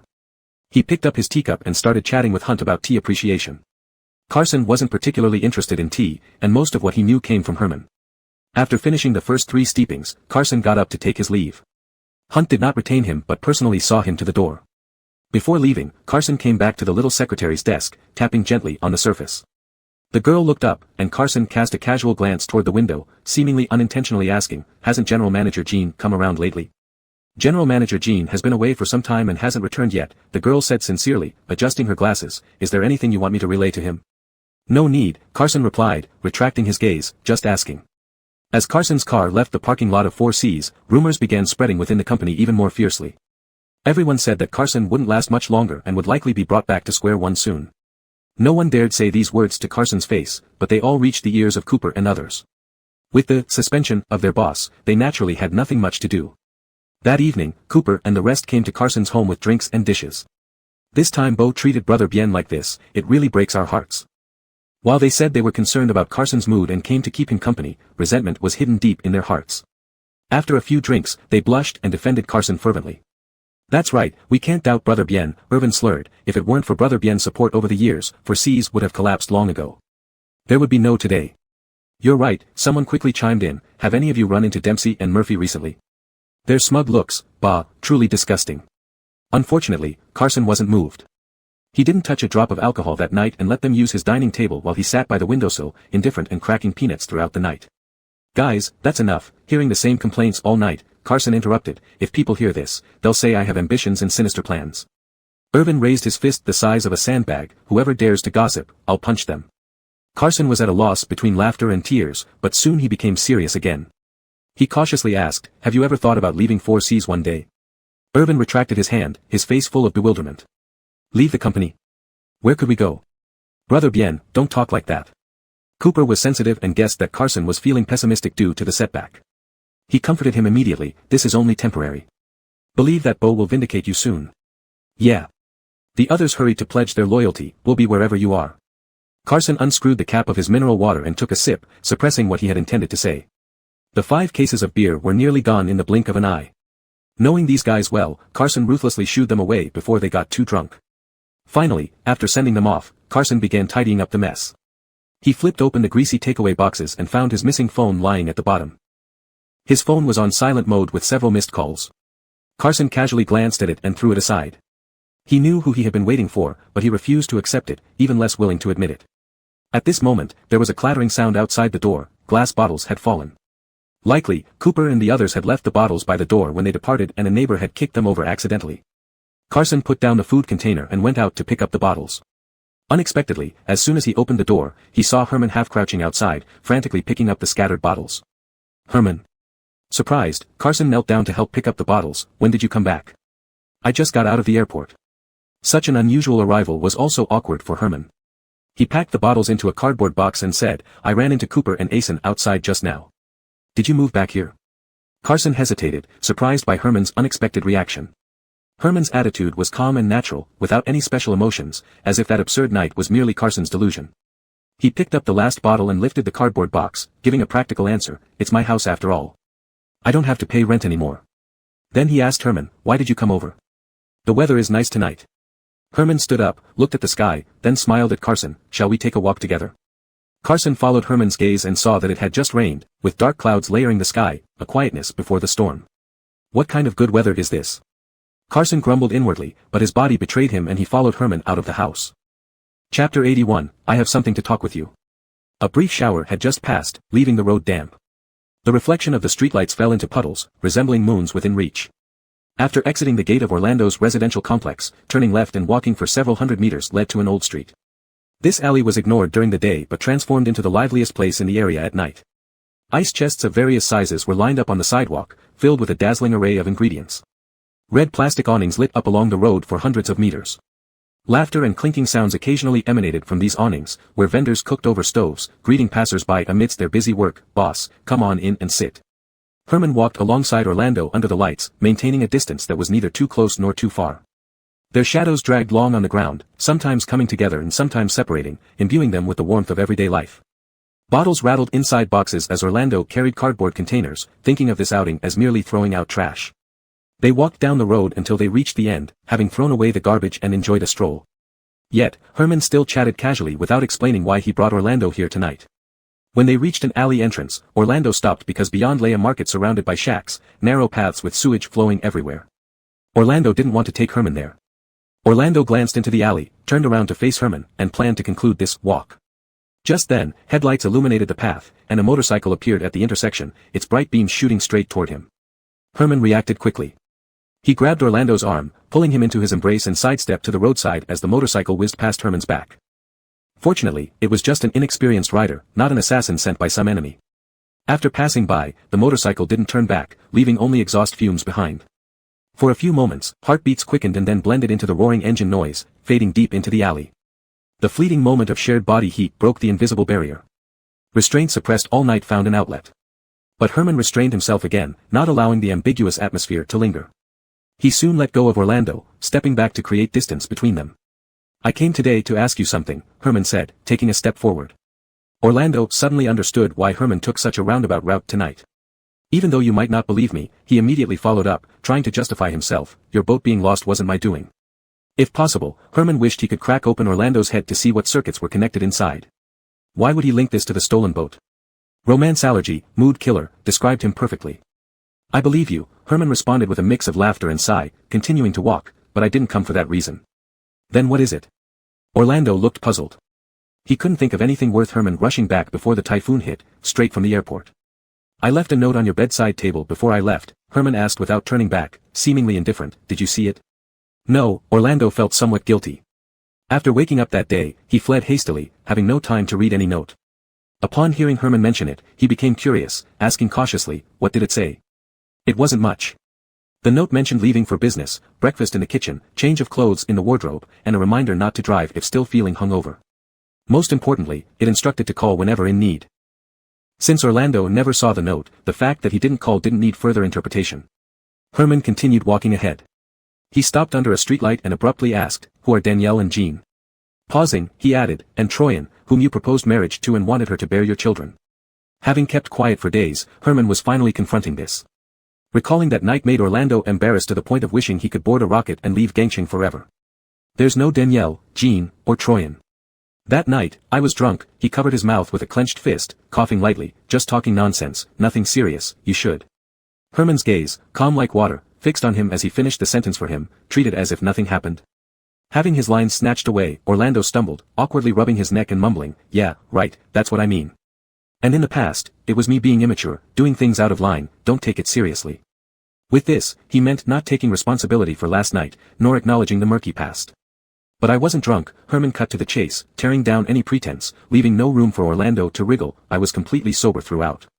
I remember everything you said. Herman gazed at Orlando under the streetlight, his voice softening before suddenly adding, and by the way, Troyan won't marry you, nor will she bear your children.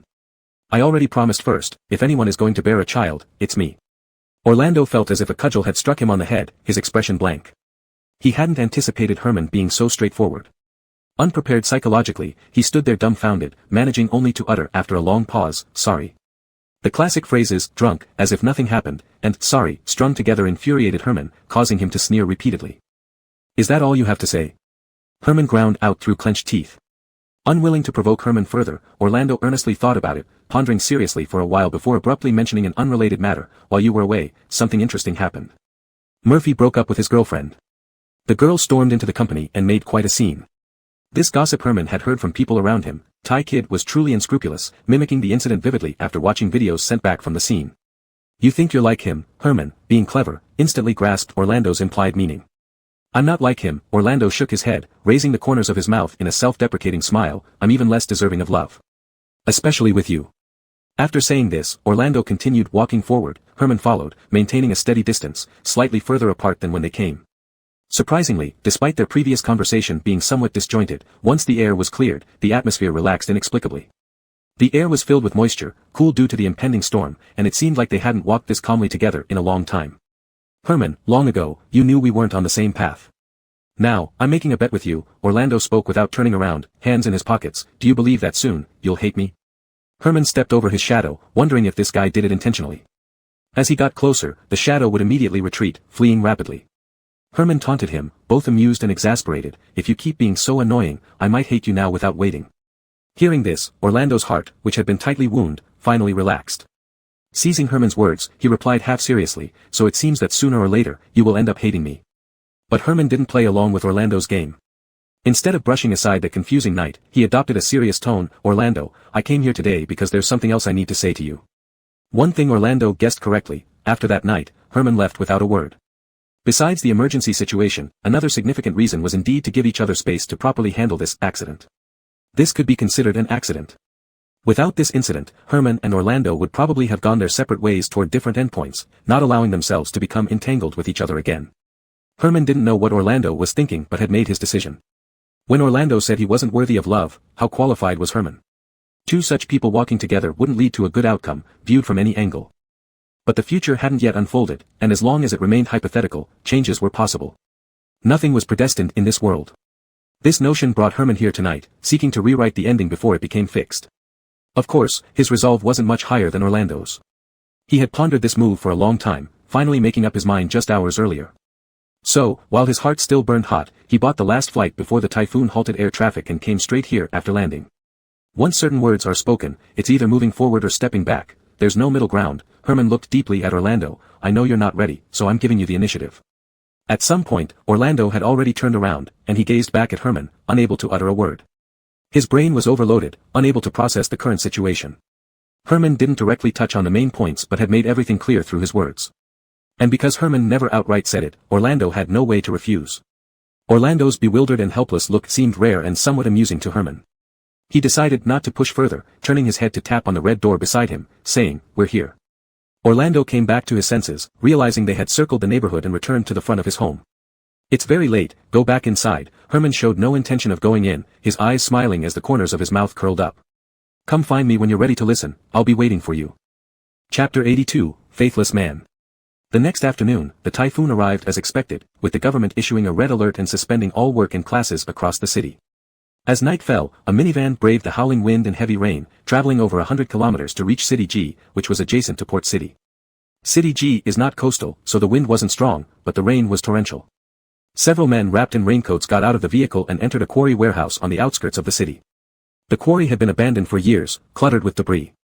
The road was slippery due to the rain, causing the leading man to slip and fall just before entering, prompting the others around him to rush forward anxiously to help him up. "Dewey, be careful. Dewey, follow me this way." The light bulb above swayed and flickered several times before it finally lit up. Although dim, it provided enough light to illuminate the scene inside the warehouse clearly. There were no stones in sight in the warehouse. Instead, it was entirely occupied by shipping containers, packed tightly together. Dario closed the main door and returned to Ibrahim, reporting, "Dewey, everything is here."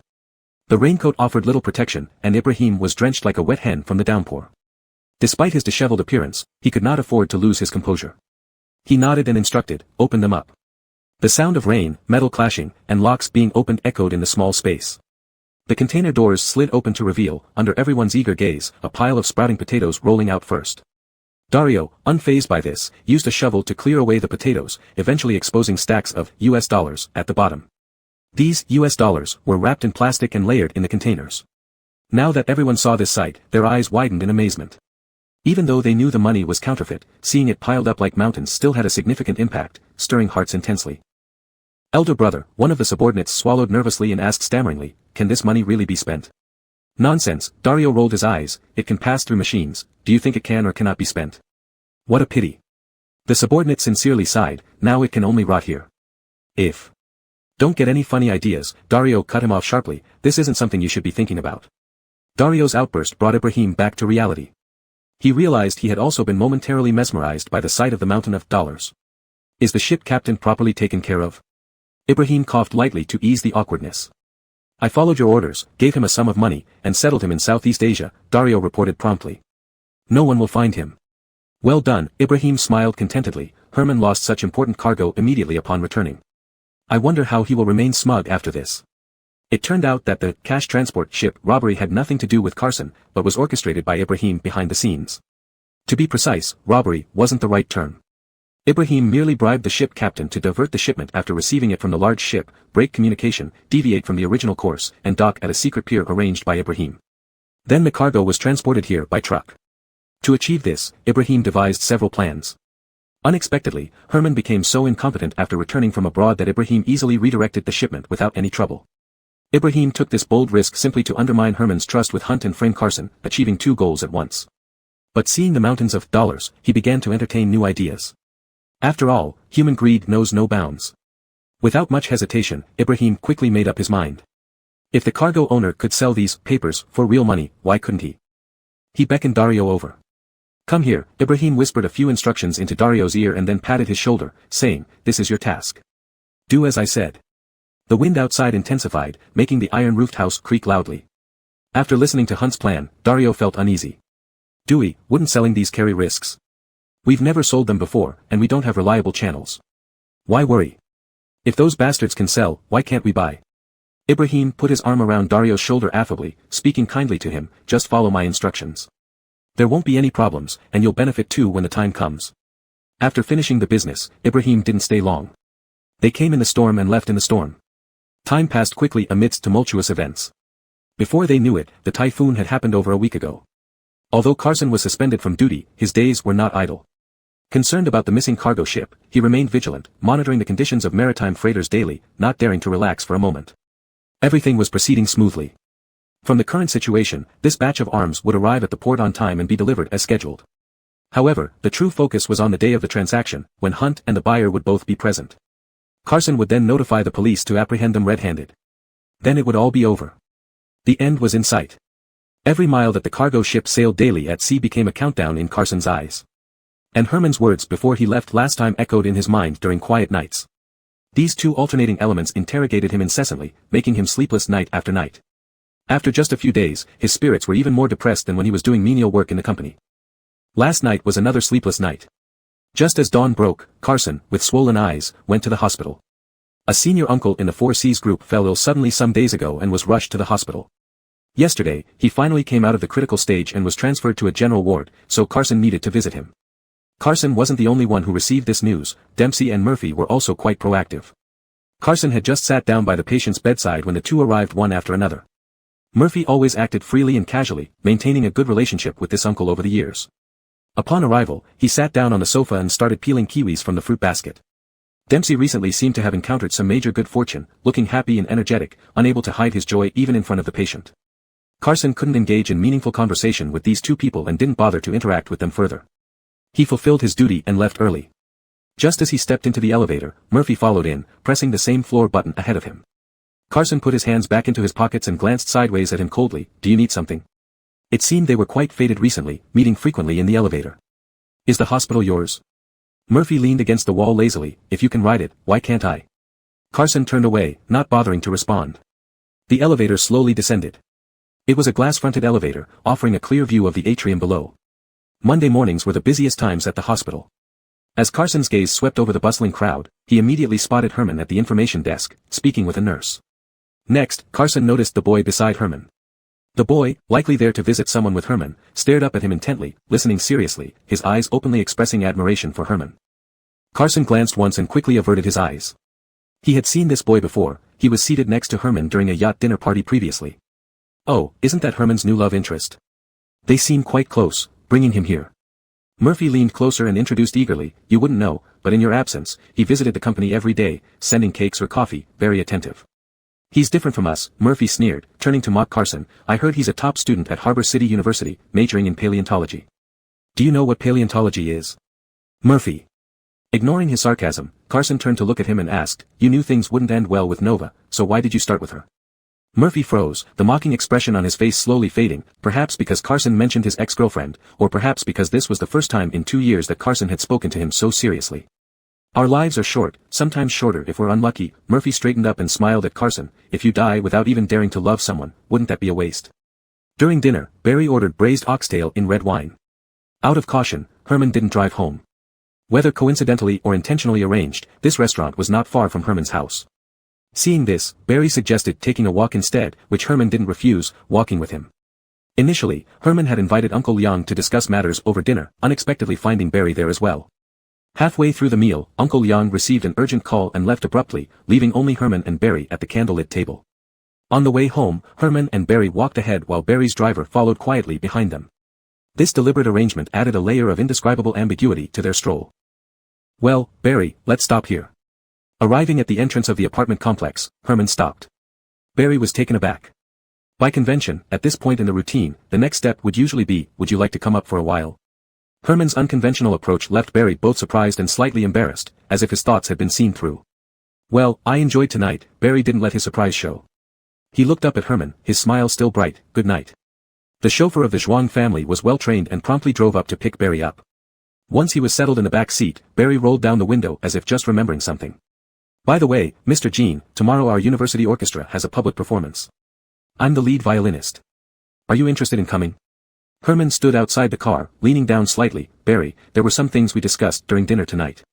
Even a blind person could see Barry's intentions, and Herman had subtly refused him at the dinner table tonight. Barry tilted his head, his face illuminated by the streetlight, appearing fresh and innocent. His eyes reflected a naivety unscarred by worldly affairs. What? Do these two things have anything to do with each other? Though outwardly gentle and harmless, Barry was stubborn about things he had set his mind on, unmoved by anything. Herman saw this and prepared to speak more plainly, but his peripheral vision caught a figure slipping into the shadows near the wall. Herman temporarily held back his words, only saying, never mind, be careful, goodbye. The deep blue Bentley drove off down the driveway. Barry poked his head out the window, looking back at Herman to say goodbye. The tail lights of the car betrayed his lingering affection. Herman's attitude was neither cold nor hot. He stood where he was, watching the car drive away. Only when the dazzling tail lights vanished completely into the night did Herman turn around, glancing a few times toward the corner of the wall, then said, come out. The area beside the wall appeared empty, but Herman didn't rush. He waited patiently. A few seconds later, the bushes rustled, and a figure emerged from behind a pillar. This person was Carson. He walked over with his hands in his pockets, showing no sign of embarrassment at being caught eavesdropping. If anything, he seemed quite self-righteous. But his wandering gaze betrayed a hint of guilt. What are you hiding for? Seeing Carson's furtive manner, Herman chuckled involuntarily. A smile crept onto his lips, softening the sharp angles of his face. You were quite impressive when you pointed that gun at someone last time, weren't you? I don't know what you're talking about. Carson shrugged indifferently, not willing to admit defeat but with eyes darting even more nervously. Why haven't you contacted me for days? Herman stood in place, watching Carson walk closer. I said I'd wait for you, so you really made me wait. Initially, Herman was only teasing him, but as the words left his mouth, he felt a genuine surge of anger mixed with an almost imperceptible sense of hurt. Unfaithful man. Herman reached out, poking Carson's forehead. Bastard. Caught off guard, Carson leaned back, the skin on his forehead suddenly turning red. He hadn't expected Herman to act so childishly. He looked up at him, disbelief written all over his face. Didn't someone go see you every day? Carson averted his eyes, rubbing his forehead, his voice quieter now. What, are you upset? Herman detected another layer of meaning in those words. Carson pretended not to hear, focusing on rubbing his head. Let's go. Herman didn't press further. After casually saying these two words, he deliberately ignored Carson and turned to walk toward the entrance. Now, Carson couldn't keep up the pretense anymore. Herman's "let's go" could mean two things: 1, let's go, back home, or 2, let's go, up to my place. After some consideration, Carson chose the second interpretation. So he stopped hesitating, quickly catching up with Herman, walking together with him toward home. Chapter 83, Just for Now. Herman's apartment was no stranger to Carson. Many of the security guards and housekeepers knew him well, and he received warm greetings along his way. Aware that Carson was following him, Herman did not make any special gestures, nor did he alter his pace. He walked leisurely ahead. Thus, the two entered the main gate one after another, passed through the lush magnolia trees, and entered the elevator lobby. With their previous experience in mind, both behaved exceptionally properly when they stood in the elevator together again. Herman and Carson each stood at opposite ends, maintaining a proper social distance as if they were neighbors who just happened to meet in the elevator after work, ready for a casual chat about the weather. However, this sense of propriety lasted only a short while. As soon as they got home, Carson asked Herman, "Got any alcohol?" Herman glanced at him, puzzled. In his memory, Carson didn't like drinking much unless required by social engagements. Privately, he barely touched alcohol. But time is powerful, and changes in people before it are not surprising. Without asking further, Herman turned to retrieve a bottle of whiskey from the wine cabinet and poured a glass for him. Just as he was handing the glass over, Carson snatched the bottle from his hand and drank directly from it, gulping down a third of it. The fiery liquor of 43 degrees made Carson's eyes immediately redden within a few swallows. What madness! Herman's expression changed abruptly, rushing forward to snatch the bottle away. Without alcohol, it did not stop Carson from continuing his wild behavior. Before Herman could set the bottle down, Carson had already thrown off his coat, tossing it to the floor with a clatter as the phone and wallet inside hit the ground. Unfazed, he began unbuttoning his tie with grim determination.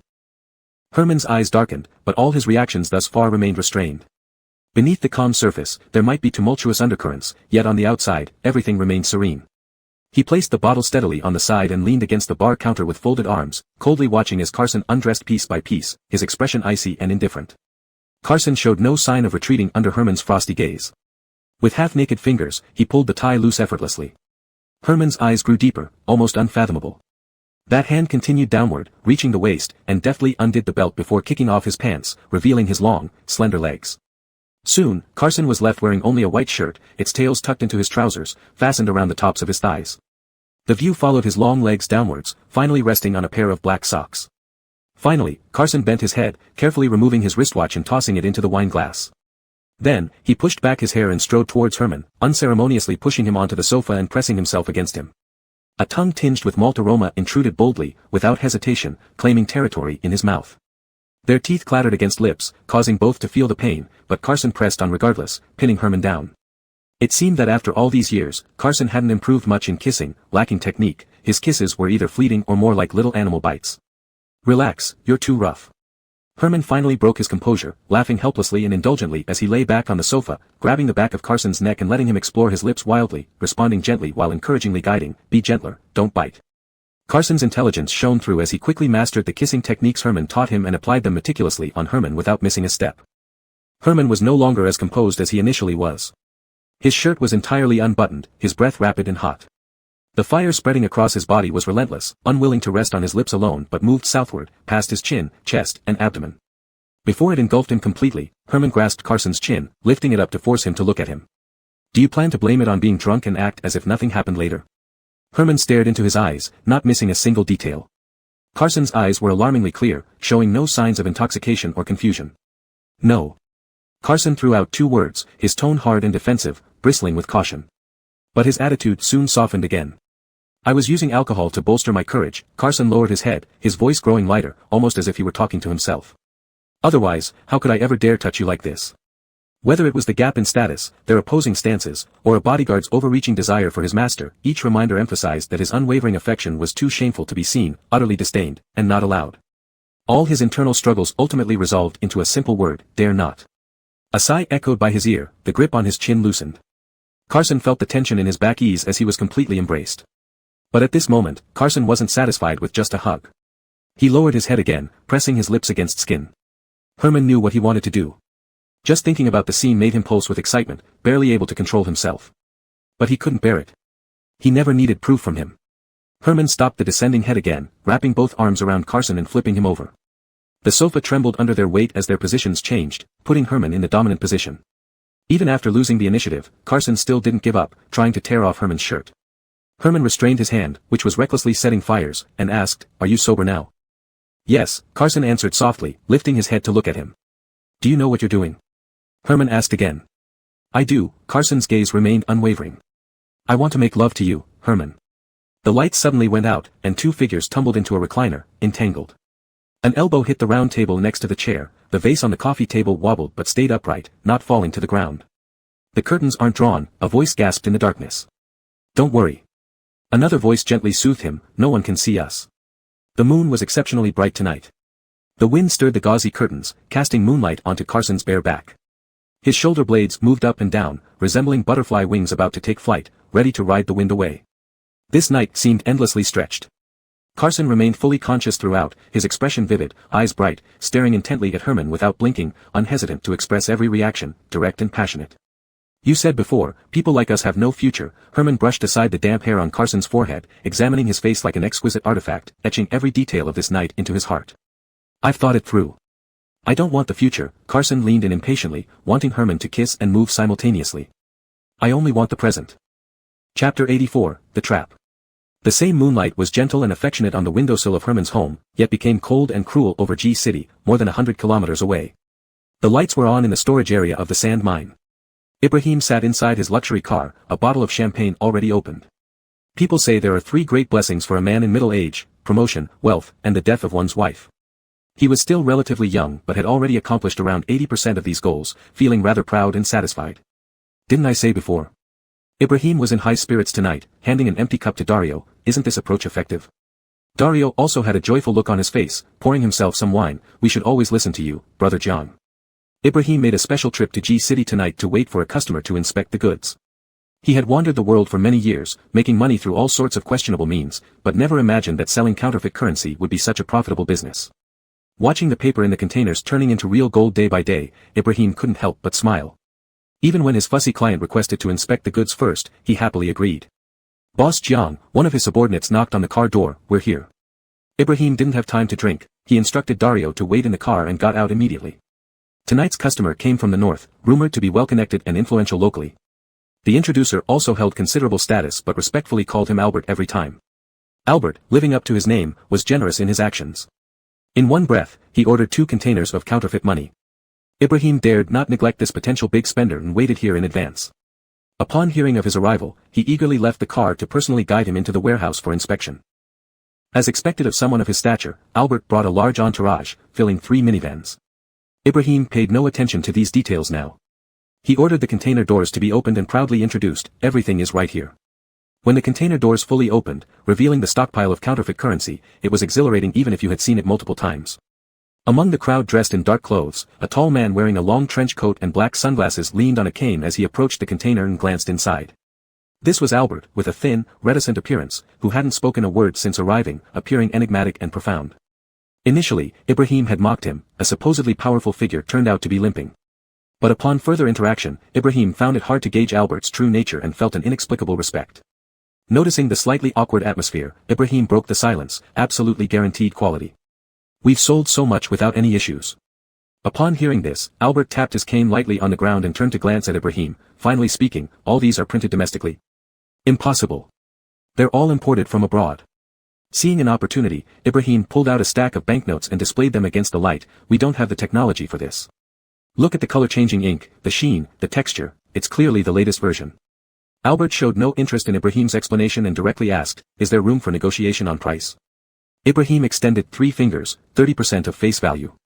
Unsure how he could tell that Albert wasn't satisfied with this price from behind the dark sunglasses, he hurriedly added, "That's the best price I can offer you, lower than anyone else on the market. Just remember, you cannot disclose the source once they leave here." Albert wasn't convinced. Staring intently at Ibrahim, his eyes hidden behind the sunglasses emitted a scrutinizing gaze that made Ibrahim feel uneasy. 25%. Ibrahim conceded a little, feeling nervous. "Can't go lower." "Deal." Albert maintained almost the same posture and extended his hand. "Let's finalize it." Overjoyed, Ibrahim shook hands with Albert and invited him back to his car for champagne.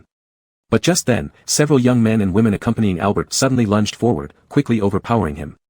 Seeing this, Ibrahim's subordinates instinctively drew their guns. Unfortunately, the other party was prepared, and they were disarmed before they could react. What do you mean by this? Taken by surprise, Ibrahim choked on the sand in his mouth, his face full of shock. Albert finally cracked a faint smile on his poker face. Without answering, he calmly removed his sunglasses, crouched down in front of Ibrahim, and at the same moment, handcuffs flashed past Ibrahim's vision, locking onto his wrists. As the convoy left, the sand mine that had been bustling for nearly a month finally returned to tranquility. Almost at the same time, a piece of news spread silently back to Harbor City and quickly circulated.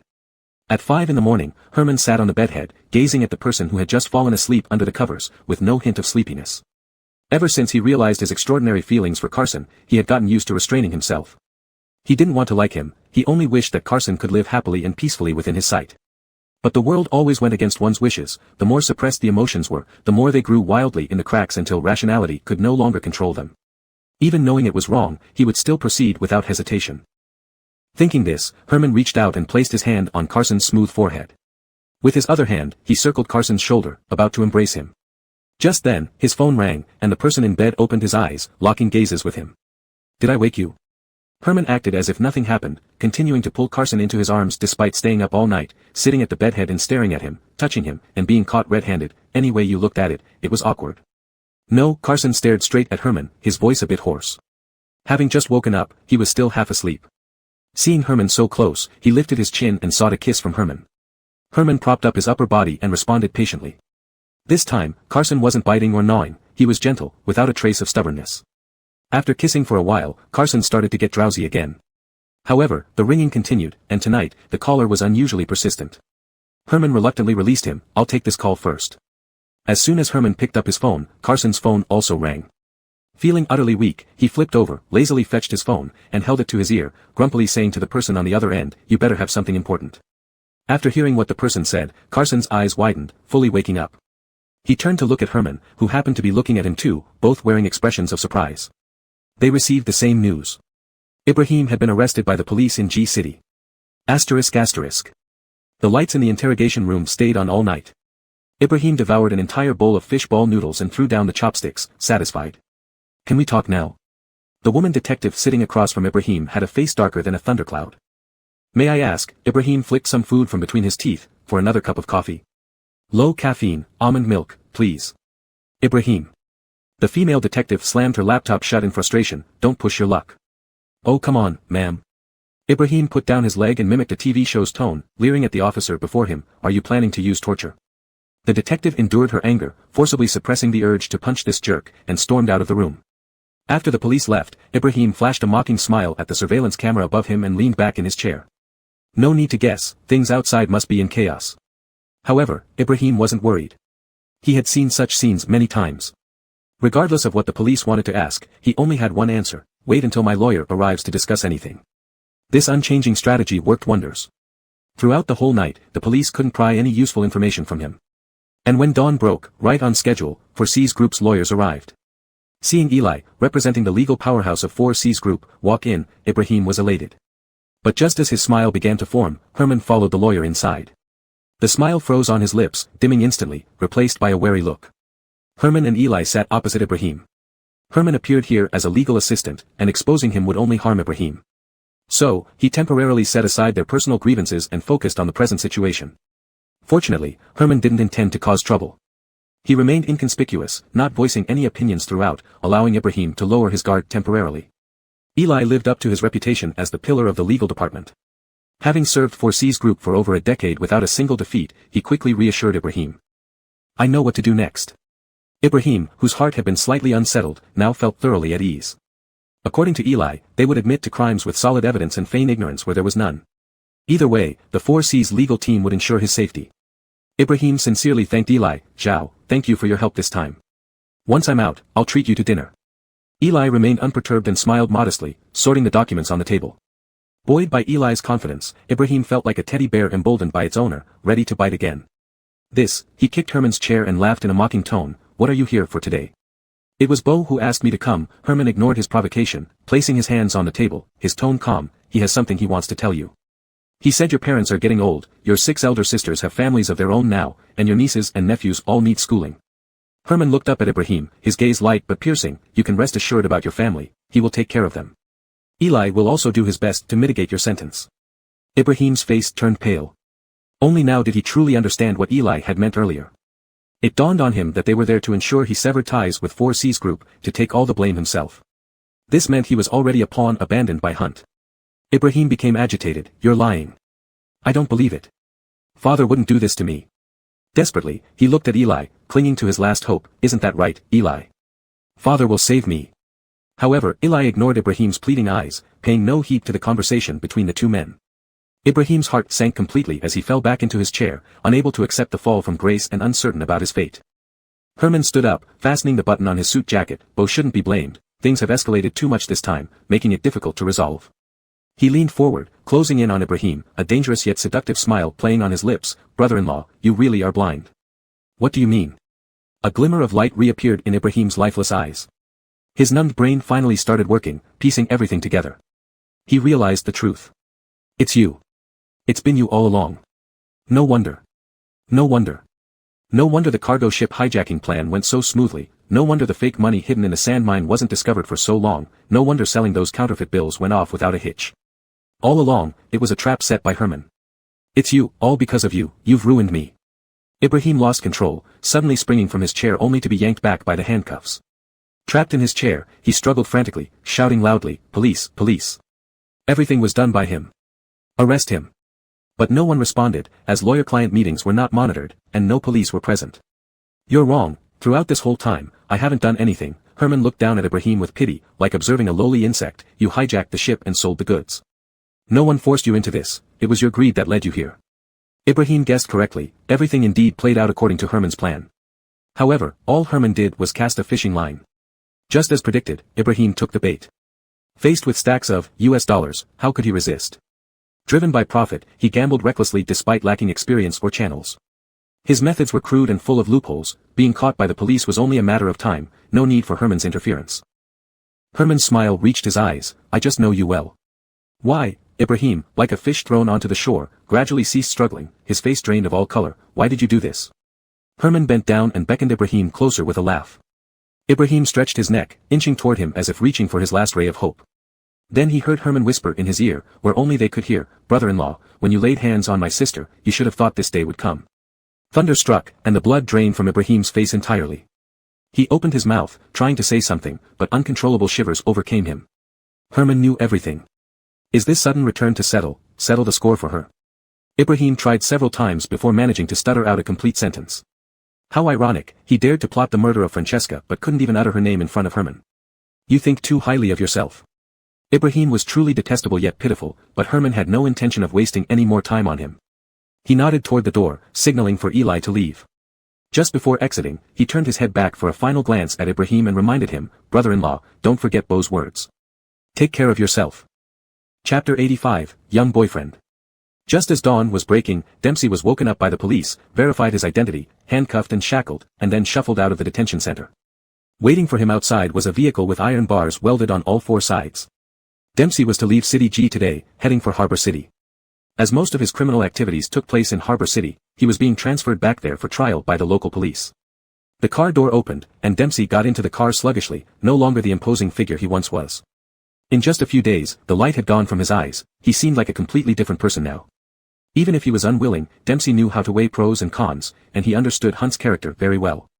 His father-in-law would not only say but do. Moreover, Herman was lurking in the shadows, ready to deliver a fatal blow to him at any moment. Dempsey was born into a Zhang family. In that feudal and backward fishing village, a family without a son could not hold their heads high. Poverty combined with 6 consecutive daughters subjected this family to bullying and disdain in the village. It did not improve until Dempsey was born. As the only hope for carrying on the family name, anything good the family had was always given to him first. Not only did his sisters never compete with him, but they also thought about him at every turn. His eldest and second eldest sisters were both academically excellent, but they dropped out early to work in an electronics factory to support the family. From the time he became aware, Dempsey resolved that if he could make something of himself, he would ensure his parents and sisters lived good lives. Most importantly, no one would look down on them again. And he indeed achieved that. They built the largest and most luxurious house in the village long before others did. His father no longer needed to go out to sea to fish, and his mother's hands would no longer be eroded by cutting seaweed year-round. All 6 of his sisters settled in the city, and his eldest niece was studying in the US, about to graduate. No one dared to look down on them anymore. Every time the family returned home, villagers welcomed them with much fanfare. So Dempsey accepted Hunt's conditions, preferring to take all the blame and rot in prison rather than have his parents and sisters return to a life of humiliation, vulnerable to others' disdain.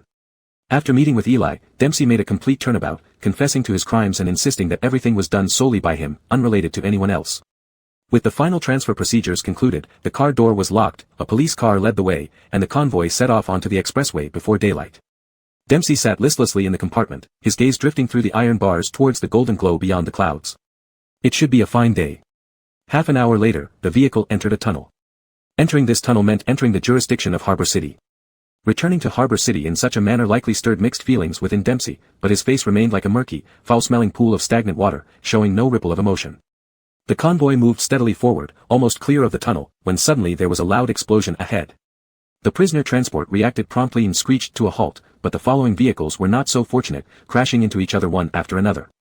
The powerful inertia caused Dempsey to lurch forward and slam into the iron bars. This collision roused him from his zombie-like state. Suddenly, gunfire, collisions, explosions, various sounds bombarded his ears. Dempsey did not know what happened ahead but saw two policemen in the same compartment gravely report, "Received," over their earpieces before jumping out with their guns. Before long, the car door opened again, revealing a figure before him. This time it was not a policeman, but his deputy, Dario. Dempsey stared in disbelief. "Boss John. I'm here to get you out." Dario spoke rapidly, shot off his leg irons, and dragged him out of the vehicle. Under Dario's cover, the two crossed over the highway barrier and disappeared into the woods. On either side of the highway stretched vast forests. Once people entered the woods, they vanished like clay oxen into the sea. They ran for what seemed like hours until the sounds from the tunnel faded away, and the sun rose higher in the sky. The dense forest blocked the intense sunlight, making the air damp and humid, with venomous snakes occasionally slithering around. Dempsey, who had never been physically active or engaged in manual labor, quickly exhausted his strength while running through the forest. After dragging his legs forward for several more meters, he finally collapsed onto a large patch of moss. "Boss Jiang, just a little more." Dario quickly turned around, unscrewed the water bottle, and handed it to Dempsey's lips. "I've already made arrangements. Once we clear this hill, we'll be saved." Hope reignited in Dempsey's heart, and his Adam's apple bobbed as he drank half a bottle of water in one breath. Now, the only person he could trust was Dario. With water replenishing him, his spirits lifted significantly. He gritted his teeth, struggled to stand up, and continued moving forward. "Dario, if I get through this, we'll be blood brothers in the future." Dario had not lied, having followed Dempsey for years, he indeed remained loyal. As they crawled over the last bend, they really saw a car waiting at the foot of the hill. When Dempsey saw that the person in the car was actually Hunt, he hardly dared believe his eyes. He asked Dario, "Did Bo send you to rescue me?" "Yeah." Victory within reach, Dario was also excited. "Bo said no effort should be spared to save you." Hearing Dario say so, Dempsey was both surprised and delighted, tears streaming uncontrollably down his face. Strength returned to his body, and he moved freely, rolling and crawling toward the foot of the hill. He knew it all along, this must be Herman's trick. Hunt could never abandon him like this, after all, he had been with him through thick and thin for so many years, serving as his most important right-hand man. "Dad, Dad, save me, Dad." Dempsey used all his strength, running towards Hunt with all his might. Unfortunately, he tripped on a branch underfoot and fell onto the ground, tumbling down the slope until he rolled in front of the car. Dempsey's clothes were torn, covered in dirt, filthier than when Francesca first saw him picking up leftover food from a street stall. Struggling to crawl to the front of the car, he clung tightly to Hunt's neatly pressed trouser leg, sobbing profusely, "I knew it, I knew you wouldn't abandon me." Hunt got out of the car, bent down, and lifted Dempsey's head. Just like countless times before, he looked at him kindly. "Dempsey, you've suffered a lot these days." "Dad," Dempsey choked up, unable to speak. Hunt smiled gently at him, speaking softly, "Do you think Junjun felt cold in the water back then?" A few days later, two male bodies were found on an isolated national highway. The police arrived quickly, confirming the identities of the deceased to be Dempsey, vice president of Sihai Group, and his deputy Wang Guodong. It was subsequently revealed that Dempsey's deputy, Wang Guodong, also known as Dario, had orchestrated the shocking tunnel prisoner escape in Harbor City, rescuing Dempsey. In their flight, they lost control during a traffic accident and died instantly. The driver fled the scene. Since the suspects had died during the investigation, criminal responsibility was not pursued. Dempsey's nearly unrecognizable remains were returned to his family. Dempsey's sudden death shook Sihai Group once again. Carson stayed with Hunt to stabilize the company, while Herman went to the Jiang family residence, keeping vigil by the adoptive mother's bedside. "Ning, I still don't understand." Livia, pale as paper, extended a trembling hand to touch Herman's hand. "How exactly did Tianxi die?" Herman held her adoptive mother's pale hand, lowering his gaze. "It was an accident. Livia's condition was very poor. Due to a relapse of depression, she swallowed an entire bottle of sleeping pills that afternoon and was just rescued from near death. The grief over her son-in-law's unexpected death was one factor, but Dempsey's death also brought back memories of her daughter's passing, the darkest days of her life. Doctors were already involved. If her condition worsened, hospitalization would be inevitable. June. It turns out it has been so long since she passed away. Livia allowed Herman to hold her hand, lost in past memories. Back then, our family of 3 lived in a village house. Although life was tough, being together made us happy. Later, I fell ill, and needed a lot of money for treatment. Back then, June was young, and Lao Jiang worked several jobs alone to pay for my treatment. Livia's voice was intermittent and weak, almost like whispers. I told Lao Jiang not to treat me anymore. I was already content being part of their family. But Lao Jiang insisted he would cure my illness at any cost. Soon after, he started the company. Livia, with bloodshot eyes, looked up at the ceiling. Is it all my fault? Did heaven punish me for taking my children one by one? It has nothing to do with you, it's not your fault. Herman pulled up the covers, his voice softening. Don't overthink it. I'm worried about Lao Jiang now.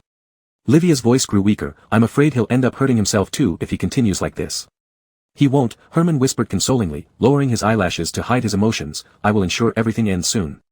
Herman stayed by his adoptive mother's bedside until late at night, waiting until she finally cried herself to sleep before leaving the Jiang family residence. He drove home alone. At a traffic light, he saw a tall, slender figure standing outside his apartment building. The person recognized Herman's car and waved from a distance. Barry. Herman stopped the car and lowered the window. What brings you here? Mr. Jean, I heard about Dewey. Barry quickly approached the car. I'm sorry to hear such news. If there's anything I can help with, please let me know. Thank you, Herman politely replied. Oh, right. Barry lifted the thermos he had been holding all night and gently shook it. I brought some homemade soup for you. You've been working hard lately, so please have some while it's hot. Thanks for your kindness, but I can't accept it. Herman declined. Also, unless it's something important, please don't come looking for me anymore. Herman had said similar things many times, but clearly, Barry hadn't taken them seriously and decided to continue playing dumb. Why? Are you going to be very busy? Barry asked innocently. I can visit you when you're free. I won't disturb you. No, Herman looked directly into Barry's eyes and bluntly said, my young boyfriend has a small heart and a bad temper. He gets furious when angry. I don't want him to misunderstand again. Barry's expression changed from innocent to confused and then settled on astonishment. Who is that person? Barry, being a wealthy young master, was usually mild-mannered but also had some pride and temper. I am talented, handsome, and rich. Am I really not as good as him? You like him that much? You absolutely must have him. Under this barrage of questions, Herman wished to see Carson again, but given the chaos at the company recently, it wasn't easy. Objectively, Carson was stubborn, merciless, and harsh, completely opposite from Barry. But matters of the heart couldn't be reasoned with. Yes, I do like him very much, and I can't live without him. Herman smiled, a smile identical to the one Barry saw the first time they met. Without giving Barry any more chances, Herman glanced at the blue Bentley parked under the streetlight and said, it's late. Go back home. Goodbye. That night, Barry left with red eyes and a heavy heart, asking before leaving if he really didn't stand a chance. Herman silently shook his head, offering no hope. In the days that followed, Herman and Carson were each busy with their own affairs. A week later came Dempsey's funeral, presided over by Hunt as father-in-law. The funeral was low-key but lavish and dignified, acknowledging Dempsey's significant position in Seahigh Group. Some keen observers noticed that Hunt did not bury Dempsey next to his daughter but chose another cemetery on the west side. On the day of Dempsey's interment, persistent drizzle fell steadily. Despite the weather, many people came to pay their respects, causing traffic jams on the narrow mountain roads. Hundreds dressed in black stood under umbrellas, forming a dark cloud around the hilltop, watching as the wooden box bearing Dempsey's portrait was sealed in the stone crypt. Dewey, please take care. May you rest well. Dewey, may you take care of yourself. Hunt, stooped and bent, stood at the graveside, shaking hands with guests. In just a few years, he had lost both his daughter and son-in-law, visibly aging and losing his once commanding presence. Quinny did not attend her son-in-law's funeral, claiming illness. Herman and Carson, both dressed in black suits, stood steadfastly on either side of Hunt, making anyone hesitate to underestimate this hunched old man. As the funeral neared its end, Carson took the first step, escorting guests down the mountain for Hunt. Before leaving, he glanced back at Herman. Herman gave him a reassuring look, then, after Carson left, held the umbrella and walked slowly down the stone steps with Hunt. Another one is gone.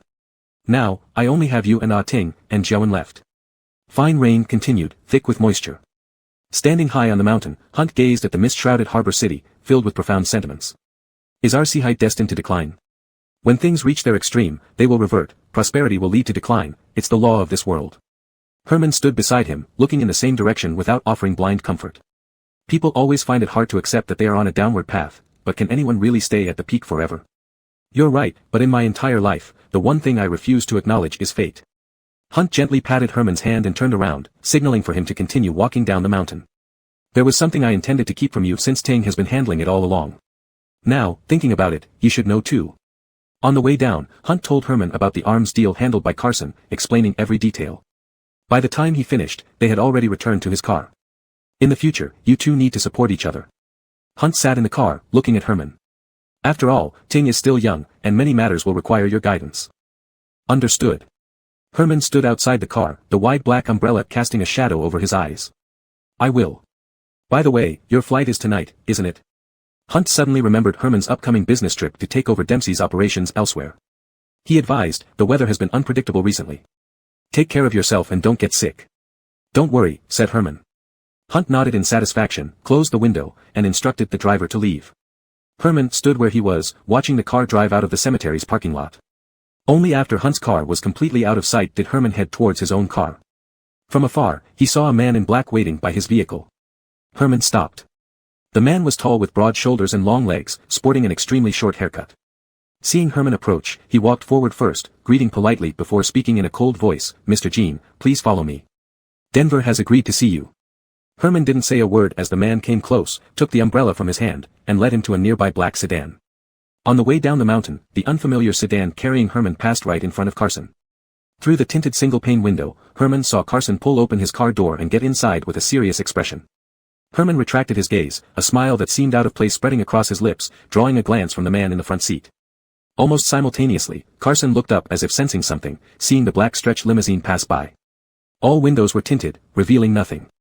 There were countless similar cars on the mountain today, and Carson paid no attention, starting his car and following the blurry taillights down the mountain. On the road, he couldn't stop thinking about Dempsey. He never thought Dempsey would die so easily. When Carson received news of his death, he was surprised. He expected that pulling out Dempsey like a radish would at least unearth some dirt. Unexpectedly, before anything could be uncovered, he was dead. Dempsey's death was suspicious, something everyone knew in their hearts. Some chose to pretend not to understand for their benefit, while others lacked evidence, knowing who the puppet master was but unable to prove it. And there was Herman. After Dempsey's incident, Seahike Group fell into chaos, leading to frequent meetings between them, but they barely managed to exchange proper words. Thinking of Herman made Carson's thoughts jumbled. As his mind wandered, his peripheral vision caught a small note tucked into the glove compartment. This familiar scene made Carson suddenly alert. He turned on the signal light and pulled over to the side of the road, retrieving the note. Upon seeing what was written, his pupils constricted sharply. The note had just one sentence, I know Ignatius's whereabouts. Meet at Dion's grave tonight at 10 p.m. Chapter 86, Who Are You? The mountain road twisted and turned downward, and as they reached the foot of the mountain, the thick fog gradually dissipated. All the way down the mountain, Carson's car kept a consistent distance behind Herman's vehicle. It wasn't until they hit the main road that the two cars parted ways. The road Carson took led neither to the company nor home. Where was he going? Herman retracted his gaze and looked at the black-clothed man driving in the front seat. Right now, he needed to focus on what was immediately before him. This Denver that the black-clothed man mentioned was no ordinary figure. Hunt was deferential to him, while Candace spoke about him in a furtive manner, holding back much. Carson had sensed this person's unusual nature and had been investigating his background in secret, but had never found any leads. However, today, Denver had agreed to meet with Herman. Herman didn't ask where the black-clothed man was taking him, nor did he care if it would be dangerous. He let himself be driven onto the city's expressway heading towards the downtown area, entering the bustling district. 40 minutes later, the car stopped in front of a tea house in an old city park, and at the same time, a pair of wireless earphones was handed over from the front seat. Herman put on the earphones, opened the door, got out of the car, and looked around at the elderly people walking their birds, practicing Tai Chi, exercising on parallel bars, and dancing in the square. He chuckled, Denver, is this what you meant by meeting? Even Herman wouldn't have expected Denver to choose such a lively and busy place for their meeting. I promised to meet you, not to see you. A low, raspy male voice soon came through the earphones, speaking at a measured pace. His age was hard to gauge by voice alone, but there was an air of authority in his tone, as if accustomed to being in power. This speaker was Denver, whose identity and origins were largely unknown, even his name shrouded in mystery. All right then, one day, you will feel my sincerity. Despite realizing he had been tricked, Herman wasn't angry.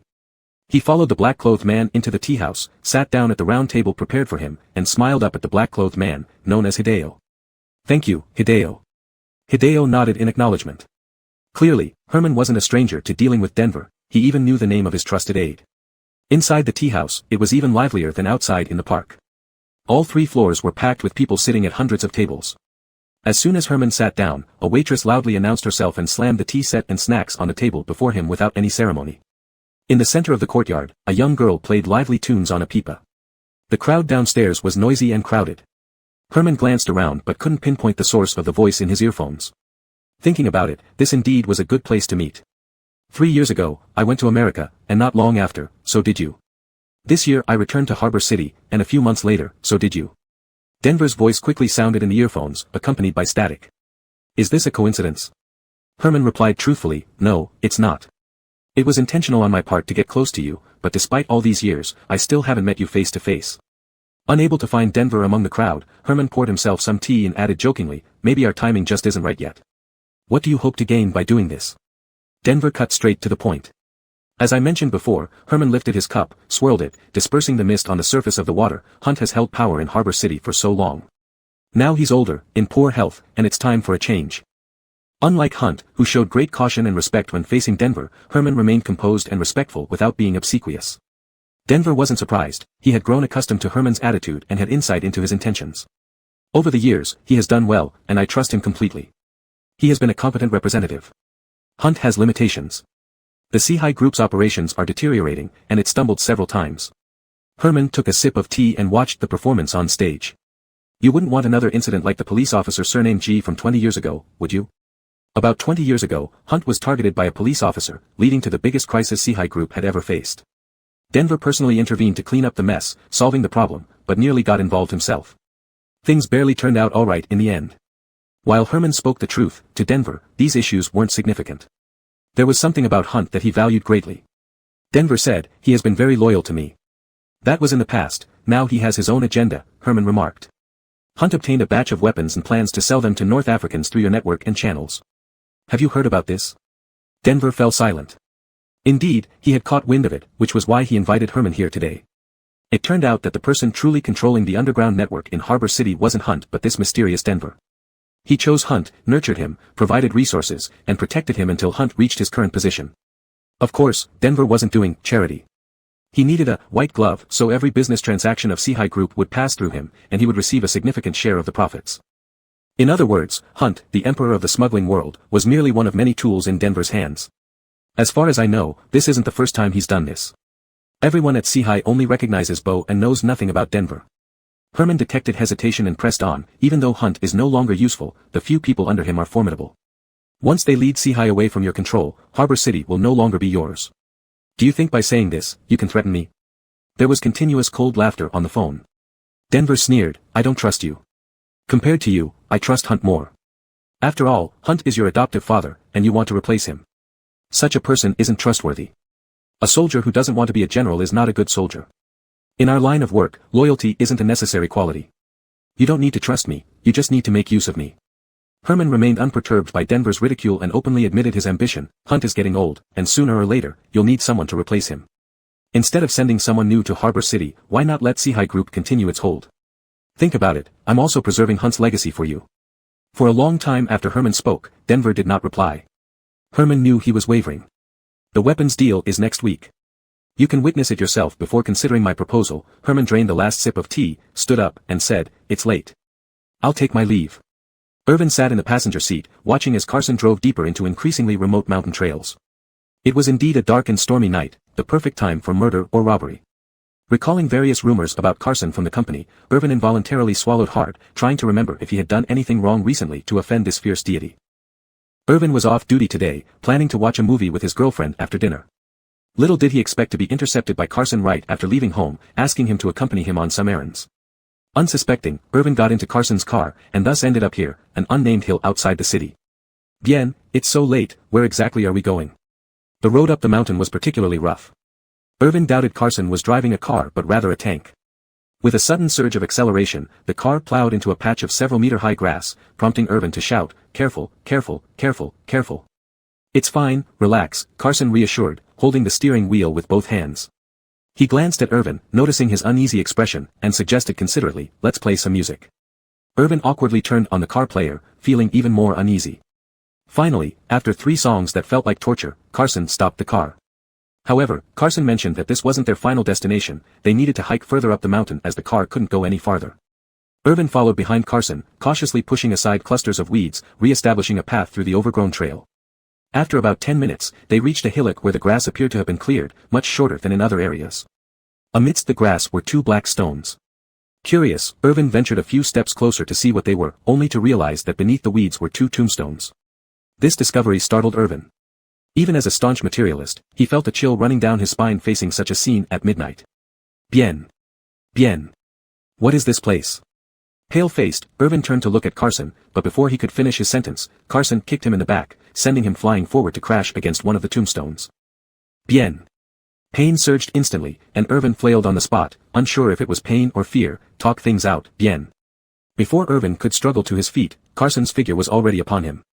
A kick sent him crashing back into the mud. Grasping Irvin's hair from behind, he forcefully lifted him up and slammed him against the dark, cold tombstone. How did you know about this place? No, brother Bien, I didn't. What do you mean? Irvin's fear made him speak incoherently, unable to make sense of his own words. Carson lowered his eyelashes and stared straight into Irvin's eyes.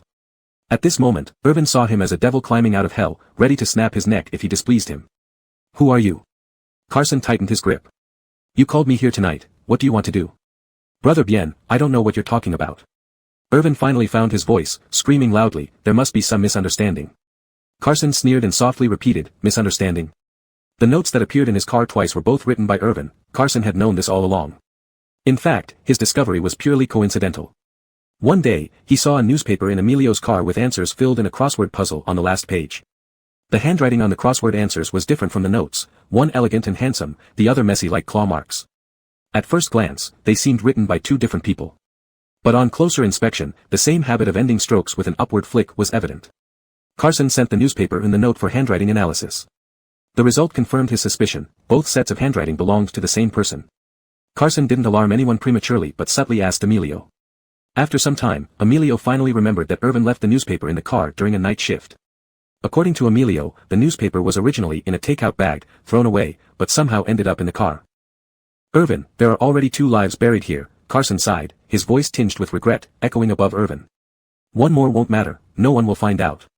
As he spoke, he twisted his wrist, aligning Irvin's forehead with a sharp corner of the tombstone. With just a bit more force, Irvin's head would crack against the hard marble. At this moment, Irvin, who had been trembling in terror, suddenly became eerily calm, confronting Carson's threat without a word. It was as if he had come to terms with death. Carson scoffed, yanking Irvin's head back, ready to make his skull burst open right there. But at this critical moment, a female voice emerged from the grass, hold it. Carson froze, as if he had expected it. The night wind swept over the hill, the wild grass rippling like waves. As the wind settled, tall grass parted to reveal a young girl emerging alone from the underbrush. Carson, the girl said, it's been a while. Brianna, Carson's eyes lost their menacing look instantly. He loosened his grip on Irvin's hair and shoved him aside. Why is it you? Chapter 87, Cooperation with Us. It had been raining all day, but it finally cleared up in the dead of night. The moon hung brightly in the sky like a huge spotlight, glaringly bright. Carson squatted on a large stone, biting a blade of dogtail grass and watched the other 2 people clearing weeds and bowing before the 2 tombstones, offering cigarettes. Brianna, whose full name was Sahara, was a police officer from the anti-smuggling unit of Hongqing Customs. Carson had seen her last time at the detention center, never expecting that they would meet again in front of Ignatius and Dion's tombstones. After paying respects to the deceased, Brianna sat down by Ignatius's grave, her hand resting on the tombstone as she muttered to herself. Irvin did not disturb her and returned to Carson's side first, lighting a cigarette and passing it over. Carson waved his hand to refuse, but Irvin didn't mind and put the cigarette in his own mouth, watching the direction of the tombstones along with Carson. For a moment, smoke swirled around this peaceful mountain peak. So. Before finishing the cigarette, Carson glanced sideways at Irvin and spoke unexpectedly, am I supposed to call you Officer Jean Kiezen from now on? Brother Bien. Irvin still called Carson Brother Bien, his voice muffled with half a cigarette in his mouth, just continue calling me Irvin. Turns out, Ignatius's disappearance did not go unnoticed by the police. They had been trying their best to locate Ignatius for years. To obtain information about Ignatius and continue investigating the 4Cs group, early this year, under Zahara's arrangement, police officer Jean Kiezen came to Carson's side under the alias Irvin. By this point, Carson had risen to become a key figure in the 4Cs group, so the police wanted to use him as a breakthrough. Unexpectedly, as the investigation deepened, the police felt something fishy going on more and more. Only a few months ago, when Zahara found Carson's file in Ignatius's safety deposit box at the bank, did she realize that Carson had been an informant planted inside the 4Cs group by Ignatius. Ignatius must have foreseen that he might one day face harm, and thus provided Carson an exit strategy in advance. Confirming Carson's status as an informant did not mean aligning goals. Informant defection was common. To verify his stance, there had been these recent tests. The note in Carson's car was left by Irvin, but the invitation tonight actually came from Brianna. Irvin's task was still to act as an undercover agent, only to be discovered prematurely by Carson.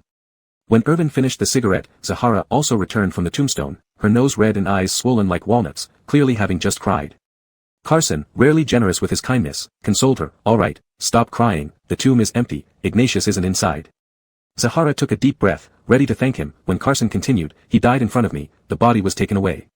It might have been chopped up and thrown into the sea to feed fish. Ignatius was our superior before resigning. In those years, he went against higher-ups' orders and always investigated Dion's case, hoping to overturn it."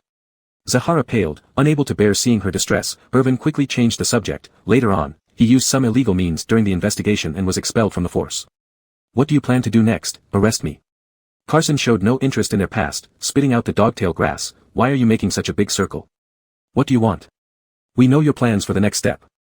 Zahara regained her composure, returning to her usual calm professionalism. Directly, she revealed her intention. "I want you to cooperate with the police. We can support you. There are hundreds of capable officers at headquarters." Carson dismissed it with disdain, glancing at them lightly. "Working with any officer is working with the police. Why should it be you? Just because, without me, no one else can prove you were Ignatius's informant." Brianna pulled a file from her bag and waved it in front of Carson, mimicking a tearing gesture. "Do you want to spend the rest of your life in prison like Hunt?" Carson's gaze moved from the file, sneering. "Never thought you police officers could be more thug-like than us." If everything proceeded as planned on the transaction day, after the police arrived, he would be arrested as the main criminal along with Hunt. But if he was an informant, the situation would differ greatly. Even if he'd acted beyond bounds unwillingly these years, major contributions could possibly exempt him from prosecution.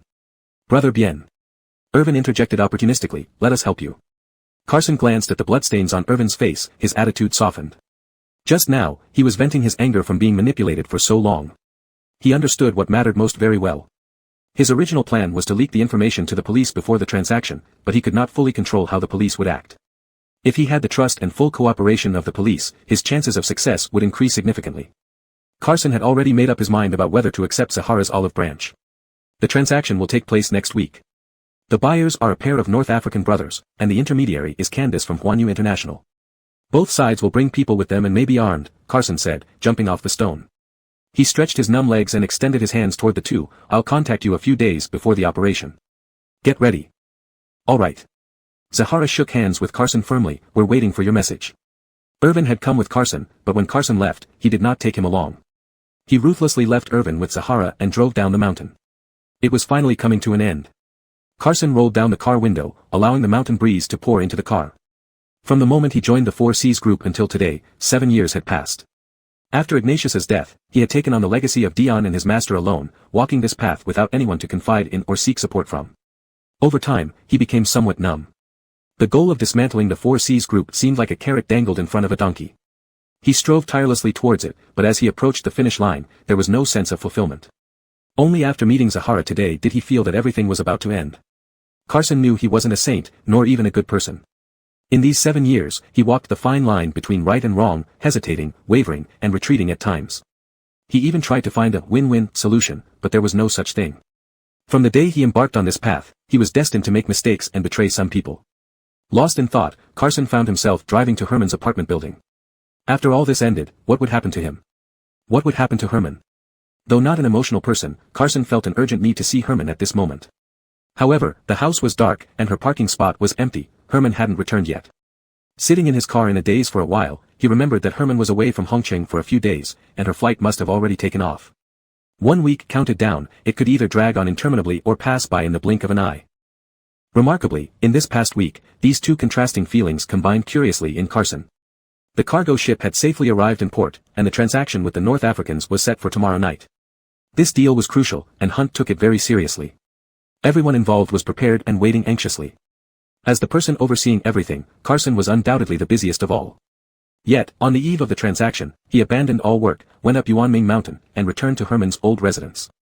The main building lit up for the first time in a long while, and the bright lights dispelled the dampness in the air. This house had been vacant for 2 years, but it was regularly maintained, so although it lacked signs of life, it remained clean and tidy. Carson walked through the door, past the foyer, and up the staircase. Although he hadn't been here for a long time, everything was much the same as he remembered. Especially his room. Carson pushed open the door. Inside, everything was just as it was when he left, untouched and unchanged. He stood outside for a moment before entering, walking around the room briefly before stopping at the bookshelf and pulling out a small notebook. It contained his reading notes. Carson remembered a time when Herman brought him various books to read. Not only did he have to read them, but he also had to write reflections, which he would then submit for her to check, like a student completing homework. Looking back now, those reflections were hastily written and nonsensical, yet Herman read every one and even wrote serious comments in the margins. There were many similar items: dog-eared English dictionaries, used textbooks, exercise books filled with answers. As Carson flipped through them, dusk settled. A late breeze lifted the sheer curtains as Carson closed the last page of a textbook. The sound of tires on the driveway below pulled him out of his reverie. Carson stood up and pushed open the window, seeing a black sedan stop on the driveway. Herman opened the driver's door and got out. Noticing the gaze from above, Herman looked up and saw Carson by the window, a smile spreading across her lips. Only a sliver of sunset remained, and Herman's smile illuminated the fading afterglow on the horizon, a scene that Carson had witnessed countless times here. Carson stood still behind the glass window, weakly running his hand through his hair. Memories are truly hard to shake. Just as he pulled away, he found himself sinking into them again. Chapter 88, The Last Thing. When Herman went upstairs, Carson was sitting on the floor organizing things, surrounded by a mess of odds and ends in various sizes, all items he had used in the past. "Why did you come?" Carson glanced at Herman and opened an old camera. Fortunately, it had just been charged when he arrived, so it could be turned on now. "I came to see what you're doing here." Herman sat down beside Carson on the floor. He had just gotten off the plane and still carried the wind from the north. This week had been exceptionally busy. Artemio was gone, and his influence was being divided. Carson had been spinning non-stop like a top, while Herman was sent abroad by Hunt to take over Artemio's business. They hadn't seen each other for several days. In the morning, when Herman was at the airport, he received a call from Carson asking if he could allow him into their home at Yuanming Mountain. This question was tricky and almost made Herman lose his breath, but he kept his calm tone and replied indifferently, "If you want to go, go ahead." Just as Carson arrived, he followed shortly after. "Actually, you didn't have to rush back today." Carson was flipping through old photos in the camera. There was a period when he was interested in photography, so Herman had someone bring back this bulky camera. However, Carson lacked talent in creation, and after shooting around the house for a few days, he lost interest. So, most of the photos stored in this camera were of Herman. "Seahigh Group can manage without you," said Carson, turning his head to look at Herman. "I can handle the delivery tomorrow, you don't have to come." Heavy rainstorms broke out in northern areas from yesterday, causing Herman's flights to be cancelled multiple times. It took considerable effort for him to finally get on a flight and return. Actually, when Carson learned that Herman was stranded at the airport due to the heavy rain, he felt a twinge of hope that Herman wouldn't make it back before tomorrow, sparing him from witnessing the end of this drama. "But how can I not be there?"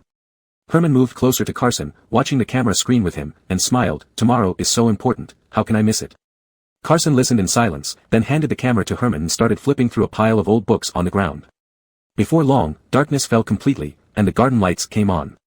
Herman thought Carson had returned specifically to find something. But instead, he found that Carson was only sorting out old belongings and putting them back, with no intention of taking anything away. It was as if he had come tonight to say goodbye to the past times and people. This thought made Herman feel uneasy. "You." His words were cut off by Carson. Climbing up the ladder, Carson placed the last cardboard box on the shelf above, then turned to Herman and asked, "Are you hungry?" Herman also didn't want to stay long and suggested, "Let's go down the mountain and eat out." "Let's eat at home." Carson jumped down the stairs and said, "I'll check the kitchen to see what we can cook." The house had been unoccupied for 2 years, and everything in the kitchen had expired. Carson called the grocery store at the foot of the mountain and asked the owner to send up some fresh ingredients. In the past, Carson often helped Dixie make this call and had become quite familiar with the owner. Surprised to hear from Carson again after such a long time, the owner even wondered if they were moving back in. "Are you moving back?" the owner asked over the phone, tapping away on the calculator. Carson smiled and said no, adding that they would leave after eating. Although Carson suggested cooking at home, Herman ended up preparing dinner. To Carson's surprise, Herman's cooking skills were quite good, easily making 3 dishes and a soup. The sound of the range hood covered everything. Herman stood by the stove and looked back at Carson leaning against the door frame in a daze, saying, "What are you thinking about? Come help me bring the food out." Carson snapped back to reality, straightened up, and walked forward to take the plates from Herman. Hot food was served on the table, and after many years, the two of them finally sat at the dining table to share a meal together. Following international practice, the person who cooks doesn't wash the dishes. After dinner, Carson took the initiative to clean up and entered the kitchen. Soon after, Herman joined to cut fruit. Something went wrong somewhere. Just as the washing up liquid was added to the bowl and the mango was half cut, one person had foam on their hands, while the other held a fruit knife. They kissed right there at the small sink. Herman abandoned the pitiful mango, took off the glove that was obviously a size too small from Carson's hand, and threw it into the sink. He wrapped his arms around Carson's waist, lifted him up, turned, and placed him on the central island counter. The water droplets in Herman's hands seeped into Carson's shirt, wetting a large patch of the dark fabric. Hold on. Carson glanced at the wide-open window and tried to push Herman away. Not here, let's go back to the bedroom. But Herman had already parted Carson's knees and wedged himself between them. I don't want to wait. Coat, shirt, trousers, the clothes fell one by one onto the floor, piling up into a small mountain. It had been a long time since Herman saw the green pendant hanging on Carson's chest again. Your pendant is actually polished sea glass, Herman said, his eyes tracing the edge of the pendant. On a good day, you can find them on the beach. Each one has a unique shape. After simple polishing, they look like this. The cold marble countertop sent shivers down Carson's spine as he leaned back, tilting his head up and asking breathlessly, how do you know? This pendant had been a gift from Dion when Carson was young. He wore it close to his skin for many years. After Ignatius's death, Carson put it away. Perhaps because his goal was nearly achieved and his wishes would soon come true, he had recently taken it out again. I found one when I was young too, Herman whispered into Carson's neck. It was very beautiful. Thinking of the young Herman, Carson couldn't help but laugh. He found it hard to imagine what the young Herman was like. Did he behave the same way now? Carson asked curiously, where is the glass now? Given to someone. 3 simple words echoed in Carson's ear, and after that, Herman wouldn't answer any more questions about the sea glass. That night, Carson finally got what he wished for, returning to the 3rd floor, though the process of getting there was something he didn't dare to recall. The lights on the 3rd floor were on from the corridor all the way to the bathroom. By the time their breathing calmed down, it was late at night. Water gushed from the faucet, mist swirling in the mirror, vaguely revealing 2 figures soaking in the bathtub. Carson's chin rested on Herman's shoulder, his hands tightly hugging Herman's back, unwilling to let go. Relax. The water surface had calmed down. Herman's fingers slid along Carson's wet spine to his lower back, gently patting it. Let's wash up, or you might catch a cold. No. Carson tightened his grip, clinging to Herman like an octopus. Seeing no other choice, Herman reluctantly turned on the tap, adding more hot water to the tub. I never knew you could be so clingy. Tonight, Carson was remarkably different from usual, exceptionally proactive and affectionate. Despite being exhausted, he insisted on holding Herman and said, tell me something about your time in America, anything at all. Though puzzled by Carson's sudden interest, Herman thought for a moment and shared a few interesting stories, making Carson laugh as he lay on his shoulder. After laughing, Carson asked, recovery must have been tough, right? It was okay, Herman summarized 2 years of hardship in 2 simple words before asking Carson, what did you do these past 2 years? Well. Carson watched the reflected ripples on the wall, hesitating. Various answers ran through his mind, but he finally settled on, you won't want to hear it. With that, he closed his eyes and seemed to drift off to sleep. Even though he was asleep, he still needed to take a shower. Since Carson wasn't going to do it himself, Herman carefully cleaned him, rinsed off the foam, dressed him, dried his hair, and finally carried him back to bed. When Herman finished cleaning up himself and returned to bed, Carson had somehow woken up again, lying on his side, staring at Herman with wide eyes. Herman turned off the light and picked up the water cup from the bedside table, taking a sip and teased, why so energetic? Not tired anymore. The moonlight was bright enough to see each other's faces clearly. Watching Herman drink, Carson said, I'm not tired. Sure, Herman finished half the cup of water and lay down facing Carson, grinning wickedly. Just now, who was the one? Knowing what Herman was going to say, Carson hurriedly reached out to cover his mouth. Herman seized the opportunity to grab Carson's hand, his breath falling onto his palm, his voice sounding moist and muffled, close your eyes and go to sleep. Still wide-eyed, Carson curled his fingers, trying to retain the warmth between them. But that trace of warmth slipped away entirely, slipping through the cracks between his fingers. For some reason, looking at the person before him, Herman's mind suddenly recalled the words Carson had previously said, my time is running out. A wave of intense sorrow welled up from somewhere, but he wasn't sure where it came from or what it was for. Herman pulled down Carson's hand and held it tightly in his own. Despite this, the sadness still lingered without consolation. Don't be afraid, we still have plenty of time.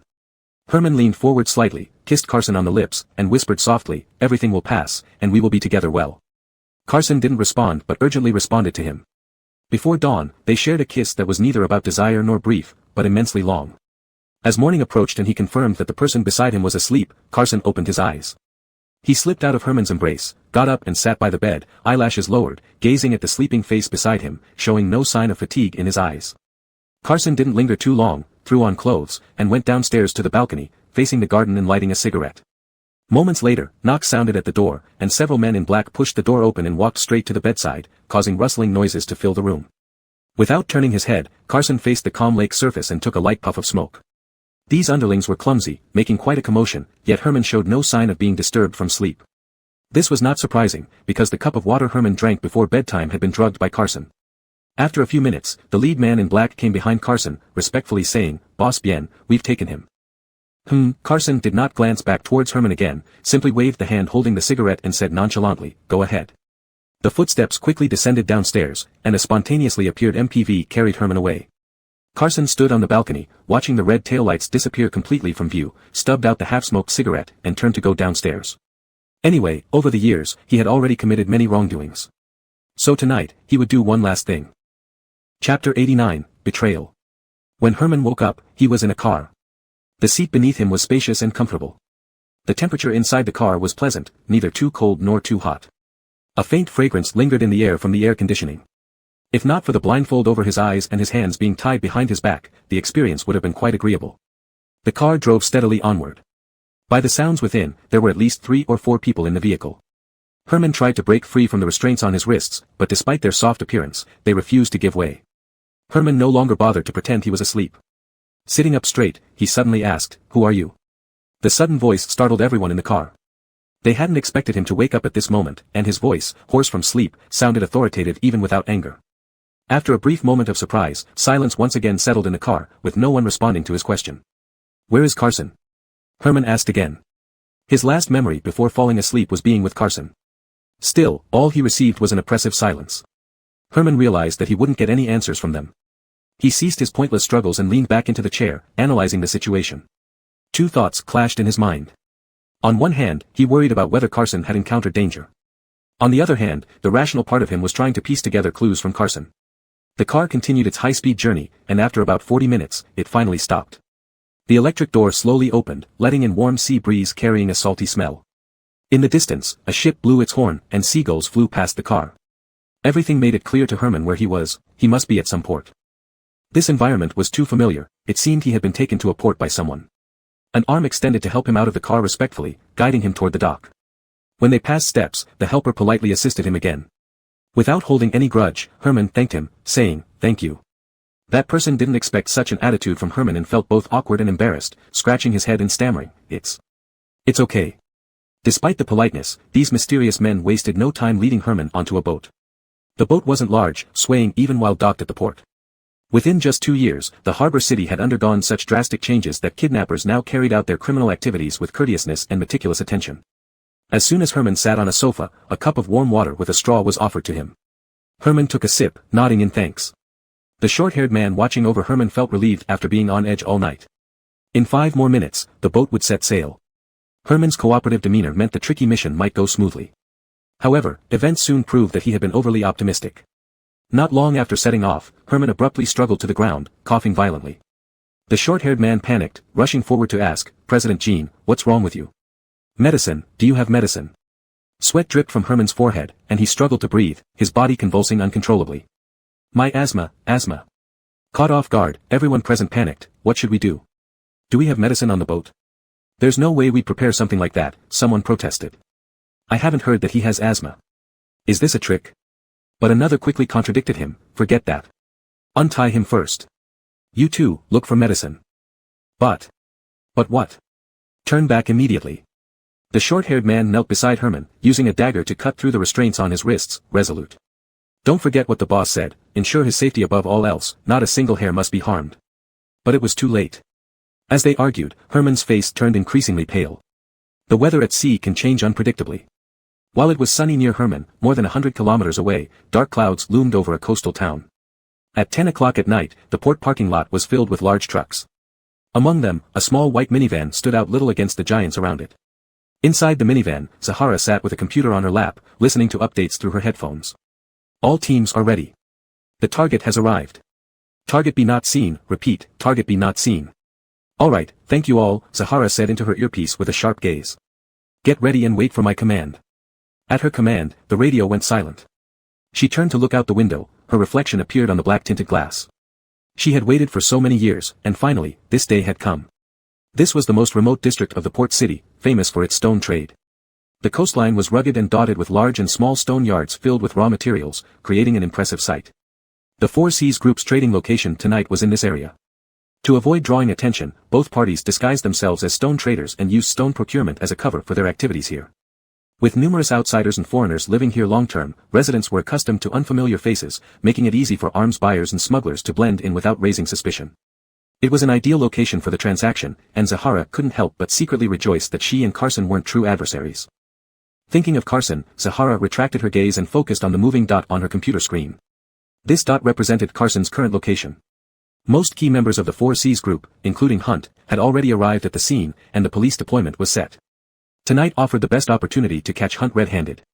They had confidence and needed to ensure his arrest. However, there was an unexpected development. News came that Herman seemed not to have shown up. If they failed to capture him tonight, it would be extremely difficult to imprison him later. Brianna couldn't help but wonder if this minor setback might change things. Meanwhile, Hunt was also waiting for Jean Eining. As the appointed time approached, 5 black cars were parked at the west entrance of the stone yard. People moved about near the vehicles, deterring others from getting close. Hunt lowered his window and looked back towards the direction they had come from, then waved to Murphy and asked, "Why hasn't Eining arrived yet?" Even in such a critical moment, Murphy stood lazily against the car, smoking with his hands in his pockets. Upon hearing Hunt address him, he reluctantly straightened up, came to the car, and replied, "My people are trying to contact him, but the call isn't going through, the signal is too weak here." The stone yard was piled high with massive marble blocks, resembling walls. Marble, being dense and containing trace radioactive elements, shielded and interfered with mobile signals. This was unavoidable. But recent events had left Hunt on edge. Hearing Murphy's words, he was about to lose his temper. "Time is almost up, we should go in," Carson interjected, relieving Murphy. "I'll continue having my people contact Mr. Jean. I spoke with him not long ago, so he should be here soon." "All right." Faced with such a significant event, Hunt knew what mattered most and suppressed his anger. He instructed the driver in the front seat, "Let's go." After Hunt's car started, Carson and Murphy got into their respective vehicles. The convoy drove into the stone yard, entering what seemed like a giant maze. Unnoticed by anyone, there was a tall signal tower on the exact western side of the stone yard. A group of mysterious individuals hid in the dark, closely watching every move below. On top of the tower, a cold wind blew, and the red signal light flickered.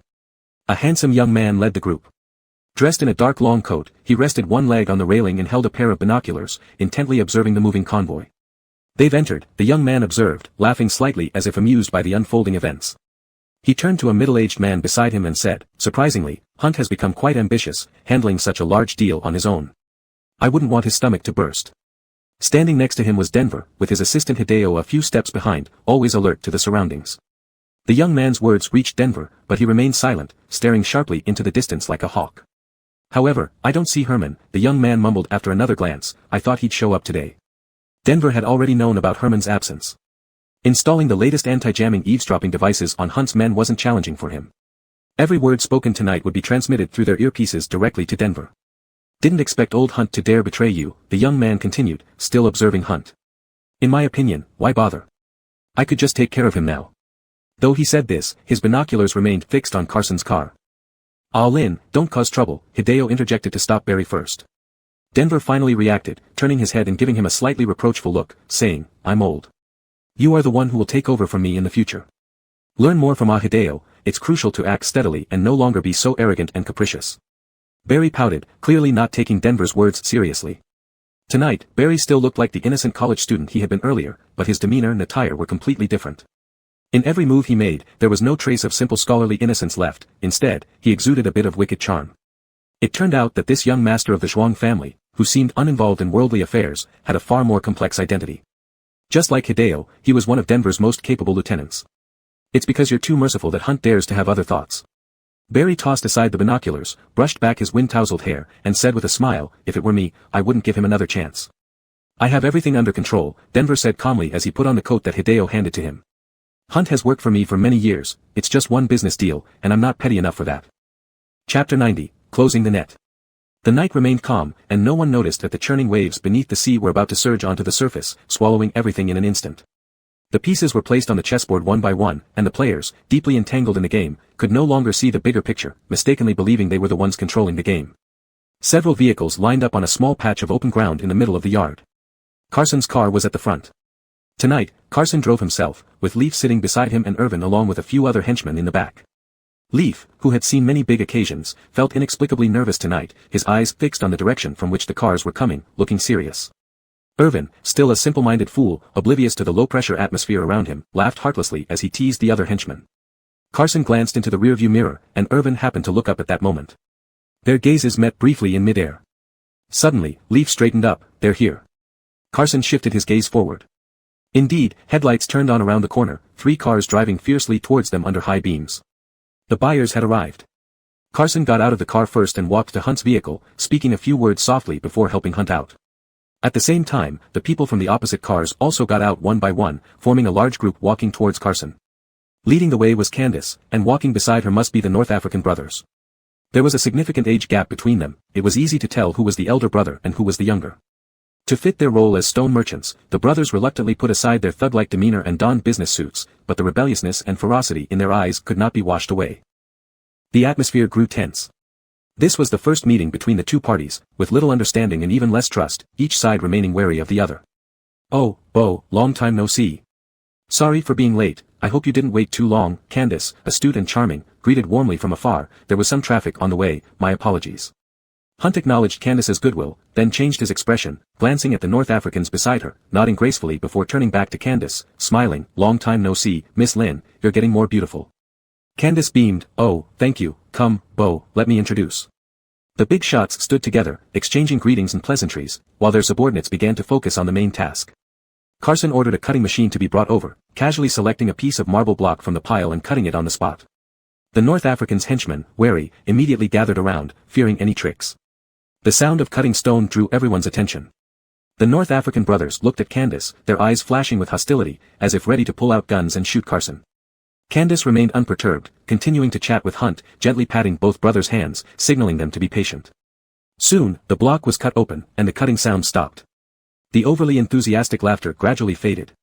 Under everyone's watchful eyes, Carson approached the stone, brushing off the dust and debris to reveal the dark gun barrels inside.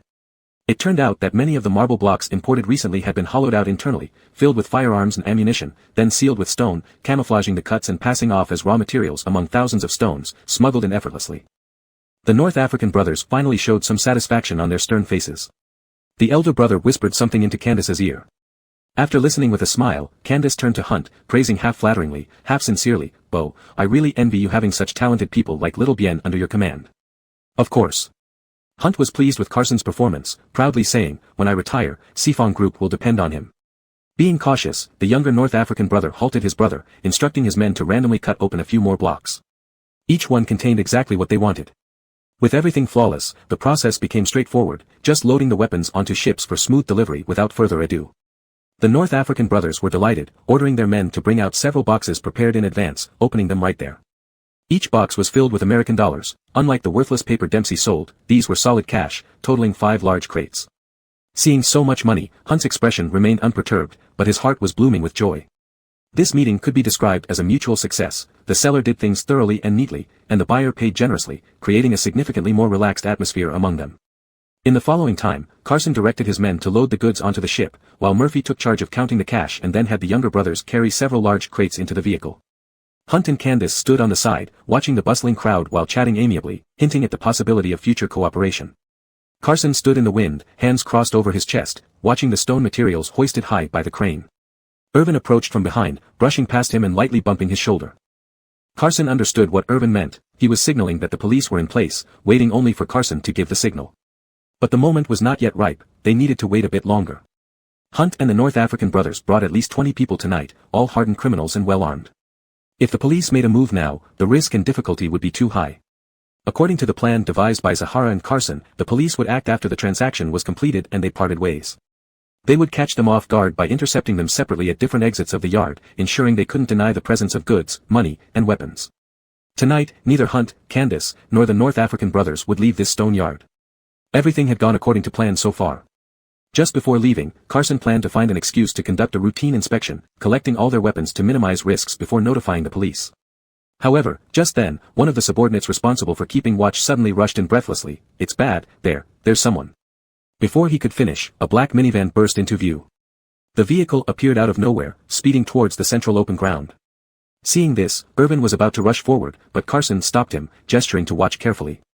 Hunt and Candace retreated to the back of the crowd, while Murphy positioned himself in front, reaching into his suit pocket, ready to draw his gun. The air became extremely tense as everyone held their breath, staring at the approaching vehicle which came to a sudden stop. A tall figure emerged from the car. Upon recognizing who it was, everyone breathed a sigh of relief except for Carson, whose face turned pale. Carson involuntarily stepped forward, attempting to block him. Why was Herman here? However, Herman seemed oblivious to Carson's presence, striding past him directly to Hunt, saying, "There are policemen outside. Everyone, get in the cars and follow me immediately." Hearing this, everyone was stunned, especially Carson, who felt a great misfortune looming. He immediately communicated through his hidden earpiece, instructing Zahara not to make any rash moves and definitely not to show up now. But it was too late. Herman's words were heard clearly by Zahara, who accelerated her vehicle, shouting into her earpiece, "Situation has changed. Group A, Group B, Group C, surround the targets immediately."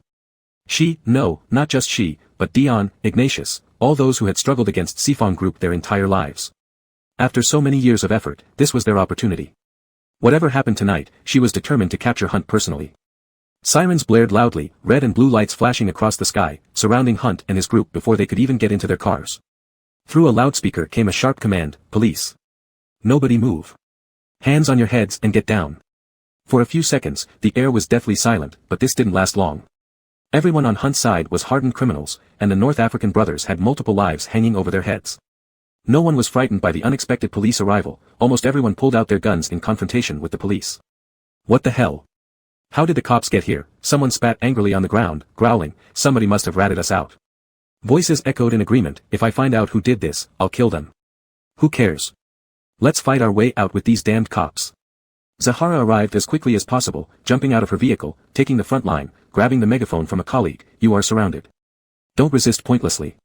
Drop your weapons and surrender." Before she finished, gunfire erupted. A bullet whizzed past, striking a police officer beside her. The elder of the North African brothers fired the shot, cursing a string of F-word-laden expletives, raising his gun again, aiming at the police force. This time, his gun was pointed straight at Zahara. These people were incredibly bold, actually daring to shoot a police officer. The scene instantly descended into chaos, leaving no room for negotiation. The sounds of bullets being chambered echoed one after another, and both sides in the standoff raised their guns. The tension on the scene was palpable, ready to ignite into a brutal battle at the slightest provocation. Herman stood amidst the crowd, his eyes never wavering from the North African brothers' gun barrels.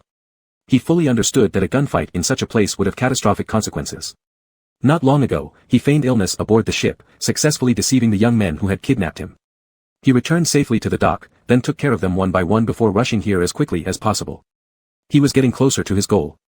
He couldn't let Hunt be caught now, nor could he allow Sifong Group to fall. But he was still too late. Though the kidnappers were easy to fool, they remained tight-lipped. No matter how much Herman pressed, they refused to reveal who was behind everything. He didn't want to suspect anyone without reason, but the answer was becoming increasingly clear. The answer Herman had tried to ignore was now revealed without any resistance. At the same time, something hard pressed against his back, mercilessly shattering the last shred of hope in his heart. "Don't move." Carson's voice, devoid of emotion, sounded behind him. Carson gave Herman no chance to react. The barrel of the gun pushed upward, pressing against the back of his head, while an arm wrapped around from behind, tightly gripping his throat. His actions were so swift and decisive, seeming less about preventing Herman from resisting and more like escaping something. The intense suffocation forced Herman to stagger backward, only to be pressed against a scorching chest. Carson's voice was right behind his ear. This time, his words were directed at everyone present, "Drop your guns, or he dies." Chapter 91, The Finale. A single sentence tore a rift through the tense battlefield. People dispersed to either side, all eyes turning toward him. Carson held a gun in one hand and kept Herman in a hostage position with the other, his gaze coldly sweeping over everyone's faces. "Mr. Jiang, Miss Lin, have your people put down their guns." His demeanor was merciless and cold, yet why couldn't he stop trembling? Holding Herman hostage alone wasn't enough for Carson to make such demands, he had another card up his sleeve. When everyone's attention had been drawn away by Zahara, Irvin had quietly taken action. The foolishness on his face vanished, replaced by an upright posture and a standard, perfect stance as he aimed the gun at Reuben's younger brother's back. Seeing his younger brother threatened with a gun, the elder brother erupted into rage, lunging forward to fight it out, only to be restrained by Candace. In an instant, the situation took a sharp turn for the worse. No one expected things to develop this way, and chaos erupted immediately. "Brother Bien, did you tip off the cops? Do you know who you're pointing that gun at? You ungrateful bastard. Irvin, what are you doing? Hey, put down the gun." Ah ting. Among everyone present, Hunt was the most shocked. He widened his eyes, staggering forward a step, abandoning his cane. What are you doing? Carson tightened his grip on Herman's neck, looking at Hunt with no visible emotion. Mr. Jiang, the police have surrounded the entire place. You don't stand a chance, don't make futile sacrifices. Ah ting. Hunt halted, still unwilling to believe the reality before him. Was it really you all along? Everything that happened, was because of you. Carson met Hunt's gaze and admitted it straightforwardly. Yes. Hunt's clouded, white pupils were filled with confusion, but he began to piece together some clues. Carson might not have just informed the police, this arms deal could have been a trap set by Carson from the beginning. Even the decline of 4C's group over the years might be related to Carson. Ah ting, why? Even the unfeeling Hunt felt a lump in his throat at the betrayal. All these years, I've treated you well. I decided that after this matter is settled, I'd buy you a villa in Baishui Bay, and eventually hand over the reins of 4C's group to you. Mr. Jiang, you still don't understand. Carson smiled lightly, shaking his head. These aren't the things I want. What do you want then? Just tell me. Hunt suddenly became agitated, raising his voice and turning red-faced. Whatever you want, I can give you, why would you do this? Carson cut him off, a flicker of emotion appearing in his eyes. I want Ignatius to come back to life. I want everyone who died because of you to come back to life. After saying that, he immediately regained his composure, softly asking Hunt, can you give me that? Ignatius. Hunt mulled over the name. How could he forget this police officer surnamed Sheen who caused the death of his daughter? You've always been working for the police. He stumbled backward, unable to believe it. He refused to accept that he had trusted a cop's underling. All these years, you've been lying to me, to Ening. Was it you and that policeman named Sheen who killed my Junjun? Carson fell silent. His feelings about this were complicated. He didn't want to admit he worked for the police, nor did he want to acknowledge that he had only been deceiving them over the years. He had never intended to harm Francesca. But the truth stood before him, and he couldn't deny it. Mentioning the death of the elder Mrs. reignited fury within 4C's group. Hunt's subordinates finally erupted, charging at Carson with guns drawn. Damn it, let me kill this traitor. Gunfire rang out again, but this time, Carson fired. The shot missed its mark and grazed Herman's throat, leaving a hole in the pristine white marble slab. The next one will be real. Carson raised the gun, now pressing it against Herman's temple. If he pulled the trigger this time, there would be no missing. If you don't want Ening dead, put down your guns. Those who had just been shouting threats retreated in fear. Carson's threat had worked, no one expected him to really shoot Herman and dared not move recklessly again. The atmosphere in the room reached its peak of tension once more. But then, Herman, who had remained quiet all along, suddenly chuckled. Pfft. She laughed. Herman had seemed like an outsider throughout the ordeal, as if the gun wasn't pointed at him. Carson had deliberately ignored his presence, focusing on others. But this sudden laughter forced him to confront reality. Carson was thrown off by his laughter, annoyed, pressing the gun against Herman's neck. Be quiet. His actions were rough, but his voice was very soft, light as a fallen leaf. The fierce and arrogant tone he used with others was gone, revealing a hint of helplessness. It sounded more like a plea than a threat. Though it was Herman whose life hung in the balance, it seemed as though he might be the one shattered next. Carson, you know what? With his neck held by Carson, Herman felt uncomfortable. He coughed lightly, then slowly exhaled, saying, even at the last moment, I didn't want to suspect you. When he arrived here and saw Carson unscathed, his first reaction was relief. I had someone take you away. Carson's eyes were dim, his voice low as if sinking into the ground. You shouldn't have come here tonight. So last night, when you tricked me back to Yuanming Mountain, that was also part of your plan? Herman asked softly, without any hint of blame, to control me ahead of time. Carson admitted, yes. Herman was a formidable opponent. Without his assistance, Hunt's operation tonight would go much smoother. But Carson also had personal intentions. He had arranged a boat at the port that could secretly transport Herman abroad. He wanted to keep Herman completely out of tonight's storm.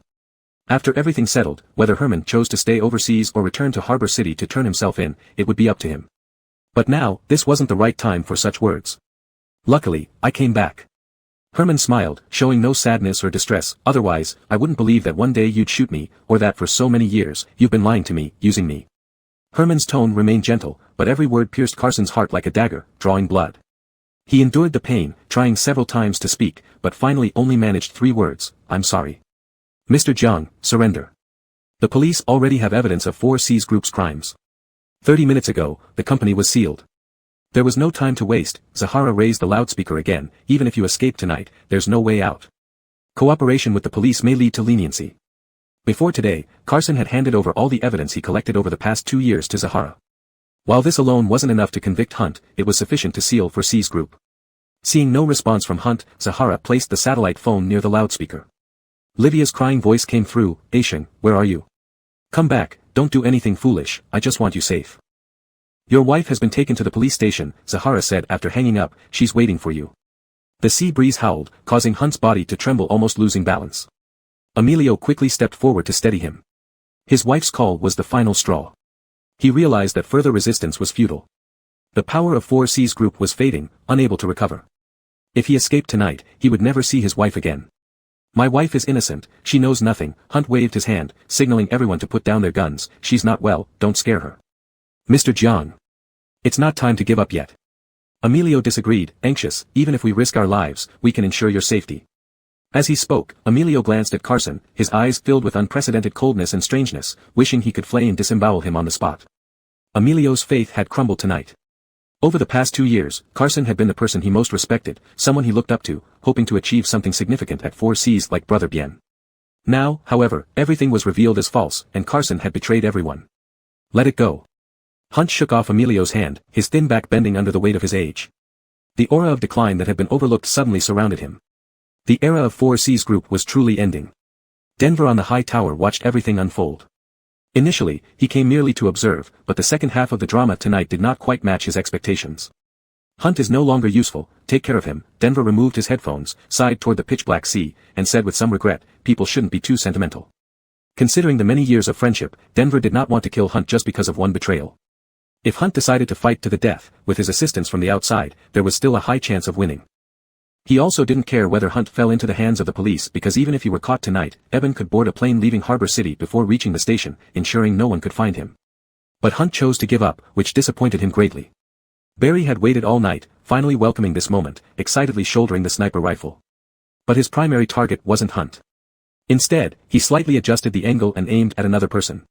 Before this, let me settle a personal grudge first. After speaking, Barry, looking through the scope at Carson, pulled the trigger. Chapter 92, After I'm Gone. Whoosh, Barry's gun, equipped with a silencer, fired silently. Unfortunately, the distance was too far and the weather was terrible. Barry failed to shoot through Carson's head with one shot, merely hitting his shoulder. Barry muttered a curse under his breath and readied his gun again. With the first attempt failing, he lost the upper hand. Although Barry usually had a wayward personality, he did not dare to ignore Denver's instructions. He temporarily put Carson aside, turned the muzzle toward Hunt, and fired another shot. Hunt fell to the ground, hit by the bullet. Barry's 2 shots were like pouring cold water into a scorching oil pan, the situation completely spiraled out of control. No one knew where the bullets came from. From the police's perspective, it was determined that the 4C's group members were resisting arrest violently. But from Emilio's group's viewpoint, after tricking them into surrendering, the police still used lethal force on Hunt. Thus, fierce confrontation erupted once more between both sides. Damn! You're pushing it too far. Fuck. Let's fight them to the death. Even if we die, we'll take a few cops with us.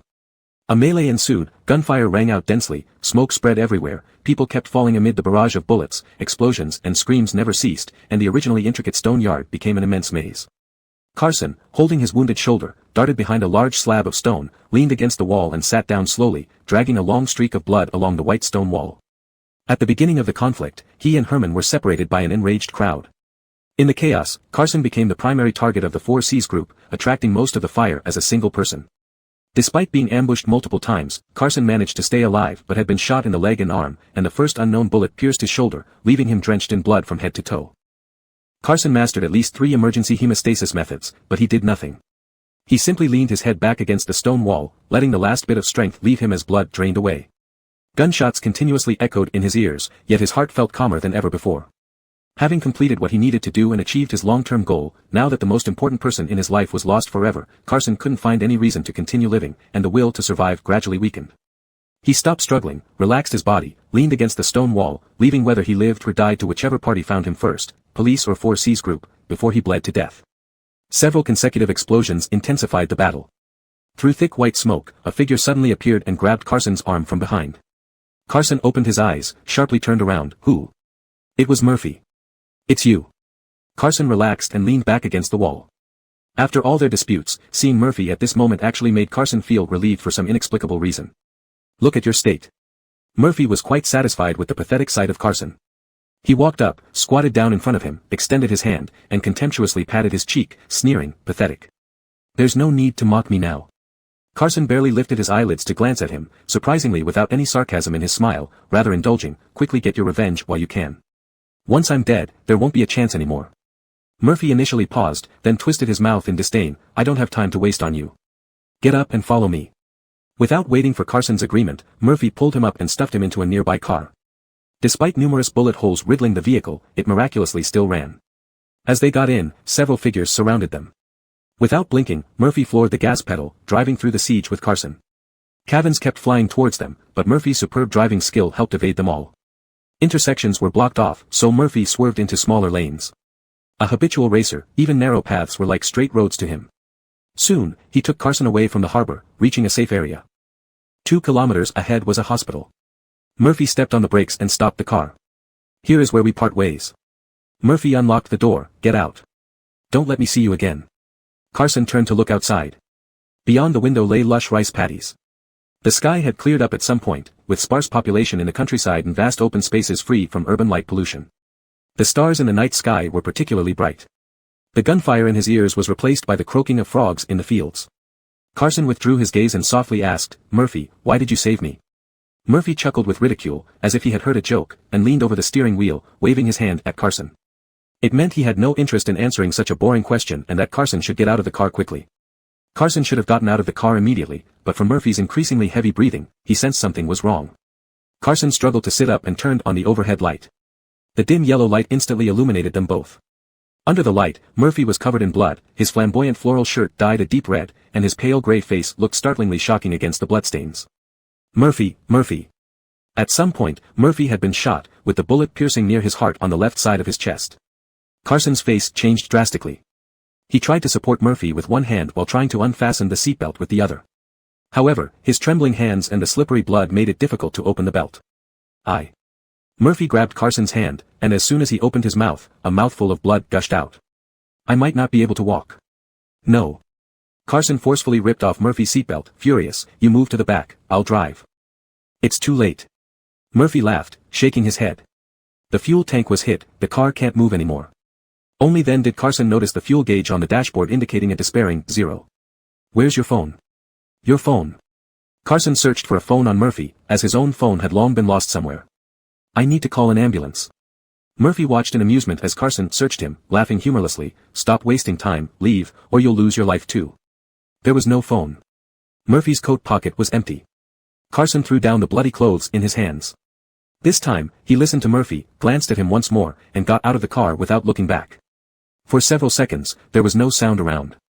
Just as Murphy thought Carson had left, the driver's door opened, and Carson appeared outside, pulling him out of the car. The hospital is just ahead, I'll take you there. Carson gritted his teeth, supporting Murphy's upper body, preparing to carry him on his back. Murphy laughed again. After all these years, he found Carson, when he set his mind on something, still couldn't be deterred by anything, not even 10 oxen could hold him back. Even knowing it was hopeless, Carson would do everything possible to save him. It's no use, it's too late. Murphy coughed, another mouthful of blood gushed out. This time he didn't manage to swallow it, and the warm liquid dripped onto Carson's neck. He pushed Carson away and fell backward, unable to stand, landing seated in front of the car. Stay quiet and don't make it worse. Carson refused to give up. He squatted in front of Murphy, supported his armpits, and attempted to lift him up again. Get up. The hospital was right ahead. As long as they walked out of here or encountered someone on the way, they could get help. But now, Murphy lacked even the strength to sit up. His body fell forward onto Carson, nearly bringing him down too. I really want to eat a pork chop bun, remember? We used to say when we had money, we'd eat many pork chop buns. Murphy lay in Carson's arms, his chin resting on Carson's equally blood-soaked shoulder, whispering softly, but strangely enough, no matter how many I ate later, none tasted as good as that half you gave me. Looking back, their first encounter was somewhat similar to this moment. Murphy was beaten half dead by street thugs, and Carson, appearing like a savior, not only chased the thugs away but also dragged him home. Murphy hadn't made a sound while being beaten, but cried out in pain when Carson tended to his wounds. Annoyed by the fuss, Carson shoved half a pork chop bun into his mouth, telling him to shut up. Can you stop rambling? Carson still refused to give up. He carried Murphy, trying to stand up, but his vision became increasingly blurred after repeated failures. Save your life, and I'll bring you as many as you want in jail. Murphy chuckled lightly, seemingly mocking Carson's naivety. He sighed faintly, speaking intermittently, a ting, actually. I knew, long ago that, you were sent by the police into the 4Cs group, you're working for them. Thinking about this, Murphy buried his face in Carson's shoulder, smiling quietly where no one could see. This smile faintly brought back a bit of his old self. But what does it have to do with me? I joined the 4Cs group, just to make money, to live a good life, nothing else matters. After a brief pause to catch his breath, Murphy continued brokenly, without me protecting you, you would have died many times over by now. Now I've made enough money and am ready to live well, after I'm gone. Murphy, save your strength. Carson's face remained expressionless, but tears streamed down his cheeks, falling onto his lips with an excruciating bitterness, a bone-chilling pain. Let's get up, the hospital is right ahead. I'll take you there. We're almost there, come on, get up. Murphy shook his head. This time, he obediently closed his mouth and leaned against Carson, closing his eyes. Chapter 93, The Right Thing. Just before dawn, early-rising neighbors found Carson, who was on the verge of death, by the roadside. Arwen, who he was carrying on his back, looked like a blood-filled gourd. The location where the two were found was over a kilometer away from the damaged vehicle. It's hard to imagine how someone with severe injuries managed to carry another person for such a long distance.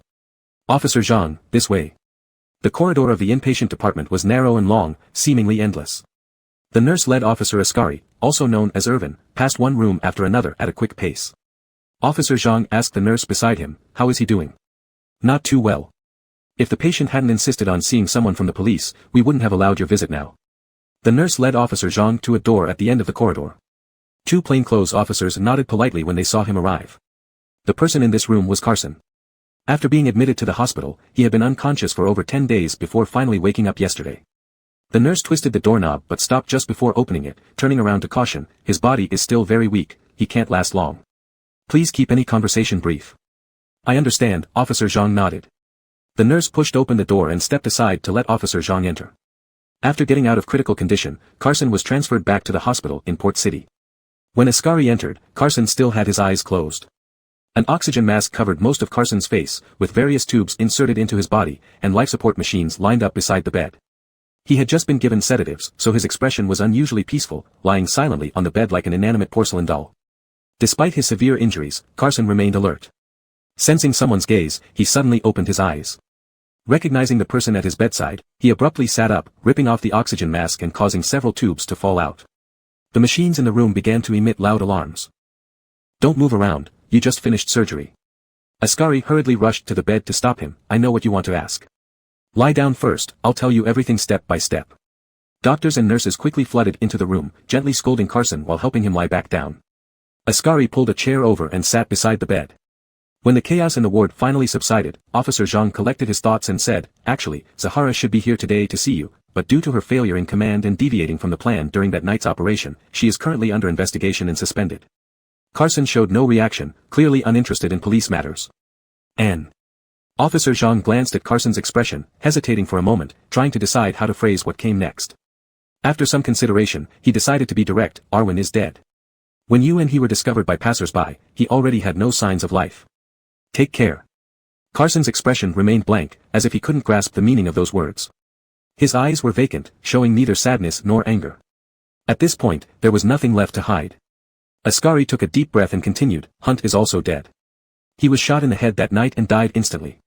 Mentioning this, Officer Zhang's expression became serious. After the incident, we conducted ballistic analysis and found that the bullets that hit you and Hunt did not come from any of the guns present at the scene. They came from a sniper rifle atop a tower outside the yard. This confirmed that besides the police who had been hiding earlier and the parties involved in the arms deal, there was a third party present that night. Hearing this, Carson finally reacted. His eyelashes fluttered, and he lifted his eyes to look at Officer Zhang, signaling him to continue. Since Hunt had already been apprehended, without those two shots, the outcome would not have been so tragic. The personnel involved in that night's operation have all been arrested.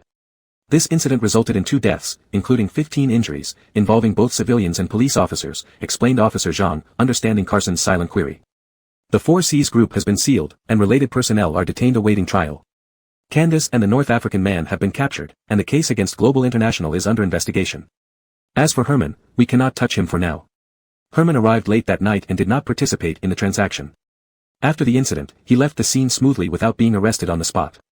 Moreover, he had severed ties with the 4Cs group 2 years ago, and the documents relating to his involvement had been destroyed due to the Francesca incident. Even though it was suspected that Herman might not have clean hands, the police lacked direct evidence of his criminal activities. During the short detention and investigation, his lawyer exploited legal loopholes, and the police were forced to release Herman. But don't worry, relevant departments have already followed up and will conduct a comprehensive investigation of the 4Cs group. Ascari remained optimistic about the matter. As the investigation deepens, it's only a matter of time before we find evidence against Herman and bring him to justice. After all, Herman had been involved with the 4Cs group for over a decade. No matter how carefully he acted, they would find something incriminating under thorough investigation. That night. Since Ascari entered the ward, Carson hadn't spoken a word. But now, as Herman was mentioned, he suddenly opened his mouth, uttering the first words since their meeting. How did Herman know there was a police ambush outside? Because of the oxygen mask, these few words were said with great difficulty, his voice muffled and indistinct. Yet this question left Officer Zhang momentarily speechless. It was our mistake. Ascari scratched his head awkwardly. Before he arrived at the scene, one of our teams was discovered by him. Afterward, the police analyzed the situation that night. They concluded that Herman wasn't alone when he entered the site. Before arriving, he had notified the 4Cs group to send reinforcements. The backup arrived just as the chaos was ending, too late to turn the tide but managed to help Herman escape arrest unscathed. Of course, Ascari didn't mention this speculation to Carson. Given his severe injuries and limited strength, they should finish discussing the most pressing concerns first and talk about other matters later. Knock, knock, a knock on the door interrupted them. The nurse peeked in, reminding the officer to be mindful of visiting hours. This case can be considered closed for now. Rest assured, and get your rest, there are colleagues guarding outside 24/7. Officer Zhang rose to leave. As for other things, we'll discuss them next time. In October, the southern autumn sky was clear and sunny, yet the curtains in the hospital room were tightly shut, not letting in a sliver of daylight. Carson had been injured frequently since childhood, but this time was serious. He spent a whole month in the hospital. Within a short month, Port City underwent drastic changes. Many events occurred, some unexpected, others predictable. Recently, why is the light off? It was Ascari again. His voice preceded him as he pushed open the door, then paused at the dimness before casually walking to the window and opening the opaque blinds with a smile. These days have been busy, no time to visit you. Are you bored here? The autumn sunshine streamed in, dispelling the damp, cold air of the room. Carson squinted uncomfortably, unaccustomed to the sudden brightness. Ignoring Carson's lack of response, Officer Zhang opened the window to let in some fresh air. What a nice day today, shall I push you out to the garden? A wheelchair stood in the corner. Due to gunshot wounds, Carson had undergone several surgeries on his legs and couldn't walk. He needed the wheelchair temporarily, though doctors assured him of a good recovery without lasting damage. Don't just stare. Seeing Carson didn't object, Ascari called to someone outside, come in and give me a hand. A figure walked in from the door, it was Zahara, still on suspension. The large ginkgo trees outside the hospital had turned yellow, and many people strolled through the garden admiring the leaves. Zahara wheeled Carson downstairs for a walk with Ascari accompanying them. During Carson's hospital stay, both Zahara and Ascari became frequent visitors. Though they felt closer to Carson, his attitude toward them remained lukewarm. They wheeled Carson to the sunniest spot in the garden, where Zahara tried to strike up conversation. How do you feel today? Just fine, Carson responded indifferently. His indifferent demeanor wasn't directed solely at Zahara. Lately, he often thought about Herman, which made his mood plummet. We've submitted the application for your mother's commutation of sentence, Zahara spoke near the chattering crowd of young people photographing the ginkgos. To avoid disturbing Carson, she moved him to a quiet fountain. I believe you'll hear good news soon. Thank you. Carson replied flatly, showing little emotion. Reducing his mother's sentence was one of the conditions for his cooperation with the police. Now that it was almost accomplished, he reacted as if it were unrelated to him. The conversation was difficult, even for Zahara, the social tough guy, who had to rack her brains to come up with topics. At this moment, Ascari suddenly interrupted, what are your plans next? Hearing Ascari raise this question out of the blue, Zahara gave him a stern look, blaming him for being too hasty, wondering why he would ask Carson this now. Carson, however, didn't seem to find anything wrong with the question and looked up in puzzlement, what plans? In another week, you'll be discharged from the hospital. Although our operation deviated significantly from the plan, it was generally successful, Ascari probed cautiously. Your mission has been successfully completed. What do you want to do after you're discharged? Since the age of 17, Carson's life had revolved around the 4Cs group. Now that things were settled, it was time for him to think about his future. Never thought about it. Carson showed little interest in this matter, turning away with a listless expression. According to the initial agreement between Ignatius and you, after everything is over, the police will give you a brand new identity and send you abroad to live undisturbed, Officer Zhang spoke frankly, no longer hiding behind words. However, my superiors talked to me yesterday. They recognize your outstanding performance in the 4Cs group case, and the police academy is considering giving you an exception to enroll. After graduation, if you pass the assessment, you could join our team. I'm here to get your opinion. This offer from the police was rare and valuable. When Carson was young, or rather, after meeting Dion, like most boys, he once dreamed of becoming a policeman. But at this moment, his heart remained unmoved. We'll see. I haven't decided yet. Askari and Zahara exchanged glances and awkwardly fell silent. He finally realized that this might not be the right time to bring it up. Of course, we're not here entirely because of what our superior said. Zahara sighed and stepped in to salvage the situation. Out of personal concern, I really hope you'll seriously consider this offer. Brianna, recently I've been thinking about something. Carson avoided continuing the topic and asked softly, why did we all try to do what we believed was right, but in the end, didn't get the outcome we hoped for? Zahara's breath hitched. She couldn't answer this question either. Everyone felt they were doing the right thing, but unfortunately, many events in this world aren't just black and white, nor are they simply a matter of right or wrong. Zahara sighed, hesitated for a while, and finally said, I know you blame me. That night, I acted on my own without listening to you. It was the first time Zahara mentioned that night in front of Carson. The police appeared at the worst possible time that night, and she was partly responsible. But Carson, we've worked so hard for so many years, sacrificed so many comrades, all for this opportunity. If we missed it, there wouldn't be another chance. Carson turned his gaze to the sky. That day, Zahara and Askari stayed by Carson until evening. When they left, Carson didn't say another word to them. Zahara had already walked out of the ward but paused while waiting for the elevator, eventually deciding to return. There's one thing I've been thinking about. I feel like I should tell you. The event happened suddenly, and she originally didn't want to inform Carson, but she felt it necessary to let him know. Yesterday evening, Hunt's wife Livia, unable to accept reality and suffering from severe depression, Zahara stood outside the door, against the light, and said, jumped from the top of the 4C's group building and died. Chapter 94, I Won't Love You Anymore. Mr. Hunt's wife committed suicide by jumping from a building, which would have been sensational news for the entire city, but due to the interference of various powers, it ultimately faded into silence. 10 days later, Livia's funeral was held quietly. The memorial hall was eerily empty, with flickering candle flames on the table. Herman knelt before Livia's portrait, his figure swaying with the candlelight. All assets under 4C's group and Hunt's name were seized. Livia's memorial hall was set up at the Port City Funeral Home. Although Herman did everything he could to give his adoptive mother one last dignified farewell, compared to previous events hosted by the Jiang family, this funeral was incredibly desolate. Dwayne entered from the doorway and saw Herman kneeling alone in front of the altar. In recent years, he had been active abroad. Upon receiving the news about 4C's, he hurried back as quickly as possible. In the past, wherever Herman went, people always surrounded him like stars around the moon. The sudden coldness before his eyes made him feel very uncomfortable. Mr. Jean, take a rest. Dwayne approached Herman and said, I will stay up all night tonight. It's fine. Herman raised his hand and added some incense oil to the eternal lamp that was about to go out. It's the last night. After dawn, he would send off Livia, meaning another important person in Herman's life was leaving him.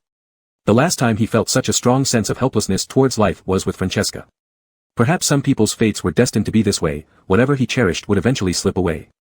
If he had realized this sooner, he wouldn't have experienced so many futile struggles. The dead are relieved of all their worries, while the living must bear everything left behind. Over the past month, Herman, being at the center of the storm, had lost considerable weight. Dwayne felt uneasy seeing this and was about to try persuading him to rest again when a series of clear footsteps suddenly echoed outside the door. Someone was coming to the memorial hall. With the fall of 4C's group, those who used to call them brothers and friends now avoided them for fear of being implicated. These days, few people came to pay respects to Livia, leaving the memorial hall deserted and quiet. Who would come here so late? Dwayne wondered as the guests appeared at the doorway. Upon recognizing who was among them, his already unpleasing expression turned even colder. No one greeted the visitors at the door. Carson walked straight into the memorial hall with a group of men. He wore a well-fitted black suit, followed by 4 towering, stern-faced men. This stance, in Dwayne's eyes, reeked of a victor's pride. Carson's overbearing demeanor infuriated him, causing him to clench his fists tightly. Carson entered in an almost boastful manner but didn't provoke after entering. Ignoring Dwayne's fiery gaze, he walked to Livia's portrait, respectfully lit 3 sticks of incense, and then bowed deeply. After completing these actions, Carson stood upright, turned to face the family, specifically Herman. He didn't move forward, just looked at Herman's back and said, "Take care." Herman showed no reaction to Carson's arrival, still facing away as if he hadn't seen him at all. However, Dwayne couldn't hold back any longer. He rushed forward swiftly and struck Carson in the jaw right in front of everyone. The punch hit Carson squarely in the jaw. Without dodging, he took the hit, blood immediately filling his throat. "You killed Quinny and still have the nerve to show your face here." Dwayne clenched his fists again, but before he could throw another punch, the men behind Carson pounced, expertly pinning him to the ground. "Regarding Quinny, I'm also very sad." Carson ignored his own bruised face, looking up at the photograph, his gaze softening. "She was a good person, and I never intended to harm her." "People are already dead, stop pretending." Dwayne's anger flared up again, struggling to get up, only to be pushed down once more by Carson's men. Chaos erupted in the memorial hall. That's enough, Herman suddenly spoke up, his voice weary and full of weariness. If you want to argue, do it outside. Dwayne stopped reluctantly, no longer trying to struggle, though his gaze remained fierce. After a long pause, Carson lifted his head and met Herman's eyes. Carson, you shouldn't have come today. Herman didn't turn around, still facing away from Carson, yet sensing his gaze, he continued, or rather, it won't be long before we have to call you Officer Bien. Carson's breathing hitched. It seemed that Herman had also heard about the police academy's intention to exceptionally admit him. So this is the condition the police gave you? Dwayne, lying on the ground, sneered continuously, "Ah Ting, I really didn't expect that you would go so far just for a quick rise in your career, even betraying Mr. Jean." Of course, that was not the case, but it had already come to this. Faced with Dwayne's accusation, Carson couldn't deny it. His eyes still fixed on Herman's back, he spoke to the people behind him, "Please wait outside for a moment." The policemen who came with Carson all listened when they heard that Carson wanted to go to the funeral home to bid farewell to Livia. Zahara insisted that his officers accompany him to ensure his safety. The officers, upon hearing Carson's words, looked hesitant. Carson added, "I just want to have a private conversation with Mr. Jean. It will be fine." Since Carson put it this way, the officers tactfully left, taking Dwayne, who was ready to pounce, away as well. Soon, only Carson and Herman were left in the memorial hall. The candlelight cast a warm glow, and Livia's photograph, surrounded by flowers, smiled gently at them. Although it wasn't peony season, Livia had always loved peonies, so Herman gathered every peony from the city's cold storage to fill the entire memorial hall. "I first saw you in an alley behind the Lido Hotel's back gate. That day, you were cornered by a few hooligans and got injured." Just as Herman finished speaking, a candle burst into bloom, the flame flickered, and the surroundings darkened. He got up and came to the table, using scissors to trim the wick of the candle, saying, "That wasn't a coincidence, it was intentionally arranged by you." "Yes," Carson remained at a distance, his gaze following Herman's movements, "I knew you would pass by there that day. I calculated the time and waited." Unfortunately, Herman showed no mercy to the stranger in the sewer, causing Carson's plan to approach him to fail. "When you said you stabbed someone in your teens and spent some time in jail, it was all fake. From the beginning, you were a police informant, and your background was fabricated by them." After trimming the wick, Herman returned to his kneeling position without turning around to look at Carson. "You went through great lengths to stay by my side through Ibrahim, just to use me to get close to hunt and investigate for C's group." "Correct." Carson admitted that many things he did over the years for Herman were ultimately aimed at achieving his own goals, which he could not deny. "You protected me wholeheartedly, changed my wheelchair for me, accompanied me during rehabilitation, and did everything just to gain my trust. Later on, even." Herman didn't continue. Instead, he said, "You used me, told countless lies, and succeeded in getting Gus arrested, bringing down Burke, and destroying the Southeast Asian water route. Even the decline of 4C's group these past few years has something to do with you." "Yes." Carson had no way to defend himself. "You didn't expect me to return at this time, must be very troubled, right?" Herman laughed softly, recalling the recent days, and mockingly said, "Didn't think you'd go so far just to complete the final plan." Carson fell silent, like a shattered ice surface, allowing Herman's words to create more cracks. "So after all these years?" Herman's silhouette was blurred in the candlelight, as if melting into the flame. "What else have you lied to me about?" Carson summoned the last bit of courage, deeply gazing at his back. "One more thing." This time, he finally elaborated, "That night we were together, I wasn't drunk, and initially with Liao Wenxiang's drug. It didn't make me lose my reason entirely." Herman sneered, shaking his head. Recalling past events now felt absurd. If not for these incidents, he might not have ended up in this situation with Carson today. Now, how could he believe that those midnight indulgences and liberties, giving and taking, were not part of his plan? "That's enough for now." Herman threw the paper yuanbao into the fire pot, where the flames immediately soared higher. "Why are you coming back now and saying these things? What's your purpose?" Carson had been restrained since he appeared, but Herman's question deeply hurt him, making his emotions suddenly lose control. "I have no purpose." He took a step forward, trying to get closer to Herman, his eyes showing some helplessness and panic. "I just want you to know that loving you is real. These years, my feelings for you have all been genuine. Yes, I had ulterior motives from beginning to end, and I told you many lies, but when it comes to you, I was sincere." Halfway through his words, Carson froze. The words he had buried in his heart for so many years were spoken out so easily. A flood of unprecedented surged up in his heart, and his voice became moist. But he quickly gathered all his strength to let this sentence end in a calm tone, without revealing any flaws. Carson stepped back, retreating. "Forget it, it doesn't matter anymore." Because he also realized that his so-called sincerity lost its meaning and became worthless when he drugged and kidnapped Herman, and pointed a gun at him. Now bringing it up would only embarrass both of them. A true heart wrapped in layer upon layer of lies, would anyone believe it? "It's my fault." Herman remained unmoved, facing Carson's almost heart-wrenching confession with an icy calm. I knew long ago that we were not the same kind of people, yet I still clung to false hopes and kept demanding. When I sensed your differences, I deceived myself, finding various excuses for you. He even once harbored unrealistic fantasies for him and wavered unreasonably. Now things have come to this point, there's nothing left to say. I understand your position. Herman lowered his head, looking at the intertwined shadows on the floor tiles. I don't blame you, but I don't want to see you again. The remaining half-sentence, Herman didn't say, nor was it necessary to speak it out, wouldn't love you anymore. Chapter 95, It's Herman. That day at the pavilion, everything seemed fragmented, and his memory of that evening always lingered on Herman's resolute back. He had no recollection of how he bid farewell to Herman, how he left the memorial hall, or how he returned home. It was like a grand dream after drinking, and when he woke up, it was already the next morning. The earth wouldn't stop turning because of human joys or sorrows, whether painful or happy, the sun would always rise as usual. Carson's body gradually recovered. Afterward, he faced various investigations and psychological counseling treatments. When everything was over, more than a month had passed, and it was time for Carson to leave.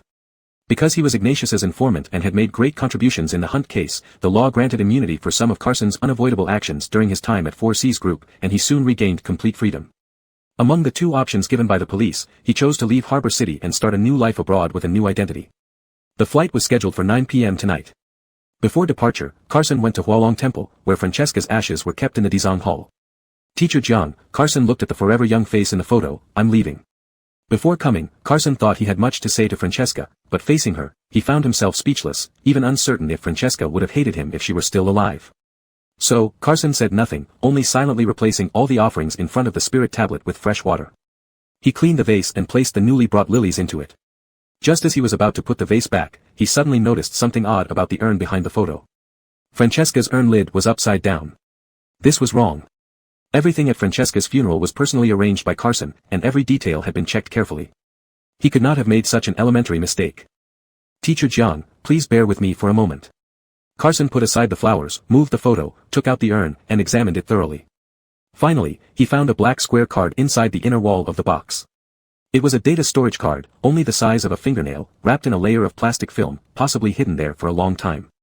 Who hid the storage card here? And what did it contain? Carson didn't make a fuss, pocketed the card, and continued with his tasks. He spent nearly half an hour in the Dizang Hall, tidying up Francesca's spirit tablet before leaving Hualong Temple. At around 5 in the evening, Ascari arrived. As he entered, Carson was sitting in front of the old computer, busy with something on the screen. Ascari didn't pay attention and turned on the TV, comfortably lounging on the single sofa. After all, in the past when Officer Zhang was still Baosen, he visited Carson's place quite often, so he felt right at home. Are you almost packed? Ascari asked. Almost, Carson replied distractedly, eyes glued to the screen. He was checking the storage card he brought from the temple, but unfortunately, it was encrypted. Despite multiple attempts, Carson couldn't access it.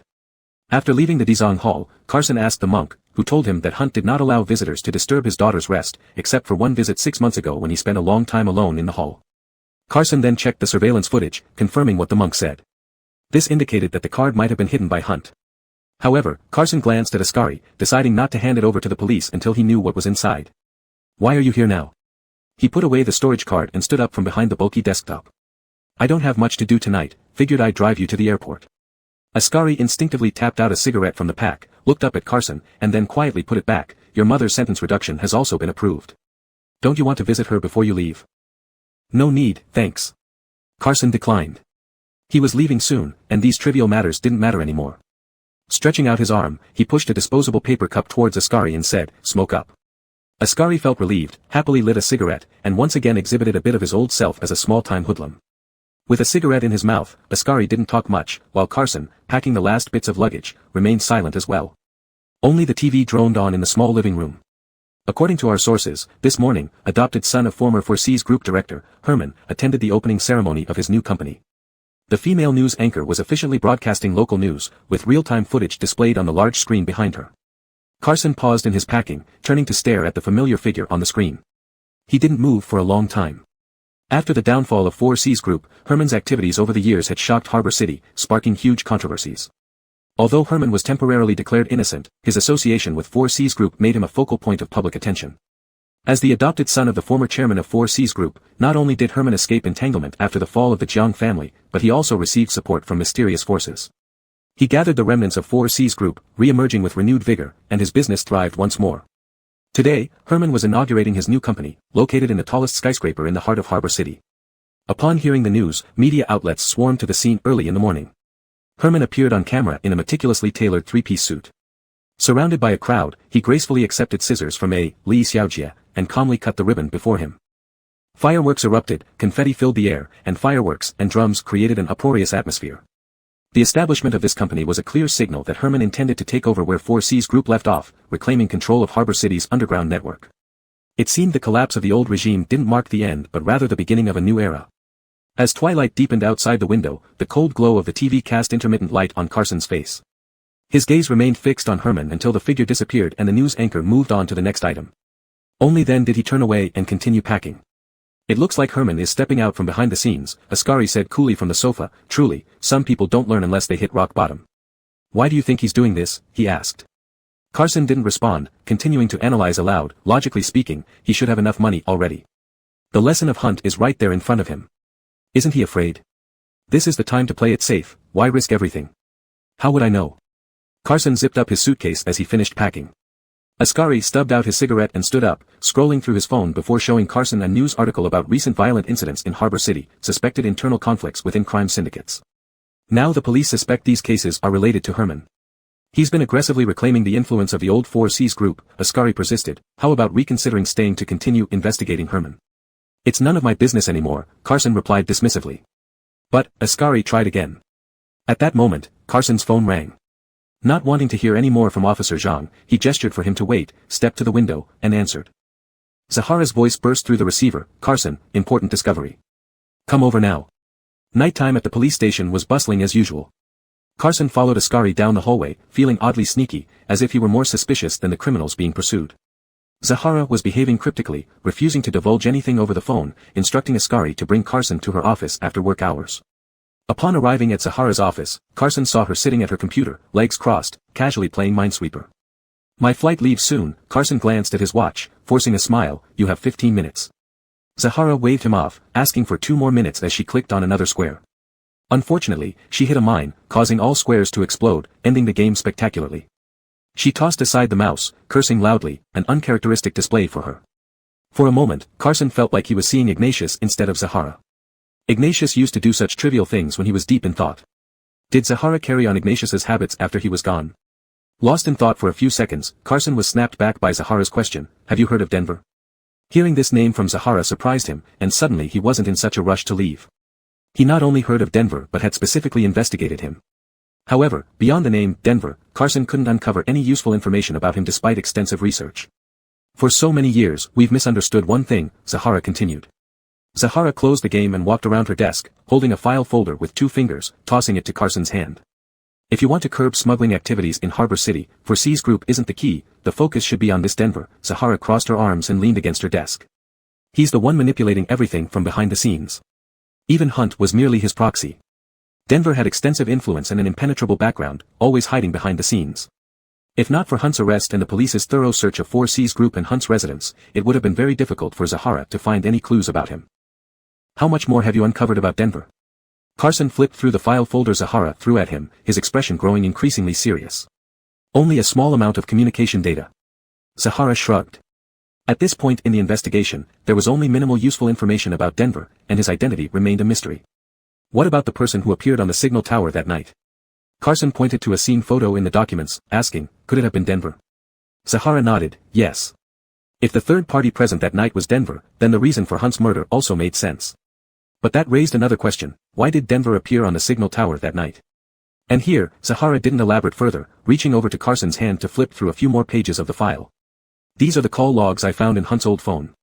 The phone was retrieved by Zahara from Hunt's underground storage room.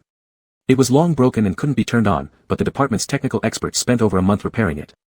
Unfortunately, due to severe hardware damage, only a short segment of call records could be restored. The log contained no specific names, but it was clear that the conversation revolved around a crucial figure familiar to Carson, Dion. Carson scanned the content quickly, finally revealing a submerged reef from over a decade ago. "So, the person who framed Dion back then," Carson said incredulously, "was not only Hunt, but also this Denver." "Yes, when Dion insisted on pursuing 4C's group, Hunt nearly faced ruin." Zahara synthesized the current information and confirmed, "Hunt used many means to deal with Dion, but he failed. In the end, it was Denver who intervened and set up a trap with him, leading to the events that followed. This latest discovery dampened everyone's spirits. Ascari kicked the desk leg in frustration. So is Denver also behind Herman now? Did he choose Herman as his new proxy? No one needed to answer, the conclusion was obvious. If Herman rose to power because of this, all the police's previous efforts would be in vain. As long as Denver existed, eliminating Hunt or Herman would be pointless, and new figures would continue to emerge. Not long after Dion died, his wife committed suicide. Mentioning Herman, Zahara wasn't overly pessimistic as she shifted to another topic. They had a teenager at the time. After their parents' deaths, the child went missing. The case involving Dion was initially classified. I didn't even have access to the files. But thanks to the clues found in Hunt's old phone, I managed to reopen the case. Zahara walked to the cabinet, her fingers gliding over various spines before selecting a file. Oddly enough, all records related to their family of 3 were missing, especially concerning that child. There's almost no information left. But we eventually got a photo from Dion's old friend. Zahara opened the brown envelope and searched inside. I think you should see this. I found it. Zahara pulled out a photo and handed it to Carson. This photo was given by Dion to a friend as a memento. There's a message on the back with the child's name. The child's surname is G, and his name is. Handed into Carson's hands was a family portrait. He glanced at the people in the photo, feeling his blood freeze from his feet to the top of his head.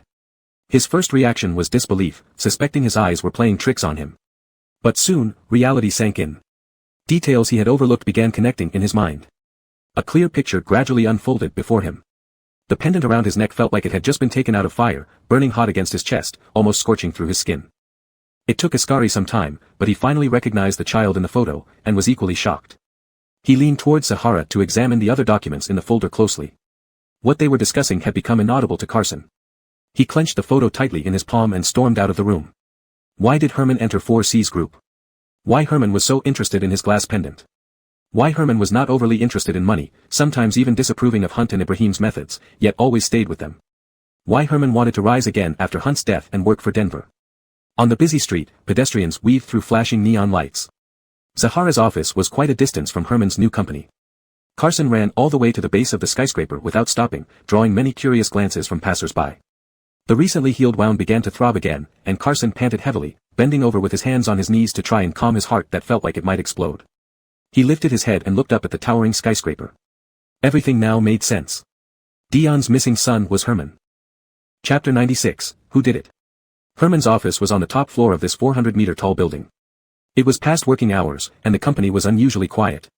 He stood before a large floor-to-ceiling window, watching the constant stream of vehicles below and the boats coming and going at the port. Someone once told him that standing at the highest point, looking down, made the people beneath seem insignificant. At this moment, he suddenly felt this sentiment as well. 3 soft knocks came from the door, and Herman snapped out of his thoughts, responding with a, "Come in." "Mr. Jean, that gentleman has come again," the young secretary hesitantly said as she entered. "He says he wants to see you." The new employee didn't feel right leaving while the boss hadn't left yet, so for 3 consecutive days after work, she had encountered the same person. This person wore black-rimmed glasses that covered most of his face, with the brim of his cap pulled low, obscuring even more. "I won't see him," Herman said without turning around, still facing the splendid lights outside the window. "Tell him to leave." The secretary relayed the message. "He said he won't leave unless he sees you." Herman wasn't swayed by this, not even lifting an eyelid. "Then let him do as he pleases." That night at the Memorial Hall, Herman thought he had made himself clear. Carson did indeed disappear from his sight for a while as he wished. But a few days ago, he suddenly received a call from Carson from a phone booth downstairs, saying he wanted to meet and talk about something. Of course, Herman wouldn't give him this opportunity, hanging up without a word. After that call, Carson came to the company every day after work for 3 straight days. Herman stuck to his word. Having said he wouldn't see him, he didn't meet him once. In the end, Herman never went out to see him. Fortunately, Carson, who usually knew when to quit, gave up after being repeatedly turned away and vanished again. Life returned to normal for Herman, and the new company gradually got on track. Time flew by, and before anyone noticed, it had been over 20 days. That noon, after leaving the meeting room, Herman glanced back toward the reception area before getting into the elevator. The green plants near the reception were empty, devoid of any people. Dwayne, carrying a coat in one hand and a golf bag in the other, walked beside Herman. Seeing him slow his pace, he turned his head to follow Herman's gaze and asked curiously, "Is there something wrong, Mr. Jean?" "Nothing," Herman replied, entering the elevator. "Let's go." In the afternoon, Herman had agreed to play golf with a few old gentlemen. He had little interest in the sport, but often, playing what and how weren't driven by personal preference. After Hunt's death, several key subordinates who previously relied on him for survival sought to break free, establishing their own factions and privately dividing the business in Harbor City. Herman, looking refined, unexpectedly took harsher actions than Hunt, disciplining them thoroughly. Now they needed some rewards to keep them loyal. Such activities to maintain relationships were essential. Herman disliked making a fuss, only bringing Dwayne along. Today, as usual, Dwayne drove while he sat in the back seat with a tablet, handling urgent work whenever he had time. As the car started and pulled out of the parking spot, Herman glanced at the empty underground garage and casually asked Dwayne, "How did you handle those people from the past few days?" Dwayne, focusing on driving, immediately responded upon hearing Herman mention this matter, "I was just about to report to you." About 10 days ago, Herman's company and home surroundings were suddenly swarmed by many suspicious individuals. These people followed Herman like flies, monitoring his every move. They thought their actions were discreet, but they had already exposed themselves. Dwayne easily discovered that they were minions of a Harrison. This Harrison was originally a subordinate of Hunt, later branching out on his own, relying on the 4Cs group for business, and gaining influence in Harbor City. Since Hunt's death, he had been the loudest troublemaker, constantly stirring up incidents and inciting others to join him in claiming territory, causing quite a bit of trouble for Herman. Herman's next move was to deal with him. This morning, those minions were found tied up and thrown in front of Harrison's house. Dwayne continued, "Whether it's a coincidence or someone beat me to it, I don't know. Who did it?" This news surprised Herman somewhat. "Unclear," Dwayne replied. Seeing Herman lost in thought, he quickly added, "I'll have people look into it." "It's fine," Herman waved it off. Given his current situation, this matter was too trivial to warrant extensive effort. He soon put this little incident aside, picked up his tablet again, and gestured for Dwayne to start driving. At that moment, the roar of an engine approached rapidly, reaching them in an instant. A man wearing a helmet came riding on a heavy motorcycle, speeding recklessly toward them. Herman turned to look out the window, their eyes met briefly before being blocked by dark-tinted visor. The eyes behind the visor seemed blind, showing no sign of slowing down even as the collision was imminent. Dwayne hit the brakes at the fastest speed possible, but it was too late. The motorcycle charged forward like a small missile, colliding head-on without any attempt to swerve. With a muffled bang, the front of the car was dented heavily, the bumper half detached and landed with a clatter. The perpetrator then revved up and sped away in a reckless S-shape on the epoxy surface. Everything happened in the blink of an eye. By the time Dwayne closed his wide-open mouth, the helmeted figure had already vanished into the garage, leaving not even a trace of exhaust. "No, is this guy insane? He crashed and ran." Dwayne looked incredulous, unable to believe he could suffer such humiliation on his own turf. "Damn kid." He angrily pulled out his phone, ready to call for help. "I'll have someone stop him. That punk won't get away." Herman wasn't angry. He kept his eyes fixed on the direction the motorcycle left, and after a while, said, "No need, we can't catch up. File an insurance claim. We'll switch to another car." Even though Herman's prestige didn't match the glory days when he was the second in command at 4C's group, driving a car with a half-detached bumper would simply be embarrassing for social occasions. Since Herman said not to pursue, Dwayne reluctantly set aside thoughts of the hit-and-run culprit, called a junior member to handle the mess, and switched to a less-used car to drive Herman to the golf course. Driving from the company to the golf course required taking the bypass highway. As soon as Dwayne entered the golf course parking lot, a call from the repair shop came through. "Brother Sean, something's wrong." The voice on the phone sounded panicked. After sending the car to the repair shop for inspection, they found that the brake pads had been tampered with. "What?" Dwayne was alarmed. Tampering with brake pads was no trivial matter, especially under his watch. His subordinate stuttered, recounting the inspection results. The sabotage was done in a highly skilled and concealed manner. When the vehicle was driven at low speeds, the driver wouldn't notice anything abnormal. Only when the speed reached over 100 miles per hour would the brakes fail. The mechanic mentioned that the brake pads had been compromised at least 3 days ago. Dwayne was a cautious person, performing routine checks before every drive, yet he hadn't noticed any signs. It was clear that the saboteur had gone to great lengths, aiming for both the destruction of the car and Herman's life. "Mr. Jean, I'm sorry." Dwayne hung up and glanced at the rearview mirror. The call was connected to the car's sound system, so Herman heard everything. Herman didn't blame him. "It's not your fault. The brake pads were tampered with first, and today the car was mysteriously hit. Is there a connection between these two incidents?" Dwayne speculated. "Could they be done by the same person? Perhaps we should consider another angle." Herman rested his cheek on his hand, tapping his fingers lightly on the leather armrest, suggesting another possibility. "If the car hadn't been hit today, we wouldn't have discovered the problem with the brake pads so quickly. Continuing to drive would eventually lead to an accident. For someone who wants me dead, it would be unnecessary. So it's just a coincidence." Dwayne followed Jean Egan's logic, then suddenly had a bold thought. Or did today's reckless rider deliberately crash into our car to make us discover the brake pad issue? Herman neither confirmed nor denied it. Dwayne's imagination kicked in. He associated this with the people who had been following Herman recently and quickly reached a conclusion. So Harrison's subordinates might also be taken care of by this person. Dwayne reconsidered, then became confused. Who's behind all this? What's their purpose? Who keeps trying to harm you? Many incidents had occurred recently. Dwayne had just returned and finding a clue was understandable. But to Herman, the answers to all questions were obvious. Hunt monopolized the smuggling channels in Harbor City for nearly 2 decades. Anyone wanting to join had to follow his lead. Now that 4C's group had fallen, the pie was up for grabs. Naturally, suppressed forces began to stir, each wanting a slice of the pie and the position of authority. How could they possibly tolerate Herman's rise at this moment, to control everything just like Hunt did back then? Therefore, the number of people who want Herman dead has increased significantly. Who wants Herman dead? There's no need for much thought, there are too many people like Harrison. Just circle and point randomly, and you could list a long string of names. As for who has been causing trouble in secret, doing good deeds, without revealing their identity, he had just thought about this when several portly old men walked arm in arm toward the car, presumably having received word that Herman had arrived. Herman suppressed the answer bubbling up from his heart and got out of the car to greet them. After winter set in, there had been several heavy rains. This downpour had lasted for 2 days now. The weather forecast said that rainfall would peak tonight at midnight, possibly breaking the highest recorded amount for the year. Citizens were advised to take precautions. At midnight, the rain was pouring down like buckets, as a small convoy of 3 sedans quietly left the underground garage and drove into the curtain of rain. Thanks to that day's golf game, Herman's internal troubles were mostly resolved. But the new company was just getting on track with a severe shortage of manpower. Delivering goods was such an important matter that until he could cultivate fully trustworthy helpers, Herman had to handle it personally. Today's shipment came by land to the island, and the pickup location was in the bustling downtown area, where all sorts of people mingled and mixed, making it seem crowded yet covert. Once the goods were handed over smoothly, they would be stored directly in an underground cold storage of an old building. Nothing could be safer. On the elevated highway, Dwayne sped up and changed lanes, overtaking a slow-moving old car ahead. Unfortunately, the rain was too heavy. Despite being in a hurry, he had to reduce speed and drive cautiously. Strange. Dwayne focused on the road ahead, addressing Herman in the back seat. It's so late and raining so heavily. Why are there still so many cars on the road? Dwayne had just raised this question when 4 SUVs changed lanes one after another, maintaining a not-so-distant distance behind them. Herman glanced back and finally confirmed that these vehicles had been following them since before. There's something wrong with the cars behind us. Herman warned Dwayne, shake them off. Dwayne's heart tightened instantly. He immediately instructed the other 2 cars via radio, something's going on, stay alert. Follow my lead.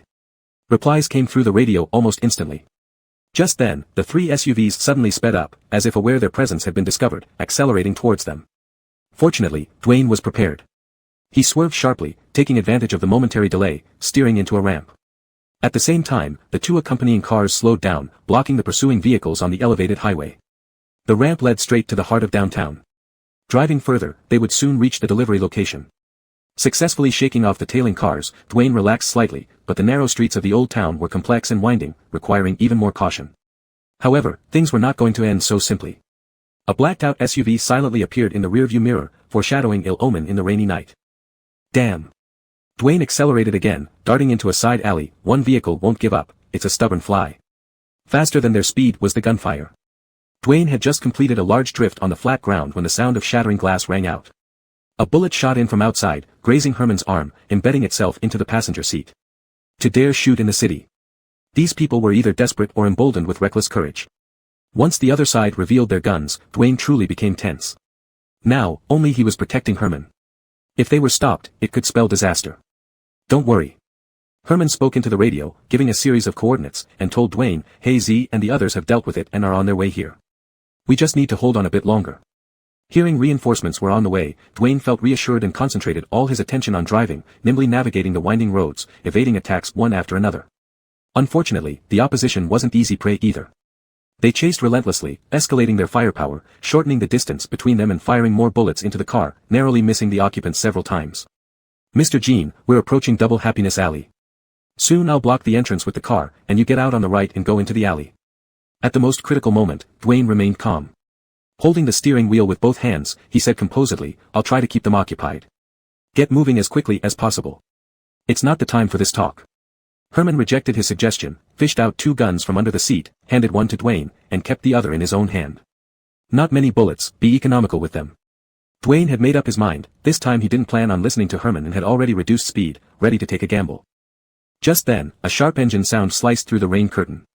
A familiar motorcycle with its headlights blazing darted out from the roadside, running neck and neck with that SUV. The rider still wore a helmet, making his face even blurrier in the downpour. But Herman clearly saw him release both hands from the motorcycle handlebars, raise a length of rebar, and with one swing, smash the other party's windshield.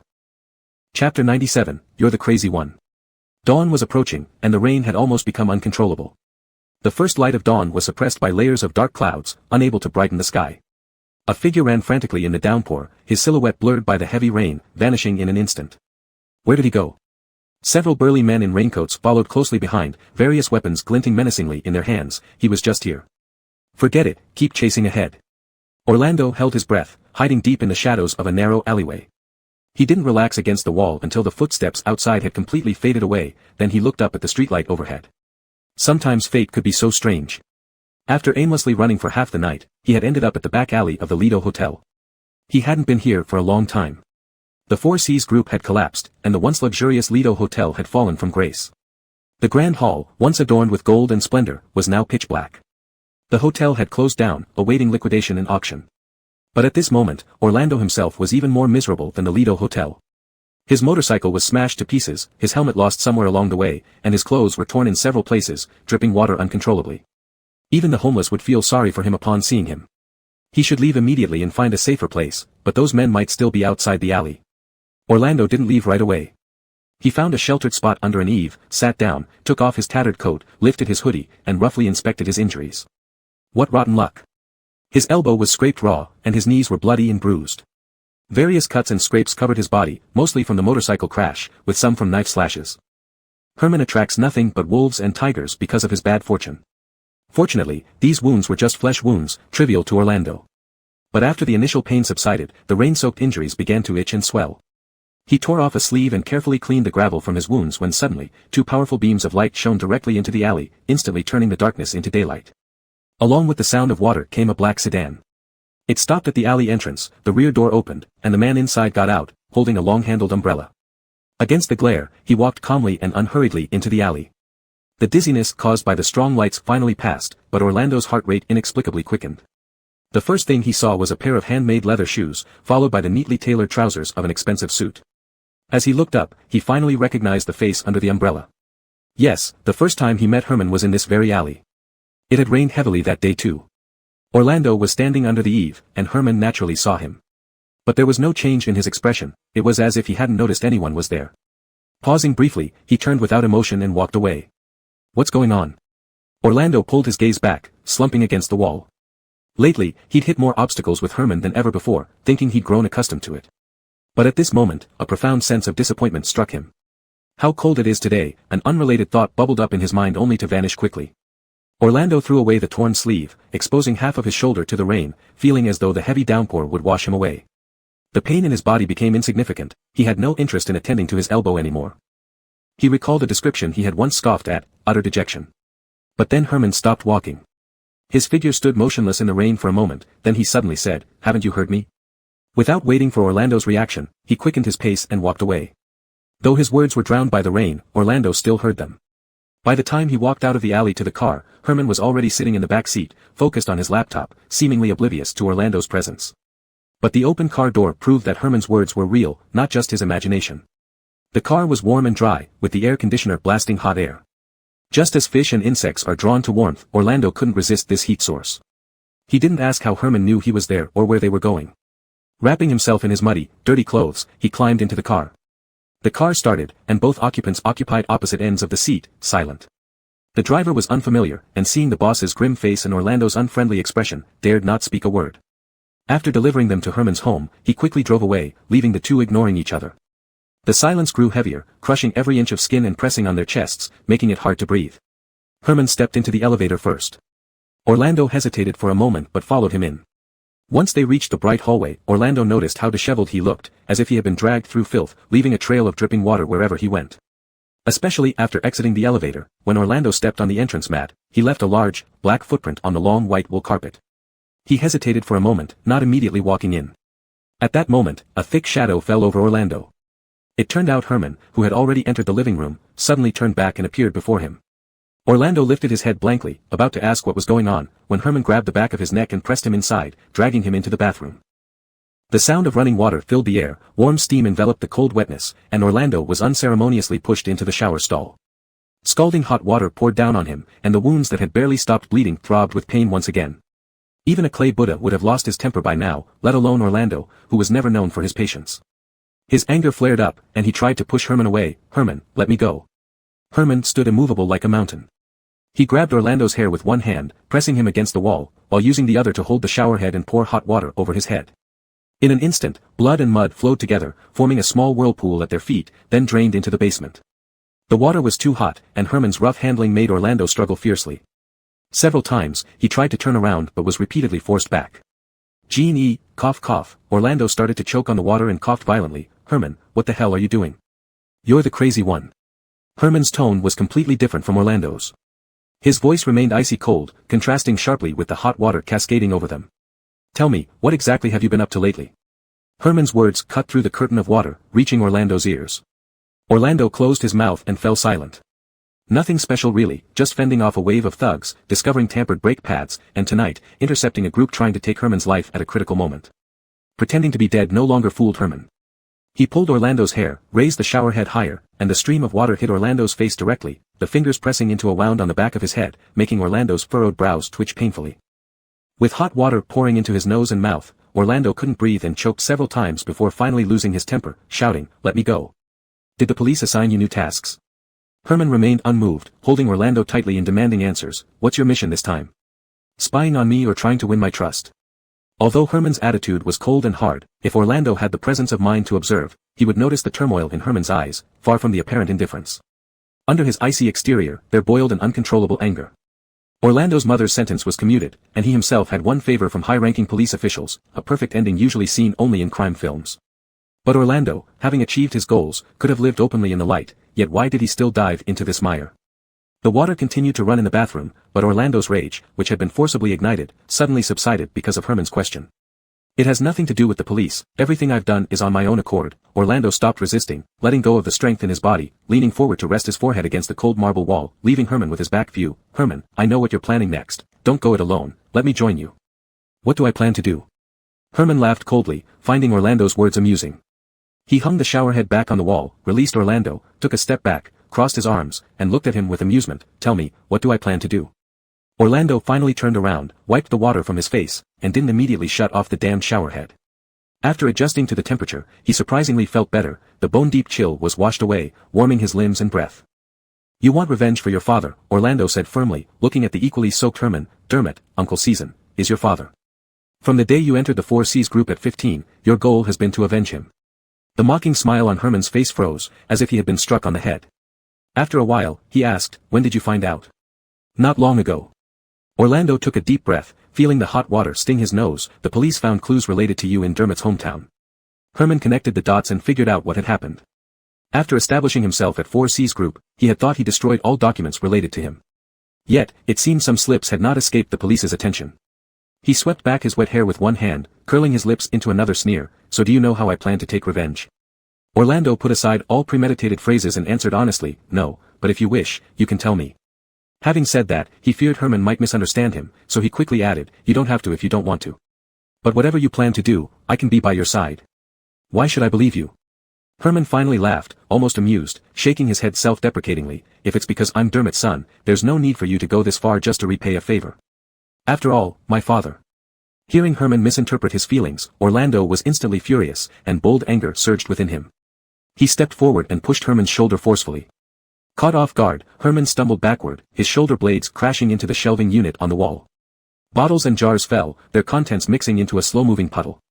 "I want to do this, and it has nothing to do with anyone else, it's just because of you." Orlando's words were supposed to be soft and tender but came out forcefully. "Yes, I deceived you and used you, but I truly like you and am willing to do anything for you. How many times do I have to say it?" The more Orlando spoke, the angrier he became, stepping forward to confront Herman. "Herman, let me make this clear, this is the last time I'm saying it, believe it or not." After his emotional outburst, the bathroom fell silent. Herman suddenly opened his eyes wide, the steam hiding his confusion. The mockery left his face, replaced by an inexplicable calmness, as if struck at his most vulnerable spot. Orlando felt his strength drain away, soon calming down, wiping his face. "Sorry, I overreacted. Clean yourself up first, there's a first aid kit in the room." Herman didn't press further, lowering his lashes, pushing Orlando weakly away, opening the glass door, and walking out. "We'll talk later." Chapter 98. Let me help you. Carson walked out of the bathroom after washing off the bloodstains. Herman had also taken a shower, changed into a fresh set of clothes, and was waiting for him in the living room. Carson approached the sofa, hesitated for a moment, and finally chose a seat that was neither too close nor too far from Herman, facing him as he sat down. The loungewear he was wearing now was left at Herman's house before. Wearing it again now had an ironic effect. It was obvious that Herman noticed this but said nothing, his gaze lightly skimming over Carson like a fallen feather. Carson pulled out his necklace from inside his clothes. Was this pendant a gift you gave to Iggy? Herman glanced at it and replied with a simple Carson picked up the chain, about to take it off. I'll give it back to you. No need, Herman said. He gave it to you, so keep it. With these words, Carson carefully tucked the necklace back into his clothes. It seemed that when Herman saw this pendant when Carson first joined Sifang, he already knew that he had some connection with Iggy. Before Carson could figure out how to ask, Herman's voice broke the silence. The year my parents passed away one after another, I wasn't yet an adult. The sparse morning light barely illuminated Herman. His hands were clasped together in front of his knees, and his expression remained calm. According to regulations, I should have been sent to an orphanage. On the day Herman was supposed to be sent to the orphanage, he disappeared from home, leaving no trace behind. A year later, a young man emerged in Port City. By then, he had completely transformed, shedding all signs of naivety, becoming the fiercest and cruelest enforcer under Hunt's command, taking on the dirtiest and hardest jobs. I didn't believe my father could be a corrupt cop, and neither did my mother. After Dad was arrested, she went everywhere, pleading with everyone, just to clear his name. Herman's tone was flat, devoid of any fluctuation. No matter how turbulent these emotions had been in the past, they had long been buried deep within his heart. Even until her death, no one believed us. Your mother. Carson remembered the file he saw at Sahara's place and cautiously asked, did she commit suicide? She wouldn't have done that, Herman shook his head firmly. She was the bravest person I've ever met. She wouldn't die until Dad's wrongful conviction was cleared. So it was possible that Herman's mother was murdered. Carrying a blood feud, Herman entered the Sifang group. Soon, he earned Hunt's favor. Not only was he always by Hunt's side, but he was quickly adopted as a godson. To be fair, Hunt wasn't unkind to Herman, but this goodness came with a price. To protect himself, Hunt never personally participated in the company's illegal activities, instead, he had Herman handle many of them. Over time, Herman rose higher within Sifang, gaining access to more and more secrets. An unexpected opportunity allowed Herman to discover that the real mastermind behind the underground network in Port City and the frame-up of his father wasn't just Hunt but someone else. This person was Denver. The real name of Denver is Broderick. He never uses his real name, so people in the underworld call him Denver. Regarding Broderick, Hunt was extremely cautious. Herman spent several years gathering only his name from Hunt, learning little else. I conducted a private investigation through other means, which took a long time. Only then did I find an opportunity to bypass Hunt and gradually establish contact with Broderick. Herman realized that merely uprooting the Sifang group wouldn't be enough to fulfill his father's wishes or clear his parents' names. The true target was the person behind Hunt. Without Hunt, the trail to Denver would be lost. Therefore, Herman didn't rush to move against Hunt but bided his time, treating Hunt as a bridge to create opportunities to get closer to Denver. For example, his trip to America earlier served two purposes, to treat his leg and because he had discovered that Broderick had been active in the US in recent years. In the past year, Herman's plan made significant progress. He not only established direct contact with Broderick and sowed discord between him and Hunt but also found an opportunity to replace Hunt, gaining deeper access to Denver to achieve his goals step by step. Unfortunately, subsequent events completely altered the plan, forcing him onto a much more dangerous path. I'm sorry. Carson whispered an apology. He clearly understood the helplessness in all this or perhaps that these problems were unsolvable. There was no need for him to apologize for this unforeseen turn of events. But Murphy and Livia's deaths still tormented him, as did those of Francesca and Ignatius who died even earlier. Whenever he thought of them, he was invariably plunged into deep self-reproach.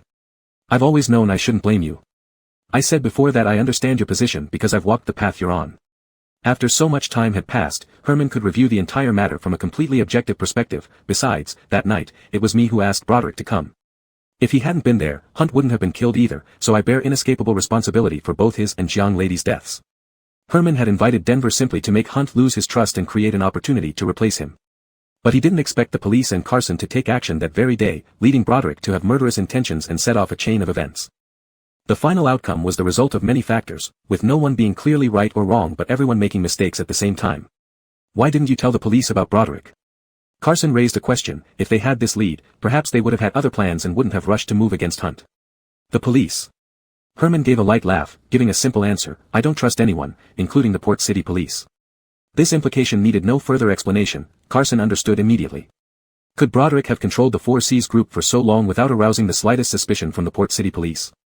Herman's father was a police officer who died in a police vehicle en route to the hospital. His mother died under mysterious circumstances while trying to clear her husband's name. He couldn't easily trust anyone, this was a lesson written in the blood of his loved ones. Carson didn't know what Herman's next move would be, but he guessed it might come down to settling scores within the underworld. It seemed that Herman didn't intend to bring Broderick to justice but to deal with him in his own way. Thinking of this, Carson's expression involuntarily turned serious. Through years of understanding, a change in Carson's gaze told Herman what he was thinking. So you know what the consequences will be if you continue to be involved with me. Herman knew Carson had figured out his thoughts, and looked directly at him. You can also choose to pass my words to the police today. I don't care. I'll handle Broderick before they find enough evidence to send me to prison. Having said what needed to be said, Herman leaned back, resting against the sofa backrest, and stopped talking, giving Carson time to think. Carson was always a smart person who knew what to do. Self-preservation is human nature, no one chooses the bottomless abyss over the broad highway. However, in this matter, Carson's usual prudence failed to show. He didn't hesitate for a moment, looked up at Herman, and said, "Let me help you." "Do you know what you're saying?" Facing Carson's insistence, Herman briefly lost control of his expression, nearly laughing out of frustration. "Since you're not with the police anymore, you'll have to take full responsibility for everything you do. No one will beg for mercy on your behalf in court." Carson immediately responded, "I know, and I'm not afraid. Herman, though I'm just a minor figure, I also have duties and responsibilities. I promised Ignatius and the police that I would do certain things." Taking advantage of Herman not interrupting, Carson continued, "Now my responsibilities are fulfilled, and I can act according to my heart." As he spoke, he stood up from the sofa and knelt down in front of Herman. Seeing that he wasn't obviously resisting, Carson mustered his courage and, like in the past, looked up at him. Their gazes met halfway, as if nothing between them had changed. "I believe in your decision, so I won't try to persuade you to give up. Whatever you want to do, whether it's good or bad, whether it succeeds or fails, I will stand by you completely." Saying this, Carson smiled faintly. "Even if it's wrong, we'll do it together." Carson delivered a series of words in one breath, holding his breath as he awaited Herman's response. But after his words fell, Herman remained silent, only looking at him with deep, tranquil eyes. After some time, Herman finally came back to himself, gazed intently at Carson, and slowly reached out to cup his face. "Aren't you afraid?" Herman's voice was soft, his gaze heavy, weighing on Carson. "Continuing like this won't end well for you. You've come this far with great effort." "Not afraid, I accept any consequence. And I also want to hold Broderick accountable for Murphy's death." Relieved, Carson sat down on the carpet, wrapped his arms around Herman's injured leg, and lowered his head, resting his forehead against Herman's knee. Herman's palm slid from his cheek to his head, gently resting on the back of his skull. "I'm still the fastest blade in your hands. Whatever you want to do, just give it to me." This sounded a bit silly and embarrassing, so Carson spoke quickly, not daring to raise his head.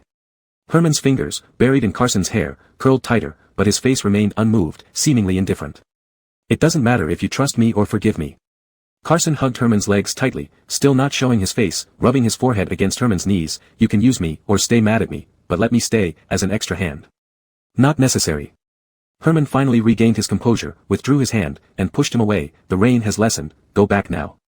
Though Herman didn't agree, Carson noticed the subtle change in his attitude. "If you don't leave, remember, inviting is easy, but sending off is hard. You brought me back." He released Herman, stretched lazily on the ground, and a beam of daylight seeped through the window crack, shining brightly on his face. "Or are you trying so hard to drive me away because you don't want to drag me into this?" Herman frowned, immediately denying, "You're overthinking." "So it's settled. I'll be careful to hide my identity." A sly smile curved at the corner of Carson's lips, blindingly bright. "Where's the guest room?" "I'm sleepy, I need to sleep." Chapter 99, He is innocent too. Herman slept the most peaceful sleep he had in a long time for no reason. After a tumultuous night, he woke up later than usual. Sitting at the head of the bed in a daze for a while, he finally got up to change and freshen up.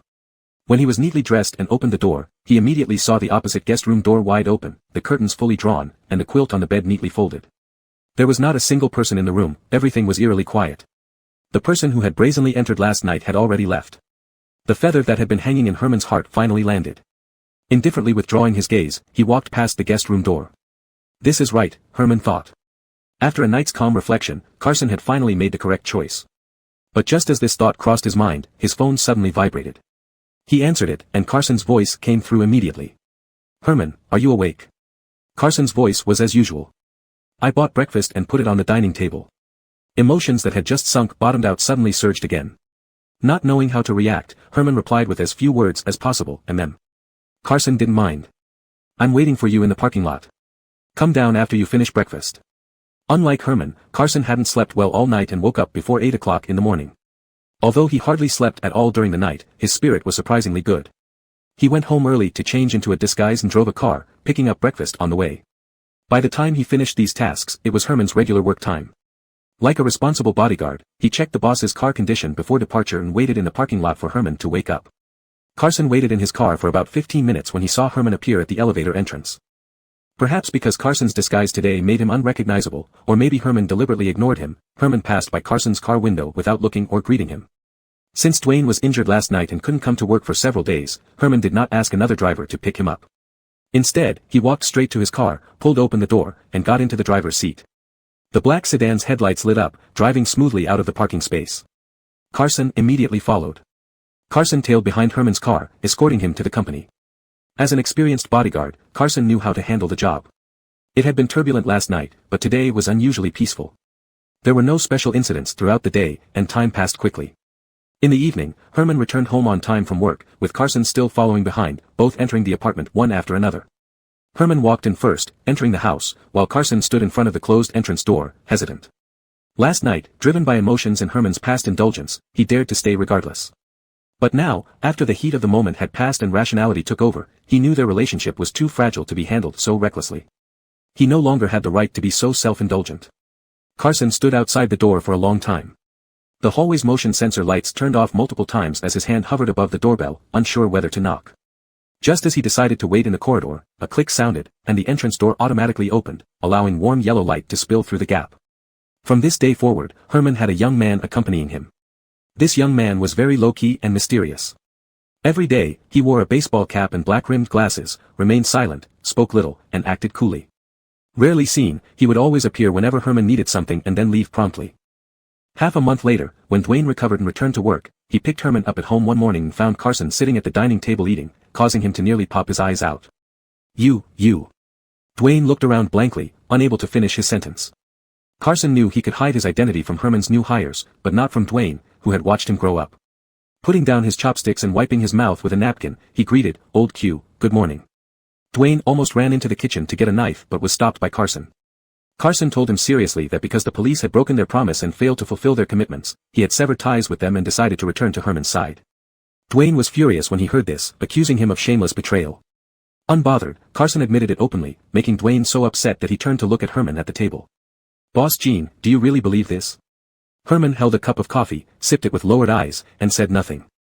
Carson's unpredictable behavior was something Dwayne couldn't tolerate, nor could he trust him. However, the boss had always favored him since childhood and now seemed to have been blinded by sentimentality, believing even such a flimsy excuse. Since Herman was willing to keep him around, no matter how unhappy Dwayne was, he had no choice but to endure it. Each time he saw Carson, his frustration bubbled up, yet due to Herman's instructions, he was forced to help prepare a brand new fake identity for him. Carson himself hadn't imagined that he would ever return to Herman's side again. However, fortune and misfortune were always in balance. For every advantage gained in one area, there was usually a corresponding disadvantage. Carson had been injured multiple times recently, and after only a few days, his wounds became infected. The doctor scolded him severely for neglecting his health, prescribed numerous medications, and warned him to carefully disinfect and change the dressings on his wounds every evening, or else the consequences would be dire. This time, Carson dared not disobey medical advice. No matter how exhausting work was, each night before bed, he would take out the first aid kit and faithfully apply medication. Tonight, a ship arrived at the port, causing Carson to finish work later than usual. By the time he got home, took a shower, and opened the first aid kit, it was already past 1 in the morning. Sitting on the sofa and just beginning to undo his shirt, Herman suddenly pushed open the door and walked out of the bedroom. Carson temporarily couldn't return to his own home, so he had been staying at Herman's place. Although they seemed to have eased their heart knots and got along peacefully, Herman still appeared distant when facing Carson. "Still awake?"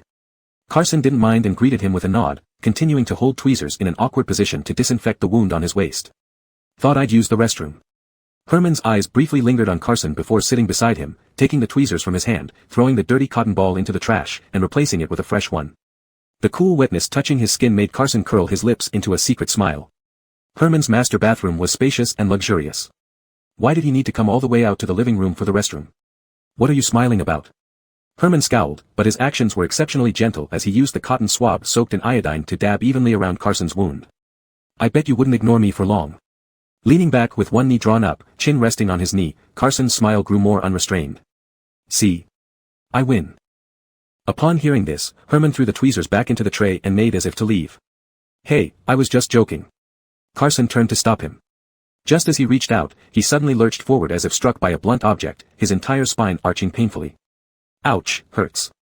Carson trembled slightly, his face contorted in obvious pain. The wound seems to have split. Can you check?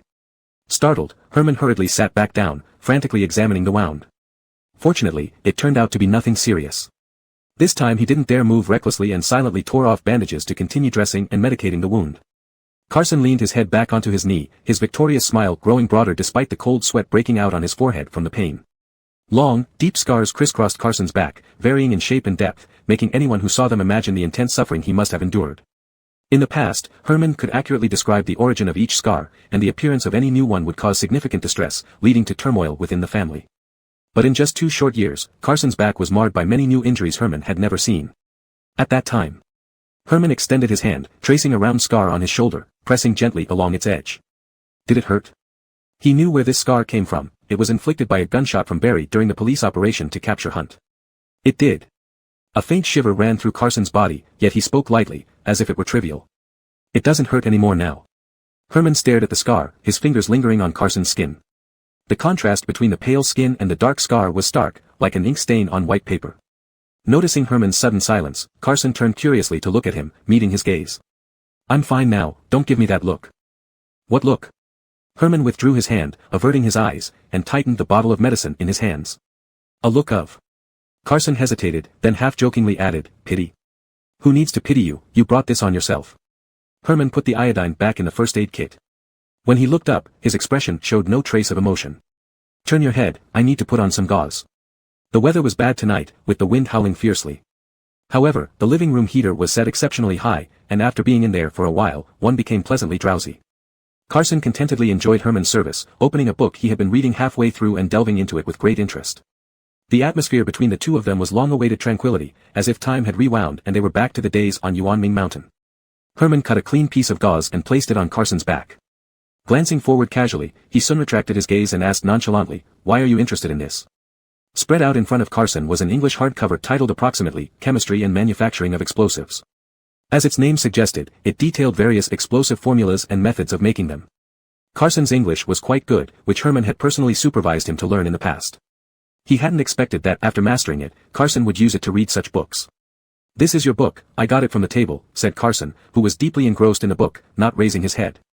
He shot back at Herman, "Why did you get it?" Besides this book in Carson's hands, Herman's bookshelf had many similar ones. He wasn't just skimming through them superficially but had earnestly studied them, leaving detailed notes and comments in the blank spaces. "Guess what?" Herman picked up on the probing tone in his voice and deliberately flashed a meaningful smile, half-truthfully saying, "More skills can never hurt. They might come in handy. For example, when Broderick agrees to meet me." He paused here, then looked at the book again, spreading his palms wide to mimic an explosion gesture. Boom. Mutual destruction, total annihilation. Sounds good. Without lifting his head, Carson turned the page and, instead of objecting to Herman's dangerous words, said very seriously, "Let me study it thoroughly so we can ensure it's flawless and effective." This time it was Herman's turn to be stunned. He had expected Carson to say some polite words to advise him against such extreme actions, trying to lead him back on the right path. But he didn't. Instead, he seemed determined to go all the way down this dark path, ready to join him even if it led to hell. Is this what I want? Herman stopped his movements, a sudden thought flashing in his mind. Do I really want to bring Carson along to our shared downfall? He had no answer. By the way, I heard from Sean Go that you're going to TW next month. Carson, unaware of Herman's thoughts, twisted his head around, struggling to look at him. Let me come with you. A batch of important goods was about to be transshipped in TW, requiring Herman's personal visit. Herman came back to reality, pressing down on his shoulder to stop him from moving. If I say no, will you still go? Carson answered straightforwardly, no. Herman didn't respond immediately, putting down the scissors and abandoning his teasing thoughts. He looked at their reflections on the carpet and asked softly, Carson, have you ever thought about yourself? This question was vague, without context, leaving Carson puzzled. He asked blankly, what about me? Carson had become an informant for the police at age 17, going undercover in the Seahai group, narrowly escaping death multiple times. After completing his mission, he returned to Herman's side, willing to walk together towards the cliff he knew was certain doom. He believed he had made a decision that betrayed no one, neither justice nor feelings. But he had forgotten himself.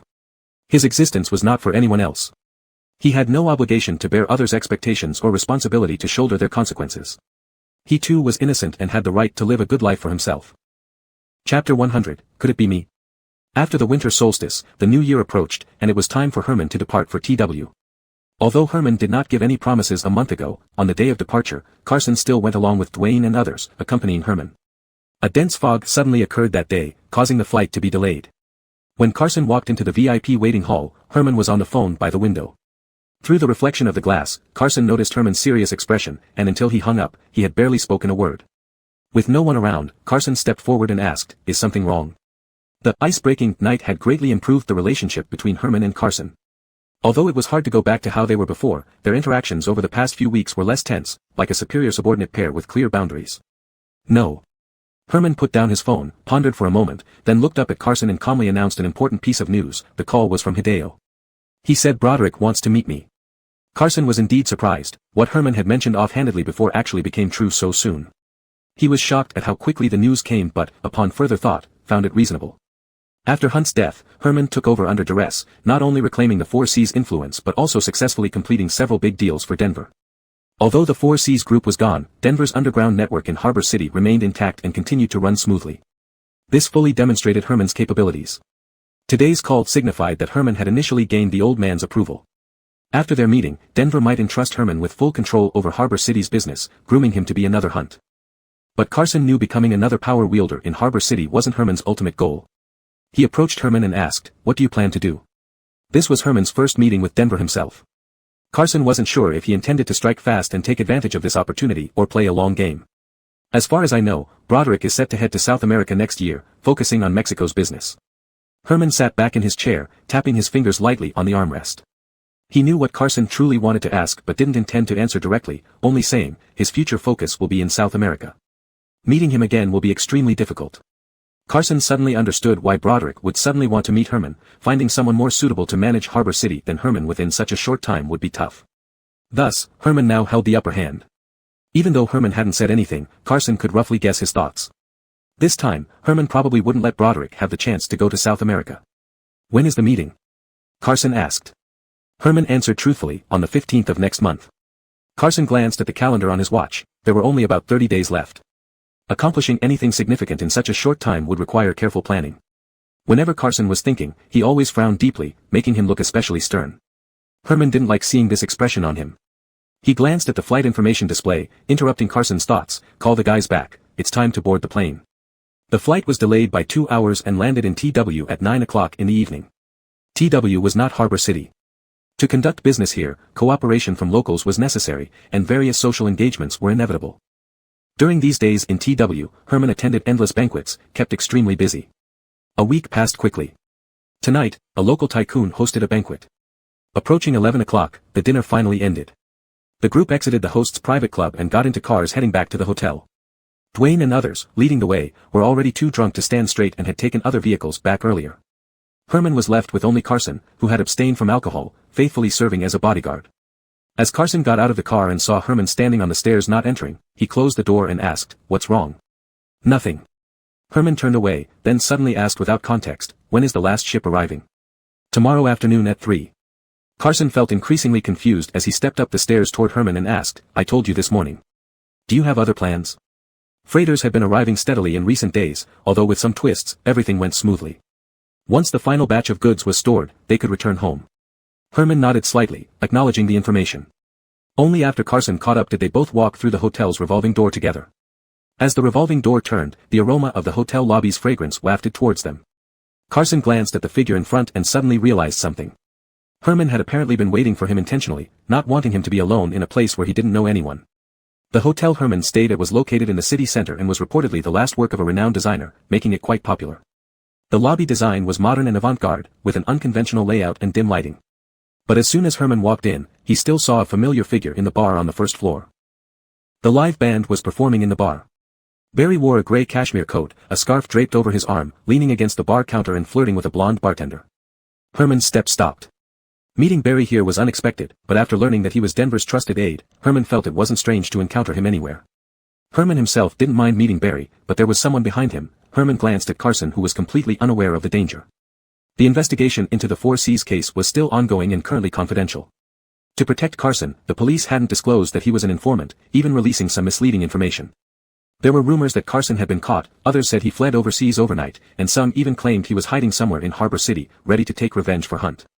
Recently, although Carson was always with Herman, he usually worked for him secretly and never appeared at sensitive occasions. He wore a new identity, constantly disguised, and deliberately altered his gait and posture. Most people wouldn't associate the new low-key deputy, Herman, with Carson even if they saw or took photos of him. After all, those who knew Carson well were mostly locked up in jail now. With such dim lighting in the lobby, Barry might not notice him, but this man was ruthless, erratic, and unpredictable. He couldn't risk Carson. Thinking of this, Herman took off his coat, tossed it up, and covered Carson's head, intending to leave the hotel with him. But almost instantly, Barry raised his eyes and looked in their direction, witnessing the scene. Herman immediately wrapped his arm around Carson's waist, enveloping him entirely in the coat and hugging him tightly. Why?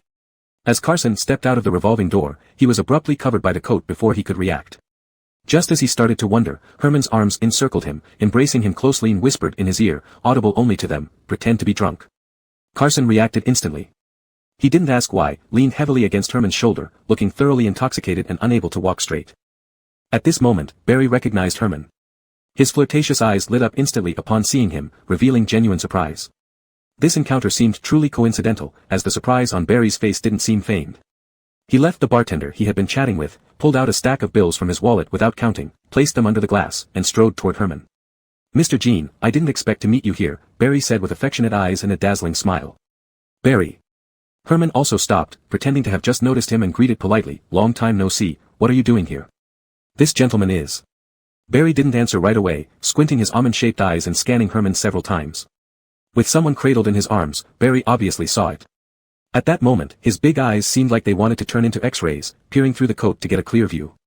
But pride and so-called dignity wouldn't allow him to do that. A new love interest? Barry curled his lips, his smile superficial and slightly unsettling. "Why haven't you ever mentioned him?" Since Herman already knew his identity, he didn't need to pretend to be the frail scholar. Moreover, considering Herman's past preferences, he liked types other than innocent young boys. "He's had a bit too much tonight," Herman didn't deny it, pulling the person in the coat closer, treating him like a treasure that needed delicate handling. "He's drunk and can't greet anyone properly. Please don't be offended. What a precious gem, so valuable that you won't even let others take a glance." Seeing Herman protect this person so much, Barry's words became bitter, dripping with sarcasm. "Mr. Jean, did you forget your young boyfriend so quickly? You once told me how much you loved that little snot-nosed kid with the surname Bien, insisting you couldn't live without him. I thought you were a true romantic. Looks like you're not much different from others, huh?" The cashmere coat could block the view but not the sound. Hidden under Herman's coat, Carson heard every word Barry said. Before he had time to ponder over the meaning of these words, his breathing had already skipped a beat. At the same moment, he felt Herman's hand around his waist tighten abruptly. In a place where Carson couldn't see, Herman pressed down the corners of his mouth, his expression terrifyingly dark. Barry thought he had hit on a sore spot, hands tucked in his sleeves, looking expectantly amused. "How does it feel? To be bitten by the dog you've raised for so many years?" Confusion swirled in Carson's mind. He wanted to probe more about Herman from Barry but didn't want him to mock Herman either. When this lunatic went mad, there was no end to it. Carson wrapped his arms around Herman's neck, pressing his head against Herman's shoulder, urging with a nudge. His hot breath grazed Herman's collarbone now and then. Herman understood, patting him reassuringly as if signaling that they would leave soon. His gaze was loving, and his actions gentle. This dynamic between them revealed a hint of white wrist beneath the black cashmere coat, inviting speculation. Indeed, once the little darling showed impatience, Herman wasted no more time with Barry. "I have things to attend to tonight," he tightened his arm, giving Barry a brief look. "I must take my leave. Then I won't disturb you." Barry seethed inside but maintained a smile, winking at Herman. "I'll be back in Harbor City tomorrow. Let me know when you're free." After parting ways with Barry, Herman didn't immediately let go of Carson. Instead, he guided him towards the elevator, almost rushing into it the moment the door opened. Watching them board the elevator, Barry smirked to himself, thinking men were all alike, forgetting old loves for new ones. But it wasn't bad. If he could forget someone so easily, then perhaps Herman wasn't as deep in love with that Bien person as believed. In a way, he should thank this unknown young man. If such an insignificant figure could capture Herman, then why not him? With this thought, Barry left, humming a light tune. Back in the hotel room after returning via the top-floor elevator, Herman remained alert at the door, ensuring Barry hadn't followed, before finally relaxing. Only then did he realize he had been holding Carson all along. "He didn't follow us," Herman pulled off the coat covering Carson's head, his tone stiff with embarrassment. "You can return to your room. Be careful not to encounter him again." Halfway through removing the coat, Carson pressed Herman's palm and used his hand to pull the coat higher, enveloping both of them inside. Suddenly everything turned dark, the thick fabric blocking out the room's light. The coat carried Carson's scent, making it hard for Herman to breathe. The little brat surnamed Bien, in the dimness, Carson's eyes sparkled. Staring intently at Herman, he asked, "Am I that guy?" Chapter 101, Satisfied. Sure enough, everything was heard by him. This little dog's ears were rather sharp when they shouldn't be. No. Herman's face was as gloomy as water, seemingly calm on the surface but not at all tranquil in his heart. After casually tossing out these two words, he pushed Carson's hand away and tried to leave. Really? Carson wouldn't let go. He embraced Herman from behind and blocked him against the door. "How come I didn't know you knew another person surnamed Bien?" Carson's series of actions made him look like a debauched man trifling with an honest woman, which infuriated Herman. "Is, little bastard, a compliment? You're just asking for it. Get lost." Carson wasn't going anywhere. He had no intention of letting the matter slide. He directly pointed it out. "You told Barry that you liked me and said I was your boyfriend." The upward curve on his lips that had been there for quite some time lifted even higher as he leaned closer to Herman. "When did this happen?" "I don't remember agreeing to be your boyfriend. Why are you telling everyone?" "It's none of your business." Hearing the mockery in Carson's voice, Herman tried to push him away. "Are you done yet? Let go." In fact, at this moment, Herman felt more powerless than angry. He had long noticed that this time Carson came back to him, either in a careless manner or free from his informant identity. He had become much more candid. Especially in front of him, he was always bold and sincere, passionate and straightforward. Whatever he thought would be clearly expressed without needing Herman to guess. Such a Carson, he found hard to resist. Rarely seeing Herman so flustered, Carson found it extremely interesting. He deliberately pressed closer to him, speaking aimlessly but looking very serious. "Why did you tell Barry these things rather than me?" Recalling Barry's earlier appearance, Carson couldn't help but laugh and pretended to complain about Herman, seeing how upset he was just now. "You must have really liked me back then. You're unpredictable. Why did you tell him such things?" A few words stirred up Herman's tumultuous memories. Without waiting for Carson to finish his sentence, he suddenly pushed Carson forcefully against the door, taking a step forward. The clothes over their heads fell to their feet, and the surroundings brightened up. After being enclosed in the clothes for too long, Carson's eyes hadn't adjusted to the brightness. Then, a scorching kiss aggressively came down on him. Carson froze. It was as if someone had dropped a heavy bomb into his head. After a bright flash, only blankness remained. Looking into the eyes that were close enough to touch, the playful smile on his lips had disappeared, replaced by sorrow that could no longer be hidden by jokes. That night at the dock, what was he thinking when he was pointing a gun at himself? It was me who betrayed his true feelings. The sadness that rose in Carson's heart was soon replaced by pain. Herman's kiss, it seemed less like a kiss and more like biting. He roughly clamped down on Carson's jaw, forcing him to open his mouth, ruthlessly invading it as if venting his emotions. Only when he tasted blood did he stop. Yes. The truth escaped before Herman regained his rationality. The thick armor was split open, and the increasingly intense emotions leaked out through the crack, no longer able to be suppressed. As he kissed him again gently, his actions became tender. "I once liked you very much, so much that I ignored right and wrong, disregarding positions." Finally giving up resistance, Herman kissed Carson lightly on the lips and paused. "I thought about taking over 4Cs from Hunt as soon as possible so I could keep you away from the company, never letting you get involved in dangerous matters. But later, I thought it wasn't enough. It would be better to give up everything at 4Cs, abandon the revenge on Broderick, and take you away from Port City to live quietly with you." The most ridiculous thing was, that night at the dock. That night at the dock, he had been pointed at with a gun by Carson, but after the shootout, he searched frantically for him despite the danger until he received the news that he had successfully broken through. Every word from Herman carried his bloody and torn true feelings. This sentiment was too precious and heavy, almost crushing Carson. Eager to respond with all that he had, but overwhelmed by surging emotions, he found himself speechless, struck dumb and bewildered like being hit by lightning. Seeing how aggressive and relentless Carson had been, and now standing there as stiff as a log, Herman released him and asked with amusement, "Satisfied?" Carson raised a hand to cup his face, making him face him directly and look straight into his eyes. "Did I hurt you?" The mocking smile on Herman's face faded, as the deepest repressed scar was cruelly dug out, exposed under Carson's gaze. He understood that Carson had his stance and responsibilities. He hadn't done anything wrong. It was precisely because of Herman's rationality, thinking everything through too clearly, that he had to cover his wound, pretending it had long healed, ignoring the real pain that existed. Even sadness wasn't worthy of being mentioned. The emotions that momentarily lost control were already reined in. Herman did not want to continue this topic and avoided Carson's gaze. "Questions are over, go back to your room." "Wait, I have one more question, can you?" Carson finally let out a breath, his breathing somewhat disordered due to holding it for too long. "Can you still like me as you used to? I won't lie to you again, nor make you sad." "Cannot." Herman refused without mercy, slipping back into his impregnable armor, stepping away from Carson. "It's all in the past. Carson felt the deep-seated sorrow rising again, but he didn't give up. He reached out, pulling Herman back, removing the obstructive glasses from his face and tossing them onto the thick carpet. Can't help it, then I'll slowly pursue. He tilted his head, gently pecking Herman's chin, and after feeling his skin tremble as expected, moved upward, kissing his lips. Finally, Carson looked straight into his eyes, smiling. Even if it takes another 8 years, who makes you fall in love, anyway? Rumble, rumble, the distant sound, growing louder and closer. It was the sound of collapsing floodgates, sweeping away mud and sand. Herman finally confirmed again, at any time, he was never Carson's match. This time, Carson only used one sentence to completely breach the hard-built defenses. Before Carson could indulge too much, Herman pulled him up and pinned him against the door behind the room. At 2 in the morning, a group of young people returned to the hotel after a night at the bar. Their alcohol-fueled spirits ran wild, with no regard for public decency, playing and laughing down the hallway. As they passed a door, a brief noise suddenly came from inside. An observant boy stopped, puzzled, but after waiting a moment without hearing anything unusual, he quickly forgot about it and rejoined his friends. On the other side of the door, someone whispered deliberately close to the other person's ear, "They're gone, now you can speak." This was said in a breathy tone, inaudible outside but shamefully clear to the listener, who tried to escape upward but was yanked back by a single hand around his waist. The impact nearly scattered his soul. He fumed with embarrassment. "Shut up." "Hush, behave," the voice teased, deliberately slow, with a hint of punishment. "Or they'll hear us." Indeed, the other froze, not daring to move, yet the drawn-out rhythm was like a dull knife slicing through him, almost driving him to the brink. "Hurry up." Just as he covered his eyes, gentle kisses fell upon him. Finally, the footsteps in the hallway faded away, and the tension eased. As a deep kiss ended, shadows behind the door began to sway once more. Chapter 102 Gratitude for the kind offer.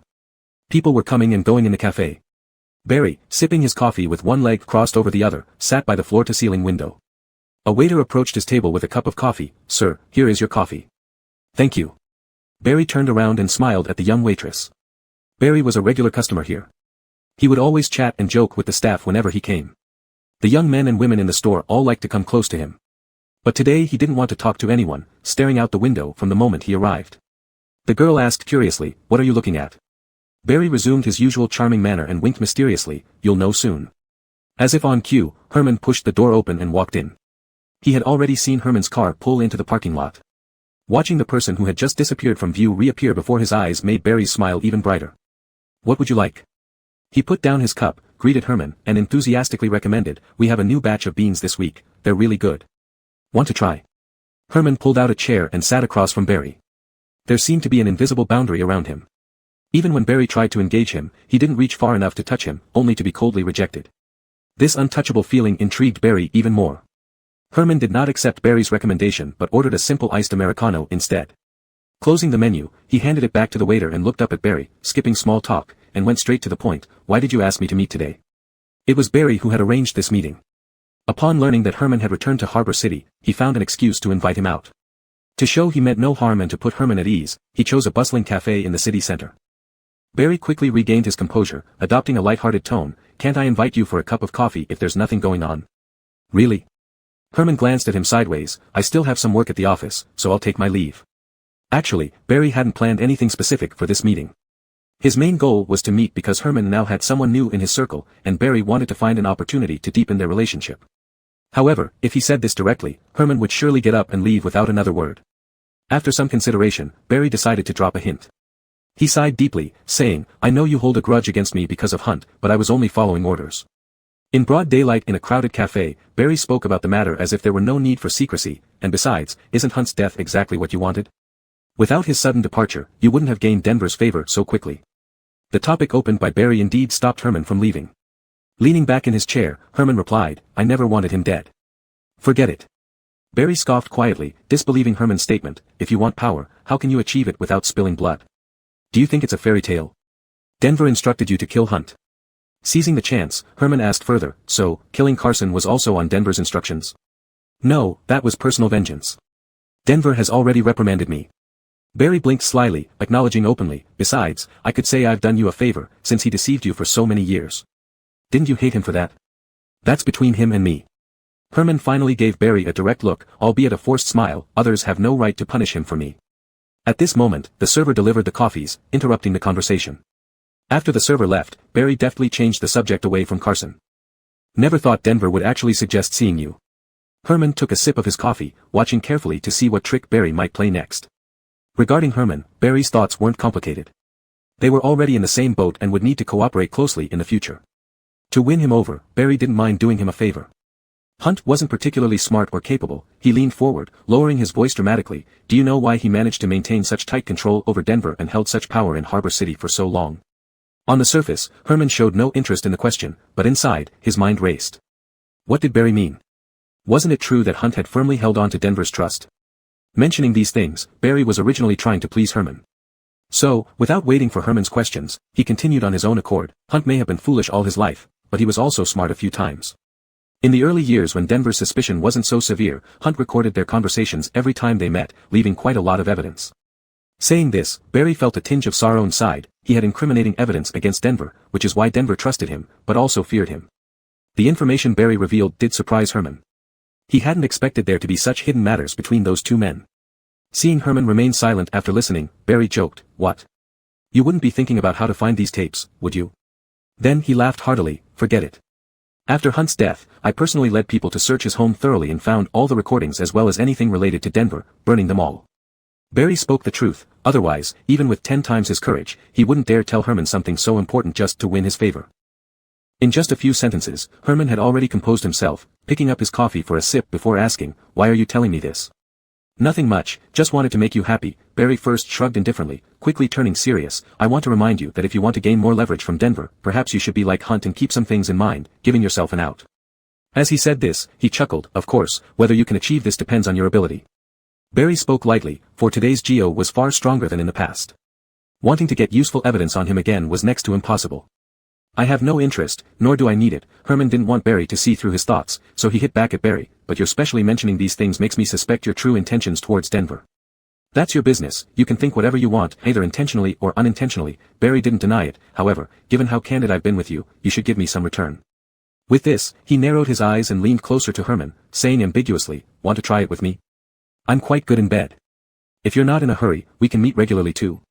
Herman didn't look away, staring straight into Barry's eyes. A moment later, he curled his lips into a slight smile. "Sure." Barry's mouth gaped open in shock. He had merely spoken for the sake of it, not expecting Herman to actually agree. Moreover, Herman's smile was dazzling, making his heart flutter and throat dry. Staring dumbfounded, Barry watched Herman stand up, put on his coat, and look down at him with a smoldering gaze that made his heart thud audibly throughout the cafe. Yet, Herman's next words dashed his excited mood. "Just forget it for now. I appreciate your offer. But about meeting?" Herman's face instantly turned official, stating coldly, "Let's meet again at Denver's place."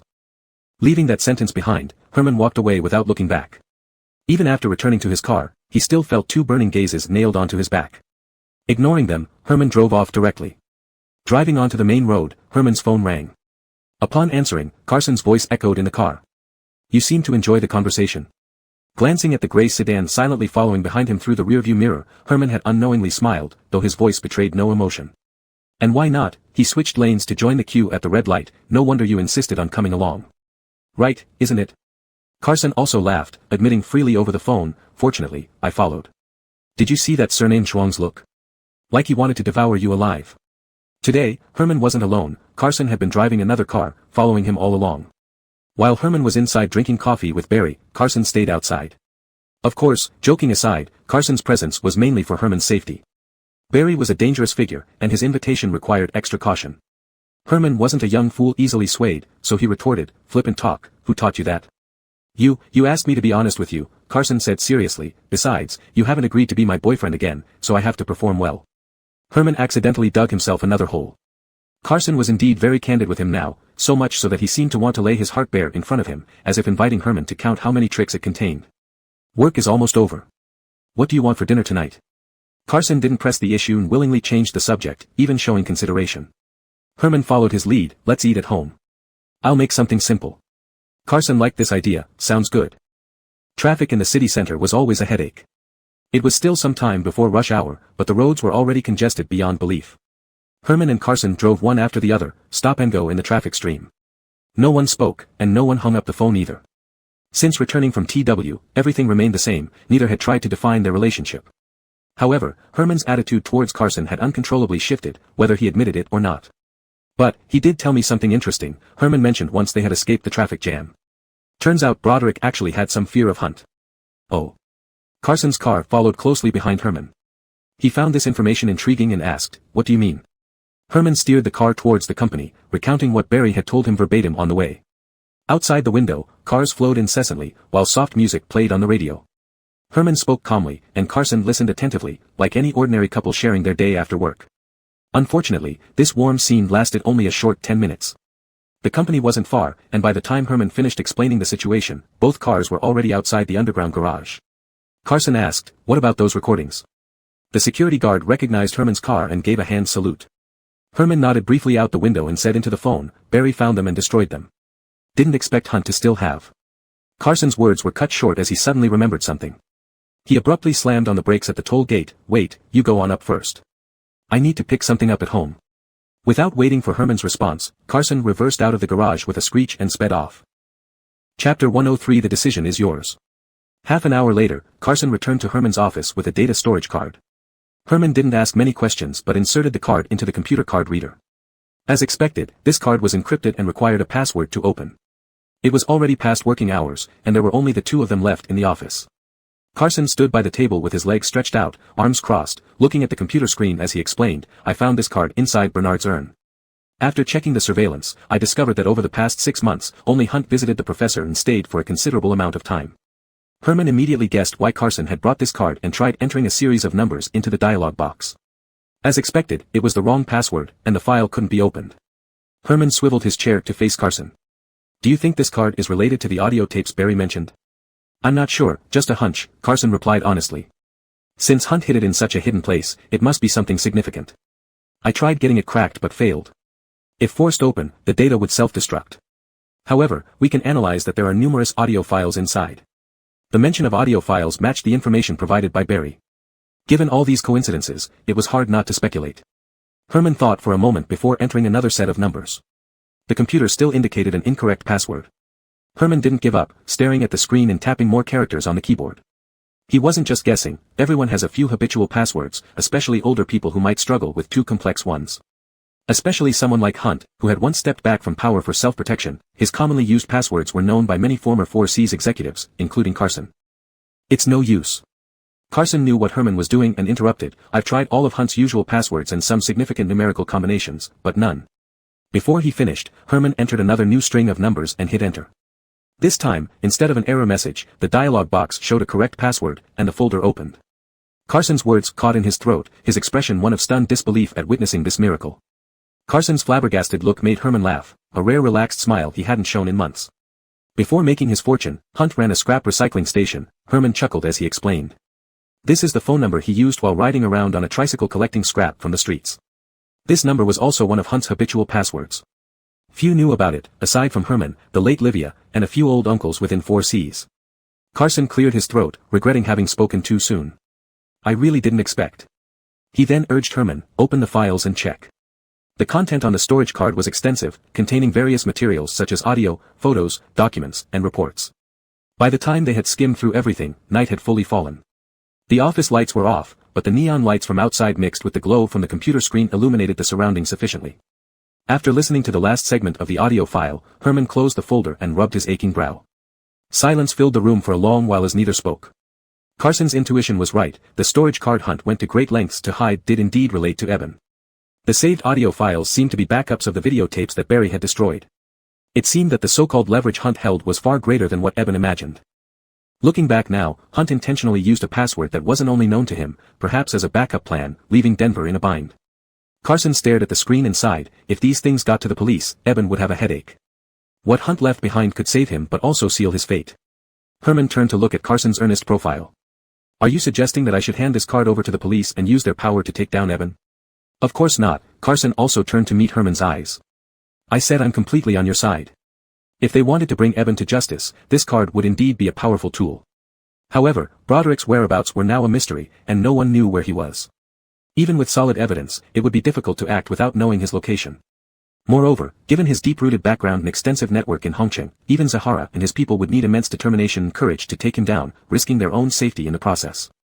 Furthermore, Denver was about to leave Hongqing, making it extremely challenging to finalize the plan within this short time frame. If they couldn't strike successfully before he left the country, it would tip him off. Once he escaped abroad, the police would have limited reach. The next opportunity like this might not come for a long time. The longer Herman had contact with Broderick, the greater the risk of revealing his relationship with Dion or exposing Carson's true identity. Both risks increased with time. Carson analyzed all the pros and cons as quickly as possible. Instead of involving the police, they needed a more efficient and high-probability method. The next move is up to you. Carson extended his finger and, with Herman's silent permission, gently pressed and rubbed his forehead, dispersing the worry with his fingertips. Don't worry too much, and don't overthink it. His smile outshone all the lights outside the window. Whatever you decide, we'll do. Compared to Carson's firm resolve, Herman's gaze was somewhat wavering. He avoided looking at Carson's smile, fearing that another second of eye contact would weaken his resolve, making it impossible to move forward. After a long while, Herman finally said, "I've made my decision." He reached out, pulled back Carson's restive hand, held it for a moment, then closed the computer, took out the storage card, and placed it in Carson's palm. The storage card, still warm from being removed from the slot, felt comforting under Carson's fingertips. He understood Herman's intention. By returning the card to him, Herman chose to settle this decades-long dispute in his own way. "Carson," Herman released Carson's hand, looked up steadily, and met his eyes. "What I'm going to do is very dangerous. There's still time to back out." "I'm not leaving," Carson replied helplessly. "I know you want me to change my mind, but I've thought it through clearly." "All right," Herman looked away. "I need to prepare some things.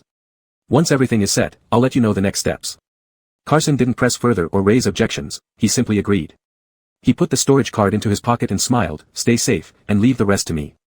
Having finished their serious talk, it was already completely dark outside. They had planned to cook at home tonight, so they didn't stay at the company any longer, heading home together after work. Before going home, they stopped by the supermarket. This time, Carson didn't drive but sat beside Herman, fully equipped. Previously, when Herman lived alone, he wasn't particular about meals. Since Carson moved in, they cooked at home more frequently, and the cold, sterile apartment in the city center gradually began to feel like a home. During dinner time, the supermarket was bustling with people. Carson and Herman stood in front of the cold cabinet, faced with a wide selection of seafood, unsure where to start. Carson rarely cooked these days, and his skills had diminished. Herman picked out a box of fish fillets and read the label carefully. Under the dim light of the cold cabinet, Carson glanced sideways at the person beside him, still feeling a mix of surrealism and uncertainty. Herman had spent many years in a wheelchair, and everyone thought recovery was unlikely. Simple daily tasks like grocery shopping seemed like distant dreams back then. That night when Carson tricked Herman back to Unyielding Mountain, he genuinely considered it their last meeting. "What are you thinking about? You look so serious." Herman noticed his absent-mindedness and asked, "How about fish for dinner?" Unaware, his tone was overly gentle. "Sure." Carson snapped back, looking at the box in Herman's hand. The freezer section was cold, and his breath came out as white mist. "But how do we prepare this fish?" Herman hadn't decided either, placing the fish in the cart and pushing it forward. "Let me think about it." Those who didn't cook shouldn't criticize, and Carson hurried to catch up, walking beside him. A few children followed their parents into the store, holding snacks and playing loudly. Both men instinctively stepped aside to let the kids pass. Herman turned his head and scanned the shelves, looking through the playful crowd at Carson, continuing their previous conversation, steamed clear or pan-fried with butter. Carson thought about it seriously before answering, "Let's go for steamed, it's simpler." Herman pushed the cart forward. "All right, then we need to buy some spring onions." Children darted past them like a whirlwind, causing the two figures to momentarily separate before coming back together. Their hands inadvertently brushed against each other, touched briefly, and quickly pulled apart. The supermarket was bustling tonight, making physical contact inevitable. By the third accidental touch, before Carson could pull away, his hand was grabbed. Carson turned his head to look at Herman, but Herman didn't meet his gaze. Instead, he held Carson's wrist with one hand while pushing the shopping cart forward with the other, maintaining an expression that couldn't be cooler. "The spring onions are in the back," Carson helpfully pointed out. "We've already passed them. We'll have to go outside if we keep walking." Herman awkwardly stopped and turned around to retrace his steps. In that moment, the angle of their hands naturally adjusted. By the time they reached the vegetable section, their palms were pressed together, fingers intertwined. Chapter 104, The Remaining Time. That night, the two of them had dinner at home together. In the following days, Herman became visibly busier, often seen like a mythical creature whose head is visible but not the tail. Even Carson, who lived under the same roof with him, hardly saw him.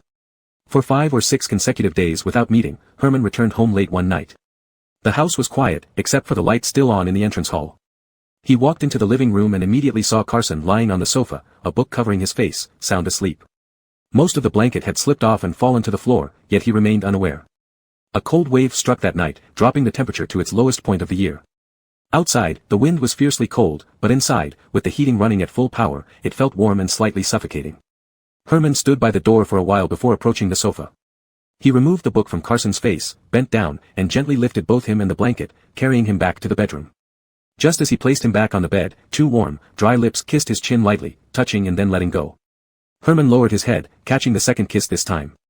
The room hadn't been lit yet, the wet sounds were magnified in the darkness. His heartbeat raced out of control, and his breathing became irregular.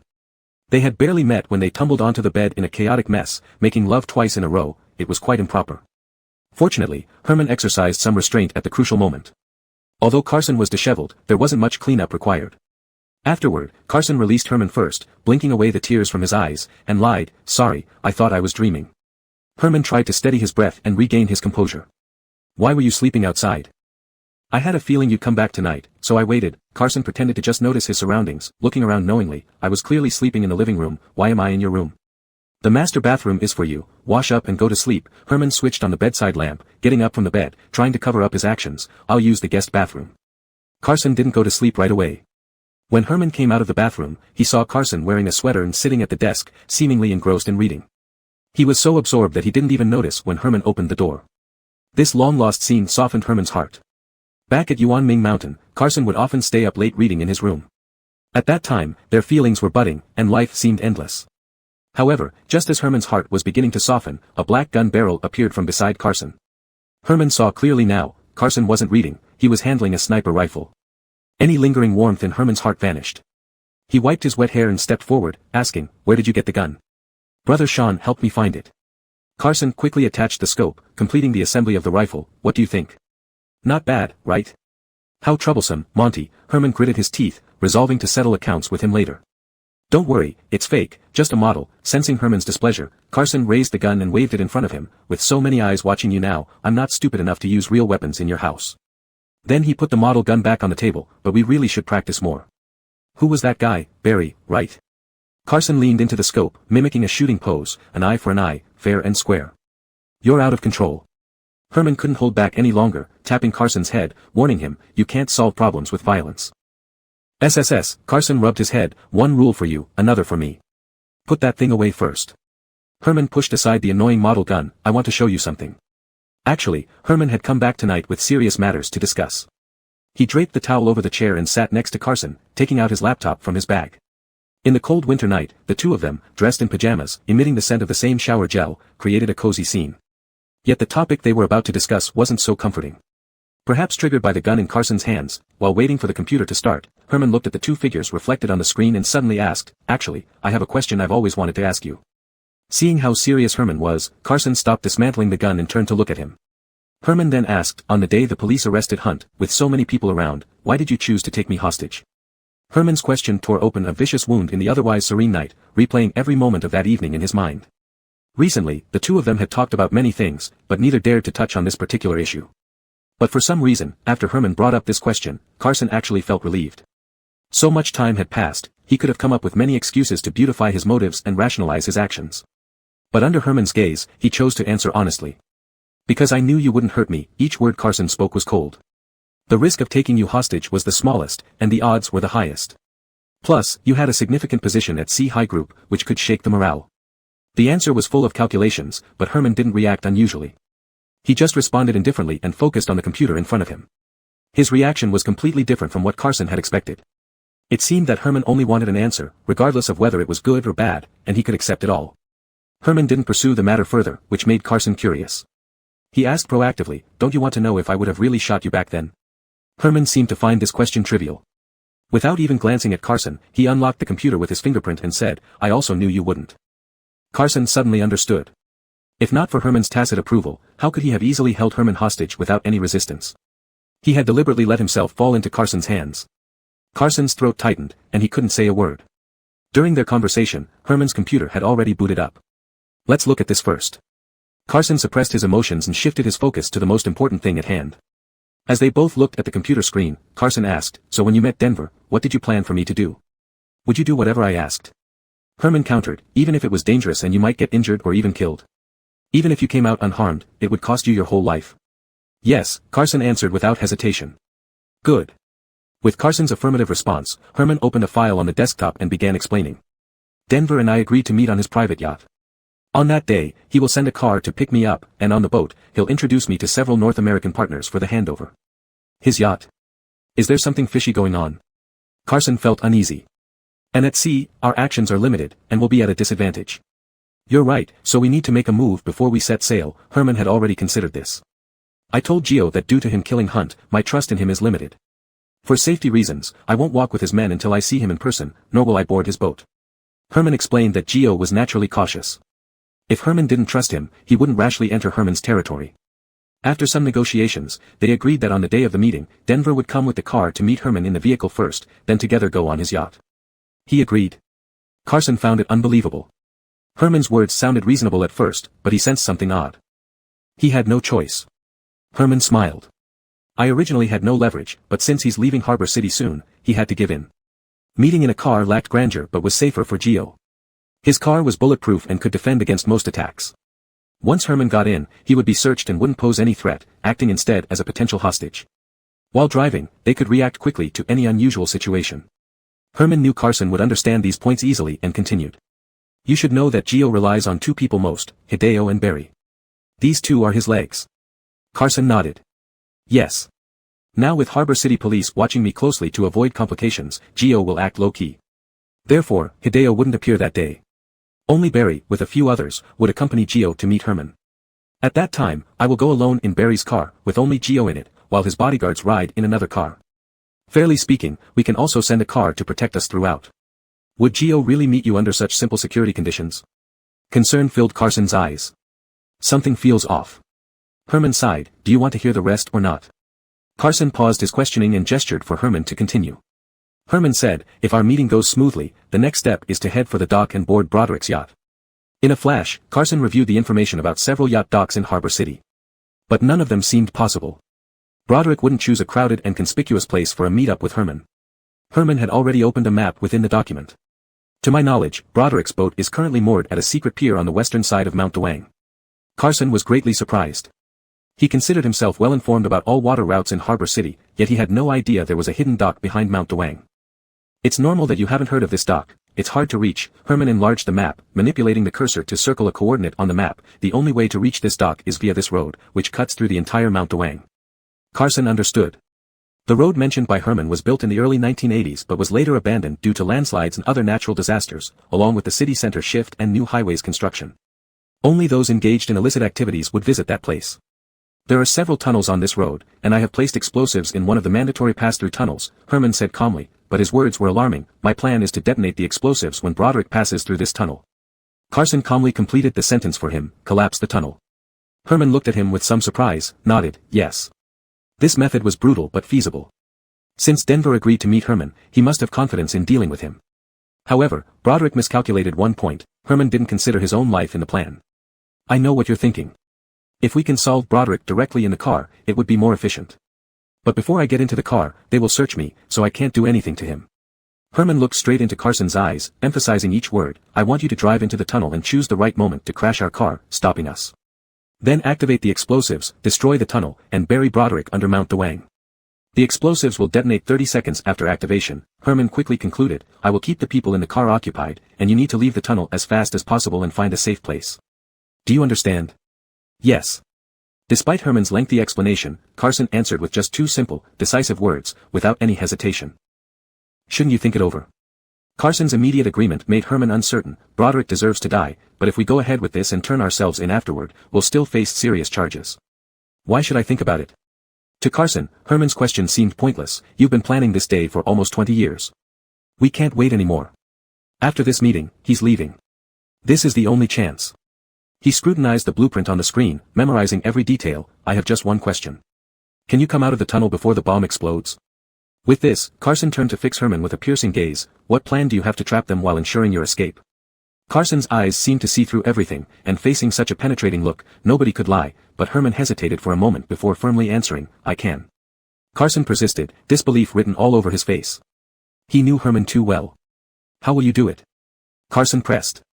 Adebayo will assist you to block Broderick's bodyguard's car at the entrance of the tunnel, preventing them from entering. After the collision, the people in the car might be unconscious or injured.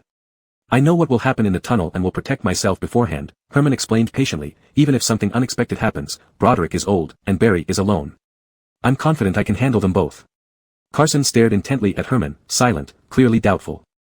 Herman had no intention of persuading him and offered another choice as if he had anticipated this. If you still don't trust me, you can stay out of this and wait for my good news. Carson certainly wouldn't let Herman exclude him, immediately responding, I can trust you and follow your plan, but what if you're lying to me? To prevent Herman from using this as an excuse to exclude him, Carson chose not to press for more details and instead asked insistently, what if you don't get out before the tunnel collapses? Carson's gaze was sharp, his attitude cold and hard, but Herman saw through the layers of toughness to the fragile core underneath. It seemed like a gentle touch could make him shatter into pieces before him. Herman softened, heaving a long sigh. He reached out, took hold of Carson's arm, and pulled him up from the chair into a face-to-face embrace. The chair creaked under the weight of two men. His hands wrapped around Carson's back, gently patting beneath his shoulder blades. Herman whispered in his ear, so what do you want to do? If you dare to lie to me, even if you die, I will dig up your ashes and scatter them in some ditch.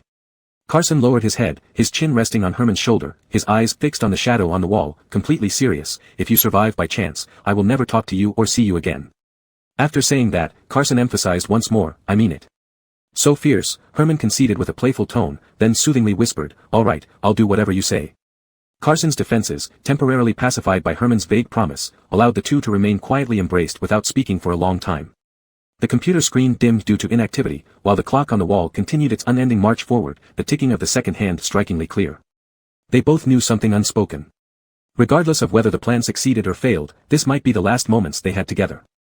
Chapter 105 The Last Deception. This morning, when Denver was to be met, was ordinary like any other unremarkable dawn. If there was anything different, it was that the office was unusually quiet this day. Herman's office door remained tightly shut, the blinds completely drawn, and the secretary had tried several times to deliver coffee but could not enter. Stray rays of sunshine leaked through the gaps. Carson lifted up the bulletproof vest and slid it around Herman's neck, then patted his arm and said, turn around. Herman complied by turning a direction, facing sideways to Carson. Carson lowered his head, meticulously adjusting the vest's tightness. This was a light inner-worn bulletproof vest. Outside the bulletproof vest, Herman put on his usual shirt and suit jacket, looking no different from his regular appearance. Before tying the tie, Carson took out a small handgun and a tracking device, intending to hide them in Herman's coat pocket, but Herman stopped him. They will find it during the search. Herman intercepted the equipment in Carson's hand, tossing it back onto the desk. This is enough, we can't bring anything else without being discovered. Carson didn't insist and gave up, instead pulling out a tie and draping it around Herman's neck. Tie the tie, let's get ready to go. Upon leaving the office, the two would split up and act independently. Herman would wait for Denver in the lobby, while Carson would drive the car to the surface from the underground garage. Before setting off, Carson did one last check of Herman's gear, scrutinizing everything from the tightness of the bulletproof vest to the length of the shoelaces. Once everything was set, Herman started moving out, and Carson didn't say anything special to him. Because he chose to trust Herman's promise, he didn't want to give today any special meaning, it should be as ordinary as any normal farewell. Herman, wait, but before Herman pushed open the door, Carson called him back. I nearly forgot, take this. Carson took off the pendant from his neck, tossed it to Herman, my good luck charm, remember to return it after you're done. A small object flew towards him, and Herman caught it midair. In his palm was a delicate piece of sea glass. He recognized this piece of sea glass, he picked it up from the beach when he was a child, during a family trip. Little Herman loved this glass so much that after polishing it himself, he gave it to his father. Later, his father passed away, and his mother was also gone. This pendant had circulated for over 20 years, eventually finding its way back into his hands. Herman tucked the necklace close to his chest, initially intending to turn and leave, but couldn't resist glancing at Carson one last time. Well, I'm going, said Herman. Carson nodded standing still, showing no intention to escort him out. Herman waved and walked out. Carson didn't delay either, he immediately rode the elevator down to the basement level, retrieving the car parked in the corner of the garage and driving it to the surface. He had already scoped the spot ahead, the explosives were installed in the tunnel, and the controller was in his hand. Soon, Carson would first collide with Broderick's car to halt it, then press the red button to initiate the countdown inside the tunnel. Shortly after Carson arrived with his car, two unremarkable black sedans soon drove into the lane, stopping outside the company entrance. Almost simultaneously, Herman emerged at the main door surrounded by people. The front doors of the cars opened, but no one came out. Herman leaned forward to speak to someone inside, then got into the car alone. After closing the door, the black sedan left quietly as it had come, blending into traffic without drawing attention. Adebayo sent off Herman, exchanged a look with Carson, then got into his own car. Carson immediately started the engine and followed.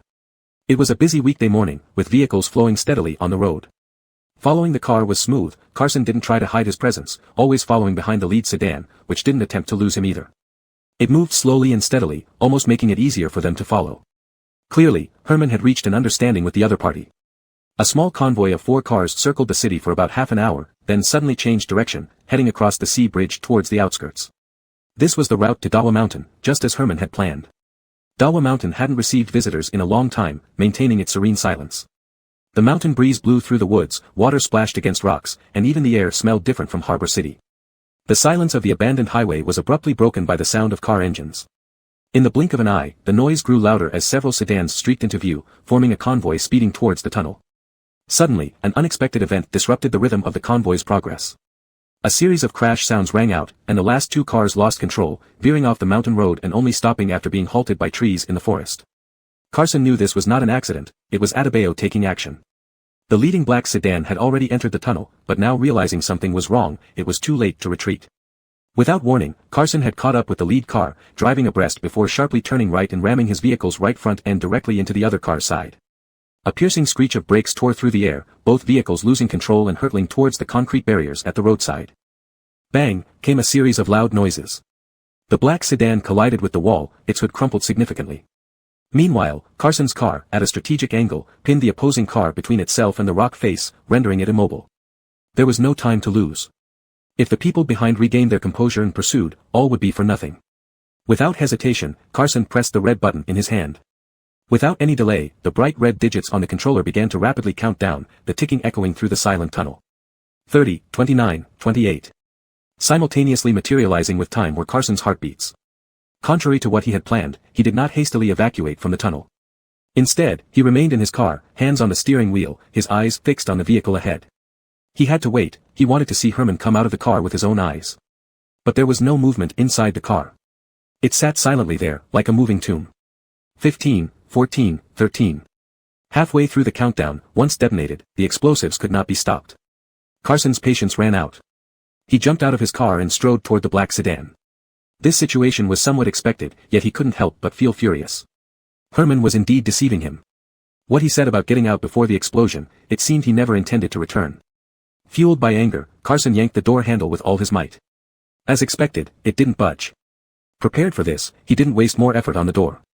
Instead, he immediately drew his gun, aimed at the window, and pulled the trigger. Though bulletproof, repeated attacks concentrated on one spot could shatter the glass. Before Carson could fully entertain this thought, there was a crack. It was the sound of the glass fracturing. This supposedly bulletproof glass, cracked instantly by one bullet, shattered into countless pieces. As fragments fell, the countdown reached its final seconds. Carson's senses heightened, feeling even the slightest gust of wind carrying a pungent smell of gasoline. But apart from the shattered glass, there was no other sound. The back seat of the sedan was empty. Apart from a dazed Hideo knocked unconscious by the airbags, there was no sign of Herman, Denver, or Barry. The bombs in the tunnel did not explode, and there was no one in the car, asterisk. The northern wind carried the scent of gasoline from offshore islands, blowing south but dissipating before reaching its destination. At the southernmost edge of Harbor City lay a dense forest. Within this forest, a resort hotel that had been closed for nearly 15 years had long faded from the city's memory. Seated in the long-disused banquet hall, Herman reclined on a clean, shiny leather sofa, backed by silk-down cushions, sipping tea from a bone china cup that exuded a honey-like fragrance. Several men in black were busily decorating. Some laid handmade carpets on the dilapidated floors, others brought in European mahogany coffee tables, and still others sprayed perfumes to infuse the air with a wooden amber aroma. The contrast between the rundown hotel and luxurious furnishings created a peculiar sense of absurdity.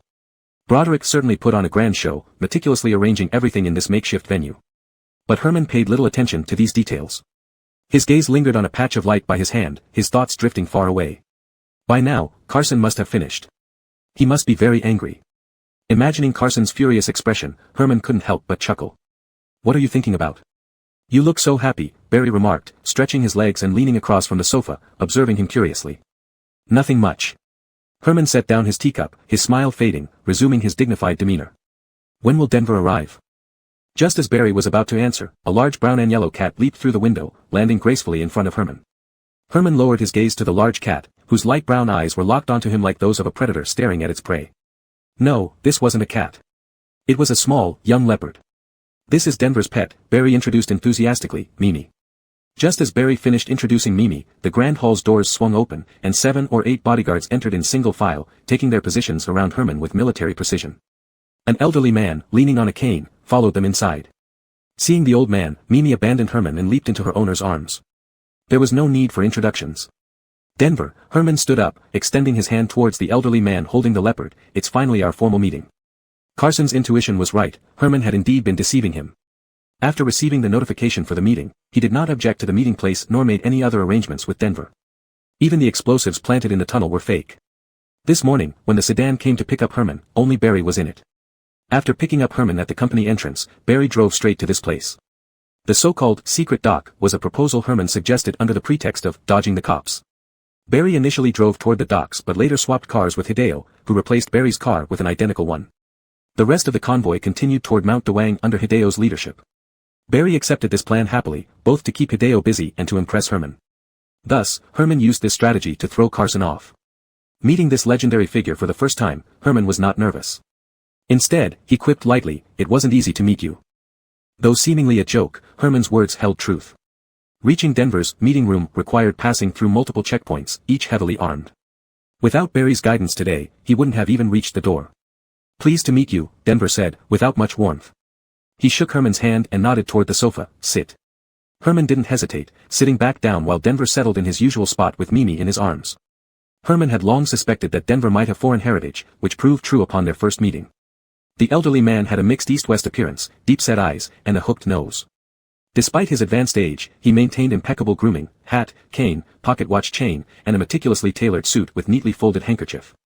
It might be hard for most people to understand why someone who had enjoyed immense wealth and power still harbored extraordinary desires for money and authority in their twilight years. As Herman sized up Denver, Denver was also scrutinizing him. "Humph, I didn't expect you to have some skills," Denver snorted, throwing a veiled threat. "You've just passed my preliminary test. Don't get too confident after I leave. If you dare to harbor improper thoughts, I'll bring you back down anytime." A servant handed Denver a cup of tea at this moment, which he took and sipped lightly.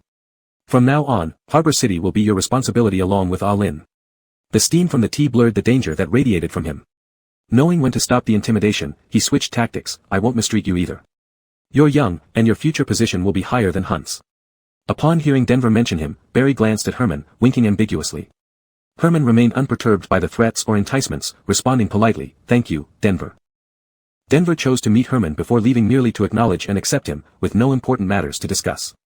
Therefore, today's conversation was mainly about establishing rapport and setting rules. Thanks to Barry's support, the atmosphere, though tense at first, turned pleasant overall. After this meeting, Broderick would leave Harbor City, and Herman would officially join his ranks, taking over his influence in the city. After 3 rounds of tea, all necessary words were exchanged, and the conversation neared its end. Meanwhile, the sound of helicopter rotors could be heard outside. It appeared that Broderick was traveling by air to and from this forest resort hotel. That made sense. In Harbor City's wealthy circles, private illegal flights were fashionable, and even if caught by air traffic control, it usually just meant paying a fine. "The plane is ready, Denver, it's time to go." Barry stood up first. "Let's escort you out." Broderick nodded. "Let's go."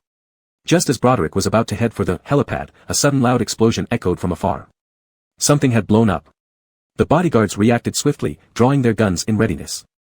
As Barry was about to send someone to check the situation, the door to the small hall burst open from the outside. "Denver, it's not good." One of Barry's men rushed in, trying to remain calm despite his ashen face. "There are police outside." "What? How could there be police? The sentry didn't report anything." Barry spun around, demanding answers. "It's impossible for the police to find this place. Did you see them clearly?" "It's absolutely true," the subordinate dared not lie. "A lot of cops have come, they're already at the main gate and about to break in." Just as he finished speaking, several gunshots confirmed his words. "Withdraw." Barry pulled out his gun from his jacket. "Where's Hideo?" "Where's Hideo?" "Have him protect Denver and leave first." Someone shouted. "Brother Hideo hasn't returned yet." Barry cursed under his breath. Hideo usually accompanied Denver, responsible for all his affairs while he stayed long-term in Harbor City. Without Hideo, it was like losing a mainstay. While his men wouldn't fall apart, their effectiveness and combat capability were significantly reduced. Now, he had no choice but to step up. "Hurry, get Denver on the plane first." Following Barry's order, the bodyguards swarmed forward, surrounding Broderick tightly and protecting him as they left the Grand Hall. But in this critical moment, Broderick noticed that Herman was still sitting calmly on the sofa, with no intention of getting up. Chapter 106 Leaving. Without any order, all the guns were pointed at Herman. Herman's reaction gave a reasonable explanation for this originally impossible police raid. It was you. Denver stopped his retreat, turned around, and in the light flashing from his eyes, there was a sharpness unmatched by his age. The little leopard in his arms also sensed its owner's mood, raising its little head and roaring at Herman. Eben pressed down on the restless little leopard, staring at Herman like an extremely hungry vulture. You informed the police before coming here, deliberately leading them in, and even arranged for someone to deliberately delay Hideo, preventing him from rushing back. This was a very simple method. As long as there was a lead, with the police's capabilities, it wasn't impossible to follow silently. The difficulty lay in who would volunteer to be the guiding flame. Before the raging fire started, the first spark might be extinguished. Herman. Barry's heart was filled with anger. He couldn't understand why Herman did this. Wealth, status, fame, all within reach, yet he chose to destroy it all. What are you thinking? Ignoring Barry's frustration, Herman remained seated in his original position, lifting his eyes to look at Denver, softly asking, Denver, do you remember Dion? Despite being in a disadvantaged position, looking up at everyone, Herman's gaze carried an oppressive intensity that made people feel intimidated. Dion. Dion.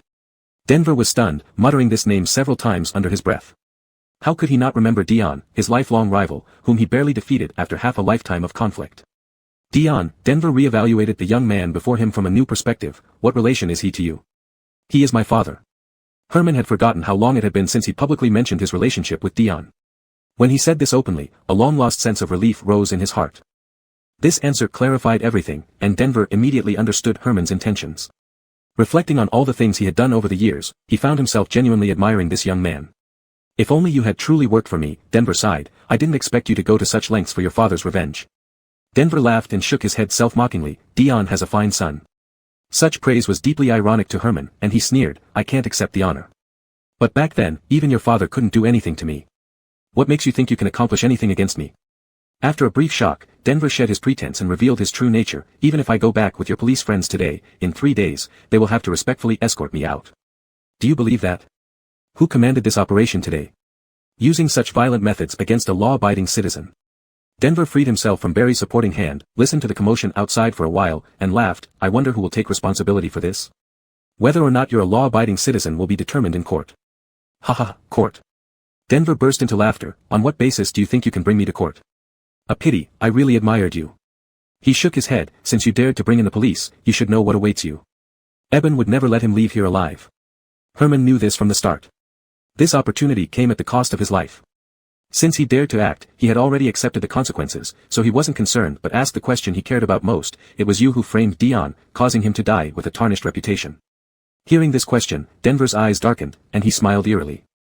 Eben sighed, pity that after all these years of your painstaking efforts, you're about to die. As the son of an old friend, I wouldn't bear to see you depart with regrets.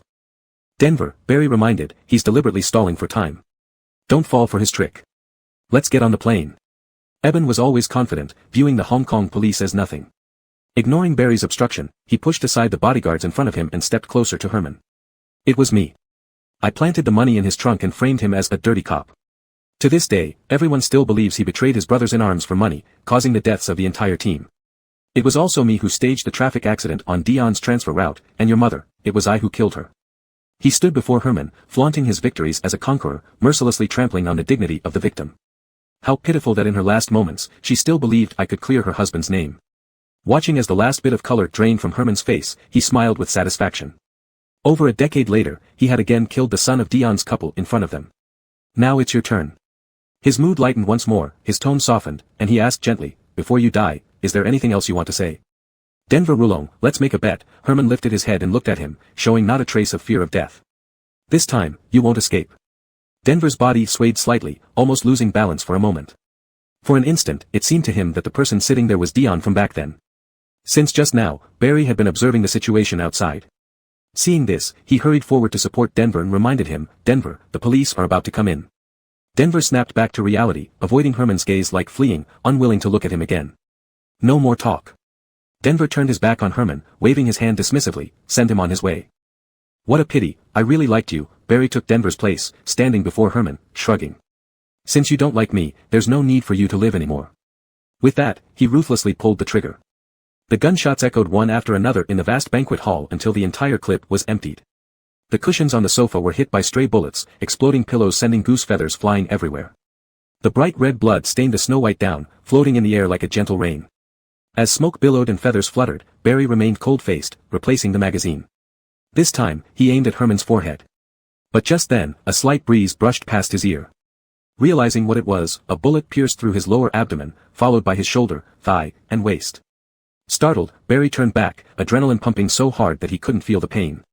He saw clearly that Carson appeared outside the window, gun in hand, backed by a large number of special forces descending from above like divine soldiers.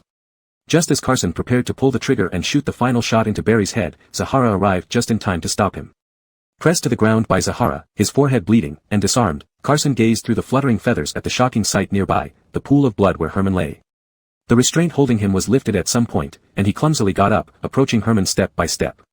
Even when he reached Herman's side, he couldn't determine if what he was seeing was real or not. He tried to hold his hand, but either because Herman had lost too much blood or Carson was shaking uncontrollably, every time he grasped his hand, it slipped away. Finally, silence returned around them. Zahara came back to his side, squatting next to Carson and saying something to him, which he didn't hear at all.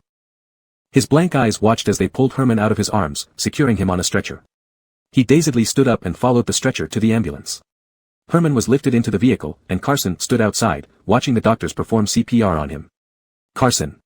Someone patted his shoulder, "You'll need to come with us."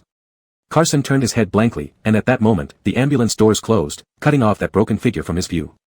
The red and blue lights flashed as the ambulance, carrying Herman, sped away with sirens wailing.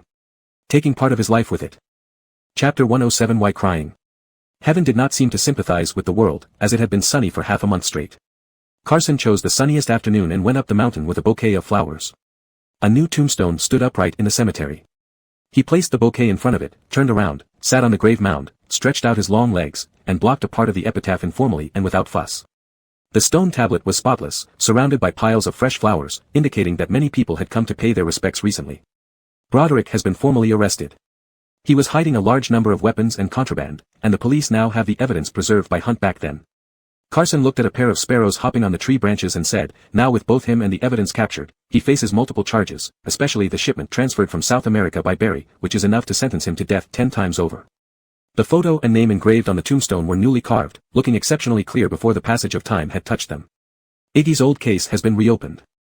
Many media outlets have reported on his deeds, and his grave has been moved back to his hometown to be buried alongside Cassie. Everything is fine. You can rest in peace. Zahara parked her car on the mountain road, leaning against the hood with her arms crossed, watching the figure atop the hill without interrupting. After about half an hour, Carson came down the mountain. Zahara looked at him, nodding slightly. Finished? Yeah, Carson nodded. Let's go. Zahara straightened up and got into the car first. It's about time, I'll drive you. Driving at high speed, Zahara took Carson straight to the hospital and rushed towards the ward. At the end of the corridor was a patient room, guarded by policemen. Through the half-open door, one could see a nurse providing routine care to someone lying on the bed. Zahara did not enter immediately. After greeting a colleague, she led Carson to sit on the long bench in the hallway. The doctor said he woke up once yesterday. Having been extremely busy over the past month, Zahara showed signs of exhaustion as she leaned against the wall. Fortunately, he wore a bulletproof vest, but he was still severely injured with multiple gunshot wounds. When he was first admitted, the doctors had given up hope, yet he somehow pulled through, showing remarkable will to live. He's lucky, said Carson, whose tone lacked any trace of admiration. His eyes remained fixed on the half-open door as if trying to bore through it. Despite this, he couldn't see what was happening inside from his angle. Zahara knew that Carson blamed her, still cold-shouldering her, but his current state was already reassuring. On the day Herman was sent to the hospital, Carson had spent an entire day and night sitting silently in the interrogation room without responding to anything or even drinking water.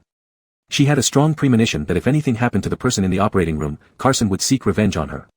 When he came to me with Hunt's memory card, I was actually quite surprised. Carson, now able to communicate normally, prompted Zahara to explain everything. I didn't expect he would finally cooperate with us, she added, realizing how closely he had drawn her into the situation. Since learning of Herman's identity, Zahara had been quietly following his actions, growing increasingly anxious as she saw him drag Carson deeper and deeper into the mess, helpless despite her worry. Just when she thought Herman would continue down the dark path, beyond any redemption, he unexpectedly brought her critical evidence and volunteered to cooperate with the police. If it weren't for the crucial evidence on that memory card, Zahara sighed, we wouldn't have been able to apply for Broderick's immediate arrest, and there wouldn't have been such substantial police force deployed for this operation. Mentioning the memory card made Carson silently add another item to his mental list against Herman.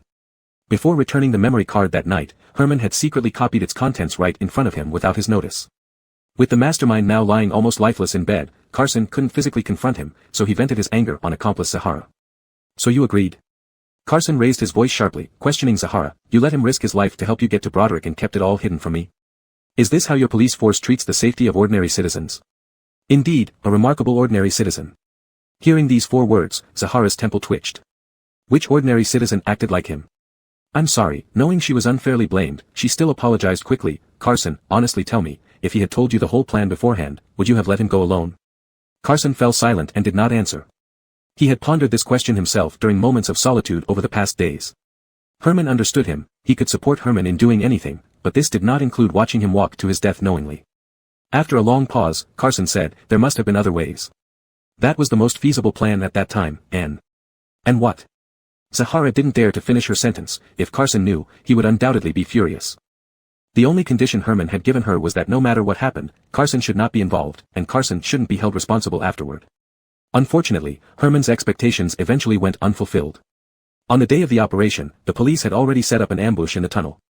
The moment Hideo's car was forced to stop by Carson, they appeared immediately to control Hideo, leaving no chance for Broderick to be alerted. Hideo's lips were tight, Carson couldn't get any useful information from him. Eventually, Carson used some tricks to trick a policeman into revealing Herman's real location. He rushed there immediately and indeed met Zahara outside the perimeter.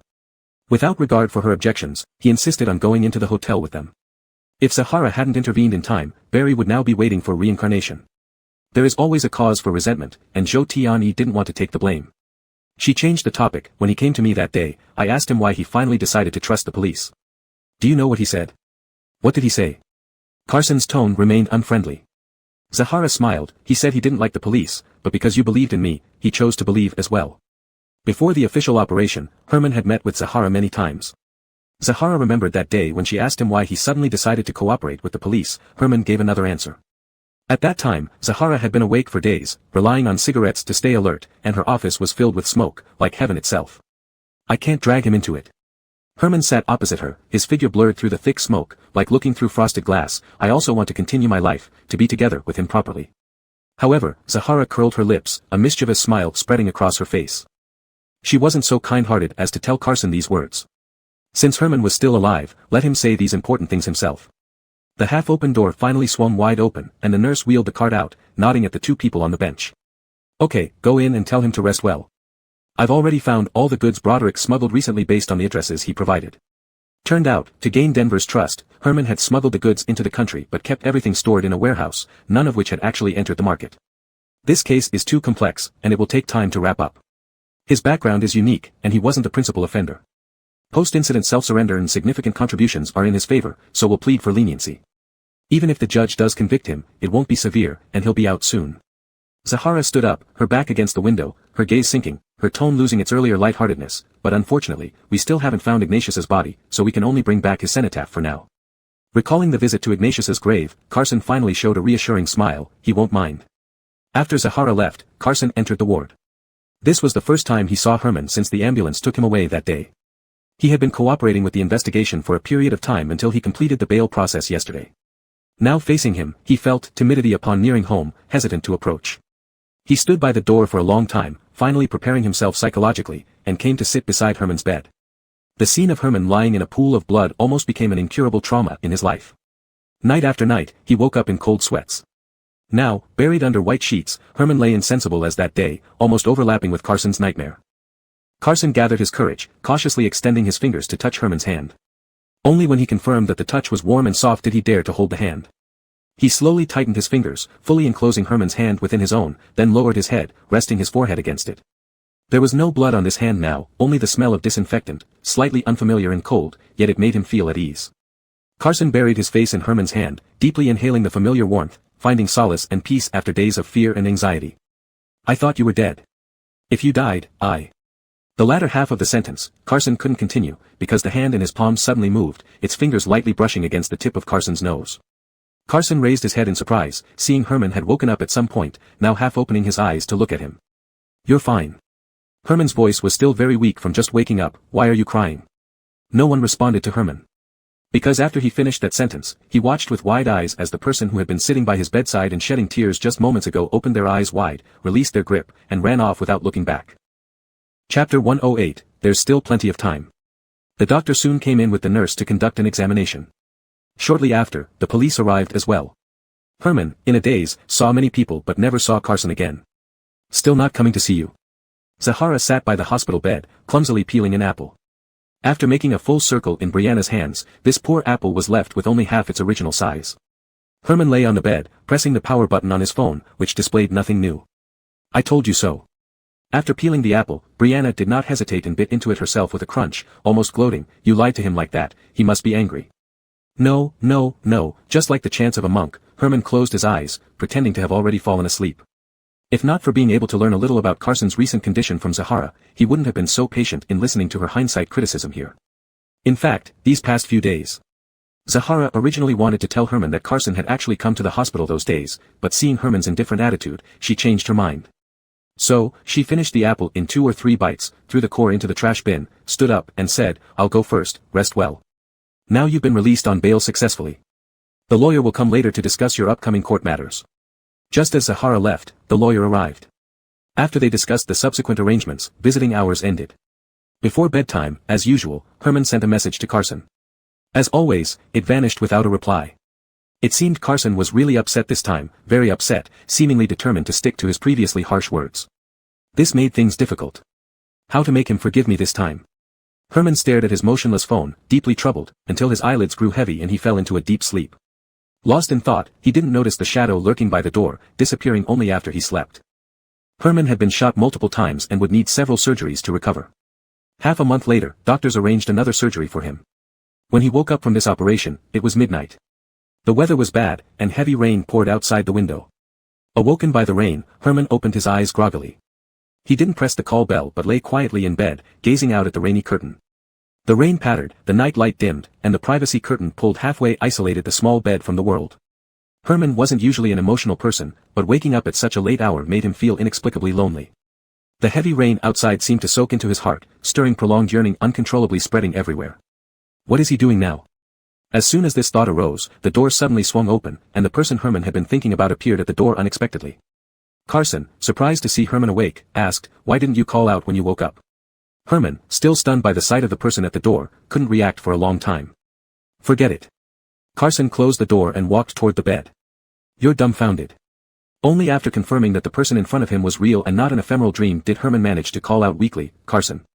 His voice was as faint as an extinguishing candle but stubbornly held on to the last bit of light, each word tinged with a smile. I thought you wouldn't want to see me anymore. That was my plan. Carson approached the bedside and placed the cup on the nightstand with a click, glancing at the person on the bed. Toying with someone and then exhausting yourself to near death can easily earn forgiveness. Is there such an easy thing? Herman, too absorbed in following Carson's movements with his eyes, did not attempt to defend himself. It wasn't until Carson sat down beside the bed that he noticed a small bed nearby with a book opened halfway. It turned out Carson had been there all night. I know, I was wrong. A significant part of Herman's worries eased, and he apologized quickly. Perhaps due to the surgery, his voice was soft, gentle like comforting someone. You've lost weight. He lifted his gaze, looking at Carson intently, and added, Why did you come so late? I missed you so much. Flattery. Manipulative rhetoric from a charming demon. Carson snorted and looked away, not falling for it. Don't be angry. Herman tentatively touched Carson's hand, feeling emboldened by his lack of resistance and gripping it firmly. Carson didn't pull away, letting Herman hold his hand, interlocking their palms tightly. He was indeed upset, but not resolutely so. His current agitation stemmed more from frustration at his own helplessness rather than anger at Herman's deception. How much longer would it take for him to have the strength to protect him, keeping every trace of rain or snow from wetting a corner of his clothes? And when will I truly gain Herman's trust, so he can see me as a reliable support rather than an object in need of protection? Anyway, you're always like this, only letting me hide behind you. Carson blurted out what was on his mind but immediately regretted bringing these complaints up at such a time. It felt utterly pointless. He deflated, forget it, consider I didn't say anything. Let me call the doctor. Protecting the one you love most is a human instinct, and I'm no exception. I can't bear for you to be hurt in any way. Herman refused to let this topic slide, stubbornly picking up where he left off. You can't blame me for that. If you were in my shoes, you'd make the same decision. A keyword slipped into Carson's ears, making them twitch slightly. He realized it might be the first time he heard the word love come out of Herman's mouth. His back suddenly tensed, palms turned slightly sweaty, and whether his heart rate remained steady became impossible to gauge. But Herman acted as calm and composed as ever. To him, those weren't particularly significant words. With the tone of someone discussing routine matters, he started recounting past events. Besides, you haven't yet settled the account for the last time you drugged and locked me on the boat. Now we're even. So, he was just imagining things. Love or no love, it was all part of his sophistry. Who said we're even? Carson felt embarrassed and huffily pulled away from Herman, hiding his discomfort under a bad temper. Fortunately, the doctor arrived with a nurse, instantly filling the room with activity. Carson stood aside, crossing his arms while watching the doctor examine Herman. The surgery went successfully, all indicators were normal. After proper rest, Herman should recover fine. After sending off the doctor, Carson returned to the room, turned off the light, and lay down on a small bed next door without saying another word to Herman. Earlier, the doctor had given Herman another dose of painkiller, which included a sedative. Despite having slept all day, his brain began to get hazy as the medication took effect. But he did not want to fall asleep just yet. Carson was rare by his side, and he couldn't afford to close his eyes for even a second. Carson. Herman called his name tentatively. From his angle, he couldn't see Carson but only sensed a puffy little hill. Carson responded, and the dark quickly filled with rustling sounds. He also wasn't asleep. Can you visit me again tomorrow? Herman made a bold request. Carson naturally wasn't in the best mood. We'll see about tomorrow. At least think about it. Maybe. To avoid making Carson's mood worse, Herman wisely stopped pressing and quietly lay flat on the bed. Due to the drugs, the ceiling swayed before his eyes, with several overlapping images around the ceiling light. He was dizzy, and his voice softened. I wasn't lying to you. Before you came back to find me, I had genuinely decided to die with Broderick. Without Carson, he would have followed through with his plan, sitting in a car bound for Dawang Mountain, setting off the bomb once they entered the tunnel, destroying everything in the blast. At this point, he chuckled bitterly, mocking himself. After all, living really doesn't have much meaning. In the dim light, Carson felt a hitch in his breathing.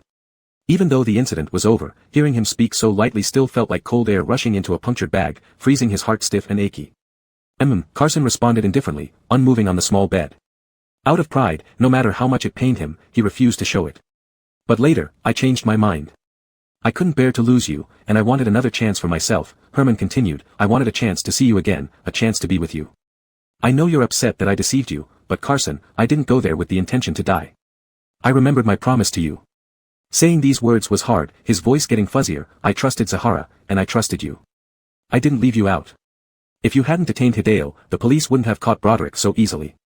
If you hadn't arrived in time, I might already be dead. So I'm glad you were there. It's wonderful to see you again. Connected to various machines, Herman could barely move or express emotions, so saying this, he remained steady and calm. Exhausted from speaking this far, a wave of drowsiness overwhelmed him, and his eyelids drooped uncontrollably. Herman was too tired. But with long-suppressed feelings finally pouring out, he did not want to sleep yet. He wanted to say much more. He wanted to say that it was wonderful to be able to continue loving him. He wanted to say that even if he knew it was deceit, betrayal, and exploitation, he could not stop loving him. He also wanted to say how much he once despised that weak self. But love is the hardest problem to solve. Knowing that the process is wrong and the result is wrong, he still couldn't erase the answer he had already written. Elias, I. Before Herman finished, his hand was suddenly held by someone else. Elias cut him off. Herman, don't say anything now.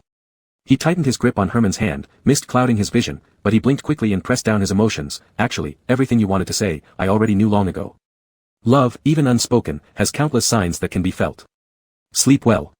Elias leaned forward, gently brushing Herman's forehead hair away with one hand and kissed his lips softly. When you wake up, I'll still be here. Herman didn't let the warmth linger on his lips leave. Using his last bit of strength, he lifted his chin and met Elias in a moist kiss. With this promise from Elias, he finally closed his eyes in peace. As he fell deeply asleep, he thought about all the words he hadn't yet told Elias. But it was fine. They had plenty of time. Chapter 109 Epilogue. Tell me, what's your relationship with this overseas company? No relationship. If there's no relationship, how did their goods end up in your warehouse? Regardless of your original intention, your actions have already constituted a crime. Tell me the truth, and our police might be able to help you. 3 hours passed like this. It was only a dozen minutes before midnight and the tightly closed door of the interrogation room finally opened. Carson rushed out with a freshly made confession as if he was chased by dogs and headed straight for Zahara's office. Officer Bien. Xiao Bien, you're still working. The customs building was still lively late at night. People greeted Carson on the way, but he didn't have time to respond one by one and could only smile and pass by. The light was still on in Zahara's office. Carson rushed into his superior's office as if he were shopping at a market, barging in without knocking. Look. Carson threw the confession book onto Zahara's desk and immediately sat down on the only sofa in the office, gulping down a big pot of water. This was Carson's 4th year as an anti-smuggling police officer. He was involved in Broderick's case years ago, but the court quickly acquitted him of any charges. After that, due to his excellent performance in several major cases and his personal preference, he was admitted into the police academy as an exceptional case. He graduated and smoothly joined the police force, becoming a full-fledged officer by last mid-year. Zahara raised her head from the documents in front of her, with two huge dark circles under her eyes. You really managed to pry open that rogue's mouth. They had caught the person in the interrogation room several days ago. No matter whether Zahara tried to intimidate or reason with him, the man kept playing dumb and did not say a word. All the information is here, check it out yourself. Carson glanced at the watch, it's almost time. I'm off now. Hold on. Zahara, who recently got promoted and showed her true colors, suggested, why don't you work overtime tonight and finish the interrogations of the rest? Not tonight. Usually, Carson worked without caring about his life, yet today he firmly refused her request without any room for negotiation. Carson looked at Zahara and winked mischievously, tonight is my boyfriend's birthday, I must get home quickly. Get lost. Get lost. Zahara became irritable instantly, grabbing a pen from the desk and throwing it at him. So what if you have a boyfriend? You are so capable now. Go. Hurry. Despite getting scolded, Carson managed to leave work on time. He considered this a great deal and left the customs building happily. Just outside the building, he saw a car quietly parked among numerous corn dumpling and sweet potato stalls across the road. The street vendor stalls were bustling with young people coming out after night shifts, enjoying some late-night snacks. The moment Carson spotted the car, the bustling atmosphere around him seemed to turn silent instantly. Walking to the car, he bent down and knocked on the dark window. No parking here, move it away quickly, or I will have to call traffic police to issue a ticket. The glass slowly rolled down. The first thing to appear was Herman's smooth forehead, followed by his smiling eyes, prominent nose, and smiling lips.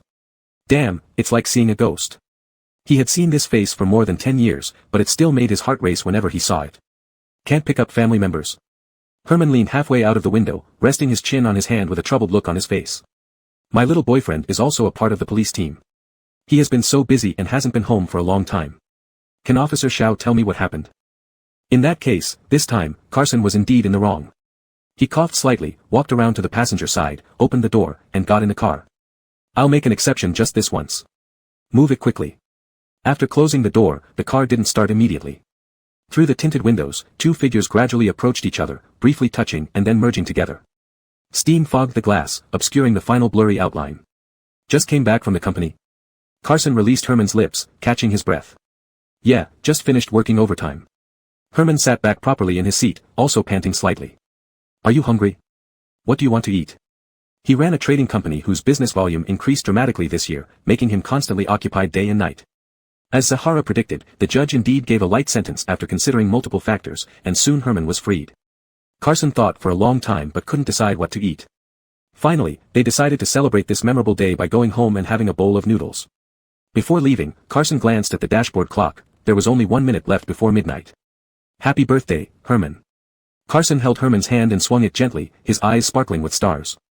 Make a wish. I don't have anything I want. Herman wasn't interested in this suggestion as he started the car. I'll give my wish to you, you make one for me. Just as Herman finished speaking, the time ticked over to the next hour, his birthday had passed, and now making a wish wouldn't work anymore. I don't have anything I want either. But Carson didn't feel regretful at all. Let's go home. The car drove through streets lit up by countless lights. Their new home wasn't far from where they worked, just a 10-minute drive. After parking the car, they both got out. Herman closed the car door and looked up at Carson's back, suddenly pausing in his steps for no apparent reason. Carson had already walked a few steps ahead. Seeing Herman standing beside the door in a daze, he turned around, puzzled. What's wrong?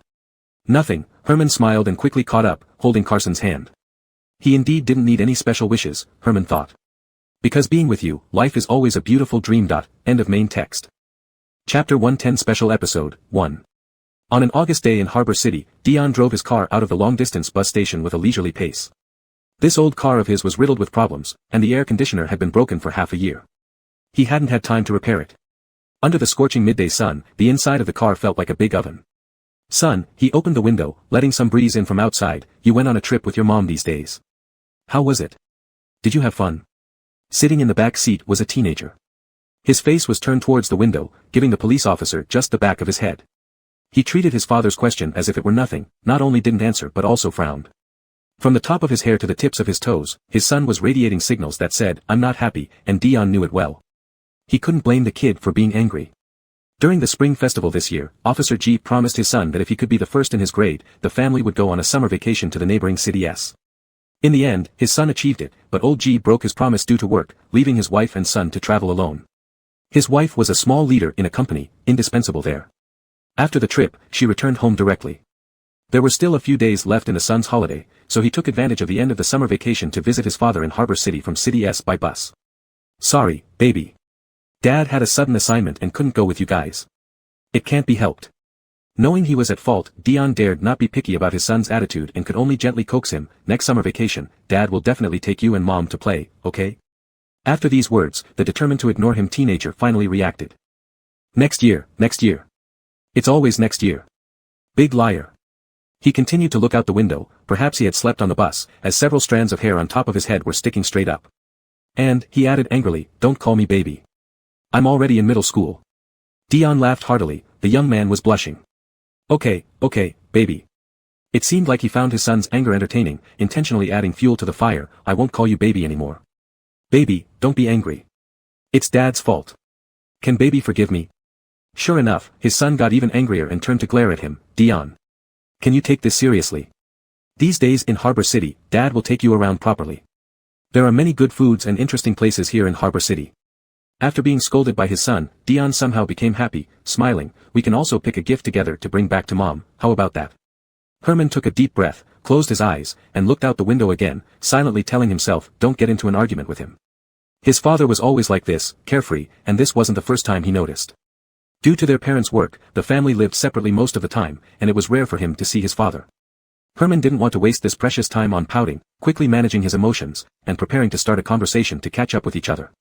He cleared his throat, about to call Dad, when Officer G hit the brakes suddenly, nearly slamming him into the front seat back. Holding his head, Herman struggled to sit up, and his unpredictable father had already gotten out of the car. So hurried, did he spot a criminal? He hurriedly moved to the other side of the car, peering out the window. Outside, there was no sign of any dangerous criminals. His father was standing by the roadside, bending down to talk to a child on the steps. It was a very skinny child, looking 6 or 7 years old, with a clever and adorable appearance. His short-sleeved shirt was washed almost white, his pants too short, and his canvas shoes too small. His heels couldn't fit inside, making the shoes hang loosely on his feet. Like a little bean sprout, this thought popped up in Herman's mind. The little bean sprout was holding a wooden box in one hand and a dirty rag draped over his shoulder. It seemed he was working as a shoe shiner. Officer G's sneakers had worn 3 years, frayed from washing, naturally needing no polishing. He squatted on the roadside, spoke a few sentences to the boy, pinched his rosy cheek with itchy hands, smiled, bade farewell, and walked back toward the car. By the time Dion returned to the car, Herman was already sitting properly in his seat. The car had driven quite far before Herman asked, who was that little bean sprout just now? Dion took a moment to realize who his son was talking about, then couldn't help laughing. What little bean sprout? Giving someone a nickname right after meeting them is impolite. Looking at the rearview mirror with a proud smile, he said, he is my good friend here in Harbor City. If there's an opportunity next time, I'll introduce you too. Experience had repeatedly told Herman that his father's promises couldn't be trusted. This time, saying he would take him around Harbor City properly ended with Officer G being called away by an urgent phone call before they could even have a drink at home. In the following days, Dion appeared and disappeared like a mythological creature, only sending daily messages filled with mundane reminders. There was money on the table for meals, watch out when going out, etc., and hardly showing up in person. This time, Herman did not get mad at his father or cause trouble. He obediently accepted the arrangement, exploring the city on his own each day and preparing late-night snacks in the kitchen before bed. His dad's job wasn't easy, something he had always known. He had always been proud of his father.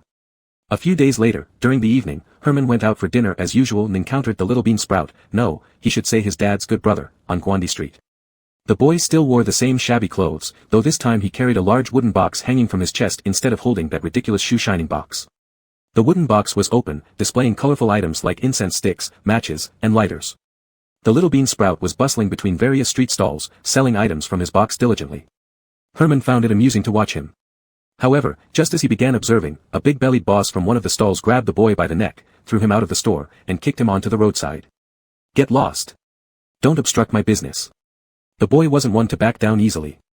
After falling, he quickly sprang up and charged angrily at the boss with snarling teeth. Unfortunately, their strength was too mismatched, and he was slapped back by the boss again, scattering the colorful items everywhere. Don't push your luck. The boss, angered, prepared to hit him again. Herman hurriedly stepped in. Is it so glorious for an adult to bully a kid? You're lucky today. The businessman realized that creating a scene might not be good for business and backed off under the gazes of several onlookers, cursing under his breath as he left. Herman squatted down and helped the boy pick up the scattered items. Thank you. The little bean sprout quickly packed up without looking up, and the thanks didn't sound sincere, suggesting he was used to such treatment. Herman stood up, unsure what had come over him as he blurted out, "Give me a pack of cigarettes." Herman didn't smoke, he just wanted to support his father's friend's business. The boy finally looked up, examining him closely. "I won't sell to you," the boy coldly said, adding in an overly serious tone, "You aren't old enough, right?" Herman chuckled, the kid really had principles in business. Finding the boy more interesting, Herman pulled out a 50 yuan note his father gave him and pointed to a food stall across the street. "Help me buy some food, and the rest of the money is yours as payment for your efforts." Was there such easy money? The boy became wary, eyeing him suspiciously. "Why don't you go yourself?" "I can't speak the local dialect and am afraid the boss will bully me." Herman lied boldly, "And I don't know what's delicious on this street." The boy hesitated, doubtful yet tempted by the money. Finally, he took the note. Before leaving, he turned back and asked what Herman liked to eat. Herman found a flat curb to sit on, telling him to pick whatever looked tasty, buying more since he was hungry. Soon, the boy returned with 2 takeaway bags. Herman opened them in front of him to find a pork trotter rice bowl and a bowl of wonton soup with broth. In total, it's 32.5 yuan. The boy held out several wrinkled banknotes in his hand. "Here's the change." "I said it's yours." Herman pulled out a pair of disposable chopsticks. "Keep it." The boy shook his head, stuffed the remaining change into the plastic bag, and turned to leave. "Wait," Herman held the boy's wrist, "why don't you sit and eat with me?" The boy stared at the greasy pig's trotter, swallowing hard but still refusing. "No, thanks." "What a waste." Herman let go of the boy's hand, opening the takeaway box with regret. "You bought so much, I can't finish it all. It'll all go to waste." The boy felt aggrieved, immediately retorting, "You were the one who said you were hungry and wanted me to buy more." Herman smiled and asked, "Then do you want to eat together?" When he heard it would be wasted, the boy hurriedly sat down. Herman divided part of the pork trotter rice onto the lid and handed the rest over to him, saying, "Eat." As night fell, Guandi Street became bustling with activity, filled with traffic and crowds. The 2 young men, one big and one small, sat by the roadside, engrossed in their meal. Herman noticed that this little guy ate quickly but looked quite refined, taking small bites like a puppy, which oddly enough, made him rather likable. Now he doesn't look like a little bean sprout anymore, Herman thought. He looks like a big-eyed dog. With no friends in Harbor City, Herman came to Guandi Street every day for the next few days. Each time, he paid the boy to buy things, keeping him busy before they found a quiet spot to eat together. A week later, in the evening, the boy brought glutinous chicken, but Herman claimed he was allergic to the mushrooms inside and didn't enjoy glutinous rice. In the end, most of the glutinous chicken ended up in the boy's stomach. After dinner, the 2 squatted by the roadside drinking sweet soup. The boy slurped up a big mouthful of the sweet syrup, cheeks puffed out, nudging Herman's arm. "Hey." "Hey what?" Herman put down the plastic spoon, glancing sideways at him. "Can't you call people properly?" The boy blinked his big eyes, thought for a moment, and called out seriously, "Uncle." Hearing "uncle," Herman choked on the tofu pudding in his mouth, coughing so hard it felt like his blood pressure was about to explode. He was only 7 or 8 years older, why call him uncle? After the coughing subsided, Herman deliberately frowned. "That's wrong, try again." "Big brother." The boy smiled, dimples appearing on his cheeks. Alright, this brat was teasing him on purpose. Herman reached out to pinch his face but missed as the boy dodged, already hopping onto the top of a flower bed. After fooling around, they returned to the roadside, picked up their sweet soup, and squatted back down. After all the horseplay, the boy's neck turned red, sweat covering his face. Then he asked Herman, "What time are you coming tomorrow?" The boy's expression remained calm, but his voice carried a barely perceptible caution. Tomorrow was his childhood friend Murphy's birthday. He heard that his grandmother had prepared a small cake for Murphy to share. But he thought of the new big brother he just met and wanted to bring the cake here to share with him. "Tomorrow. Tomorrow I'm going home." Herman scooped some tofu pudding from his bowl into the boys. "School starts soon. Next summer vacation, I'll come back." The boy froze, then lowered his head. He didn't say anything more, just murmured softly, "Okay." Finishing the last few sips of sweet soup, Herman went back. Carson stood under the streetlight at the alley entrance, holding an empty takeaway box, watching him leave. It wasn't until Herman was far away that Carson realized he hadn't asked his new big brother's name. He started running to catch up but stopped after a few steps. No matter, Carson began counting days on his fingers. By next summer vacation, they would meet again. Chapter 111 Extra, 2. Herman's first year in the United States, it was originally agreed that he would return for the spring festival. From the moment Carson heard this news, he started to secretly feel nervous and uneasy. But after a month of losing sleep over it, on New Year's Eve night, all he received was a video call from Herman and a large box of gifts shipped from abroad. That night everyone gathered at Hunt's house for the New Year's Eve dinner. Carson sat at the dining table, feeling a bit disappointed, but also somewhat relieved. Of course, this call was not intended for Carson but was dialed to Livia's phone. After the call connected, the phone circulated around the table. Everyone greeted Herman except when it neared Carson. Murphy snatched it away before anyone could pass it on, eventually returning it to Livia. Brother Bien, someone holding a wine glass came to his side. Thank you for your support this year. Here, I'll toast to you. Carson snapped back to reality, raised his cup, and absent-mindedly responded to the toast while his ears involuntarily tuned into the direction of Livia. Livia was still chatting with Herman. Amidst the noisy chatter and clinking of dishes, Carson heard Livia reprimand, "You said you'd come home for the holidays, why did you change your mind? I even had someone clean your room specially." Herman's voice floated distantly. The treatment plan suddenly changed. "How have you been recently?" "Fine." Without realizing it, Carson took a step towards the voice, but thankfully, his senses returned just in time, and he stopped. At the table, people were busy drinking toasts, exchanging pleasantries, and Murphy's loud voice made it easy for their conversation to be drowned out by the festive atmosphere. Carson only caught the last words, "Mom, Dewey, and, everyone, Happy New Year." And then the overseas call ended. After dinner, Carson, Murphy, and others didn't leave right away but stayed in John's family pavilion to drink tea and celebrate the new year. Taking advantage of the lull, Livia began distributing the gifts Herman sent back. Herman was considerate, having prepared something for each elder and relative, making everyone happy. After handing out most of the gifts, only one box remained on the table. Livia opened the cardboard box to find a pair of sneakers inside. She examined the shoes and checked the box, puzzled. Strange, there's no name attached. These shoes look pretty cool, they even have an autograph from a star player. She turned the shoe over, checking the size on the bottom. Funny, it matches Ting's size. Speaking, she beckoned Carson over. "Ting, take these shoes. Didn't you say you liked this player?"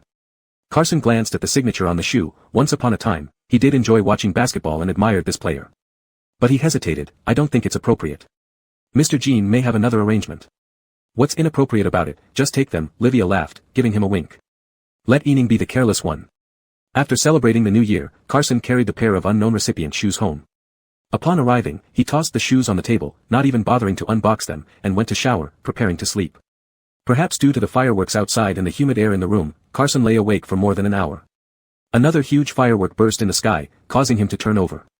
By the light from the window, his gaze inevitably landed on the shoes on the table again.